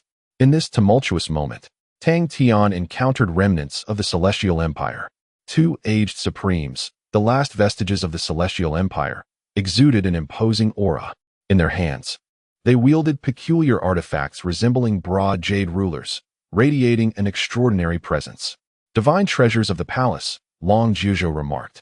These are the standard weapons of the Celestial Empire, specifically crafted by Jun Changqing, and are exceedingly powerful. It was these divine treasures that enabled them to sweep through the myriad realms a million years ago, with few supremes able to rival them. As the words fell, the two elder supremes from the palace clashed with the four devoted followers of the sun goddess temple who stood before Tang Tian. Though the celestial empire was outnumbered, upon initial contact, they gained an almost overwhelming advantage. The two Jade rulers were immensely powerful, their might approaching that of peak-level supremes, wielding a terrifying force with a mere flick. Despite the four followers unleashing their full capabilities, including the might of the sun god, they found themselves outmatched. Before long, they were pressed back under the relentless assault. The situation on the battlefield and other areas was not much different. Although the Imperial Palace had fewer people, they managed to withstand the initial fierce assault from the sun god with the strength of several powerful old supreme beings. In fact, there was a faint trend of counterattack emerging. This was rather concerning. Long Jiuzhou remarked, "The battle has only just begun. We must not lose our momentum. Let us deal with these two first." With that, he prepared to personally confront the two old supremes who were becoming increasingly formidable. However, at that moment, he paused, his gaze shifting to another direction on the battlefield. "Never mind, I'll leave this to you. I shall go over there." The situation on that side was also dire. He then swiftly departed. Tang Tian glanced over and was momentarily speechless. The battle that Long Jiuzhou had moved towards was far more balanced than the one here. However, there was one crucial point. Xiao Jun Supreme was present there. It seemed that Long Jiuzhou still held Xiao Jun Supreme in regard. After Long Jiuzhou left, Hongming Supreme also spoke up. "You stay here. I will go to the other side." Indeed, with just this group of supremes, they could hardly hope to conquer the Zhangxing Imperial Palace. After saying this, he headed in another direction. Tang Tian observed that Hongming Supreme was not lying. The followers on that side were nearly being defeated. Such honest individuals. With both of them gone, the two remnants of the Imperial Palace here would fall to him.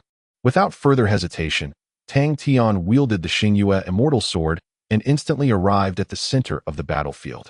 As they were locked in fierce combat, his sudden appearance left the two old supremes momentarily stunned. However, they quickly regained their composure, brandishing the treasures of the Imperial Palace as they charged forward. It was only when he directly felt the power of the divine treasures that Tang Tian realized they were far more formidable than he had anticipated, even brushing against the essence of the supreme realm. This was likely due to the Zhangxing Imperial Palace itself. The palace granted a significant boost to the combat prowess of those aligned with it. No wonder the supremes on their side struggled. Alas, standing before them now was Tang Tian. In the face of their ferocious assault, Tang Tian raised the Xingyue Immortal Sword and casually swung it. In an instant, an overwhelming force erupted like a volcano, instantly clearing the chaotic laws from the area. The expressions of the two old supremes changed drastically as they comprehended the gravity of the situation. Their reactions were swift. They immediately transitioned from offense to defense, raising the divine treasures before them in an attempt to block Tang Tian's strike. Unfortunately, the gap between them was insurmountable. Tang Tian's casual swing of the sword had already transcended the entirety of sword law. Even the formidable treasures of the Imperial Palace could not withstand it. Being cleaved in two effortlessly, the two supremes, unable to evade in time, were also severed at the waist. Yet, the destructive force of that strike did not cease. It clung to their bodies like a persistent affliction. In the blink of an eye, their corporeal forms were obliterated, reduced to nothingness. Fortunately, at the critical moment, their souls escaped from their bodies, narrowly preserving their lives and allowing them to reconstitute their physical forms. However, following that singular strike, the dynamics of this small battlefield had irrevocably transformed. The two individuals, once brimming with confidence and ferocity, were now engulfed in profound terror. It seemed they had previously underestimated the might of this unparalleled being. They were acutely aware that in the presence of such a supreme entity, their chances of victory were non-existent. Thus, they opted to flee, seeking to preserve their own existence. Yet, how could Tang Tian permit such an easy escape? "It is too late," came the indifferent voice. As Tang Tian extended his hand towards them, a slight grip in the void ensued. In the next moment, the entirety of the space was ensnared within Tang Tian's palm. The two supremes were ensnared like hapless mice trapped in a cage, left vulnerable and at the mercy of their captor. Meanwhile, the situation in other parts of the battlefield was not much different. With the addition of over a dozen supreme beings from the sun god's side, the previously challenging circumstances shifted in an instant. The army advanced in formidable waves. Chapter 774. The fierce battle of supremacy. Two remnants of the celestial empire found themselves ensnared in a shroud of darkness, utterly immobilized by Tang Tian's singular might. No matter the extent of their efforts, escape was beyond their reach. The divine treasures in their possession had been severed by Tang Tian from the outset, and he had also severed their connection to the empire. In the blink of an eye, they transitioned from a position of advantage to one of despair. This exemplifies the overwhelming dominance of the supreme ruler over those of lesser stature. They were not even in the same realm of existence. Withdraw and assist others. Tang Tian instructed the 4 disciples of the Sun God Temple after ensnaring the 2 aged supremes. The disciples bowed respectfully before him and swiftly departed for other battlegrounds. Tang Tian, resolute in his intent, began to compress the dark space, preparing to extinguish the lives of the 2 remnants once and for all. However, at that moment, an immense spatial tremor surged towards him, its target unmistakably Tang Tian himself. It bore the unmistakable aura of a supreme ruler. Tang Tian focused intently, unwilling to be complacent, and thrust his palm forward. The Shaoan Fa fist erupted from his hand, colliding vehemently with the spatial disturbance. Boom! An invisible wave shattered the fabric of space, plunging the previously tranquil area back into extreme chaos, the intensity of which surpassed the initial turmoil by 1,000-fold. Fortunately, the 4 disciples of the empire had just departed. Had they remained, they would have faced tremendous repercussions, potentially losing their combat efficacy entirely. In this clash, neither Tang Tian nor his adversary gained a decisive advantage. Yet, the opponent's onslaught showed no signs of abating. He appeared to possess an extraordinary command over spatial manipulation, enveloping Tang Tian in a labyrinth of spatial layers, akin to the roots of the earth, encircling him from all directions. Each layer brimmed with an insatiable thirst for blood, akin to invisible blades that would reduce anything they touched to mere dust. Recognizing the peril, Tang Tian tightened his grip on the Star Moon celestial sword, unleashing a tremendous surge of power. The forces of the stars and moon erupted from the sword, harmoniously merging with his own strength, centered upon his own being. He unleashed this amalgamation of power, obliterating the dense spatial layers surrounding him. The environment was once again cleansed, leaving a void. Yet, it was evident that the primary objective of his opponent was not Tang Tian himself, but rather the 2 trapped remnants of the Celestial Empire. In the fleeting moment that Tang Tian breached the spatial layers, his adversary seized the opportunity to circumvent Tang Tian's blockade, attempting to liberate the 2 individuals. However, Tang Tian was not one to allow such an objective to be achieved effortlessly. With a dismissive snort, the will of supremacy descended upon the dark space, an inexorable wave of lethal intent directed squarely at the 2 remnants. Just as they had been on the brink of salvation, they were suddenly confronted with the chilling specter of death. The 2 individuals let out a piercing scream, igniting their very essence to unleash an overwhelming power, striving to take the final step towards survival before the specter of death descended upon them. Alas, Tang Tian's will proved too formidable. They barely managed to advance half a step before a terrifying aura of lethal intent enveloped them entirely. With the arrival of this will, their figures vanished completely, their souls failing to escape the onslaught. Only a fragment of their lingering souls managed to flee the impending doom of Tang Tian's blade. Safeguarded by the might of their supreme protector, a slight glimmer of hope for survival. Yet, in this war, they possessed neither the resources nor the strength to re-engage. After vanquishing the remnants of the imperial palace, Tang Tian successfully broke through the myriad layers of space surrounding him. At that moment, the supreme being who had intervened appeared before him, a youth adorned in ancient garb, his presence both ethereal and unsettling, as though he existed outside the constraints of reality itself. With the failure to rescue the 2 elder supremes, his countenance darkened as he fixed his gaze upon Tang Tian. "You, a junior, possess such strength?" he inquired gravely. It was evident that he had miscalculated Tang Tian's capabilities. Indeed, Tang Tian was exceptionally powerful. With the right maneuvering, there was still a chance to extricate those 2 imperial remnants from his grasp. Yet, alas, this world is devoid of what-ifs. You do not belong to this era, do you? Who is your master? Yuxian? Or perhaps Xingzhu. He continued, seemingly associating Tang Tian with the celestial entities due to the influence of the Star Moon Immortal Sword. However, Tang Tian merely smiled faintly and replied, I am not one to pledge allegiance. Unlike certain individuals who have ascended to supreme heights, their innate servility still lingers deep within their souls. To serve another being as master, what exactly do you contemplate? He taunted directly. The other's expression darkened further. Regardless, he was an unparalleled supreme, the pinnacle of existence among living beings, and the concept of servitude was indeed beneath him. He chose not to elaborate further and launched a direct assault on Tang Tian. Utilizing spatial techniques, his attack was even more ferocious than before. If Tang Tian had only recently ascended to supremacy, he might not have withstood it. However, after a period of intense cultivation, Tang Tian had amassed a significant number of consumption points, converting them into his own strength. Now, his power was nearing that of the primordial supremes, the most formidable beings.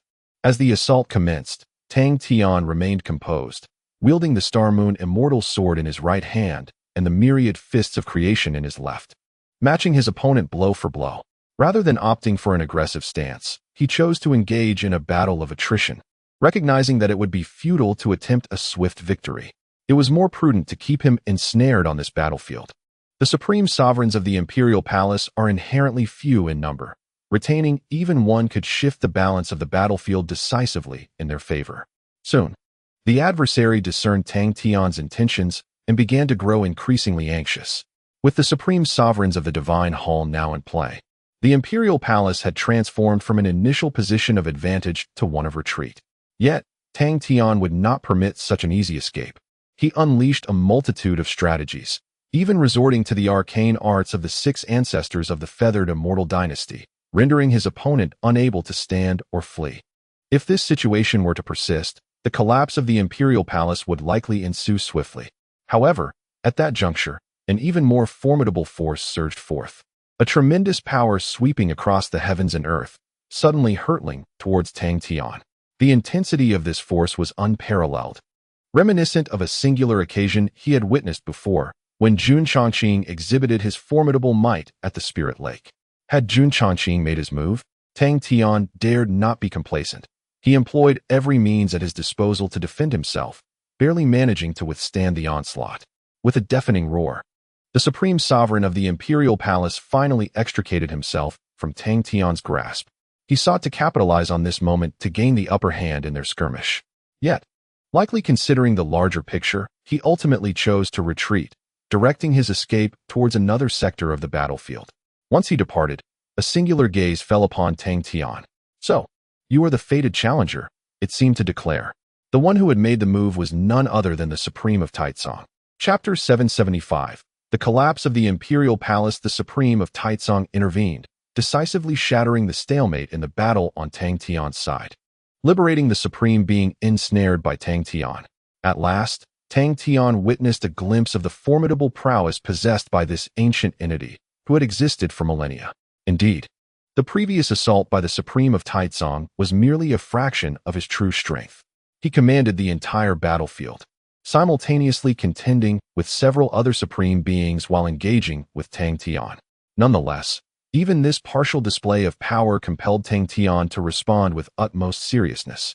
When faced with the revelation of his identity, Tang Tian remained unfazed. Indeed, it is I, he replied with a smile. Are you afraid? The Supreme of Taizong was momentarily taken aback, seemingly unprepared for such an unusual retort from Tang Tian. You are indeed powerful, he said, but logically. If you were a bit more diligent, you ought to be even stronger than you are now. His manner of speech and tone bore an uncanny resemblance to Jun Changqing during their previous encounter in the realm of souls. Tang Tian was at a loss for words, wondering why the Supreme was obliquely insinuating his laziness. We are not well acquainted. There is no need for you to lecture me, he thought as he brandished the Starry Moon sword. If you deem me insufficiently strong, then why not test your mettle against me? His fighting spirit was firmly directed at the Supreme of Taizong. However, he still held to his original plan.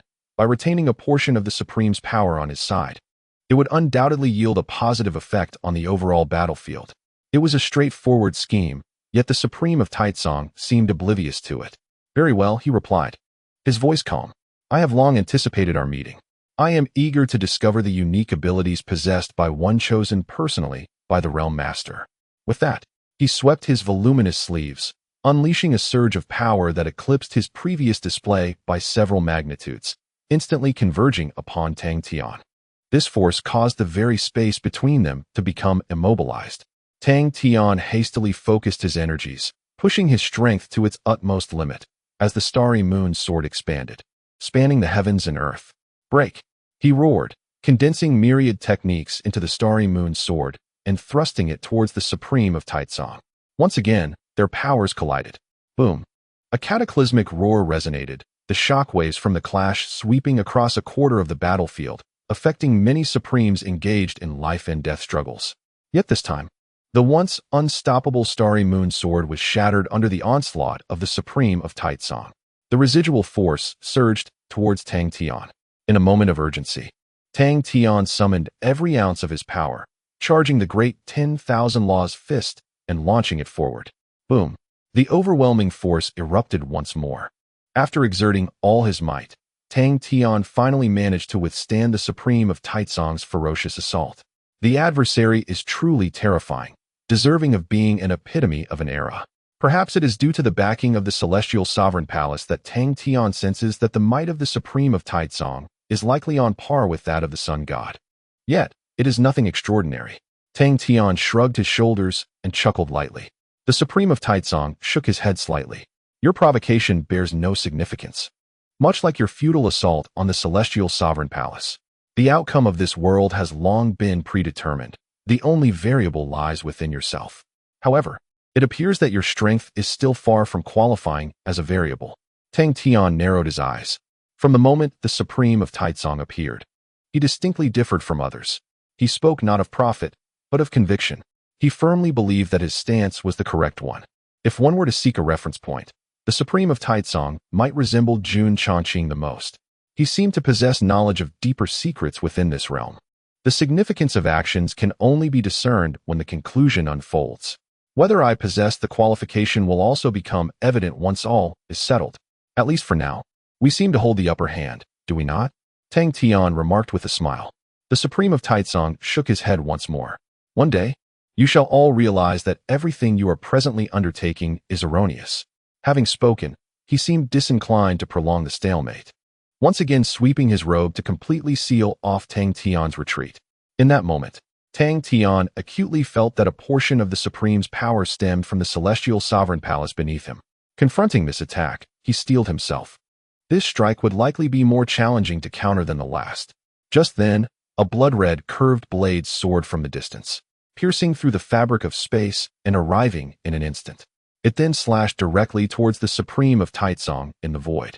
The force behind it was formidable, compelling even the Supreme of Taitsong to treat it with utmost seriousness. He withdrew his assault on Tang Tian, shifting to defense to block the sanguine blade. Subsequently, a familiar figure emerged between Tang Tian and the Supreme of Taitsong. The Qilin Maiden returned from the Abyssal Sea. Upon seeing her, the Supreme of Taitsong abandoned his previously nonchalant demeanor and adopted a serious expression. Qilin Legacy, he uttered her name. You too have arrived. Have you forgotten who vanquished your ancestral spirit? He highlighted the conflict between the Qilin spirit and the realm-s sovereign. Yet, the Qilin Maiden merely regarded the Supreme of Taitsong with indifference. Your Heavenly Gate's ancestor also participated in that battle, she retorted coldly. The Supreme of Taitsong paused, as if recalling distant memories. Oh, it appeared there was indeed some truth to that. Indeed, it is due to the influence of the Holy Ancestor that I have gained the privilege to meet the Lord of the Realm. The Qilin Maiden uttered no further words, brandishing her crimson curved blade as she charged forth. She directly targeted the true form of the Supreme of Taitsong. Tang Tian cast a glance at her blade, which appeared to be forged from the spine of an extraordinary being. The might of the Qilin Maiden is undeniable, while she may not rival the solar deity. She approaches that level of power and could undoubtedly pose a formidable challenge to the Supreme of Taitsong. Concurrently, Tang Tian observed that several other powerful world remnants also surged toward the Supreme of Taitsong. Should they succeed in subduing the Supreme of Taitsong, the remaining members of the Celestial Empire, apart from Jun Chongqing, would pose little threat. As the world remnants entered the fray, The scales of war decisively tipped in favor of the Solar Temple. The Supreme of Taizong found himself constrained, while other exalted Supremes were detained by the forces of the temple, leaving the remaining Supremes unable to continue their resistance. Ultimately, it was the disparity in numbers among the exalted Supremes that determined the course of the conflict. The Celestial Empire began to falter, retreating under pressure, while the members of the Solar Temple pursued relentlessly. However, Tang Tian had not received any directives from the solar deity. Thus, he could only remain within the territory he was sworn to defend. Yet, the current state of battle had rendered his presence unnecessary. Should Jun Chongqing remain indecisive, the empire would swiftly meet its demise. Conversely, if he chose to act, the solar deity had been waiting for this moment for a considerable time. Chapter 776. Breaking the formation in the realm of cultivation. High-end combat power often dictates the course of battle. The cross-boundary suppression is immensely formidable. The Sun God Temple boasts a formidable assembly of 19 supreme beings. Although they have not exerted their full strength, the Imperial Palace still benefits from the support of the Chongqing Imperial Palace, resulting in a conspicuous disparity in combat power. Initially, Supreme Taizong managed to maintain stability through his formidable prowess. However, with the formal engagement of several world relics, he found himself restrained, and the battle situation underwent a stark transformation. The scales of victory began to swiftly tilt in favor of the Sun God Temple. The defenses of the Chongqing Imperial Palace were compressed, swiftly reducing to a mere fraction of the core area, leaving behind numerous casualties. The supreme beings of the temple pressed forward relentlessly. Should this momentum continue, it would not be long before the Imperial Palace faced total annihilation. Yet, throughout this turmoil, Jun Chongqing remained elusive, seemingly engrossed in a critical moment of soul fusion, while the Sun God seized the opportunity for assault with remarkable acumen. After a brief interlude, the forces of the temple had encroached upon the main palace of the Chongqing Imperial Palace. Just as they prepared to advance further, a cerulean light barrier suddenly surged from the direction of the main palace, enveloping the surrounding area in an instant. Upon witnessing this, the supreme beings launched a frenzied assault against the barrier. However, it proved exceedingly resilient. Regardless of the myriad tactics employed, they could not even budge it in the slightest. This was the last line of defense of the Chongqing Imperial Palace. At this juncture, Long Jiuzhou had resolved the situation with Supreme Xiujuan and returned to Tang Tian's side. Observing the cerulean barrier rising, a flicker of astonishment crossed his eyes. 1,000,000 years prior, this defense had been shattered. To his surprise, it had been restored and remained intact to this day. This development did not bode well. The barrier was remarkably tenacious. During the last siege, dozens of supreme beings had spent 5 full days to breach it. If it retained its former might, advancing further would likely prove exceedingly challenging. A note of concern crept into Long Jiuzhou's voice, and indeed, the reality aligned with his apprehensions. Despite the relentless bombardment from over 100 supreme beings, the cerulean barrier stood unwavering, showing not even the slightest tremor. It resembled an impenetrable shell, halting the final advance of the temple's forces. At this moment, Supreme Taizong had also extricated himself from the entanglements of the world relics, retreating within the cerulean barrier. Gazing at the severely battered personnel of the Imperial Palace, he let out a deep sigh. Must it be so? He pondered. If we could unite our hearts, forging an unbreakable bond, the new world that awaits us will undoubtedly be even more splendid and prosperous. However, no one paid him any heed. The Kirin maiden gazed at the luminous screen before her, her bloodied blade unsheathing with a fierce resolve, unleashing a torrent of terrifying power that instantly enveloped the surface of the screen. Her strength was truly formidable. The barrier, which had withstood the might of over 100 supreme beings, now rippled under the force of her solitary assault. Alas, this was the extent of her success. Regardless of her relentless onslaught, she could not shatter it completely. The other remnants of the ancient souls each attempted their own assaults, ultimately confirming that this impenetrable defense could not be breached in such a short span of time. With no other recourse, they turned their gazes towards the Sun God, who had been observing the battle.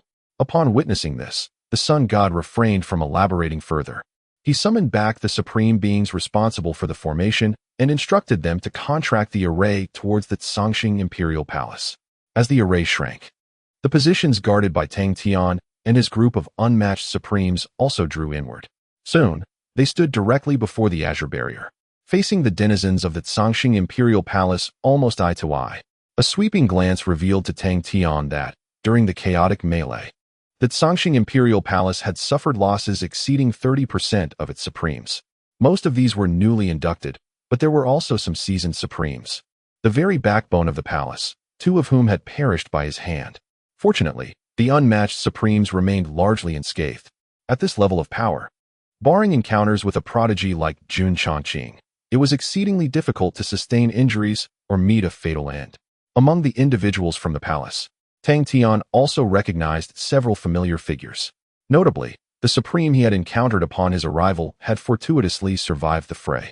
Additionally, he spotted the figure of the astonishing supreme, who appeared to have secured a respectable standing within the Tsangxing Imperial Palace. However, he did not see Yi Xian, with whom he had interacted on several occasions. It remained uncertain whether she was absent or had succumbed during the previous chaos. Observing the divine army gathering beyond the barrier as the array retracted, Taizong Supreme let out a sigh. "Sun God, do you not intend to concede?" he inquired. "To speak frankly, the timing of your offensive is quite astute. The celestial sovereign is presently entangled in a critical matter and cannot intervene unless absolutely necessary. Yet, you are not unfamiliar with this azure sky array.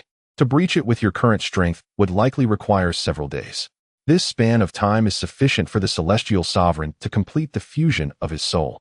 You still have the opportunity to retreat, but should you wait until the celestial sovereign emerges, you may find yourselves compelled to remain here." He acknowledged the temporary inability of Jun Chongqing to act, yet he remained confident in the so-called azure sky array before him. Nevertheless, the sun god remained indifferent. Choosing not to respond to Taizong Supreme, he raised his hand, summoning back several remnants of the world. Subsequently, he summoned several supreme beings who were not far from him, and even beckoned the primordial supreme. Logically speaking, the area under Tang Tian's jurisdiction was not too distant from the sun god, and he could have been called as well, yet the sun god did not summon him. Ultimately, a total of 8 supremes stood before the sun god. After a brief exchange, they found themselves in possession of some exceptionally peculiar ancient artifacts. These objects were remarkably ancient, as if they had endured the passage of over 1 billion years. However, the aura emanating from them left everyone deeply astonished. They were undoubtedly unparalleled divine artifacts within the entire realm.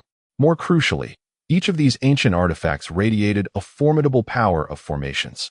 Once they acquired the artifacts, they dispersed and took their positions, surrounding the azure light curtain below. "Break the formation," the sun god spoke calmly. Upon the utterance of these words, the 8 supreme beings simultaneously invoked their ancient artifacts, forcefully pressing them against the azure light curtain. In that instant, a terrifying wave of formation energy erupted violently upon the curtain. It was then that the onlookers comprehended that these were indeed divine artifacts specifically designed to dismantle formations. Following this, the previously immovable azure sky formation began to tremble violently. Chapter 777. A Mouse in the Assault on the Tsangxing Imperial Palace. The sun god had indeed prepared an extensive array of strategies. Firstly, through methods unknown, he pinpointed the location of the Tsangxing Imperial Palace and directly transported everyone outside its gates, leaving the opposition utterly unprepared. Subsequently, he had preemptively arranged the heavenly sealing Great Formation, effectively cutting off all escape routes for the supreme beings within the palace. Furthermore, he had anticipated the process of Jun Chongqing's soul integration, seizing a critical moment to descend upon the Tsangxing Imperial Palace when the latter was unable to act with ease. Astonishingly, he had even foreseen the existence of the Qingtian Great Formation in advance and had already prepared the means to dismantle it. 8 ancient artifacts, under the control of 8 unparalleled supremes, unleashed their most potent powers. Beneath such terrifying force, the Qingtian Great Formation began to violently tremble, resembling a translucent bubble swaying in the breeze, as if it could shatter at any moment. Witnessing this, even the usually composed Taizong Supreme exhibited a hint of unease. "Sun God," he lowered his voice, saying, "Are you truly intent on allowing circumstances to escalate to a point of no return? You are fully aware that the Heavenly Lord stands no chance of victory. Why choose to court death?" Taizong Supreme admonished softly. The sun god, with an indifferent gaze, finally responded, "Oh, indeed. I am a fool, deliberately seeking demise." This statement left Taitsong Supreme momentarily speechless.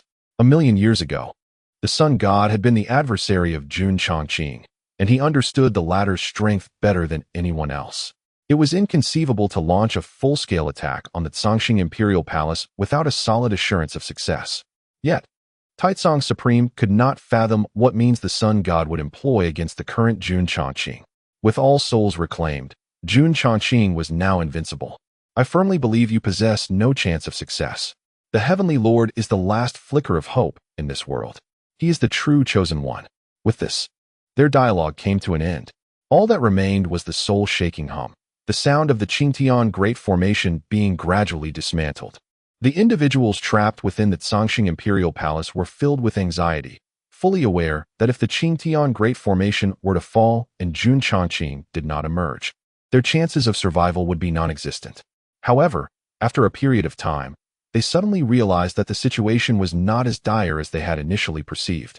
At first, under the influence of the 8 ancient artifacts, the Qingtian Great Formation trembled violently, seemingly on the verge of collapse. Yet, as the formation grew increasingly weakened, the dismantling process also slowed considerably. This formation proved to be even more resilient than anticipated. Taitsong Supreme could not help but chuckle. Such is the might of the celestial sovereign. Upon his return, the entire Zhongxing Imperial Palace has become infused with the soul. Under his influence, this Azure Grand Formation has also strengthened. What of the 8 ancient artifacts? It still holds firm until the celestial sovereign officially emerges. Taitsong Supreme's voice was cool and composed, a calm demeanor returning to his countenance. Upon hearing his words, the people of Zhongxing Imperial Palace felt a slight easing of their tension. It seems their choice was indeed sound.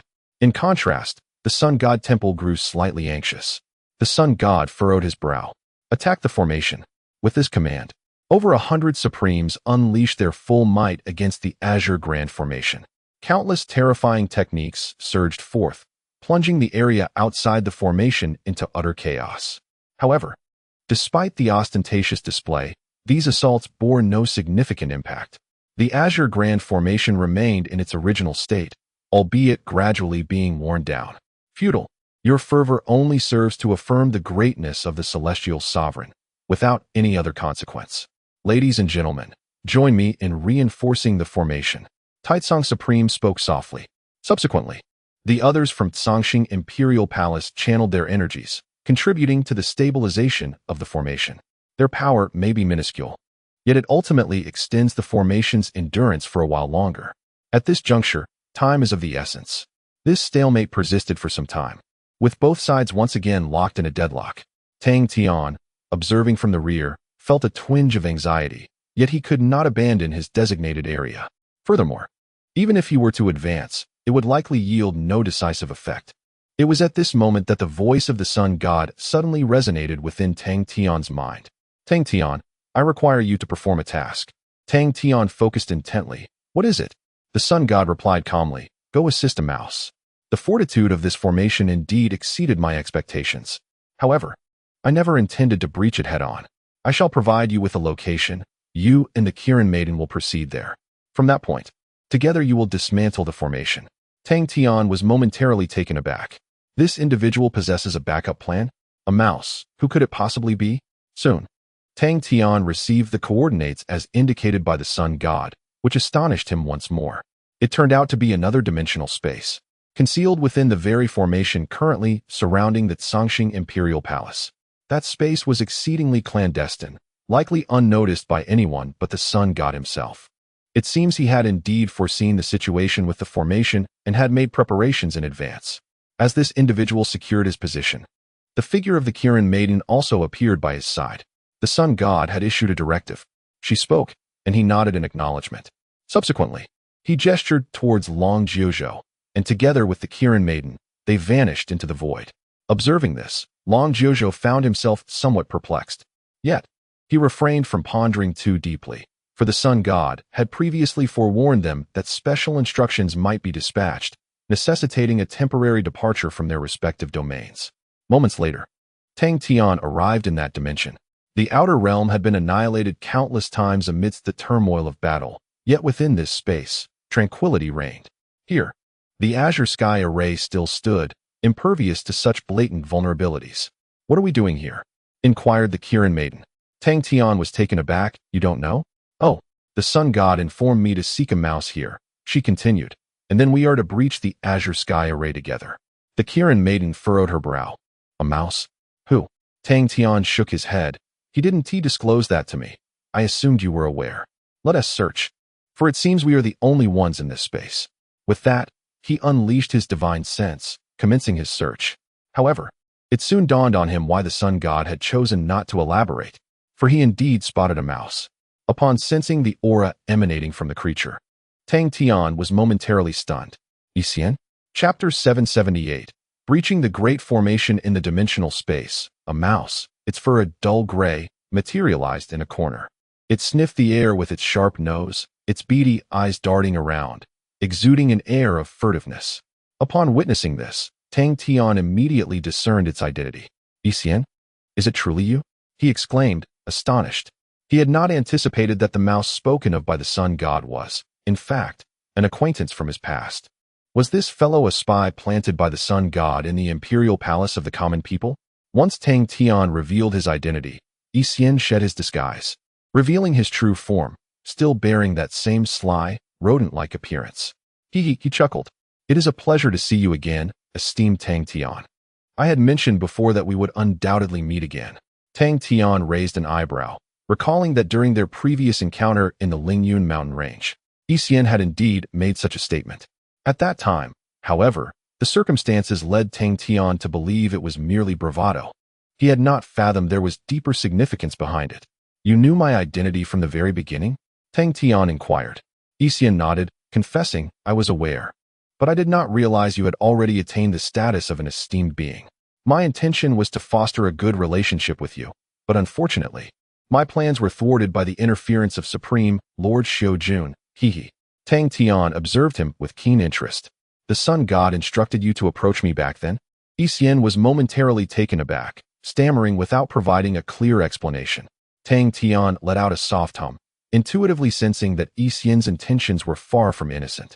If Xian were indeed an undercover agent prepared in advance by the sun god, it was unlikely he would have been permitted to approach Tang Tian so freely. "I find it difficult to comprehend why the sun god would choose you for such a task," Tang Tian stated directly. "Is he not concerned that you might betray him at a crucial moment?" With Xian's temperament, such a betrayal is certainly within the realm of possibility. "Of course, it is because of my loyalty," Xian replied. "I am also a part of this world, and I cannot bear to witness it being destroyed by the heavenly monarch and Jun Changqing." Tang Tian chuckled lightly. "Let us be candid." Xian, somewhat embarrassed, ran his fingers through his hair and explained, "The sun god recognized my talents in the formation arts, which is why he sought me out. He personally came to find me." He emphasized this point for clarity. Tang Tian began to grasp the general situation. If the sun god had taken the initiative to locate Xian, it was evident that he held him firmly under control, thereby compelling him to choose loyalty. "Very well, since we are both serving the sun god now, let us set aside past matters. You possess a method to breach the Qingtian Great Formation, do you not?" Tang Tian queried. The sun god had sent him to seek out Xian specifically for the purpose of unraveling the Qingtian Great Formation.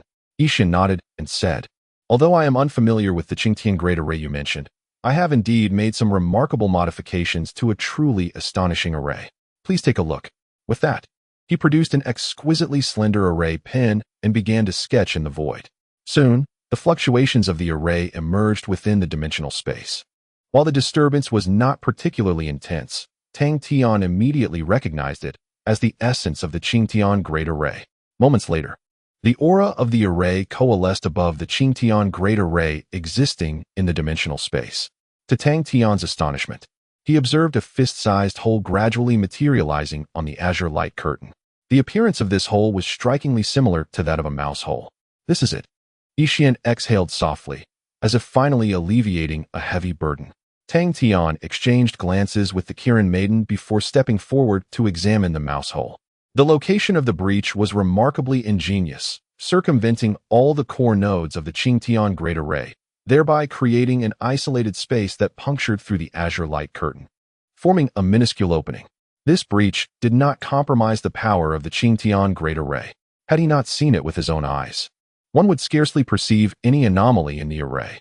In truth, its existence could be likened to a unique dimensional space, where the Qingtian Great Array exhibited no irregularities whatsoever. However, through this opening, one could directly strike at the most vulnerable and central aspect of the Qingtian Great Array. Under normal circumstances, even a direct attack on the core of the array would not truly destabilize it. Yet, one must not forget that there were 8 ancient artifacts currently assaulting the array head-on. Thus, if the foundation of the array were to be shaken, breaching it would merely be a matter of instants. Upon discerning the nature of the mouse hole, Tang Tian could not help but feel a surge of trepidation. The sun god truly is a cunning and calculating figure. One cannot deny the impressive level of your array mastery. It is no wonder the sun god has taken a keen interest in you, Tang Tian remarked. Yixian smiled modestly and waved his hand. I am not that formidable. When I first encountered this array, I felt as though my head might split open. It is far beyond the capabilities of someone as insignificant as myself.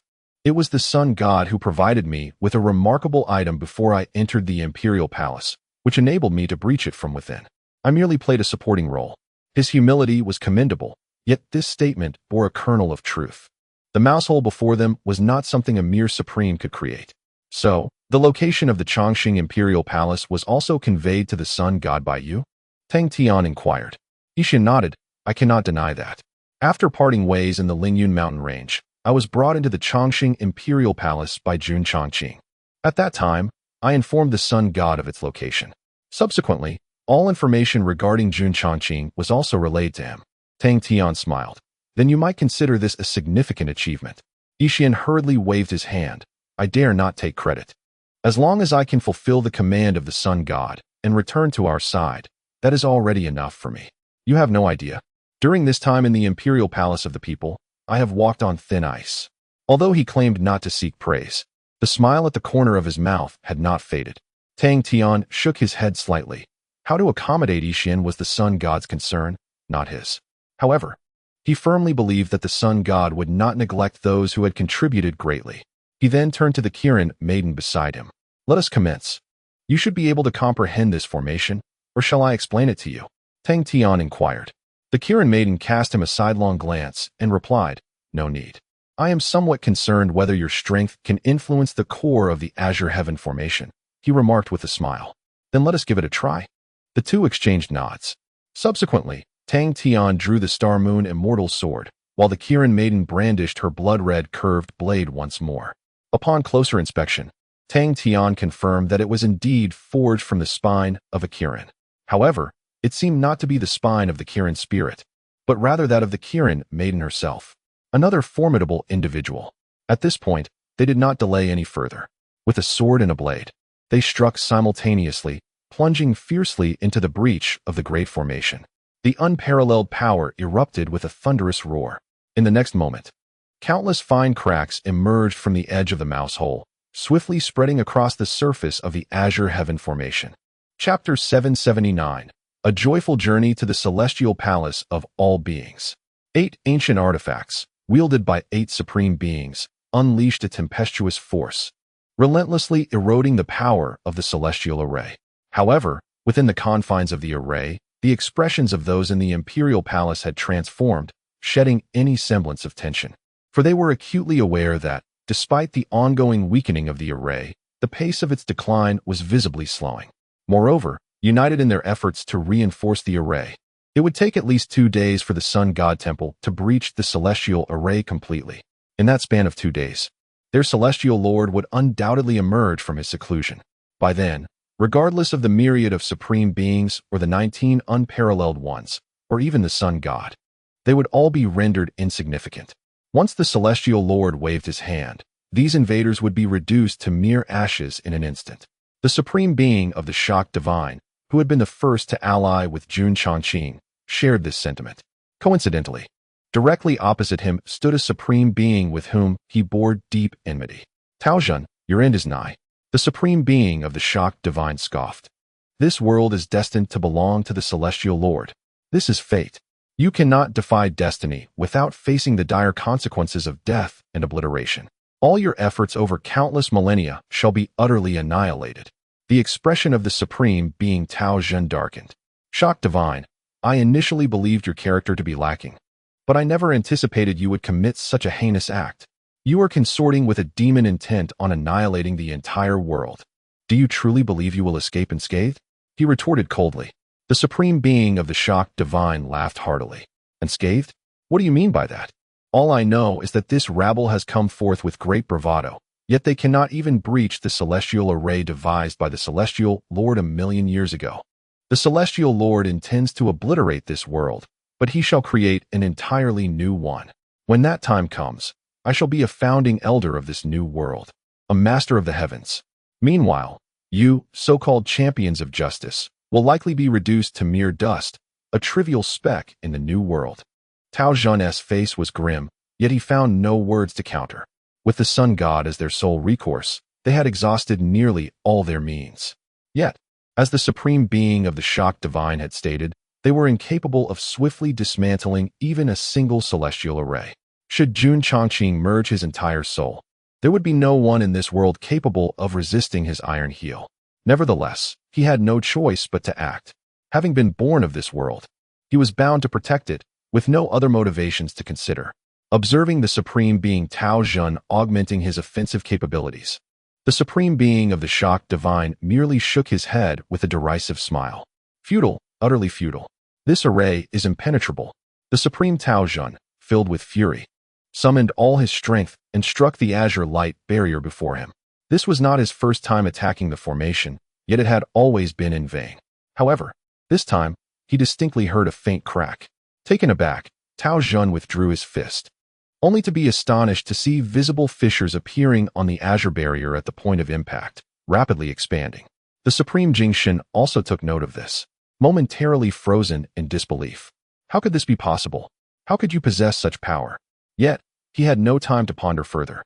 As the cracks emerged, they swiftly spread outward, ultimately covering the entire surface of the grand formation. This is bad. The sun god, what have you done? The furious voice of the Supreme Tide Song reverberated through the sky. In the next moment, the seemingly indestructible azure barrier shattered with a resounding bang. Tao Zhen and Jing Shun, once distant, now stood face to face. Observing the still astonished Jing Shun, Tao Zhen's anger surged, and he bellowed, charging directly at him. The battle erupted once more with renewed ferocity. The members of the Imperial Palace had originally believed they were safe, while those from the Sun God Temple thought they could not breach the azure barrier in the short term. Yet, without warning, the barrier suddenly collapsed. Even the Supreme Tide Song was left bewildered, unsure of what had transpired. Only the Sun God remained indifferent, as if everything was within his control. Kill. His command was issued once again. In an instant, the followers of the Sun God surged forward, roaring as they charged at the Supremes of the Imperial Palace. Meanwhile, most of the Imperial Palace's members were still in a daze, caught completely off guard. In the blink of an eye, dozens of Supremes were overwhelmed by the onslaught of divine techniques, leaving not a single bone behind. The remaining individuals fared little better. Aside from those who managed to react and the inherently powerful beings, the others retreated under the relentless assault of the temple. The speed of this collapse was even more ferocious than before. Gritting his teeth, Supreme Tide Song unleashed an overwhelming force in a bid to reverse the tide of defeat. Yet, before he could intervene, several world legacy spirits targeted him directly. In an instant, a fierce battle erupted at his location, with a few unfortunate souls from the Imperial Palace nearby, suffering severe repercussions, spewing blood and flying backward. As for the other supreme beings, they were suppressed by the unparalleled existences from the temple, trapped in a perilous situation from all sides. The Imperial Palace quickly descended into utter chaos. At this moment, Tang Tian reappeared in his original position, accompanied by the esteemed hero of the formation breach, Yixian. Upon catching sight of Yixian, Long Jiuzhou raised an eyebrow, instantly conjuring a multitude of thoughts. "Did you all breach this grand formation?" he inquired. Tang Tian, with a smile, gestured towards Yixian beside him, saying, "He is the principal contributor." Yixian promptly bowed, exclaiming, "I dare not claim such merit. It is entirely the accomplishment of you esteemed lords. I merely undertook some minor, inconsequential tasks within my capabilities." Long Jiuzhou regarded Yixian with a knowing smile, remarking, "I am familiar with you, Yixian. Xiujuan often speaks of you in my presence. You even invited her to the chaotic Thunder Sea." At the mention of the esteemed Xiujuan, Yixian bent even lower, imploring, "Please forgive me, my lord. Such actions were taken solely for the greater good, forced upon me." Long Jiuzhou chuckled gently, assuring him, "Rest assured, I shall not hold you accountable for such matters. Xiujuan is safe and sound now. On behalf of her and myself, I extend a warm welcome to your return." Upon hearing Long Jiuzhou's words, Yixian finally exhaled in relief. Indeed, he was a significant contributor to the formation's breach, yet the morally ambiguous actions of his past weighed heavily upon him. He could only hope that this merit would shield him from all repercussions. Meanwhile, the denizens of the Sun God Palace had become utterly consumed by battle, singing songs of victory as they fought. The forces of the Celestial Empyrean had suffered losses exceeding half of their numbers, and the remaining territories were all laid to waste. Ultimately, only the dilapidated main palace remained. Chapter 780. The emergence of Jun Chongqing. All the inhabitants of the Chongqing Imperial Palace had retreated into the main hall. Within that collapsed grand chamber, the atmosphere was fraught with anxiety. The recent defeat had been overwhelmingly severe. The Qingtian Great Formation was breached without warning, leaving even the Supreme of Taizong caught off guard, let alone the others. They had believed their safety was assured, only to witness the formation shatter before their very eyes in an instant. This unforeseen turn left them in a state of shock. In stark contrast, the members of the Sun God Palace surged forward with indomitable momentum. Amidst the chaos, they were compelled to leave behind countless corpses as they retreated, ultimately huddling within the remnants of the main palace. The Supreme of Taizong had become ensnared by several world spirits, while other unparalleled Supremes were similarly subdued, unable to lift their heads. If this situation continued to escalate, it would not be long before they all perished here. By then, even if Jun Chongqing successfully merged his soul and emerged, he would be left as a solitary commander without support. Why wait any longer? Summon Lord Tiangong. Someone could not restrain themselves and shouted. Indeed, hope seemed to have evaporated. Only Jun Chongqing's emergence could salvage the dire circumstances. However, the former subordinates of Jun Chongqing held a differing opinion. The Lord Tiangong was in a critical phase of soul merging, and any disturbance could be detrimental. We must hold our ground until the end. Even if it costs us our lives, it is a sacrifice we are willing to make, he declared solemnly. The newly joined Supremes of the Chongqing Imperial Palace were suddenly displeased. They had chosen to ally with Jun Chongqing in hopes of securing a path to survival. Death, that was not their desire. The Lord Tiangong cannot act thus. If the Imperial Palace falls, what significance remains in his solitary dominance over the world? I chose to ally with the Lord Tiangong solely for survival. Indeed, if the Lord Tiangong cannot protect us, what meaning does our presence in the Chongqing Imperial Palace hold? All who seek to ally with him will lose heart. Hasten to summon the Lord Tiangong, or do not blame us for turning against you." The last statement was uttered by the Supreme of Jingshan, who had narrowly escaped death at the hands of the Supreme Tao Zhan, barely preserving his life. Hearing the old Supreme speak in such a manner ignited his fury. Yet, in the face of this collective outrage, the elder Supremes remained unyieldingly indifferent. "This is your own choice. We did not invite you to the Chongqing Imperial Palace. You should have been prepared to face death," they replied coldly. These words sparked an uproar among the newcomers. "The Chongqing Imperial Palace is merciless and unjust. Esteemed ones, we have been deceived, choosing a misguided path. It is time to awaken. They care nothing for our lives, treating us as insignificant. Let us rebel. Let us rebel." In an instant, a chorus of voices arose in response. This group, already divided like snakes and rats, found themselves in dire straits, having been openly abandoned by the Chongqing Imperial Palace. Their hearts turned against their former allies. Led by several formidable supreme beings of the divine spirit, they swiftly turned their weapons upon the elder supremes of the Chongqing Imperial Palace. Chaos erupted within the palace as those who once stood united began to turn on one another. A faction from the Sun God Temple surged into the fray, attacking indiscriminately. Under the onslaught of this violent turmoil, the ancient palace, which had endured for over 1,000,000 years, could no longer withstand the pressure. The grand hall collapsed. The throne shattered, and the once thriving spectacle was reduced to mere ruins. The forces of the temple forcefully breached this final bastion, harvesting the remnants of the devastation. Absent any further unforeseen events, the downfall of the imperial palace seemed inevitable. At that moment, the sun god's gaze shifted, and he issued a directive to all. Withdraw immediately from the main palace area. His voice echoed in Tang Tian's mind, commanding, "Everyone, hold your positions and remain on standby." Tang Tian exchanged a glance with Long Jiuzhou, clearly understanding that this second command was directed specifically at their group of unparalleled supremes. They nodded in agreement and retreated to their designated positions. Following suit, the Hongming Supreme also withdrew from the battle, returning to his post. Several world spirits abandoned their pursuit of the Taizong Supreme, and the other Supreme factions also receded. Even those Supremes, who had been blinded by rage, complied with the Sun God's orders and exited the main palace area. The actions of the Sun God Temple were remarkably coordinated. However, just as the Supreme factions withdrew from the main palace, the members of the Imperial Palace remained in a state of bewilderment. A tremendous aura, transcending the world and all existence, erupted from the main palace area, engulfing the entire Songqing Imperial Palace. This presence was terrifyingly overwhelming. Any formidable being before it seemed but an insignificant insect. Fortunately, the Supreme factions had retreated in time and avoided the brunt of the impact. Yet, those who had recently betrayed the Songqing Imperial Palace were not so fortunate. They faced the full force of the onslaught. In the blink of an eye, dozens of once vibrant Supremes were reduced to dust, scattered across the sky, leaving no trace behind. Tang Tian couldn't help but click his tongue in astonishment. How cold-hearted this entity was.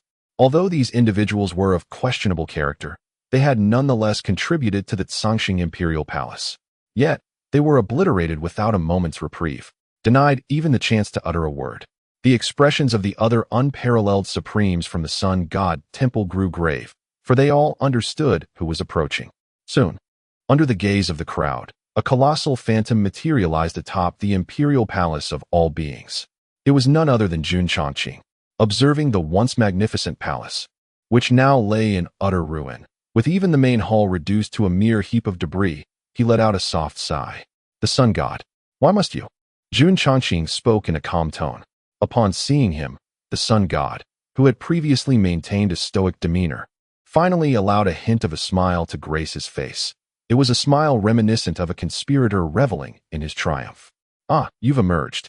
My apologies for interrupting your soul-merging process," the Sun God remarked with a chuckle. Jun Chongqing's gaze remained indifferent. "I must concede, you have a knack for seizing opportunities. Had you acted a day earlier or later, you would not have been able to so brazenly assault the Imperial Palace of all beings." The Sun God chuckled lightly. "That is only because you played your part so well. If you had not indulged your own arrogance, I would have struggled to find such an opportunity." He sought to shift the blame for today's events onto Jun Chongqing, hoping that the palace's inhabitants would accept this narrative, potentially sowing seeds of doubt among them. Yet, Jun Chongqing remained wholly unconcerned. "You know," he stated, "everything you have done is utterly meaningless." With that, amidst the bewildered and incredulous gazes of the onlookers, he extended his hand. An unfathomable force surged forth, obliterating the remaining old supreme beings of the Imperial Palace with a cataclysmic explosion. Chapter 781. The Formation Suddenly. Jun Chongqing made his move, an act that did not surprise anyone. Ever since his emergence, the populace had remained vigilant against him. However, what none could have anticipated was that his target would be the very loyal followers who had supported him for over 1,000,000 years. Under the weight of his terrifying power, that group was obliterated without so much as a single scream, their souls unable to escape the carnage. Why? No one could fathom the reasoning behind it. Jun Chongqing's brutal methods sent a shiver down the spines of all present. This man is deranged. Even the smile of the Sun God faltered slightly. "What is the meaning of this? Are you killing the donkey after the grind?" he inquired. Yet, Jun Chongqing remained composed. Responding, "Sun God, you have existed since the dawn of creation as a primordial spirit. You understand many things. However, there is one thing you will never comprehend: eternity. They have endured far too much over the years. I am merely assisting them in finding an early end to their suffering." The Sun God scoffed coldly, remarking, "All I see is a lunatic, a heartless tyrant. If you treat even your most loyal subordinates with such cruelty, I can only imagine the horrors you would unleash upon this world. The notion of ending suffering sounds noble. Yet why do you not extend your mercy to a few of them? He gestured towards the Supreme of Taitsong and his companions. When Jun Chongqing had struck earlier, he had spared the Supreme of Taitsong and several other exalted beings, opting instead to eliminate the others. Before Jun Chongqing could respond, the Supreme of Taitsong interjected with a laugh. As long as the heavenly sovereign wishes for our demise, we shall willingly embrace it. We have long been prepared for death. This is a form of honor. And you know nothing. The sun god could not help but squint in disbelief. What a deranged group of individuals. He found it utterly incomprehensible. Jun Chongqing then spoke softly. Their strength is a testament to the birth of a new world. Thus they do not require the ruins. Should you wish to witness it, the door remains open to you, sun god. I truly admire you. The sun god chuckled derisively and stretched languidly. You flatter me. However, to demonstrate your sincerity, you should converse with me in your true form. With that, he tightened his grip on the golden spear and hurled it directly toward Jun Chongqing. At that moment, the figure of Jun Chongqing was but a phantom, and the sun god sought to compel his true self to manifest. The spear, imbued with the overwhelming power of the sun god, was exponentially more formidable than his previous assault at the spirit lake. In that moment, he truly manifested the terrifying power of a deity. However, Jun Chongqing remained unfazed. He did not intervene directly, but merely flicked his fingers, embedding an imperceptible force into the bodies of several supreme beings, including Taitsong Supreme. Hold him off first, Jun Chongqing instructed. Upon sensing that power, a peculiar smile appeared on Taitsong Supreme's face. I shall not fail my mission. With that, he boldly confronted the golden spear of the sun god. In the next instant, a cataclysmic surge of energy erupted above the ruins of the imperial palace. Subsequently, the golden spear was sent flying by his might. Had the sun god not wielded divine power to anchor the spear, it would have soared out of this realm and into the chaos beyond. Witnessing this, the onlookers' expressions darkened. Logically, Taitsong Supreme would have been unable to withstand the sun god's full-force attack. Yet, after receiving an enigmatic boost from Jun Chongqing, his strength had inexplicably surged to such an extent that he could withstand the sun god's onslaught. After sending the sun god's spear flying, he smiled and declared, Sun god, now I am worthy to converse with you, am I not? The sun god's countenance darkened, still offering no response to Taitsong Supreme. Retrieving the spear, his aura escalated relentlessly, demanding Jun Chongqing's true form to reveal itself. He called out sharply, then charged forward with the spear in hand for the first time. Following him were several world relics, rushing into the fray. Meanwhile, Tang Tian and his companions remained steadfast at their designated positions. Despite their eagerness to join the battle, they refrained from acting impulsively. The sun god, accompanied by the world relics, surged towards Jun Chongqing's ethereal form. Yet, Taitsong Supreme and the other supreme beings stood resolutely in their path. Previously, it would have been inconceivable for them to obstruct such formidable entities at the pinnacle of the world, as the sun god alone could easily breach their defenses. However, under Jun Chongqing's influence, their power had undergone an extraordinary surge. Taitsong Supreme stood alone before the sun god, while the other supreme beings successfully intercepted the world relics one by one. A terrifying battle erupted instantaneously. The sun god scorched the void, and the other world relics unleashed their formidable abilities without reservation. Alas, they could never seem to breach the defense erected by Taitsong Supreme. In fact, there was a palpable sense of being suppressed. Feeling uncertain, Hongming Supreme could no longer contain himself and addressed Tang Tian and Long Jiuzhou. Should we not join in to assist? Let us heed the sun god's directives, Long Jiuzhou replied solemnly. Without his command, we must guard our respective formations. Have faith in him, Hongming Supreme urged. It is not that I lack faith. However, it now seems that with only the few of them, they cannot even touch the shadow of Jun Chongqing. The grand formation has already been established, and the supreme of the Zhongxing Imperial Palace has perished entirely. What purpose do we serve in guarding these nodes? At this moment, Tang Tian shook his head. It is useful, he murmured. Although I do not know the specific function, I can sense that Jun Chongqing seems to be keeping a watchful eye on our positions. The Hongming Supreme was taken aback. Are you certain? Tang Tian nodded. This sensation was somewhat ineffable, and he could not fully comprehend why. yet he distinctly felt a faint, elusive while surveying their locations. Seeing Tang Tian's conviction, Long Jiuzhou replied earnestly, Tang Tian's unique status indeed allows him to perceive circumstances that we cannot. Thus, they decided to inform the others, urging them to refrain from rash actions, lest Jun Chongqing exploit their vulnerabilities. Subsequently, he conveyed relevant information to the other supreme beings, offering them reassurance as well. Shortly thereafter, an incredibly terrifying force suddenly erupted on the battlefield ahead. It still belonged to the Sun God, yet it was now exponentially more formidable than at the outset. Under such overwhelming power, the Taizong Supreme, bolstered by Jun Chongqing, finally could not withstand the assault and was sent flying by the Sun God's spear. Their defense began to collapse rapidly. Witnessing this, Jun Chongqing sighed softly. What a pity, Sun God, you are exceedingly meticulous, leaving not a single flaw. With that, I shall see what you have truly prepared. Upon finishing his thought, an even more terrifying aura emanated from Jun Chongqing's being, and his shadow began to solidify swiftly. Upon sensing this aura, the Sun God abruptly halted his assault. Everyone, activate the formation, he bellowed. Chapter 782. The Solar Forge within the vast expanse of void. The ethereal figure of Jun Chongqing was swiftly solidifying. An even more terrifying force surged forth, crashing in waves against the surroundings. The supreme beings stationed at the periphery of the main palace could hardly withstand such a formidable onslaught and were compelled to retreat. Even the distant Tang Tian and other unparalleled supremes felt the oppressive aura. This presence was exponentially more potent than what they had sensed at the Spirit Lake. Faced with such overwhelming might, the people felt utterly incapable of harboring any thoughts of resistance, akin to a mere speck of dust gazing up at the heavens.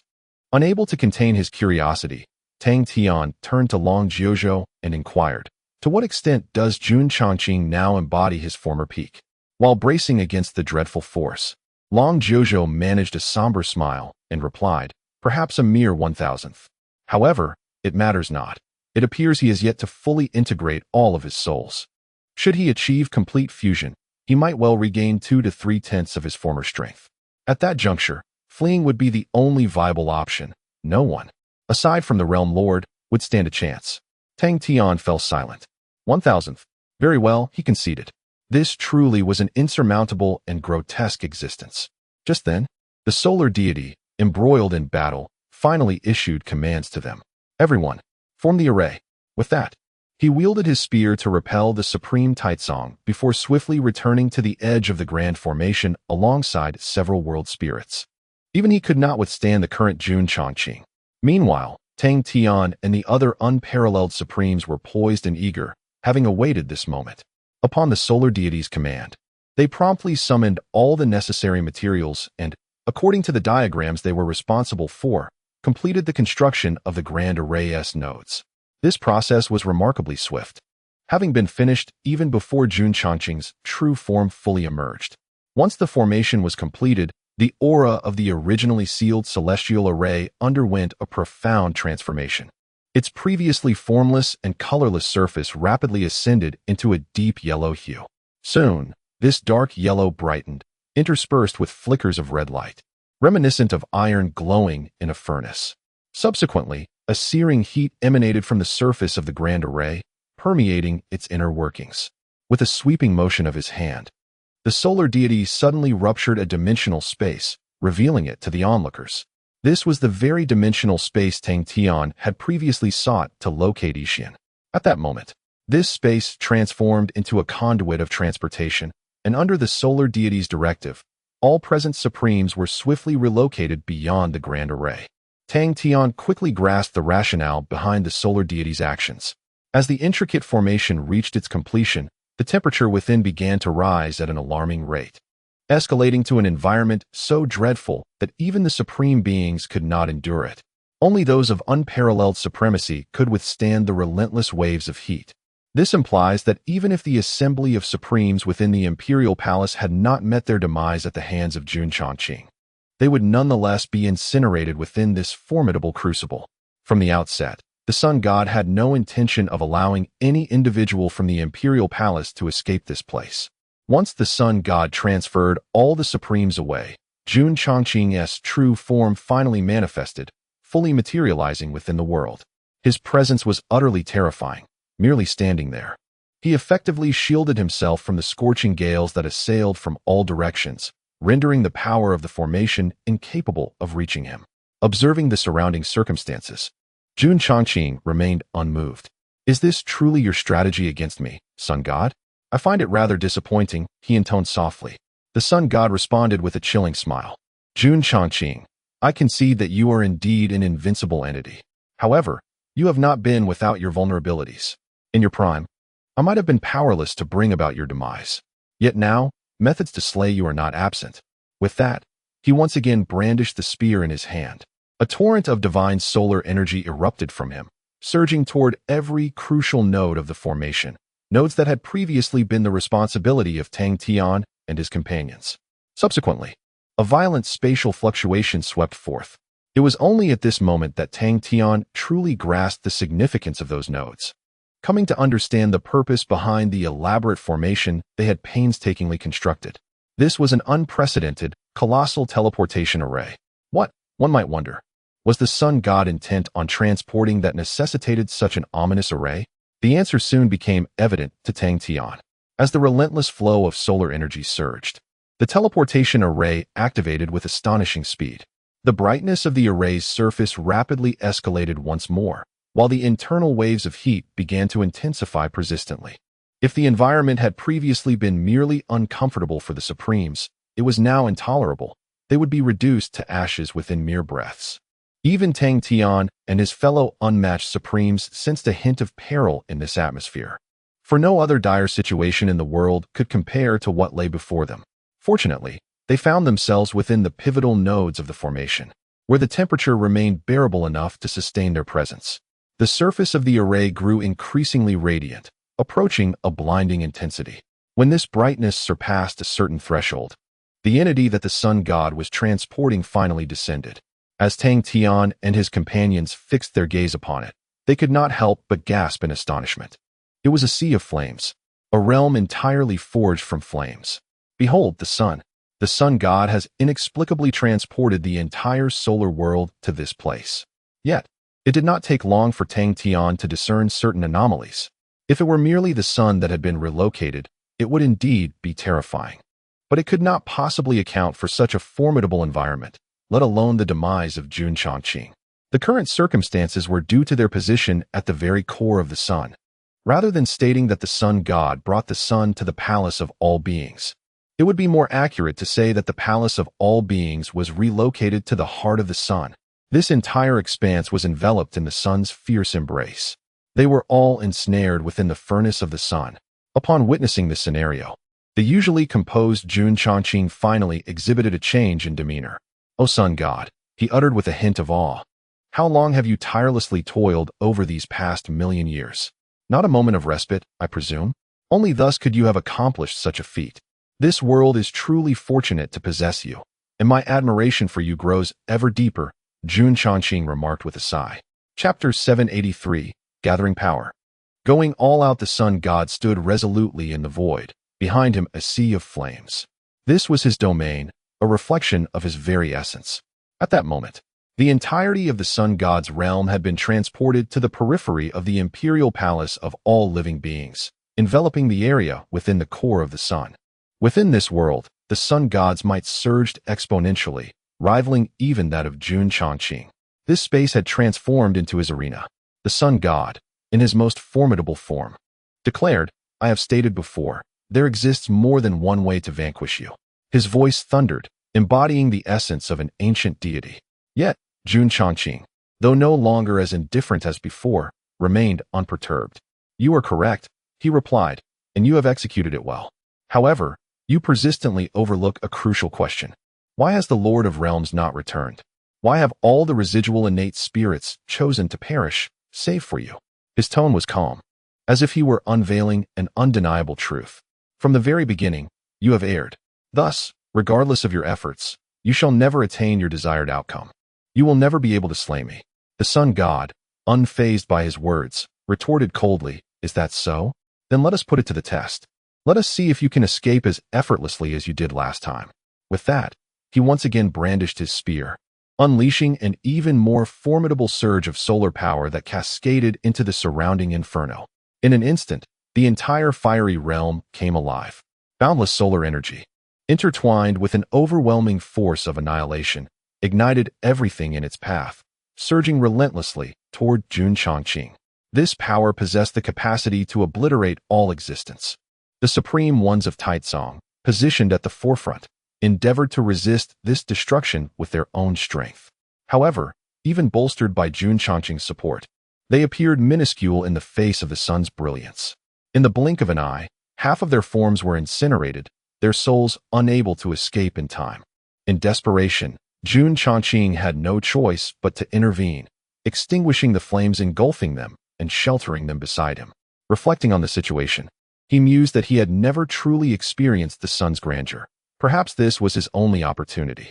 It is worth a try, he thought, his gaze indifferent as he extended his hand. In an instant, the overwhelming aura of sovereignty descended once more, colliding fiercely with the surrounding inferno. Boom! In that moment, the entire space trembled with an unimaginable terror. Even though the multitude was shielded by a formation, they were still subjected to a terrifying impact, with some of the weaker individuals sustaining injuries. Fortunately, this collision occurred within the core of the sun. Had it transpired in the external realm, even those positioned within the sun would have been gravely affected, causing catastrophic repercussions across countless worlds. Witnessing this, Tang Tian finally grasped the reason why the realm lords and Jun Chongqing could shatter the entirety of the myriad realms. Such beings were beyond description, exuding an aura of terror that defied articulation. After the overwhelming tumult, Tang Tian's gaze fell upon Jun Chongqing, who stood at the center. At that moment, his long hair danced wildly, and his voluminous robes billowed fiercely. Remarkably, he had single-handedly withstood the sun's onslaught, leaving Tang Tian astonished. He found it difficult to fathom how this individual had acquired such extraordinary power, while he still belonged to the realm of the Supreme. The disparity between him and other supreme beings was akin to the chasm between heaven and earth, an insurmountable gulf.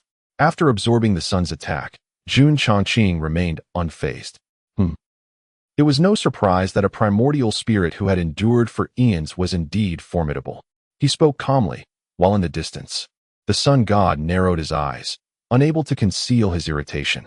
This outcome was clearly not what he had desired. "You have grown stronger than you were 1,000,000 years ago," he remarked coldly. Jun Chongqing responded with a faint smile. "I told you. You were mistaken from the very beginning. You cannot retain me." The sun god clenched his teeth. "Right and wrong have never been determined by you." With that, he summoned all his might once more, channeling the immense primordial power of the sun into the realm of the sun. The sun world quickly reciprocated with an even more formidable surge of primordial energy, directed towards Jun Chongqing. Boom! The deafening roar echoed again. Under the relentless onslaught of the sun's primordial force, Jun Chongqing found himself increasingly strained. The space around him was continuously compressed, and he visibly struggled. Regrettably, even after compressing the space by half, he still managed to keep it at bay. Seeing this, the sun god issued a second command to Tang Tian and the others. "Everyone, assist me." Tang Tian and the others had long been prepared. As his words fell, they simultaneously unleashed all their power through the respective nodes of the grand formation, channeling it into the sun world. Compared to the entirety of the sun's strength, their contributions might seem trivial. Yet, they were supreme beings, standing at the pinnacle of this world. With 19 supreme beings, including several immensely powerful world spirits, the combined force they provided was no longer easily dismissed. The might of the sun god intensified once more, relentlessly compressing the very space in which Jun Chongqing existed. Faced with an entire sun, coupled with the presence of 19 supreme beings, Jun Chongqing was compelled to exert his utmost strength. Yet, he ultimately did not revert to his former glory. Even his soul had not fully integrated. Under the collective efforts of all, his realm of existence was gradually constricted. The tide of defeat had become inexorable. In the end, Jun Chongqing sighed softly, acknowledging, "You truly did your best, sun god. Had I been in your position, I doubt I could have fared any better." With those words, he seemingly relinquished the last vestiges of resistance, retracting all his power. He merely gestured to gather the Taitsong Supreme and the others, then awaited the arrival of death in serene silence. In an instant, the divine power of the sun, combined with the might of the 19 supreme beings, completely engulfed Jun Changqing. Did we succeed? The Hongming Supreme cried out, unable to contain his excitement. However, when Tang Tian glanced at the sun god, he noticed the latter's brow furrowed deeply. The next moment, an overwhelming force, rivaling that of the sun god, erupted from Jun Changqing's position. The surrounding raging flames were instantly dispelled. Everyone stood frozen in astonishment. It was a silvery gray power, and that power belonged to the star ancestor. Chapter 784, Burning Life. The solar furnace, combined with the full might of 19 supreme beings, represents the most formidable offensive force conceivable within the realm. Under such an overwhelming assault, even Jun Changqing, who had regained a measure of his strength, could not remain unperturbed. The collective suppression of immense divine power finally breached Jun Changqing's defenses, ensnaring him in the searing embrace of the solar furnace. Yet, in a moment of unexpected revelation, the power of the star ancestor erupted from Jun Changqing's position. This force, originating from the very dawn of creation, was on par with the divine might of the sun god. In an instant, a silvery radiance burst forth, repelling the seemingly unstoppable assault. The onlookers stood in stunned silence, gazing toward Jun Changqing. In the palm of his hand rested a resplendent silver star. An inexhaustible flow of starborn power surged forth from this celestial body. Coupled with Jun Changqing's own strength, they effortlessly thwarted the cataclysmic attack. The heart of the stars. The crowd quickly recognized the silver star. However, this recognition was swiftly overshadowed by profound astonishment and bewilderment. How could the heart of the stars manifest within Jun Changqing's grasp? When did he acquire this divine artifact? Long deemed elusive for millennia? The primordial sovereign shouted in disbelief, and the other supreme beings shared his confusion. The heart of the stars, the dwelling of the star ancestor, had been sought by countless formidable beings throughout eons, yet all had returned empty-handed. Even during his peak 1,000,000 years ago, Jun Changqing had thwarted countless expeditions from the Celestial Empire seeking to uncover its whereabouts, yet to no avail. Yet now, the heart of the stars had appeared so brazenly in Jun Changqing's possession. He had only awakened a few years prior, and had just begun to reclaim his soul, without yet fully integrating it. How could this be possible? The people were left in shock, immobilized by disbelief. Tang Tian, however, felt a heavy pall descend upon him. The worst fears had materialized. The heart of the stars had truly fallen into Jun Changqing's hands. It was evident that he had not discovered it on his own. After all, even 1,000,000 years ago, he had failed to do so. This was utterly illogical. Thus, only one possibility remained. The heart of the stars must have been provided to him by the Moon Fairy. It was even conceivable that she had personally placed it into Jun Changqing's hands. For the sun god had once proclaimed that only the Moon Fairy could locate the star ancestor's domain. Others could only aspire to reach it through the star map or the Moon Fairy's direct guidance. Since Jun Changqing's resurrection, it was nearly impossible for the Moon Fairy to personally escort him to the realm of stars. Thus, it is highly probable that the Moon Fairy has preemptively seized the heart of the stars and entrusted it to Jun Changqing. How can they proceed from here? Among their two formidable beings, the innate spirits leading the world, one has betrayed the entirety of existence and allied with Jun Changqing. This implies that the majority of their strategies and tactics may well have been divulged to him. The likelihood of success is exceedingly slim. Tang Tian could not restrain himself from casting a glance at the sun god. The sun god in the sky continued to emanate an overwhelming divine power. Upon witnessing the heart of the stars in Jun Changqing's grasp, he evidently contemplated numerous implications. His countenance darkened, and even the hand gripping his spear trembled slightly. In stark contrast, Jun Changqing maintained an air of tranquility. Sun god, he spoke softly, do you grasp the situation? The sun god gritted his teeth. I do not comprehend. His voice emerged almost through clenched teeth. Nor do I wish to understand. All I know is that today, you shall perish here. All your insidious schemes will come to an end. With that, the sun god suddenly unleashed a furious roar towards the heavens. The divine power that had been channeled from the realm of the sun abruptly ceased. Then, all divine energy reversed course, surging from the realm of flames back into his body.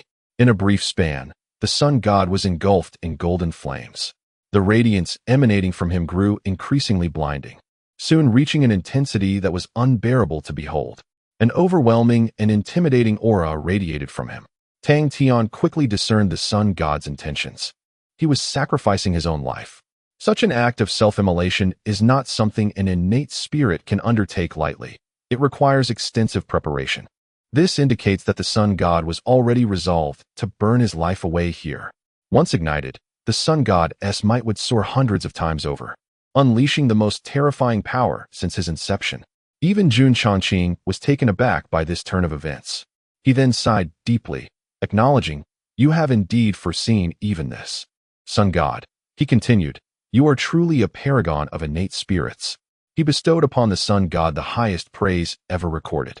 However, the sun god offered no response to his admiration. His life was continuously ablaze, merging into his very being. He was, in essence, the heart of the sun. In the throes of life's sacrifice, he directly transcended the limits of innate spirits. His might now far surpassed that of Jun Chongqing, even with the heart of the stars in conjunction. As this process reached its zenith, the sun god, wielding a golden spear and embodying the most formidable power in existence, charged singularly towards Jun Chongqing. Such a force is utterly unyielding, incapable of being impeded by any means. Jun Chongqing's power is as fragile as a mere sheet of paper, easily torn asunder. The primordial energy unleashed by the heart of the stars was instantaneously pierced, creating a vast chasm. At that moment, all defenses vanished before the might of the sun god. Die. Accompanied by the sun god's thunderous roar, a torrent of divine flames engulfed Jun Chongqing entirely. Boom. The terrifying sound of an explosion resounded once more. This time, even the supreme beings, including Tang Tian, could not maintain their composure. The aftershocks of the explosion were overwhelmingly fearsome, a force that could obliterate the supreme with a mere touch and leave the invincible gravely wounded. Everyone dared not slacken their efforts, urgently exerting their utmost to staunch this dreadful power. The world before them had descended into a golden sea of flames. As they valiantly held their ground, a flicker of hope reignited in their eyes. This time, perhaps they could finally vanquish Jun Chongqing. Chapter 785, Despair. The sun god, having ignited the very essence of life, now stood at the pinnacle of the entire world. Even at this moment, Jun Chongqing found it impossible to match his prowess. It is no wonder that the sun god harbored unwavering confidence in confronting Jun Chongqing. He had amassed an overwhelming array of resources over the course of 1,000,000 years. Even if this power were ephemeral, it could inflict irrevocable scars upon the sun god or the world itself. Yet, if he could successfully vanquish Jun Chongqing, all would be deemed worthwhile. Before the blazing inferno, the glimmer of hope in everyone's eyes burned more brightly than ever. This was their ultimate endeavor, their final effort, a culmination of all their strength and heritage. It was their most promising chance to slay Jun Chongqing. They fervently prayed from the depths of their hearts for success. Tang Tian felt the same. After witnessing the terrifying might of Jun Chongqing, it was inevitable that despair would creep into anyone's thoughts. This individual was overwhelmingly powerful, to the point that no theoretical means of his demise could be discerned. Should he regain his full strength step by step, it would herald a nightmarish calamity for the entire world. Only by utterly annihilating Jun Chongqing here could the already fractured world grasp a chance of survival. Thus, he too yearned for the sun god to achieve ultimate victory. The scorching waves of heat continued to surge, compelling Tang Tian to summon all his strength to maintain his stance in the void. Yet, as he contemplated the unfolding battle, an object suddenly pierced through the golden flames, hurtling towards him with alarming speed. Tang Tian swiftly evaded, the object narrowly grazing past his ear. The searing heat sent a shiver down his spine. Fixating his spirit upon the object, he discerned its form and was left utterly stunned. It was a shattered spearhead, a golden tip, the very weapon wielded by the sun god. The spearhead tumbled, breaching the grand formation behind it, shattering through the fabric of space, and plunging into the boundless chaos. Soon after, a ferocious explosion erupted from the depths of the fiery sea. The shockwave from this explosion was exponentially greater than before. Tang Tian could no longer withstand the force. He was violently propelled backwards, shattering the fiery realm behind him, until he finally came to a halt at the edge of space. His arm was severed, and half of his body lay in ruins. Fortunately, the ginkgo world supported him from behind, continuously supplying him with primordial energy that rapidly mended his wounds. As he lifted his gaze to behold the scene before him, his eyes were filled with astonishment. The recent explosion had not only obliterated all flames within the space, but had also shattered the already descending fiery world. The celestial suppression formation, constructed from countless extraordinary materials, lay in ruins as well. All the supreme beings were violently cast aside by the residual shockwaves, sustaining various degrees of injury, and even the world's spirits were not spared. The most severely affected had incurred wounds of a transcendental nature, likely requiring hundreds of thousands of years for recovery. The crowd gazed upward towards the central battlefield, their initial shocks swiftly transforming into profound despair.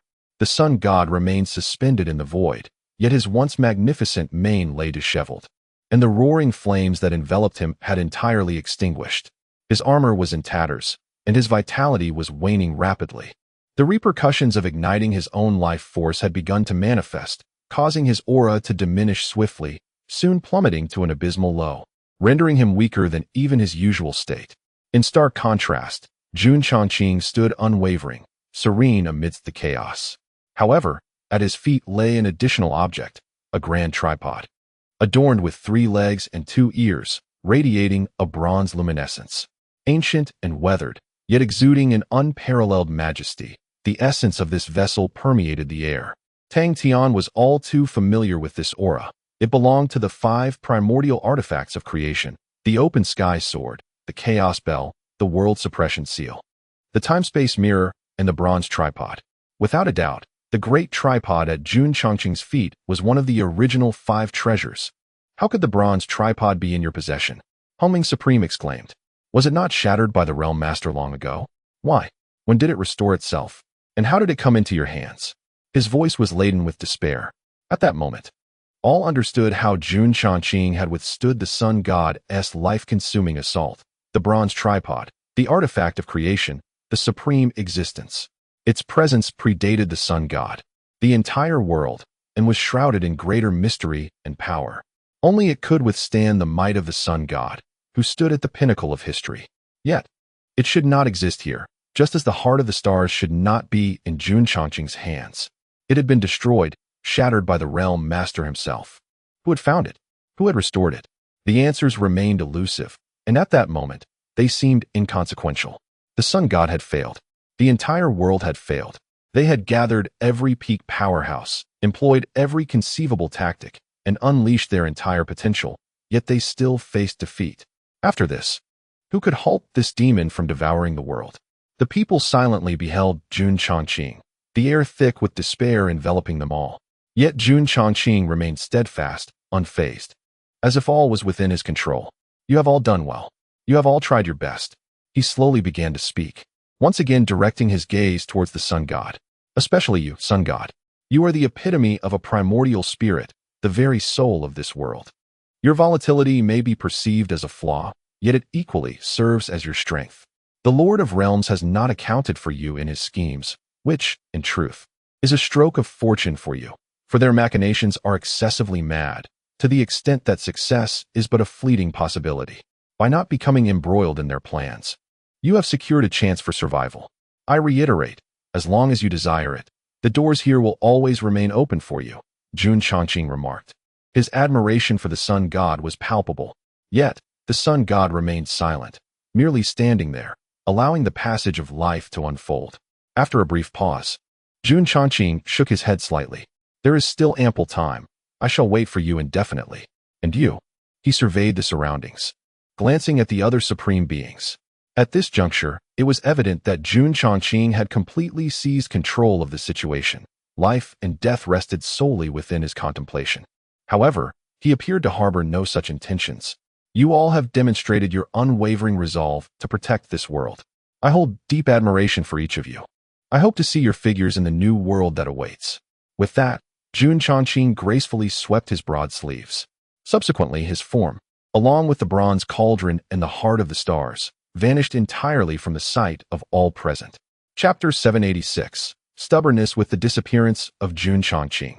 The entire expanse fell into an enduring silence. They had failed. Despite uniting all their strength and employing every possible means, defeat was their only companion. They obliterated the imperial palace of the commoners and vanquished all its sovereigns. Yet Jun Chongqing still departed, unscathed. When he reemerges, the world will confront a being who has amalgamated all souls, wielding the heart of the stars and bearing the complete bronze cauldron. How shall they face him then? What means shall they employ to resist him? No one could find the answer. The moment Jun Chongqing departed from the Lingyun mountain range, liberating his entire essence, despair had already enveloped them. This time, the flicker of hope had been reignited with great difficulty, only to be extinguished in an instant by a deluge of cold reality. In this era, Jun Chongqing was overwhelmingly invincible. After a lengthy pause, the hoarse voice of the Kirin maiden echoed through the vast emptiness. Do we still have a chance to contend with him? She gazed at the world's singular leader, the sun god. However, the sun god, having paid a hefty price in lives, yet still unable to subdue Jun Chongqing, had lapsed into silence, uttering not a single word thereafter. In response to the Kirin maiden's inquiry, he remained mute, standing disheveled as life continued to slip away. Once brimming with confidence, he had now entirely lost his former conviction. There was no more opportunity. At that moment, the Supreme of Chaos, standing not far from Tang Tian, bellowed in anguish, "What chance remains?" It will not be long before Jun Chongqing fuses his soul completely. When that occurs, his power will be magnified hundreds of times compared to today. Coupled with the heart of the stars and the bronze cauldron, who could possibly stand against him as he reigns supreme? His voice thundered with despair. In previous instances of the Supreme of Chaos exhibiting such negativity, someone would invariably rise to uplift everyone's spirits. Yet this time, an oppressive silence hung in the air, for his words bore the weight of truth. Jun Chongqing had become an insurmountable force. The fate of this world was plummeting into the abyss. "I do not comprehend," murmured the Supreme of the Remnants, voicing the collective doubt that lingered in every heart. "We all know of Jun Chongqing's might. But why does he possess the shattered bronze cauldron? Who restored it? Who placed the bronze cauldron in his hands?" He articulated the questions that haunted them all. Indeed, the direct cause of their catastrophic defeat lay in the unexpected emergence of the bronze cauldron. It should not have manifested here, nor should it have come into Jun Chongqing's possession. After being shattered by the Realm Lord, the cauldron had scattered to various corners of the world, its essence representing the very rules. Once fragmented, it transformed into the formless. Even after the passage of tens of millions of years, not a single soul has ever found even a fragment of it. Yet today, it appears boldly and perfectly intact in the hands of Jun Chongqing. This is an occurrence that no one could have anticipated, and it poses the greatest question in their hearts. Furthermore, there is the heart of the stars. The Supreme of the Remnant Path continued, stating that during Jun Chongqing's prime, 1,000,000 years ago, he had mobilized the entire strength of the Celestial Empire to delve into the starry realms, yet was unable to locate the whereabouts of the star ancestor. However, in merely a few years after his resurrection, he managed to acquire the heart of the stars. How did he achieve such a feat? Upon hearing the words of the Supreme of the Remnant Path, the Supreme of Chaos seemed to suddenly recall something, exclaiming loudly, "Indeed! How could the heart of the stars be in his possession? Sun God, I remember you previously said that only Moon Fairy knows the location of the star ancestor's demise, and only she can find the heart of the stars. Yet now, it has appeared in Jun Chongqing's hands. Could it be?" He immediately realized, aghast and astonished, his voice breaking as he spoke. "Moon Fairy, has she betrayed us? Betrayed the entire world?" This statement caused a change in the expressions of everyone present. They all understood the significance of Moon Fairy to the world. They knew well that if she were to betray the world and side with Jun Chongqing, it would have dire implications. However, the emergence of the heart of the stars was undeniably peculiar. Aside from Moon Fairy, they could find no reasonable explanation. Yet once Moon Fairy was implicated in this matter, all doubts found a most logical answer. Even the bronze cauldron could be linked to her. Moon Fairy undoubtedly possessed the capability to significantly aid in the restoration of the bronze cauldron. Shock and disbelief were evident on the faces of all. "Sun God, we demand an explanation," the Supreme of Chaos questioned loudly. The other supreme beings also turned their gaze toward the Sun God, who stood suspended in the void. If anyone truly understood Moon Fairy, it would undoubtedly be the Sun God. Faced with this inquiry, the Sun God, who had remained still for a long time, finally turned around. Beneath his disheveled hair, his cold gaze fixed on the supreme of chaos. "What explanation do you seek from me?" His voice was hoarse. The supreme of chaos scoffed. "I wish to know, is Moon Fairy truly a traitor? Did she provide Jun Changqing with the heart of the stars and the bronze cauldron?" The sun god's body stirred slightly, a tempestuous divine power emanating from him. Each time someone slandered Moon Fairy, he would react vehemently. However, this time, his divine power quickly receded. "I do not know." He shook his head, but then with great conviction proclaimed, "Yet I know this. Moon Fairy will never betray this world. She will never." He spoke with utmost seriousness. Yet this time, his assurances could no longer persuade the multitude. "Oh, really? I do not believe it." Hongming Supreme bellowed. "If she is not a traitor, how could Jun Changqing possibly obtain the heart of the stars? If she is not a traitor, how could our plans against Jun Changqing and the spirit-fallen mountains have been so inexplicably leaked? If she is not a traitor, why has every step we took been anticipated by Jun Changqing? If she is not a traitor, then reveal the true traitor to us. Have you found them?" He pressed once more. However, the sun god seemed unwilling to offer further explanations, slowly shaking his head and turning away. "No matter how you perceive it, I firmly believe she will never betray this world. Even if she is responsible for these events, I am convinced there lies a hidden significance. I believe in her completely." With that, the sun god closed his eyes, as though even with evidence laid before him, he would not acknowledge that Moon Fairy had aligned herself with Jun Changqing, betraying the entire world. Chapter 787. The Dispersal of Hearts. I have faith in her.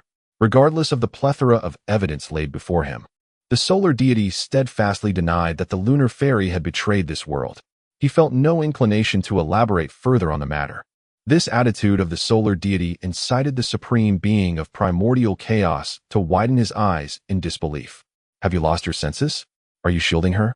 He chastised the solar deity vehemently. "Foolish wretch! Even now, you indiscriminately defend her. Truly, they are a nest of serpents and rats, colluding in their misdeeds." Jun Changqing is right. The innate spirits can never truly stand alongside the sentient beings. I must have been blind to choose to follow such a foolish individual as yourself. The supreme being of primordial chaos raged, gritting his teeth in frustration. Reflecting on the situation, he questioned, "Why should I join forces with you against Jun Changqing? He, like me, is a sentient being, a practitioner, one of my kin. I should not be on your side, defending this broken, terminally ill world that is beyond redemption. I should have aligned myself with those who have pledged allegiance to the palace of the common people, witnessing the birth of a new world alongside Jun Changqing." His emotions spiraled out of control, even leading him to openly utter words of betrayal against the world. In previous times, such a display would have prompted the other supreme beings, not to mention the legacy spirits of the world, to take immediate action against the supreme being of primordial chaos. Yet now, all the supreme beings remained silent, and even the Kirin maiden, who was least sympathetic towards sentient beings, merely furrowed her brows without uttering a word. The solar deity was indeed overly partial towards the lunar fairy. Furthermore, everyone was at a loss as to what means could possibly halt Jun Changqing's advance. After a prolonged silence, someone finally spoke. "Everyone, let us remain calm." The speaker was Long Jiuzhou. He surveyed the surroundings before fixing his gaze on the supreme being of primordial chaos. "You too must remain composed. If you truly chose to align with Jun Changqing, you would have already been personally dispatched by him moments ago. The allure of the new world is undeniable, yet no one knows whether they will survive until that time. Moreover, the birth of the new world will inevitably coincide with the complete collapse of the myriad realms, resulting in the tragic demise of countless sentient beings. If you can indeed bear to witness the annihilation of all things, then opposing Jun Changqing would be futile. Retreating into chaos would be the wisest choice." Long Jiuzhou spoke softly. In truth, everyone understood that the supreme being of primordial chaos was merely exhibiting a rather pessimistic mindset. When action was required, he had never faltered. Deep within his heart, he certainly did not wish for the world to perish beneath Jun Changqing's feet. "But what can we do now?" The supreme being of primordial chaos lamented, spreading his hands and sighing deeply. "We have pooled all our strength and employed every means at our disposal, yet we remain powerless against him.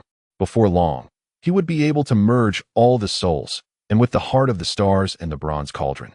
Who could possibly impede his progress? By the time he regained his full prowess, even if the Realm Master were to return. It is unlikely that he could suppress him once more, as he did 1,000,000 years ago. He articulated a truth that served as the source of despair for all present. The peak of Jun Changqing's power was truly unparalleled. Except for the Realm Master, no means could contend with him. However, at that moment, the Sun God, standing in the void, suddenly let out a deep, resonant laugh. Regaining full strength? He would never be able to restore his former glory. The Sun God's low chuckle stirred the hearts of all present. Do you possess other means to counter Jun Changqing? Long Jiuzhou asked urgently. The others looked at the Sun God with hopeful anticipation. Despite the prevailing despondency, as long as there remained a glimmer of hope, they would not surrender.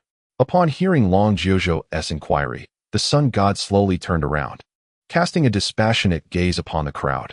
No, however, he would also never attain his own objectives, because the ancient city of Dian has already been refined by me. This declaration left everyone present, save for Tang Tian, momentarily stunned. Their eyes betrayed a profound disbelief, mingled with deep-seated fear. What? You have refined the ancient city of Dian? Hongming Supreme exclaimed, his voice cracking under the weight of astonishment. The shock was even more intense than when they had witnessed Jun Changqing wielding the Heart of the Stars and the Bronze Cauldron. The others stood transfixed, gazing at the Sun God with sheer incredulity.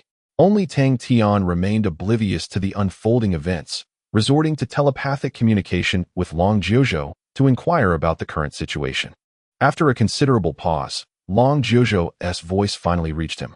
One of the critical reasons for Jun Changqing's immense strength is that he conquered the entire world, consolidating all the fortune of the realm within himself. That fortune did not dissipate with Jun Changqing's suppression. Rather, it merged into the ancestral ground of the myriad realms. To restore himself to his peak, he would need to reclaim that fortune through the ancestral ground of the myriad realms. The ancestral ground is the ancient city of Dian. Long Jiuzhou explained. Tang Tian furrowed his brow, pondering. So, what does it signify when the Sun God claims he has refined the ancient city of Dian? Long Jiuzhou replied. The refinement of the ancestral ground signifies that Jun Changqing will have no means to reclaim that fortune. Consequently, he will have no possibility of regaining his former strength. Tang Tian was taken aback. Does that not indicate a favorable outcome? As long as he is not at his peak, there will always be a way to contend with him. Long Jiuzhou let out a heavy sigh. But that is the ancestral land of the myriad realms, the very source from which all worlds were born. The Sun God refining the ancestral land is tantamount to severing the lifeblood of the entire world. Even in the absence of Jun Changqing, the demise of this world has become inevitable. It is likely that before he regains his strength, this world will have withered completely. Tang Tian was momentarily taken aback. What sort of operation is this? A mutually destructive outcome, or a case of both sides suffering irreparably? How could you do this? The accusatory shouts surged once more towards the Sun God.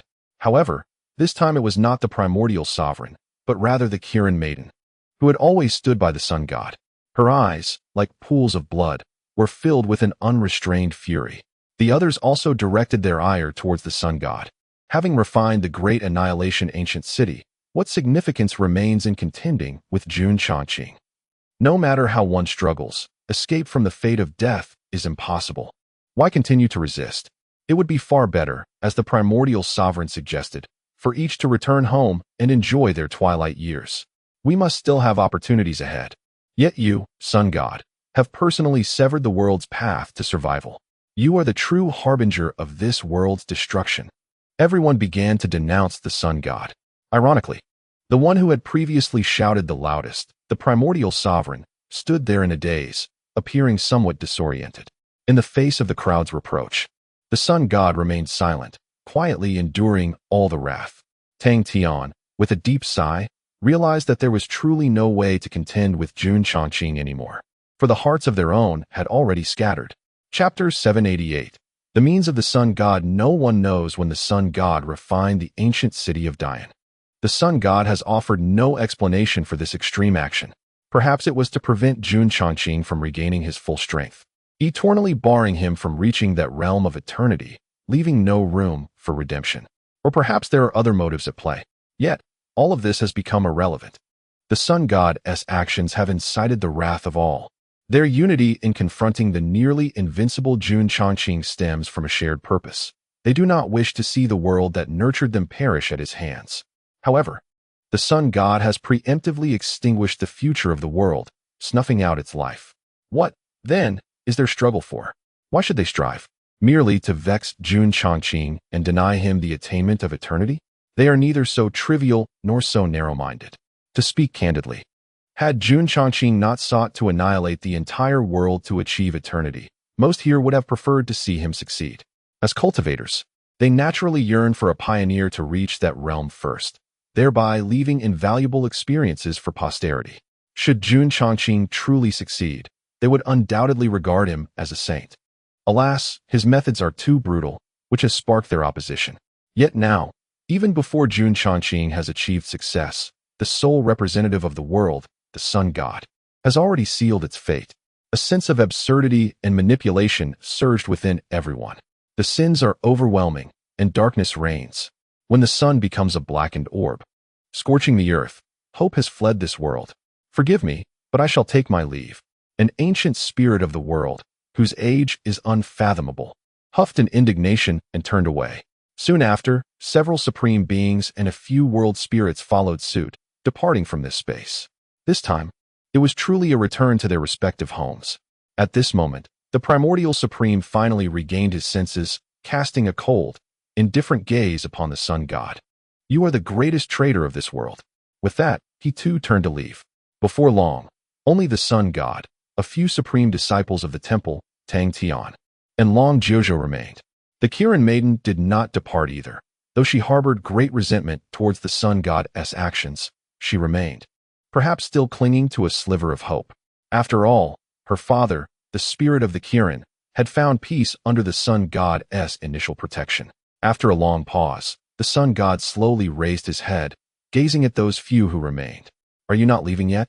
he said, expressing his utter inability to eliminate Jun Chongqing. His gaze then fell upon Long Jiuzhou. "Our transaction has concluded. In your past life, you owed me nothing. And in this life, you have repaid all debts. From this moment forth, you are simply yourself, merely Long Jiuzhou," declared the sun god. Upon hearing this, Long Jiuzhou smiled. "Your words bring me joy. Do you know what I despise most? Your overwhelming dominance. Indeed, I have benefited from your assistance in this life, which has allowed me to grow to my current stature, but your interference has been excessive." The sun god paused momentarily before responding. "Then why do you not depart?" Long Jiuzhou shrugged. "Where would I go?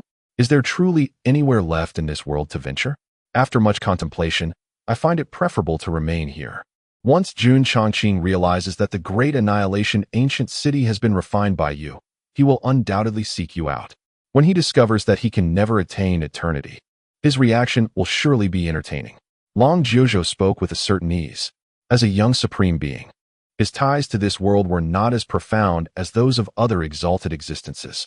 Moreover, his disposition was naturally carefree, allowing him to adopt a broader perspective on matters. The sun god observed Long Jiuzhou for a time before shaking his head slightly. "Do as you wish. However, it would be prudent to remain cautious and ready to flee, lest Jun Chongqing's wrath ensnares you." Turning his attention to the Kirin maiden beside him, he continued, "Child, you may return. The abyssal sea exists as a realm unto itself. Even if the myriad worlds were to collapse, it would remain largely unaffected." The Kirin maiden bit her lip. "Sun god, you are the most respected being in this world. Aside from my father, I implore you to tell me that your refinement of the great annihilation ancient city is not merely an act of spite against Jun Chongqing. Surely, you have other plans, do you not?" Her hope was evident, as she refused to give up. Faced with her inquiry, the sun god remained silent for an extended period before letting out a deep sigh. Discussing it now is of no consequence. With the heart of the stars and the bronze cauldron in his possession, no one can impede Jun Chongqing. In order to prevent him from restoring his power and shattering the world to ascend to eternity, the refinement of the great annihilation ancient city is inevitable. At the very least, it may prolong the world's existence by several 100,000 years. The sun god's response stirred something within the others. "Inevitably?" the Kirin maiden exclaimed. "Does this mean that the great annihilation ancient city has not yet been refined by you?" The sun god shook his head and pondered, what significance does it hold? To thwart Jun Chongqing, There exists but a singular path to traverse. The Qilin maiden gazed intently, retorting, "Of course it holds significance. As long as the great Yin ancient city remains unscathed, there is still a chance for redemption. Indeed, we may be powerless against Jun Chongqing. Yet there are those who are not. Though I fervently wish that individual were deceased, he has merely plunged into the depths of chaos. And there remains a possibility of his return, does there not? When he reemerges, he shall once more subdue Jun Chongqing." The person the Qilin maiden referred to was undoubtedly the Realm Master. However, Jun Chongqing shook his head once more. His return would be futile, for he could not reclaim his former strength. The great Yin ancient city has been ensnared by an irreversible formation of my design.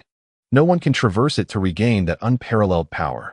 They will either be refined, allowing the world to endure for several 100,000 more years, or they will perish alongside the world, vanishing into oblivion. There exists no other possibility. Moreover, the Realm Master's return necessitates passage through the great Yin ancient city for restoration. Thus, the Sun God regarded the Qilin maiden, choosing not to elaborate further. Yet, his intended message was resoundingly clear. It now appeared that aside from the path of refining the great Yin ancient city, there were no alternative routes left to pursue. Chapter 789. Purchasing the entire world. Upon hearing the Sun God's explanation, the Qilin maiden was once again rendered speechless. Indeed, the Sun God harbored his own schemes, and he had not completely refined the great and ancient city. However, the nature of the Sun God's plans diverged significantly from her own desires. To thwart Jun Chongqing's restoration of power, the great and ancient city must be refined.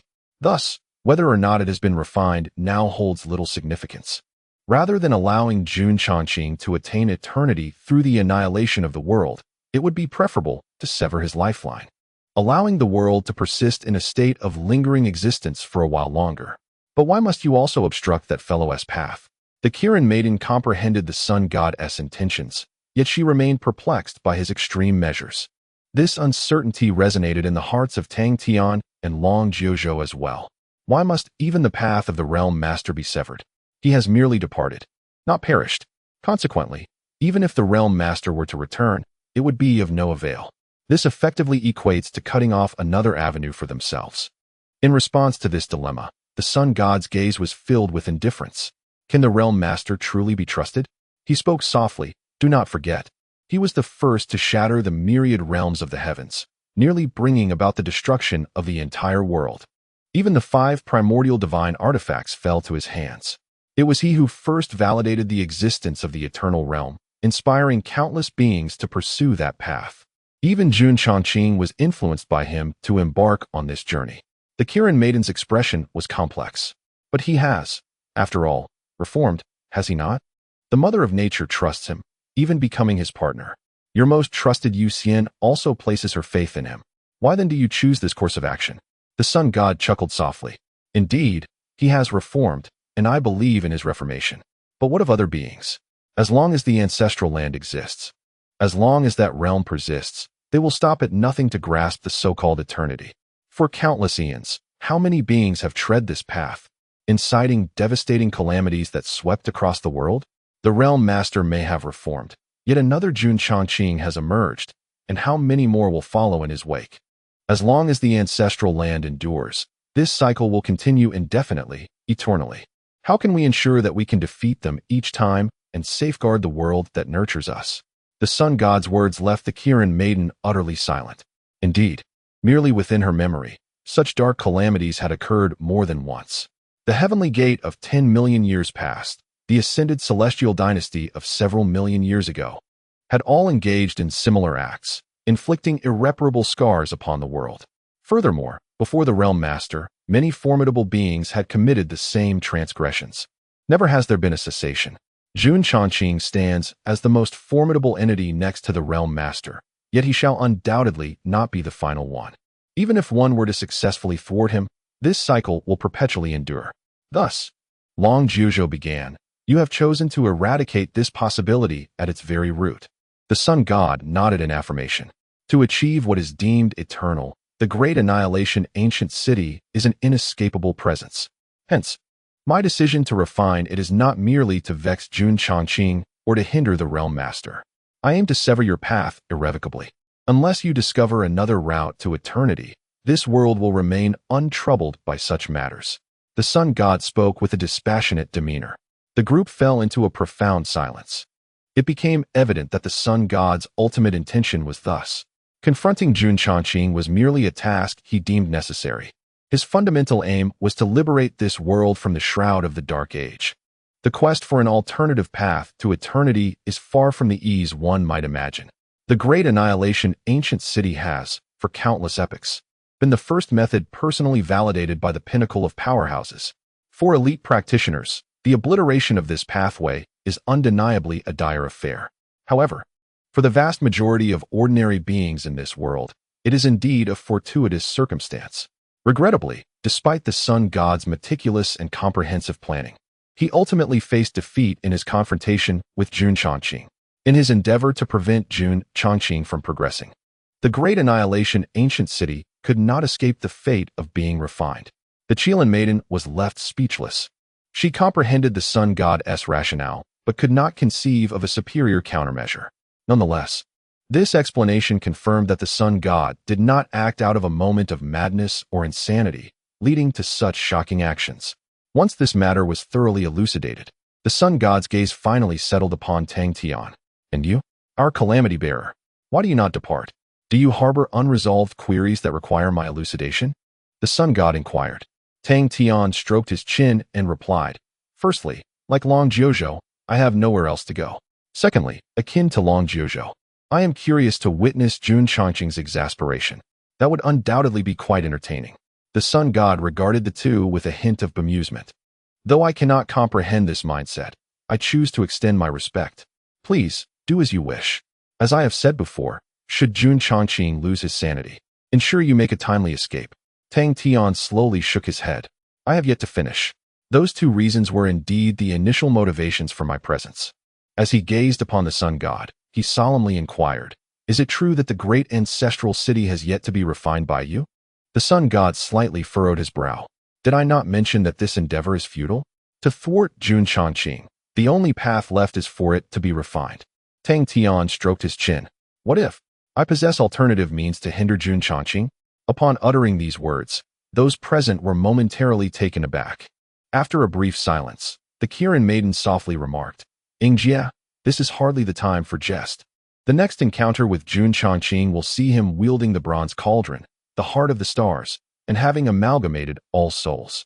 In that moment, he will be 100-fold more powerful than he is today. What means do you have to thwart him? Although the sun god and Long Jiuzhou remained silent, their expressions mirrored the same skepticism. Tang Tian then spoke with measured intent.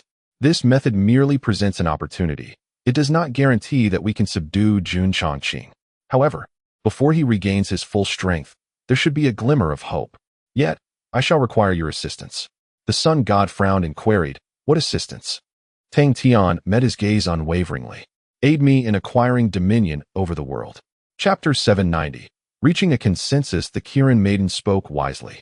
As long as the great Yin ancient city has not been completely refined, there remains a glimmer of hope for redemption. Although conventional methods have proven ineffective against Jun Changqing, Tang Tian possesses an unconventional strategy, the dual system. During this period, with the endorsement of the sun god, the Void Realm and the World Trade Association have rapidly developed, seizing a significant portion of territory. The influx of consumer points has been immense, far beyond enumeration. These consumer points have all been converted by Tang Tian into primal energy, enhancing his strength considerably. The results are quite evident. After this period of elevation, his power has swiftly ascended to the ranks of the supreme sovereigns, second only to the ancient sovereigns of millions of years, such as the Hongmeng sovereign and the residual Dao sovereign. Remarkably, this transformation has occurred in less than 2 months. Should the sun god take the lead in swiftly acquiring the entire world, the accrued consumer points may indeed hold the potential to counter Jun Changqing's current might. If successful, there would be no need to refine the great Yin ancient city to thwart him. However, the sun god and his companions evidently do not grasp Tang Tian's intentions. Acquire the entire world? What do you mean? The sun god inquired, perplexed. Tang Tian paused momentarily before responding. It is quite literal. I wish to purchase all portions of this world that are available for trade using Yujing. The sun god appeared taken aback. Is this akin to what you previously did with the world of heaven? Tang Tian nodded affirmatively. The sun god, clearly exasperated, retorted, Brother, do you not realize the gravity of the situation? The world is on the brink of collapse, and you still entertain such speculative ventures? Even if the entire world were granted to you, what significance would it hold? Jun Chongqing, once eternal, would surely unleash his fury, leaving the fate of this world in jeopardy. We should refrain from engaging in such peculiar antics. He struggled to comprehend Tang Tian's proposal. Clearing his throat, Tang Tian explained. In truth, this is not as peculiar as it seems. I am quite serious. Acquiring the world would significantly enhance my strength and may pose a threat to Jun Chongqing. The sun god fell silent, evidently still skeptical of Tang Tian's assertions, perceiving them as mere folly. What correlation exists between purchasing the world and strengthening one's power? At that moment, the Kirin maiden interjected, Are you certain?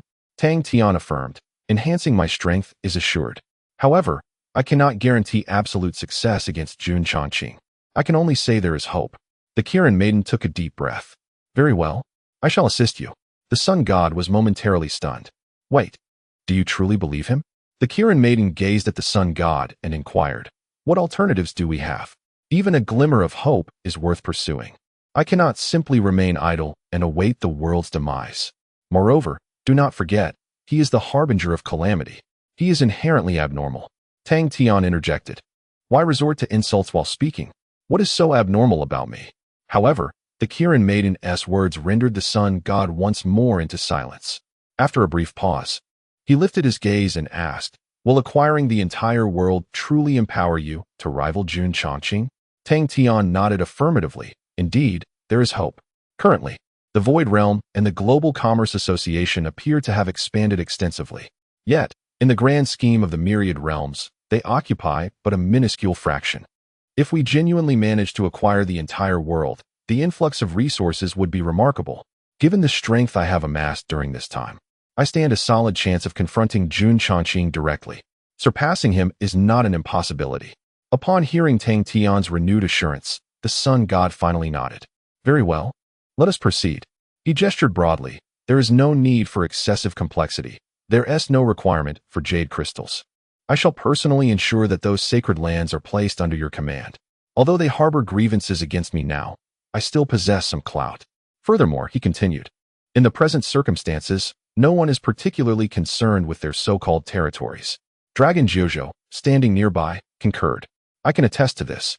After the great Yinggu ancient city was refined, all I wished for was to find a suitable place to quietly await the end of days.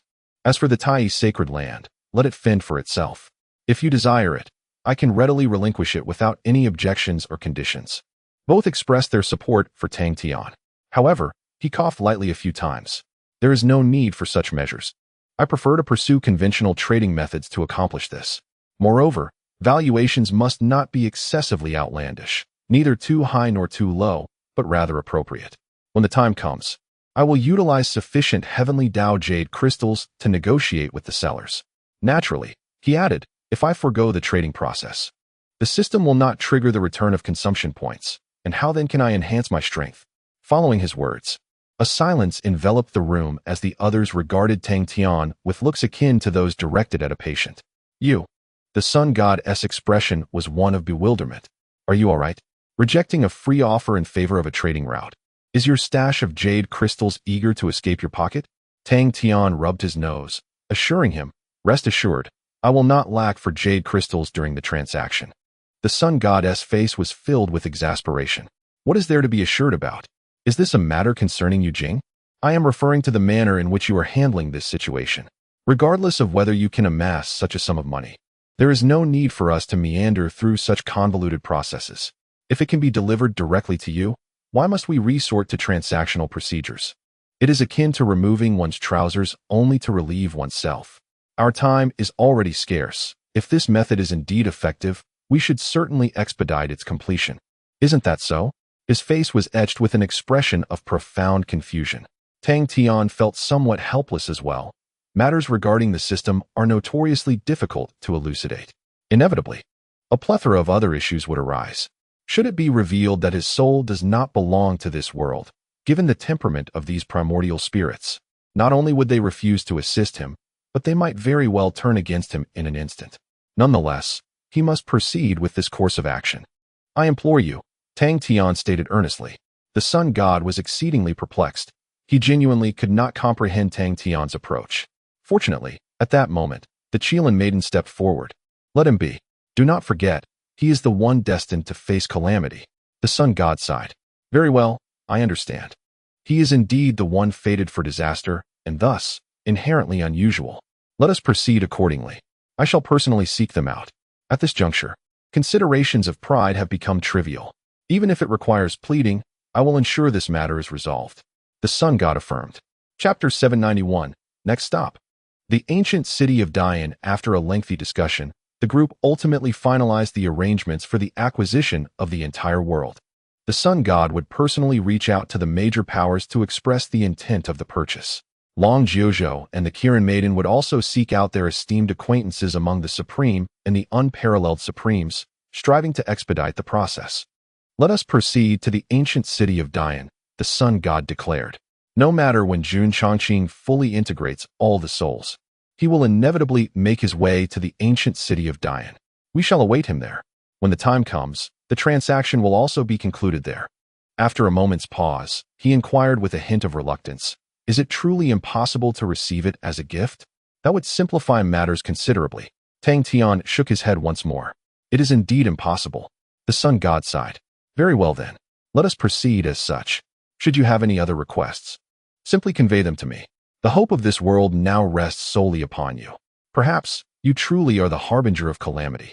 Tang Tian remained noncommittal. However, he could not deny that he now felt a tinge of that very role.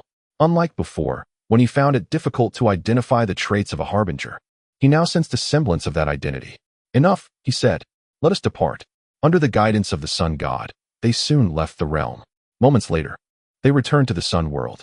Tang Tian quickly noticed the stark changes. The sun world appeared far dimmer than when they had first set out. The essence of the sun had weakened considerably, and he could sense its power continuing to wane. The sun god's sacrifice of life had inflicted severe, possibly irreversible damage upon the sun world. He had truly given so much, yet regrettably, his objectives remained unfulfilled. Through the grand archway, they swiftly entered the sun temple. The hall was filled with people. When the sun god had previously teleported all the supremes from the imperial palace of all beings, he had returned directly to the sun temple. However, the number of supremes present now was significantly reduced compared to before. While the temple's faithful remained intact, the number of supremes had diminished by more than half. Moreover, those who remained cast complex expressions towards the sun god, confusion, indignation, and even a subtle hint of hostility. Clearly, they were aware of the subsequent events. Jun Chongqing had left alive, and the sun god had refined the ancient city of Dian, irrevocably severing the lifeline of this world. As the sun god and his companions entered the hall, an elderly supreme stepped forward. Sun god, you are the primordial innate spirit, the most exalted of deities. Every action you have previously undertaken was considered with the continuation of the world in mind. I have always held you in great esteem. However, regarding the matter of the great ancestral city, we truly require an explanation, he stated earnestly. The sun god's gaze remained indifferent. I am not obligated to provide explanations to anyone. This single statement rendered the expression of the old supreme frozen. The Kirin maiden, standing nearby, quickly nudged the sun god and signaled him with her eyes. Could you possibly temper your foul temper? We still need to request assistance. She conveyed telepathically. The sun god's expression shifted awkwardly.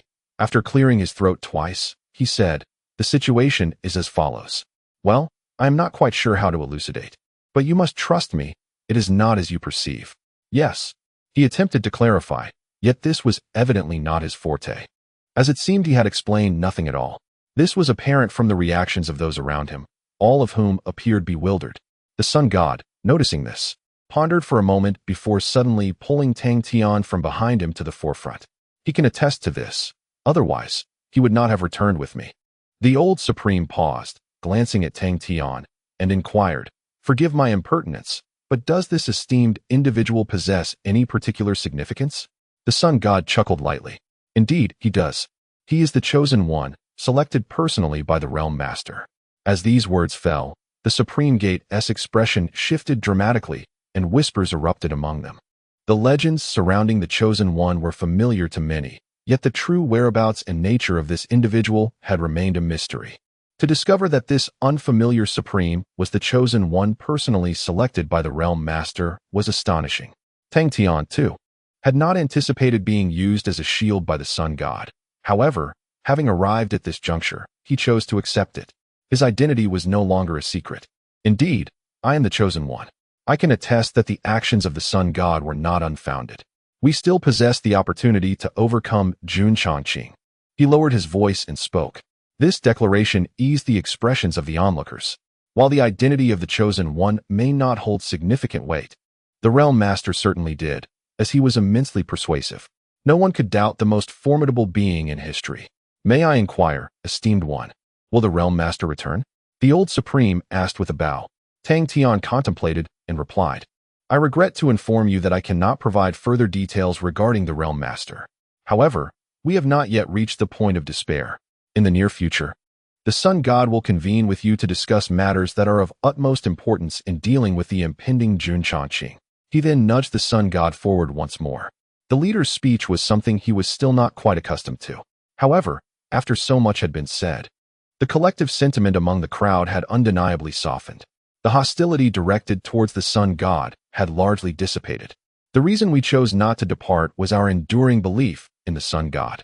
Regardless of the circumstances, should you speak, we shall exert our utmost efforts. The Elder Supreme bowed respectfully. The other Supremes also successively expressed their unwavering stance. The Sun God's authority, after all, still held sway. Over the many years, his contributions to the world had not gone unnoticed. Confronted with the trust of the people, the Sun God felt a stir of emotion. Very well, he said gently. At this juncture, to have so many standing beside me makes my life worthwhile. Rest assured, as long as there remains a glimmer of hope, I shall never relinquish the possibility of saving the world. His tone softened, no longer cold and aloof as before. Subsequently, they deliberated on various other matters. The Sun God also prepared to swiftly retrieve the Hongmeng Supreme and others, fulfilling the task as outlined by Tang Tian. Moments later, under the Sun God's guidance, the entire assembly departed from the Sun God Temple. Their next destination, the ancient city of Dian. Chapter 792. Arrival at the ancient city of Dian in the vast expanse of myriad realms. Despite enduring countless devastations over eons, the overall domain continues to expand, albeit gradually. This is the inherent nature of a world, as it remains deeply rooted in the chaos, perpetually drawing strength from its depths in an unceasing process. Yet, regardless of the vastness of this world, there exists an original source, known as the primordial land of the world, or the ancestral ground of all realms. All powers within the universe emanate from this ancestral ground, ceaselessly nourishing every corner of existence. The ancient city of Dian was originally situated at the very heart of the myriad realms. However, after countless ravages across endless ages, its position has drastically shifted. Particularly following the monumental upheaval instigated by the Realm Lord, the entirety of the myriad realms was shattered, and the once centrally located ancient city of Dian was torn asunder, drifting amidst the boundless chaos. Nevertheless, as the ancestral ground of all realms, its connection to the world has never been severed. Through this intricate web of connections, it remains relatively easy for people to locate its whereabouts. In subsequent times, the ancient city of Dian ascended to the status of one of the 5 great sanctuaries revered by the populace. However, unlike the Lingyun mountain range, while the ancient city of Dian holds greater significance, it lacks exceptional cultivation materials akin to the tears of nature or the miraculous objects that assist practitioners in achieving supremacy, such as the remains of the natural world. Consequently, the influx of cultivators seeking to journey to the ancient city of Dian diminished significantly, with only a few supreme beings occasionally visiting, primarily to admire the remnants of what was once the epicenter of all realms. After departing from the Sun God Temple, Tang Tian and the Sun God's entourage set forth directly towards the ancient city of Dian. As esteemed supreme beings, traversing the chaos posed no challenge for them. Before long, they arrived at the site of the ancient city. From a distance, Tang Tian sensed the gentle and sacred essence of the world's origin. This aura was far more divine than that of the Lingyun mountain range or the celestial sovereign palace, truly deserving the title of sanctuary. However, upon reaching the skies above the ancient city of Dian, Tang Tian discovered that the internal conditions were far from harmonious as they appeared from afar. Indeed, a colossal city had been established here, yet it lay in utter ruin.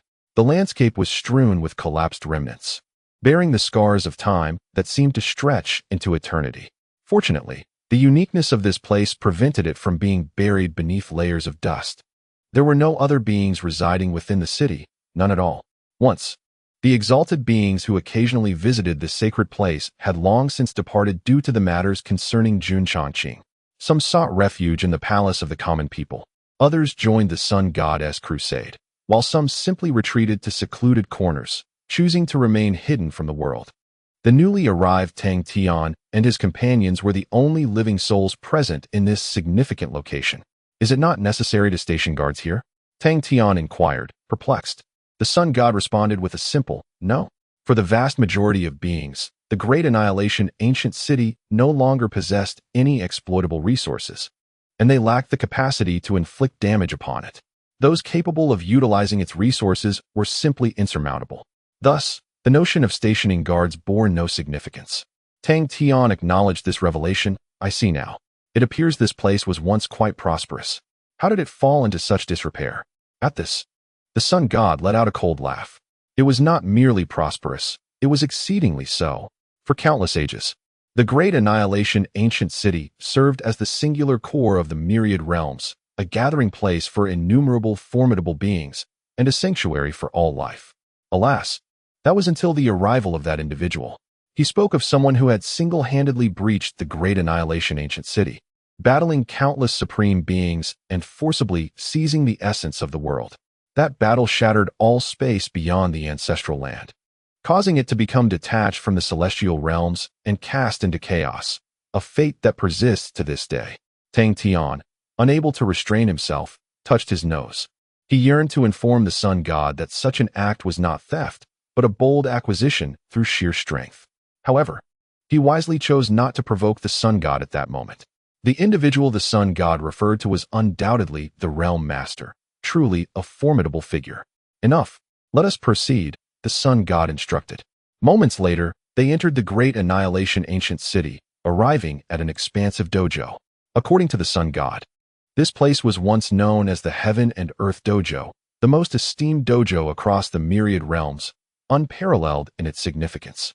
This was one of the primary reasons all supreme beings congregated in the Great Annihilation ancient city.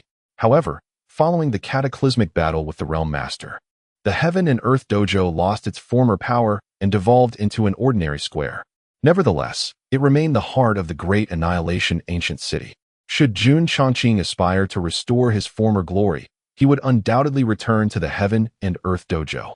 The sun god intended to await Jun Changqing's arrival here. There are still some former meditation chambers within the dojo. Feel free to choose one to reside in, but do not stray too far. This will serve as our temporary stronghold, the sun god declared. Subsequently, he led Tang Tian, the Kirin maiden, Long Jiuzhou, and other supreme beings to the very center of the dojo, where a grand altar emerged before Tang Tian. Moments later, they stood atop the altar. The sun god, with his hands clasped behind him, gazed into the vast expanse of the void and stood in silence for a moment before letting out a soft sigh. This place, he declared, is where the 5 divine artifacts that opened the heavens originated, the very cradle of all realms and worlds. Tang Tian nodded, having long perceived the uniqueness of the altar. At the 5 cardinal points of the altar stood 5 colossal sculptures. Though battered and nearly unrecognizable, one could still discern that they depicted the forms of the 5 divine artifacts. The aura permeating this location stirred a sense of familiarity within Tang Tian. In his own ginkgo world, when Shaoyi first utilized his corporeal form to forge the primordial continent, it exuded a similar essence. Furthermore, the Liuli world where Shao resided also bore a strikingly akin atmosphere. Suddenly, a flicker of enlightenment dawned upon Tang Tian. Perhaps, this is the very essence of the primordial ground of worlds. The ginkgo world is a remarkably complete realm, its genesis rooted in the ginkgo world's ancestral soil. As for the Liuli world, It is, after all, a creation of Mother Nature and the Lord of Realms. Its uniqueness is only to be expected. Let us remain here. The sun god turned and spoke. Though the arrival of Jun Changqing is uncertain, his first destination will undoubtedly be this very place. Tang Tian. The next steps are yours to take. Chapter 793. The plan commences after a brief period of settling in. The assembly took refuge temporarily within the confines of the heavenly Tao field. Though there were over 100 supreme beings present, the focal point was solely on Tang Tian. The other participants, including the sun god, were merely serving the plan proposed by Tang Tian. The followers of the divine temple would swiftly investigate every corner of the current world, encompassing the grand realms, the lower realms, and a multitude of dimensional worlds. Any world of value would fall within the scope of their inquiries. They would expedite their analyses to determine which areas held the greatest worth, which were most suitable for trade, and where transactions could be conducted with the utmost ease, ultimately compiling a comprehensive strategy. If reliant solely on Tang Tian's virtual realm and the Global Commercial Council, it would likely take millennia to achieve such insights. The remaining supreme beings, each possessing vast influences of their own, had been tasked by the sun god to promptly appraise the worth of all territories, industries, and any valuable assets under their dominion. Initially, the supreme beings did not grasp the significance of this directive. Some even asserted that if the sun god or Tang Tian truly required those possessions, they would gladly offer them without hesitation, for in the current circumstances, these material possessions held little value to them. Regrettably, the sun god declined their generous offer. Without elaborating on his reasoning, he merely indicated that this was a measure taken in response to Jun Changqing. Although the others still struggled to comprehend the implications of this approach, they chose to honor the directive and began assessing the specific values of their respective factions. Meanwhile, the sun god, along with the Kirin Maiden and Long Jiuzhou, remained industriously engaged. Despite his later rise to prominence, Long Jiuzhou possessed commendable connections and would persuade individuals to participate in this endeavor. The Kirin Maiden was tasked with convincing the world remnants. While these remnants typically lurked beyond the world's reach, they nonetheless possessed certain private assets. Having survived for so long, it was implausible that they lacked anything of merit. If successfully persuaded, they could serve as a fruitful source of trade. As for the sun god, his burden was considerably heavier. Following the failed encirclement of Jun Changqing, many had lost faith in him, compounded by the complications surrounding the refining of the Great Annihilation ancient city, which had significantly eroded trust between the parties. His mission was to swallow his pride and re-establish rapport with these individuals. For someone who had always held a position of superiority, this task was indeed formidable. Yet, in order to confront Jun Changqing, he found himself compelled to undertake this challenge. Before long, everyone diligently adhered to the plan and became engrossed in their tasks. In contrast, the sole core figure, Tang Tian, found himself with naught to do until the arrival of the first trader. Reflecting on this, he dispatched a fragment of his divine consciousness into the Ginkgo world. Here, there remains an unresolved matter. The Ginkgo world, as ever, thrives vibrantly, imbued with the essence of new life, forming a stark contrast with the myriad realms outside, which are already afflicted by decay. One is like a child just beginning to exhibit vitality, while the other resembles an aging elder, half buried in the grave. In the span of 2 months, the colossal ginkgo tree has grown more than twice its size, sheltering the entire realm beneath its expansive canopy. Dappled light cascades gently from the ginkgo leaves, merging into the world and nurturing the growth of all living things. Gu Xiaoxue and Gun Gun continue to reside beneath the enormous trunk, where they have constructed a simple wooden loft against its base. The young earth war bears often venture into the loft to play and rest. At the pinnacle of the loft, a crystal coffin hovers silently. Countless invisible strands of law dangle from the ginkgo tree, binding it tightly and sealing away all its power. Additionally, a particularly unique strand extends from the coffin, connecting to Gu Xiaoxue. This represents the causal link that exists between her and the coffin. Presently, Gu Xiaoxue remains ensnared by the fate of the natural seed. Standing in the void, Tang Tian gazes quietly at the intangible causal line. In truth, with his current strength, he could sever the connection between Gu Xiaoxue and the natural seed at any moment, restoring her freedom. However, He refrains from doing so because he has yet to find a suitable being capable of bearing the natural seed. The proactive fall of the Mother of Nature is part of her and the Realm Lord's intricate design. Although he is unaware of what their so-called plan entails or whether it can be realized, it remains a beacon of hope. If he were to sever the connection between Gu Xiaoxue and the natural seed carelessly, the seed would vanish completely, making it exceedingly difficult to reclaim. Tang Tian cannot afford to gamble, as the natural seed may yet seek him out again. Now standing at the precipice, should he lose the wager, there would be no turning back. Thus, he must first locate another being capable of housing the natural seed. Finding a being is not a daunting task. But what sort of being would constitute an appropriate choice? He had previously considered selecting a near-identical substitute molded after Gu Xiaoxue. Among the countless beings across the myriad realms, there surely exists someone with a similar character and experiences. Yet, Tang Tian cannot ascertain whether this approach would be successful. The primary reason for his uncertainty lies in his ignorance of the true nature of the Mother of Nature and the Realm Lord's design. What if Tang Tian couldn't help but rub his temples? This matter indeed presents quite the headache. Just as he pondered, a gentle voice suddenly floated towards him.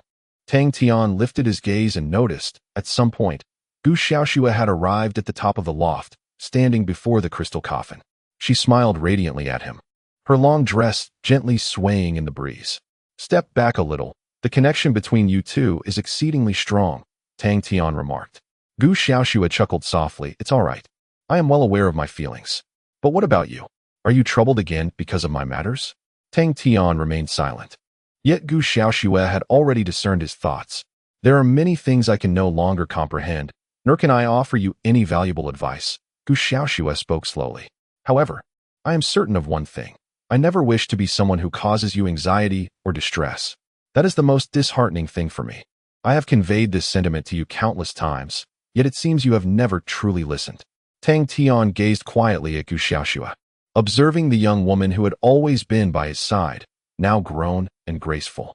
Her eyes were extraordinarily clear, reflecting only her own image. After a long pause, Tang Tian suddenly smiled. Yes, he replied gently. This time, I truly heard you. For her sake, Xiaoxue was unafraid of any harm.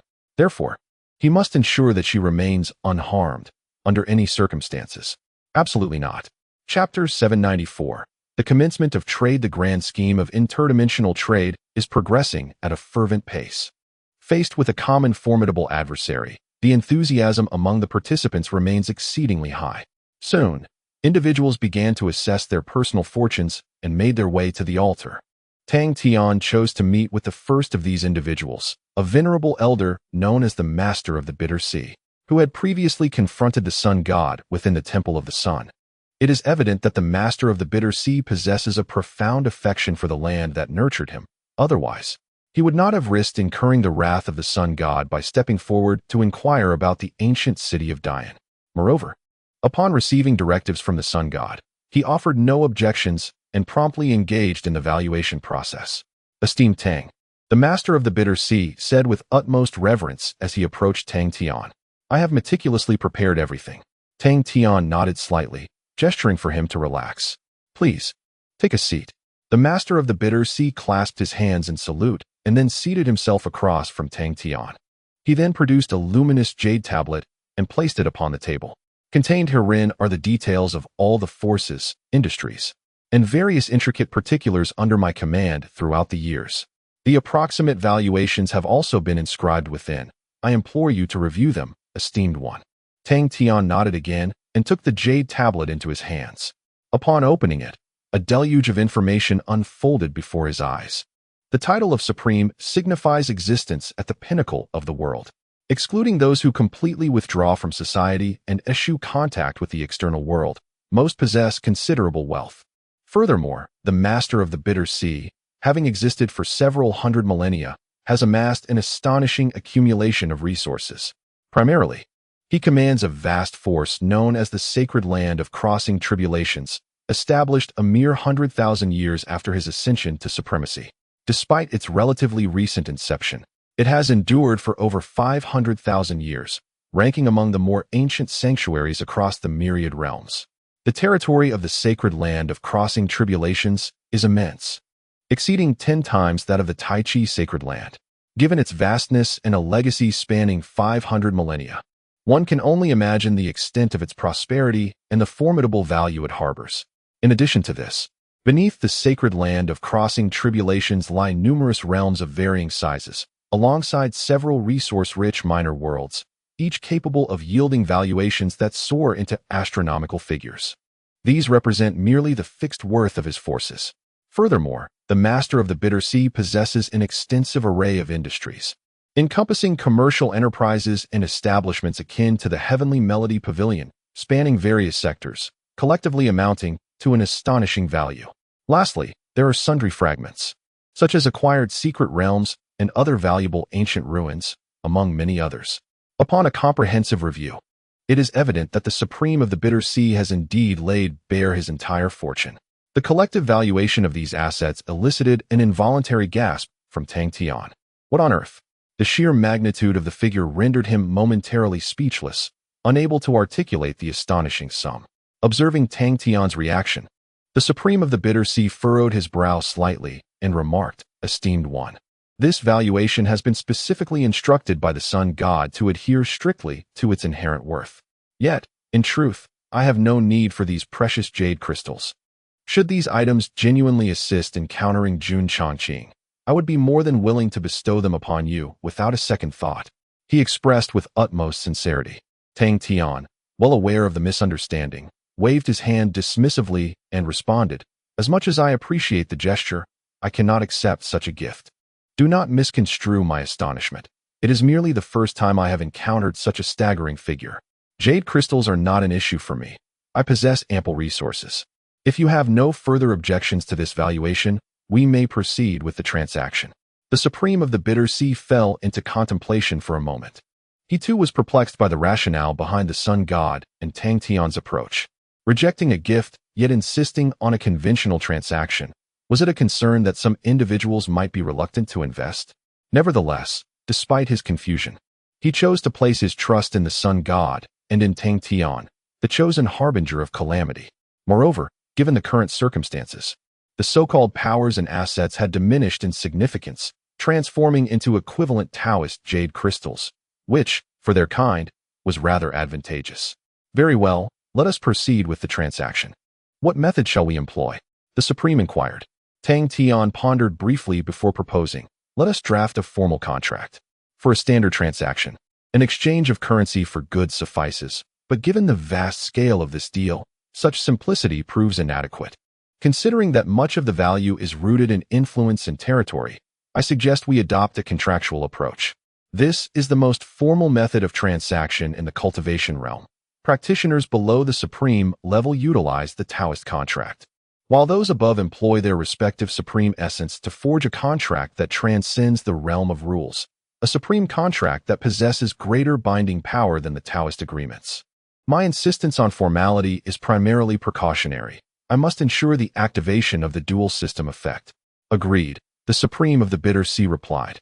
Subsequently, they swiftly crafted a comprehensive transaction contract encapsulating all details, amounting to several 100,000 words. However, for a Supreme, this was hardly a daunting task.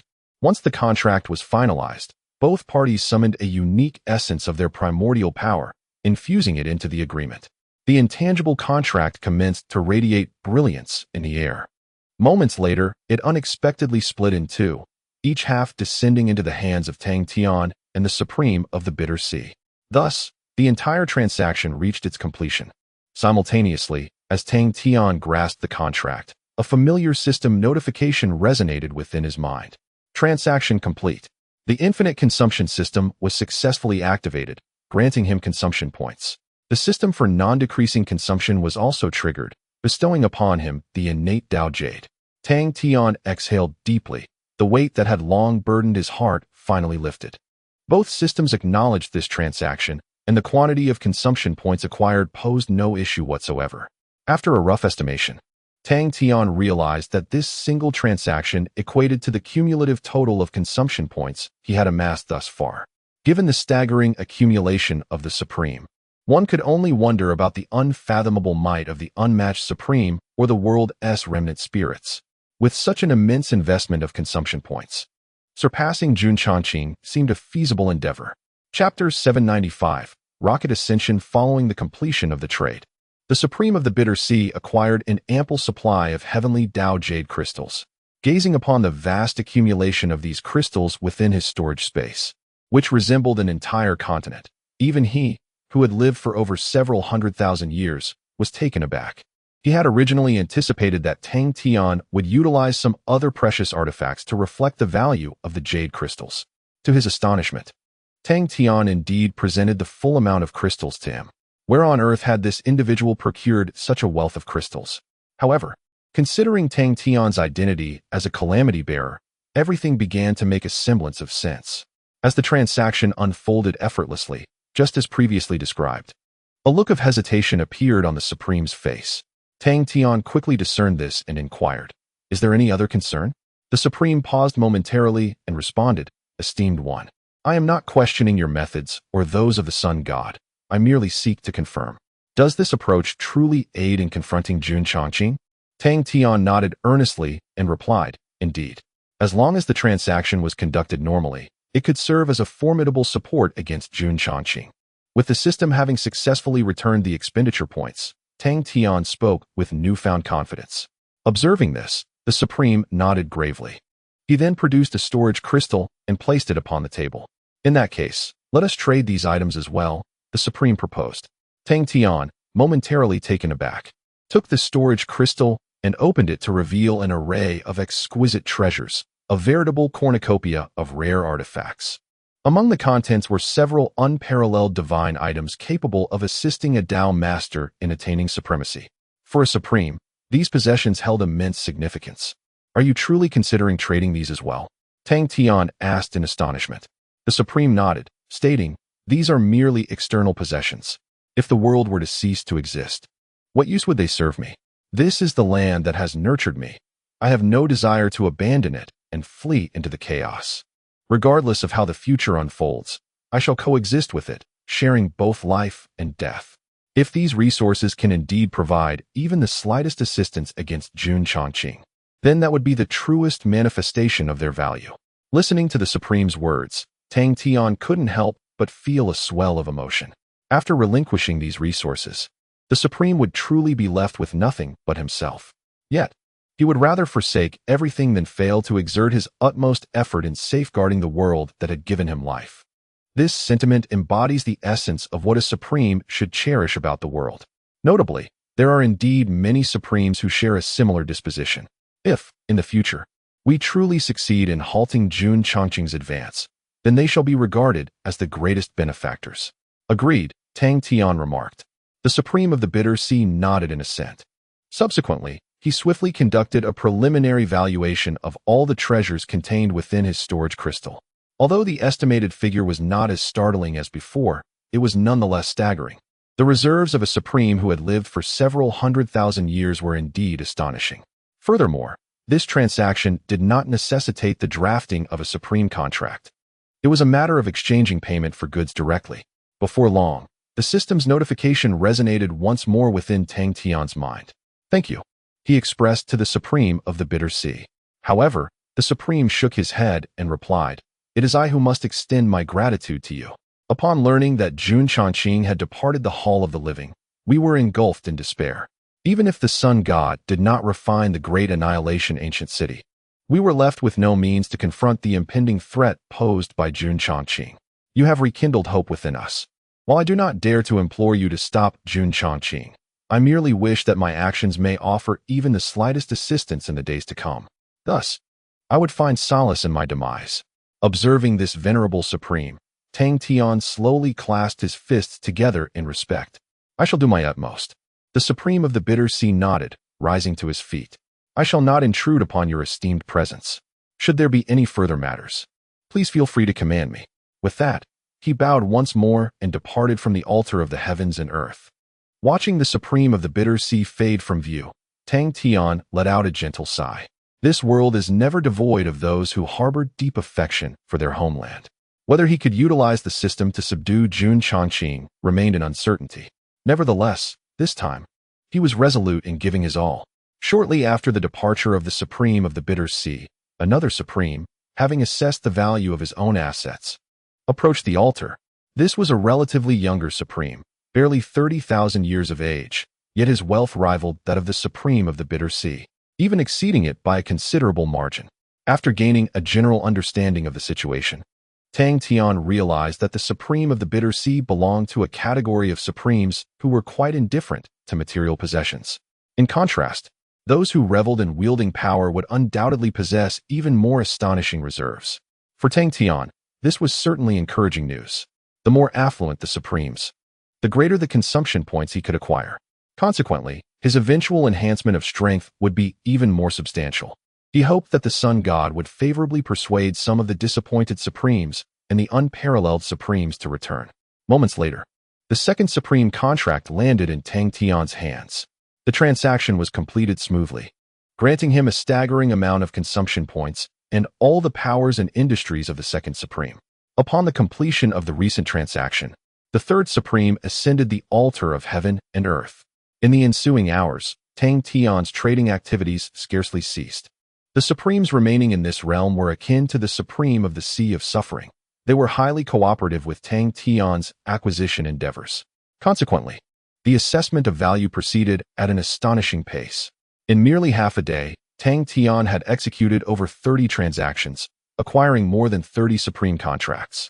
It could be asserted that, within this brief span, nearly half of the vast expanse of the myriad realms had already come under Tang Tian's dominion.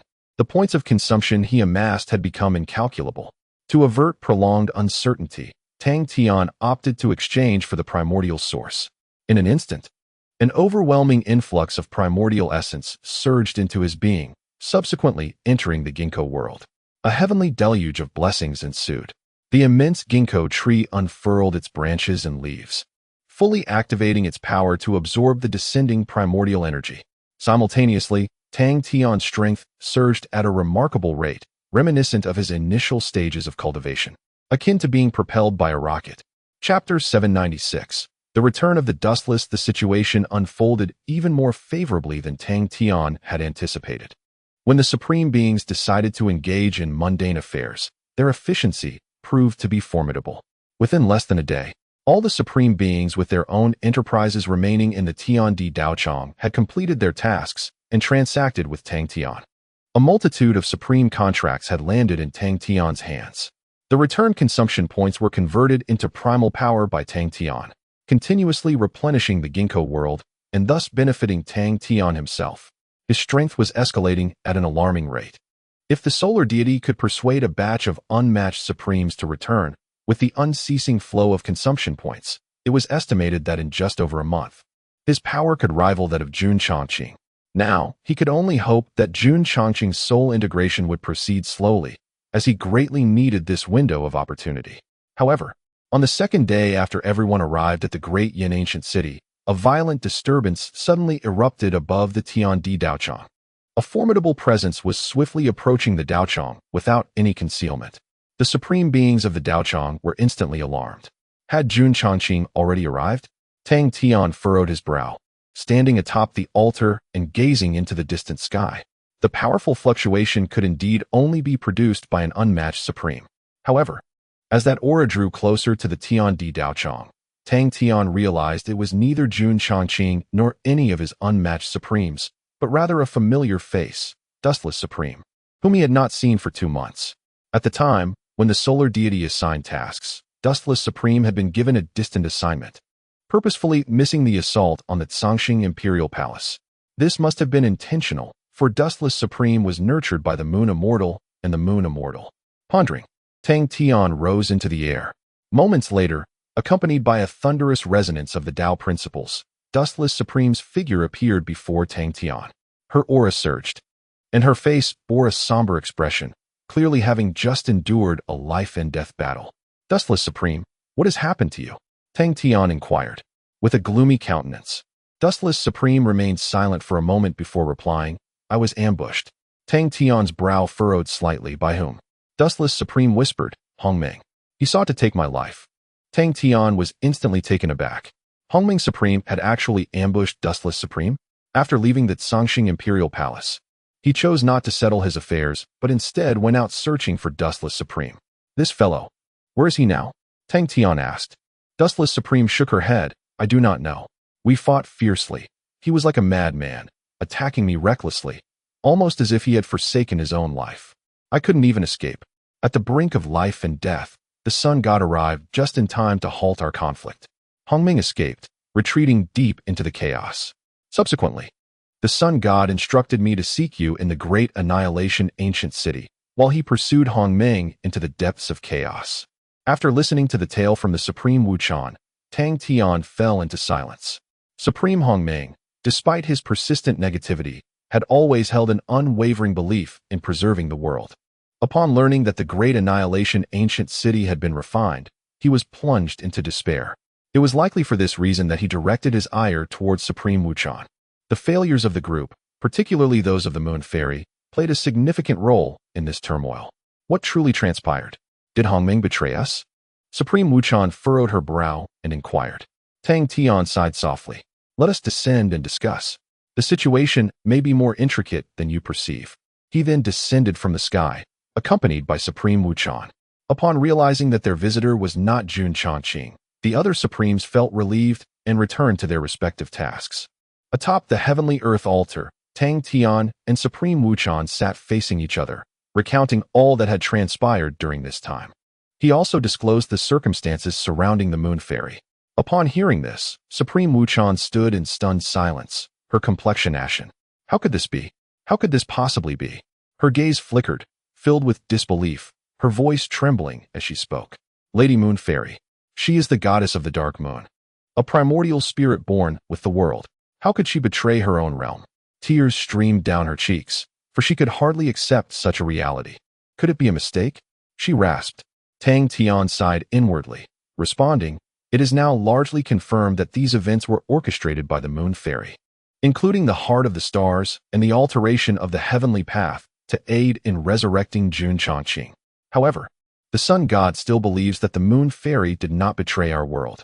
He is convinced that, even if she acted thus, there must be her reasons.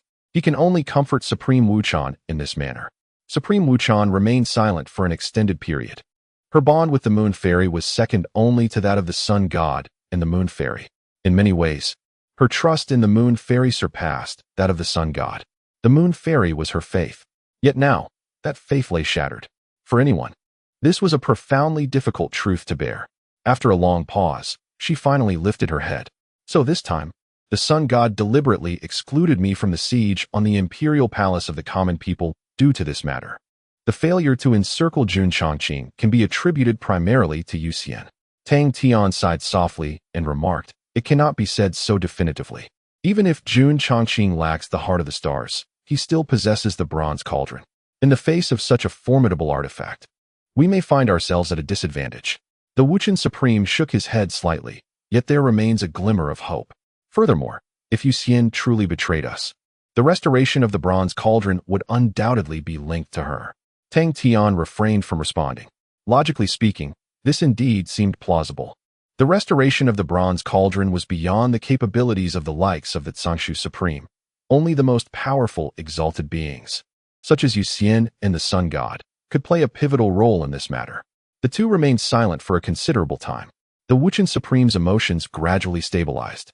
After all, as a supreme being, he could swiftly recalibrate even in the face of harrowing circumstances. Very well, he said. If you have inquiries, feel free to ask directly. Tang Tian nodded. Given the close relationship between the Wuchen Supreme and Yu Xian, it was imperative to ascertain whether she had willingly or unwittingly participated in those events. This was certainly a delicate matter for the Sun God, and others were preoccupied with their own affairs. Thus, it fell to Tang Tian to seek the truth. Chapter 797. The Experience of Wuchen atop the Heavenly Altar. Under the narration of the Supreme Wuchen, Tang Tian gained a clearer understanding of her journey of cultivation and growth. The Supreme Wuchen ascended to her esteemed position approximately 100,000 years prior to Long Jiuzhou. However, their trajectories of development are remarkably similar, both rising to the pinnacle of the world in a remarkably brief span of time. Yet, Wuchen's path was fraught with more tribulations than that of Long Jiuzhou.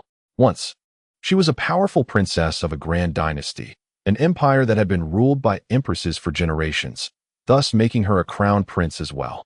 As a crown prince, Wuchen endured a rigorous education from a young age, never daring to exhibit even a modicum of laxity in her cultivation.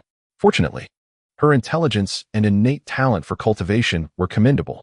Coupled with the meticulous guidance of her mentors, Wuchen matured into a learned, formidable, and benevolent ruler who cherished her people as her own children. The dynasty had flourished for over a millennium, and during that time, Wuchen was the most beloved and revered crown prince, her voice echoing the loudest among the populace. Had circumstances continued to unfold favorably, the most harmonious and prosperous era in the dynasty's history would have been birthed under her reign. Alas, the realities of the world are seldom as idyllic as one might imagine. As time progressed, the reigning empress prepared to abdicate, and amidst the cheers of the masses, Wuchen was poised to ascend the throne. Yet, within that very chorus of acclamation, an arrow imbued with lethal intent pierced her heart. Following this, legions of treasonous forces surged forth from all directions. The hand that loosed that fatal arrow belonged to a revered elder brother of mine, while the army that stormed in was led by my dearest younger sister. I once believed that compassion and benevolence could resolve all conflicts in this world. Yet, in the end, the enemies that beset me from both flanks were my own cherished kin. Wuchen stated solemnly. Tang Tian fell silent, responding, indeed, compassion and benevolence are among the most exquisite virtues of this world.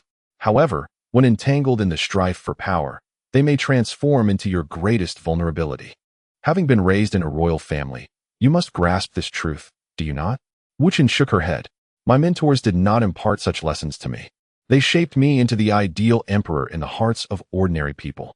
In truth, I had already sensed the signs of their treachery before my coronation. Yet love compelled me to grant them a chance. It was also love that nearly cost me my life during the very ceremony of my ascension. Wuchen continued her tale.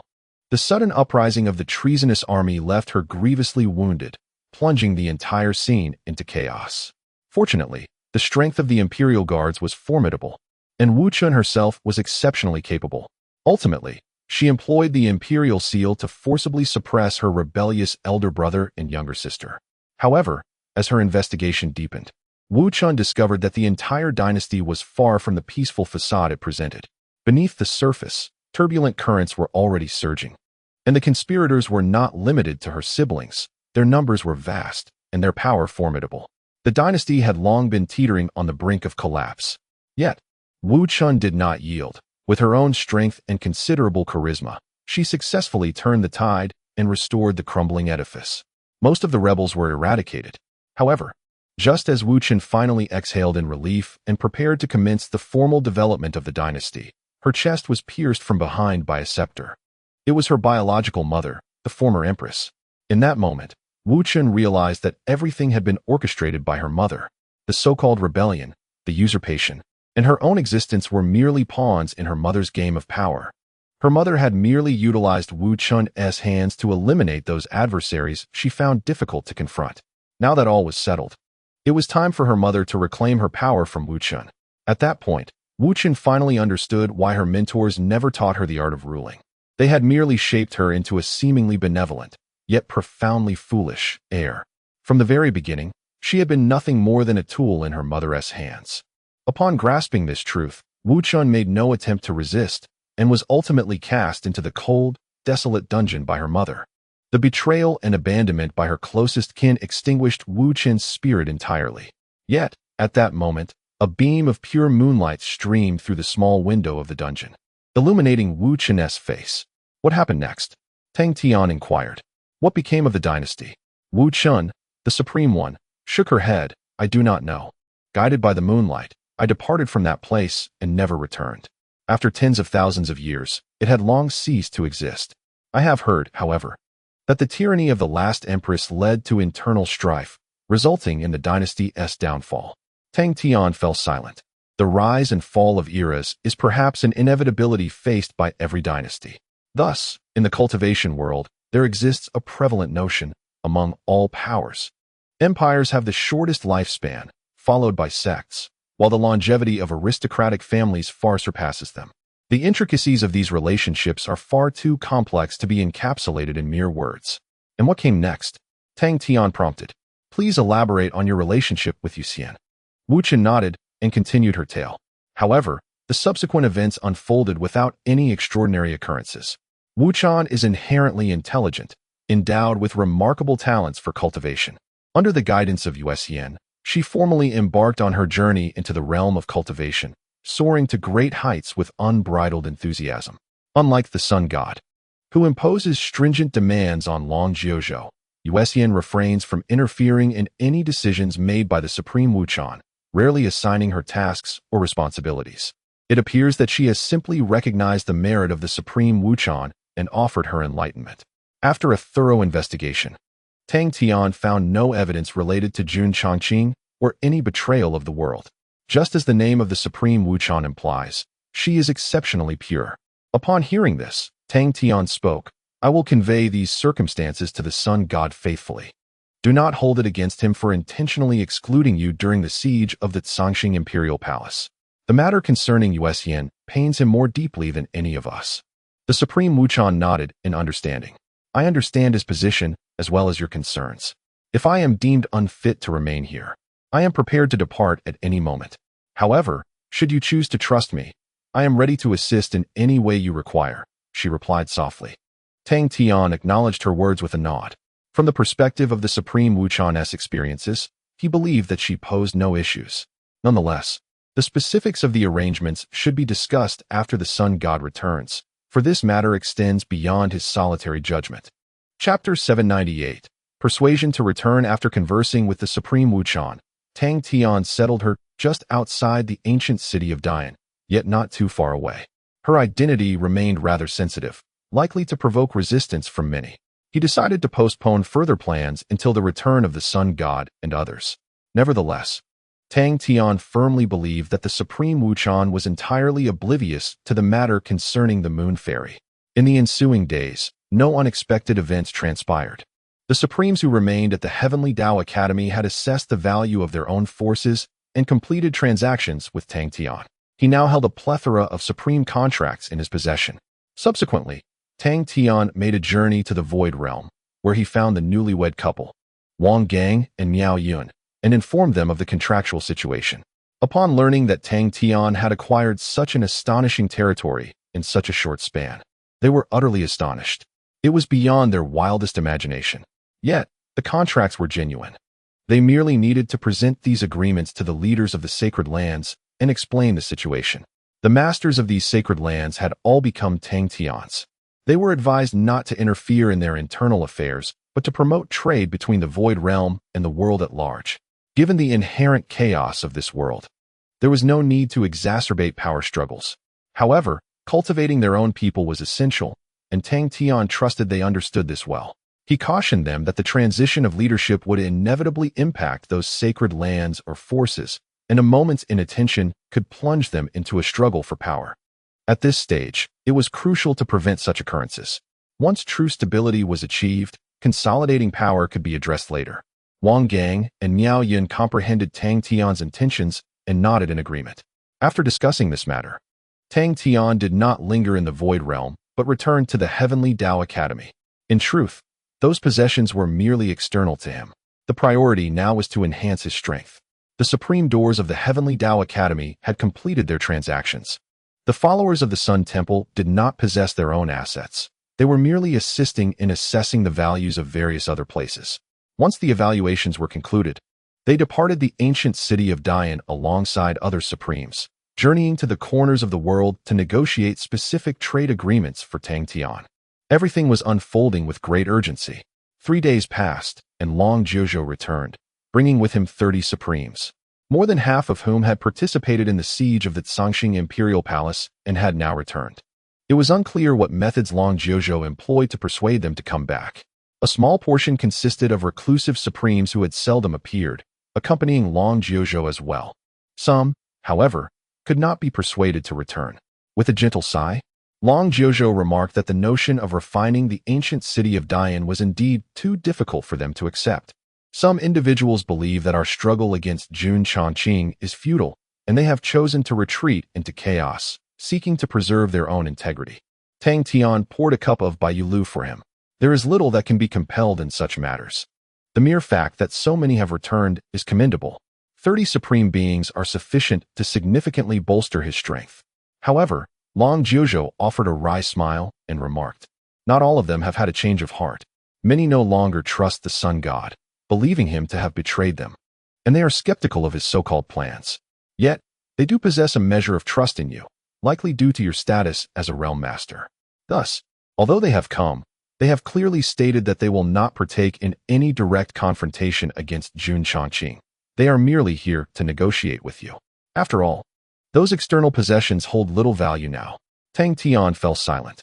Once trust is dispersed, it is indeed challenging to restore. Nevertheless, as long as a transaction can take place, that suffices. Subsequently, the process of negotiation commenced anew. The Supremes who had returned were markedly less amenable than those who had remained. The prices they proposed were quite unyielding. However, for Tang Tian, it mattered little. He had always intended to pursue a conventional trading route. There was no need to squander words to artificially lower prices. Unfortunately, the efficacy of the Tiandao Yujing had diminished for the Supremes. Consequently, some suggested using other precious divine items as trade commodities. This was less than ideal, for only transactions involving Yujing could successfully trigger the dual system return effect. Yet, after some contemplation, Tang Tian refrained from refusal. One cannot dismiss an entire trade due to minor imperfections. He had accumulated a considerable collection of precious divine items himself. Soon, transaction after transaction was completed smoothly, and Tang Tian once again amassed a substantial amount of consumption points. Following the completion of the trades, the demeanor of this group of Supremes underwent a subtle transformation. Initially, I had thought this to be yet another game of power, where someone sought to exploit the current situation to acquire our lifelong earnings at minimal cost. However, I was pleasantly surprised to find that you genuinely came to engage in sincere trade. The prices you offered were even higher than the standard rates during the era of harmony between heaven and earth, someone remarked. Tang Tian smiled calmly and replied, "This is merely a standard transaction. I have never intended to take advantage of any of you." The Supremes nodded in agreement. "Your sincerity has restored some of our confidence. Logically, as you are the calamity bearer personally chosen by the realm master, we should not harbor doubts about you. However, forgive our ignorance. We truly cannot comprehend the connection your plan has with countering Jun Changqing." Tang Tian spoke softly, "Understood. However, I must responsibly inform you that it is undoubtedly of significance." The Supreme took a deep breath and rose to his feet. "In light of this, let us remain here for the time being. Yet, I must candidly assure you that should the situation take a turn for the worse, we shall depart without a moment's hesitation. Furthermore, I shall endeavor to persuade a few others on your behalf. The sun god is untrustworthy, but I hold a profound belief in you." Tang Tian smiled and clasped his hands in gratitude. "Thank you." After the transaction was concluded, of the 30 Supremes, only 17 remained. However, this time, their intent was merely to witness the impending battle. They also began reaching out to other Supremes, inviting them to engage in trade with Tang Tian. Everything continued to progress in a favorable direction. Chapter 799. A snap of the fingers defeats the world's spirits. The supreme beings, persuaded by Long Jiuzhou, have once again gathered at the celestial Taoist field, alongside several other supremes. However, the majority of them merely came for trade, departing promptly after concluding their transactions, with only a select few opting to remain. Nevertheless, the points of consumption have undeniably fallen into Tang Tian's hands, and his strength continues to burgeon at an astonishing pace. Days later, the Qilin maiden returned. Remarkably, she had managed to persuade all the world's spirits present at that time to come back, even bringing an additional one along. It seemed she had truly exerted herself during her travels. However, the attitude of this group of world spirits was even more contemptuous than that of the Supremes retrieved by Long Jiuzhou. "I do not trust even the sun god. Why should I trust you?" a world spirit remarked coldly. This particular spirit was immensely robust, towering at 3 to 4 meters, with bulging muscles reminiscent of an ancient deity.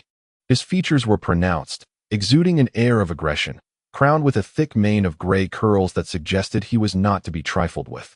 He was known as the Chaos Spirit, one of the oldest existences in this realm. "Am I to be regarded as the chosen one?" Tang Tian inquired tentatively. The Chaos Spirit let out a frigid laugh. "Are you implying that you were personally chosen by the Realm Lord? I have never placed my trust in that individual." The shattering of the myriad realms is solely his doing, and many of our kin have perished by his hand. Therefore, why should I trust you? The emissary of the realm lord? Tang Tian pondered for a moment, then asked, what must I do to earn your trust? Surely your return alongside the Qilan spirit was not solely to mock me? Though the world spirits exhibited a hostile demeanor, their return indicated a possibility for reconciliation.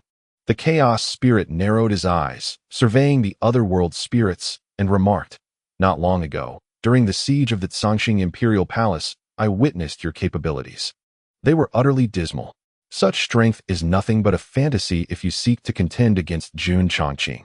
The Qilan girl has conveyed to us that you intend to grow stronger through this peculiar method of trading, in hopes of becoming powerful enough to challenge Jun Chongqing, which, in my view, is sheer folly. You have completed quite a number of trades, have you not? The chaos spirit continued. Tang Tian nodded in affirmation. Then your strength must have improved significantly since the events at the Tsangxing Imperial Palace, the chaos spirit stated, a grin spreading across his face. That is sufficient. You need only demonstrate to us that your progress has granted you the strength to confront Jun Chongqing. If you can do that, we shall have nothing further to discuss and will fully cooperate with your plans. But if you cannot, he did not articulate it explicitly, yet the implication was abundantly clear. Should Tang Tian dare to deceive them, they would show no mercy. Meanwhile, other supreme beings near the altar had also caught wind of the situation and halted to gaze at the apex of the altar. The notion of enhancing one's strength through trade was difficult for them to fathom. Their lack of skepticism stemmed solely from their trust in the realm's master. However, if Tang Tian could indeed substantiate this claim, their hope would be further solidified. Recognizing the gravity of the moment, Tang Tian understood he had to comply. He rose to his feet. How would you have me prove it? The chaos spirit revealed its explosive musculature. Quite simple. Defeat me, it retorted coldly. 10 days had elapsed since the siege of the Tsangxing Imperial Palace. By now, Jun Chongqing had likely nearly completed the fusion of souls. If you cannot best me, then facing Jun Chongqing, who possesses all merged souls, would merely be a jest. Transforming from a mid-tier supreme being into one capable of overcoming a formidable world spirit in just 10 days seemed an improbable feat. The world spirits are scarcely weaker than the sun god. Nevertheless, the conditions set forth by the chaos spirit were not unreasonable. Time was not on their side. At this moment, more and more supreme beings gathered around the altar, all eyes fixated on Tang Tian. They were eager to discern whether he would dare to accept the challenge. Very well, Tang Tian declared, accepting the chaos spirit's proposal without a hint of hesitation. The chaos spirit's gaze shifted slightly, seemingly taken aback by Tang Tian's prompt agreement. Then, a grin spread across its face. Excellent. Let us begin. Moments later, two figures stood outside the bounds of the great Yin ancient city. The distance from the heavenly Tao field was considerable, and as both were supreme beings, their clash would undoubtedly be monumental, intended to spare the great Yin ancient city from further calamity. However, all present were at least supreme beings and could keenly observe the unfolding battle. Could Tang Tian prevail? A hint of concern shadowed the face of the Shoujuan Supreme. Have faith in him, remarked Long Jiuzhou beside him. Meanwhile, other supreme beings engaged in discourse. I find it implausible. Overcoming a powerful world spirit in merely 10 days is exceedingly far-fetched. Yet, he is the one destined to face tribulations. Surely, even a tribulation bearer must adhere to reason. 10 days is far too brief. However, if he cannot even vanquish the world spirit, there exists no conceivable way to contend with Jun Chongqing. Let us observe. If he truly manages to defeat the chaos spirit, I shall devote all my resources to support his endeavor. All eyes were intently focused on the two figures in the distant sky, including the group of world spirits led by the Kirin Maiden. Soon, the battle commenced. The chaos spirit, grinning maliciously, charged directly at Tang Tian. Forgive me, young one. I harbor a deep hatred for the realm lord, but I am powerless against him. Thus, I can only vent my frustrations upon you. He unleashed his full strength, a power that approached that of a sun god in its ordinary state, causing the very heavens to tremble. Had it been the previous Tang Tian, under such a terrifying aura, he would have been reduced to mere self-preservation, with no room for even the slightest resistance. However, after enduring a fortnight of extreme enhancement, Tang Tian discovered that this power was not as formidable as it seemed. Faced with the chaotic onslaught of the chaos spirit, he remained completely still, merely observing its approach. Die. As the chaos spirit drew near, enveloped in an overwhelming might, it unleashed a devastating punch. In response, Tang Tian extended a single finger. Boom. Bang. Two resounding explosions echoed. The spectators witnessed a gray shadow racing towards Tang Tian, only to be sent hurtling back at an almost imperceptible speed, vanishing into the distant chaos. Meanwhile, Tang Tian maintained his original stance, not having moved an inch. Chapter 800. Regaining confidence. The unfolding events left everyone momentarily stunned, unable to regain their composure. Prior to the official clash between Tang Tian and the chaotic spirit, they had envisioned myriad outcomes. For instance, one possibility was that Tang Tian's so-called strategy was merely a fade, entirely ineffective, and that he had not experienced even the slightest enhancement in power. Subsequently, he could be swiftly defeated by the chaotic spirit, with the deception thoroughly exposed.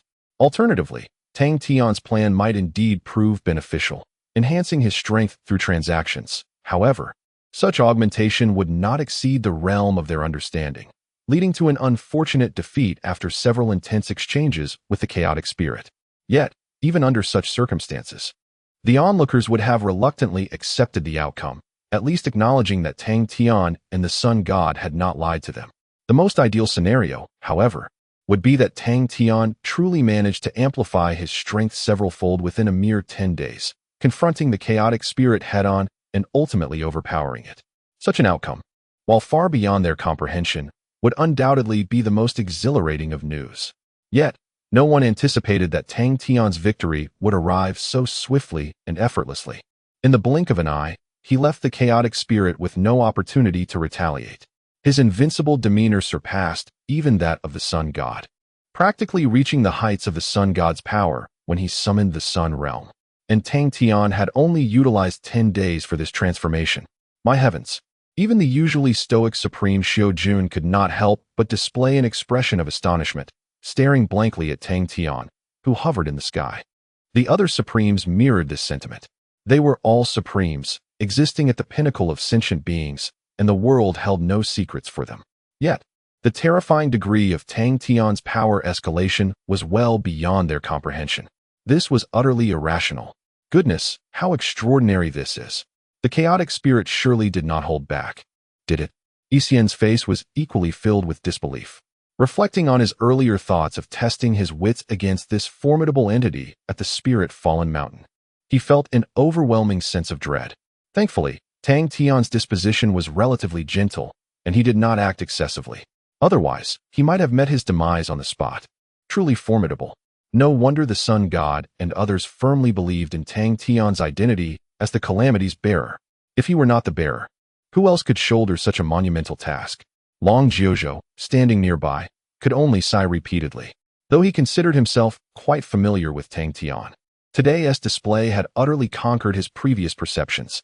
He harbored no doubts regarding Tang Tian's identity as the calamity's bearer. We are truly saved. The Supreme of the Sea of Suffering shed 2 streams of murky tears, tears of hope. From the moment they learned that Jun Changqing had departed from the Zhongxing Imperial Palace, despair enveloped them. Even though the Sun God and Tang Tian implemented their subsequent plans, they harbored no belief that these actions would yield any meaningful results. They merely found themselves devoid of better options and were unwilling to relinquish hope entirely. Thus, they acquiesced to the directives of the Sun God and Tang Tian.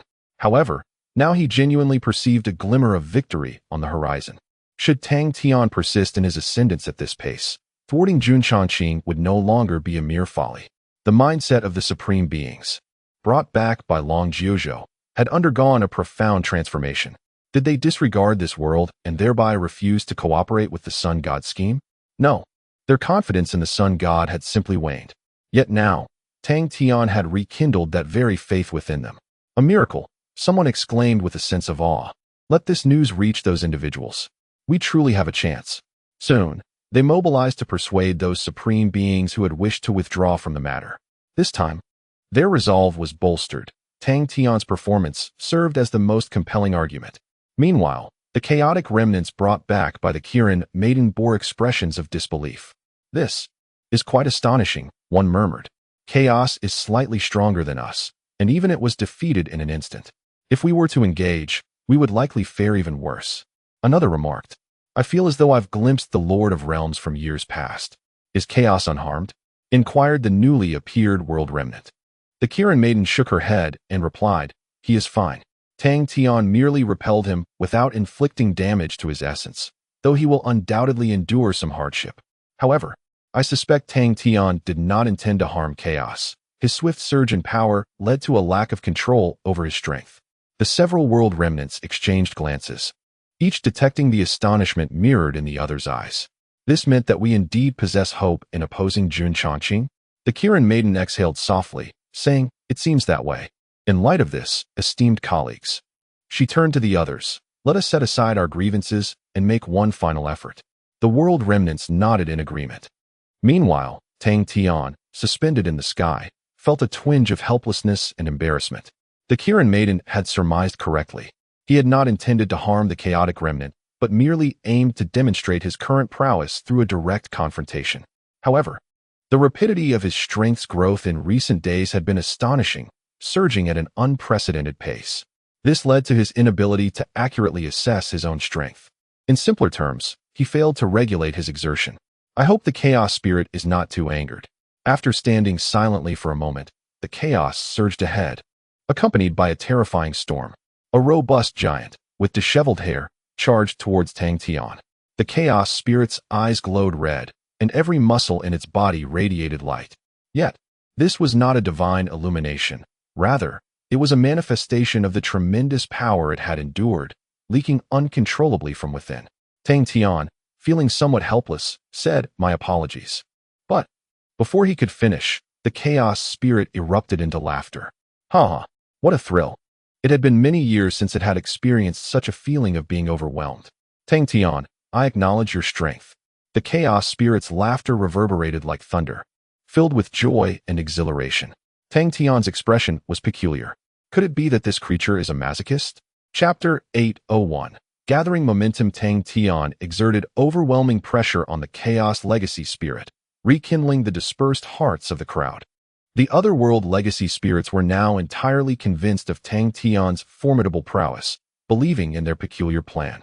The notion that transactions could genuinely enhance strength, and to such a terrifying degree, was beyond their comprehension. Yet, at this moment, comprehension seemed trivial. It appeared that Tang Tian truly possessed the potential to thwart Jun Chongqing. As long as there remained a glimmer of hope, they would resolutely refuse to surrender. "Is there anyone with lingering doubts?" the Qilin maiden inquired with a smile. At that moment, she too felt a sense of relief. The pressure of forcibly rallying these world legacy spirits weighed heavily on her heart. However, Tang Tian had now substantiated his power, dispelling her concerns entirely. This assembly of beings never failed to surprise us. The Realm Lord, Jun Chongqing, and now the challenger, Tang Tian. It is no wonder that long ago, it was said that living beings are the protagonists of this world, while we, the powerful, merely play supporting roles. One world legacy spirit shook his head and said, "No need to discuss further." Since Tang Tian had demonstrated his strength, regardless of how absurd this venture might seem, they were willing to partake. Moreover, was it not a fair exchange? For them, there was no loss whatsoever. The other world legacy spirits echoed similar sentiments. Moments later, Tang Tian, accompanied by the Chaos Legacy Spirit, returned to the summit of the celestial altar. Standing atop the altar, he realized that all eyes were fixed upon him, and this gaze was markedly different from before. There was no skepticism, only boundless reverence and hope. After reflecting, Tang Tian understood the reason for this transformation. "Let us all return to our respective tasks," he spoke softly. The crowd responded in unison and soon dispersed. Tang Tian felt a quietude within. They had never been so obedient before. It seemed that his battle with the Chaos Legacy Spirit was indeed worthwhile. However, it did not take long for Tang Tian to discover that the worthiness of this endeavor exceeded his expectations. Firstly, the world legacy spirits willingly opted to engage in transactions with Tang Tian. Though they possessed little influence or territory, their accumulated wealth over the years far surpassed what any supreme being could rival. the combined assets of a supreme being likely paled in comparison to even a fraction of a world legacy spirit's treasure. Once all transactions were completed, Tang Tian acquired a staggering quantity of consumption points. His current predicament was not a lack of consumption points, but rather that the rate of acquisition far exceeded the rate of expenditure. Even absorbing the essence at maximum speed felt tediously slow.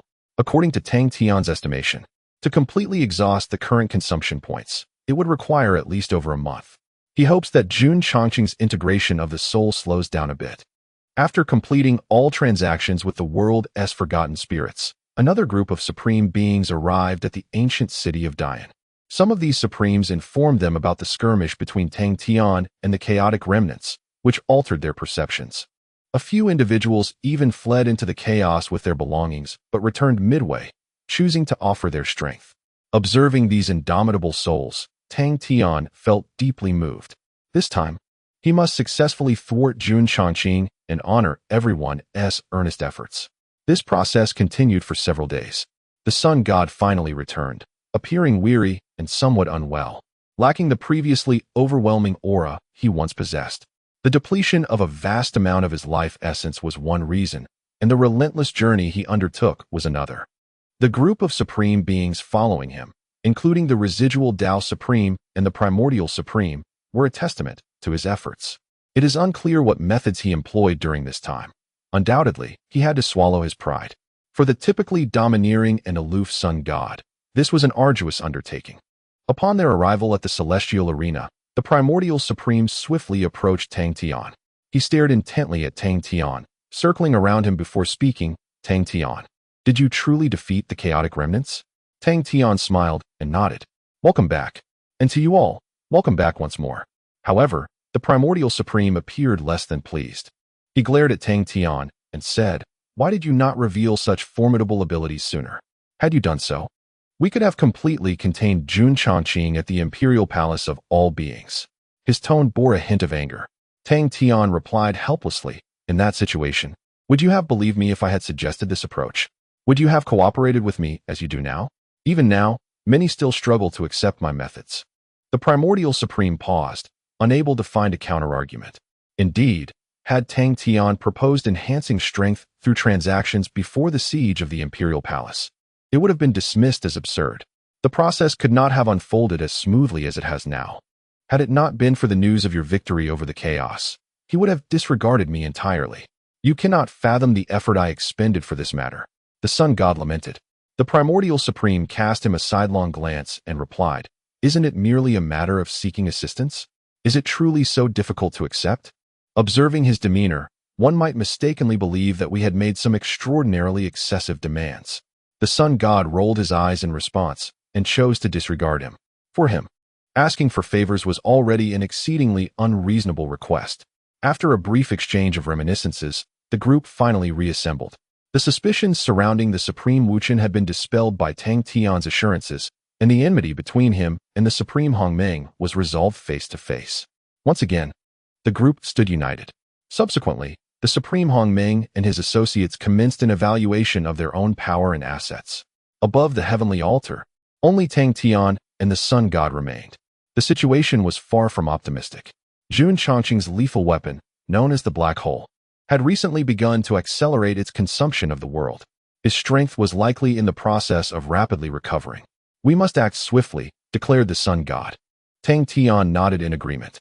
With the individuals you have brought back, the trade aspects are nearly settled. As for time, I shall exert my utmost efforts. The sun god acknowledged with a sound, patting Tang Tian on the shoulder, choosing not to elaborate further. At this juncture, everyone reconvened, poised for action, awaiting the arrival of Jun Chongqing. This time, it would be the final battle. Chapter 802. The Eternal Order. Several days have passed since Tang Tian triumphed over the Chaos Remnant Spirit.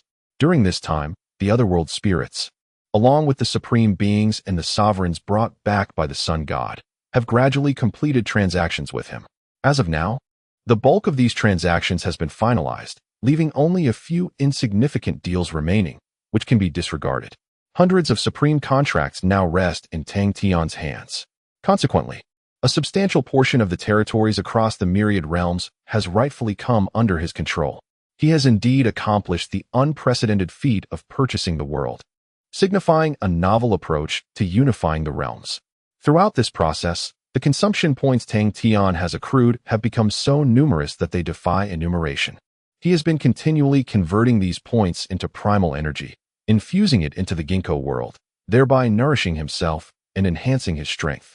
The degree of enhancement has surpassed his initial expectations.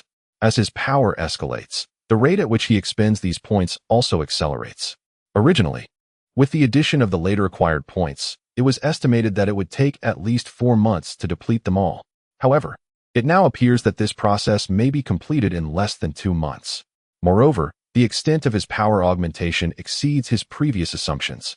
During this period, he has distinctly sensed that his strength has swiftly surpassed that of Jun Chongqing during the siege of the Zhangxing Imperial Palace, propelling him towards an unknown pinnacle. If he were to exhaust all his consumption points, even Tang Tian could not fathom the terrifying level of his prowess. Would it be on par with Jun Chongqing at his zenith? Or perhaps that of a realm lord at full strength? Lacking a standard for assessment, Tang Tian cannot make an accurate estimation, but it is likely to be quite comparable. Should Jun Chongqing arrive at that time, Tang Tian would undoubtedly possess the confidence to subdue him on the spot. Everything is progressing favorably. However, some troubling information has emerged. The most significant of these is that the expansion rate of the black hole is increasing at an almost visible pace. Another world has been consumed. Long Jiuzhou sat before Tang Tian and spoke solemnly. This marks the 143rd world to be swallowed during this time. His tone was grave. The black hole serves as Jun Chongqing's formidable weapon. Its sudden surge signifies that this lethal apparatus has been fully activated, and concurrently indicates that Jun Chongqing's strength is escalating at a terrifying rate. It is as if both parties are engaged in a race. Have the beings within been relocated? Tang Tian inquired. Long Jiuzhou nodded. Those who could be relocated have been. We have established contingency plans for all worlds, particularly those facing severe crises.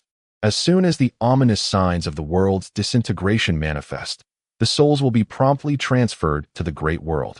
However, he sighed gently and remarked, the situation in the Great World is not particularly favorable.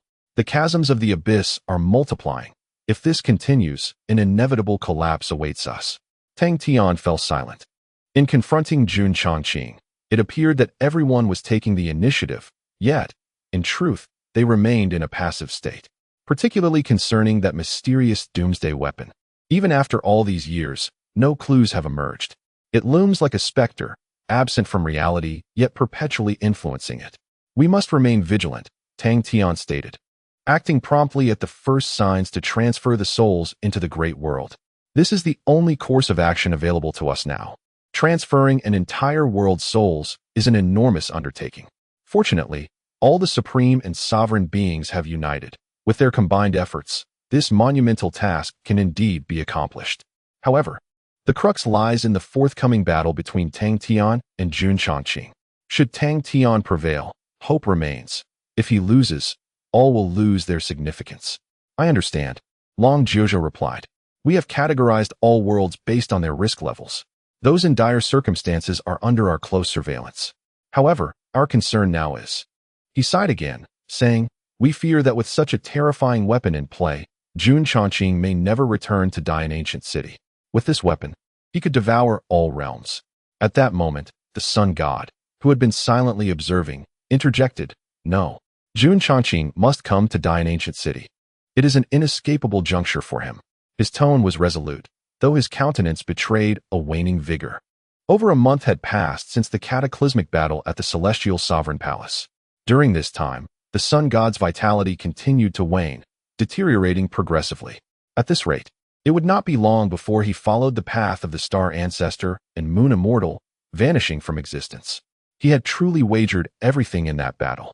Yet, addressing Jun Chongqing remained the foremost concern. His own matters would have to wait.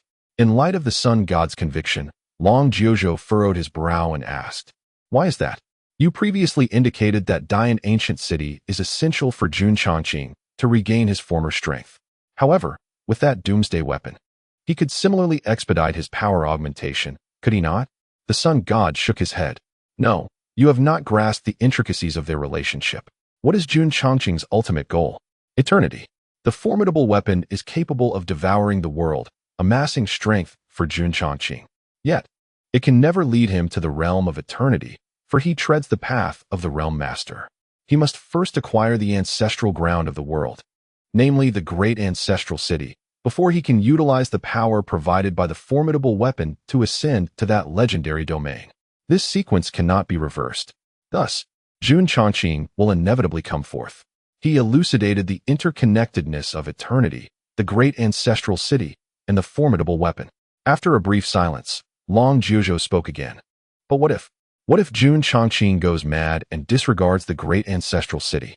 Or, upon realizing he cannot attain the great ancestral city, he unleashes his wrath by using the formidable weapon to consume the entire world?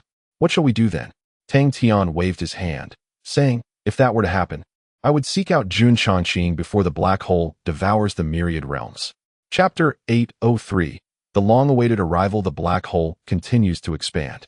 Yet Tang Tian's strength escalates at an even swifter pace. Given sufficient time, he possesses unwavering confidence in emerging victorious from this race. Just over a month remains. Once Tang Tian exhausts all his consumption points, it will mark a pivotal moment of offense and defense. Even if the scenario you described were to materialize, there is no need for fear. At this juncture, the sun god interjected. For many years, the inability to locate that formidable weapon has primarily stemmed from its dormant state. Even while it has been consuming the world, its activity has been exceedingly subtle, rendering it undetectable. However, it has now been officially activated. I have a means to uncover its true location. Long Jiuzhou was momentarily taken aback. You have a contingency plan? The sun god neither affirmed nor denied, stating, that weapon poses a significant threat to all realms. Naturally, I have made preparations. Should Jun Chongqing fail to appear or seek to entirely engulf the world with it, I shall assist you in locating and obliterating it. Long Jiuzhou chuckled. Even if we resolve the matter with Jun Chongqing, we must contend with that weapon. It remains a sword suspended over everyone's heads. To this, the sun god offered no reply. Tang Tian, however, surmised the sun god's intentions. Once Jun Chongqing is dealt with, the sun god would undoubtedly withhold the location of the weapon. In Jun Chongqing's hands, it is a threat to all realms. Would it not be so in the hands of others? Only by seizing control of it oneself can one ensure true safety. Yet, these thoughts would remain unvoiced. Tang Tian opted to defer such discussions until the situation in the Great Annihilation ancient city reached a conclusion. For now, he required just over a month's time. However, reality often diverges from our desires. After a few more days, the heavens above the Taoist temple suddenly stirred with chaos, accompanied by a tumultuous storm of chaos. A terrifying aura of power surged towards the Taoist temple with alarming speed. The crowd instantly became alert, as the formidable beings near the Great Annihilation ancient city hastened to return. Tang Tian, the sun god, Long Jiuzhou, the supreme of Hongmeng, and the Kirin maiden, among other supreme beings, stood atop the altar, gazing into the distant sky. The dread aura drew ever closer. Suddenly, a familiar, resounding laughter echoed from above, reverberating throughout the Great Annihilation ancient city. Hee hee. It seems you have not yet relinquished hope. Why bother? Why engage in such futile endeavors? As the laughter faded, 5 figures materialized before the crowd. At the forefront stood the leader from the Celestial Emperor's palace, the Supreme of Taizong, who had previously clashed with them during their encounter. Behind him were 4 other unparalleled Supremes from the Celestial Emperor's faction. In that moment, beneath the searing flames of the sun's furnace, Jun Chongqing was compelled to dissolve their corporeal forms, preserving only their ethereal souls. It appears that they have since been restored, and judging by their formidable presence, they seem even more powerful than they were during their time in the Zongxing Imperial Palace. Observing the Supreme of Taizong, Hongmeng Supreme narrowed his eyes. Who has arrived? Oh, it is merely a few fine hounds raised by Jun Chongqing. Have your master abandoned you? He taunted. However, the Supreme of Taizong merely smiled faintly and replied, the Celestial Sovereign is an unparalleled existence, one that you could never fathom. Conversely, it is you who are the ignorant fools, unable to discern the truth. I am both a follower and a witness. We shall witness the birth of a new and magnificent era. Hongmeng Supreme scoffed. Oh, how convincingly you speak. I too long to follow, to be a witness. Why not summon your master? What? Is he too afraid to come, sending only you mutts to yap incessantly? Someone, toss them a few bones so they do not become so famished that they turn on us. Hongmeng Supreme's biting words rendered the Supreme of Taitsong and his companions utterly worthless. Tang Tian was somewhat displeased with this exchange, stepping forward to subdue these uninvited guests. Yet, the sun god halted him. Wait a moment. They are still unaware of your strength. We shall see what unfolds when Jun Chongqing appears, the sun god advised. Tang Tian remained silent for a moment before nodding in agreement. The Supreme of Taitsong was but a minor player. Jun Chongqing was his sole target. Faced with the vitriolic words of Hongmeng Supreme, the Supreme of Taitsong shook his head repeatedly, ultimately choosing to disregard him. Where's the sun god? He inquired. I am here today representing the celestial sovereign to discuss matters with him. His gaze fell upon the sun god. However, in the next instant, figures such as the Kirin Maiden, the Chaos Heir, and Long Jiuzhou stood before the sun god. You are not qualified. Speak directly to me, the Kirin Maiden stated softly. The Supreme of Taitsong chuckled. Very well. As long as the sun god can hear. He then cleared his throat. By decree of the celestial sovereign, the sun god, who has devoted himself entirely to the world, even at the cost of his own life, is greatly admired by the celestial sovereign. The celestial sovereign understands that following the battle at the Zhongxing Imperial Palace, the sun god's vitality will swiftly wane until he is extinguished. To prevent him from following the path of the star ancestor, and to ensure that the world does not lose such a perfect primordial spirit, the celestial sovereign possesses a means to save the sun god's life. Should you come to this understanding, you may seek him at any time, and he shall always be accessible, the Supreme of Taitsong proclaimed. The Kirin Maiden furrowed her brow, seemingly taken aback by such words, and turned to gaze at the sun god. The sun god merely let out a faint hum. As the deity of the sun, he held no regard for being rescued by others, especially by Jun Chongqing. The Kirin Maiden quickly grasped the sun god's sentiments and shifted her attention to the Supreme of Taitsong. Leave, she stated coldly, or have Jun Chongqing come personally. If you wish to win over the sun god, you must at least show some sincerity. The Supreme of Taitsong chuckled softly. The heavenly sovereign will certainly come. But he is temporarily occupied with pressing matters, which is why we are here. However, it matters not. I am merely conveying the heavenly sovereign's will. And as long as the sun god hears it, that suffices. And then, he continued, this will be the crux of our mission today. His tone gradually turned more indifferent. The ancestral land of the world is not one you can defend. Surrender the great Yin ancient city, and you may escape death. Otherwise, we shall have no mercy, the Supreme of Taitsong declared coldly. A faint aura of murderous intent emanated from him, swiftly enveloping the entire sky. Damn it. I can no longer tolerate this. Even in Jun Chongqing's absence, you dare to act so arrogantly. Come down here. The chaotic spirit roared, charging forward. Chapter 804. The Clash at Taitsong. The chaotic spirit, with an irascible temperament, sought no further discourse with the Supreme of Taitsong and charged forward with unrestrained fervor. During the siege of the Imperial Palace of All Beings, he had been the principal adversary of the Taitsong Supreme, and they could be regarded as seasoned rivals. However, this time, devoid of other reservations, he unleashed his full potential. Ascending into the heavens, the chaotic spirit unleashed a fearsome punch, imbued with overwhelming might, hurtling towards the Taitsong Supreme. This strike, born of wrath, was mightier than any he had executed at the Imperial Palace, and the Taitsong Supreme lacked the palace's fortifying influence.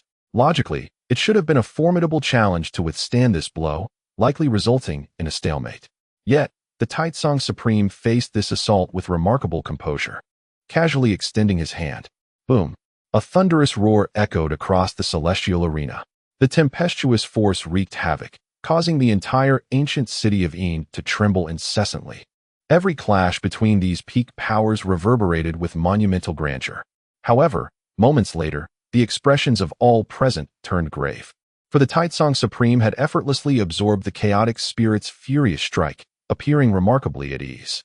The prowess of the chaotic spirit was indeed formidable, revealing that during their last encounter in the palace, he had not unleashed his full strength. The Taitsong Supreme chuckled softly, reminiscent of a seasoned elder sparring with a junior. Exuding an air of superiority, his power had transcended beyond measure. With every gesture, an enigmatic aura radiated from him, seemingly alien to his very being. The chaotic spirit noted this peculiarity, clenching his teeth in frustration. "Do you presume that was my full strength? Prepare to perish," he bellowed, his already towering form swelling rapidly. In an instant, he transformed into a colossal giant, muscles rippling, enveloped in a torrent of chaotic energy, with the cosmos flickering in his breath, devouring the sun and moon. He resembled a terrifying ancient deity. Tang Tian's gaze flickered. This was indeed the true form of the chaotic spirit. Upon revealing his essence, the chaotic spirit's momentum surged to its zenith, rivaling the full glory of the solar deity. With a fierce roar, he charged once more at the Taitsong Supreme. Yet, unexpectedly, the Taitsong Supreme refrained from engaging directly, allowing 4 supreme beings behind him to step forward. They too emanated a similarly strange aura as the Taitsong Supreme. Unfazed by the chaotic spirit's ferocious onslaught, they confronted him head-on. Boom!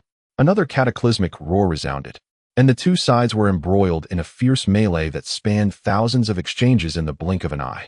Given the inherent strength of these 4 supremes, they were utterly incapable of contending with the chaotic spirit. However, ensnared by an eerie atmosphere, their strength experienced a remarkable surge, allowing them to withstand the essence of the Chaos Legacy spirit with ease, and before long, they gained the upper hand. This development caused the Sun God to furrow his brow slightly. He had initially intended to have the Chaos Legacy spirit eliminate the loyal subordinates of Jun Changqing, but it now seemed that this was no longer a feasible plan. Onward, he commanded with a grave tone, urging them to swiftly subdue their foes. In response, the eager Hongmeng Supreme, along with the Kirin Maiden and others, surged into the battlefield. A dozen or so supreme beings clashed head-on with the legacy spirits in the sky. This battle saw everyone exerting their utmost power, far more intense than during their previous encounter at the Zhangxing Imperial Palace. Each individual utilized their most cherished skills, fully aware that this could likely be their final confrontation. Should they fail to vanquish their opponents, the future they fought to protect would be irrevocably lost. The terrifying sounds of explosions reverberated, and the shockwaves from the battle swept across the ancient city of Dan. The other supreme beings not participating in the fight hastily combined their strengths to erect a massive barrier, preventing the ancient city from being utterly annihilated by the ferocious clash.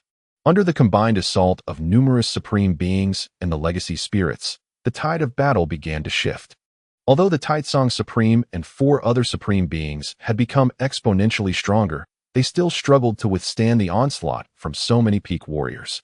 Meanwhile, the expressions of those observing from below grew increasingly grave. If the Taitsong Supreme had undergone such a significant transformation, what of Jun Changqing? To what terrifying heights had his power ascended? Did the fated challenger, Tang Tian, truly possess the means to conquer that formidable foe? Amidst their anxious hearts, the current situation was beyond the control of these supreme beings. They could only pray internally for victory in this ultimate battle. Fortunately, it appeared that the Taitsong Supreme and his companions had fallen into a disadvantageous position. The blood-red blade sliced through the heavens, and the Kirin Maiden revealed her true form, each assault causing great distress to the Taitsong Supreme. The Hongmeng Supreme, in a frenzy, unleashed a power far surpassing his usual might, on the verge of sacrificing his very life force. At long last, the Wuqing Supreme also joined the fray. Having faced skepticism regarding the Moon Fairy incident and missing the previous siege on the Zhangxing Imperial Palace, she now committed fully to the battle, even exhibiting greater ferocity than the Hongmeng Supreme, single-handedly confronting one of the supreme beings and overpowering him. The clashes among the peak warriors were incredibly fierce and swift. In a short span of time, the Taitsong Supreme and his allies found themselves swiftly approaching a deadlock. If Jun Changqing did not emerge at this moment, it seemed they would be unable to escape their fate today. Boom! The crimson long blade once again pierced the void, striking solidly upon the shoulder of the Supreme of Taitsong. The peculiar aura enveloping him mitigated the blow, sparing him from severe injury. However, after enduring such a protracted and intense battle, the enigmatic energy surrounding him had visibly diminished, and his momentum continued to wane. Ultimately, he let out a gentle sigh. Why bother? Even if you resist with all your might, it would be a futile endeavor. The power of the celestial sovereign is beyond your imagination, he spoke softly. Yet, the only response he received was an even fiercer onslaught, as the crimson long blade descended upon him once more. The Supreme of Taizong shook his head slightly. Very well then. Allow me to demonstrate the true extent of the celestial sovereign's might. With that, he suddenly relinquished all resistance. As the blood-red blade approached him, he slowly raised his hand. A cerulean token materialized in his palm, inscribed at its center with the two characters, Celestial Sovereign. Chapter 805. The Celestial Mandate. The instant the token materialized, it seemed as though the entire world held its breath. Both Tang Tian and the Sun God furrowed their brows, for they sensed a chilling and terrifying power emanating from the token. Almost immediately, a crimson blade, stretching across the heavens, descended with a thunderous crash. With a resounding boom, an overwhelmingly dreadful force erupted, centered around the Supreme of Taizong. This power was so formidable that resistance was utterly futile. Everyone present, including the Qilin Maiden, the Chaos Spirit, the Primordial Supreme, and the Dustless Supreme, was instantaneously flung into the distant void by this cataclysmic force. Within the confines of the heavenly Dao venue, the barrier erected by over 100 Supremes shattered in an instant under the onslaught. The backlash of this force inflicted varying degrees of injury upon each Supreme. Some even spewed blood and collapsed to the ground. With the protective barrier gone, the heavenly Dao venue and the great Annihilation ancient city were ravaged as if swept by a monstrous tornado. The already devastated great Annihilation ancient city suffered further destruction, countless edifices collapsing into mere dust. When the storm finally abated, the once grand ancient city had vanished entirely, transforming into a desolate wasteland. All that remained were the fissured heavenly Dao venue and the heavenly altar safeguarded by Tang Tian. Expressions of horror filled every face. What manner of dreadful power was this?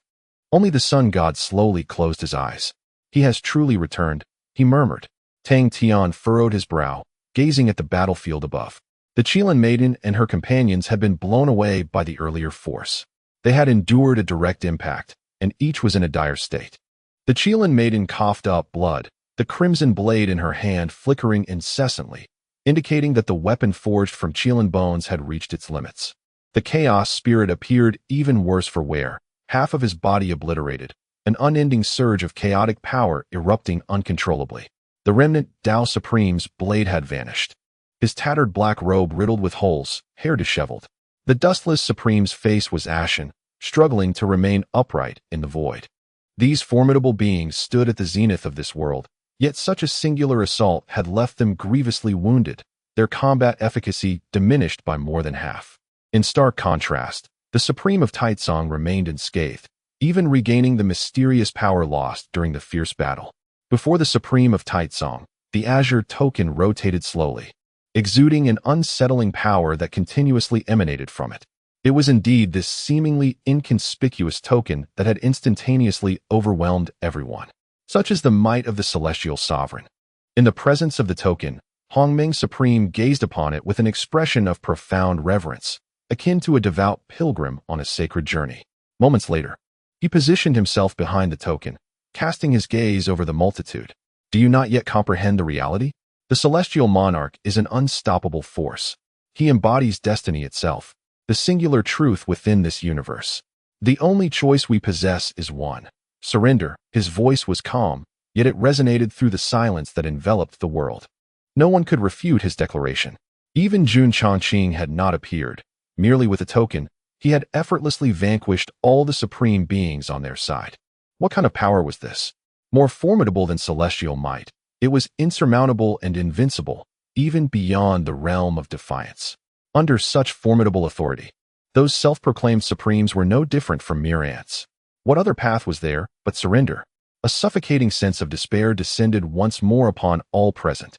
Observing this, Tang Tian let out a quiet sigh, recognizing that he could no longer remain hidden. Even in the absence of Jun Chongqing, he had to take action. Otherwise, the faith of all would crumble beneath that small token. The Sun God was evidently aware of this situation and chose not to impede Tang Tian this time. Stepping forward, Tang Tian approached the Supreme of Taizong. Surrender or resistance was merely a personal choice, devoid of judgment on right or wrong. Yet, one thing was abundantly clear to him. Jun Chongqing could not embody the singular truth of this world. He spoke slowly, and Tang Tian's presence steadied the faith of the crowd, which had begun to waver. Indeed, they still possessed a glimmer of hope. Nevertheless, trepidation lingered in their hearts. Could Tang Tian truly obstruct the seemingly insurmountable Jun Changqing? The Supreme of Taizong regarded Tang Tian with indifference. The harbinger of calamity, he said with a faint smile. You are but a beacon of hope forcibly bestowed upon a world steeped in despair. Do you truly believe you can thwart the tide of fate? Do you think that bearing the title of harbinger of calamity grants you invincibility? Tang Tian chuckled softly. To be honest, I have always harbored uncertainty regarding this identity of harbinger of calamity. I often feel they have mistaken me for someone else. However, his gaze grew cold. Regardless of whether I am the harbinger, I am acutely aware of what I desire. It is certainly not a world destined for destruction by Jun Changqing. I understand what he seeks now. Let him come. With your few, you cannot seize the great ancestral city. Suddenly, the Supreme of Taizong erupted into hearty laughter. Ha ha. Tang Tian, do you truly consider yourself the savior of the world? You are merely an ordinary supreme being. Had it not been for the intervention of the Qilin maiden last time, you would have perished within the Zhongxing imperial palace. And now, you dare to overreach yourself. His expression turned utterly frigid. I care not whether you are the chosen one of the so-called realm master. With that, he extended his finger. A bizarre force entwined around him, a strike of power rivaling the pinnacle of chaotic remnants, surged directly towards Tang Tian. Faced with such formidable aggression, Tang Tian merely shook his head. Regardless of your belief or disbelief, whether I am or am not, you are no longer qualified to engage in dialogue with me. With that, he too extended his finger. An invisible force erupted explosively from his fingertip. In an instant, it collided with the might of the Taizong Supreme. Yet, contrary to expectations, the anticipated thunderous roar did not materialize. The grand and seemingly invincible power of Taizong Supreme dissipated swiftly upon encountering Tang Tian's strength, akin to snow melting under the sun, leaving no trace of disturbance. Upon witnessing this, Taizong Supreme's eyes widened in shock and fear. This is bad. Retreat quickly, he bellowed, channeling all his strength into the token before him, which instantly magnified several dozen times, resembling a shield that stood before him. In the next moment, Tang Tian's force merged into the token. Then came a series of ominous cracking sounds that sent chills down Taizong Supreme's spine. But before he could react, the indomitable Tianjun token shattered explosively. Chapter 806. Easily seized with a resounding crash, the unparalleled Tianjun Ling was shattered in an instant, vanquishing all in its path. Much to the astonishment of the Taizong Supreme, he could not fathom that the entity he revered as divine, a symbol of his faith, could be so effortlessly destroyed by Tang Tian. Just over a month ago, Tang Tian was merely an ordinary supreme. How could his power have transformed so astonishingly in such a brief span? Yet, there was no time for the Taizong Supreme to ponder this enigma. Following the shattering of the Tianjun Ling, the residual might of Tang Tian surged towards them, overwhelming in its intensity, akin to that of Jun Changqing, and far beyond their comprehension, rendering any defense futile. In desperation, the Taizong Supreme unleashed all of his strange powers to counter Tang Tian's impending assault. But Tang Tian merely smiled faintly. Useless, he declared. Those peculiar powers were, in essence, merely the strength bestowed upon them by Jun Changqing. Their potency paled in comparison to the formidable force contained within the Tianjun Ling, which had already proven incapable of withstanding Tang Tian's onslaught. How could they hope to endure? As Tang Tian's attack reached them, those strange powers were swiftly obliterated. This time, Tang Tian chose not to hold back. The Taizong Supreme and 4 other Supremes disintegrated instantaneously, their bodies evaporating into nothingness, leaving only 5 souls adrift in the void, on the brink of annihilation. This was merely Tang Tian's deliberate choice, as Jun Changqing had yet to truly reveal himself. The brevity of this battle left all witnesses in stunned silence. They understood that Tang Tian had grown immensely powerful, capable of easily defeating beings as formidable as the Chaos Spirits. Yet, they could not have anticipated the extent of his strength. The Tianjun Ling, regarded as invincible, had effortlessly cast aside all Supremes, towering like an insurmountable peak. As they gazed upon this lofty summit, despair was the only sentiment that lingered in their hearts. However, Tang Tian, with an overwhelming display of might, shattered that token and toppled the colossal entity that had just arisen, dispelling the ominous clouds that threatened to engulf them. Tang Tian. Suddenly, a voice thundered through the air. It was the Kuhai Supreme. His face radiated with boundless excitement. A flicker of hope rekindled amidst the depths of despair. Under his lead, the other Supremes erupted into joyous shouts, fervently expressing the emotions that had been suppressed under immense pressure.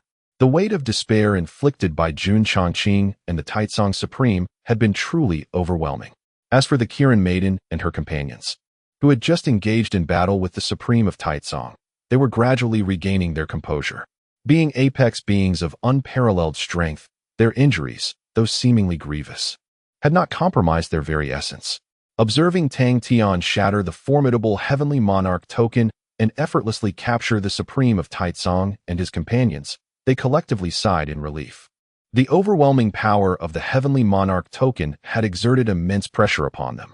The force they had just witnessed exceeded that of Jun Changqing during the era of the Celestial Empire, approaching perhaps a tenth of his peak prowess.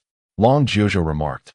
Having once clashed directly with Jun Changqing at the height of his power, his assessment was notably precise. The instantaneous obliteration of all formidable adversaries, achieved with merely a fraction of strength, should have induced greater despair. However, upon hearing this, the crowd felt an unexpected surge of hope. Before obtaining the Great Annihilation Ancient City, Jun Changqing could max out at approximately 40% of his capabilities. Yet, Tang Tian had effortlessly shattered the Heavenly Monarch token. This indicated that Tang Tian now possessed the strength to confront Jun Changqing directly. How could this not incite exhilaration? Surely, Jun Changqing has no other means to restore his strength? Asked the Primordial Supreme. The Sun God nodded, affirming, none. Even with the existence of that devastating weapon, he could at most reclaim 40% of his power. This limitation was dictated by the path he had chosen, a barrier he could not transcend. Without the world ancestral land, he would forever remain shackled. The certainty in the Sun God's voice brought a profound sense of relief to the hearts of the others. Jun Changqing indeed had his limits, while Tang Tian continued to grow stronger. In this dynamic, their hopes flourished. I find myself wishing that Jun Changqing arrives much later. That would afford us greater assurance, Long Jiuzhou remarked with a smile. Others nodded in agreement. Let us scrutinize Taizong. They should be aware of Jun Changqing's current circumstances, suggested the Kirin Maiden. Subsequently, they reconvened around Tang Tian. At this moment, the Supreme of Taizong and the other four unmatched Supremes were reduced to mere souls, completely under Tang Tian's control. Ah, Taizong, still so arrogant? Were we not told we could only bow before your master? Taunted the Primordial Supreme. The souls of the Supreme of Taizong flickered uncertainly, yet it was evident they had lost the confidence and pride they had possessed upon arrival. It was merely a final struggle. Nevertheless, the Supreme of Taizong remained defiant, proclaiming through his soul, the Heavenly Monarch is invincible. Even if you are Tang Tian, truly the chosen one by the Sovereign of the realm, you cannot impede his advance. In this lifetime, even the Sovereign's return would be of no consequence. He bellowed, his emotions running high, the ethereal projection of his soul trembling incessantly. Still defiant? The Primordial Sovereign chuckled coldly, extending a finger to unleash a dark radiance that penetrated the essence of the Supreme of Taizong's soul. In an instant, the Supreme of Taizong emitted a heart-wrenching wail, his soul quaking in torment. In his prime, the Primordial Sovereign might have been unable to shake him. However, now, the Supreme of Taizong was reduced to a mere essence, devoid of any means to resist. As an unparalleled sovereign, the Primordial Sovereign possessed an array of torturous methods, subjecting the Supreme of Taizong to unfathomable agony, a torment that could not be withstood by mere willpower. After a brief interlude of releasing his wrath, Tang Tian raised his hand, signaling the Primordial Sovereign to pause momentarily. He then inquired, "Speak. Where is Jun Changqing now?" Chapter 807. The River of Time. As one of the most formidable beings in this world, the willpower of the Supreme of Taizong was as unyielding as towering mountains. However, it was regrettable that the individuals surrounding him were equally powerful. Their methods were diverse and fearsome, each capable of instilling dread and even terror in the hearts of others. Initially, the Supreme of Taizong managed to endure through excruciating pain, but as time wore on, even the most robust will could not withstand the onslaught. Ultimately, Under the relentless questioning of the crowd, he divulged the current whereabouts of Jun Chongqing. The River of Time? What could he possibly seek there? Tang Tian furrowed his brow. The River of Time exists beyond the realms of countless worlds, a unique entity that eludes human comprehension. It is simultaneously tangible and intangible, of crucial importance, yet utterly unusable. Its significance lies in the fact that it bears the history of nearly all realms, with every fleeting moment captured within its tranquil flow. Moreover, it is one of the 5 primordial divine artifacts, the mirror of time and space, manifested in its complete essence. However, its very nature renders it beyond utility. When the mirror of time and space transformed into the river of time, it was deliberately crafted to exist in a state between being and non-being. To prevent future disturbances from external influences, people may behold it, yet they can never hope to touch it. It resembles a pure tome, continuously inscribing the tales of every moment across the myriad realms. In response to Tang Tian's inquiry, the Supreme of Taizong shook his head, stating, "I do not know. The actions of the heavenly monarch are inscrutable, and I dare not presume to interpret them. I have only heard him mention that he is searching for an object." The crowd instinctively furrowed their brows. What could possibly exist within the river of time that warranted Jun Chongqing's personal quest? Was he seeking to leverage this object to restore his own strength? The Supreme of Hongmeng posed the question that weighed most heavily on their minds. Tang Tian's power had already demonstrated its capability to oppose the current Jun Chongqing. However, if he were to discover another means to regain his strength, it would spell dire consequences. Yet, the Supreme of Taizong promptly dismissed this speculation. No, according to the heavenly monarch, it was merely an ordinary object. He seemed to be going to observe it, with no connection to power whatsoever. The Supreme of Hongmeng narrowed his eyes. "You had best not be deceiving us." The Supreme of Taizong replied, "I have no need to deceive you. Or rather, the heavenly monarch has never concealed this matter. He is indifferent to whether you continue to resist or if your strength has grown. He has never considered the possibility of failure. Regardless of what you do, you cannot hinder his attainment of eternity," the Lady Qilin stated coldly. "That is merely his own belief. There is no absolute in this world. This time, he is destined to fail." The Supreme of Taizong offered no rebuttal. However, it was evident to all present that, in his heart, Jun Chongqing would ultimately be the one to emerge victorious. It seemed as if this outcome was preordained. After a moment of silence, Tang Tian inquired once more, "Has Jun Chongqing completed the fusion of his soul?" The Supreme of Taizong paused briefly before responding. "It was completed long ago. On the 2nd day of your siege on the imperial palace of all living beings, the heavenly sovereign had already reclaimed his entire soul. During this time, he visited many familiar places, seemingly reminiscing about the past. Before venturing into the river of time, he requested us to come and observe, primarily to assess the condition of the sun goddess injuries. The ancient city of Dian was merely a secondary concern. Ladies and gentlemen, the heavenly sovereign truly does not care about your actions." He reiterated this statement. The words of the Supreme of Taizong cast a somber atmosphere over all present. Jun Chongqing had, over a month prior, already fused his entire soul. This revelation diverged completely from their expectations. Why then had he not come to the ancient city of Dian at that time? Instead, he chose to visit certain familiar sites, reminiscing about the past. Compared to the tense preparations of Tang Tian and his companions, he appeared remarkably leisurely. Was he truly untroubled by the prospect of them discovering a means to confront him? Moreover, the ancient city of Dian was crucial for his recovery of strength. He did not even bother to cast a glance. Even when he later dispatched the Supreme of Taizong and others, their primary task was merely to check on the sun god. Such behavior was utterly illogical. Is this a reflection of arrogance? Long Zhuzhou queried. The sun god shook his head.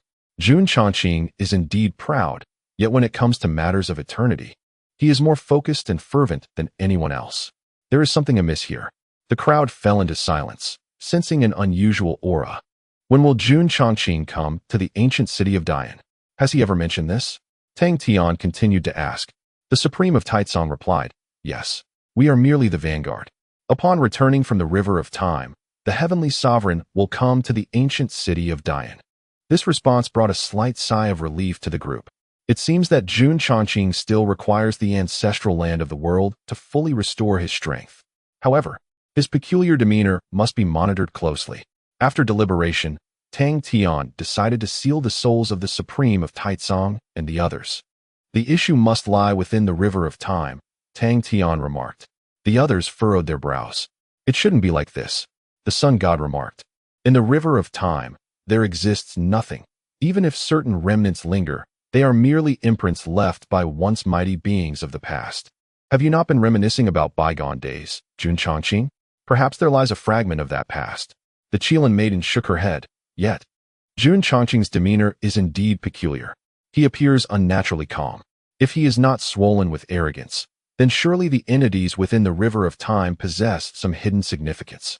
A profound silence enveloped the group. Could Jun Chongqing truly be arrogant? At least, when it comes to the notion of eternity, he most certainly would not be. Might it be that his formidable weapon is concealed within the river of time? Long Jiuzhou suddenly proposed another theory. This notion garnered some agreement among the assembly. Yet many inconsistencies remained. The river of time is almost transparent and cannot harbor any power. How could a weapon capable of consuming worlds remain hidden there for millennia without detection? After extensive deliberation, the assembly was unable to reach a definitive conclusion. Ultimately, Tang Tian pondered for a moment before declaring, I shall seek him out. The sun god furrowed his brow. Is that truly necessary? Jun Chongqing will inevitably arrive here. A little more waiting would afford you time to prepare. Tang Tian shook his head. I am preparing, and so is Jun Chongqing. A few additional days would bear little significance. If Jun Chongqing were to return with something extraordinary from the river of time, it would be quite detrimental. The time for proactive engagement has come. Tang Tian's gaze was resolute, filled with unwavering confidence. Chapter 808. The Flow of Time. After considerable discussion, Tang Tian resolved to actively journey into the river of time in search of Jun Chongqing. Remaining at the ancient city of Dian held little significance, for Tang Tian's strength was continually growing. However, should Jun Chongqing return from the river of time with something extraordinary, it would undoubtedly spell disaster. Rather than anxiously awaiting those final days, it was far better to take the initiative. Moreover, following his recent battle with the Supreme of Taizong, Tang Tian had gained a clearer understanding of his own capabilities. He was now sufficiently powerful to confront Jun Chongqing directly. Do you require anyone to accompany you? Inquired the sun god. After a moment's contemplation, Tang Tian shook his head. No, I shall go alone. The primary objective is to ascertain what Jun Chongqing is truly pursuing in the river of time. Confronting him comes second. Even if I find myself at a disadvantage, I can return promptly by myself.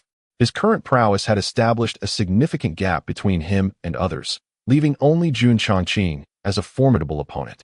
None could offer assistance. The sun god nodded, advising, remember, do not act impulsively. As long as what Jun Chongqing seeks does not significantly enhance his power, it is of little consequence. Time is presently on our side. Tang Tian acquiesced to the sun god's assertion.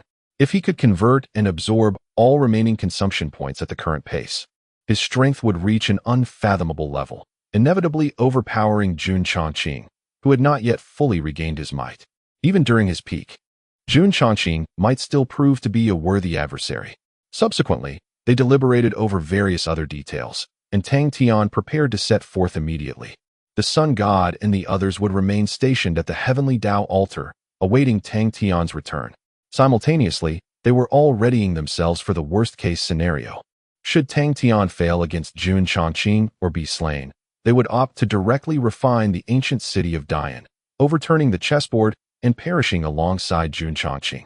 Nevertheless, at this moment, all hope rested solely upon Tang Tian. Observing the expectant gazes of his companions, Tang Tian spoke little, merely nodding gently before stating, I am off. With that, he snapped his fingers, his form gradually becoming ethereal until he ultimately vanished from their sight.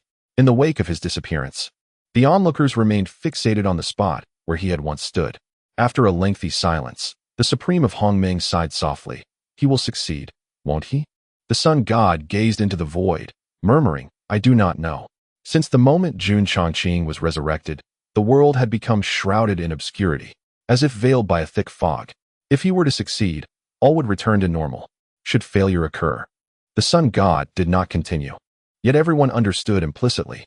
If even Tang Tian were to falter, the entirety of the future would irrevocably cease to exist. May the unseen forces of destiny cast a glance in our favor this time. An endless and vast galaxy, its origins unknown, flowed serenely. Before it lay an expanse of boundless misty realms. As the galaxy flowed, the fog gradually dissipated. This process had endured for an unknown span of years, unchanging. Suddenly, a figure emerged at the very center of the galaxy and the mist. It was none other than Tang Tian. This galaxy represented the River of Time. The River of Time exists in a realm between reality and illusion. It is both non-existent and omnipresent. At Tang Tian's level, a mere thought could transport him from any corner of the world into the River of Time.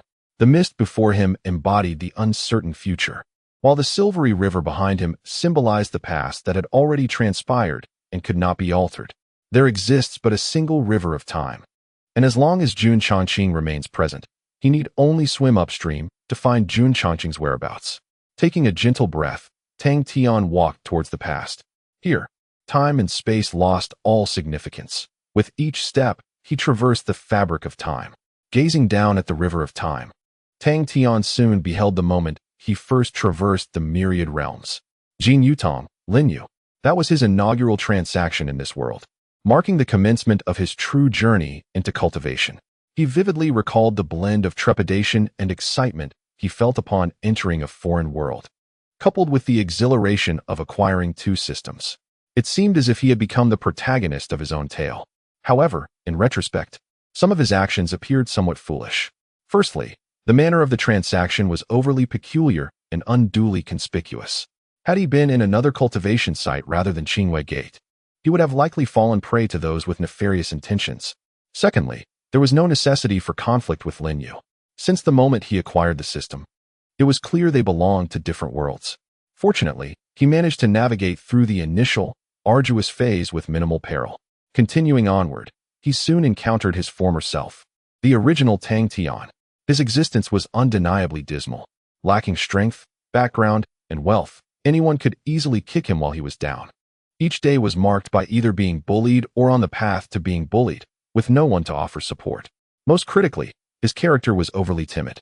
Ultimately, he met his demise due to a trivial matter that provoked a fatal heartache. Shaking his head, Tang Tian pressed forward. The years that lay ahead bore little relevance to him. Found himself reminiscing about the past, particularly the figure of Lu Chang'e, known as Lu Ming. In those days, he and Lin Ying were innocent and romantic, childhood companions who thrived joyously within the confines of the bamboo courtyard alongside the bamboo forest Taoist. Alas, everything has since transformed. As Tang Tian moved forward, the history of year flowed beneath his feet like a rushing river. He beheld the youthful Yun Kong, the young master of Qingwei sect, brimming with vigor and surrounded by enchanting beauties, a veritable paragon of charm in his time. He also recalled the formidable Qi Yuan, exuding an aura of dominance as he led the Qingwei sect's elite in a campaign of conquest during its nascent days. Continuing onward, Tang Tian's vision shifted to the grandeur of the Cloud Peak celestial abode. There stood the likes of the Supreme Lan Ting, the Supreme Ming Xian, the Starry River Immortal Emperor, and the Grand Elder, among others. Each of them once reigned over their own illustrious epoch, where they were the protagonists of their respective narratives. Yet, in the grand tapestry of time, those eras were but fleeting ripples in an unremarkable stream.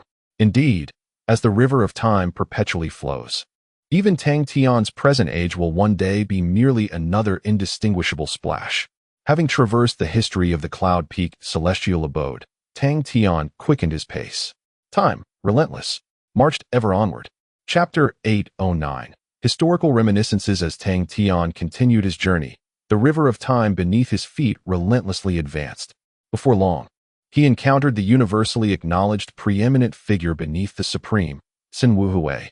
His extraordinary prowess undoubtedly justified the title of the 10,000-year sovereign. During his era, there was no peer among his contemporaries who could rival him. Regrettably, he was born in the wrong age. For countless millennia, the divine artifacts capable of enabling a Taoist master to transcend into the supreme realm have been exceedingly scarce. Without the right opportunities, no matter how exceptional one's talent or how diligent one's efforts, breaking free from the ultimate shackles of existence remained an unattainable feat. Thus, Sin Wuhui ultimately found himself confined to the pinnacle of Taoist mastery, unable to progress further. What a pity, Tang Tian mused, shaking his head slightly as he pressed onward. Soon, he arrived in the era of Long Jiuzhou, 100,000 years past. He witnessed the nascent establishment of the Tai Holy Land and caught sight of figures such as Hong Yun and Miao Yin. At that time, Miao Yin adeptly navigated the intricate webs of various factions, manipulating the ephemeral powers of the mundane world with effortless grace. Given a little more time, the region surrounding the Tai Holy Land might have transformed into her personal garden. However, the emergence of Long Jiuzhou altered everything, for he was an anomaly beyond reason. The strategies Miao Yin employed against ordinary individuals proved futile against such an aberration. Ultimately, she met with tragedy. Fortunately, after enduring a century of patience, she ultimately attained her desires. Now likely hidden in a secret corner, savoring the fruits of her victory while striving to break through to the supreme realm. Having traversed the temporal juncture of Long Jiuzhou, Tang Tian quickened his pace once more. His primary objective was to reach the era of 1,000,000 years ago, the time of Jun Chongqing. If he had come to commemorate the past, it was highly probable that this was the precise moment he sought. As he journeyed, Tang Tian beheld the myriad events that transpired over the course of 1,000,000 years. In the wake of cataclysmic upheaval, the world's development had stagnated, gradually regressing. The emergence of formidable warriors had dwindled, with the elite few being exceedingly rare. Long Jiuzhou could be counted among them, as could the unblemished Supreme. Yet, neither had genuinely cultivated their way to the exalted Supreme. Both were supported by peak powerhouses. Long Jiuzhou was the sun god, while the unblemished Supreme was the moon fairy. Besides them, only a handful of fortunate souls had discovered the divine artifacts necessary for transcending to the supreme realm, such as the Supreme of Xiujun. Yet, that was the extent of it. Throughout his journey, Tang Tian also discerned a crucial issue. The River of Time could only chronicle the history beneath the supreme realm. Accounts of the Supreme and the Transcendent Supreme were entirely absent. It was logical, after all, for the supreme realm transcended the world, effectively leaping beyond the vast framework of myriad heavens and realms. Thus, the River of Time was naturally incapable of recording such phenomena. As he approached the 1,000,000-year mark, Tang Tian's mood grew increasingly solemn.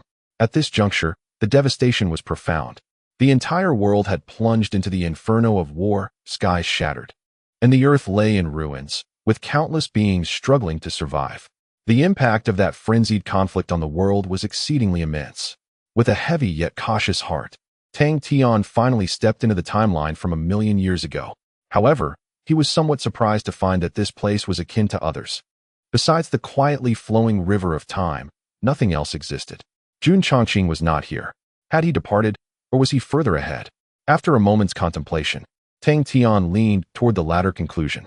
From his victory over the Supreme of Taizong to his journey into the River of Time, no delays had occurred. According to the Supreme of Taizong, Jun Chongqing was most likely still within the River of Time, since there was but one path through this river. The absence of Jun Chongqing here could only indicate that he had ventured to an even more distant historical point. However, there existed nothing there that could evoke nostalgia for him.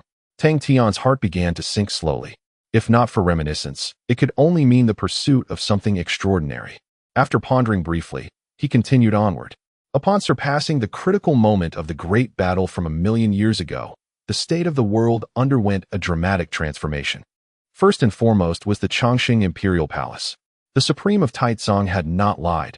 During the era of the Chongqing Imperial Palace, it could be said that the world experienced its most prosperous period in 1,000,000 years. Countless cultivators revered the Imperial Palace as the singular sacred ground, honoring Jun Chongqing as the sovereign of heaven and earth. Had Jun Chongqing not forcefully embarked on the path of eternity, or rather, had he not chosen to annihilate the entire world to achieve eternity, he would undoubtedly have become the venerated progenitor of a new era in cultivation, revered for all eternity. Alas, reality holds no what-ifs. Jun Chongqing chose this path. Ultimately, he was forsaken by all, the heavens and the earth were obliterated, and he himself was subdued by the realm lord, awakening only 1,000,000 years later. The desires of sentient beings are insatiable. Tang Tian shook his head. In a certain sense, the words of the solar deity were entirely accurate. As long as there are no constraints, under the weight of endless desires, beings can commit any act. for sentient beings are, in essence, synonymous with chaos. Continuing onward, Tang Tian traversed the timeline of 1,000,000 years, quickening his pace once more. After crossing this temporal threshold, the number of strong individuals had evidently increased significantly, with numerous unparalleled powerhouses, far more than the meager numbers of the present. Moments later, he beheld the once mighty Yuhua, celestial dynasty. The 6 ancestors of the celestial dynasty, whose might shook the world, had occupied a substantial portion of the myriad realms. Yet in the end, they too fell victim to their own desires. Simultaneously, Tang Tian caught sight of the figure of the primordial supreme. The territories beyond the 6 ancestors belonged to the primordial supreme's forces, who single-handedly withstood the pressure exerted by the Yuhua celestial dynasty, appearing even more formidable than he did in the present day. It is likely that the war with Jun Changqing in the past has diminished a portion of his strength. Tang Tian continued to accelerate forward, with the passage of time rapidly slipping beneath his feet. Along the way, he beheld the heavenly gate where the Supreme of Taitsong and the Supreme of Kandan resided, both thriving in their prime, along with several other superpowers that had once dominated numerous eras.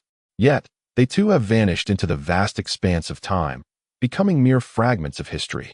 As time relentlessly advanced, Tang Tian traversed tens of millions of years, yet he remained unable to catch a glimpse of Jun Changqing. With a heavy heart, he finally arrived at the origin of the Silver River, the moment when the essence of the temporal mirror transformed into the river of time. This was also the point in time when the Realm Lord shattered the myriad worlds. Here lay the beginning of the river of time. Yet it also marked the true inception of the demise of all realms. In this place, Tang Tian finally perceived, apart from the river of time, another entity. It was a pavilion adorned in black and white. One half was white, the other half black, strikingly precise and distinctly defined. At that moment, a figure stood beneath the pavilion, within the white half. It was none other than his intended destination, Jun Changqing. Chapter 8:10. The Chess Pavilion. Upon encountering Jun Changqing, Tang Tian noted that the latter appeared unperturbed by his arrival, maintaining an air of calmness. "You've come?" Jun Changqing's serene voice echoed softly. After a moment of silence, Tang Tian's gaze fell upon the black and white pavilion, an extraordinary entity within the continuum of time. It was evident that Jun Changqing had come here with a purpose related to it. If there were any peculiarities, they undoubtedly resided within this pavilion. However, after a meticulous examination, Tang Tian discerned no abnormalities. It was merely a pavilion, constructed from an unusual material that allowed it to stand undisturbed in this unique void. For an ordinary cultivator, this material would be regarded as a rare and precious treasure. Yet, for Jun Changqing or Tang Tian, it was utterly mundane, devoid of any potential to elevate Jun Changqing's power. Thus, what was Jun Changqing's purpose for visiting this place? Contemplating this, Tang Tian directly inquired, "What brings you here?" Jun Changqing replied, "Nothing much, just came to take a look." Tang Tian paused and asked, "Is there something special about this pavilion?" Turning his gaze back to Tang Tian, Jun Changqing quietly observed him for a moment before responding, "You've grown stronger." But that was all he said. He soon returned his attention to the pavilion and remarked, "This pavilion was established by the Realm Master. In the past, he prepared everything to challenge the Eternal Realm. Upon his return, he erected this pavilion here." Tang Tian raised an eyebrow, surprised that it was indeed established by the Realm Master. It was no wonder Jun Changqing had sought this place, as the Realm Master was the closest being to eternity since time immemorial. Could it be that this pavilion concealed secrets that he had failed to perceive? As if sensing Tang Tian's thoughts, Jun Changqing beckoned him over. "You should take a look too. You are the one personally chosen by the Realm Master. Perhaps you will perceive something extraordinary." Tang Tian stroked his chin, realizing that the situation was not as he had imagined. Jun Changqing seemed equally unaware of the pavilion's true purpose. Given the other's calm invitation, he found no reason to decline. Moreover, throughout their interaction, Jun Changqing had displayed no hostility towards him, even upon recognizing his increased strength. This was yet another unusual piece of information. "Very well," Tang Tian nodded, stepping forward. In just a few strides, he reached the pavilion and stood beside Jun Changqing, who remained still, patiently awaiting Tang Tian's arrival. Nevertheless, Tang Tian did not lower his guard. When faced with such a formidable being, exercising caution was never unwarranted. "Here." There seems to be nothing particularly remarkable about this place. Tang Tian surveyed his surroundings, absorbing every detail in sight. He reaffirmed his previous judgment. This black and white pavilion was indeed devoid of any extraordinary features. It was merely an ordinary structure, and its craftsmanship was rather crude, hardly distinguishable from the work of earthly artisans. Take a look at this. Jun Chongqing pointed towards the center of the pavilion. Tang Tian's gaze fell upon the stone table positioned in the middle. This table was also fashioned from exquisite materials, with black and white sections, each adorned with identical stone stools. Above the stone table lay a chessboard. All the tangible items lacked any special attributes. The only noteworthy aspect was that the chessboard featured only white pieces, with not a single black piece in sight. Observing the arrangement of the white pieces, Tang Tian couldn't help but grimace. What a dreadful game. Although his proficiency in chess was not profound, he could easily discern that the white pieces were arranged without any strategy, with nearly every move revealing a flaw, resembling the haphazard placements of a child. If someone were to start the game anew, any competent player could easily secure victory with the black pieces. However, upon hearing this remark, Jun Chongqing merely smiled faintly and replied, "The white pieces were placed by the realm master." Tang Tian was momentarily taken aback. What? That can't be true. The realm master's game couldn't be so atrocious. Jun Chongqing shook his head. The realm master is unparalleled and well-versed in all worldly laws. His mastery of chess is indeed profound. Yet this is his game, the culmination of a full 10,000 years of play. Tang Tian furrowed his brow in disbelief. The realm master had played chess beneath this pavilion for a whole decade? Who had been his opponent? He voiced his query, but Jun Chongqing shook his head once more. I do not know. No one knows. Yet I can tell you that throughout those 10,000 years, the realm master never once emerged victorious. Jun Chongqing spoke softly. Tang Tian was once again struck dumb. 10,000 years, especially after the realm master had ascended to his eternal state. Wasn't that the pinnacle of his power? Who could possibly sit before him and cause him to lose for an entire decade? Could it be that his opponent was a true eternal being? How else could they have defeated the realm master of that time? He must have been on the verge of eternity himself, Tang Tian mused. Jun Chongqing chuckled softly. Who said the realm master was close to eternity at that time? He continued in a calm tone, after defeating 5 pieces of the creation divine artifact, dismantling the myriad realms, and obtaining the ancestral ground of the world. The realm master gathered all the world's powers into himself and truly stepped into that legendary domain. Tang Tian was instantly astonished. Before this moment, everyone, including the sun god, had asserted that the lord of the realm was infinitely close to the domain of eternity, even having one foot already poised within its threshold, yet he had never truly crossed the boundary. However, now Jun Chongqing reveals that the lord of the realm has indeed achieved eternity. Who speaks the truth? After a moment of contemplation, Tang Tian furrowed his brow and remarked, "Yet, the subsequent circumstances surrounding the lord of the realm seem rather dismal. He appears melancholic and has retreated completely from the world. If he truly attained eternity, such a demeanor would be incongruous." This situation served as a significant piece of evidence for others to conclude that the Lord had not ascended to eternity. Nevertheless, Jun Chongqing shook his head once more.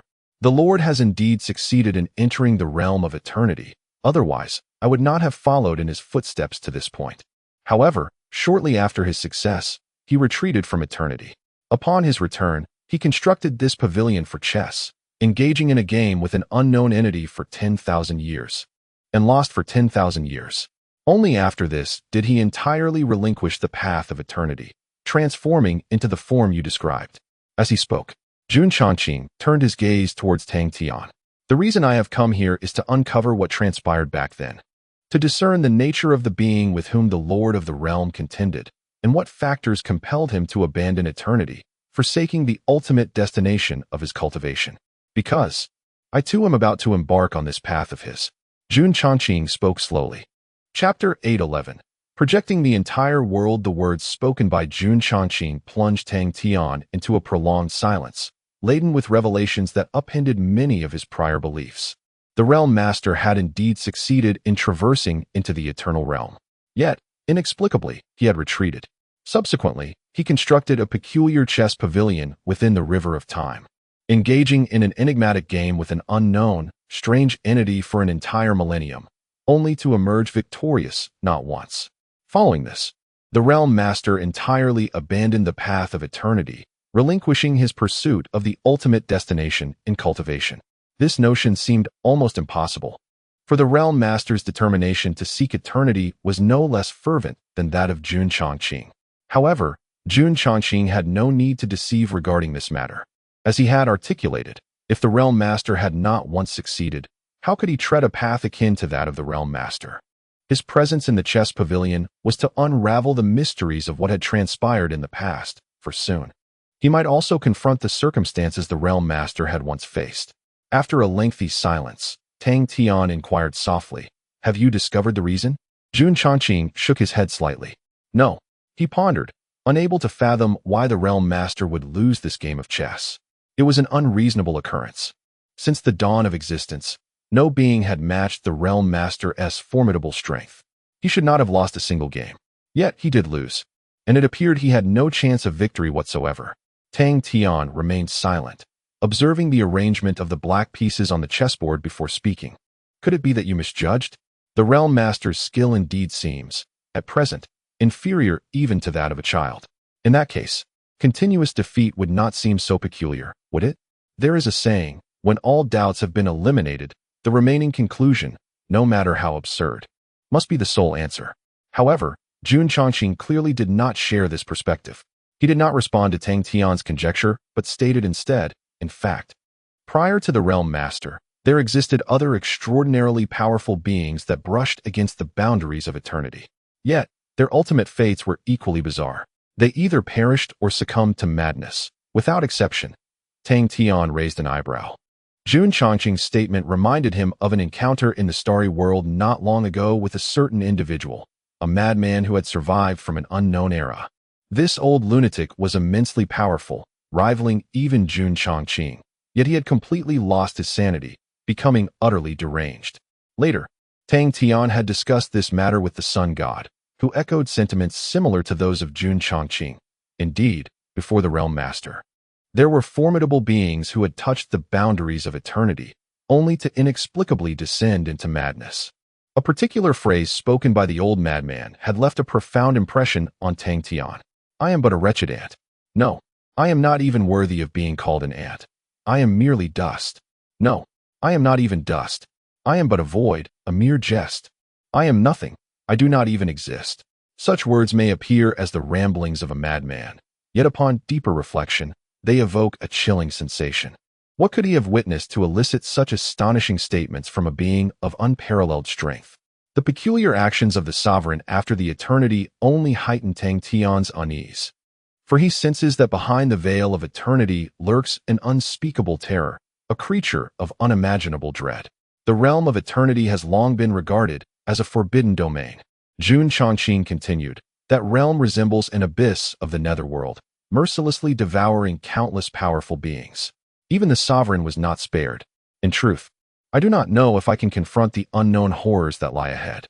Tang Tian absent-mindedly touched his nose. "If it is so terrifying, why then do you insist on venturing forth?"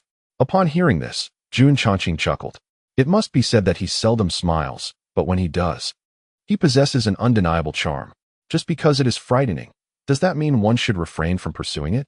He remarked with a grin. The path of cultivation is inherently a journey against the heavens.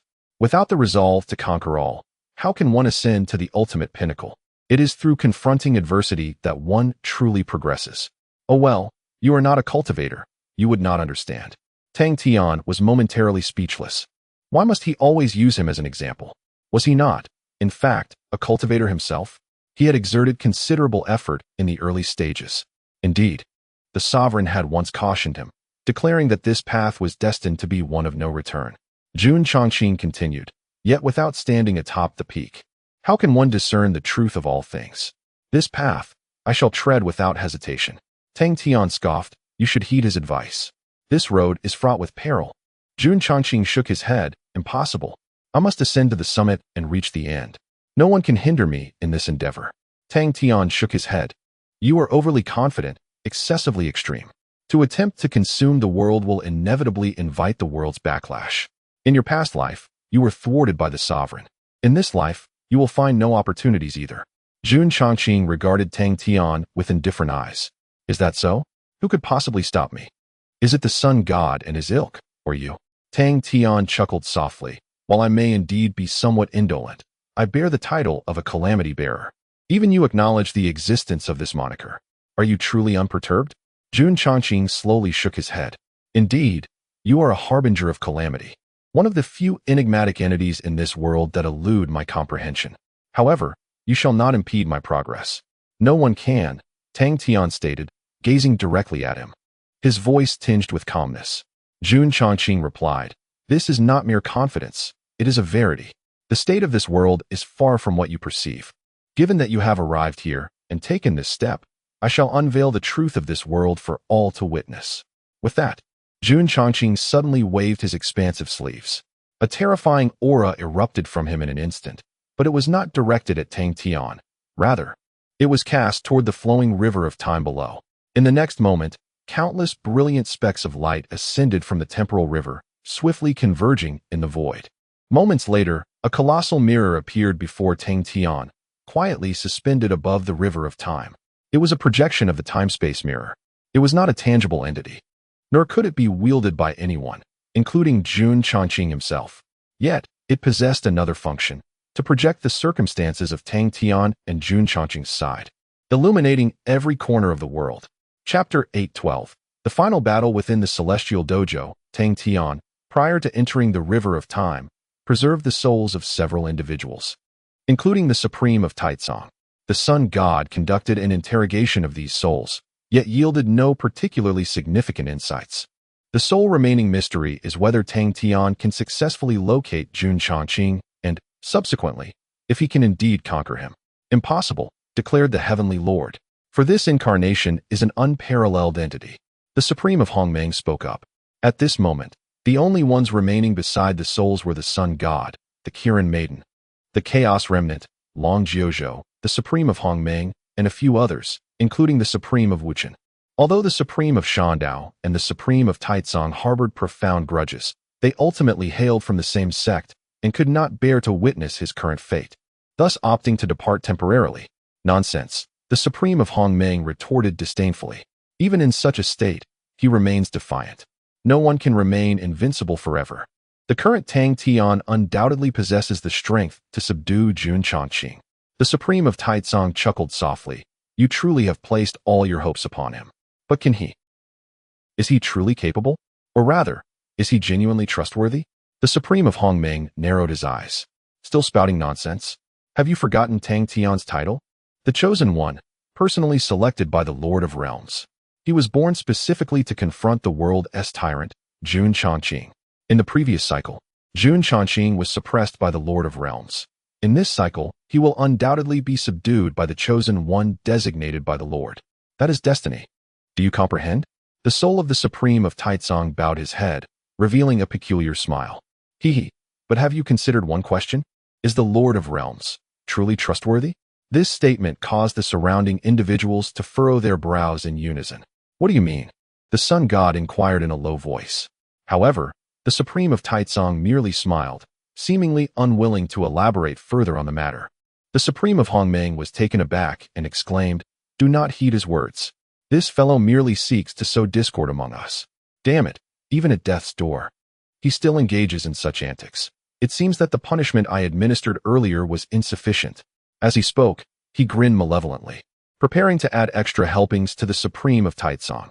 Just then, a chorus of gasps echoed from all directions. What is that? People halted in their tracks, gazing skyward toward the distant heavens. The Supreme of Hongmeng, perplexed, also looked up, instantly rendered speechless. Before them, the previously chaotic void suddenly revealed a river radiating a brilliant white light. Above the river stood a black and white pavilion, and within it, two figures faced each other. It was none other than Tang Tian and the long-absent Jun Chongqing. What is happening? How did they arrive here? The crowd instantly tensed, prepared to confront whatever might ensue. However, they soon discerned that it was seemingly not a physical entity, merely a phantom, a projection from the time-space mirror. The sun god swiftly grasped the essence of the situation. They were still within the river of time, Someone had merely harnessed a fragment of the mirror's power to manifest their current circumstances here. No, it had manifested to every corner of the world. The sun god furrowed his brow. What? The onlookers were momentarily taken aback, unable to comprehend the rationale behind such an operation. Was it orchestrated by Tang Tian? Did he intend to broadcast the process of defeating Jun Chongqing to the entire world? The primordial sovereign speculated. Yet, the Taitsong sovereign chuckled softly, remarking, "It must be the handiwork of the heavenly sovereign. He wants you to realize that your so-called resistance is utterly futile." As he spoke, he suddenly let out a chilling scream.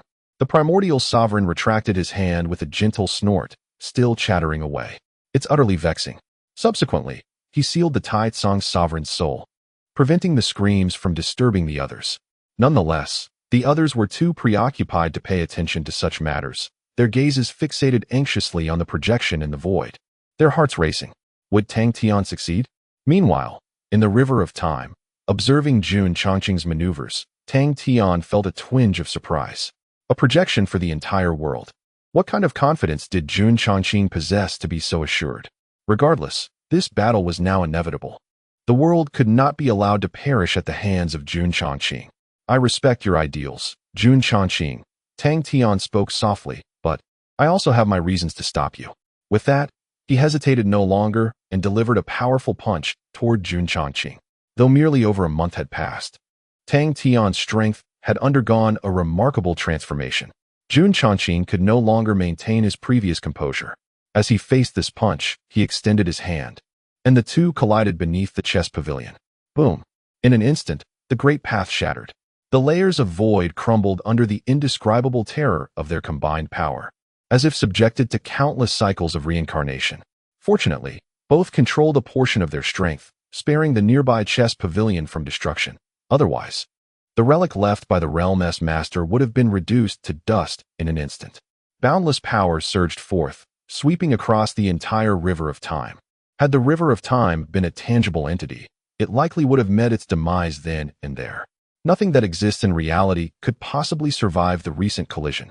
The supreme being of Hongmeng and others gazed upon the cataclysmic scene, a chill creeping up their spines.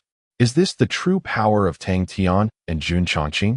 Should such a battle actually transpire in the ancient city of Dian, the ancestral land would likely be reduced to fragments. Not only the ancestral land, but the entire world would suffer immensely. It is no wonder that beings like Jun Chongqing and the Realm Master can effortlessly shatter the myriad realms. They are truly formidable. In truth, the fierce exchange between the two transpired in the blink of an eye. In the next moment, Jun Chongqing's figure was propelled like a cannonball, hurtling out of the chess pavilion and plunging into the river of time. Meanwhile, Tang Tian remained utterly unmoved. Splendid. The supreme being of Hongmeng couldn't help but clench his fists. The others around him displayed expressions of excitement. Jun Chongqing's might loomed over them like an insurmountable mountain, weighing heavily upon their spirits. Yet now, at last, someone had managed to push him back in a direct confrontation. The river of time is intangible, and no one could ascertain the distance Jun Chongqing had flown. However, he soon reappeared before Tang Tian, standing at a distance. You have finally shown some semblance of prowess, Jun Chongqing remarked calmly. Despite his initial retreat in the first clash, his demeanor remained composed. Chapter 8:13. The Path of Forbidden Tao. Unexpectedly, Tang Tian did not foresee that in their initial clash, he would gain such a distinct advantage. He and the solar god had previously estimated that, under the influence of the great weapon, Jun Chongqing should have restored approximately 40% of his peak strength. At most, it would be around 45%, falling short of 50. At that level, Jun Chongqing should not differ greatly from the current Tang Tian. However, upon engaging in true combat, Tang Tian discovered they had overestimated their opponent. Jun Chongqing, at present, had merely attained a state akin to 2 or 3/10 of his peak strength post-soul fusion. In terms of sheer power, he was evidently lagging behind the current Tang Tian. Nevertheless, Jun Chongqing maintained his serene demeanor. You finally resemble what you should be. This is the demeanor expected of one facing calamity, he remarked softly. Tang Tian chuckled. So what do you think? I told you I wasn't slacking off, did I? Jun Chongqing did not deny this. Instead, he regarded Tang Tian with an intrigued expression. Very well. Finally, there is someone who can compel me to exert my full strength. It has been many years since I have felt this way. As he spoke, his aura began to ascend steadily, and he shed the languid state he had previously exhibited. He was now genuinely earnest. Tang Tian felt a tinge of confusion.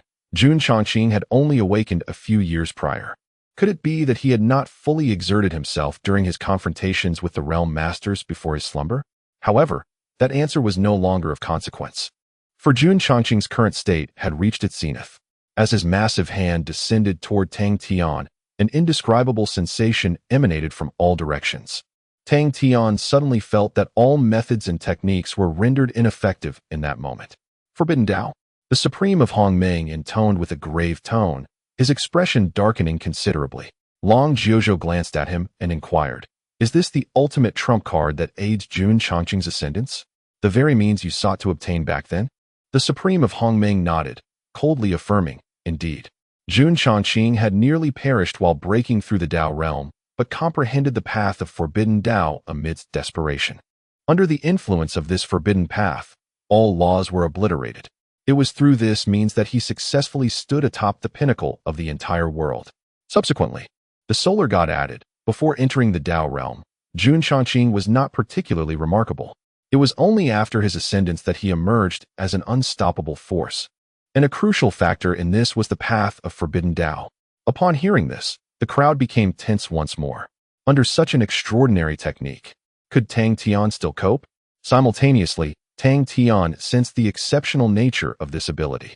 All principles were entirely sealed, rendering him akin to a mere mortal possessing great strength without means to utilize it. However, in this world, another saying has long been passed down: one force can break myriad laws. Without waiting for Jun Chongqing to unveil any further strategies, Tang Tian unsheathed the Xingyue sword. From the moment of its forging, the Xingyue sword possessed the remarkable ability to grow alongside Tang Tian's strength. At present, it had already far surpassed all other celestial weapons and treasures, nearing the extraordinary level of a creation deity's artifact. With the Xingyue sword in hand, Tang Tian confronted Jun Chongqing, delivering a decisive horizontal slash. Break. An infinite surge of power erupted instantaneously. This was the purest form of strength, unbound by any laws, rendering Jun Chongqing's prohibitive techniques utterly ineffective. A brilliant sword aura surged forth, aimed directly at Jun Chongqing. In response, Jun Chongqing formed a sword with his fingers and aimed at the weakest point of the white sword aura unleashed by Tang Tian. He did not overestimate himself, choosing a prudent approach. In the next moment, the two engaged in yet another fierce clash. Boom. Once again, a wave of cataclysmic energy swept through the entire continuum of time. Yet, the outcome mirrored their previous confrontation. Even though Jun Chongqing had exerted himself to the utmost, he could not impede the pristine sword aura. Tang Tian's current strength was truly formidable. The sword aura merely hesitated for a moment before resuming its relentless assault on Jun Chongqing, impossible to obstruct. In an instant, the sword aura swept through Jun Chongqing's form, sending him hurtling away, appearing even more distant than before. Following the expulsion of Jun Chongqing, the so-called prohibitive technique crumbled. The familiar sensation returned to Tang Tian. "Excellent!" the primordial supreme exclaimed, leaping with excitement. "Ha! I told you that the prohibitive technique was nothing remarkable. It could surely be undone. I'm glad I didn't learn it back then, or I would have met the same fate." Ha! The primordial supreme was inexplicably elated. Those around him wore peculiar expressions, fully understanding the source of his exhilaration. This was because during his ostentatious visit to Jun Chongqing, what he sought was precisely the prohibitive technique in Jun's possession. The prohibitive technique counters all forms of law in the world. Yet, its glaring flaw is its utter ineffectiveness against pure power. At that time, no one had been able to reach the level of Tang Tian. The solar deity spoke up. Observing how effortlessly Tang Tian had unraveled the prohibitive technique, his expression softened slightly. At least, from the current situation, it appeared that Tang Tian maintained the upper hand. After casting Jun Chongqing aside, Tang Tian remained poised in his original position. He sensed that the strike had not truly harmed Jun Chongqing. He was rapidly recovering. Indeed, moments later, Jun Chongqing's figure reappeared before Tang Tian, but contrary to Tang Tian's expectations, Jun Chongqing seemed to have sustained some injuries. His sleeve bore a substantial gash. Appearing quite disheveled, Jun Changqing's strength seemed considerably weaker than they had anticipated. Nevertheless, his aura remained intact, and his expression was still remarkably composed. You are the first to unravel the path of forbidden arts using sheer strength. Even the mightiest physical cultivators of your could not accomplish such a feat indeed. Quite impressive, he remarked, even offering praise for Tang Tian's performance. Tang Tian merely smiled and inquired, "Did the Realm Lord fail to unravel it back then?" Jun Changqing replied, "Of course, he did, but not by this means. People often believe that only pure strength can dismantle the path of forbidden arts. What they fail to realize is that this was merely a deliberate flaw I left behind. If someone were to choose this method, the outcome would be akin to that formidable physical cultivators. The Realm Lord discerned this, and thus employed an alternate approach. And you are indeed unexpectedly powerful." Tang Tian fell silent, taken aback by the revelation of this man's prior cunning. "Do you still intend to resist?" he asked softly. Jun Changqing suddenly smiled. "In truth, witnessing your strength brings me greater joy than it does you. However, such discussions can wait for another time. For now, let us proceed." With that, his robe fluttered as if caught by an unseen wind, and he extended his hand once more, a finger pointing toward Tang Tian. In the next instant, the entire space collapsed utterly. Chapter 8:14. The prisoner's finger within the Taoist sanctuary of heaven and earth. As Jun Changqing casually pointed, the entire void shattered, causing a palpable tension among the onlookers. Particularly, Long Jiuzhou's countenance darkened to such an extent that it seemed water could drip from it. Gritting his teeth, he enunciated the name of Jun Changqing's technique with deliberate precision. "I believe I have heard of it." Beside him, the Supreme Wuchen furrowed his brow and remarked, "Jun Changqing seems to have vanquished all pinnacle powerhouses using this very technique, subsequently conquering the entire myriad realms." The sun god nodded affirmatively. Indeed, after ascending to the ranks of the pinnacle powerhouses, Jun Changqing did not halt in his progress. His footsteps traversed every corner of the myriad realms, daring to enter all perilous forbidden zones.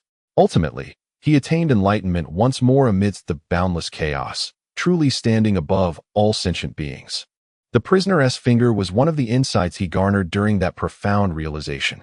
Silence enveloped the crowd. The so-called pinnacle powerhouses were beings whose strength rivaled that of the sun god and the moon fairy. Although they were immensely formidable, each era typically produced one or two such figures. However, after comprehending the prisoner's finger, Jun Changqing surged ahead of all, including the sun god and others, gazing down upon the myriad beings, unmatched in the world. At this juncture, Long Jiuzhou spoke. "Back in the day, during the sun god temple's assault on the Zhongxing Imperial Palace, it was under the prisoner's finger that only a tenth survived. The vast majority of the top powerhouses perished there, their souls extinguished." Understanding dawned upon the audience. It was no wonder Long Jiuzhou reacted with such bitterness upon witnessing the prisoner's finger. They now recognized that his former self was one of the most formidable entities within the sun god temple. The prisoner's finger sealed the heavens and the earth, with all things under its dominion. Such power could not be unraveled through brute force alone. Tang Tian would need to devise alternative strategies. The sun god spoke in a deep voice. The audience, having just relaxed, felt their apprehensions resurface. Could Tang Tian still maintain his advantage? In the river of time, as Jun Changqing extended his finger, Tang Tian instantaneously sensed that everything around him had transformed. If one were to describe it, it was as though the atmosphere had suddenly become suffused with Jun Changqing's essence.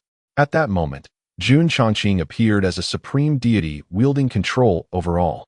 A domain, perhaps? Tang Tian pondered. This domain was undoubtedly the most defiant of its kind under heaven, unparalleled in its might.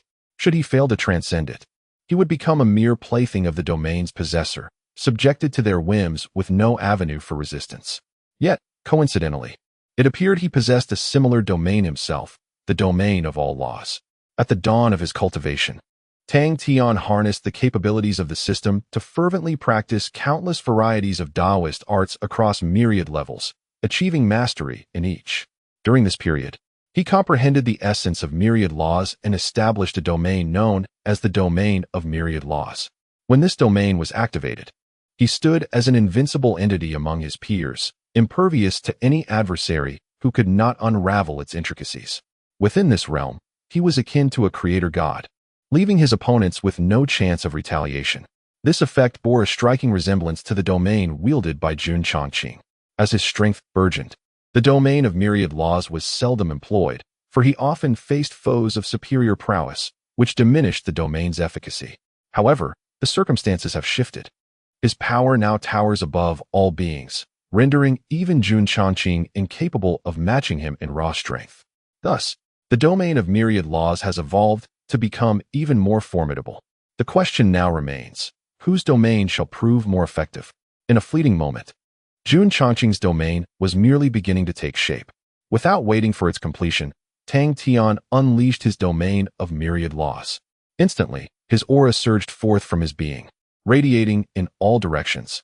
In the blink of an eye, it repelled Jun Chongqing's essence, reclaiming control over the surrounding void.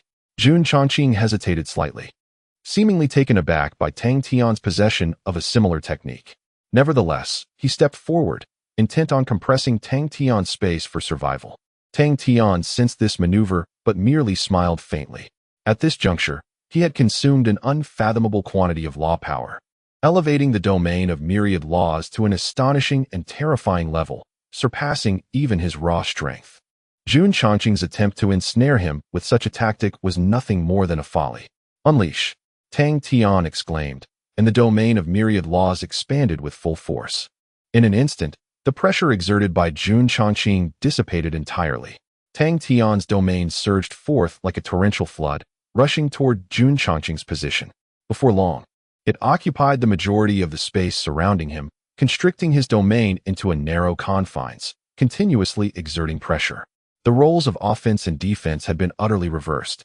Jun Chongqing furrowed his brow, raising his other hand to employ the path of forbidden laws against Tang Tian. This technique, designed to seal myriad laws, perfectly countered Tang Tian's domain of myriad laws. Combined with his own domain, they formed an almost invincible synergy. Had Tang Tian's strength been comparable to that of Jun Chongqing, he might have found it exceedingly difficult to counter such a strategy. Yet, regrettably for Jun Chongqing, Tang Tian now stood above him. Before the path of prohibition could fully unfurl, Tang Tian unleashed a powerful punch, the great 10,000 Laws fist. Under the overwhelming force, the path of prohibition shattered once more, and the fleeting momentum that Jun Chongqing had just regained collapsed again. This time, however, Tang Tian no longer remained on the defensive. He took the initiative. The domain of myriad laws compressed furiously, seizing complete control over the space surrounding Jun Chongqing. As Jun Chongqing attempted to employ other tactics, including the path of prohibition, all his efforts were swiftly extinguished by Tang Tian in their infancy. With the passage of time, every inch of space around Jun Chongqing was stripped of its control, entirely dominated by Tang Tian. Now, it was Jun Chongqing's turn to devise a means of breaking through Tang Tian's domain. Should he fail to do so, he would become akin to a trapped beast, at the mercy of his adversary. Yet, it appeared that he truly had no further strategies at his disposal. Nevertheless, Tang Tian chose not to entirely seal off Jun Chongqing's options, for he understood that the heart of the stars and the bronze cauldron still rested within Jun Chongqing's grasp. While the star breath was manageable, Tang Tian felt uncertain about how to confront the bronze cauldron. Regardless, he had undeniably gained the upper hand. "Shall we continue?" Tang Tian inquired softly. Chapter 8:15. Sovereign of the realm. The clash between realms is intangible.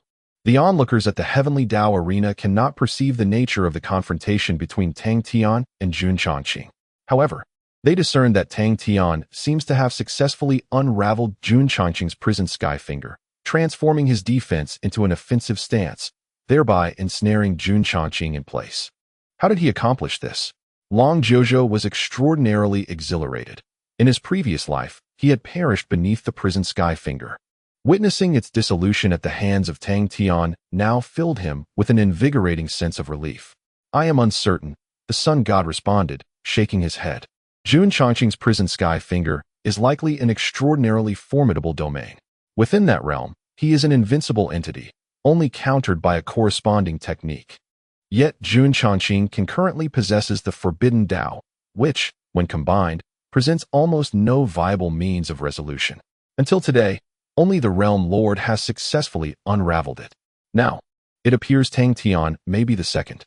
As they observed Jun Chongqing entirely ensnared by Tang Tian, the crowd collectively exhaled in relief. It seemed that the adversary had exhausted his options.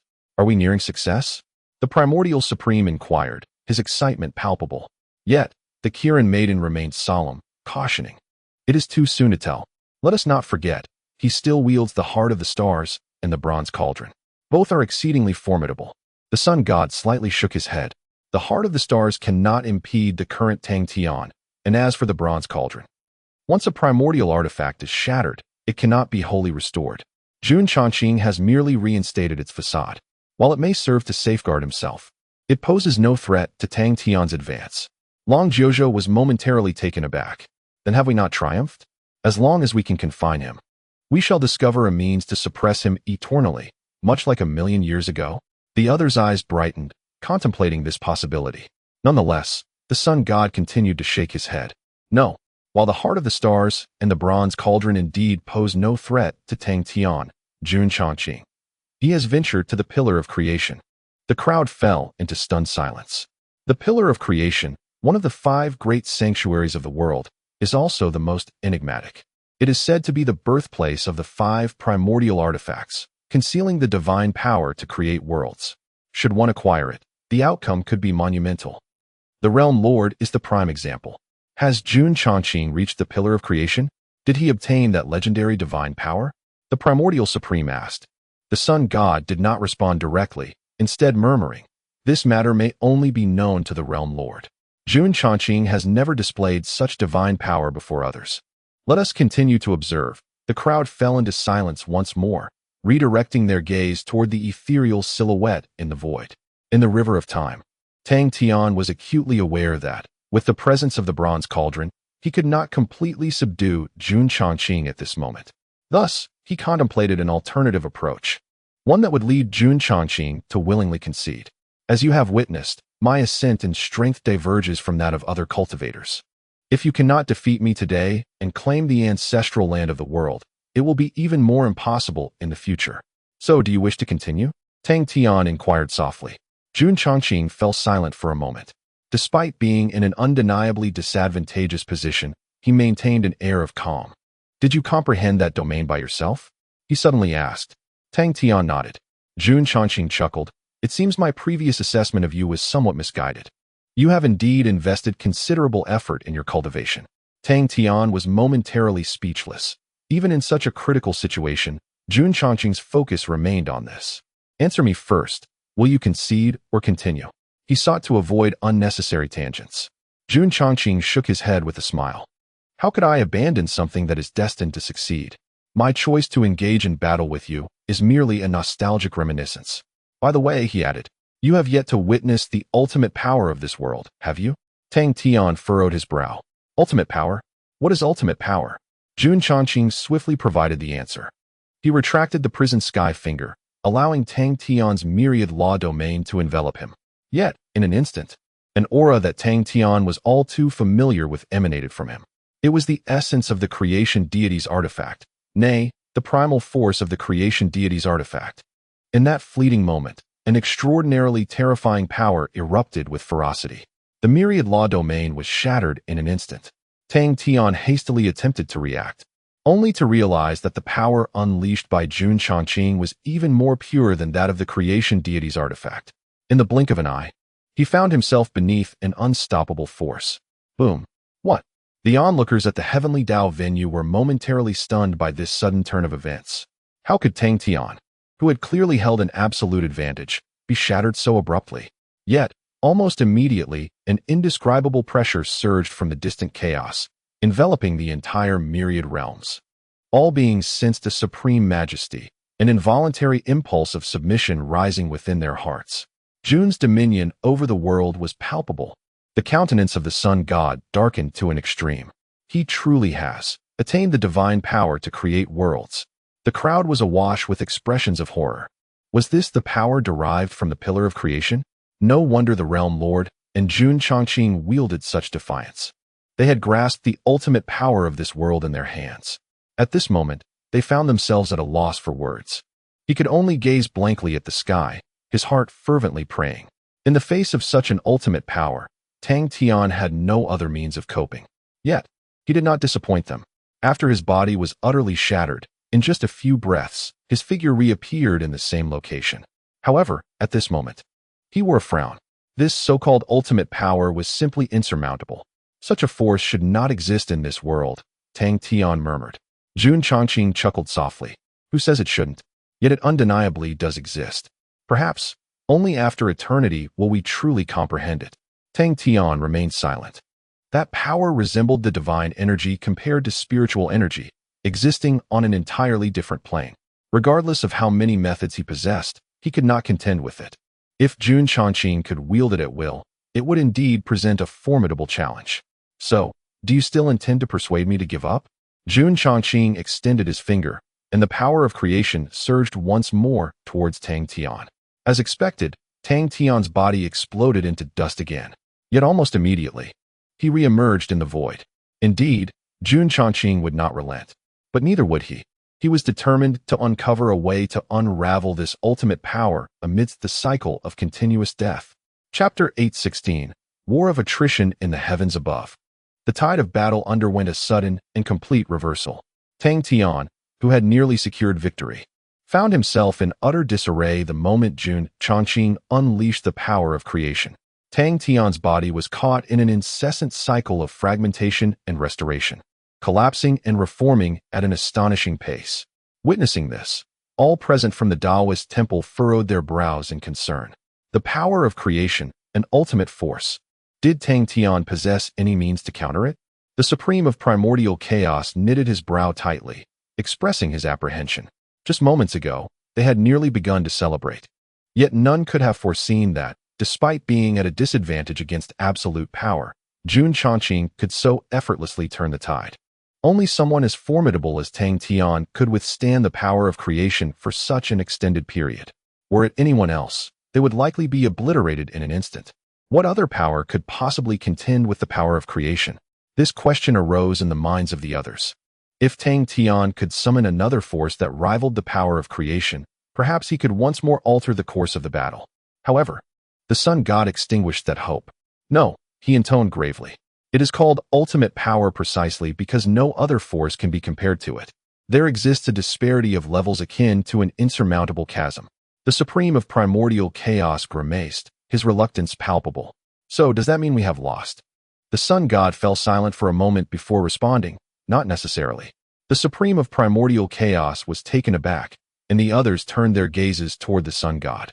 Hadn't he just stated that no power could contend with it? What else could Tang Tian possibly possess? What do you know? Speak plainly. There's no need for riddles at such a time. The sun god took a slow breath and explained, Indeed, the power of creation is insurmountable. However, neither Jun Chongqing nor the Realm Master can completely master this most extraordinary ultimate power. It can be said that no existence can fully control it, not even in the realm of eternity. Therefore, Jun Chongqing's capabilities must be limited. As long as Tang Tian can endure, exhausting all of Jun Chongqing's power of creation, the situation will once again tilt in Tang Tian's favor. Upon hearing this, the crowd exchanged glances. So, it was essentially a battle of attrition?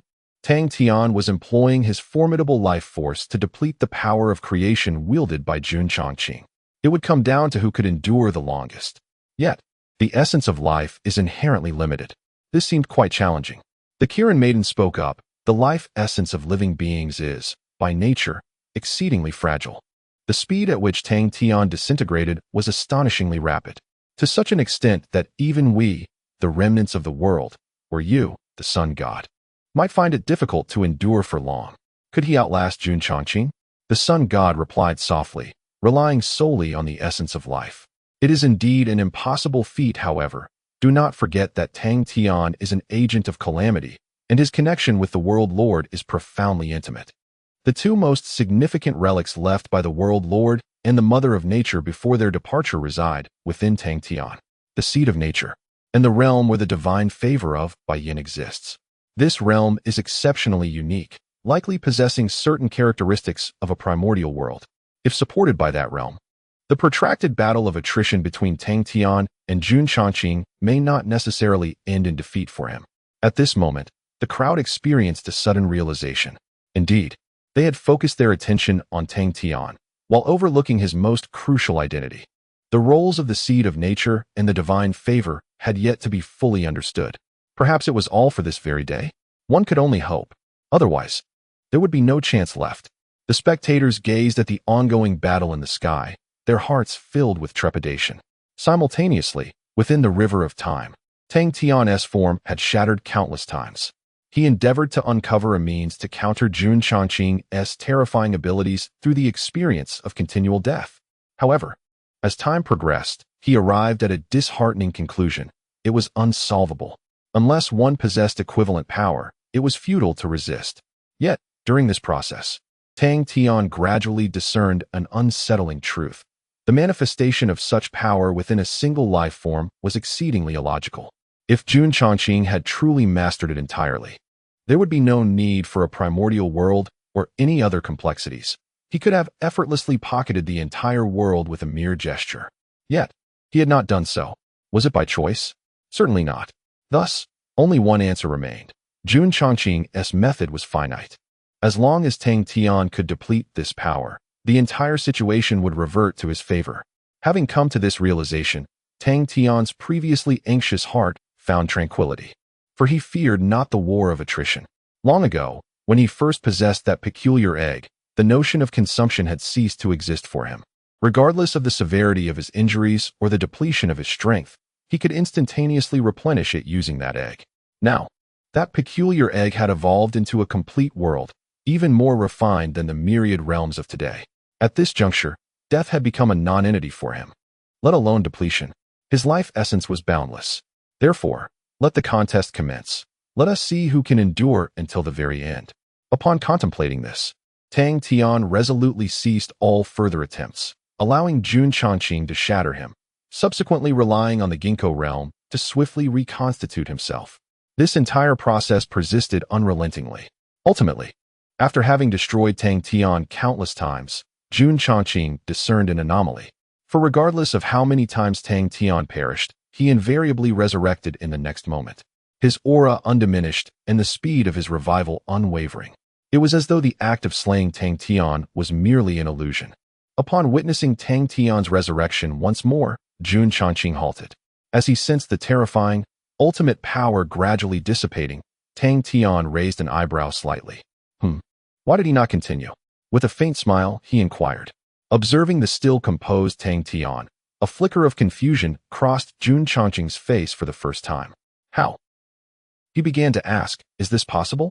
Chapter 8:17. The unbelievable truth, this is impossible, Jun Changqing remarked, his countenance etched with bewilderment. You cannot possess such vitality. Even the sun god cannot achieve this. How have you done it? At that moment, the ultimate power that had pervaded the void had entirely dissipated. It was unclear whether Jun Changqing had retracted his strength or had simply exhausted it. In response to his inquiry, Tang Tian chuckled softly. The power you wield should also be deemed impossible. Yet, you possess it. Therefore, why should I not be able to possess such vitality? He had no intention of elucidating this matter to Jun Changqing. Jun Changqing furrowed his brow and replied, My strength is derived from the pillar of creation, and its origins are traceable. Yet your seemingly boundless vitality appears to be without foundation. Unless, of course, you have claimed the ancestral grounds of all realms as your own. As he spoke, Jun Changqing suddenly fell silent. After a brief moment, it seemed he had come to a realization, and he spoke again. I never anticipated this. The Lord of Realms and the Mother of Nature invested immense resources and countless efforts to achieve what you have accomplished so effortlessly. You are indeed extraordinary. No wonder the Lord of Realms chose you as the one to face the tribulation. Tang Tian was taken aback. He was uncertain whether Jun Changqing had genuinely grasped the situation or had merely ventured other speculations. Regardless, he had no intention of prolonging the discussion with Jun Changqing. The war of attrition was far from over, and he could not afford to allow Jun Changqing the opportunity to regain his strength. Enough, he declared. Since your turn has concluded, it is now mine. As his words echoed, countless phantoms of Tang Tian instantaneously filled the entire void, encircling Jun Changqing completely. Each manifestation of Tang Tian exuded an aura and power identical to that of the original. Subsequently, all the Tang Tian figures unleashed their most formidable techniques. launching an assault on Jun Chongqing. Although their power was still insufficient to rival the ultimate force from before, it sufficed to continue depleting Jun Chongqing's reserves. However, at that moment, Jun Chongqing seemed either to have genuinely exhausted that power or had chosen to relinquish it altogether. He did not summon the power of creation once more. In the face of Tang Tian's overwhelming onslaught, a bronze cauldron with 3 legs and 2 ears materialized beneath him. Boom! Another cataclysmic wave erupted across the fabric of time. As a creation deity artifact, the bronze cauldron was inherently extraordinary, imbued with the power of creation. Yet, under the weight of Tang Tian's attack, it still trembled. The bronze cauldron emitted a resonant hum, quaking violently, its surface sheen threatening to vanish at any moment. Fine cracks, densely packed, were clearly visible upon the bronze cauldron, as if it might shatter at any instant. It had not truly been restored. Jun Chongqing found it imperative to inject his own strength to stabilize the situation. Naturally, Tang Tian noticed this and intensified his assault, unleashing a torrent of formidable power directed towards Jun Chongqing. The tide of battle shifted once more. Within the Celestial Dojo, the spectators were invigorated as they witnessed Tang Tian reclaim his advantage. Bravo! This exhausting contest had indeed been triumphed by Tang Tian. Moreover, the Sun God was not mistaken. The bronze cauldron had not truly restored itself. The scales of victory had finally begun to tip in our favor. The supreme being of Hongmeng let out a resounding roar, and the others were equally elated. Tang Tian, harnessing his extraordinary vitality, had depleted Jun Chongqing's primordial divine power.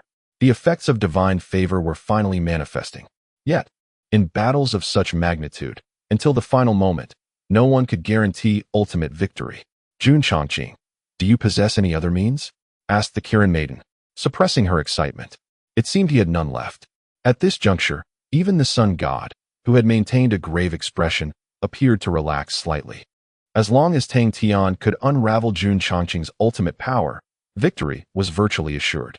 As I previously mentioned, the bronze cauldron could at most safeguard Jun Chongqing, but could not enable him to launch an offensive. The moment he wielded the cauldron, it signified he had exhausted all other options to counter Tang Tian. Thus, even if Tang Tian could not breach the cauldron's defenses, it mattered little. As long as Jun Chongqing could not overcome Tang Tian, he posed no threat to the myriad realms. Upon concluding this thought, he exhaled deeply, and so did the others present. After enduring such tribulations, they finally glimpsed the dawn of victory. Moreover, there was another point to consider. Tang Tian's strength continued to ascend. Long Jojo remarked with a smile. The crowd nodded in agreement. Indeed, without obtaining the ancestral land of the world, Jun Chongqing's power had reached its zenith. Conversely, Tang Tian's prowess was escalating at an incomprehensible pace. One remained stagnant while the other grew ever stronger. Inevitably, a day would come when Tang Tian would decisively vanquish Jun Chongqing. Haha, I can hardly wait to prepare a celebratory feast for Tang Tian. Ha ha ha. The supreme being of Hongmeng chuckled heartily.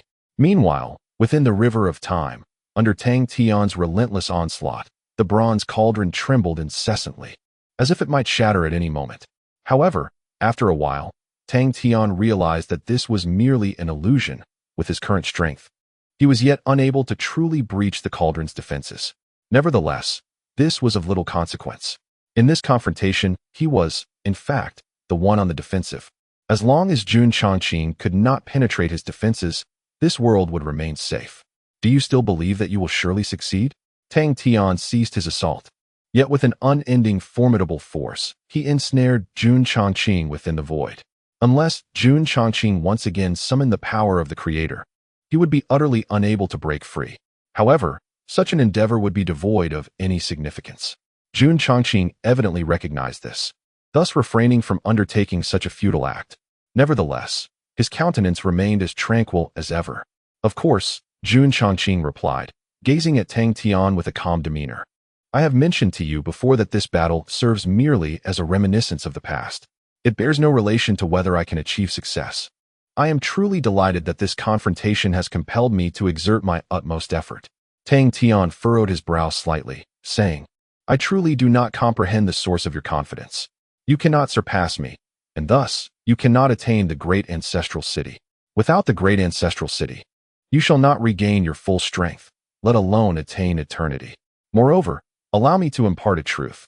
Even if you were to triumph over me today, you would still be incapable of obtaining the great ancestral city.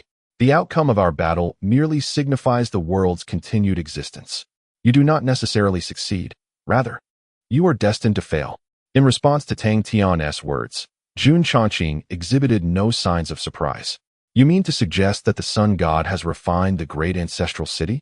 That singular remark left Tang Tian momentarily speechless. How could he possibly know of this? Yet, who decreed that I must acquire the great ancestral city? Jun Chongqing regarded Tang Tian with a knowing smile. Previously, I mentioned that we must reveal the truth to this world. Now, the time has come. His gaze was fixed upon Tang Tian. But Tang Tian sensed that he was not the true focus of his attention. Jun Chongqing's restoration of strength necessitated the world ancestral ground. Yet he asserted that he did not require the great ancestral city. Thus, Tang Tian's thoughts raced, and moments later, his eyes widened in disbelief as an incredible hypothesis ignited within his mind. Jun Chongqing offered a faint smile. It seems you have finally grasped it. He then elevated his voice. It is time to fulfill my mission. Bai Yin. Chapter 8:18. Tang Tian's stance. From the moment Tang Tian first encountered Xiao, he discerned that Xiao was reborn with an extraordinary mission. Initially, Xiao had not fully regained his memories and was unaware of his true purpose, knowing only that he must safeguard the luminous world while awaiting the return of a man. In Xiao's narrative, this man stood at the pinnacle of existence, unparalleled in every aspect. As time progressed, Tang Tian found himself questioning whether the man Xiao referred to could indeed be himself. However, this notion was swiftly dismissed by Xiao, who insisted that the man's return would be nothing short of monumental, reverberating throughout the entire world. As Tang Tian delved deeper into the truths of this realm, he confirmed that Xiao's master was the fallen mother of nature, thereby establishing a firm belief regarding the identity of the man Xiao awaited, the ruler of realms. Closely intertwined with the mother of nature, only the ruler could embody the characteristics Xiao described. This was the consensus held by Tang Tian, by Xiao himself, and by all who were privy to the matter. Yet, amidst this understanding, a critical aspect was overlooked. There existed another individual who also fit Xiao's description, Jun Chongqing, the usurper, whose ambition was to obliterate the world to achieve his own eternal supremacy. Why was this possibility disregarded? Simply because it seemed utterly implausible. Setting aside any potential connection between the ruler and Jun Chongqing, Xiao was a divine envoy of the Mother of Nature. How could the Mother of Nature possibly have any association with the usurper, Jun Chongqing? However, when Jun Chongqing remained unfazed, regardless of his circumstances, and when he showed indifference even towards the great ancestral city, this absurd answer morphed into a stark reality. Indeed, Jun Chongqing's restoration of power required the world ancestral ground. Yet it was not limited solely to the great ancestral city. Upon his first arrival at the great ancestral city, Tang Tian sensed that his own ginkgo world and Zhao's luminous world possessed a similar aura to that of the great ancestral city. Both realms were remarkably complete in their own right. The ginkgo world belonged solely to him and bore no significant connection to the greater world, rendering it unusable by Jun Chongqing and thus excluded from consideration. However, the luminous world was a legacy directly bestowed by the Mother of Nature. It could be said that it shared the same origin as the greater world, with their ancestral grounds nearly identical. This indicated that Jun Chongqing could indeed exploit the luminous world to restore himself to his former glory and thus embark upon a path to eternity. This reflection led Tang Tian to recall the day when Xiao fully regained his memories. Prior to this restoration, Xiao had exuded a spirit of optimism and positivity. Yet, upon regaining his memories, he transformed from his previously innocent and carefree demeanor into a figure imbued with depth and melancholy, tinged with an inescapable sorrow. In the sapphire-clear eyes, two streams of murky tears flowed down. To this day, Tang Tian can vividly recall the appearance of Xiao during that moment. Its entire body was curled up, tears streaming down, trembling, and its face was filled with despair, as if it had suddenly witnessed something utterly inconceivable. How could this be? Why did this happen? I do not understand. I do not comprehend. These were Xiao's own words. Later, Tang Tian learned from Xiao that its master, the Mother of Nature, would never return. Subsequently, Zhao's attitude towards its mission transformed from one of fervent enthusiasm to a profound detachment, as if it were resisting the very essence of the task from deep within. Tang Tian had always believed this was due to the Mother of Nature's inability to return. However, it now seemed there was a deeper layer to this matter. It was time to fulfill your own mission. Bai Yin, Jun Chongqing spoke softly. As the words fell, a familiar figure emerged in the void, much to Tang Tian's astonishment. In the past, it would perch on Tang Tian's shoulder when it appeared, but this time, it did not.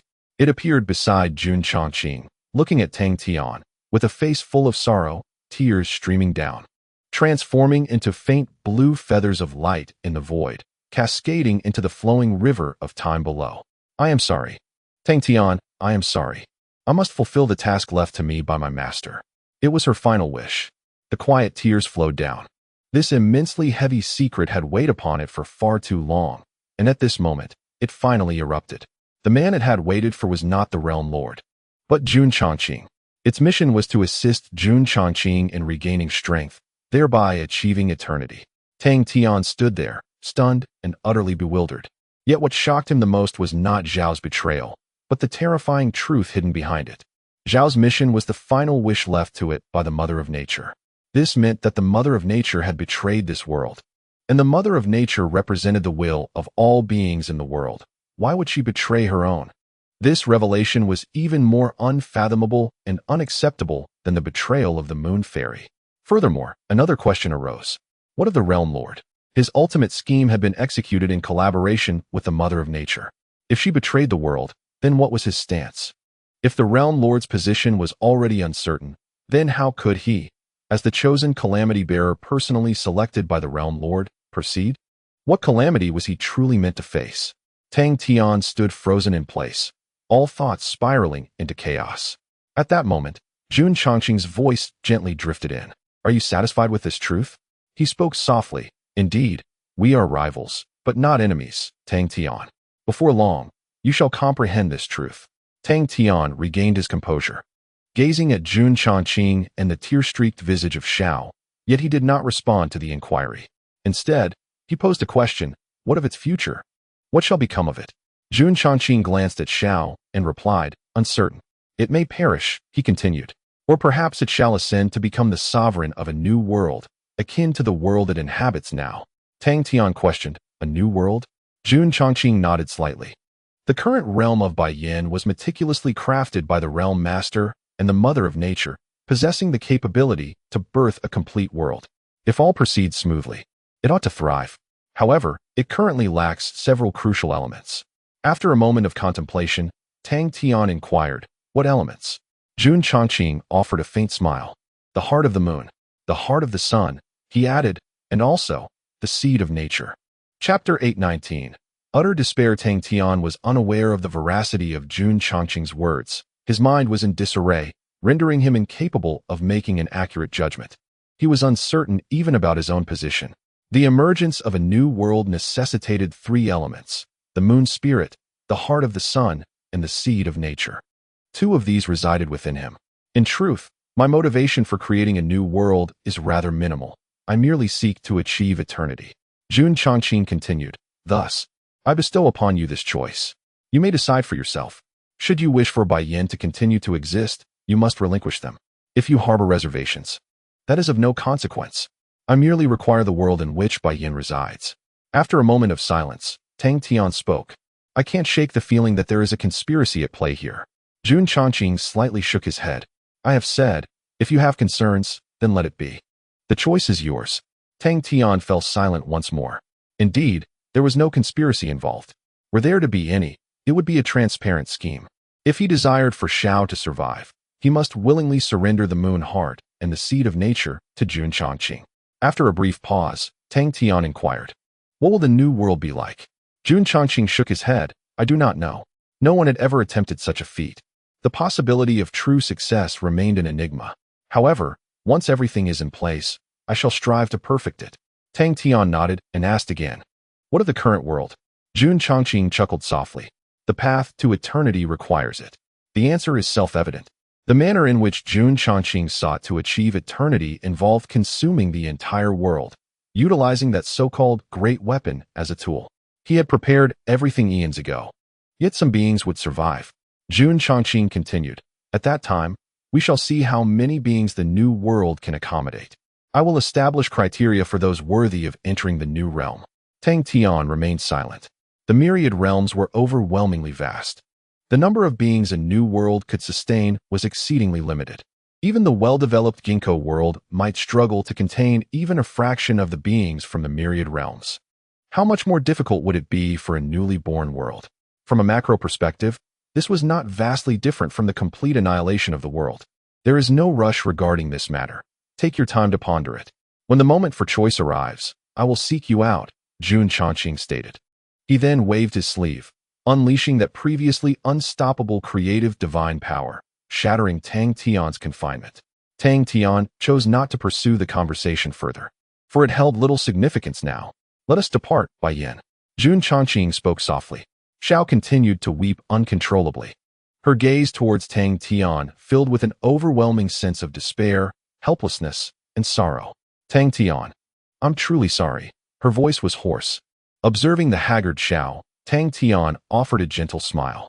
It's all right. This is not your fault. Regardless of the circumstances, we will always remain friends. I will find a way to bring you back. Xiao sobbed incessantly, her tears having thoroughly soaked her fur, tangling it into matted clumps. At that moment, a burst of azure light enveloped Xiao, emanating from the power of the bronze cauldron.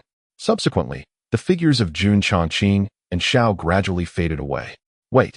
Just as they were about to vanish completely, Tang Tian called out to them.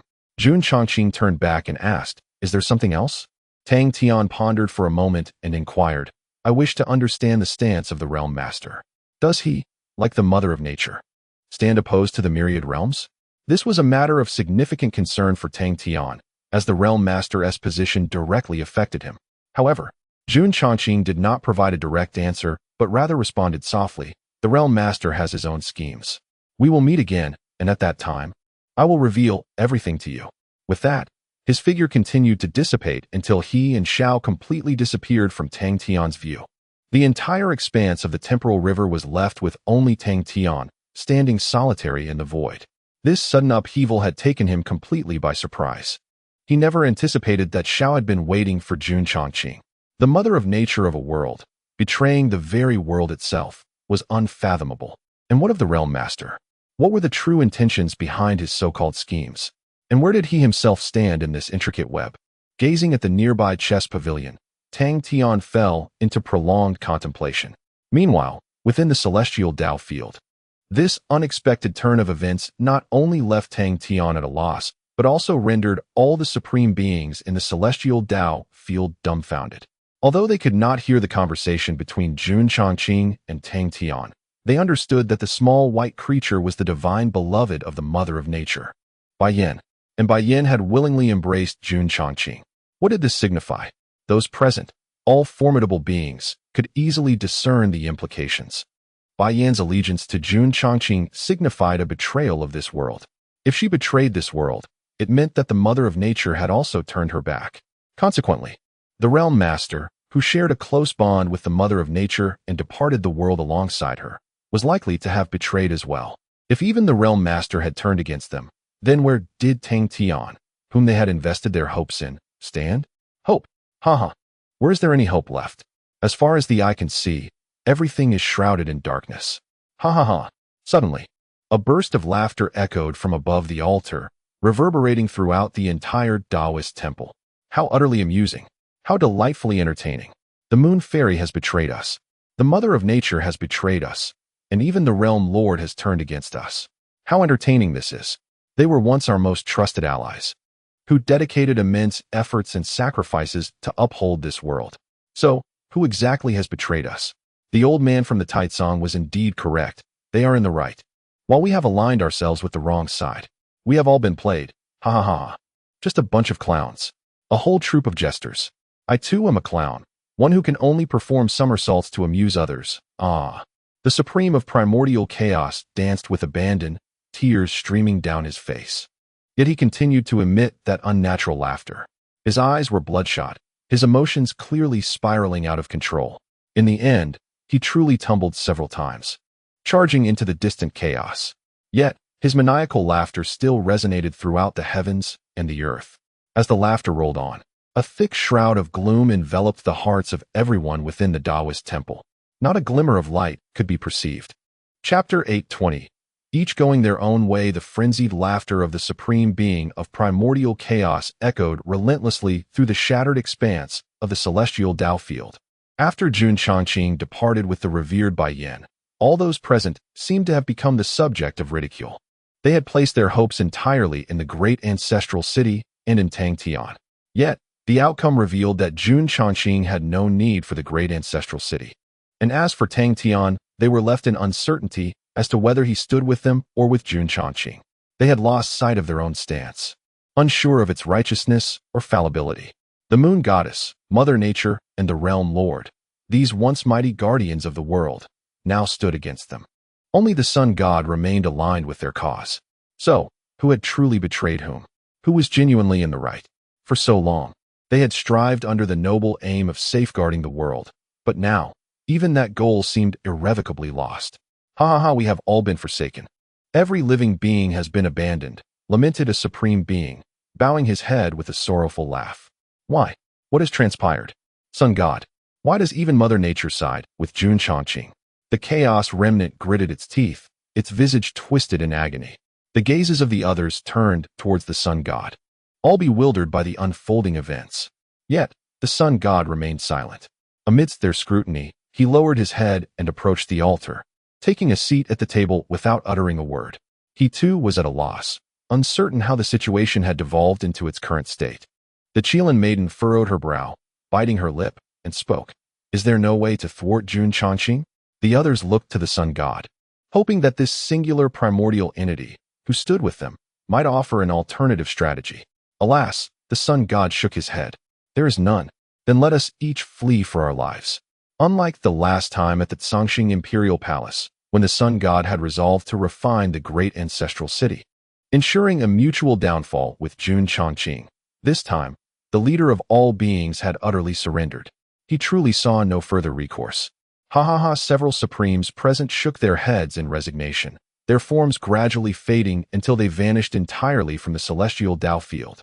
The chaos remnant, too, managed a bitter laugh before leaping into the air, revealing its true form and diving into the boundless chaos. Subsequently, many remnants of chaos, supremes, and other exalted beings within the Tao field chose to depart in silence. They had exerted every ounce of their strength, nearly sacrificing everything, only to meet such a disheartening outcome. Even if Tang Tian and Jun Changqing had faced defeat in their battle, they would not have found it so hard to accept. For at the very least, they had exerted their utmost effort. However, the present conclusion left them with the disheartening realization that their endeavors had been misguided. As the supreme being of Taizong had previously articulated, all was in vain, and every ounce of effort bore no significance. What then could they do? Their only recourse was to find ways to preserve themselves before the world met its demise. After all, they were now stripped of everything, having relinquished all possessions to Tang Tian. The exodus of individuals grew increasingly pronounced. Ultimately, within the shattered dojo, only the sun god, the devotees of the temple, Long Jiuzhou, the supreme of the remnant path, the supreme of dustless, and a few others remained. An oppressive silence enveloped them, leaving each one at a loss for words. The images in the sky dissipated with Jun Changqing's departure, replaced only by the chilling whispers of the wind that occasionally echoed above their heads. After a prolonged silence, the sun god turned to his followers and spoke in a gentle tone. It is time for you to depart as well. The annihilation of the myriad realms is inevitable, and the sun world shall not be spared. Seek a refuge as soon as possible. Upon hearing these words, the leader of the temple supreme was taken aback. My God, he began, but was immediately silenced by the sun god's raised hand. This is an order. The leader stood frozen, for he had devoted himself to the sun, revering the sun god as his sole deity. Even in the face of the world's end, he had vowed to remain by the sun god's side. Yet, he could not defy the sun god's command. He understood that the sun god merely wished to spare them from meeting their end at the hands of Jun Changqing, for in this apocalyptic scenario, the sun could not escape its fate. Ultimately, the leader of the temple could only let out a deep sigh before kneeling on one knee. The others in the temple followed suit. I shall not oppose my goddess decree. But should there be a summons, we shall return." The resounding declaration echoed throughout the dojo. The sun god sighed softly and raised his hand once more, choosing not to elaborate further. Moments later, the temple's followers rose, their gazes laden with complex emotions as they vanished from the celestial dojo. The sun god then turned to the remaining individuals. "What of you? Are you not leaving as well?" "There are truly no more opportunities," he stated. The Kirin maiden wore an expression of complexity, yearning to articulate something further, yet ultimately remained silent, shrouding herself in a black cloak before departing. The Supreme of the Remnant Path then spoke in a hushed tone. "I wish to take the soul of Taitsong." The souls of the Supreme of Taitsong and the other four unmatched Supremes of the Imperial Palace still lingered here, albeit sealed away by the Supreme of Hongmeng. Previously, they had wished for the esteemed figures of Taitsong to witness Jun Chongqing's downfall firsthand. Yet, to everyone's astonishment, the outcome turned entirely on its head. At this juncture, few remained concerned about them. The Supreme of the Residual Path, sharing the same lineage as the Supreme of Taitsong, was the only one to mention them. "Very well," the Sun God nodded, entrusting the souls of several to the Supreme of the Residual Path. "I only require Taitsong." The Supreme of the Residual Path replied. "Take them all," the Sun God insisted. "It would be best to treat them kindly. Perhaps they might secure a brighter future for themselves." The Supreme of the Residual Path understood the Sun God's implication, yet he remained silent, carrying away the souls of the Taitsong Supremes from the altar of heaven and earth. Subsequently, the Sun God turned his gaze towards the last two individuals. Long Jojo shrugged and settled beside the table. "I told you last time, there's nowhere else to go. It's better to stay here. Tang Tian should return." He mused curiously about what Jun Chongqing might have revealed to him across the river of time. The Supreme of Wuchan also sat in silence, echoing his sentiments. "I, too, have no place to go." The Sun God did not press further, producing a vial of white jade dew and some exquisite celestial brew he had cherished for many years. "Very well then, let us await Tang Tian's return together," he declared, "or perhaps the arrival of death." Chapter 821. The Game with the Realm Master in the River of Time. After Jun Chongqing departed, Tang Tian remained in this place for an extended duration. He had contemplated numerous possibilities regarding his confrontation with Jun Chongqing, even entertaining the thought that Jun might have regained his peak prowess. However, he never envisioned such a conclusion. This outcome was far more disheartening than a direct defeat at Jun's hands. The truths of the world, which he once believed to be clear, had once again become obscured. Why did the Moon Fairy, the Mother of Nature, and the Realm Master choose to betray this world? Or rather, why did they align themselves with Jun Chongqing? If that were the case, did Jun's past failure harbor its own complexities? What were they truly orchestrating? What scheme had the Realm Master and the Mother of Nature devised? And whom was this scheme directed against? A multitude of chaotic thoughts raced through Tang Tian's mind, yet they could not coalesce into a coherent understanding. It seemed as though a crucial piece of information was glaringly absent. After a long while, Tang Tian raised his head and gazed at the black and white chess pavilion. According to Jun Chongqing, the Realm Master had once successfully entered the realm of eternity, yet ultimately withdrew for reasons unknown to others. Subsequently, he constructed this chess pavilion here, engaging in a game with an unnamed entity for an entire millennium. The result was that he had never triumphed even once. Jun Chongqing, perplexed by this matter, chose to visit specifically to investigate. Reflecting on this, Tang Tian returned to the chess pavilion. The chessboard was a chaotic arrangement of white pieces, resembling the handiwork of a complete novice. On the opposite side, there was nothing at all. The white pieces represented the Realm Master's situation. With whom was the Realm Master truly playing? Tang Tian had an instinct that this was the crux of the matter. For everything had, in fact, begun from this very chess pavilion. After departing from it, the Realm Master had entirely forsaken the path of eternity, opting for seclusion. This was the most anomalous aspect, as the Realm Master's pursuit of eternity was arguably even more fervent than Jun Chongqing's. How could he so casually abandon eternity? It was inconceivable that he would relinquish such a pursuit without having witnessed something exceedingly terrifying, prompting such a choice. For tens of millions of years thereafter, regardless of the events that transpired in the world, the Realm Master never reappeared. Not even when the 6 ancestors of transformation nearly obliterated half the world due to their madness. It was only with the rise of Jun Chongqing that he descended upon the world once more. For a long time, people believed that the Realm Master had come to save the populace and rescue this world, sealing the great demon Jun Chongqing with his own hands. Subsequently, he positioned himself with the sole purpose of discovering the formidable weapon wielded by Jun Chongqing to ensure eternal peace for the world. He was regarded as a savior in the hearts of the people. However, today, this image has been shattered. It appears that the Master of Realms is rather indifferent to the destruction of this world by Jun Chongqing. For the small Liuli world is a legacy he left for Jun Chongqing alongside the Mother of Nature. Thus, one must ponder, what motivated the Master of Realms to emerge from seclusion all those years ago? Tang Tian contemplated deeply for an extended period, ultimately arriving at a singular conclusion. It was the chess pavilion. More specifically, it was the enigmatic presence seated opposite him within that pavilion. This unknown entity left the Master of Realms in utter despair, compelling him to relinquish even his most profound aspirations.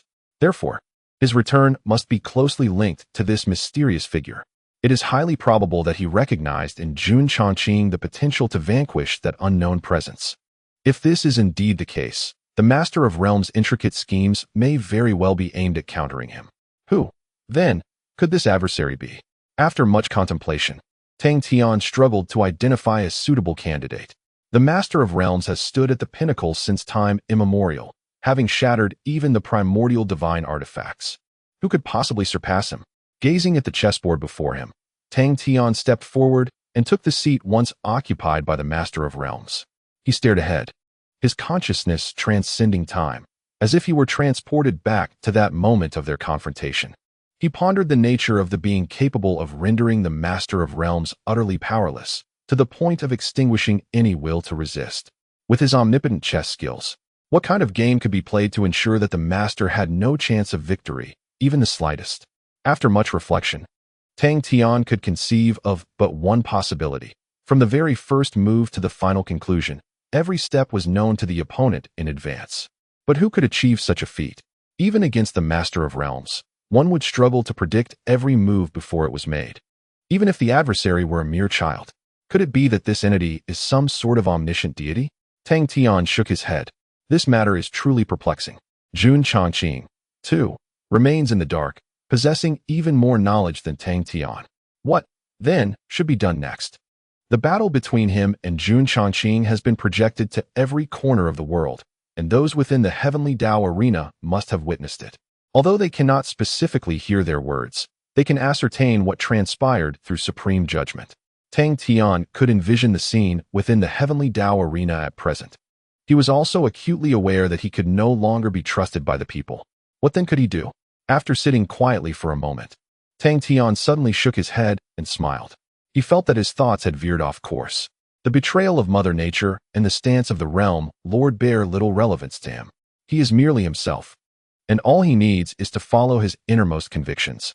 What, then, shall he undertake next? Naturally, he shall not remain idle. He will not relinquish the minor matters lightly, nor will he readily entrust the seeds of nature and the moon heart to Jun Chongqing. Thus, he requires a sufficient bargaining chip capable of threatening Jun Chongqing. As Jun Chongqing is on the verge of regaining his peak power, endowed with the formidable force of the Creator God and the addition of the Bronze Cauldron. Even if he absorbs all the accrued points, he would find it impossible to confront him head-on as he did today. So, what could instill fear in Jun Chongqing? Soon, Tang Tian conceived of a target, the black hole. After restoring his full strength, Jun Chongqing would need to harness the black hole to consume the entire world, thereby stepping into the realm of eternity. If he could seize that devastating weapon beforehand, there might still be room for negotiation, at the very least. He would not find himself as powerless as he is now. Previously, it seemed that the sun god mentioned he possessed a means to locate the weapon's specific whereabouts. After pondering for a moment, Tang Tian rose to his feet. It is time to return to the Taoist temple. Regardless of the outcome, the tasks that must be undertaken shall be pursued. With a deep breath, Tang Tian departed from the chess pavilion, hastening back in the direction he had come. Chapter 822. Arrival at the ancient city of Dian. The journey back did not consume much time. Before long, Tang Tian once again found himself at the location shrouded in mist. As time progressed, the fog began to dissipate, revealing the silver river of time flowing gently forward. The future remains cloaked in uncertainty, much like the destiny of this world. Until the final moment, one can never truly ascertain what it will ultimately transform into. Shaking his head, Tang Tian stepped into the mist. In the next instant, he reappeared above the ancient city of Dian, precisely where he had previously entered the river of time. Gazing down at the celestial dojo, the situation was much as he had anticipated. The Supreme and the unparalleled Supremes, who had once occupied the dojo, had vanished without a trace. Only 3 familiar figures remained seated atop the celestial altar. As Tang Tian materialized, the sun god and his companions noticed his return and looked up from a distance. However, when Tang Tian had departed, their eyes had been filled with trust and hope. Now, they were tinged with a hint of unfamiliarity. They were uncertain how to confront Tang Tian at this moment. After a brief silence, Long Jojo was the first to rise. "So, may I still call you a friend?" he inquired with a smile. Tang Tian returned the smile. "Of course you may." This simple exchange dispelled all lingering doubts. Given the circumstances, as long as Tang Tian still regarded them as friends, they had no significant demands. After all, both sides had transcended to entirely different realms. "Please, have a seat," the sun god invited. Tang Tian nodded and swiftly moved to the celestial altar. Joining the 3 at the table, "We witnessed your battle with Jun Changqing," the sun god stated, pouring a cup of exquisite white jade dew for Tang Tian. "You have endured much. You did not disappoint our expectations. The final outcome was unexpected for all." Tang Tian nodded, accepting the white jade dew and drinking it in one gulp. "Indeed, I did not foresee such a conclusion." At this moment, Long Jojo leaned in. Curiosity etched across his face. "Who orchestrated that projection? Was it you or Jun Changqing?" Tang Tian chuckled softly. "It was, of course, Jun Changqing. I lack the leisure to indulge in such theatrics. Before our battle, he informed me that the entire world must witness the so-called truth." Long Jojo scoffed. "That guy from Taitsong truly hit the nail on the head. Initially, we thought it was your doing, intending to forcefully defeat Jun Changqing before the world. Alas," Tang Tian sighed, "we misjudged far too many things. Take this truth, for example. It is exceedingly difficult to accept." Tang Tian did not deny this. Although he has now found some semblance of calm, he still struggles to fully accept the betrayal of the world by the mother of nature. It is truly outrageous. "What is your current perspective on Jun Changqing and this world?" the sun god suddenly inquired. Tang Tian paused momentarily, perplexed by the sun god's meaning. However, Long Jojo quickly interjected, "Sun god, let us dispense with the riddles. Just speak plainly." He then turned to Tang Tian. "We wish to understand your stance at this moment. It appears that the realm lord seems to be allied with Jun Changqing." Tang Tian's eyes widened in realization. This was the question they sought to ask. After a moment's contemplation, he responded slowly, "Though each of you asserts that I am the chosen tribulator of the realm lord, suggesting a close connection between us, the truth remains that I have never met him nor had any interaction with him. Thus, regardless of the realm lord's position or whether he stands with Jun Changqing, it bears little significance to me. My will and actions are unaffected by them." He articulated his true thoughts, a realization he had ultimately come to. No matter who Jun Changqing or the realm lord may be, or whatever convoluted schemes exist, I am who I am. I shall do as I please. Haraha. As Tang Tian finished speaking, Long Jojo burst into laughter. "What did I tell you? With Tang Tian's character, he would never easily alter his stance, so there is no need for concern." He addressed the sun god and the supreme Wuchen, his face beaming with pride. The other 2 nodded in agreement, their expressions conveying admiration. Observing their reactions, Tang Tian couldn't help but chuckle, wondering what they had been discussing prior to his return. Once Long Jojo finished his revelry, Tang Tian inquired, "What of the others?" Long Jojo's smile abruptly faltered. "I sent them away," the sun god replied gently. "Jun Changqing has acquired what he desires, and those we once regarded as guardians now stand in opposition to us. Henceforth, whether Jun Changqing achieves eternity or not, the fate of this world is already sealed. Keeping them here serves little purpose. It is better for them to use this final time to secure their own well-being." Tang Tian fell silent. This parting was entirely different from the previous gathering at the Emperor's Palace of all living beings. The last time, there had been a glimmer of hope, but this time, it was utter despair. Remaining here indeed held no meaning. "And what of you all? Did you wait here specifically for my return? Tang Tian asked. The sun god nodded slightly. Long Jiuzhou smiled and remarked, the crucial point is that we have nowhere else to go. Faced with Jun Changqing, who rendered them powerless, and unwilling to retreat into chaos merely to survive, they preferred to remain in place and quietly await the arrival of death, which seemed a more dignified option. Upon hearing Long Jiuzhou's words, Tang Tian fell silent for a moment before stating, in truth, death is not a certainty. He continued, Jun Changqing harbors no significant animosity towards you. To put it bluntly, he has never regarded anyone with particular importance. He views all beings with impartiality. Thus, there exists a possibility that you may enter the new world he creates and continue to exist. This statement left the others momentarily stunned. The three exchanged glances, and then Long Jiuzhou inquired, in fact, there is another reason we are waiting for you here. The projection of your battle did not convey any sound, and we are quite curious about what Jun Changqing specifically communicated to you. Faced with this question, Tang Tian fell silent once more. Observing this, Long Jiuzhou quickly added, if you prefer not to share, that is perfectly fine. After all, the situation is what it is. Tang Tian smiled and replied, there is nothing that cannot be disclosed. I merely do not know where to begin. Since you are all curious, I shall recount the events from the moment I first encountered him. Subsequently, Tang Tian began to narrate the specific occurrences that transpired within the river of time. Chapter 823. A more terrifying catastrophe as Tang Tian recounted the tale. The expressions of the three sun gods transformed repeatedly. Initially, they had merely witnessed the scenes of battle, including the moment when the divine favored by Yin fell into Jun Changqing's embrace, unaware of the multitude of secrets concealed within. The Realm Master had once ventured into the realm of eternity, only to withdraw. Subsequently, within the river of time, he had engaged in a game of wits with an unknown entity for a full 10 millennia, only to ultimately be defeated. Moreover, the world where the divine favored resided was specifically crafted by the Realm Master and the Mother of Nature for Jun Changqing. Such a plethora of secrets plunged their thoughts into disarray, making it arduous to discern a clear thread among them. Even long after Tang Tian had finished his narration, they continued to furrow their brows in contemplation. I do possess some knowledge regarding the Realm Master, the sun god remarked, knitting his brows.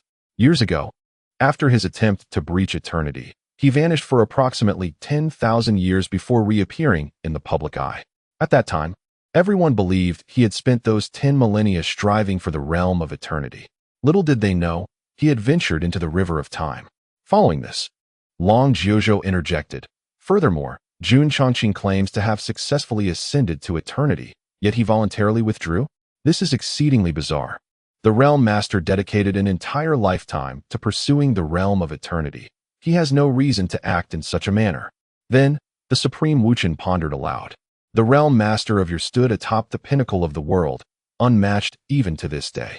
Who could have compelled him to endure a millennium without a single victory? These queries confounded them entirely. Tang Tian shook his head and replied, I, too, have yet to unravel this mystery. In fact, even Jun Changqing cannot fathom it, which is why he sought the chess pavilion in hopes of uncovering some clues. However, based on my analysis, the core of all these enigmas likely resides with that unknown entity who played against the Realm Master. After stepping into eternity, the Realm Master must have witnessed something extraordinarily terrifying, prompting him to withdraw voluntarily and relinquish the realm of eternity altogether. His emergence from seclusion 1,000,000 years ago, purposely suppressing Jun Changqing and conspiring with the Mother of Nature, should also be intricately linked to that unknown entity. The group contemplated this for a moment before ultimately nodding in agreement with Tang Tian's assertions. It must be so, the Sun God stated. I know the Realm Master. He is certainly not one to concede easily. Throughout these years, he has remained hidden, only to re-emerge upon Jun Changqing's arrival, undoubtedly having discovered an opportunity to triumph over that unknown entity. Tang Tian nodded in affirmation. I share your sentiments.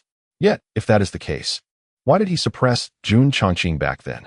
He nearly obliterated the entire Zhangxing imperial palace. The sun god tapped his fingers on the table and spoke in a somber tone.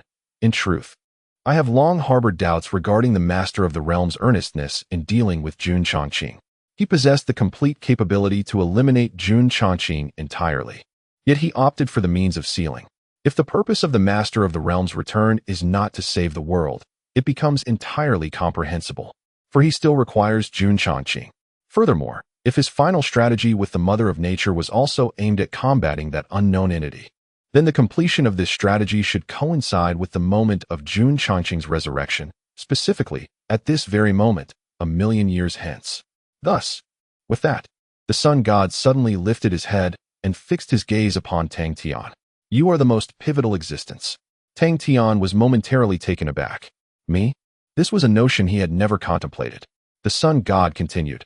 Have you forgotten your own identity? The fated challenger, he replied, realizing that he had been personally chosen by the Master of the Realm. If all of the Master's actions were to confront that unknown entity, then you, Tang Tian, emerging after 1,000,000 years, are indeed the most crucial. The sun god's words resonated with gravity, and the other two nodded earnestly. However, Tang Tian remained bewildered. He had not considered this aspect at all, yet he recognized his own unique existence. Yet I have no inkling of what I am to do. In fact, I have never encountered any hints regarding this matter. The very term fated challenger was something I learned only from your mouths, Tang Tian remarked. The sun god massaged his temples and said, Do not be hasty.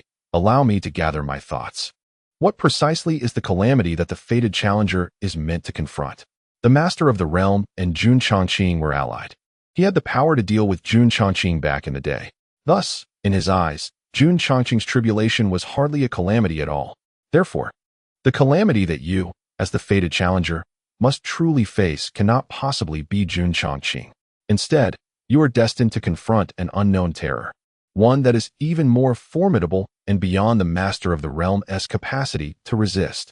Upon hearing the sun god's analysis, Tang Tian's eyes widened in astonishment. A more terrifying unknown calamity. Surely, this must be a jest. He had yet to resolve the matter of Jun Changqing.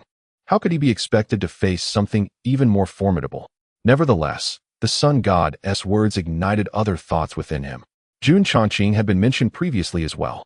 Although they were unaware of the Master of the Realm and the Mother of Nature's overarching scheme, it was clear that the undertaking was exceedingly difficult, with almost no chance of completion. If that were indeed the case, then the so-called Great Calamity might not have even manifested yet. As this realization struck him, Tang Tian felt a chill run down his spine, and goosebumps began to rise. Please, do not frighten me. Why does it feel as though there is a ghost lurking behind this world? He spoke. The sun god shook his head slightly. This is merely an analysis based on the existing information. After all, we remain unaware of the true nature of the Lord of the Realm's design. However, I believe that our conclusions are generally sound. Tang Tian fell silent. It seems we must begin our investigation from this angle. In comparison to this unknown catastrophe, even Jun Changqing appears less significant. Is there any way to discern the ultimate design of the Lord of the Realm? The sun god pondered for a moment and replied, The contents of the Lord's design are known only to him and the Mother of Nature. Yet both have vanished, rendering our inquiry exceedingly challenging. Many have sought to unravel this secret over the years, myself included, but to no avail. However, I have suddenly recalled two locations that might yield some clues. Tang Tian instantly raised an eyebrow. What locations? Chapter 824. The Will of the World after a thorough analysis. Tang Tian and his companions unanimously concluded that the crux of all matters lay in the enigmatic arrangement crafted by the Realm Lord and the Mother of Nature. If they could unravel the essence of this arrangement, all clues would coalesce into a coherent narrative. Whether concerning the unknown entity at the chess pavilion or the potential for a more terrifying catastrophe, everything would become evident. The pivotal challenge now was to initiate an investigation into the contents of the Realm Lord's layout. Initially, after executing all their plans, they simply vanished. Over the course of 1,000,000 years, many formidable beings had sought to investigate, yet all endeavors yielded no results. However, the sun god suddenly recalled certain locales that might offer elusive traces. What locations? Tang Tian inquired eagerly. The sun god pondered for a moment before responding. The first is the 10,000 Realms Dao Pavilion. It was once the sanctuary of the Realm Lord, akin to Jun Changqing's Songqing Imperial Palace. Over the millennia, many have visited it, yet none found any rewards. But you are different. Perhaps you might discover something unique. Tang Tian was taken aback. The 10,000 Realms Dao Pavilion. One of the 5 great sanctuaries of the world had indeed been the Realm Lord's sanctuary, but had it not vanished? He voiced his doubts. The sun god explained. To the vast majority of beings, it has indeed disappeared. Yet, through certain special means, its location can still be discerned. Over the past million years, I have visited there, as has the Moon Fairy. To my knowledge, Hongming and Candioto have also sought it out. Tang Tian realized the situation. Although the sun god and the others had found no valuable clues, was it certain that he would fare any better? Nevertheless, it was a potential avenue to explore. What about the other location? Tang Tian asked. The sun god gazed into the distant void. The mysterious weapon wielded by Jun Chongqing, capable of devouring the entire world and ushering in eternity. Tang Tian's eyes flickered with intrigue. That black hole. He had returned to consult the sun god about the black hole, and now the sun god had brought it up unprompted. Indeed, that very artifact, the sun god affirmed. This mysterious weapon only began to manifest a million years ago. If my memory serves me correctly, it appeared in Jun Chongqing's possession after the Realm Lord's return. Should the Realm Lord indeed be allied with Jun Chongqing, I have reason to suspect that the Realm Lord may have had a hand in that weapon's emergence. Thus, it may also yield some valuable insights. After the sun god concluded, a moment of silence enveloped them. Both locations posed no significant challenge for them. After the retreat of the Realm Master, the 10,000 Realms Dao field long ago lost its original grandeur, becoming a desolate expanse eons ago, with only the occasional pilgrim venturing forth. As long as one can pinpoint the exact location, one can proceed directly. Regarding the black hole, before Tang Tian embarked on his journey through the river of time, the sun god had mentioned that he possessed a method to locate the black hole's whereabouts. So, from which shall we commence our investigation? Tang Tian inquired. The sun god pondered for a moment before countering. What do you think? After a brief contemplation, Tang Tian replied, let us pursue the black hole. The 10,000 Realms Dao field, having existed for countless years, has been devoid of any remarkable anomalies. My visit is unlikely to yield any significant clues. The black hole, however, is a different matter. If our analysis holds true, it is tied to the Realm Master's endeavors from a million years ago, thus we are bound to find some traces. Moreover, Tang Tian added, I have another notion. He then conveyed his thoughts directly to the sun god and the others. Could we use it as leverage against Jun Chongqing? The sun god furrowed his brow, contemplating for a moment before responding. It does not seem entirely implausible. Jun Chongqing requires it for his ascension to eternity. If we were to gain control over it, he would indeed have cause for trepidation. However, he continued, we are entirely ignorant about that entity. Should we fail, we would undoubtedly incur Jun Chongqing's wrath, heralding the world's doom far sooner than anticipated. At this juncture, Long Jiuzhou chuckled softly. What difference does it make whether we perish early or late? Inaction will not spare the world from its destined demise. It may be better to take one final gamble. At least there remains a semblance of possibility. Should we succeed, we would possess a bargaining chip against him. The sun god murmured, yet, Tang Tian has just stated that Jun Chongqing intends to select a group of beings for the new world. At the very least, that signifies a semblance of continuity for our realm. I fear that should we fail, nothing will remain. This remark plunged the group into silence once more. While Jun Chongqing harbors such intentions, his desires are not particularly fervent. They are more of a luxury than a necessity. Should their attempt falter and provoke Jun Chongqing, they might lose even that meager continuity altogether. This would indeed represent the direst of outcomes. After a period of silence, Tang Tian exhaled softly.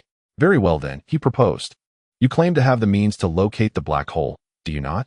Let us first investigate and discern what it truly is and whether it can be manipulated. If it can, we shall devise a means to secure it. If not, we shall strive to extract further clues without alarming Jun Chongqing. This proposal, while claiming to hold no risk, is undeniably a rather prudent one. We cannot simply disregard it, can we? To investigate the layout of the Realm Master, delving into the black hole is inevitable. After some further discussion, the group nodded in agreement. Very well, let us first explore that, declared the solar god. Long Jiuzhou appeared taken aback and retorted, at a time like this, are you still wary of us? The solar god shook his head. Not at all. That place is exceptionally unique. You lack the requisite strength.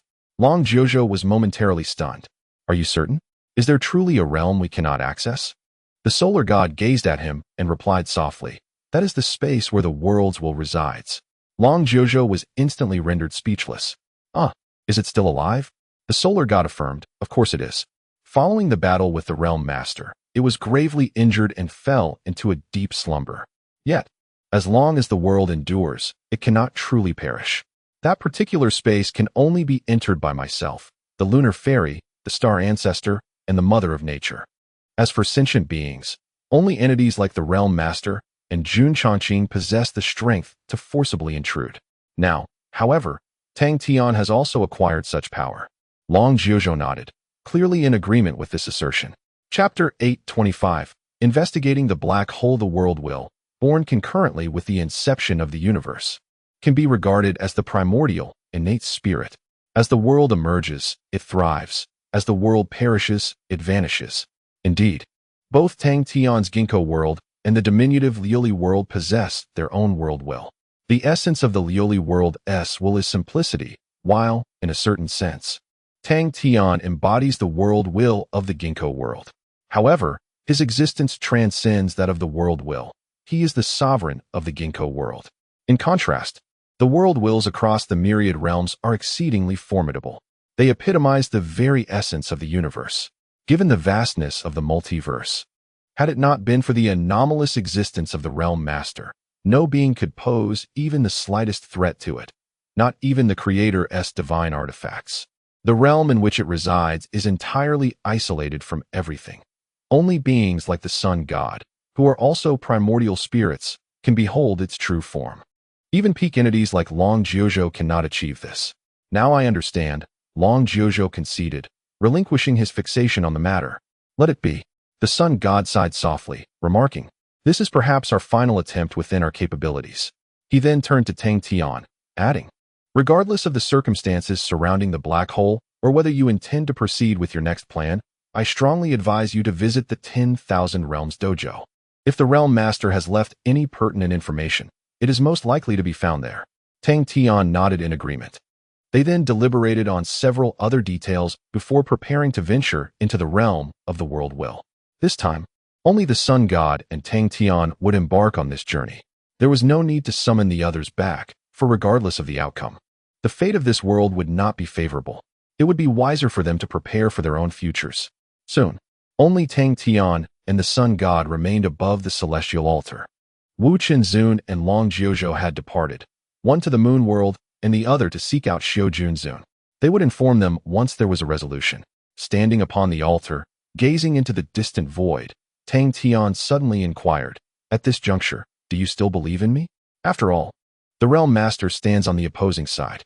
The sun god chuckled lightly. "I have never placed my faith in you, nor in the realm master. My trust lies solely in Xiaobai." Tang Tian furrowed his brow slightly. Yet she, too, is aligned with Jun Changqing. The sun god shook his head. "I have told you before, she can never betray this world. Although it may appear otherwise at present, I am convinced there are deeper reasons at play, and her trust in you surpasses even that which she holds for the realm master. Thus, I am utterly convinced that you are the most pivotal presence." Tang Tian fell silent. The solar deity's trust in the moon fairy had reached an almost incomprehensible level. Perhaps it was the blindness of those embroiled in the situation. Or maybe he simply could not accept such a reality. What if her judgment were flawed? Tang Tian inquired. The solar deity remained silent for a considerable time before responding. "Then it would be mistaken, I suppose. Nonetheless, I firmly believe she would never act without purpose." Tang Tian inwardly sighed. This kind of obstinacy in the solar deity, if possessed by an ordinary individual, would be deemed utterly irredeemable. Perhaps it was for this reason that the Lord of Realms had not included him in his schemes long ago. Of course, there existed another possibility. Leaving the solar deity behind might have been a calculated part of the plan. By the way, another question suddenly occurred to me. Tang Tian decided to bypass the previous topic and spoke. "What is the true name of the Lord of Realms?" "That cannot possibly be his name." The solar deity responded with an "O," saying, "Certainly not. Before the unification of the myriad realms, he bore many other titles: the Saint Sovereign, the Defier of Heaven, the Pinnacle of Supremacy, and the Tyrant.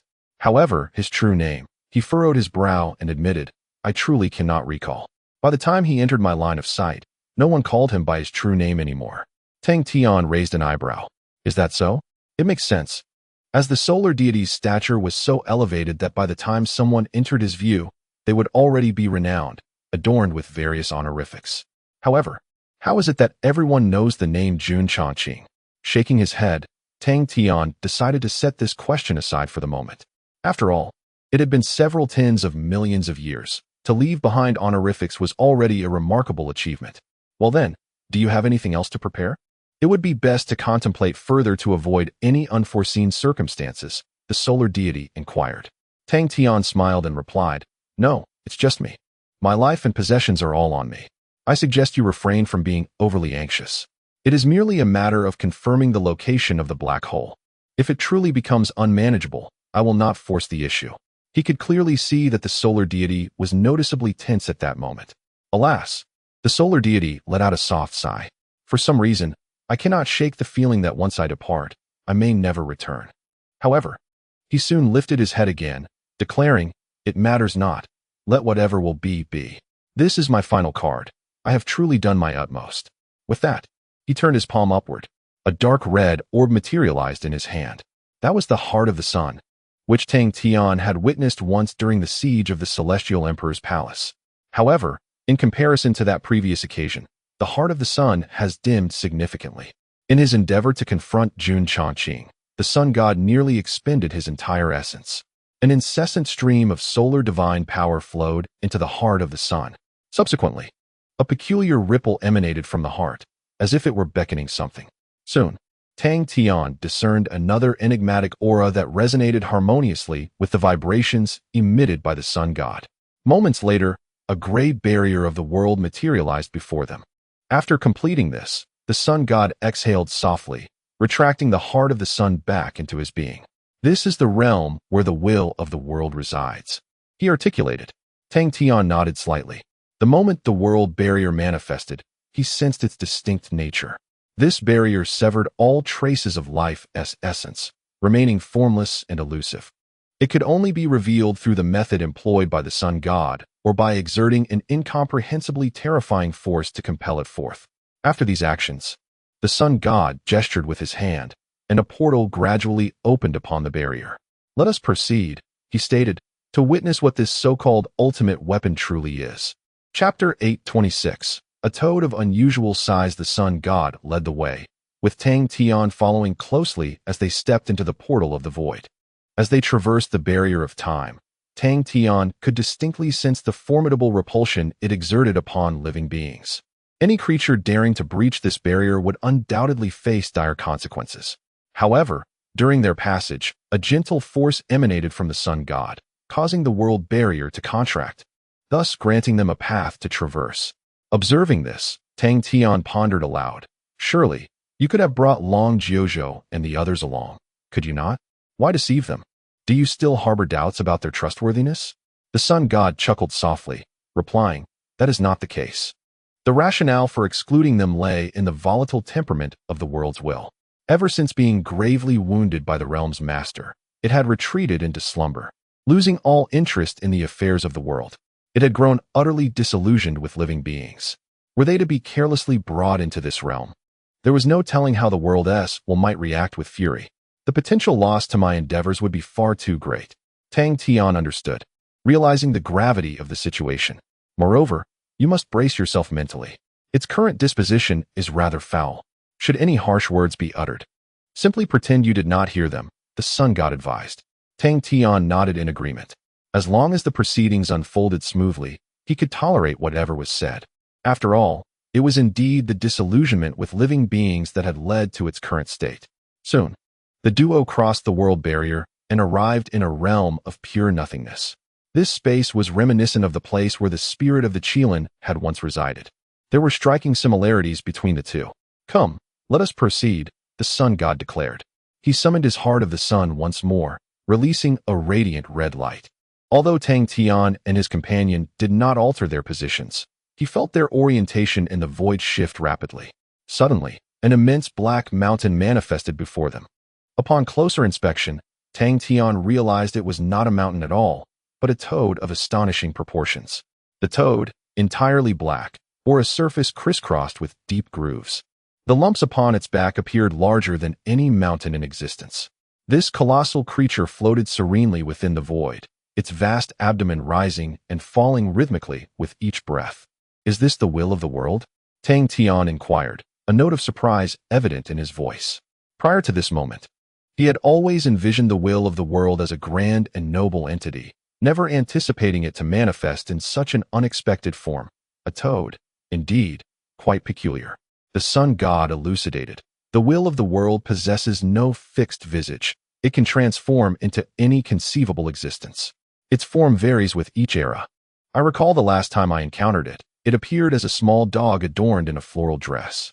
Tang Tian interjected, "Enough of this. It is far less appealing than a toad. Its image has completely shattered."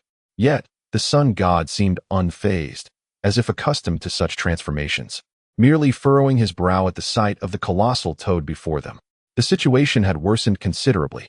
It appeared that during this period, Jun Chongqing's formidable weapon had begun to exert its influence, inflicting severe repercussions upon it. If left unchecked, it would soon disintegrate entirely. The sun god stated.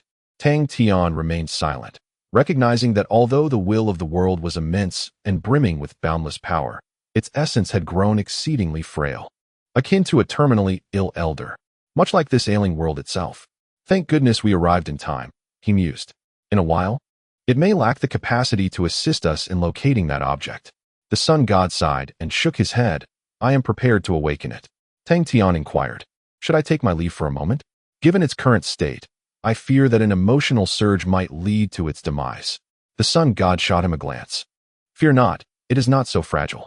With my presence, a mere explanation will suffice." With that, the sun god gently lifted the heart of the sun. As the heart ascended, its size increased, radiating a vibrant crimson light that illuminated much of the toad's massive form. Subsequently, Tang Tian beheld the entirety of its true nature. At that moment, they stood before the will of the world, which had crossed its forelimbs before it. Its enormous head rested upon its claws, eyes closed, peacefully slumbering. From this angle, it appeared rather adorably grotesque. Moments later, the aura of the heart of the sun intensified, resembling a genuine miniature sun. The sun god then softly commanded, "Old fellow, it is time to awaken." In the next instant, a beam of red light shot forth from the heart, striking the toad's forehead. Instantly, the toad's breath faltered. Tang Tian felt an overwhelming and terrifying while swiftly reawakening.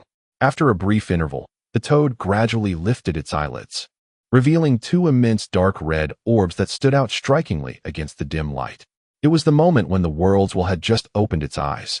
However, its gaze was crystal clear, only manifesting a dark crimson glow under the radiant heart of the sun. Tang Tian exhaled softly, fully prepared to confront any eventuality.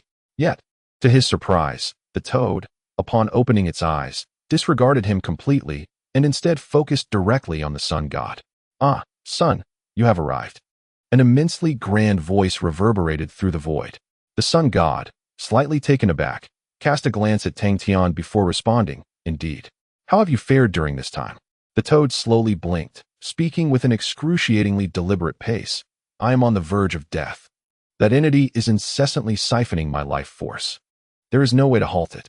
I cannot even ascertain its whereabouts." Upon hearing the words of the world's will, the sun god let out a gentle sigh. "Do not worry. I have come today to pinpoint its exact location. And then, we shall exert every effort to eradicate it." Chapter 827. The golden vertical eye. The state of the world will is, regrettably, dire. Aside from the recent surge in the might of Jun Chongqing's formidable weapon, it is the incessant erosion over countless millennia that serves as the principal culprit. The battle against the realm lord shattered the entirety of the myriad realms, inflicting grievous wounds upon the world will. Left with no alternative, it was compelled to enter a prolonged slumber. Should no similar calamities arise, a rejuvenation over the course of several 100 million years could restore its vigor. Yet, in the ensuing tens of millions of years, this world has been far from tranquil.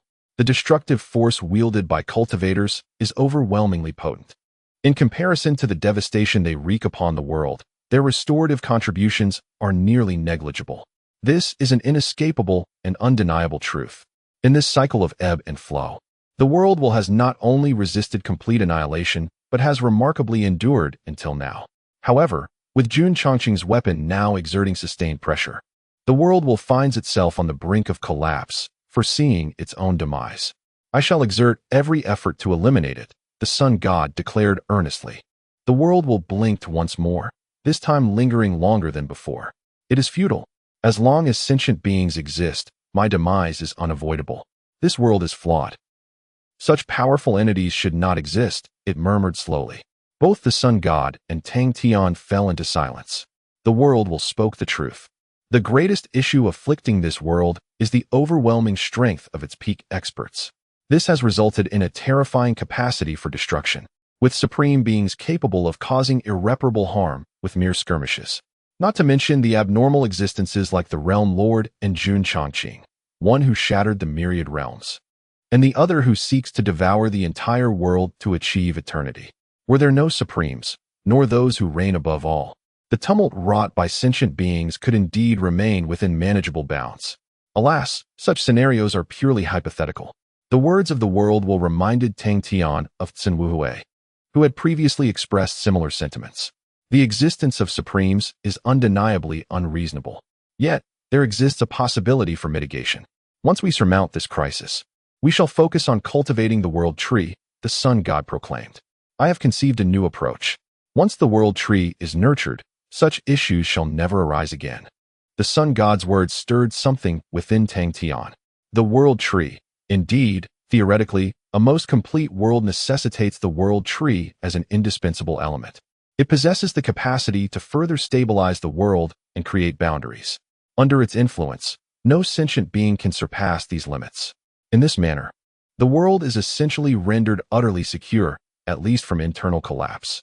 Indeed, this is the reality. In the realm of Tang Tian, the presence of the ginkgo trees ensures that all beings within, regardless of their cultivation, can only aspire to the pinnacle of the Tao Master.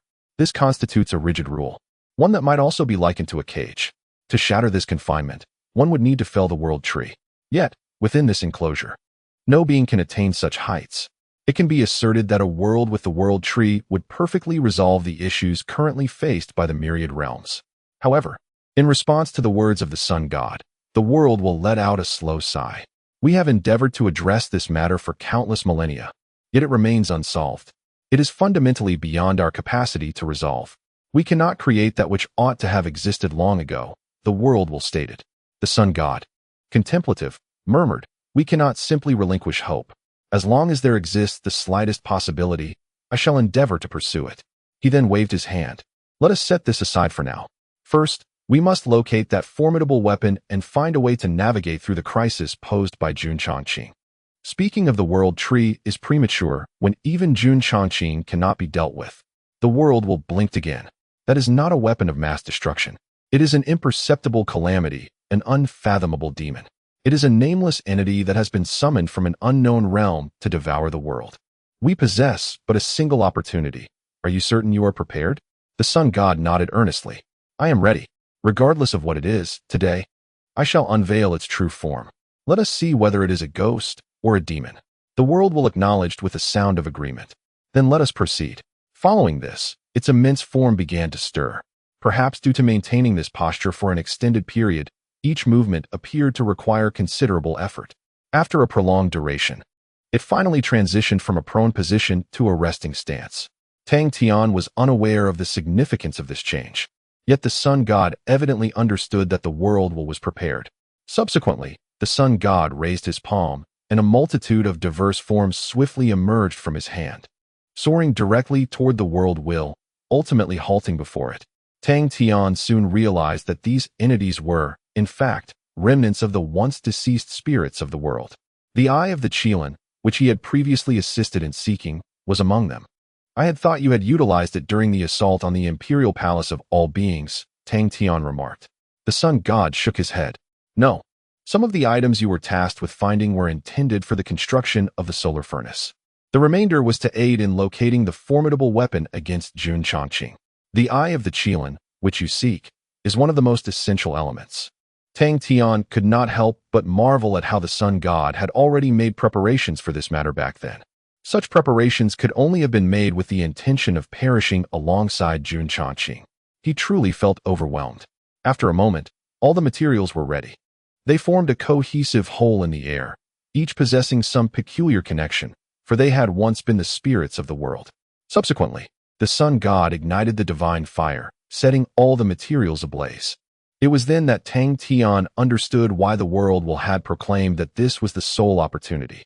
As the divine fire blazed, all the materials gradually fused together, ultimately transforming into a golden vertical eye, suspended in the void. The appearance of this eye bore a striking resemblance to the eye of the Qilin. Upon completing this, the sun god let out a long breath and spoke, "It is your turn." At that moment, the world will, unbeknownst to him, had already expanded its massive form. It then slowly opened its immense mouth, resembling an unfathomable abyss.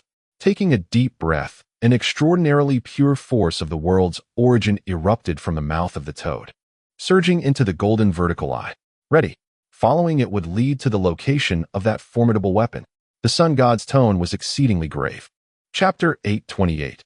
Discovering the black hole with the infusion of an immense quantity of the world's primal energy, an extraordinarily peculiar aura emanated from the golden vertical eye.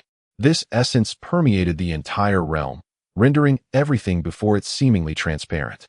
The primal forces of the world, the divine energy of the sun, combined with the remnants of the deceased primordial spirits, coalesced into a singular entity, igniting in a moment of profound intensity. Tang Tian could even perceive the vestiges of the primordial spirits while ascending amidst the roaring flames, merging their entire existence throughout the ages into that golden vertical eye. They sacrificed everything in pursuit of the enigmatic weapon wielded by Jun Chongqing. As the last vestiges of will were consumed, a golden beam of light shot forth from the vertical eye, penetrating the myriad realms, surveying with a deliberate grace. This ethereal light possessed the ability to pinpoint its exact location. The sun god fixed his gaze upon the vertical eye in the sky, his expression taut with anxiety. Tang Tian, too, felt a surge of tension as he watched the golden light traversing the void, awaiting its final focus. Simultaneously, he readied himself for any unforeseen circumstances that might arise. They were unaware whether Jun Chongqing would sense the scrutiny of this light. Should he be aware, they must be prepared for a counterattack at any moment. Conversely, if he remained oblivious, and the black hole was successfully located, they needed to seize it without delay. The speed of the vertical eye survey was not slow, yet for Tang Tian and his companions, time seemed to stretch interminably. The golden light continued its relentless scan, never pausing. Soon, the majority of the world had been thoroughly examined. The sun god's countenance grew increasingly grave, and Tang Tian's anxiety escalated. They understood that the outcome could materialize at any moment. After a brief interval, the golden vertical eye had completed its sweep of most regions. The sun god directed the eye closer to their location, and it soon illuminated them directly. Initially, Tang Tian considered evading its gaze, but upon reflection, he deemed it unnecessary. The golden vertical eye had but one target, the formidable weapon of Jun Chongqing. All other entities were rendered inconsequential before it. Indeed, as the golden light approached, Tang Tian felt no sense of anomaly, as though the reality before him was but an illusion. However, just as he summoned all his focus, awaiting the final sweep of the last area, the golden vertical eye came to a halt. The formerly linear pupil of the eye suddenly flared open wide, fixating intently upon them. Both Tang Tian and the sun god were taken aback. The eye's cessation signified that it had discovered the location of the black hole. They swiftly turned to glance behind them. Little did they anticipate that the golden radiance did not penetrate their bodies, but rather halted abruptly in its course. In essence, it became fixed at the location of Tang Tian and the sun god. What could this mean? The sun god furrowed his brow, momentarily perplexed by the unfolding circumstances. The world will also appeared momentarily dazed, its immense gaze directed towards the sun god. Is there a problem? The sun god shook his head in contemplation, believing there should be no issue. He then turned to Tang Tian, suggesting, "Perhaps your power is too extraordinary? Let us relinquish this position and observe if any further changes occur." However, this very statement caused the world will's attention to jolt with sudden realization. "Son, who are you speaking to?" The sun god was momentarily stunned, incredulously responding, "You cannot see Tang Tian?" After a brief silence, the pupils of the world will quivered violently. "It is him. It is him. He is the insatiable demon that devours worlds, impervious to touch. Son, kill him. Slay him swiftly. The world will roar with madness. An infinite surge of primal world energy surged towards Tang Tian's position. Yet, regrettably, after so many years, Tang Tian had grown exceedingly familiar with the essence of the world. Those forces posed not the slightest threat to him. Rather, they seemed to bestow power upon him, inviting him to absorb it. However, in that moment, Tang Tian had no inclination to absorb the primal essence of the world. He was utterly dumbfounded, his thoughts spiraling into chaos. Me? I am the one who devours worlds. Or is it that the elusive weapon, that mysterious black hole which has long evaded detection, resides within him? But how could that be?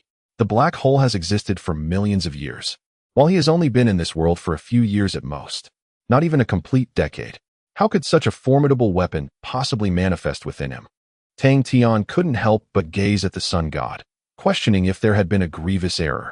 He harbored serious doubts that the sun god's means could genuinely pinpoint the location of the black hole. He then attempted to vacate his original position. Yet, the golden vertical eye remained ever vigilant. At this juncture, the sun god was utterly bewildered. How could he have fathomed that the elusive entity he sought had been so close all along? Indeed, the golden vertical eye could potentially err. Yet the world will is infallible. Every entity that exists within this world is under the watchful gaze of the world will. Even beings like the realm lord, Jun Changqing, cannot escape its scrutiny, for it embodies the very essence of the world. If it is unable to perceive even this, then it can only signify that this existence is fundamentally not of this world. Such a phenomenon is singular, the black hole. The sun god stared in bewilderment at Tang Tian, who was bathed in golden radiance, and with great difficulty uttered, "Tang Tian, suddenly, memories surged within me." His voice trembled slightly. "Your strength has always been an enigma. However, due to your identity as a calamity bearer, I have never sought to delve into it. But now pray tell, how has your power developed? Is there something within you that ceaselessly provides you with primal energy?" This query left Tang Tian utterly astonished. In an instant, he recalled one, or perhaps two, mysterious entities that had accompanied him thus far. The system. His strength could almost entirely be attributed to the dual systems. They seemed to possess an inexhaustible source of primal energy, continually enhancing Tang Tian's capabilities. They are incomprehensible and utterly untouchable. Their essence is strikingly akin to that of the enigmatic black hole. In a fleeting moment, a multitude of thoughts flooded Tang Tian's mind. A once vague connection began to crystallize. The correlation between the black hole and the dual systems slowly became evident. After a prolonged silence, Tang Tian lifted his gaze to meet that of the sun god, and, with great effort, spoke. Yes. Chapter 829. Dedication. Since his arrival in this world, the dual systems have resided within Tang Tian's being. It serves as the foundation of his existence and embodies his most profound secret. For a long time, Tang Tian believed this secret to be uniquely his own. After all, it is a system. Moreover, both its description and operational mechanics resonate with the world he once inhabited, undeniably beyond the capabilities of the inhabitants of this realm. Thus, how could it possibly be an artifact of this world? How could it be the formidable weapon of world consumption wielded by Jun Changqing?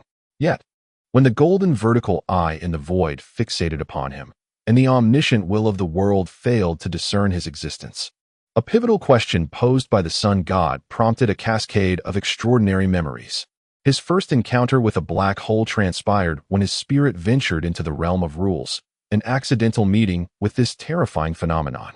At that moment, he was oblivious to the nature of black holes, only recognizing that this dread entity could devour even the laws of the world, an unfathomable terror.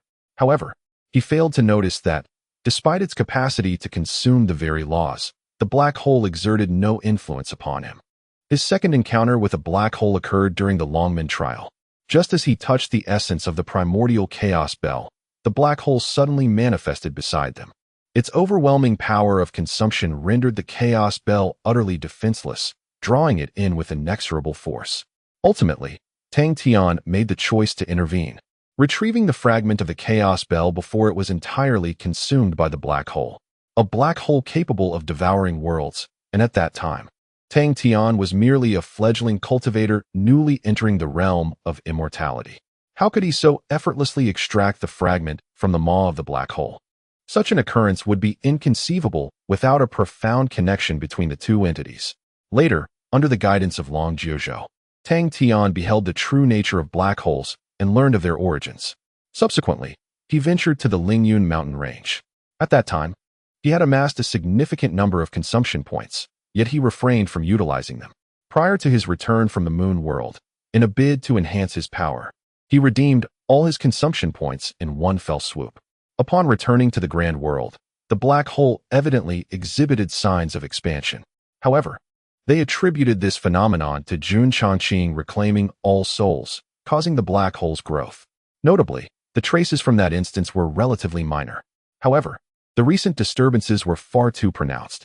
Tang Tian acquired the entirety of the world, converting a vast number of consumption points into primordial power, which he integrated into the Ginkgo world to bolster his strength. Even now, a substantial portion of his consumption points remains unspent. During that tumultuous period, the black hole commenced its frenzied expansion, resulting in the utter annihilation of numerous small worlds, while the larger ones teetered perilously on the brink of destruction. They had long believed this chaos stemmed from Jun Changqing's resurgence in strength. However, it has now become evident that Tang Tian is the true source of this upheaval. Tang Tian had once sought traces of the system, yet despite his relentless probing, he could never truly uncover it. Ultimately, he attributed it to his own unique nature. Perhaps he indeed possessed some semblance of a protagonist's halo. Yet now, with all the connections laid bare before him, he finally comprehended the truth. There is no protagonist's halo. There is no predestined fate. Everything is merely a vast, intricate conspiracy. Gazing at the utterly astonished sun god, Tang Tian spoke softly, indeed. Within my being resides a mysterious entity capable of ceaselessly supplying me with primal power.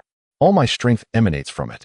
After Tang Tian affirmed this, the sun god staggered back, nearly losing his balance in the void. Clearly, he was in a state of profound disarray. Meanwhile, the world will have succumbed to sheer madness. Kill him. Sun, annihilate him. Once he is vanquished, all will be resolved. It roared in fury. Its colossal form surged to its full height, the abyssal maw unleashing boundless energy towards Tang Tian. Yet, lamentably, it had no effect. In fact, enveloped by the inexhaustible primal power, Tang Tian felt rather comfortable. He could easily absorb the power of the world will at any moment. He was the complete nemesis of the world will. I should have anticipated this. The sun god's voice was hoarse, yet he refrained from taking action. In this grand conspiracy, the black hole was the most pivotal element, and you were equally crucial. I should have realized you were indeed two sides of the same coin. But I do not comprehend. He lifted his gaze. His golden irises now marred with bloodshot veins. Why would the realm master act in such a manner? Why does Xiaobai believe so fervently that you are vital to this world, even to the point of sacrificing her own life? Observing the sun god on the brink of collapse, Tang Tian could only remain silent, for he too was bewildered by the unfolding events. He was uncertain of the role he played within the realm master's intricate design. He had even begun to doubt the authenticity of his memories from his past life. This truth was almost too arduous to bear. After a long silence, the sun god let out a deep sigh. Suddenly, he smiled, a light, carefree laugh. It was as if, in the blink of an eye, all burdens had been cast aside. Jun Changqing had not deceived me. Indeed, all resistance and perseverance had proven utterly meaningless. He gazed at Tang Tian and softly remarked, I believe I now understand why I was excluded from this grand scheme. In matters concerning the world, I have been exceedingly obstinate. I should have followed Xiaobai's lead, dedicating myself alongside her. Tang Tian could not help but furrow his brow. Even now, you still place such trust in Yuesian? The sun god chuckled softly. You fail to comprehend. No matter what transpires, she will never betray this world. Since she has chosen you, regardless of whether your identity is that of a calamity or the so-called devil who devours worlds, I will stand beside her. Now, I ask but one thing of you. Should the future grant you the opportunity, please consider bringing Xiaobai back first. She is the epitome of primordial spirit. With that, a surge of azure flames erupted from the sun god's feet, enveloping his entire being in the blink of an eye. The boundless power of the sun god and the essence of life soared forth, entwined with the blue flames, ascending towards the heart of the sun suspended in the sky. Chapter 830. The Origin, the source. The sun god once again ignited the flame of his own existence. However, unlike the previous occasion in the celestial palace, this time he transformed his entire being into the primordial divine power of the sun, merging it into the heart of the sun. The sun god chose self-sacrifice. Sun, what are you doing? The will of the world was acutely aware of this fact, yet it could not comprehend the reasoning behind it, erupting in a furious roar. Calmly, the sun god's voice emerged from the azure flames. I know what I am doing. Old fool, the fate of this world is no longer within our grasp. The future of this realm is beyond our control. We must acknowledge this, accept it. Yet these words only incited further rage within the world's will. I refuse to accept this. Why should we relinquish our world to others? This is rightfully ours. In a fit of wrath, the will of the world expanded several dozen times, nearly filling the entire void. An infinite torrent of power surged forth, more terrifying than the chaotic storms outside. Yet, regrettably, all its strength and fury posed no threat to Tang Tian. It remained utterly unaware of Tang Tian's existence, as if he were a phantom. Your refusal is irrelevant. The sun god's tranquil voice resonated once more. Nothing is inherently possessed by any being. You are the will of the world, but you are not its master. Perhaps there exists a true master of this realm, but it is certainly not us. We cannot even articulate our origins. After a brief pause, the sun god directed his words toward Tang Tian. It is rather amusing. On the brink of death, I suddenly grasped what I had failed to comprehend throughout eons of existence. We are often blinded by the immediate, neglecting the most vital truths. Regardless of how much we endure or how much we change, the origin and source of all things remain eternally unchanged. That is the crux of the matter. Tang Tian. That is the essence. Tang Tian furrowed his brow slightly. The sun god's words were somewhat cryptic, and he was uncertain where the significance lay. The origin? The source? What precisely did it refer to? However, just as Tang Tian was about to inquire further, the sun god's presence had vanished completely. Indeed, it was only in his final moments that the sun god contemplated certain pivotal truths, yet regrettably, he could not articulate them fully. With a gentle sigh, Tang Tian mused that this, too, could serve as another clue. Perhaps it will prove useful in the future. They arrived to investigate the black hole, primarily seeking to ascertain whether the realm's lord had left behind any remnants. At present, the connection to the black hole has been irrevocably severed. Thus, the only remaining option is to venture to the Universal Taoist Temple and take a chance. As this thought crossed his mind, Tang Tian suddenly recalled another matter of great significance. Hey, you have yet to inform me how to reach the Universal Taoist Temple. Tang Tian shouted. Regrettably, the sun god could no longer respond. As the blue flames gradually extinguished, only the dark red heart of the sun remained, quietly suspended in the void. Ultimately, the sun god made the same choice as the moon fairy, sacrificing everything. This fellow, Tang Tian, was left speechless. Was all the responsibility now heaped upon him? Bearing the burden was one thing, but he needed the location of the Universal Taoist Temple. Tang Tian shook his head in resignation. Meanwhile, upon witnessing the sun god's complete dissolution, the world will descended into madness. It roared furiously, launching reckless attacks in all directions. Die, you devil! I shall crush you into fragments, obliterate your very being. Come forth. The world will's eyes burned crimson, intent on locating Tang Tian. Unfortunately, no matter how frenzied it became, its efforts were in vain. However, Tang Tian could see and hear it, the thunderous roars resonating like rolling thunder, gravely disrupting his thoughts. Be quiet. I am contemplating, Tang Tian exclaimed. Yet, the world could not hear his voice, continuing its rampage. Frowning, Tang Tian unleashed all his aura.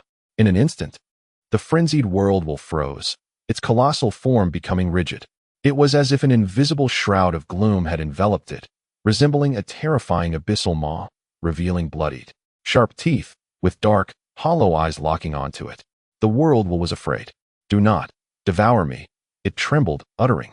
At that moment, it resembled a weak and helpless infant facing a ferocious, famished tiger. The previous fervor had completely vanished. Tang Tian paused, conveying a message through his will. Can you now perceive me? The world trembled and nodded. Do not consume me, it implored once more. Observing its fearful demeanor, Tang Tian sighed inwardly and said, I do not wish to devour you. This is merely a misunderstanding. The world's gaze was vacant. I have already been half consumed by you. Tang Tian replied, ahem. I have stated, this is just a misunderstanding. At least for now. We stand united on the same front. I shall pose some inquiries, and it is in your best interest to respond truthfully. This way, there may still be a chance for redemption. The will of the world remained silent, and when Tang Tian truly revealed himself before it, an overwhelming dread filled its entirety. Akin to the reaction of a mouse in peril. Bloodline suppression. Tang Tian gently shook his head and directly inquired, do you comprehend the meaning behind the last words spoken by the sun god? The will of the world paused momentarily, then feebly replied, I do not know. I do not understand such matters. I merely wish to survive. Tang Tian let out a quiet sigh. This being was rather different from what he had envisioned, as if its intellect had not fully matured. However, it could also be attributed to the fear it felt. Very well, let me pose another question. The Realm Master. The one who harmed you back then, did he seek you out before departing from this world? Tang Tian asked once more, hoping to unearth some clues from the will of the world. Yet, in response to this question, the will exhibited an even greater perplexity. That individual has left the world? No, that cannot be. I can still sense his presence. Chapter 831. Preparing to head to the Universal Taoist Temple upon hearing the response from the world's consciousness. Tang Tian couldn't help but furrow his brow. Still here? Are you suggesting that he remains in this realm? Previously, the Sun God had informed Tang Tian that after sealing Jun Changqing, the Realm Master delved deep into chaos in search of the elusive opening heaven sword. It was also asserted that the Realm Master was virtually impossible to return. Yet now, the world's consciousness claims the Realm Master is still present? Indeed, it replied. I can sense his presence. That aura is exceedingly familiar. Tang Tian frowned and inquired, has he never truly departed? The world's consciousness paused briefly and replied, well, that's not entirely accurate. He did leave for a while.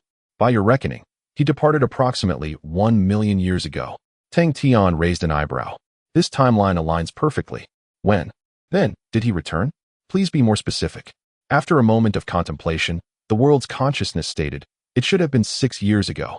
6 years, 2 months, and 14 days, to be precise.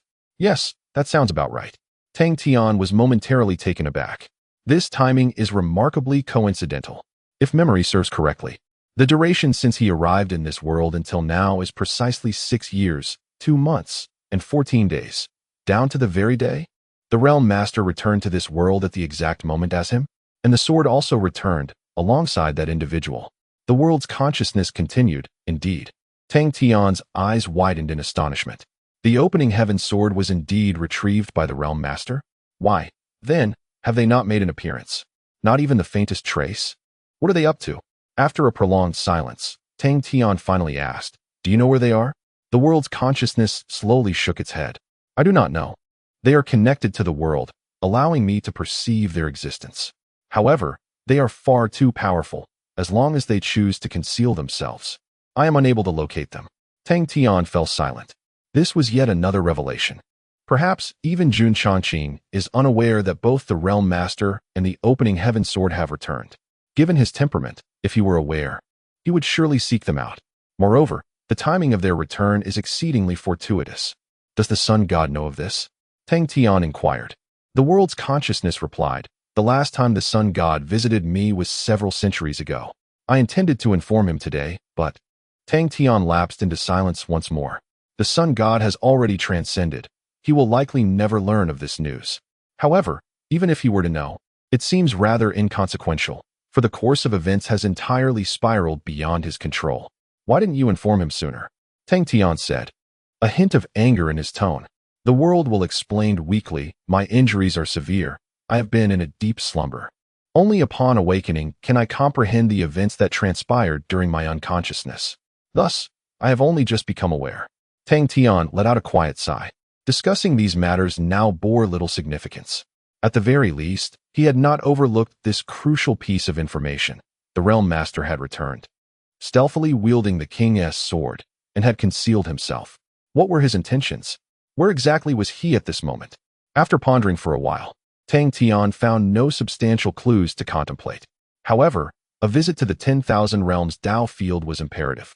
If the Realm Master had indeed returned, that would be the most likely destination for him.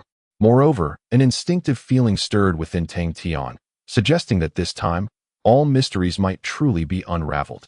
How then? To reach the 10,000 realms Tao field?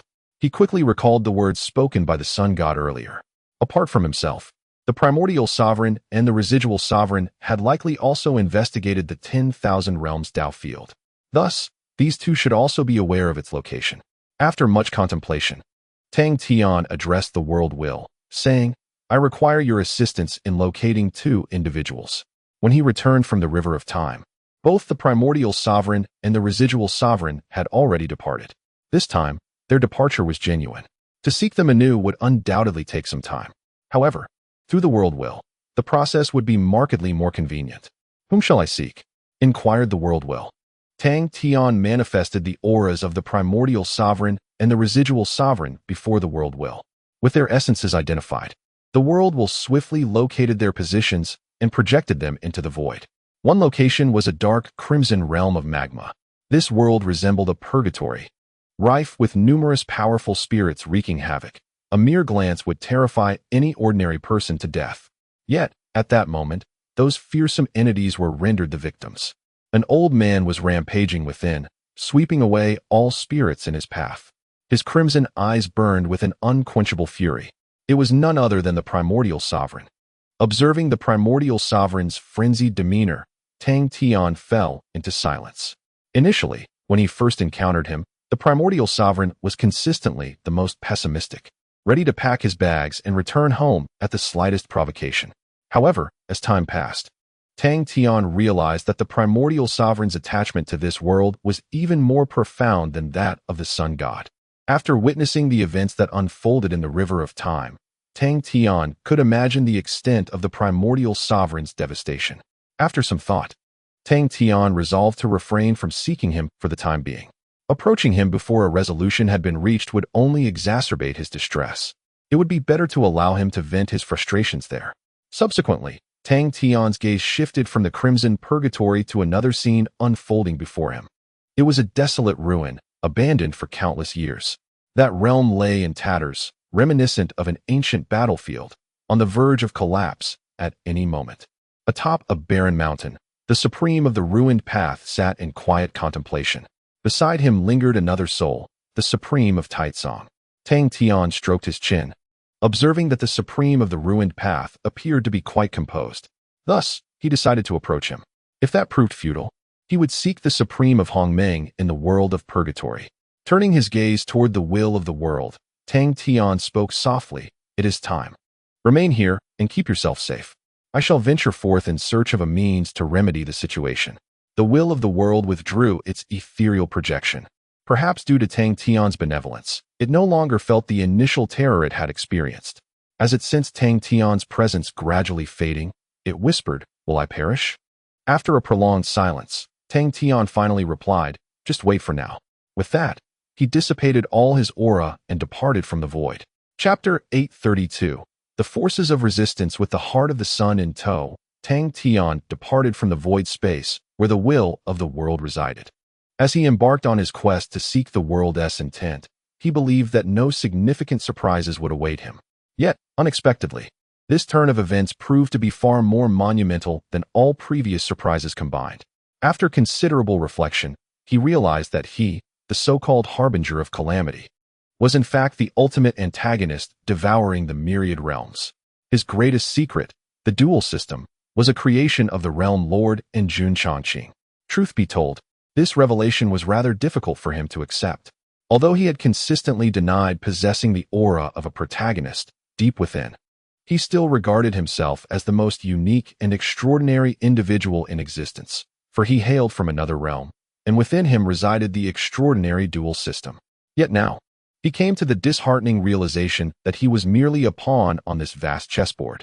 This prompted a memory of the moment when Lu Chang'e faced his demise. Upon learning that it was Tang Tian who had wielded that fateful sword, he too had pointed out that Tang Tian was but a player in the game. Having emerged from the void, Tang Tian let out a soft sigh. Very well, if he was to be a pawn, he would strive to be the most formidable one. Moreover, who said a pawn could never escape the chessboard? He was determined to uncover a glimmer of light amidst this darkened board.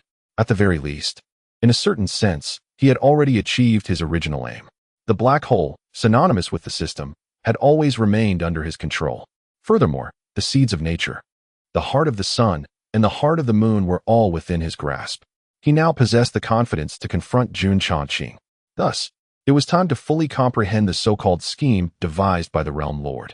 Steadying himself, Tang Tian gently snapped his fingers, appearing above the celestial altar. He and the sun god had entered the void from this very location, so it was only natural that he would emerge here as well. However, Tang Tian quickly discovered that Long Jiuzhou, who had previously departed, had somehow returned. Accompanying him was the supreme Xiu Jun. Upon seeing Tang Tian, Long Jiuzhou and Xiu Jun rose to their feet. "You're back. But where is the sun god?"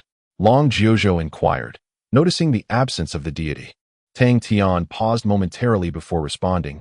He has other matters to attend to and, for the time being, will likely not return for a considerable duration.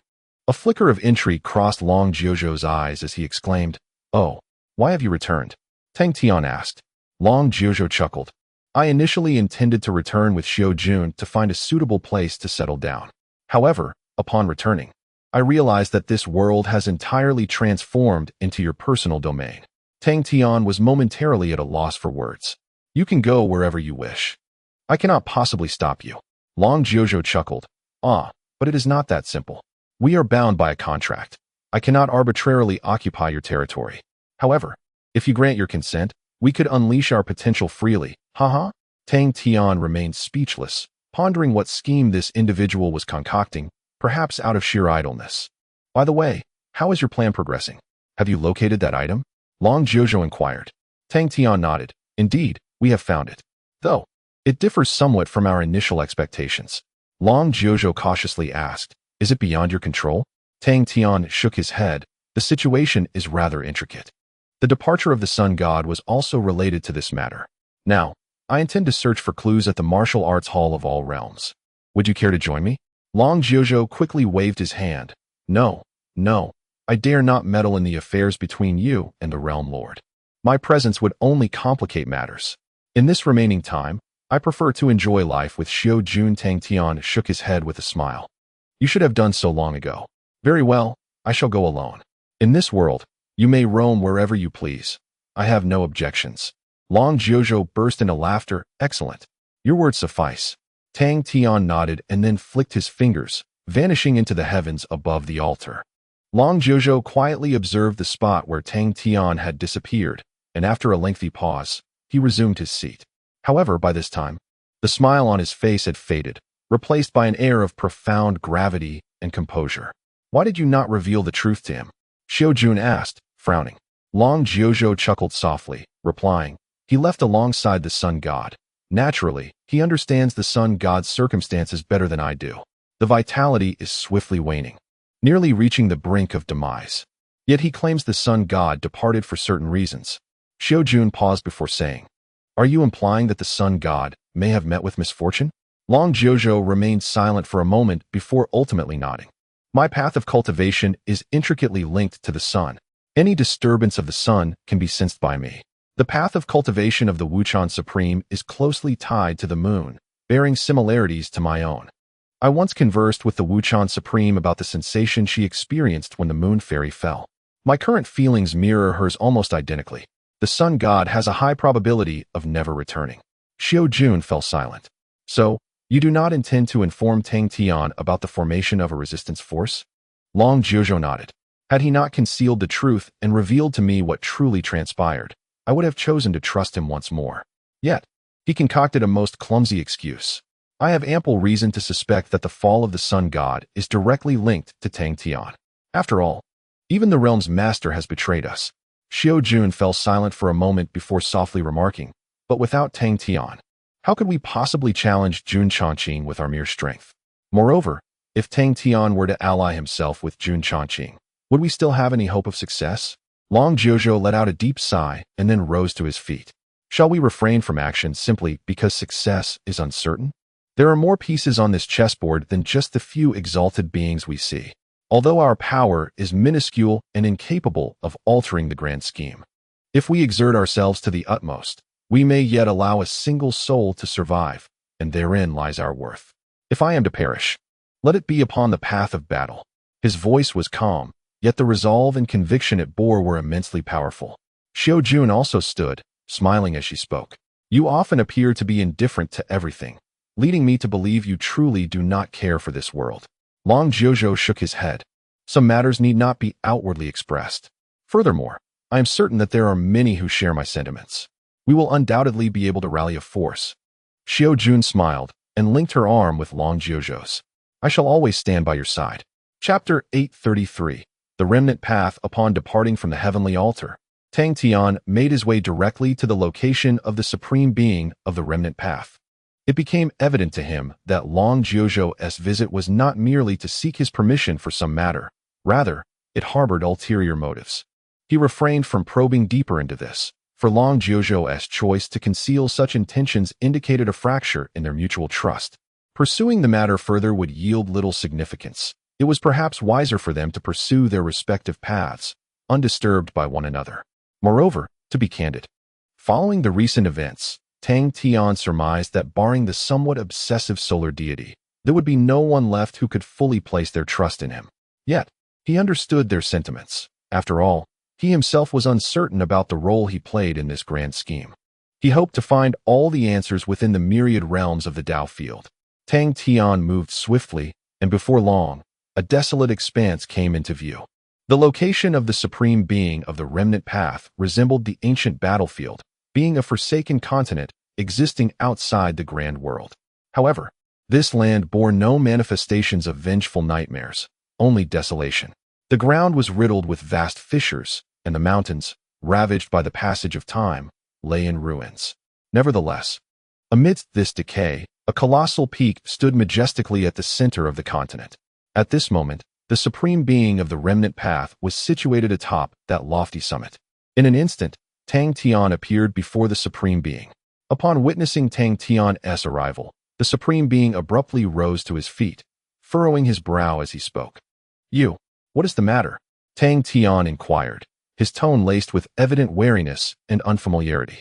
This was precisely what Tang Tian had anticipated. I wish to inquire about a certain place, he stated. The Supreme Being paused momentarily before replying. If even you are unaware of this place, I fear I may not know it either. His reluctance to cooperate was clear. Tang Tian sighed lightly and remarked, this pertains to a plan involving the solar deity. Long Jiuzhou and the Supreme Being of Dust are also aware. Do you not trust me, or do you also doubt them? The Supreme Being appeared taken aback, responding, I find this somewhat perplexing, Tang Tian gently articulated. The incident that transpired within the river of time was unforeseen by anyone, myself included. However, I can assure you, at least for now, I remain aligned with your interests. Should you harbor doubts, feel free to verify with Long Jiuzhou and the others. After a moment of contemplation, the Supreme Being replied, no need for that. Given your current strength, there is no necessity for deception. I believe you still stand with us. However, the solar deity has stated that there are no more opportunities left. The demise of this world is fated. Is your plan feasible? Tang Tian gently shook his head. One must at least attempt. It is far better than remaining idle. The process of awaiting death is exceedingly tormenting. The Supreme of Remnant Tao sighed slowly. Very well, he replied, speak freely. If it is within my knowledge, I shall not withhold it. Tang Tian nodded. I wish to know how one might journey to the Myriad Realms Taoist Temple. Upon hearing this inquiry, the Supreme of Remnant Tao was momentarily taken aback. The Myriad Realms Taoist Temple? However, he swiftly grasped the implications and exclaimed, you are currently investigating the Realm Lord, are you not? Indeed, that could serve as a pathway. If memory serves me right, the Sun God also knows the way to the Myriad Realms Taoist Temple, does he not? Tang Tian sighed inwardly and replied, he is preoccupied with other matters at present. Nonetheless, he did inform me that you have previously visited the Myriad Realms Taoist Temple. The truth of his statement was ambiguous. Yet the Supreme of Remnant Tao could not discern its authenticity. Indeed, I have been there, he affirmed. In those days, the Realm Lord left behind a considerable enigma. Naturally, curiosity would arise. The Myriad Realms Taoist Temple is the most readily considered location. However, many have ventured there in search of clues, yet none have uncovered anything of significance. Perhaps your inquiries might yield different results. After a moment of contemplation, the Supreme of Remnant Tao lifted his gaze. Very well, I shall escort you to the Myriad Realms Taoist Temple. It is not a difficult task. Many can accomplish it. Do you have any other requests? Tang Tian shook his head. No, just this one. The Supreme of Remnant Tao nodded. Then please follow me. With that, he rose and retrieved the soul of the Supreme of Taitsong. Observing this, Tang Tian inquired, how do you intend to dispose of him?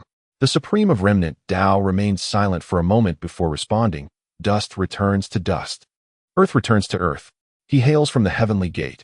Now, he ought to return to the heavenly gate. The land beneath our feet is, in fact, the former heavenly gate. Tang Tian suddenly understood. No wonder the Supreme of Remnant Tao had come to this place, like the Supreme of Taitsong. He too was from the heavenly gate. And now, only the two of them remained.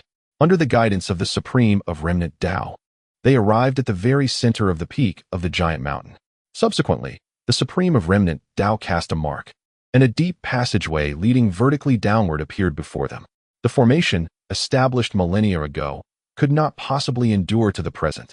It was evident that someone had restored it later, suggesting that the Supreme of Remnant Tao frequently returned here.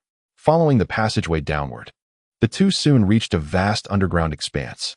Judging by its position, it was precisely at the heart of the giant mountain.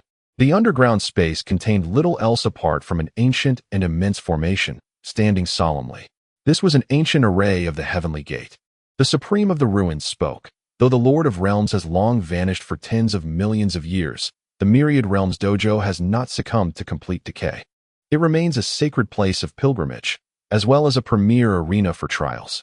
Thus, the ancestor of the Heavenly Gate constructed a formation leading to the Myriad Realms Dojo, accessible only to the most exceptional disciples seeking enlightenment. I, having been defeated by Taitsong in those days, lost that opportunity, which remains my greatest regret.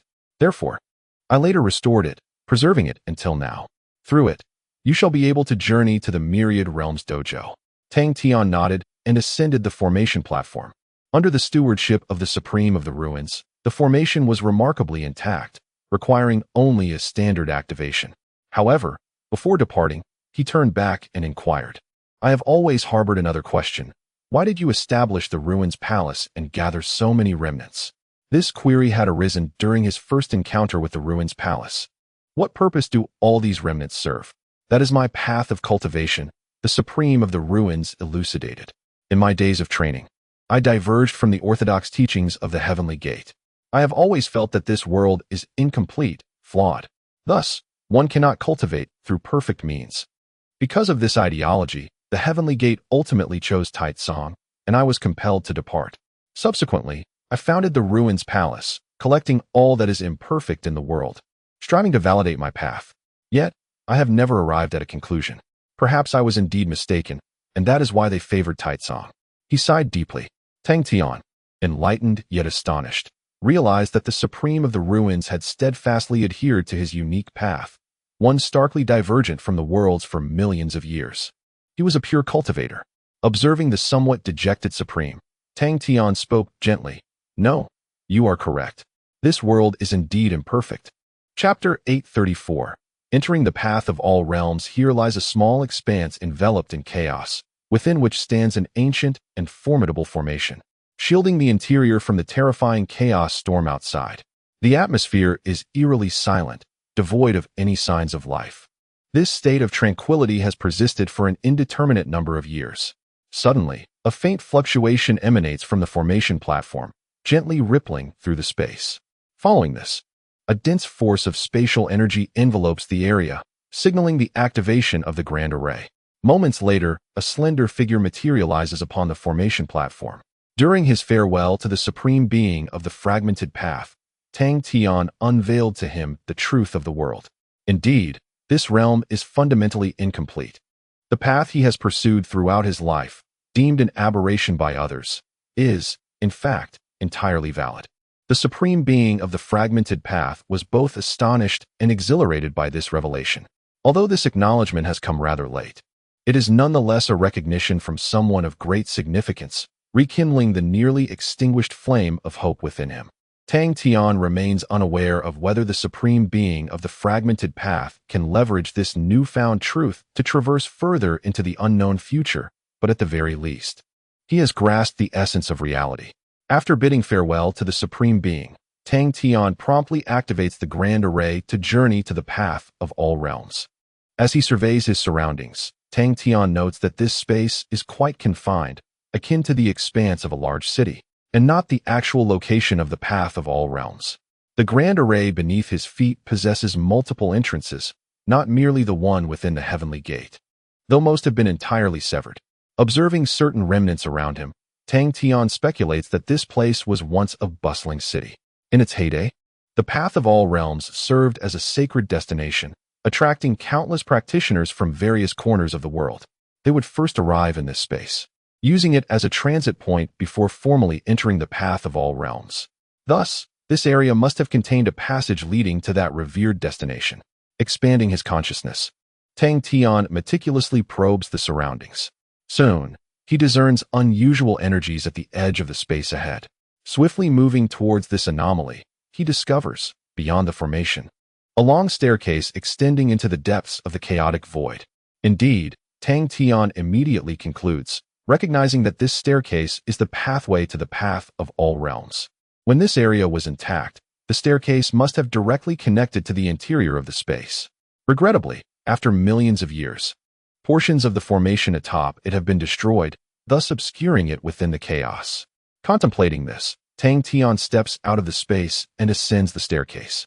He quickly realizes that this staircase has likely existed since the era of the Realm Masters, enduring to the present day.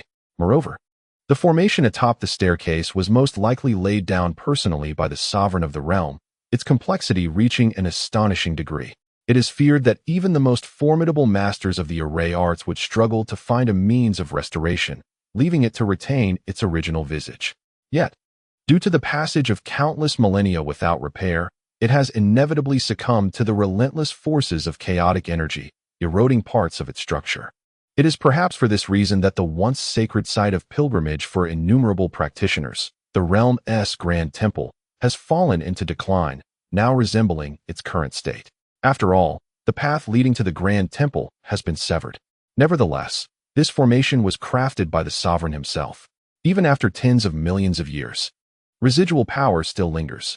As Tang Tian ascended the staircase, he could distinctly feel a formidable pressure bearing down upon him.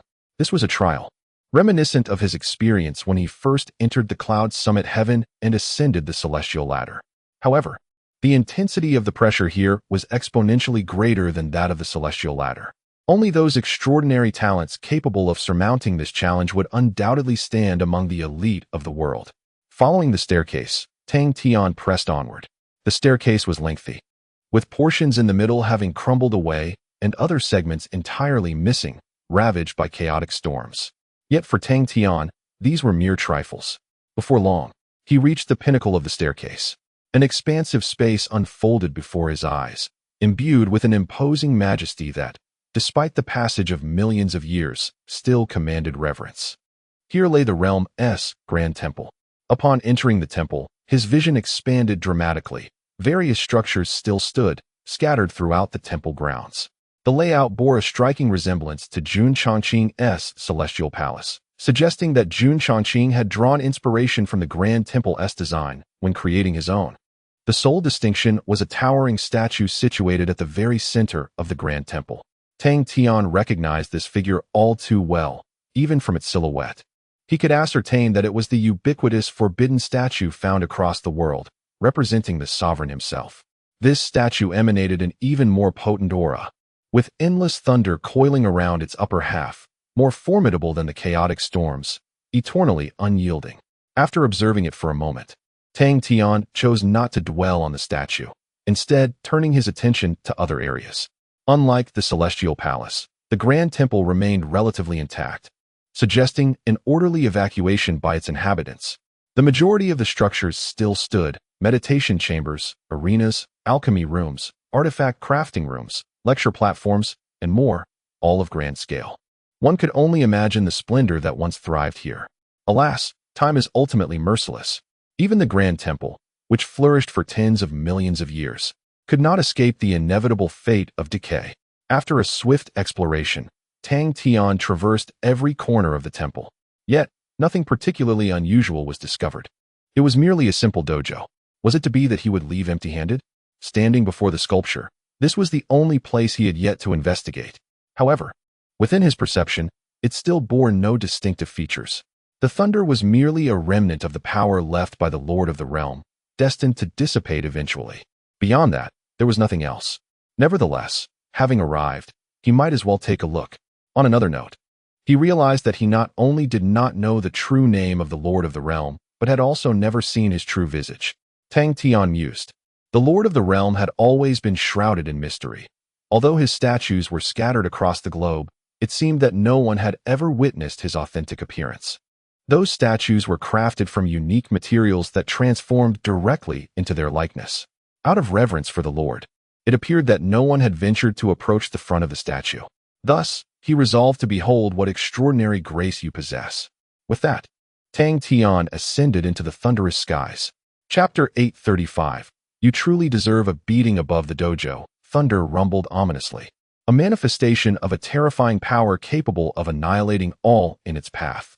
Tang Tian flicked his fingers, conjuring an invisible barrier around him, and ventured into the tempest of thunder. Soon, he found himself standing directly before the statue of the Realm Lord. However, to his surprise, an additional layer of power shrouded the visage of the Realm Lord, obscuring its true countenance and rendering it impossible to discern.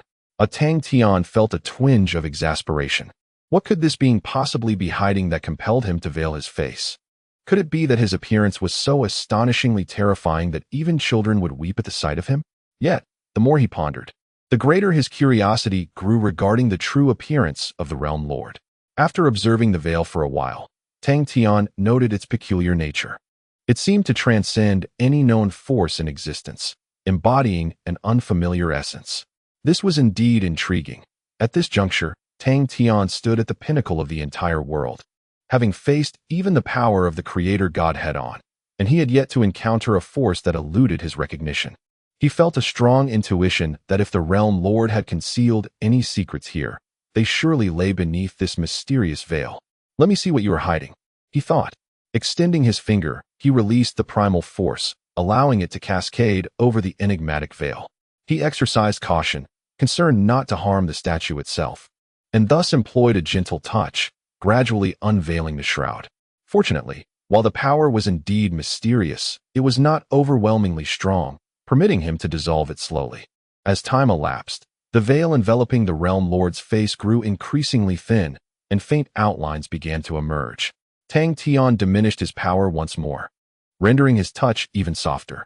Finally, after nearly an hour had passed, the mysterious veil was completely dispelled. However, just as he was about to behold the true visage of the Realm Lord, the face of the statue suddenly fractured. Countless fine cracks erupted across the Realm Lord's face, instantly transforming it into myriad tiny fragments that plummeted into the thunderstorm below. Tang Tian was once again taken aback. He had been exceedingly cautious, fearful of damaging the statue behind the veil, yet such an occurrence transpired regardless. This was not his doing. Rather, the Realm Lord had employed some hidden mechanism prior to shrouding his face.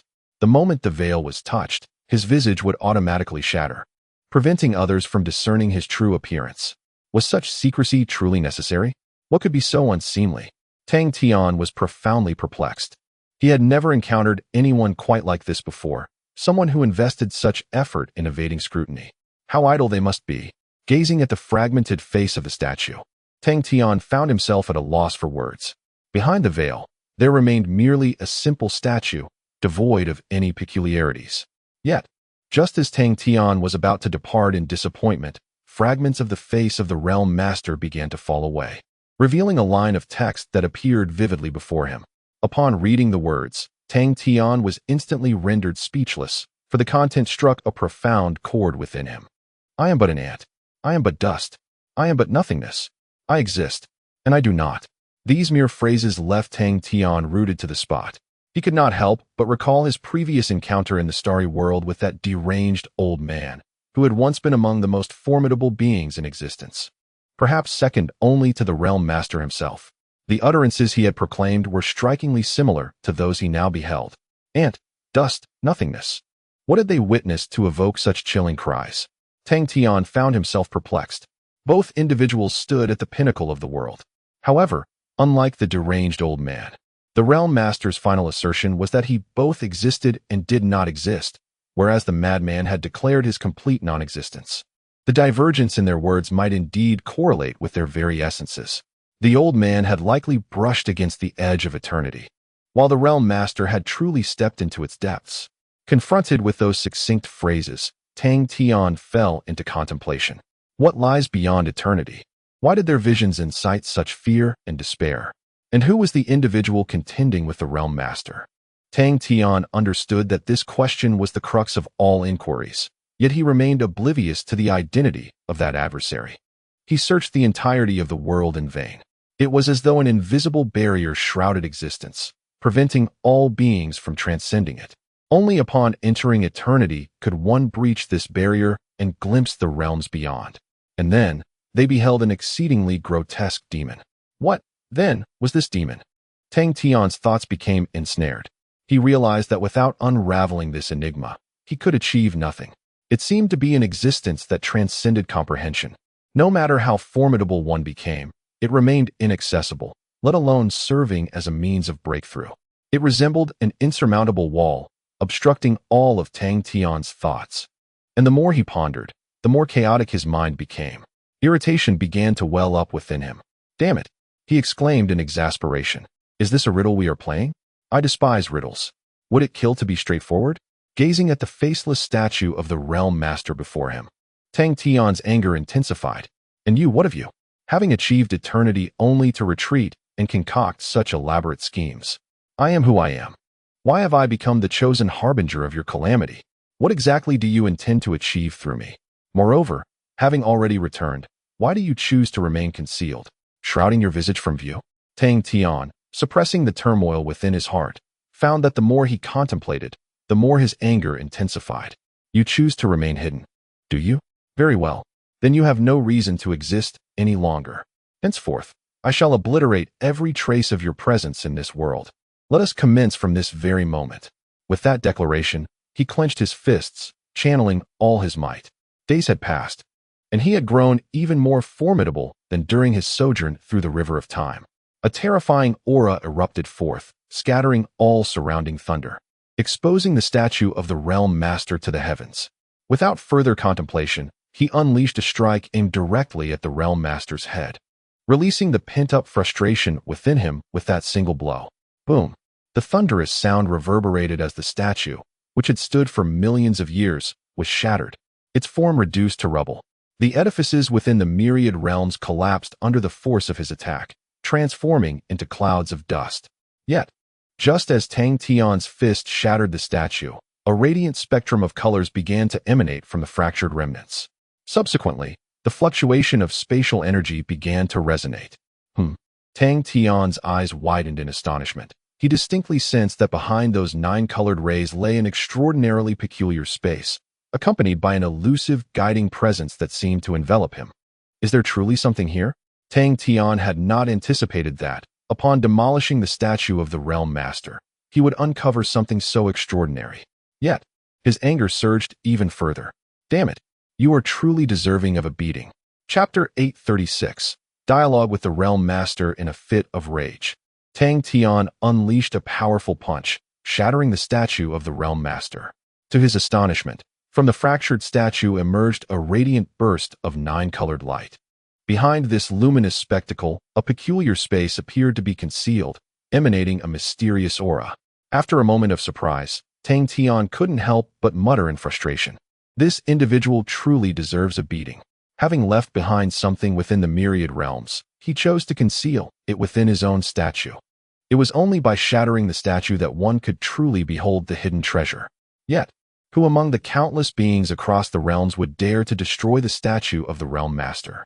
Ordinary cultivators would not dare, and the more powerful cultivators held an even greater reverence for the Realm Master, making such an act unthinkable. After much contemplation, it seemed only he would act without reservations.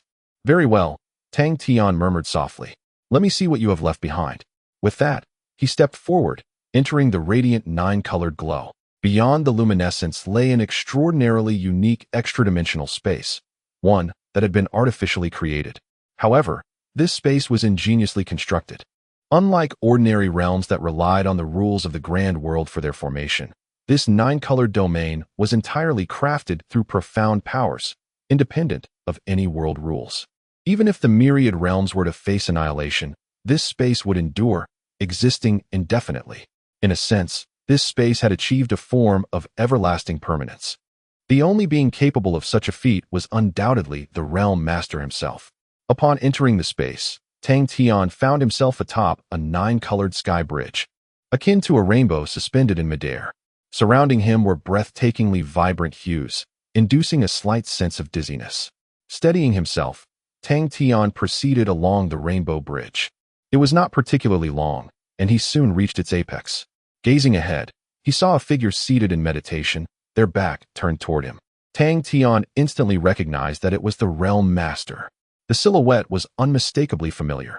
However, he also noted that this was not the true form, but merely a phantom. Reminiscent of the first time he encountered Long Jiuzhou, who also appeared as an ephemeral shadow. Nevertheless, he was finally face to face with the Realm Master. Tang Tian felt a surge of excitement. As long as this individual was coherent, all of his lingering questions would be resolved. Ahem. He coughed tentatively, hoping to attract the figure's attention. Strangely, the figure remained still, seemingly oblivious to Tang Tian's presence. Contemplating for a moment, Tang Tian reached into his possession and retrieved a sizable piece of Taoist jade crystal, preparing to cast it forth to ascertain whether the other party was alive or deceased. However, just as he was about to act, a voice gently wafted towards him from ahead. There was no need for further probing. I have seen you arrive.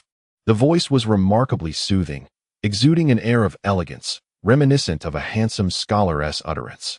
Tang Tian couldn't help but curl his lip in disdain. In truth, upon witnessing the ethereal figure, he had already surmised that the other was very much alive.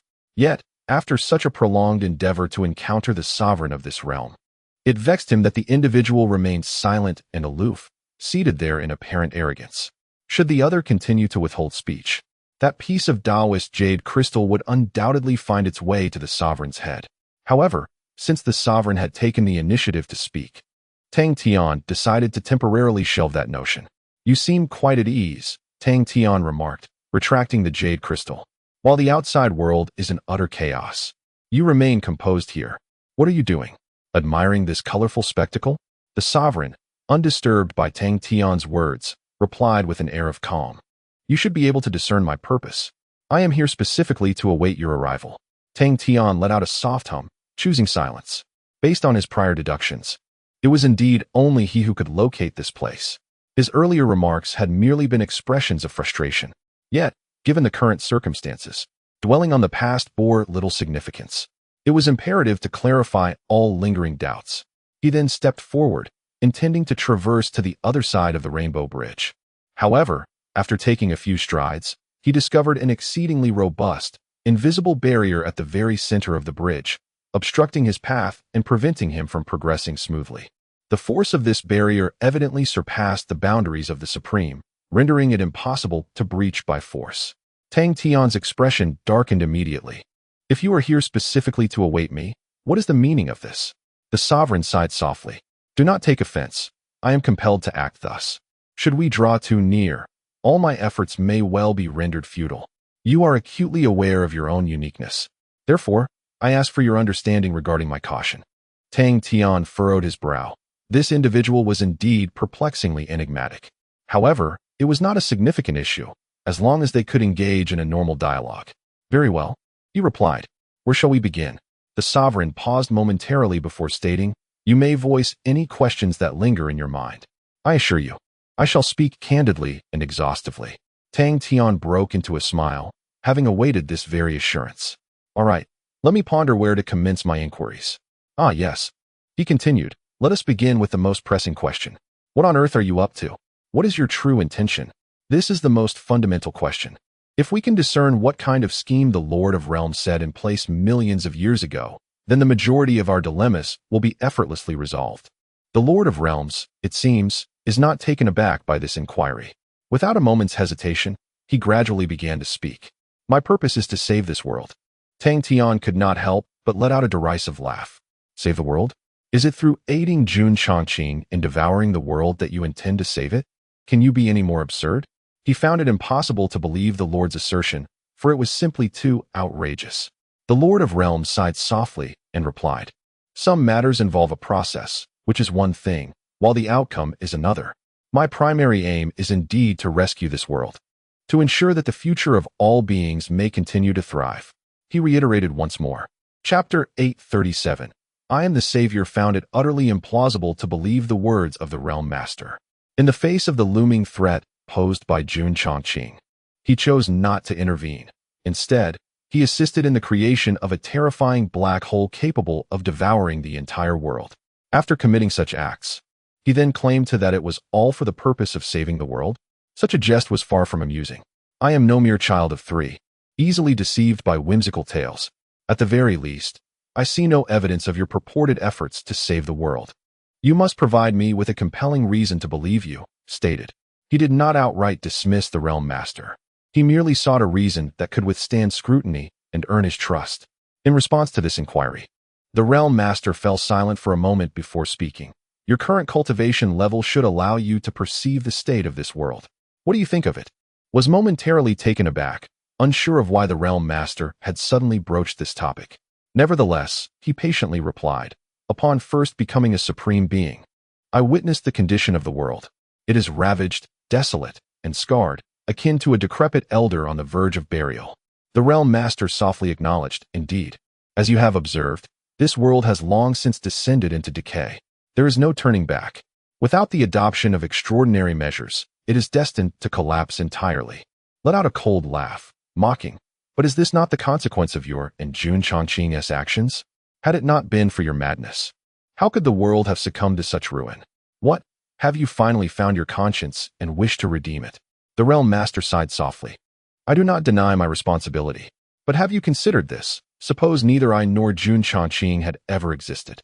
Would the fate of the world have altered as a result? This question rendered momentarily silent. If neither the Realm Master nor Jun Chongqing existed, would the world still bear the same tragic visage? The answer is undoubtedly affirmative. Once, he had discussed this very topic with the Sun. Just days ago, the will of the world echoed similar sentiments. Their conclusions were strikingly aligned. The decline of the world is not dictated by any single individual or a select few, but rather by all living beings. Or rather, it is driven by the nearly insatiable desires of those beings. As long as the desires of sentient beings persist, even in the absence of the Realm Master and Jun Chongqing, others of equal power and madness would inevitably arise. Time is infinite. As time progresses, the world will inevitably descend into its current state, with no possibility for redemption.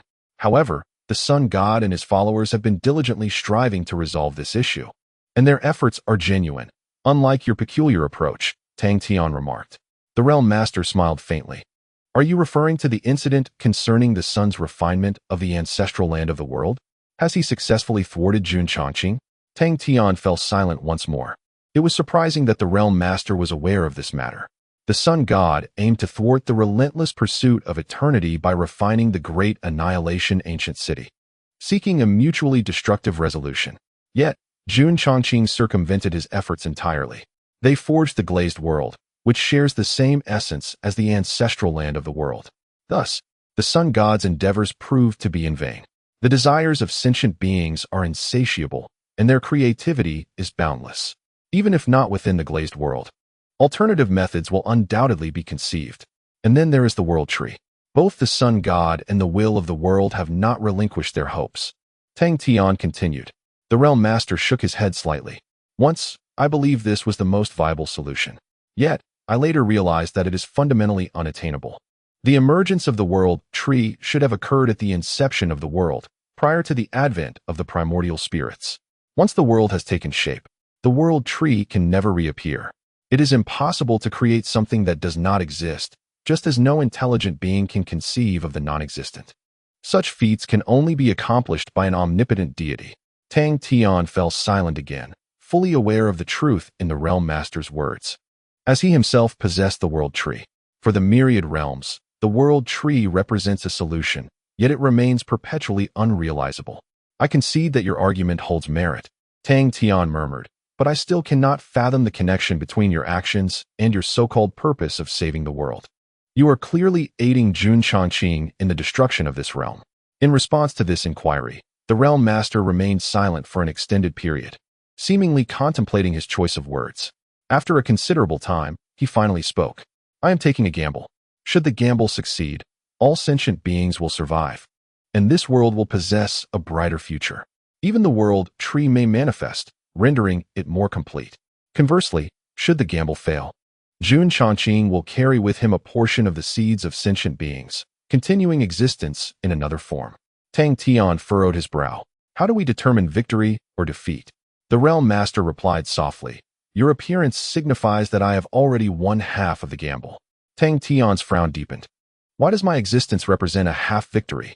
Everyone has told me that I am the chosen harbinger of calamity, but what exactly am I destined to face? Moreover, do you truly comprehend the essence of my existence? In what manner did you bring me into this world?" Tang Tian posed a multitude of questions that had long resided in the depths of his heart. His soul belonged to another realm. How did the Lord of Realms select him from that world? And how did he ultimately arrive in this one?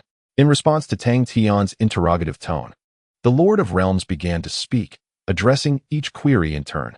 "I am indeed aware of your presence. Your soul does not belong to this world. Furthermore, you were not brought here by me. My powers do not extend that far. You are the result of my complete sacrifice, a plea for salvation.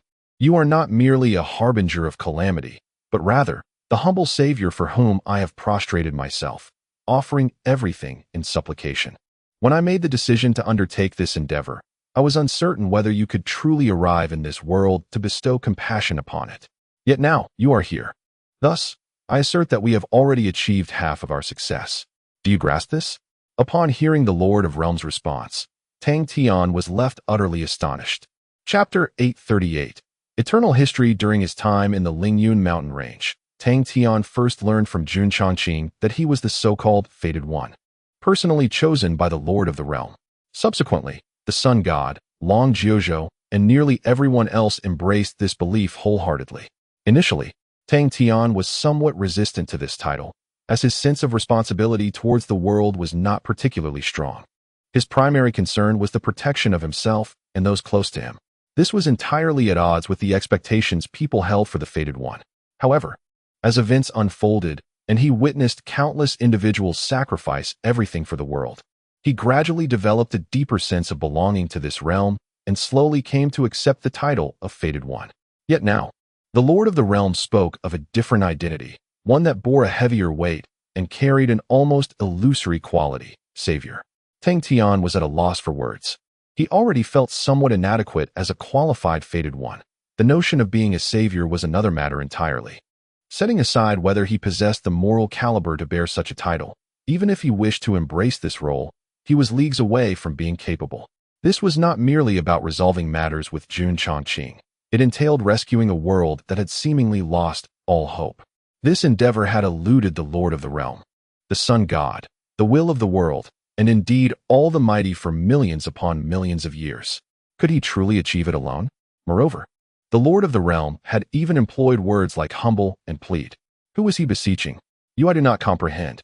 At this moment, he did not consider himself weak, yet the distance to becoming a savior felt insurmountable. After a prolonged silence, Tang Tian finally spoke. The Lord of the Realm nodded slightly. "You indeed differ from my initial expectations. However, your emergence signifies that he has responded to my plea. Thus, you must possess the capability to accomplish this task." Tang Tian was taken aback. The ability of a savior? Where was it? How had he never perceived it before?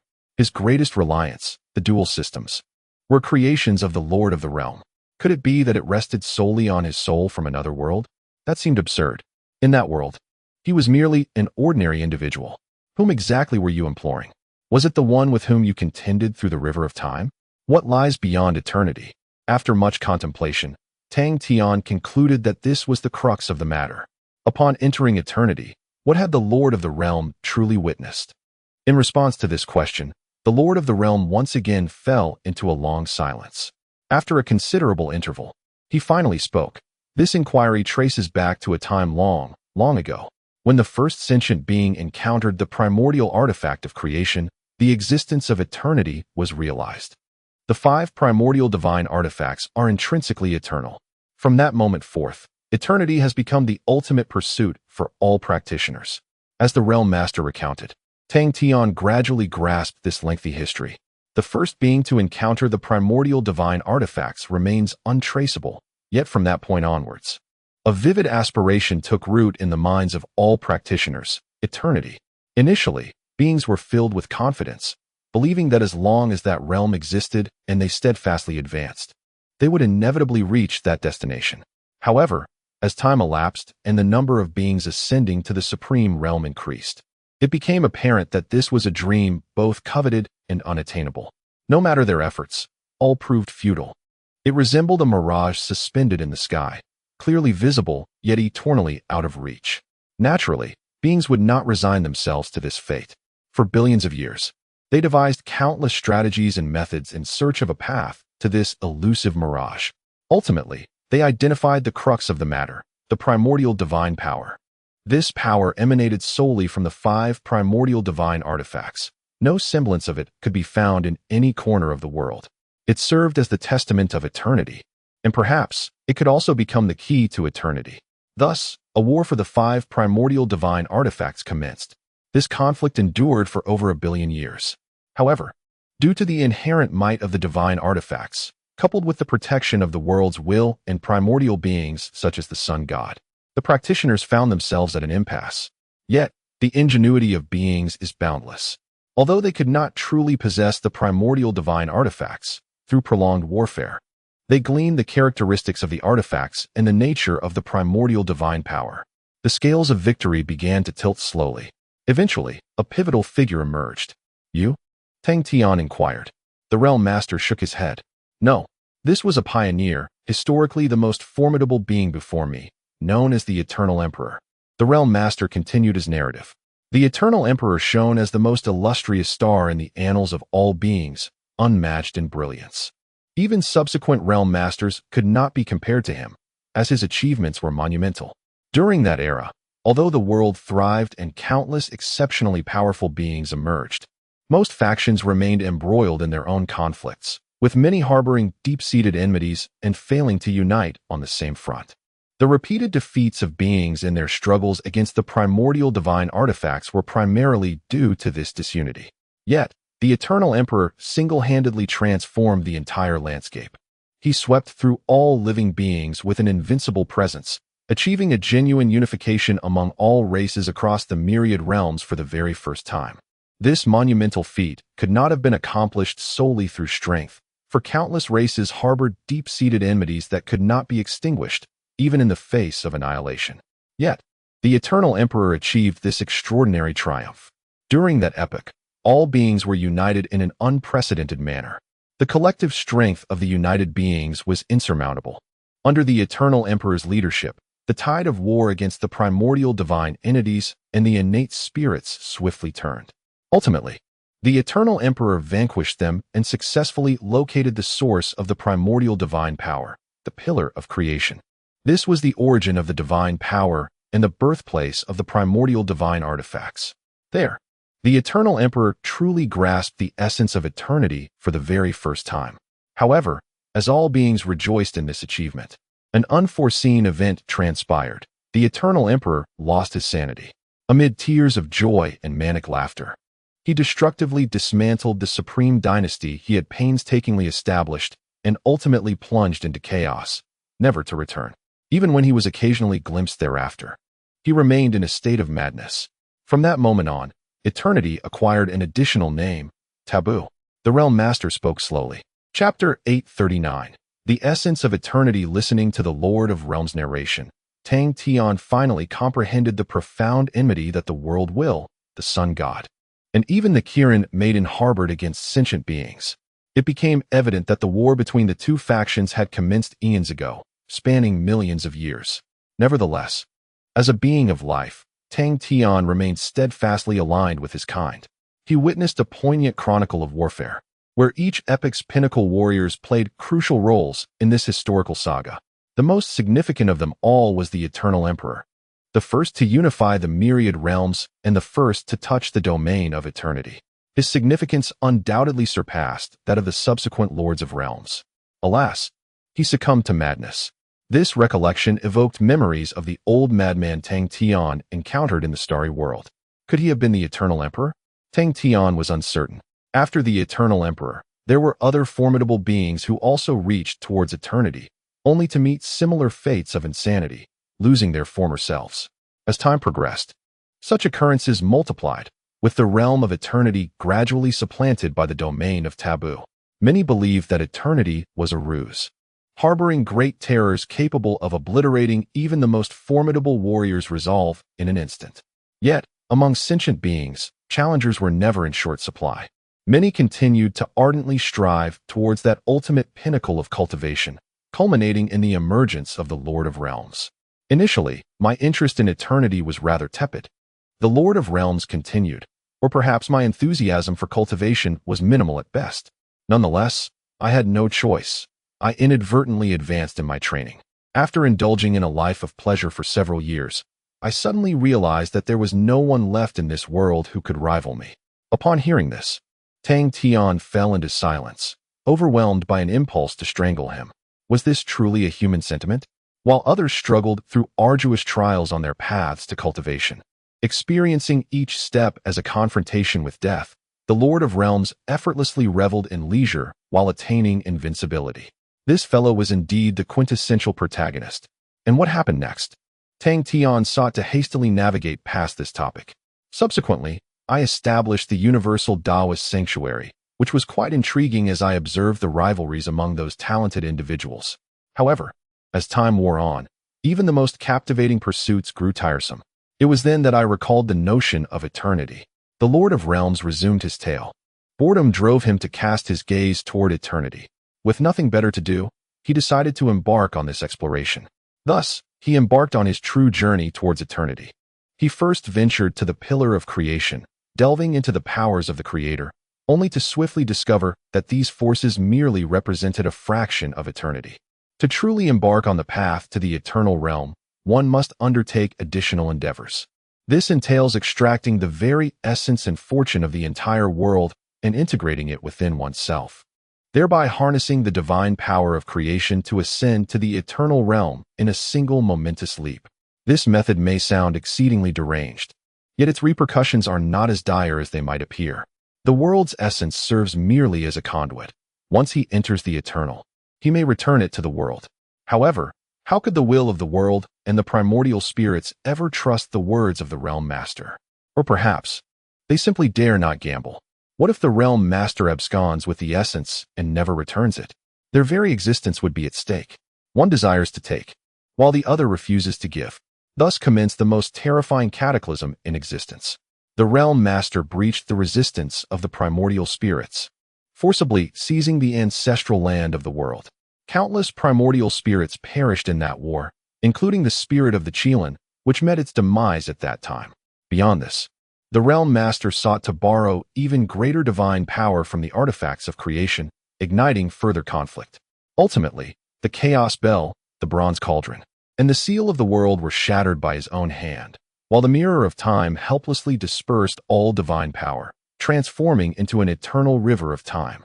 The opening heaven sword, however, fled into the depths of chaos, never to return. The entire myriad of realms crumbled in that horrific war. Upon hearing this, Tang Tian could not help but exclaim, "You have truly committed great sins." The Realm Master did not refute this claim, stating, "At that time, I acted impulsively, without consideration for the consequences. That calamity rests upon my shoulders." Tang Tian let out a gentle sigh. Recklessness is not inherently fearsome. What is truly daunting is an unconquerable being acting without restraint. Yet, who can be blamed? It is only the inscrutable existence above that gifted the Realm Master with such formidable talents for cultivation. The ease of his ascension, devoid of the necessary trials, rendered him invincible while retaining the mindset of a youth. It is no surprise that issues arose. Nevertheless, the situation has unfolded as it has. Pursuing accountability now holds little significance. And then, did you successfully enter the eternal realm with the assistance of those artifacts? Tang Tian inquired. The Realm Master nodded. Indeed, my assessment was not erroneous. With the world's augmentation, the The divine power of creation attained a sublime elevation. Likewise, I underwent a profound transformation during this elevation. I successfully stepped into the eternal realm. Tang Tian furrowed his brow slightly, his tone growing somber. Then, you voluntarily withdrew. What did you truly witness beyond the eternal? This is the crux of all questions. The Realm Master remained silent for an extended duration regarding this matter. Just as Tang Tian began to grow anxious, the Realm Master finally spoke. I beheld the essence of the eternal. Tang Tian furrowed his brow. What is that? The Realm Master did not respond directly, but instead suddenly inquired. You surely know the fire summoning technique, do you not? Tang Tian paused, taken aback by the unexpected question. Nonetheless, he patiently replied. Which type of fire summoning technique? The Realm Master elucidated. The most basic one, the kind that one can master upon entering the Qi refinement stage. Give it a try. Although perplexed, Tang Tian chose to comply. He extended his finger, and a small flame flickered to life at his fingertip, dancing gently. It was the most ordinary of flames. A fundamental lesson for any cultivator. Then, the Realm Master spoke again. With your current prowess, how long can you maintain it? Tang Tian fell silent. Even without the support of the ginkgo world, he could devise countless methods to keep that flame alight indefinitely. The Realm Master was surely aware of this fact. Yet, he patiently answered the question, forever. A smile suddenly graced the Realm Master's face. Indeed, this, he mused, was eternity. Tang Tian was momentarily taken aback. However, the Realm Master did not elaborate further and instead instructed, now, extinguish it. Tang Tian hesitated, then snuffed out the flame at his fingertip. The Realm Master nodded gently. Now, eternity had been extinguished, and therein lay the essence of eternity. Chapter 840. The Fishkeeper. As Tang Tian gazed at his fingertips, a tingling sensation coursed through his scalp, as if he were on the verge of awakening a profound intellect. The culmination of cultivation. The realm of eternity. What conceivable similarities existed between this fragile flicker of flame and the notion of infinity? Why, when the flame extinguishes, does eternity perish alongside it? After a moment of contemplation, Tang Tian spoke. Are you implying? Eternity, in essence, resembles the flickering flame at my fingertips. As long as I desire it, I can sustain its existence indefinitely. Yet, should I choose otherwise, it will flicker out, ceasing to be. The Lord of Realms nodded slowly. Indeed, this encapsulates the essence of eternity. Tang Tian furrowed his brow in perplexity. However, this notion seemed rather preposterous. How could a mere flicker of flame be equated with the pinnacle of cultivation? He still found himself grappling with the Lord's assertion. Yet the Lord smiled gently and remarked, why should it not be so? To us, the chasm between eternity and the flame appears insurmountable. Yet, to certain other entities, there exists no distinction whatsoever. He continued, consider the fish within a fishbowl. The fish believe, through their own efforts, they can become the sole sovereign of their confined realm. In truth, there exists but one true sovereign, the Fishkeeper. Tang Tian squinted thoughtfully. The Fishkeeper. This rhetoric had reached his ears in a past life, reminiscent of the turkey scientists. These turkeys dedicated their existence to deciphering the timing and patterns of their daily sustenance. Yet, unbeknownst to them, these so-called patterns were dictated by the farmer. Their ignorance was profound. Were they, then, merely domesticated turkeys within a farmer's domain? Or perhaps, they were merely inhabitants of a fishkeeper's bowl?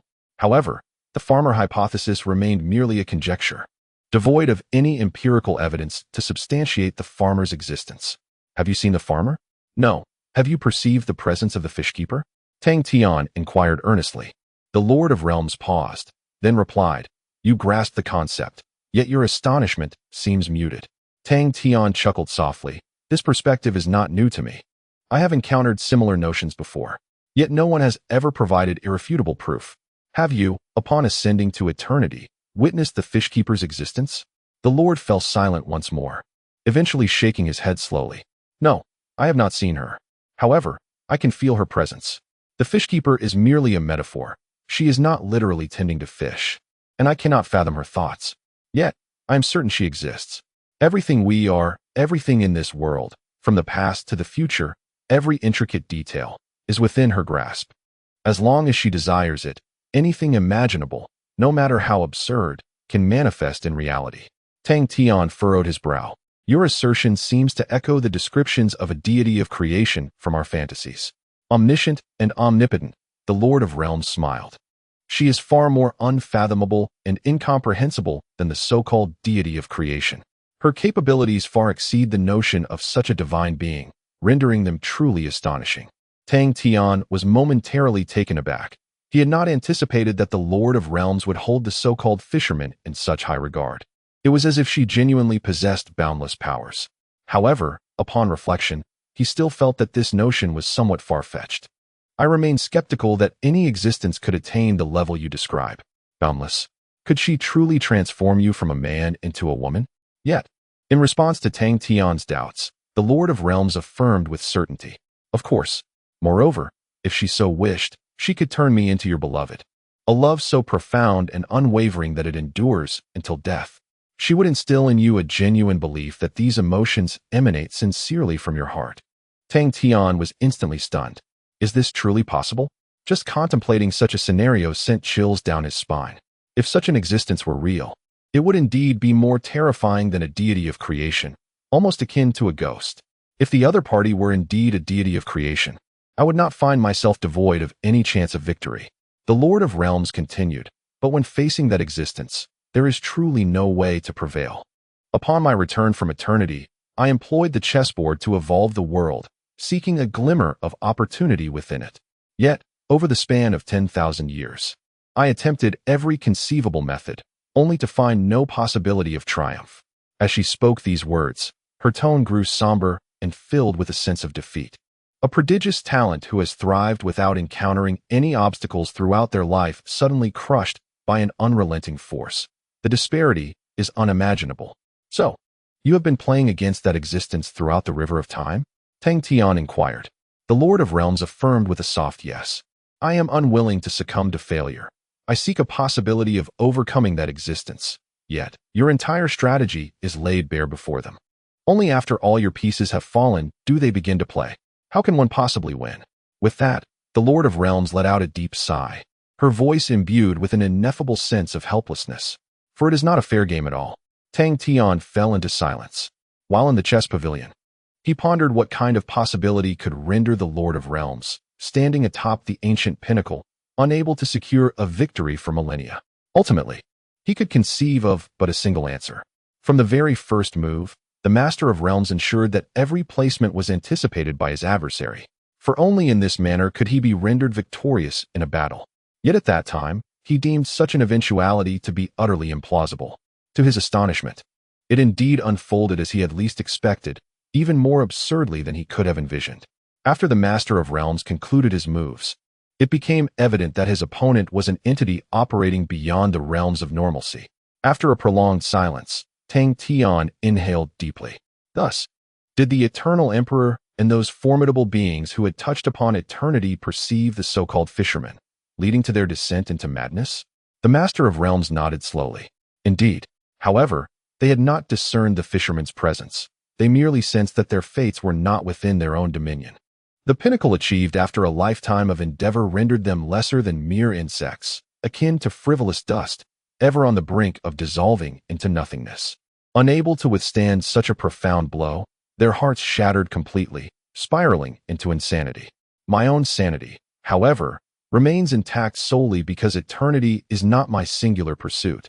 That, and that alone, keeps me grounded. Otherwise, I too would likely find myself in a similar plight. The Master of Realms sighed. Tang Tian, too, let out a quiet sigh, which evoked the words once uttered by the old madman. I am but an insect. I am but dust. I am but nothingness. I do not exist at all. Chapter 841. Two pathways. The pinnacle of cultivators, aside from the singular anomaly known as the Realm Master, is invariably characterized by an indomitable will. It is only through such resilience that they may reach the zenith of cultivation. Yet, upon arriving at this destination and discovering oneself merely as a fish in a fishbowl, the weight of that realization can become unbearable, leading to a complete shattering of one's resolve.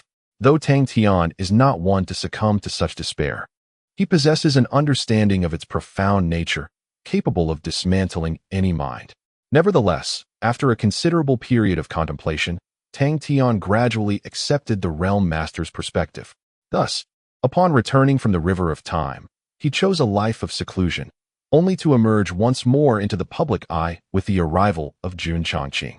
Was it the prospect of overcoming the angler that spurred this return? Tang Tian inquired, having previously analyzed this matter with the sun god. The realm master, however, shook his head. No, he asserted. The angler is insurmountable. Such thoughts are futile and utterly impossible. Tang Tian furrowed his brow. Then what prompted your return? Is it truly as you stated, to save this world? The realm master confirmed with a solemn nod. Indeed. He then sighed deeply, continuing.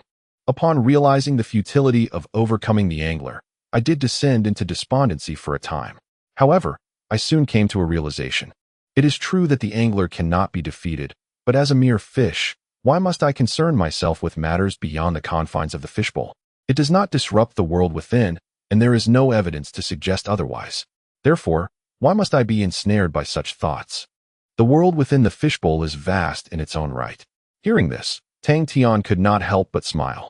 Though it bore a semblance of self-deception, one must concede that the realm master's outlook was commendable. No wonder he did not succumb to madness like the Emperor Hung and others upon learning the truth. Thus, I adjusted my mindset, redirecting my focus from the world outside the fishbowl back to that within. The realm master continued. However, upon my return, I discovered that this world had been ravaged beyond recognition. Previously, I was indifferent to its condition. Yet now, with the knowledge of the angler's existence and the understanding that we are but fish in this bowl, I pondered, if the angler were to witness the disarray within the bowl, how would she respond? Tang Tian stroked his chin thoughtfully. If it were I would cleanse the entire bowl and recreate the scenery, or perhaps even replace it entirely. The realm master nodded in agreement. I share the same sentiment. Whether it is through a complete cleansing of the aquarium or by replacing it entirely, it seems that we, the fish, might find it exceedingly difficult to continue our existence. I am apprehensive about the potentiality of such an event transpiring. Hence I have resolved to take certain measures to remedy this situation, namely, to salvage this world and restore its development to its rightful course, allowing the aquarium to regain its normalcy. Tang Tian curled his lips in disdain. I had thought you had genuinely experienced a pang of conscience. The realm master chuckled softly. I am not so noble. I merely wish to avoid becoming the fish that is cleansed and discarded. Tang Tian pondered. Yet, when most individuals cleanse their aquariums, they tend to retain the strongest, healthiest fish. The realm master shook his head slightly. However, that entity is not a true aquarist. We cannot fathom her thoughts, nor can we predict the decisions she might make. Thus, I dare not stake my faith on such a gamble. Tang Tian nodded, acknowledging the likelihood of such an occurrence. Perhaps that aquarist has peculiar preferences, favoring only those with long legs and beauty. In such a scenario, no matter how hard they strive, they would be unable to survive. One must strive to maintain a semblance of control over their fate. What comes next? Tang Tian inquired. The realm master continued. After conceiving this notion, I began to endeavor to realign the world onto its proper course. Yet, as we have previously discussed, this world is fundamentally incomplete. Moreover, the myriad realms have been utterly shattered by my hand, and all things have commenced their inexorable march toward demise. I contemplated countless methods of salvation, yet found them all futile. Ultimately, I discerned two possible paths forward. Tang Tian raised his eyebrows slightly. These two paths must be the crux of the matter. What are these paths? The realm master replied slowly. The first path involves creating a new world within this dying realm. We could transfer a portion of living beings into that world, thereby initiating a new epoch. Upon hearing this, Tang Tian was reminded of the diminutive luminous world. Once the nature seed, moon heart, star heart, and sun heart are restored, the luminous world will transform into a brand new realm, capable of harboring some beings to continue their existence therein. This path, however, would only allow for the survival of a minuscule fraction of all beings. Tang Tian remarked. The realm master sighed in resignation. Yet, this is the only feasible course of action. At the very least, we would not need to speculate on the aquarist's will. We can manage internally. What if the aquarist were to completely abandon this aquarium? Tang Tian fell silent, recognizing that the death of the great world is irreversible. Indeed, this appears to be the only viable solution. Yet, it seems you have not yet accomplished it. The seeds of that world now rest in Jun Changqing's hands. Tang Tian remarked. The Lord of the Realm nodded in agreement. Indeed, upon contemplating this approach, I sought out Xingzhu, Yuxian, and Qingyi, the revered mother of nature as known to all beings. I elucidated the current predicament we faced, and ultimately, they acquiesced. They were willing to sacrifice themselves for a brighter future for the world. Tang Tian sighed softly. The affection for the world that living beings possess can never compare to that of the primordial spirits. So, Yuxian did not betray this world? Tang Tian inquired. The Lord of the Realm smiled gently. Certainly not. Whether it be Yuxian, Qingyi, or Xingzhu, even the sun god, none could ever betray the world. They were all prepared to offer their lives to ensure the continuation of existence. Tang Tian fell into a contemplative silence. After the heart of the stars manifested in Jun Changqing's grasp, everyone assumed that Yuxian had turned against the world, and even he believed this to be true.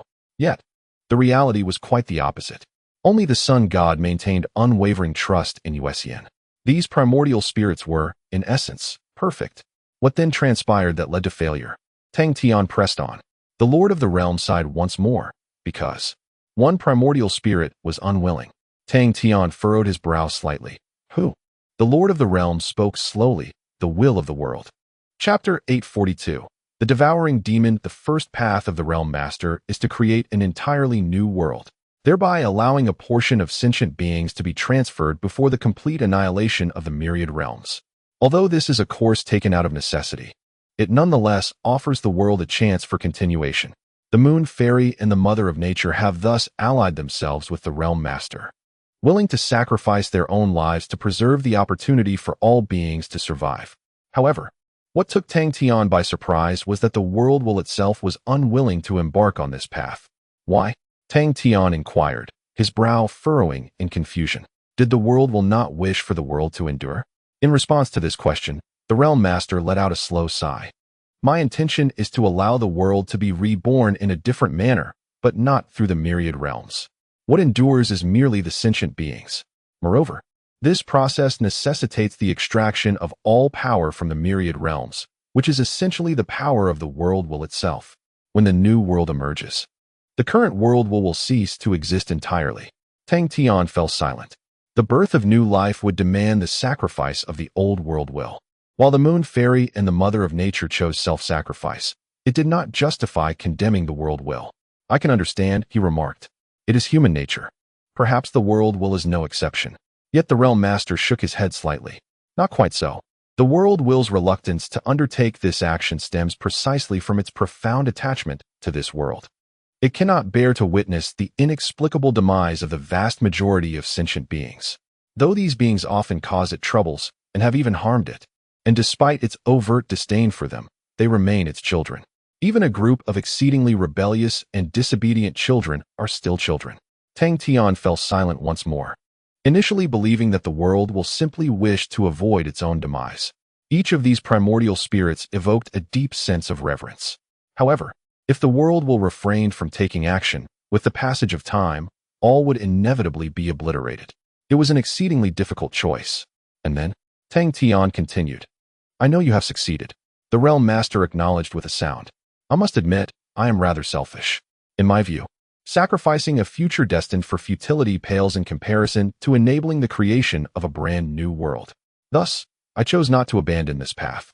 Yet a formidable problem lay before me. To create a new world, the world will is an unavoidable entity. It must be sacrificed.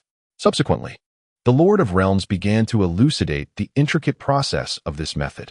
Initially, it involves cultivating a primordial ancestral land that possesses the same essence as the ancestral land of myriad worlds, effectively creating a counterpart or another avatar. For the Lord of Realms, this task is not particularly daunting, as he has previously possessed an ancestral land and thus harbors a profound understanding of its nature. Following the formation of this new ancestral land, it is imperative to infuse it with several primordial spirits, the most significant of which include the star ancestor, the solar deity, the lunar fairy, and the primordial mother. Only through complete integration of these newly birthed primordial spirits with the new ancestral land can the new world be deemed to have taken shape, possessing the capacity to sustain life within its confines. The final and most critical step involves channeling the accumulated energy from countless eons across the myriad realms into the new world, allowing it to flourish. It is only with this energy that the new world can form a complete cycle, mirroring the myriad realms. Its capacity to harbor life will also become significantly enhanced. However, the world's will is reluctant to undertake this endeavor, rendering the final step of this method unachievable. Without the support of the primordial force from the myriad realms, the new world cannot endure for long and will inevitably succumb to decay once more. To acquire sufficient primordial force, there exist two pathways. The first is for the world's will to voluntarily release the primordial energy. The second involves employing certain means to surreptitiously extract the primordial force without the world's will being aware. As he spoke, the Lord of Realms shook his head. Yet, this approach is exceedingly challenging. The world's will perceives all. Nothing escapes its awareness. Should it detect the depletion of primordial energy, it would undoubtedly intervene to halt it. I have poured all my efforts into creating a singular entity. With its aid, it is possible to discreetly obtain the primordial energy during certain intervals when the world's will is dormant. However, its speed is exceedingly slow. By the time the world faces death, it may not even secure a fraction of the primordial energy required for the new world. Upon hearing these words, Tang Tian was suddenly reminded of something: black holes. They could siphon off primordial energy without the world's will noticing. Are you referring to that black hole? Did you create it long before Jun Chongqing's appearance? Tang Tian inquired. The Lord of Realms nodded slowly. Indeed, that was crafted with the assistance of Qingyi. We named it the Sky-Eating Demon. Yet, its capacity to consume primordial energy falls far short of our expectations. After obtaining this result, I fell into a prolonged state of despondency, feeling utterly devoid of hope. It was not until the emergence of Jun Chongqing that my outlook began to shift. Upon hearing this name, Tang Tian immediately focused his attention, for he understood that their dialogue had finally reached a pivotal moment. This young man was, in my countless millennia of existence, the most astonishing being I had ever encountered on the path of cultivation. The Realm Master continued, stating that although his innate talent was inconsequential, his determination to grow stronger was so resolute that it was truly remarkable. More crucially, he was a being without fate. Tang Tian raised an eyebrow at this revelation. He had heard this designation long before. At one point, the Red Cloud Dao Master had mistakenly identified him as the so-called being without fate. Such beings appear only once every several million years, and the apex cultivators among them are even rarer. Remarkably, Jun Chongqing perfectly fits this criterion. He possesses the potential to enhance the capabilities of the devouring demon, allowing it to absorb the primal energies at an accelerated rate, hundreds of times faster. This is because a being without fate is the sole existence capable of evading the gaze of the world's will. The Realm Master spoke slowly, emphasizing the significance of this revelation. Chapter 843. The scheme of the Realm Master. To Tang Tian's astonishment, Jun Chongqing turned out to be the legendary person without fate. Tang Tian himself was certainly not included, as his soul belonged to another realm, merely possessing a nature akin to that of the fated one. Indeed, the person without fate could evade the perception of the world's will under certain circumstances. The Realm Master had recognized this quality in Jun Chongqing, leading to the decision to reincarnate and engage with him. Is that why you chose to re-emerge and connect with Jun Chongqing? Tang Tian inquired. The Realm Master acknowledged with a nod. I found him, elucidated everything, and expressed my intentions. However, this young man is quite arrogant, even more so than I was in my earlier days. He is unwilling to collaborate to accomplish this task. He wishes to rely on his own prowess to ascend to eternity and personally eliminate the so-called fissures. Tang Tian couldn't help but chuckle. Indeed, those defiant individuals tend to share similar temperaments. So, you ended up in conflict. The Realm Master nodded. He is undeniably powerful, yet against the fissures, no one stands a chance. Even if he were to reach eternity, surpassing it remains an impossibility. He is utterly unaware of this. Unfortunately, I could not persuade him, and sensing the existence of the fissures also requires a certain fortuity, he may not genuinely discover their presence. In desperation, I was left with no choice but to forcibly sever his path to eternity. Ultimately, we reached an accord. Tang Tian immediately focused intently. What kind of accord? The Realm Master spoke slowly. As long as he cooperates with me to enhance the devouring ghost, I will cease to obstruct him and will assist him in attaining the realm of eternity. Additionally, the ancestral land of the new world that I created with Qingyi will be bestowed upon him. The enhanced devouring ghost will also be given to him as a source of power for entering the eternal realm. In return, he must fully realize the new world and strive to transfer as many sentient beings as possible into it. This is the essence of our agreement. After hearing this, Tang Tian let out a long sigh. He finally comprehended the true nature of the Realm Master's design. No wonder Jun Changqing remained remarkably calm regardless of circumstances. He understood that everything stemmed from an agreement made with the Realm Master 1,000,000 years ago. The Lioli world was indeed a gift from the Realm Master, and even the devouring ghost was bestowed upon him. His path to eternity had been paved long ago, 1,000,000 years prior. Yet, Tang Tian harbored further questions. Since you have already reached an agreement, why did you retreat into the chaos to seek the heaven-splitting sword? And what role do I play in this? Am I merely a calamity bearer, or perhaps a savior? He asked. The questions between the Realm Master and Jun Changqing formed a closed loop, but what of him? What part had he played throughout this unfolding narrative? Confronted with the dilemma, the Lord of Realms paused momentarily before articulating this issue. He was about to delve into the second potential path I had previously mentioned. The Lord of Realms continued, following the agreement with Jun Changqing. The first path can be considered traversed. The enhanced devouring demon can swiftly consume the primordial power under the watchful gaze of the world's will, achieving the requisite level for the new world. Yet, I find this unsatisfactory.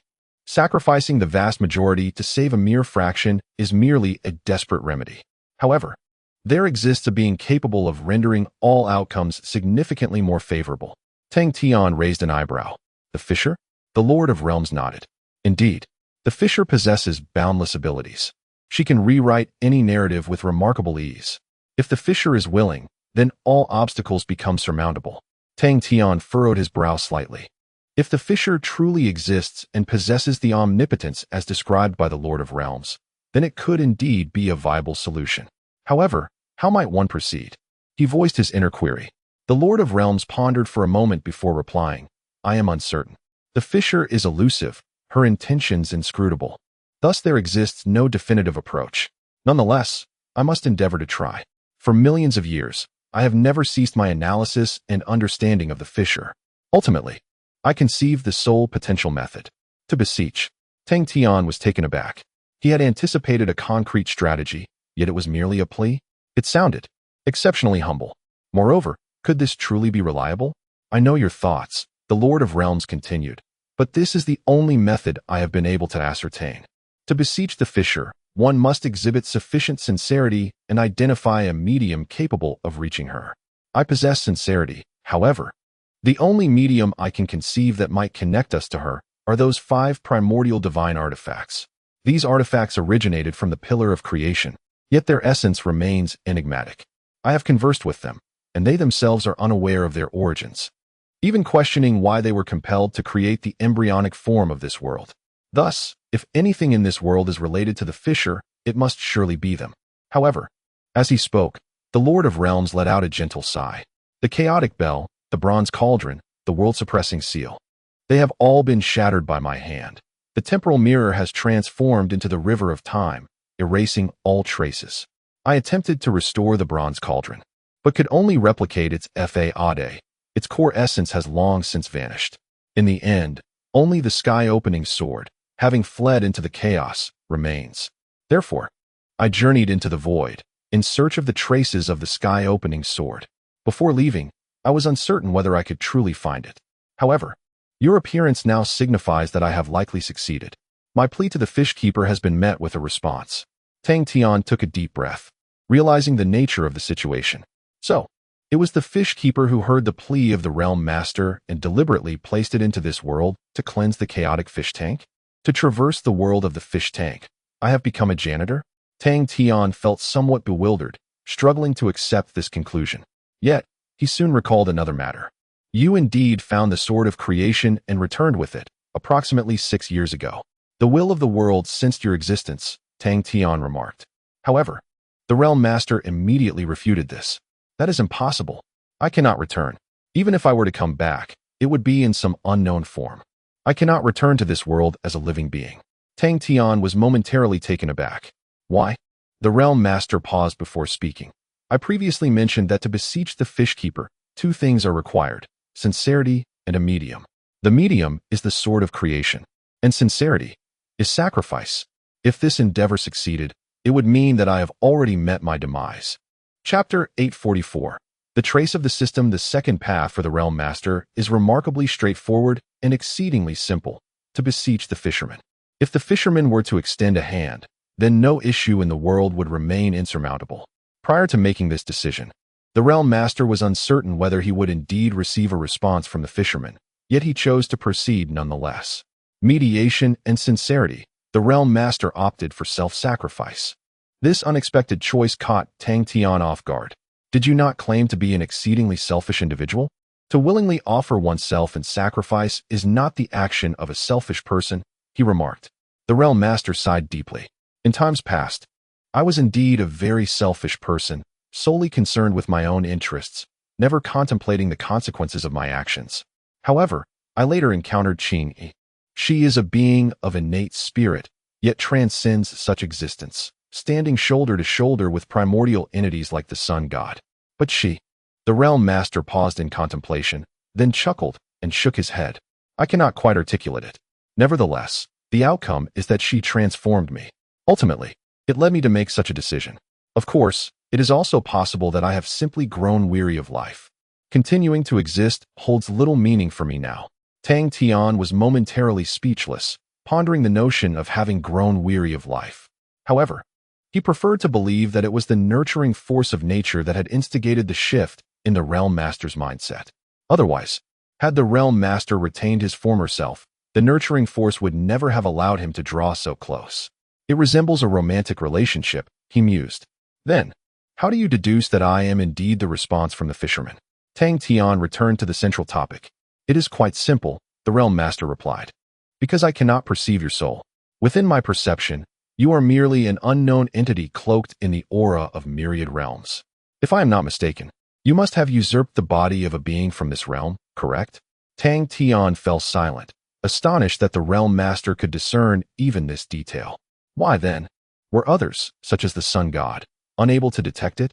The Realm Master swiftly provided an answer. I have traversed the realm of eternity. It is a place beyond the capacity of language to describe, as if one exists outside the confines of the world. Yet, all things become exceedingly clear. The essence of everything is laid bare. At such a moment, when an entity not belonging to the world manifests, its anomaly is immediately apparent. Thus, I recognized your distinctiveness at a glance, and I am utterly convinced that you are the fisherman's response to my plea. My supplication has succeeded. Tang Tian was enlightened. It was indeed in the realm of eternity that one could perceive the true essence of existence. In this vast world, it appears that only the Lord of Realms possesses the capability to accomplish such feats.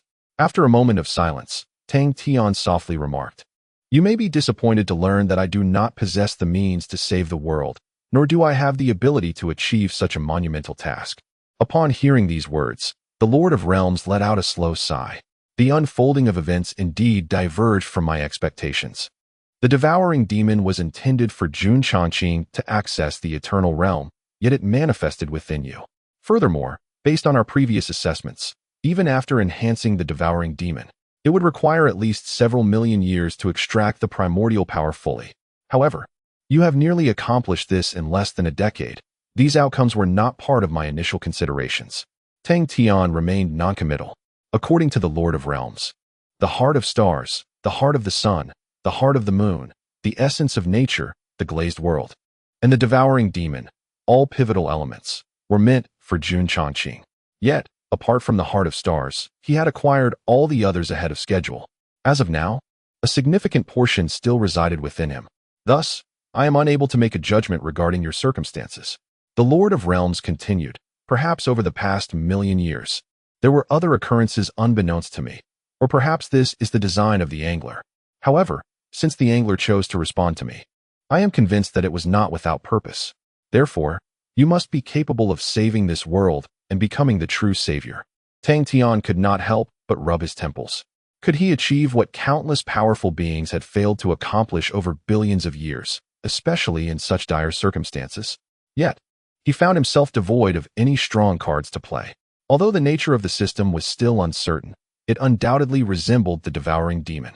Moreover, The ginkgo world remained too small to sustain numerous beings, merely allowing those close to him to evade disaster. Its growth would necessitate billions of years of accumulation. A savior. How does one save? I truly do not know what to do, Tang Tian sighed. The Lord of Realms smiled gently. This journey must be charted by you alone. Yet, I believe you have the capability to succeed. After all, you are the embodiment of the angler's response to my plea, placed within this world for a purpose. If I were to offer any advice, I would suggest that you should not be overly concerned and instead act according to your own will. Your will, in a certain sense, represents the will of the angler. Tang Tian exhaled deeply. Did he truly embody the angler? Perhaps. But what role did the angler intend for him to fulfill in this world? A scavenger? Or a shark? After a moment of contemplation, Tang Tian ultimately decided that it would be best to cease his ponderings for the time being. The remarks made by the Realm Master held a degree of validity. After all, he had never encountered the fish breeders, nor had they intruded upon him. Thus, he could simply regard them as non-existent. He would act as he wished, and should the fish breeders truly manifest at some point, he would address the matter then. With this realization, Tang Tian suddenly felt a sense of lightness wash over him. Most of his uncertainties had been clarified, leaving only one lingering question that weighed heavily on his mind. What, precisely, is the devouring ghost? In what manner does it exist? Why can I not perceive it? Tang Tian inquired earnestly. Throughout his cultivation journey, he had sought the traces of the system countless times. Yet, despite searching every nook and cranny of his being, he found nothing. It felt as though it were an ethereal specter entwined around him. At one point, he had abandoned the search, resigning himself to the belief that it was an incomprehensible entity. However, now it had transformed into something undeniably real. Thus, it became imperative to uncover its presence. In response to this query, the Realm Master did not hesitate and began to speak. The devouring ghost, he stated, has been ensconced within eternity. Chapter 845. The fisherman, the realm of eternity resembles a layer suspended within the cosmos.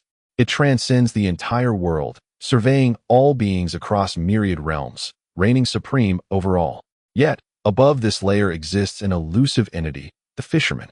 It is no wonder that Tang Tian has been unable to locate its existence. Within this layer, only those who have genuinely stepped into eternity can make contact. The Devourer of Worlds is a being that poses a threat to the entire universe. The Realm Master elucidated. It must be ensconced within eternity to evade detection by other life forms. Moreover, those who have ascended to eternity would harbor little interest in the Devourer. Another crucial reason is that the realm of eternity also transcends the will of the world, rendering it incapable of tracing the Devourer's whereabouts. Tang Tian nodded, acknowledging that this was indeed the most secure method of containment. Then how might I acquire it? He inquired. The Realm Master paused briefly before responding. Before departing from the world, I left behind a key. Through this key, one can discover the location of the Devourer and seize control over it. However, the key should, under normal circumstances, be in the possession of Jun Chongqing. As per the agreement between us, Tang Tian fell silent, having anticipated this outcome. Jun Chongqing's nonchalant demeanor towards his rapid ascension in power had been telling. If memory serves, he had expressed delight at Tang Tian's swift enhancement. Seeing your strength increase so quickly brings me even greater joy. Indeed, Jun Chongqing was pleased, for he understood that Tang Tian had grown formidable through the Devourer. The key to the Devourer had always remained under Jun Chongqing's control. Yet now, the situation seemed to have undergone some unforeseen change. Suddenly, the Realm Master shifted his tone, stating, under normal circumstances, only through that key can one truly command the Devourer. Moreover, prior to mastering the Devourer, it should remain adrift within eternity, its ability to consume primordial power not yet fully awakened. However, I can distinctly sense that the Devourer resides within you. Or perhaps, it exists simultaneously in eternity and within your being, manifesting powers that it ought not to possess. This is a phenomenon I cannot comprehend. I believe only the fisherman could accomplish such a feat. Tang Tian furrowed his brow. What does this signify? The Realm Master replied. To wield the abilities of the Devourer signifies that you have already gained mastery over it, becoming its rightful master. Thus, whether that key can still grant access to control the Devourer remains an enigma. Perhaps you have already transcended the significance of that key. Tang Tian stroked his chin thoughtfully. If that were the case, it would indeed be quite advantageous. Should he truly gain dominion over the devouring demon, he would possess the means to negotiate with Jun Chongqing. His earlier endeavors alongside the sun god to trace the black hole were aimed at achieving this very objective. Regrettably, the realm lord remained uncertain about this matter. Did Jun Chongqing possess such knowledge? Tang Tian inquired. The realm lord shook his head, replying, he is likely unaware. This falls outside the purview of our agreement. He does not comprehend the essence of the devouring demon. To his understanding, possessing the key equates to possessing the demon. Tang Tian nodded in agreement. That is reassuring. He and Jun Chongqing will undoubtedly cross paths again.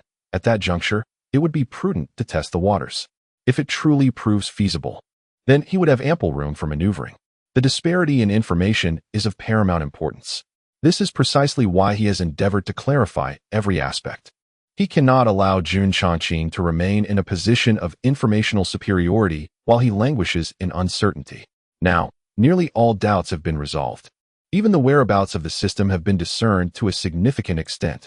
As for the savior the realm lord mentioned, let it be. After all, the fisherman has never appeared before him, and he merely needs to act in accordance with his own will. Thus, he awaits his meeting with Jun Chongqing. As for whether to thwart Jun Chongqing's entry into eternity, he shall take it one step at a time. Perhaps unexpected opportunities will arise during this process. Ah, how could I forget? There is another matter. Tang Tian suddenly recalled, stating, previously, you mentioned that your true form could never return. Even if it did, it would manifest in a different state. What might that state entail? And what purpose would it serve to return in such a form? This, too, is a matter of considerable importance. If it could be uncovered, it might lead to the discovery of additional information. However, in response to this inquiry, the realm lord merely shook his head. I do not know. The world S will sensing my return has already surpassed my prior plans. The version of me you see now is but a remnant from 1,000,000 years ago. Thus, I am equally oblivious to the events that transpired during that millennium. Tang Tian nodded in understanding. The realm lord here is merely a phantom from 1,000,000 years past, so it is entirely reasonable that he lacks knowledge of the present. Nevertheless, after departing from this place, he must seek out the truth. Yet, he harbors a premonition that the quest may yield little fruit. After all, throughout these years, aside from the world S while perceiving the return of the realm lord and the open heaven sword, no one else has laid eyes upon them. After a brief silence, the lord of the realm spoke. Do you have any other doubts? Once you depart from this place, the space here will shatter, and I shall perish alongside it. Tang Tian pondered for a moment before shaking his head. Most of his questions had been answered, and the process had been even more seamless than he had anticipated. Ultimately, he replied, no, I do not. However, he continued, could you turn around and let me see what you truly look like? Since my arrival in this world, I have heard numerous legends about you, yet I have never laid eyes on your true form. I do not even know your name. What are you called? In response to this inquiry, the Lord of the Realm smiled enigmatically. That is something I have intentionally concealed. Tang Tian was taken aback. Why? Was there something unspeakable about it? He found it difficult to comprehend the Lord's actions. However, the Lord gently explained, it is because I have not completely surrendered. For many years, I have pondered whether there exists a way to elude the omniscient fisherman. After countless attempts and efforts, I finally discovered a few methods. Regrettably, despite my utmost endeavors, I have only managed to hide my name and my appearance. Tang Tian was astonished. Is it truly so? It was merely an endeavor born from my unwillingness to yield, ultimately of little significance. If you wish to know, I can show you, the Lord of the Realm said, and a black orb materialized before Tang Tian's eyes. This orb was extraordinarily peculiar. It existed solely when observed, disappearing entirely when not gazed upon. In a true sense of vanishment, filled with wonder, Tang Tian's consciousness delved into the orb. Inside, he found only a portrait and a name. Quite handsome indeed. Tang Tian remarked with a smile. And your name possesses a certain poetic charm. Yet, before he could finish, the Lord interrupted him. Do not speak it. As long as you do not utter it, she shall remain unaware. They will not know. Tang Tian was momentarily taken aback. They? The Lord nodded. Through my observations over the years, I have discerned that there may be more than one fisherman. It is also possible that there is only one. Yet, it seems there are many around her. Appraisers of fish. As he spoke, the Lord slightly raised his head, and an invisible gaze appeared to penetrate all barriers. Indeed, I see you. Chapter 846. The final chapter of the Realm Master. Observing the peculiar state of the Realm Master, a chill instinctively coursed up Tang Tian's spine. Can the fish cultivators, and those who claim to appreciate the fish, hear our conversation? A sudden sense of dread enveloped him. Could it be that every word spoken and every action taken is known to the fish cultivators? The Realm Master lowered her head once more, allowing a slow smile to grace her lips. Indeed, they can. I have mentioned that they are omnipotent. Therefore, as long as you refrain from voicing it, they shall remain oblivious. Tang Tian furrowed his brow, contemplating the implications.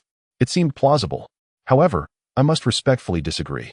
If the fish cultivators are truly as omnipotent as you claim, capable of altering all things, then what significance lies in concealing one's name and likeness? She could effortlessly assign you another identity, convincing everyone, yourself included, of its authenticity. He couldn't shake the feeling that the Realm Master's assessment of the fish cultivators bordered on the fantastical. Is there truly a being capable of such feats? Yet the Realm Master merely chuckled, responding, "Indeed, that is the case. However, regardless of the name or identity she bestows upon me, it does not represent my true self, for I have come to know of their existence. With this knowledge, I have transcended the void, existing as a being that is both non-existent and yet undeniably real. Thus, no matter how she alters it, the essence of what I conceal remains intact." The Realm Master's words were somewhat convoluted, and Tang Tian did not fully grasp their meaning. Nevertheless, he accepted it as it was. Perhaps, in time, upon truly encountering these so-called fish cultivators, he would come to comprehend it in its entirety. "Very well," he said. "I shall bury your name and visage deep within my heart, never to utter them." The ambiguity of his statement struck him as odd. After speaking, Tang Tian prepared to return the black orb, but the Realm Master shook her head. "Keep it. Following our meeting, I shall be obliterated alongside this space, vanishing entirely from this world. Retaining it serves as a mark of my existence, a testament to my passage through this realm." After a moment's reflection, Tang Tian did not refuse, placing the black orb away. "Do you have anything else to convey? After all, according to your assertions, this is a matter of world-saving significance," he inquired. The Realm Master slightly shook her head. "I do not wish to interfere excessively with your actions. My presence here is merely a transient shadow, awaiting your arrival to clarify some of your uncertainties. The future remains shrouded in mist, and none can foresee the events that may unfold. This final move can be considered a form of assurance." Tang Tian exhaled deeply, lamenting that had he arrived earlier, he could have avoided futile efforts that bore no fruit. "A fruitless endeavor," the Realm Master chuckled. "What has transpired inevitably holds its significance. Upon encountering you, my mission has reached its ultimate completion. I have exerted all my efforts towards my responsibilities in this world. From here on, the fate of the world rests in your hands." With that, the Realm Master slowly raised his hand. The radiant, multicolored light enveloping the space continued to flow, as if time itself had accelerated, swiftly passing by. The figure of the Realm Master began to blur, and ultimately, with the disappearance of the vibrant space, all traces of his presence vanished. Tang Tian found himself once again within the Hall of Myriad Realms. Gazing at the shattered statue beneath his feet, he stood in the void for a considerable time in quiet contemplation. He had initially thought he would find no clues here, yet unexpectedly, he discovered the phantom that the Realm Master had deliberately left behind, which unraveled most of his uncertainties. 1,000,000 years ago, the emergence of the Realm Master to suppress Jun Changqing was merely a pact between them. The Moon Fairy and the Mother of Nature did not betray the world. Rather, they sought to create a new realm where life could continue to flourish. The Sun God was indeed correct. He was the one who understood the Moon Fairy most profoundly and remained steadfast, regardless of circumstances. Moreover, there were other crucial pieces of information. For instance, the luminous world and the devourer of heaven were all gifts bestowed upon Jun Changqing by the Realm Master in accordance with their agreement. It is no wonder that Jun Changqing remained so composed regardless of the situation. The Realm Master had long paved the way for him to eternity. Lastly, there remained speculation regarding the Fish Keeper and the Fish Admirer. This matter was even more enigmatic, more challenging to comprehend. Astonishingly, Tang Tian himself was the so-called savior, a being sought after by the Fish Keeper through the Realm Master's self-sacrifice. Savior. For some reason, Tang Tian felt an aversion to this title. Perhaps it was due to the immense responsibility that accompanied it. He had always disliked being bound by obligations. In his view, once one shoulders such a responsibility, one must exert every effort to fulfill it. This mindset proved to be exhausting. Thus, should he embrace the title of Savior? After much contemplation, Tang Tian ultimately shook his head. Never mind, for now, he would set aside this matter. He needed to address the issue of Jun Chongqing first. If Jun Chongqing remained unresolved, there would be no hope of becoming the savior spoken of by the Realm Master. This world would soon face total annihilation. To confront Jun Chongqing, the most direct approach remained the Devourer of Heaven. If Tang Tian could seize control of the devouring demon in advance, rendering the key in Jun Chongqing's possession ineffective, he would possess a significant bargaining chip for negotiation. This would be an exceedingly potent asset. For Jun Chongqing's desire to enter eternity is inextricably linked to the devouring demon, an insurmountable entity in this endeavor. More critically, Jun Chongqing remains oblivious to the fact that the devouring demon is already bound to him, thus affording Tang Tian considerable maneuverability. Therefore, the paramount task at hand is to ascertain whether his dominion over the devouring demon truly surpasses the efficacy of Jun Chongqing's key. Tang Tian stroked his chin, deep in contemplation. According to the words of the Realm Master, the true essence of the devouring demon could only be unveiled upon entering eternity. However, achieving such a feat in such a brief span of time is undoubtedly impossible, as it necessitates not only immense power, but also an array of prerequisites that Tang Tian cannot fulfill. Nevertheless, with his current strength, it is plausible for him to encounter some semblance of the aura of eternity, allowing him a fleeting glimpse beyond. Thus, where might such an aura be found? After much reflection, a figure began to materialize in Tang Tian's mind: the Starry Realm and the Old Madman. Chapter 847. Re-entering the Starry World throughout countless eons. Many formidable beings have grazed the edge of eternity. Yet, in the end, they either succumbed to madness or met with a tragic downfall, their fates invariably sorrowful. The Old Madman whom Tang Tian encountered in the Starry World was one such individual. Otherwise, he could not have expressed sentiments akin to those of a Realm Master. Moreover, Tang Tian harbored an ominous premonition that this old lunatic might very well be the first to touch upon eternity, the Eternal Emperor. It was certain that he still bore the lingering essence of eternity. With this in mind, Tang Tian resolved to set his sights upon the Eternal Realm, hoping to uncover the existence of the Devourer of Worlds. After a moment of contemplation, Tang Tian decided to pursue this matter first. If he could ascertain that his dominion over the Devourer surpassed that of Jun Chongqing's key, then everything that followed would become significantly more manageable. He lifted his gaze once more towards the Myriad Realms Dojo, the most prosperous sanctum of cultivation in history. It had flourished for several million years after the Realm Master's reign before ultimately descending into decline, making it one of the longest enduring sanctuaries in existence. Yet, despite its illustrious past, it too succumbed to decay. The path, once vibrant, now lay desolate amidst the chaos, destined to fade into oblivion as time progressed. Eternity, such a formidable pursuit. It is no wonder that individuals harbor such profound obsessions, striving relentlessly, often to the brink of death. Yet it is precisely this obsession that shatters their resolve when they realize they are merely a fish in a fishbowl, resulting in irreparable despair. Sigh. Tang Tian exhaled deeply. He understood this mentality all too well. It was akin to his previous life, where if a cadre of eminent scientists, after pouring endless effort into their research day and night, were to discover that the universe was merely an immense foot of jade, they would undoubtedly descend into madness. Once he resolved the matter of Jun Chongqing, he would investigate the true nature of this fish-keeper. With that, Tang Tian snapped his fingers lightly, vanishing from the Myriad Realms Dojo. Heaven's Gate Ruins. After Tang Tian departed from the teleportation array, the remnant Dao Sovereign remained in the subterranean space. The area housing the Myriad Realms Dojo was peculiar. Returning there could only be accomplished by retracing one's steps. Thus, he awaited Tang Tian's return in this very spot. At that moment, the remnant Dao Sovereign sat cross-legged, and beside him stood a spectral figure, hands clasped behind its back. Feudal, murmured the Taizong Sovereign. The Realm Master is already on the same path as the heavenly sovereign. The harbinger of calamity must inevitably follow suit. For over 1,000,000 years, this world has belonged to the heavenly sovereign. However, the remnant Tao sovereign remained unresponsive, sitting in tranquil silence. It was time to abandon any lingering illusions. Submitting to the heavenly sovereign was indeed our sole path to survival. In the new world, our status will be even more revered, admired by all beings. Do you not desire such a position? The Supreme of Taizong earnestly urged. However, the Supreme of Kandao chose not to respond. After a prolonged silence, the Supreme of Taizong let out a deep sigh. Very well.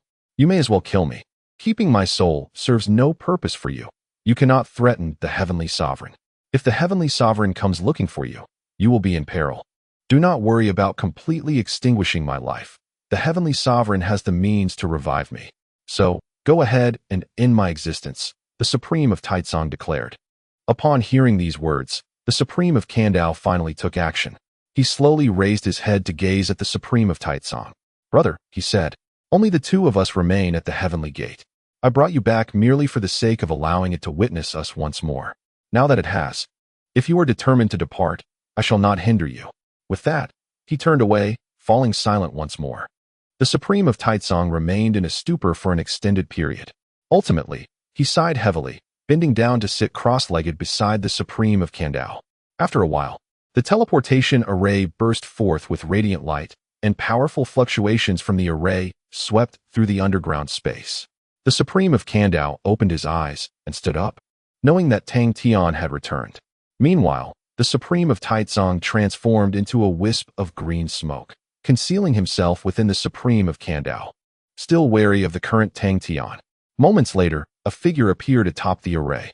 You are still here? Tang Tian remarked upon seeing the Supreme of Kandao. The Supreme of Kandao nodded slightly. As long as you have returned safely, that is sufficient.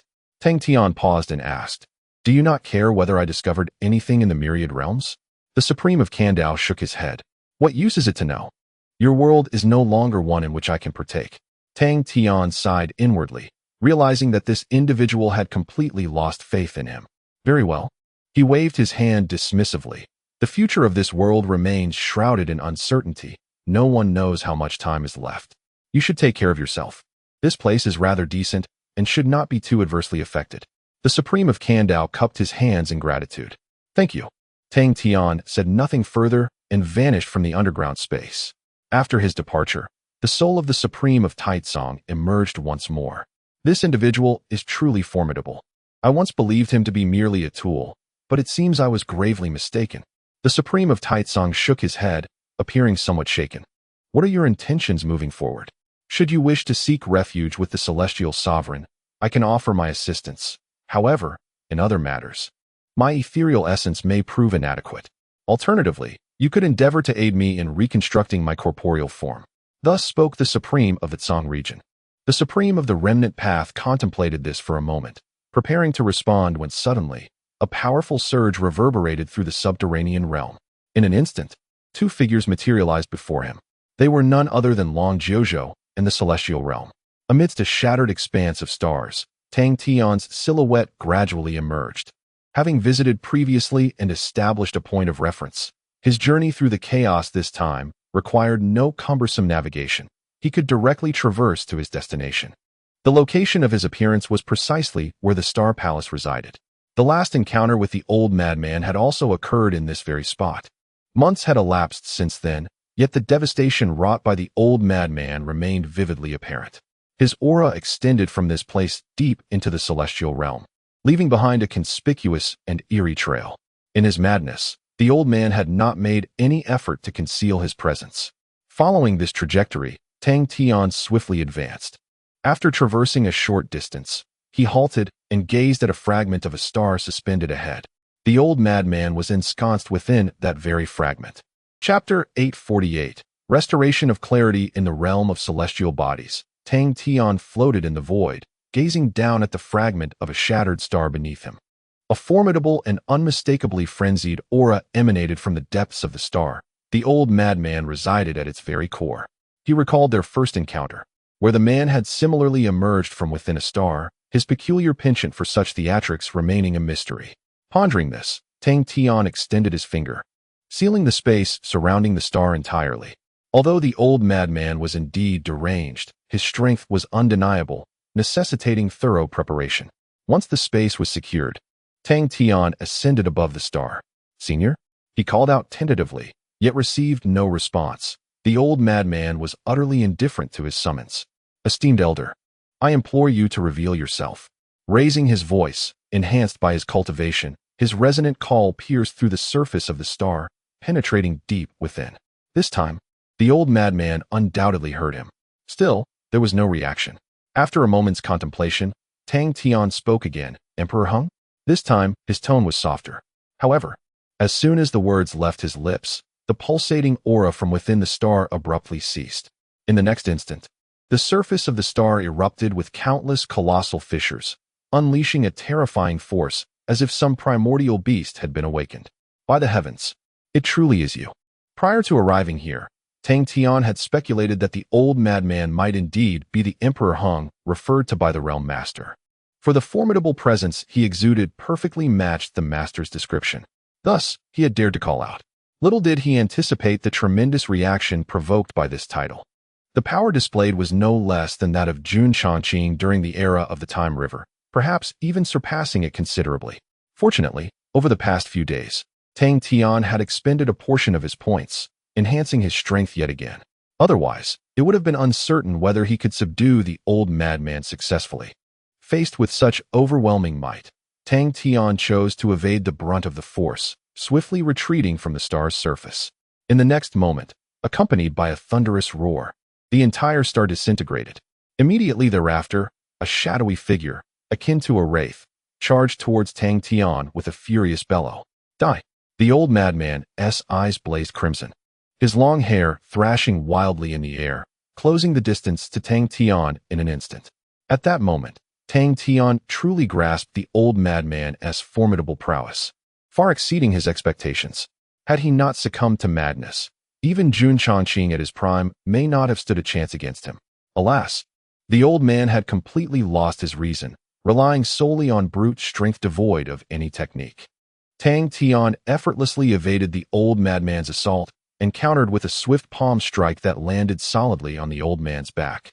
The impact resonated, boom, as the old man's body soared away at a speed imperceptible to the naked eye, crashing against the boundary of the space Tang Tian had sealed before rebounding back. He had not held back with this strike. He could have shattered a minor realm with such force. Yet, to his astonishment, the old madman appeared virtually unscathed, his physique astonishingly formidable, bordering on the divine. In fact, the blow seemed to incite even greater fury within him. Dark crimson bloodthirst surged from the old man's being, engulfing the entire space in a wave of unrestrained madness. Tang Tian furrowed his brow, realizing that the old madman was far more formidable than he had anticipated. His gaze sharpened, and he unleashed the domain of myriad laws, summoning the Star-Moon celestial sword into his palm. He knew he had to be earnest in this confrontation. The surrounding space around the old madman had turned entirely crimson, resembling an expanse of blood clouds. From afar, Tang Tian's expression twisted into a mask of ferocity. "Die! Die!" He bellowed once more, as the blood cloud, now encompassing half the space, surged toward him with an intensity far greater than before. Tang Tian gripped the Star-Moon celestial sword tightly, ready to meet the old madman's attack head-on. Only by doing so could he find an opportunity to completely ensnare him. In an instant, the old madman's figure materialized before Tang Tian, his crimson eyes locking onto Tang Tian's face. At that moment, Tang Tian summoned all his strength, preparing to withstand the old man's onslaught and seize the chance to subdue him. For him now, this was hardly an insurmountable task. Yet, just as he prepared to raise the Star-Moon celestial sword, the old madman's scarlet eyes suddenly reflected a terror so profound that the rage and madness vanished in an instant, replaced by overwhelming fear and despair. "A ghost!" The old man shrieked, abruptly severing his own offensive, retreating at a speed even faster than his approach, as if fleeing in sheer panic. Tang Tian was momentarily taken aback. If memory served, the old madman had exhibited a similar reaction upon their second encounter. Back then, he had even questioned whether his own appearance had frightened the man. To his surprise, in the midst of their fierce battle, the old madman displayed this same reaction once again. Was he truly so terrifying? Seizing the opportunity presented by the old madman's frantic escape, Tang Tian unleashed a golden chain from his hand, entwining the old man and thwarting his attempt to flee. This chain was forged from the essence of rules and primal power, a binding force of law. Even the formidable old madman required considerable effort to break free with brute force. However, the old madman did not mount any effective resistance. He merely flailed about aimlessly. The extent of his struggle was utterly insufficient to shatter the chains of regulation.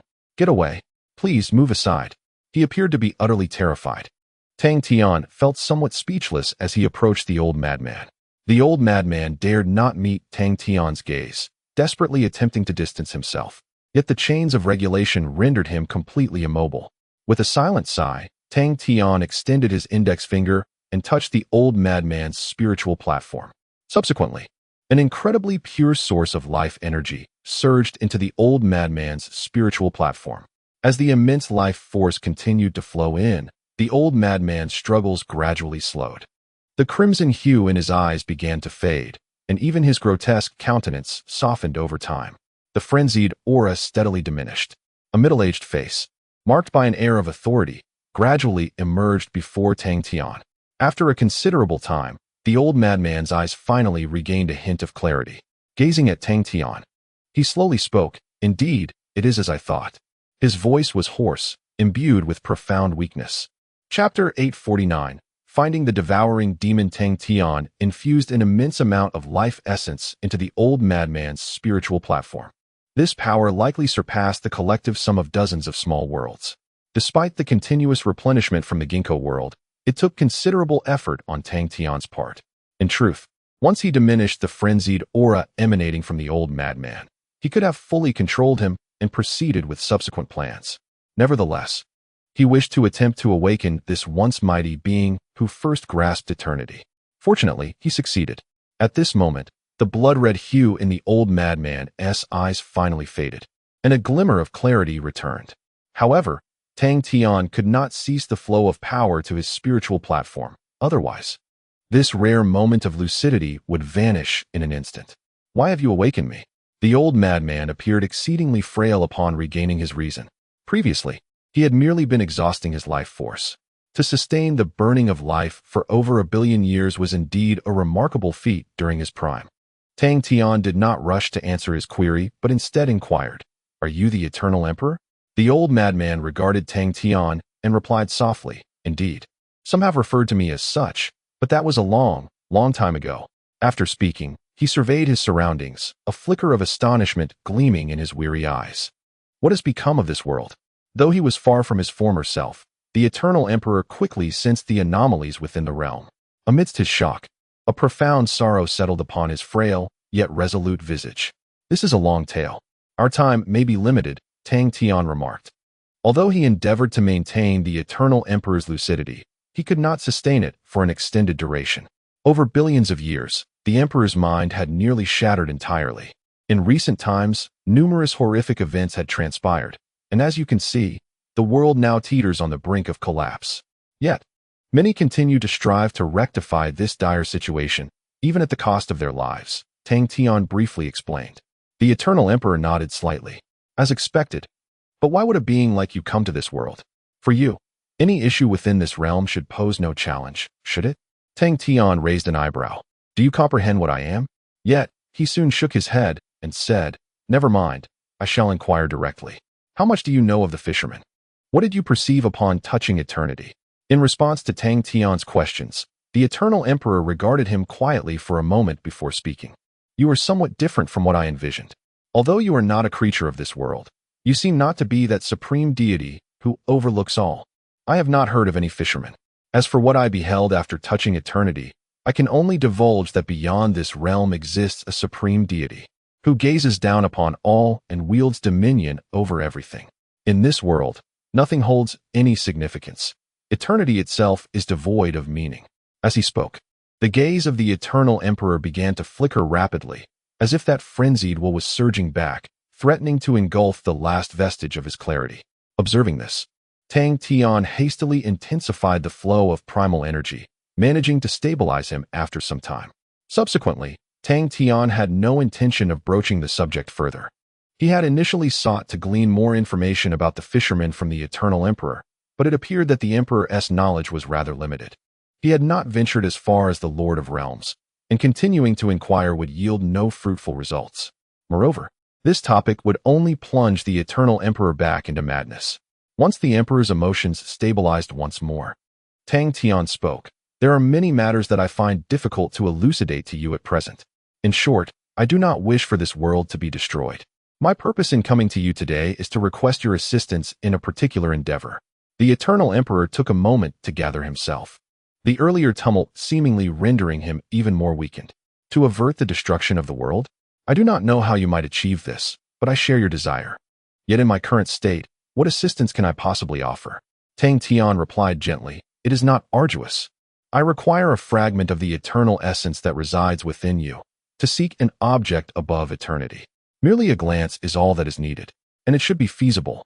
The Eternal Emperor nodded slowly. With your strength, it is indeed attainable. However, is any of this truly meaningful? As long as that entity exists, we remain forever trapped in an inescapable prison. The fate of this world, the destiny of all living beings, can never be grasped in our own hands. Tang Tian fell silent. He understood that the entity referred to by the Eternal Emperor was the fisherman. The fish within the aquarium, desiring to control their own fate, is destined to be nothing more than a laughable jest. One cannot remain idle. Living within the aquarium is certainly preferable to perishing entirely, Tang Tian asserted. The Lord of Realms did not respond. With great effort, he lifted his hand, a mysterious aura gradually coalescing within his palm. It was indeed the essence of eternity. The Eternal Emperor's voluntary manifestation of it spared Tang Tian considerable effort. Thank you. Expressing his gratitude, Tang Tian extended his finger, and several slender chains of order entwined around the eternal essence. Subsequently, his will surged into the eternal essence alongside the chains. In the next moment, Tang Tian found himself in a dim, gray world. This is a realm that defies description, existing in a liminal space between being and non-being, akin to the endless flow of time. Simultaneously, Tang Tian could sense the dwindling essence of his own power and the very source of his life, dissipating at a terrifying pace, to the point where even the ginkgo world began to struggle with supply.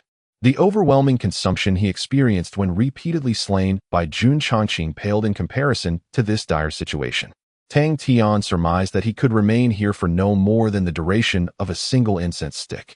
Without delay, he hastened to seek the presence of the devouring ghost. He activated the system, acutely attuned to its fluctuations, hoping to trace the whereabouts of the devouring ghost. Remarkably, events unfolded far more favorably than he had anticipated. As soon as his will connected with the system, a colossal black hole materialized within the gray realm, manifesting before Tang Tian. In an instant, he discerned that this was the true essence of the external black hole, the devouring ghost forged by the realm's master. Indeed, it represented the genuine source of power within his system. As the entirety of the black hole unveiled itself before him, a torrent of information surged into his very soul. Moments later, Tang Tian opened his eyes and exhaled slowly. The realm master's assessment had proven accurate. His dominion over the devouring ghost had indeed surpassed that of the key used to unlock it.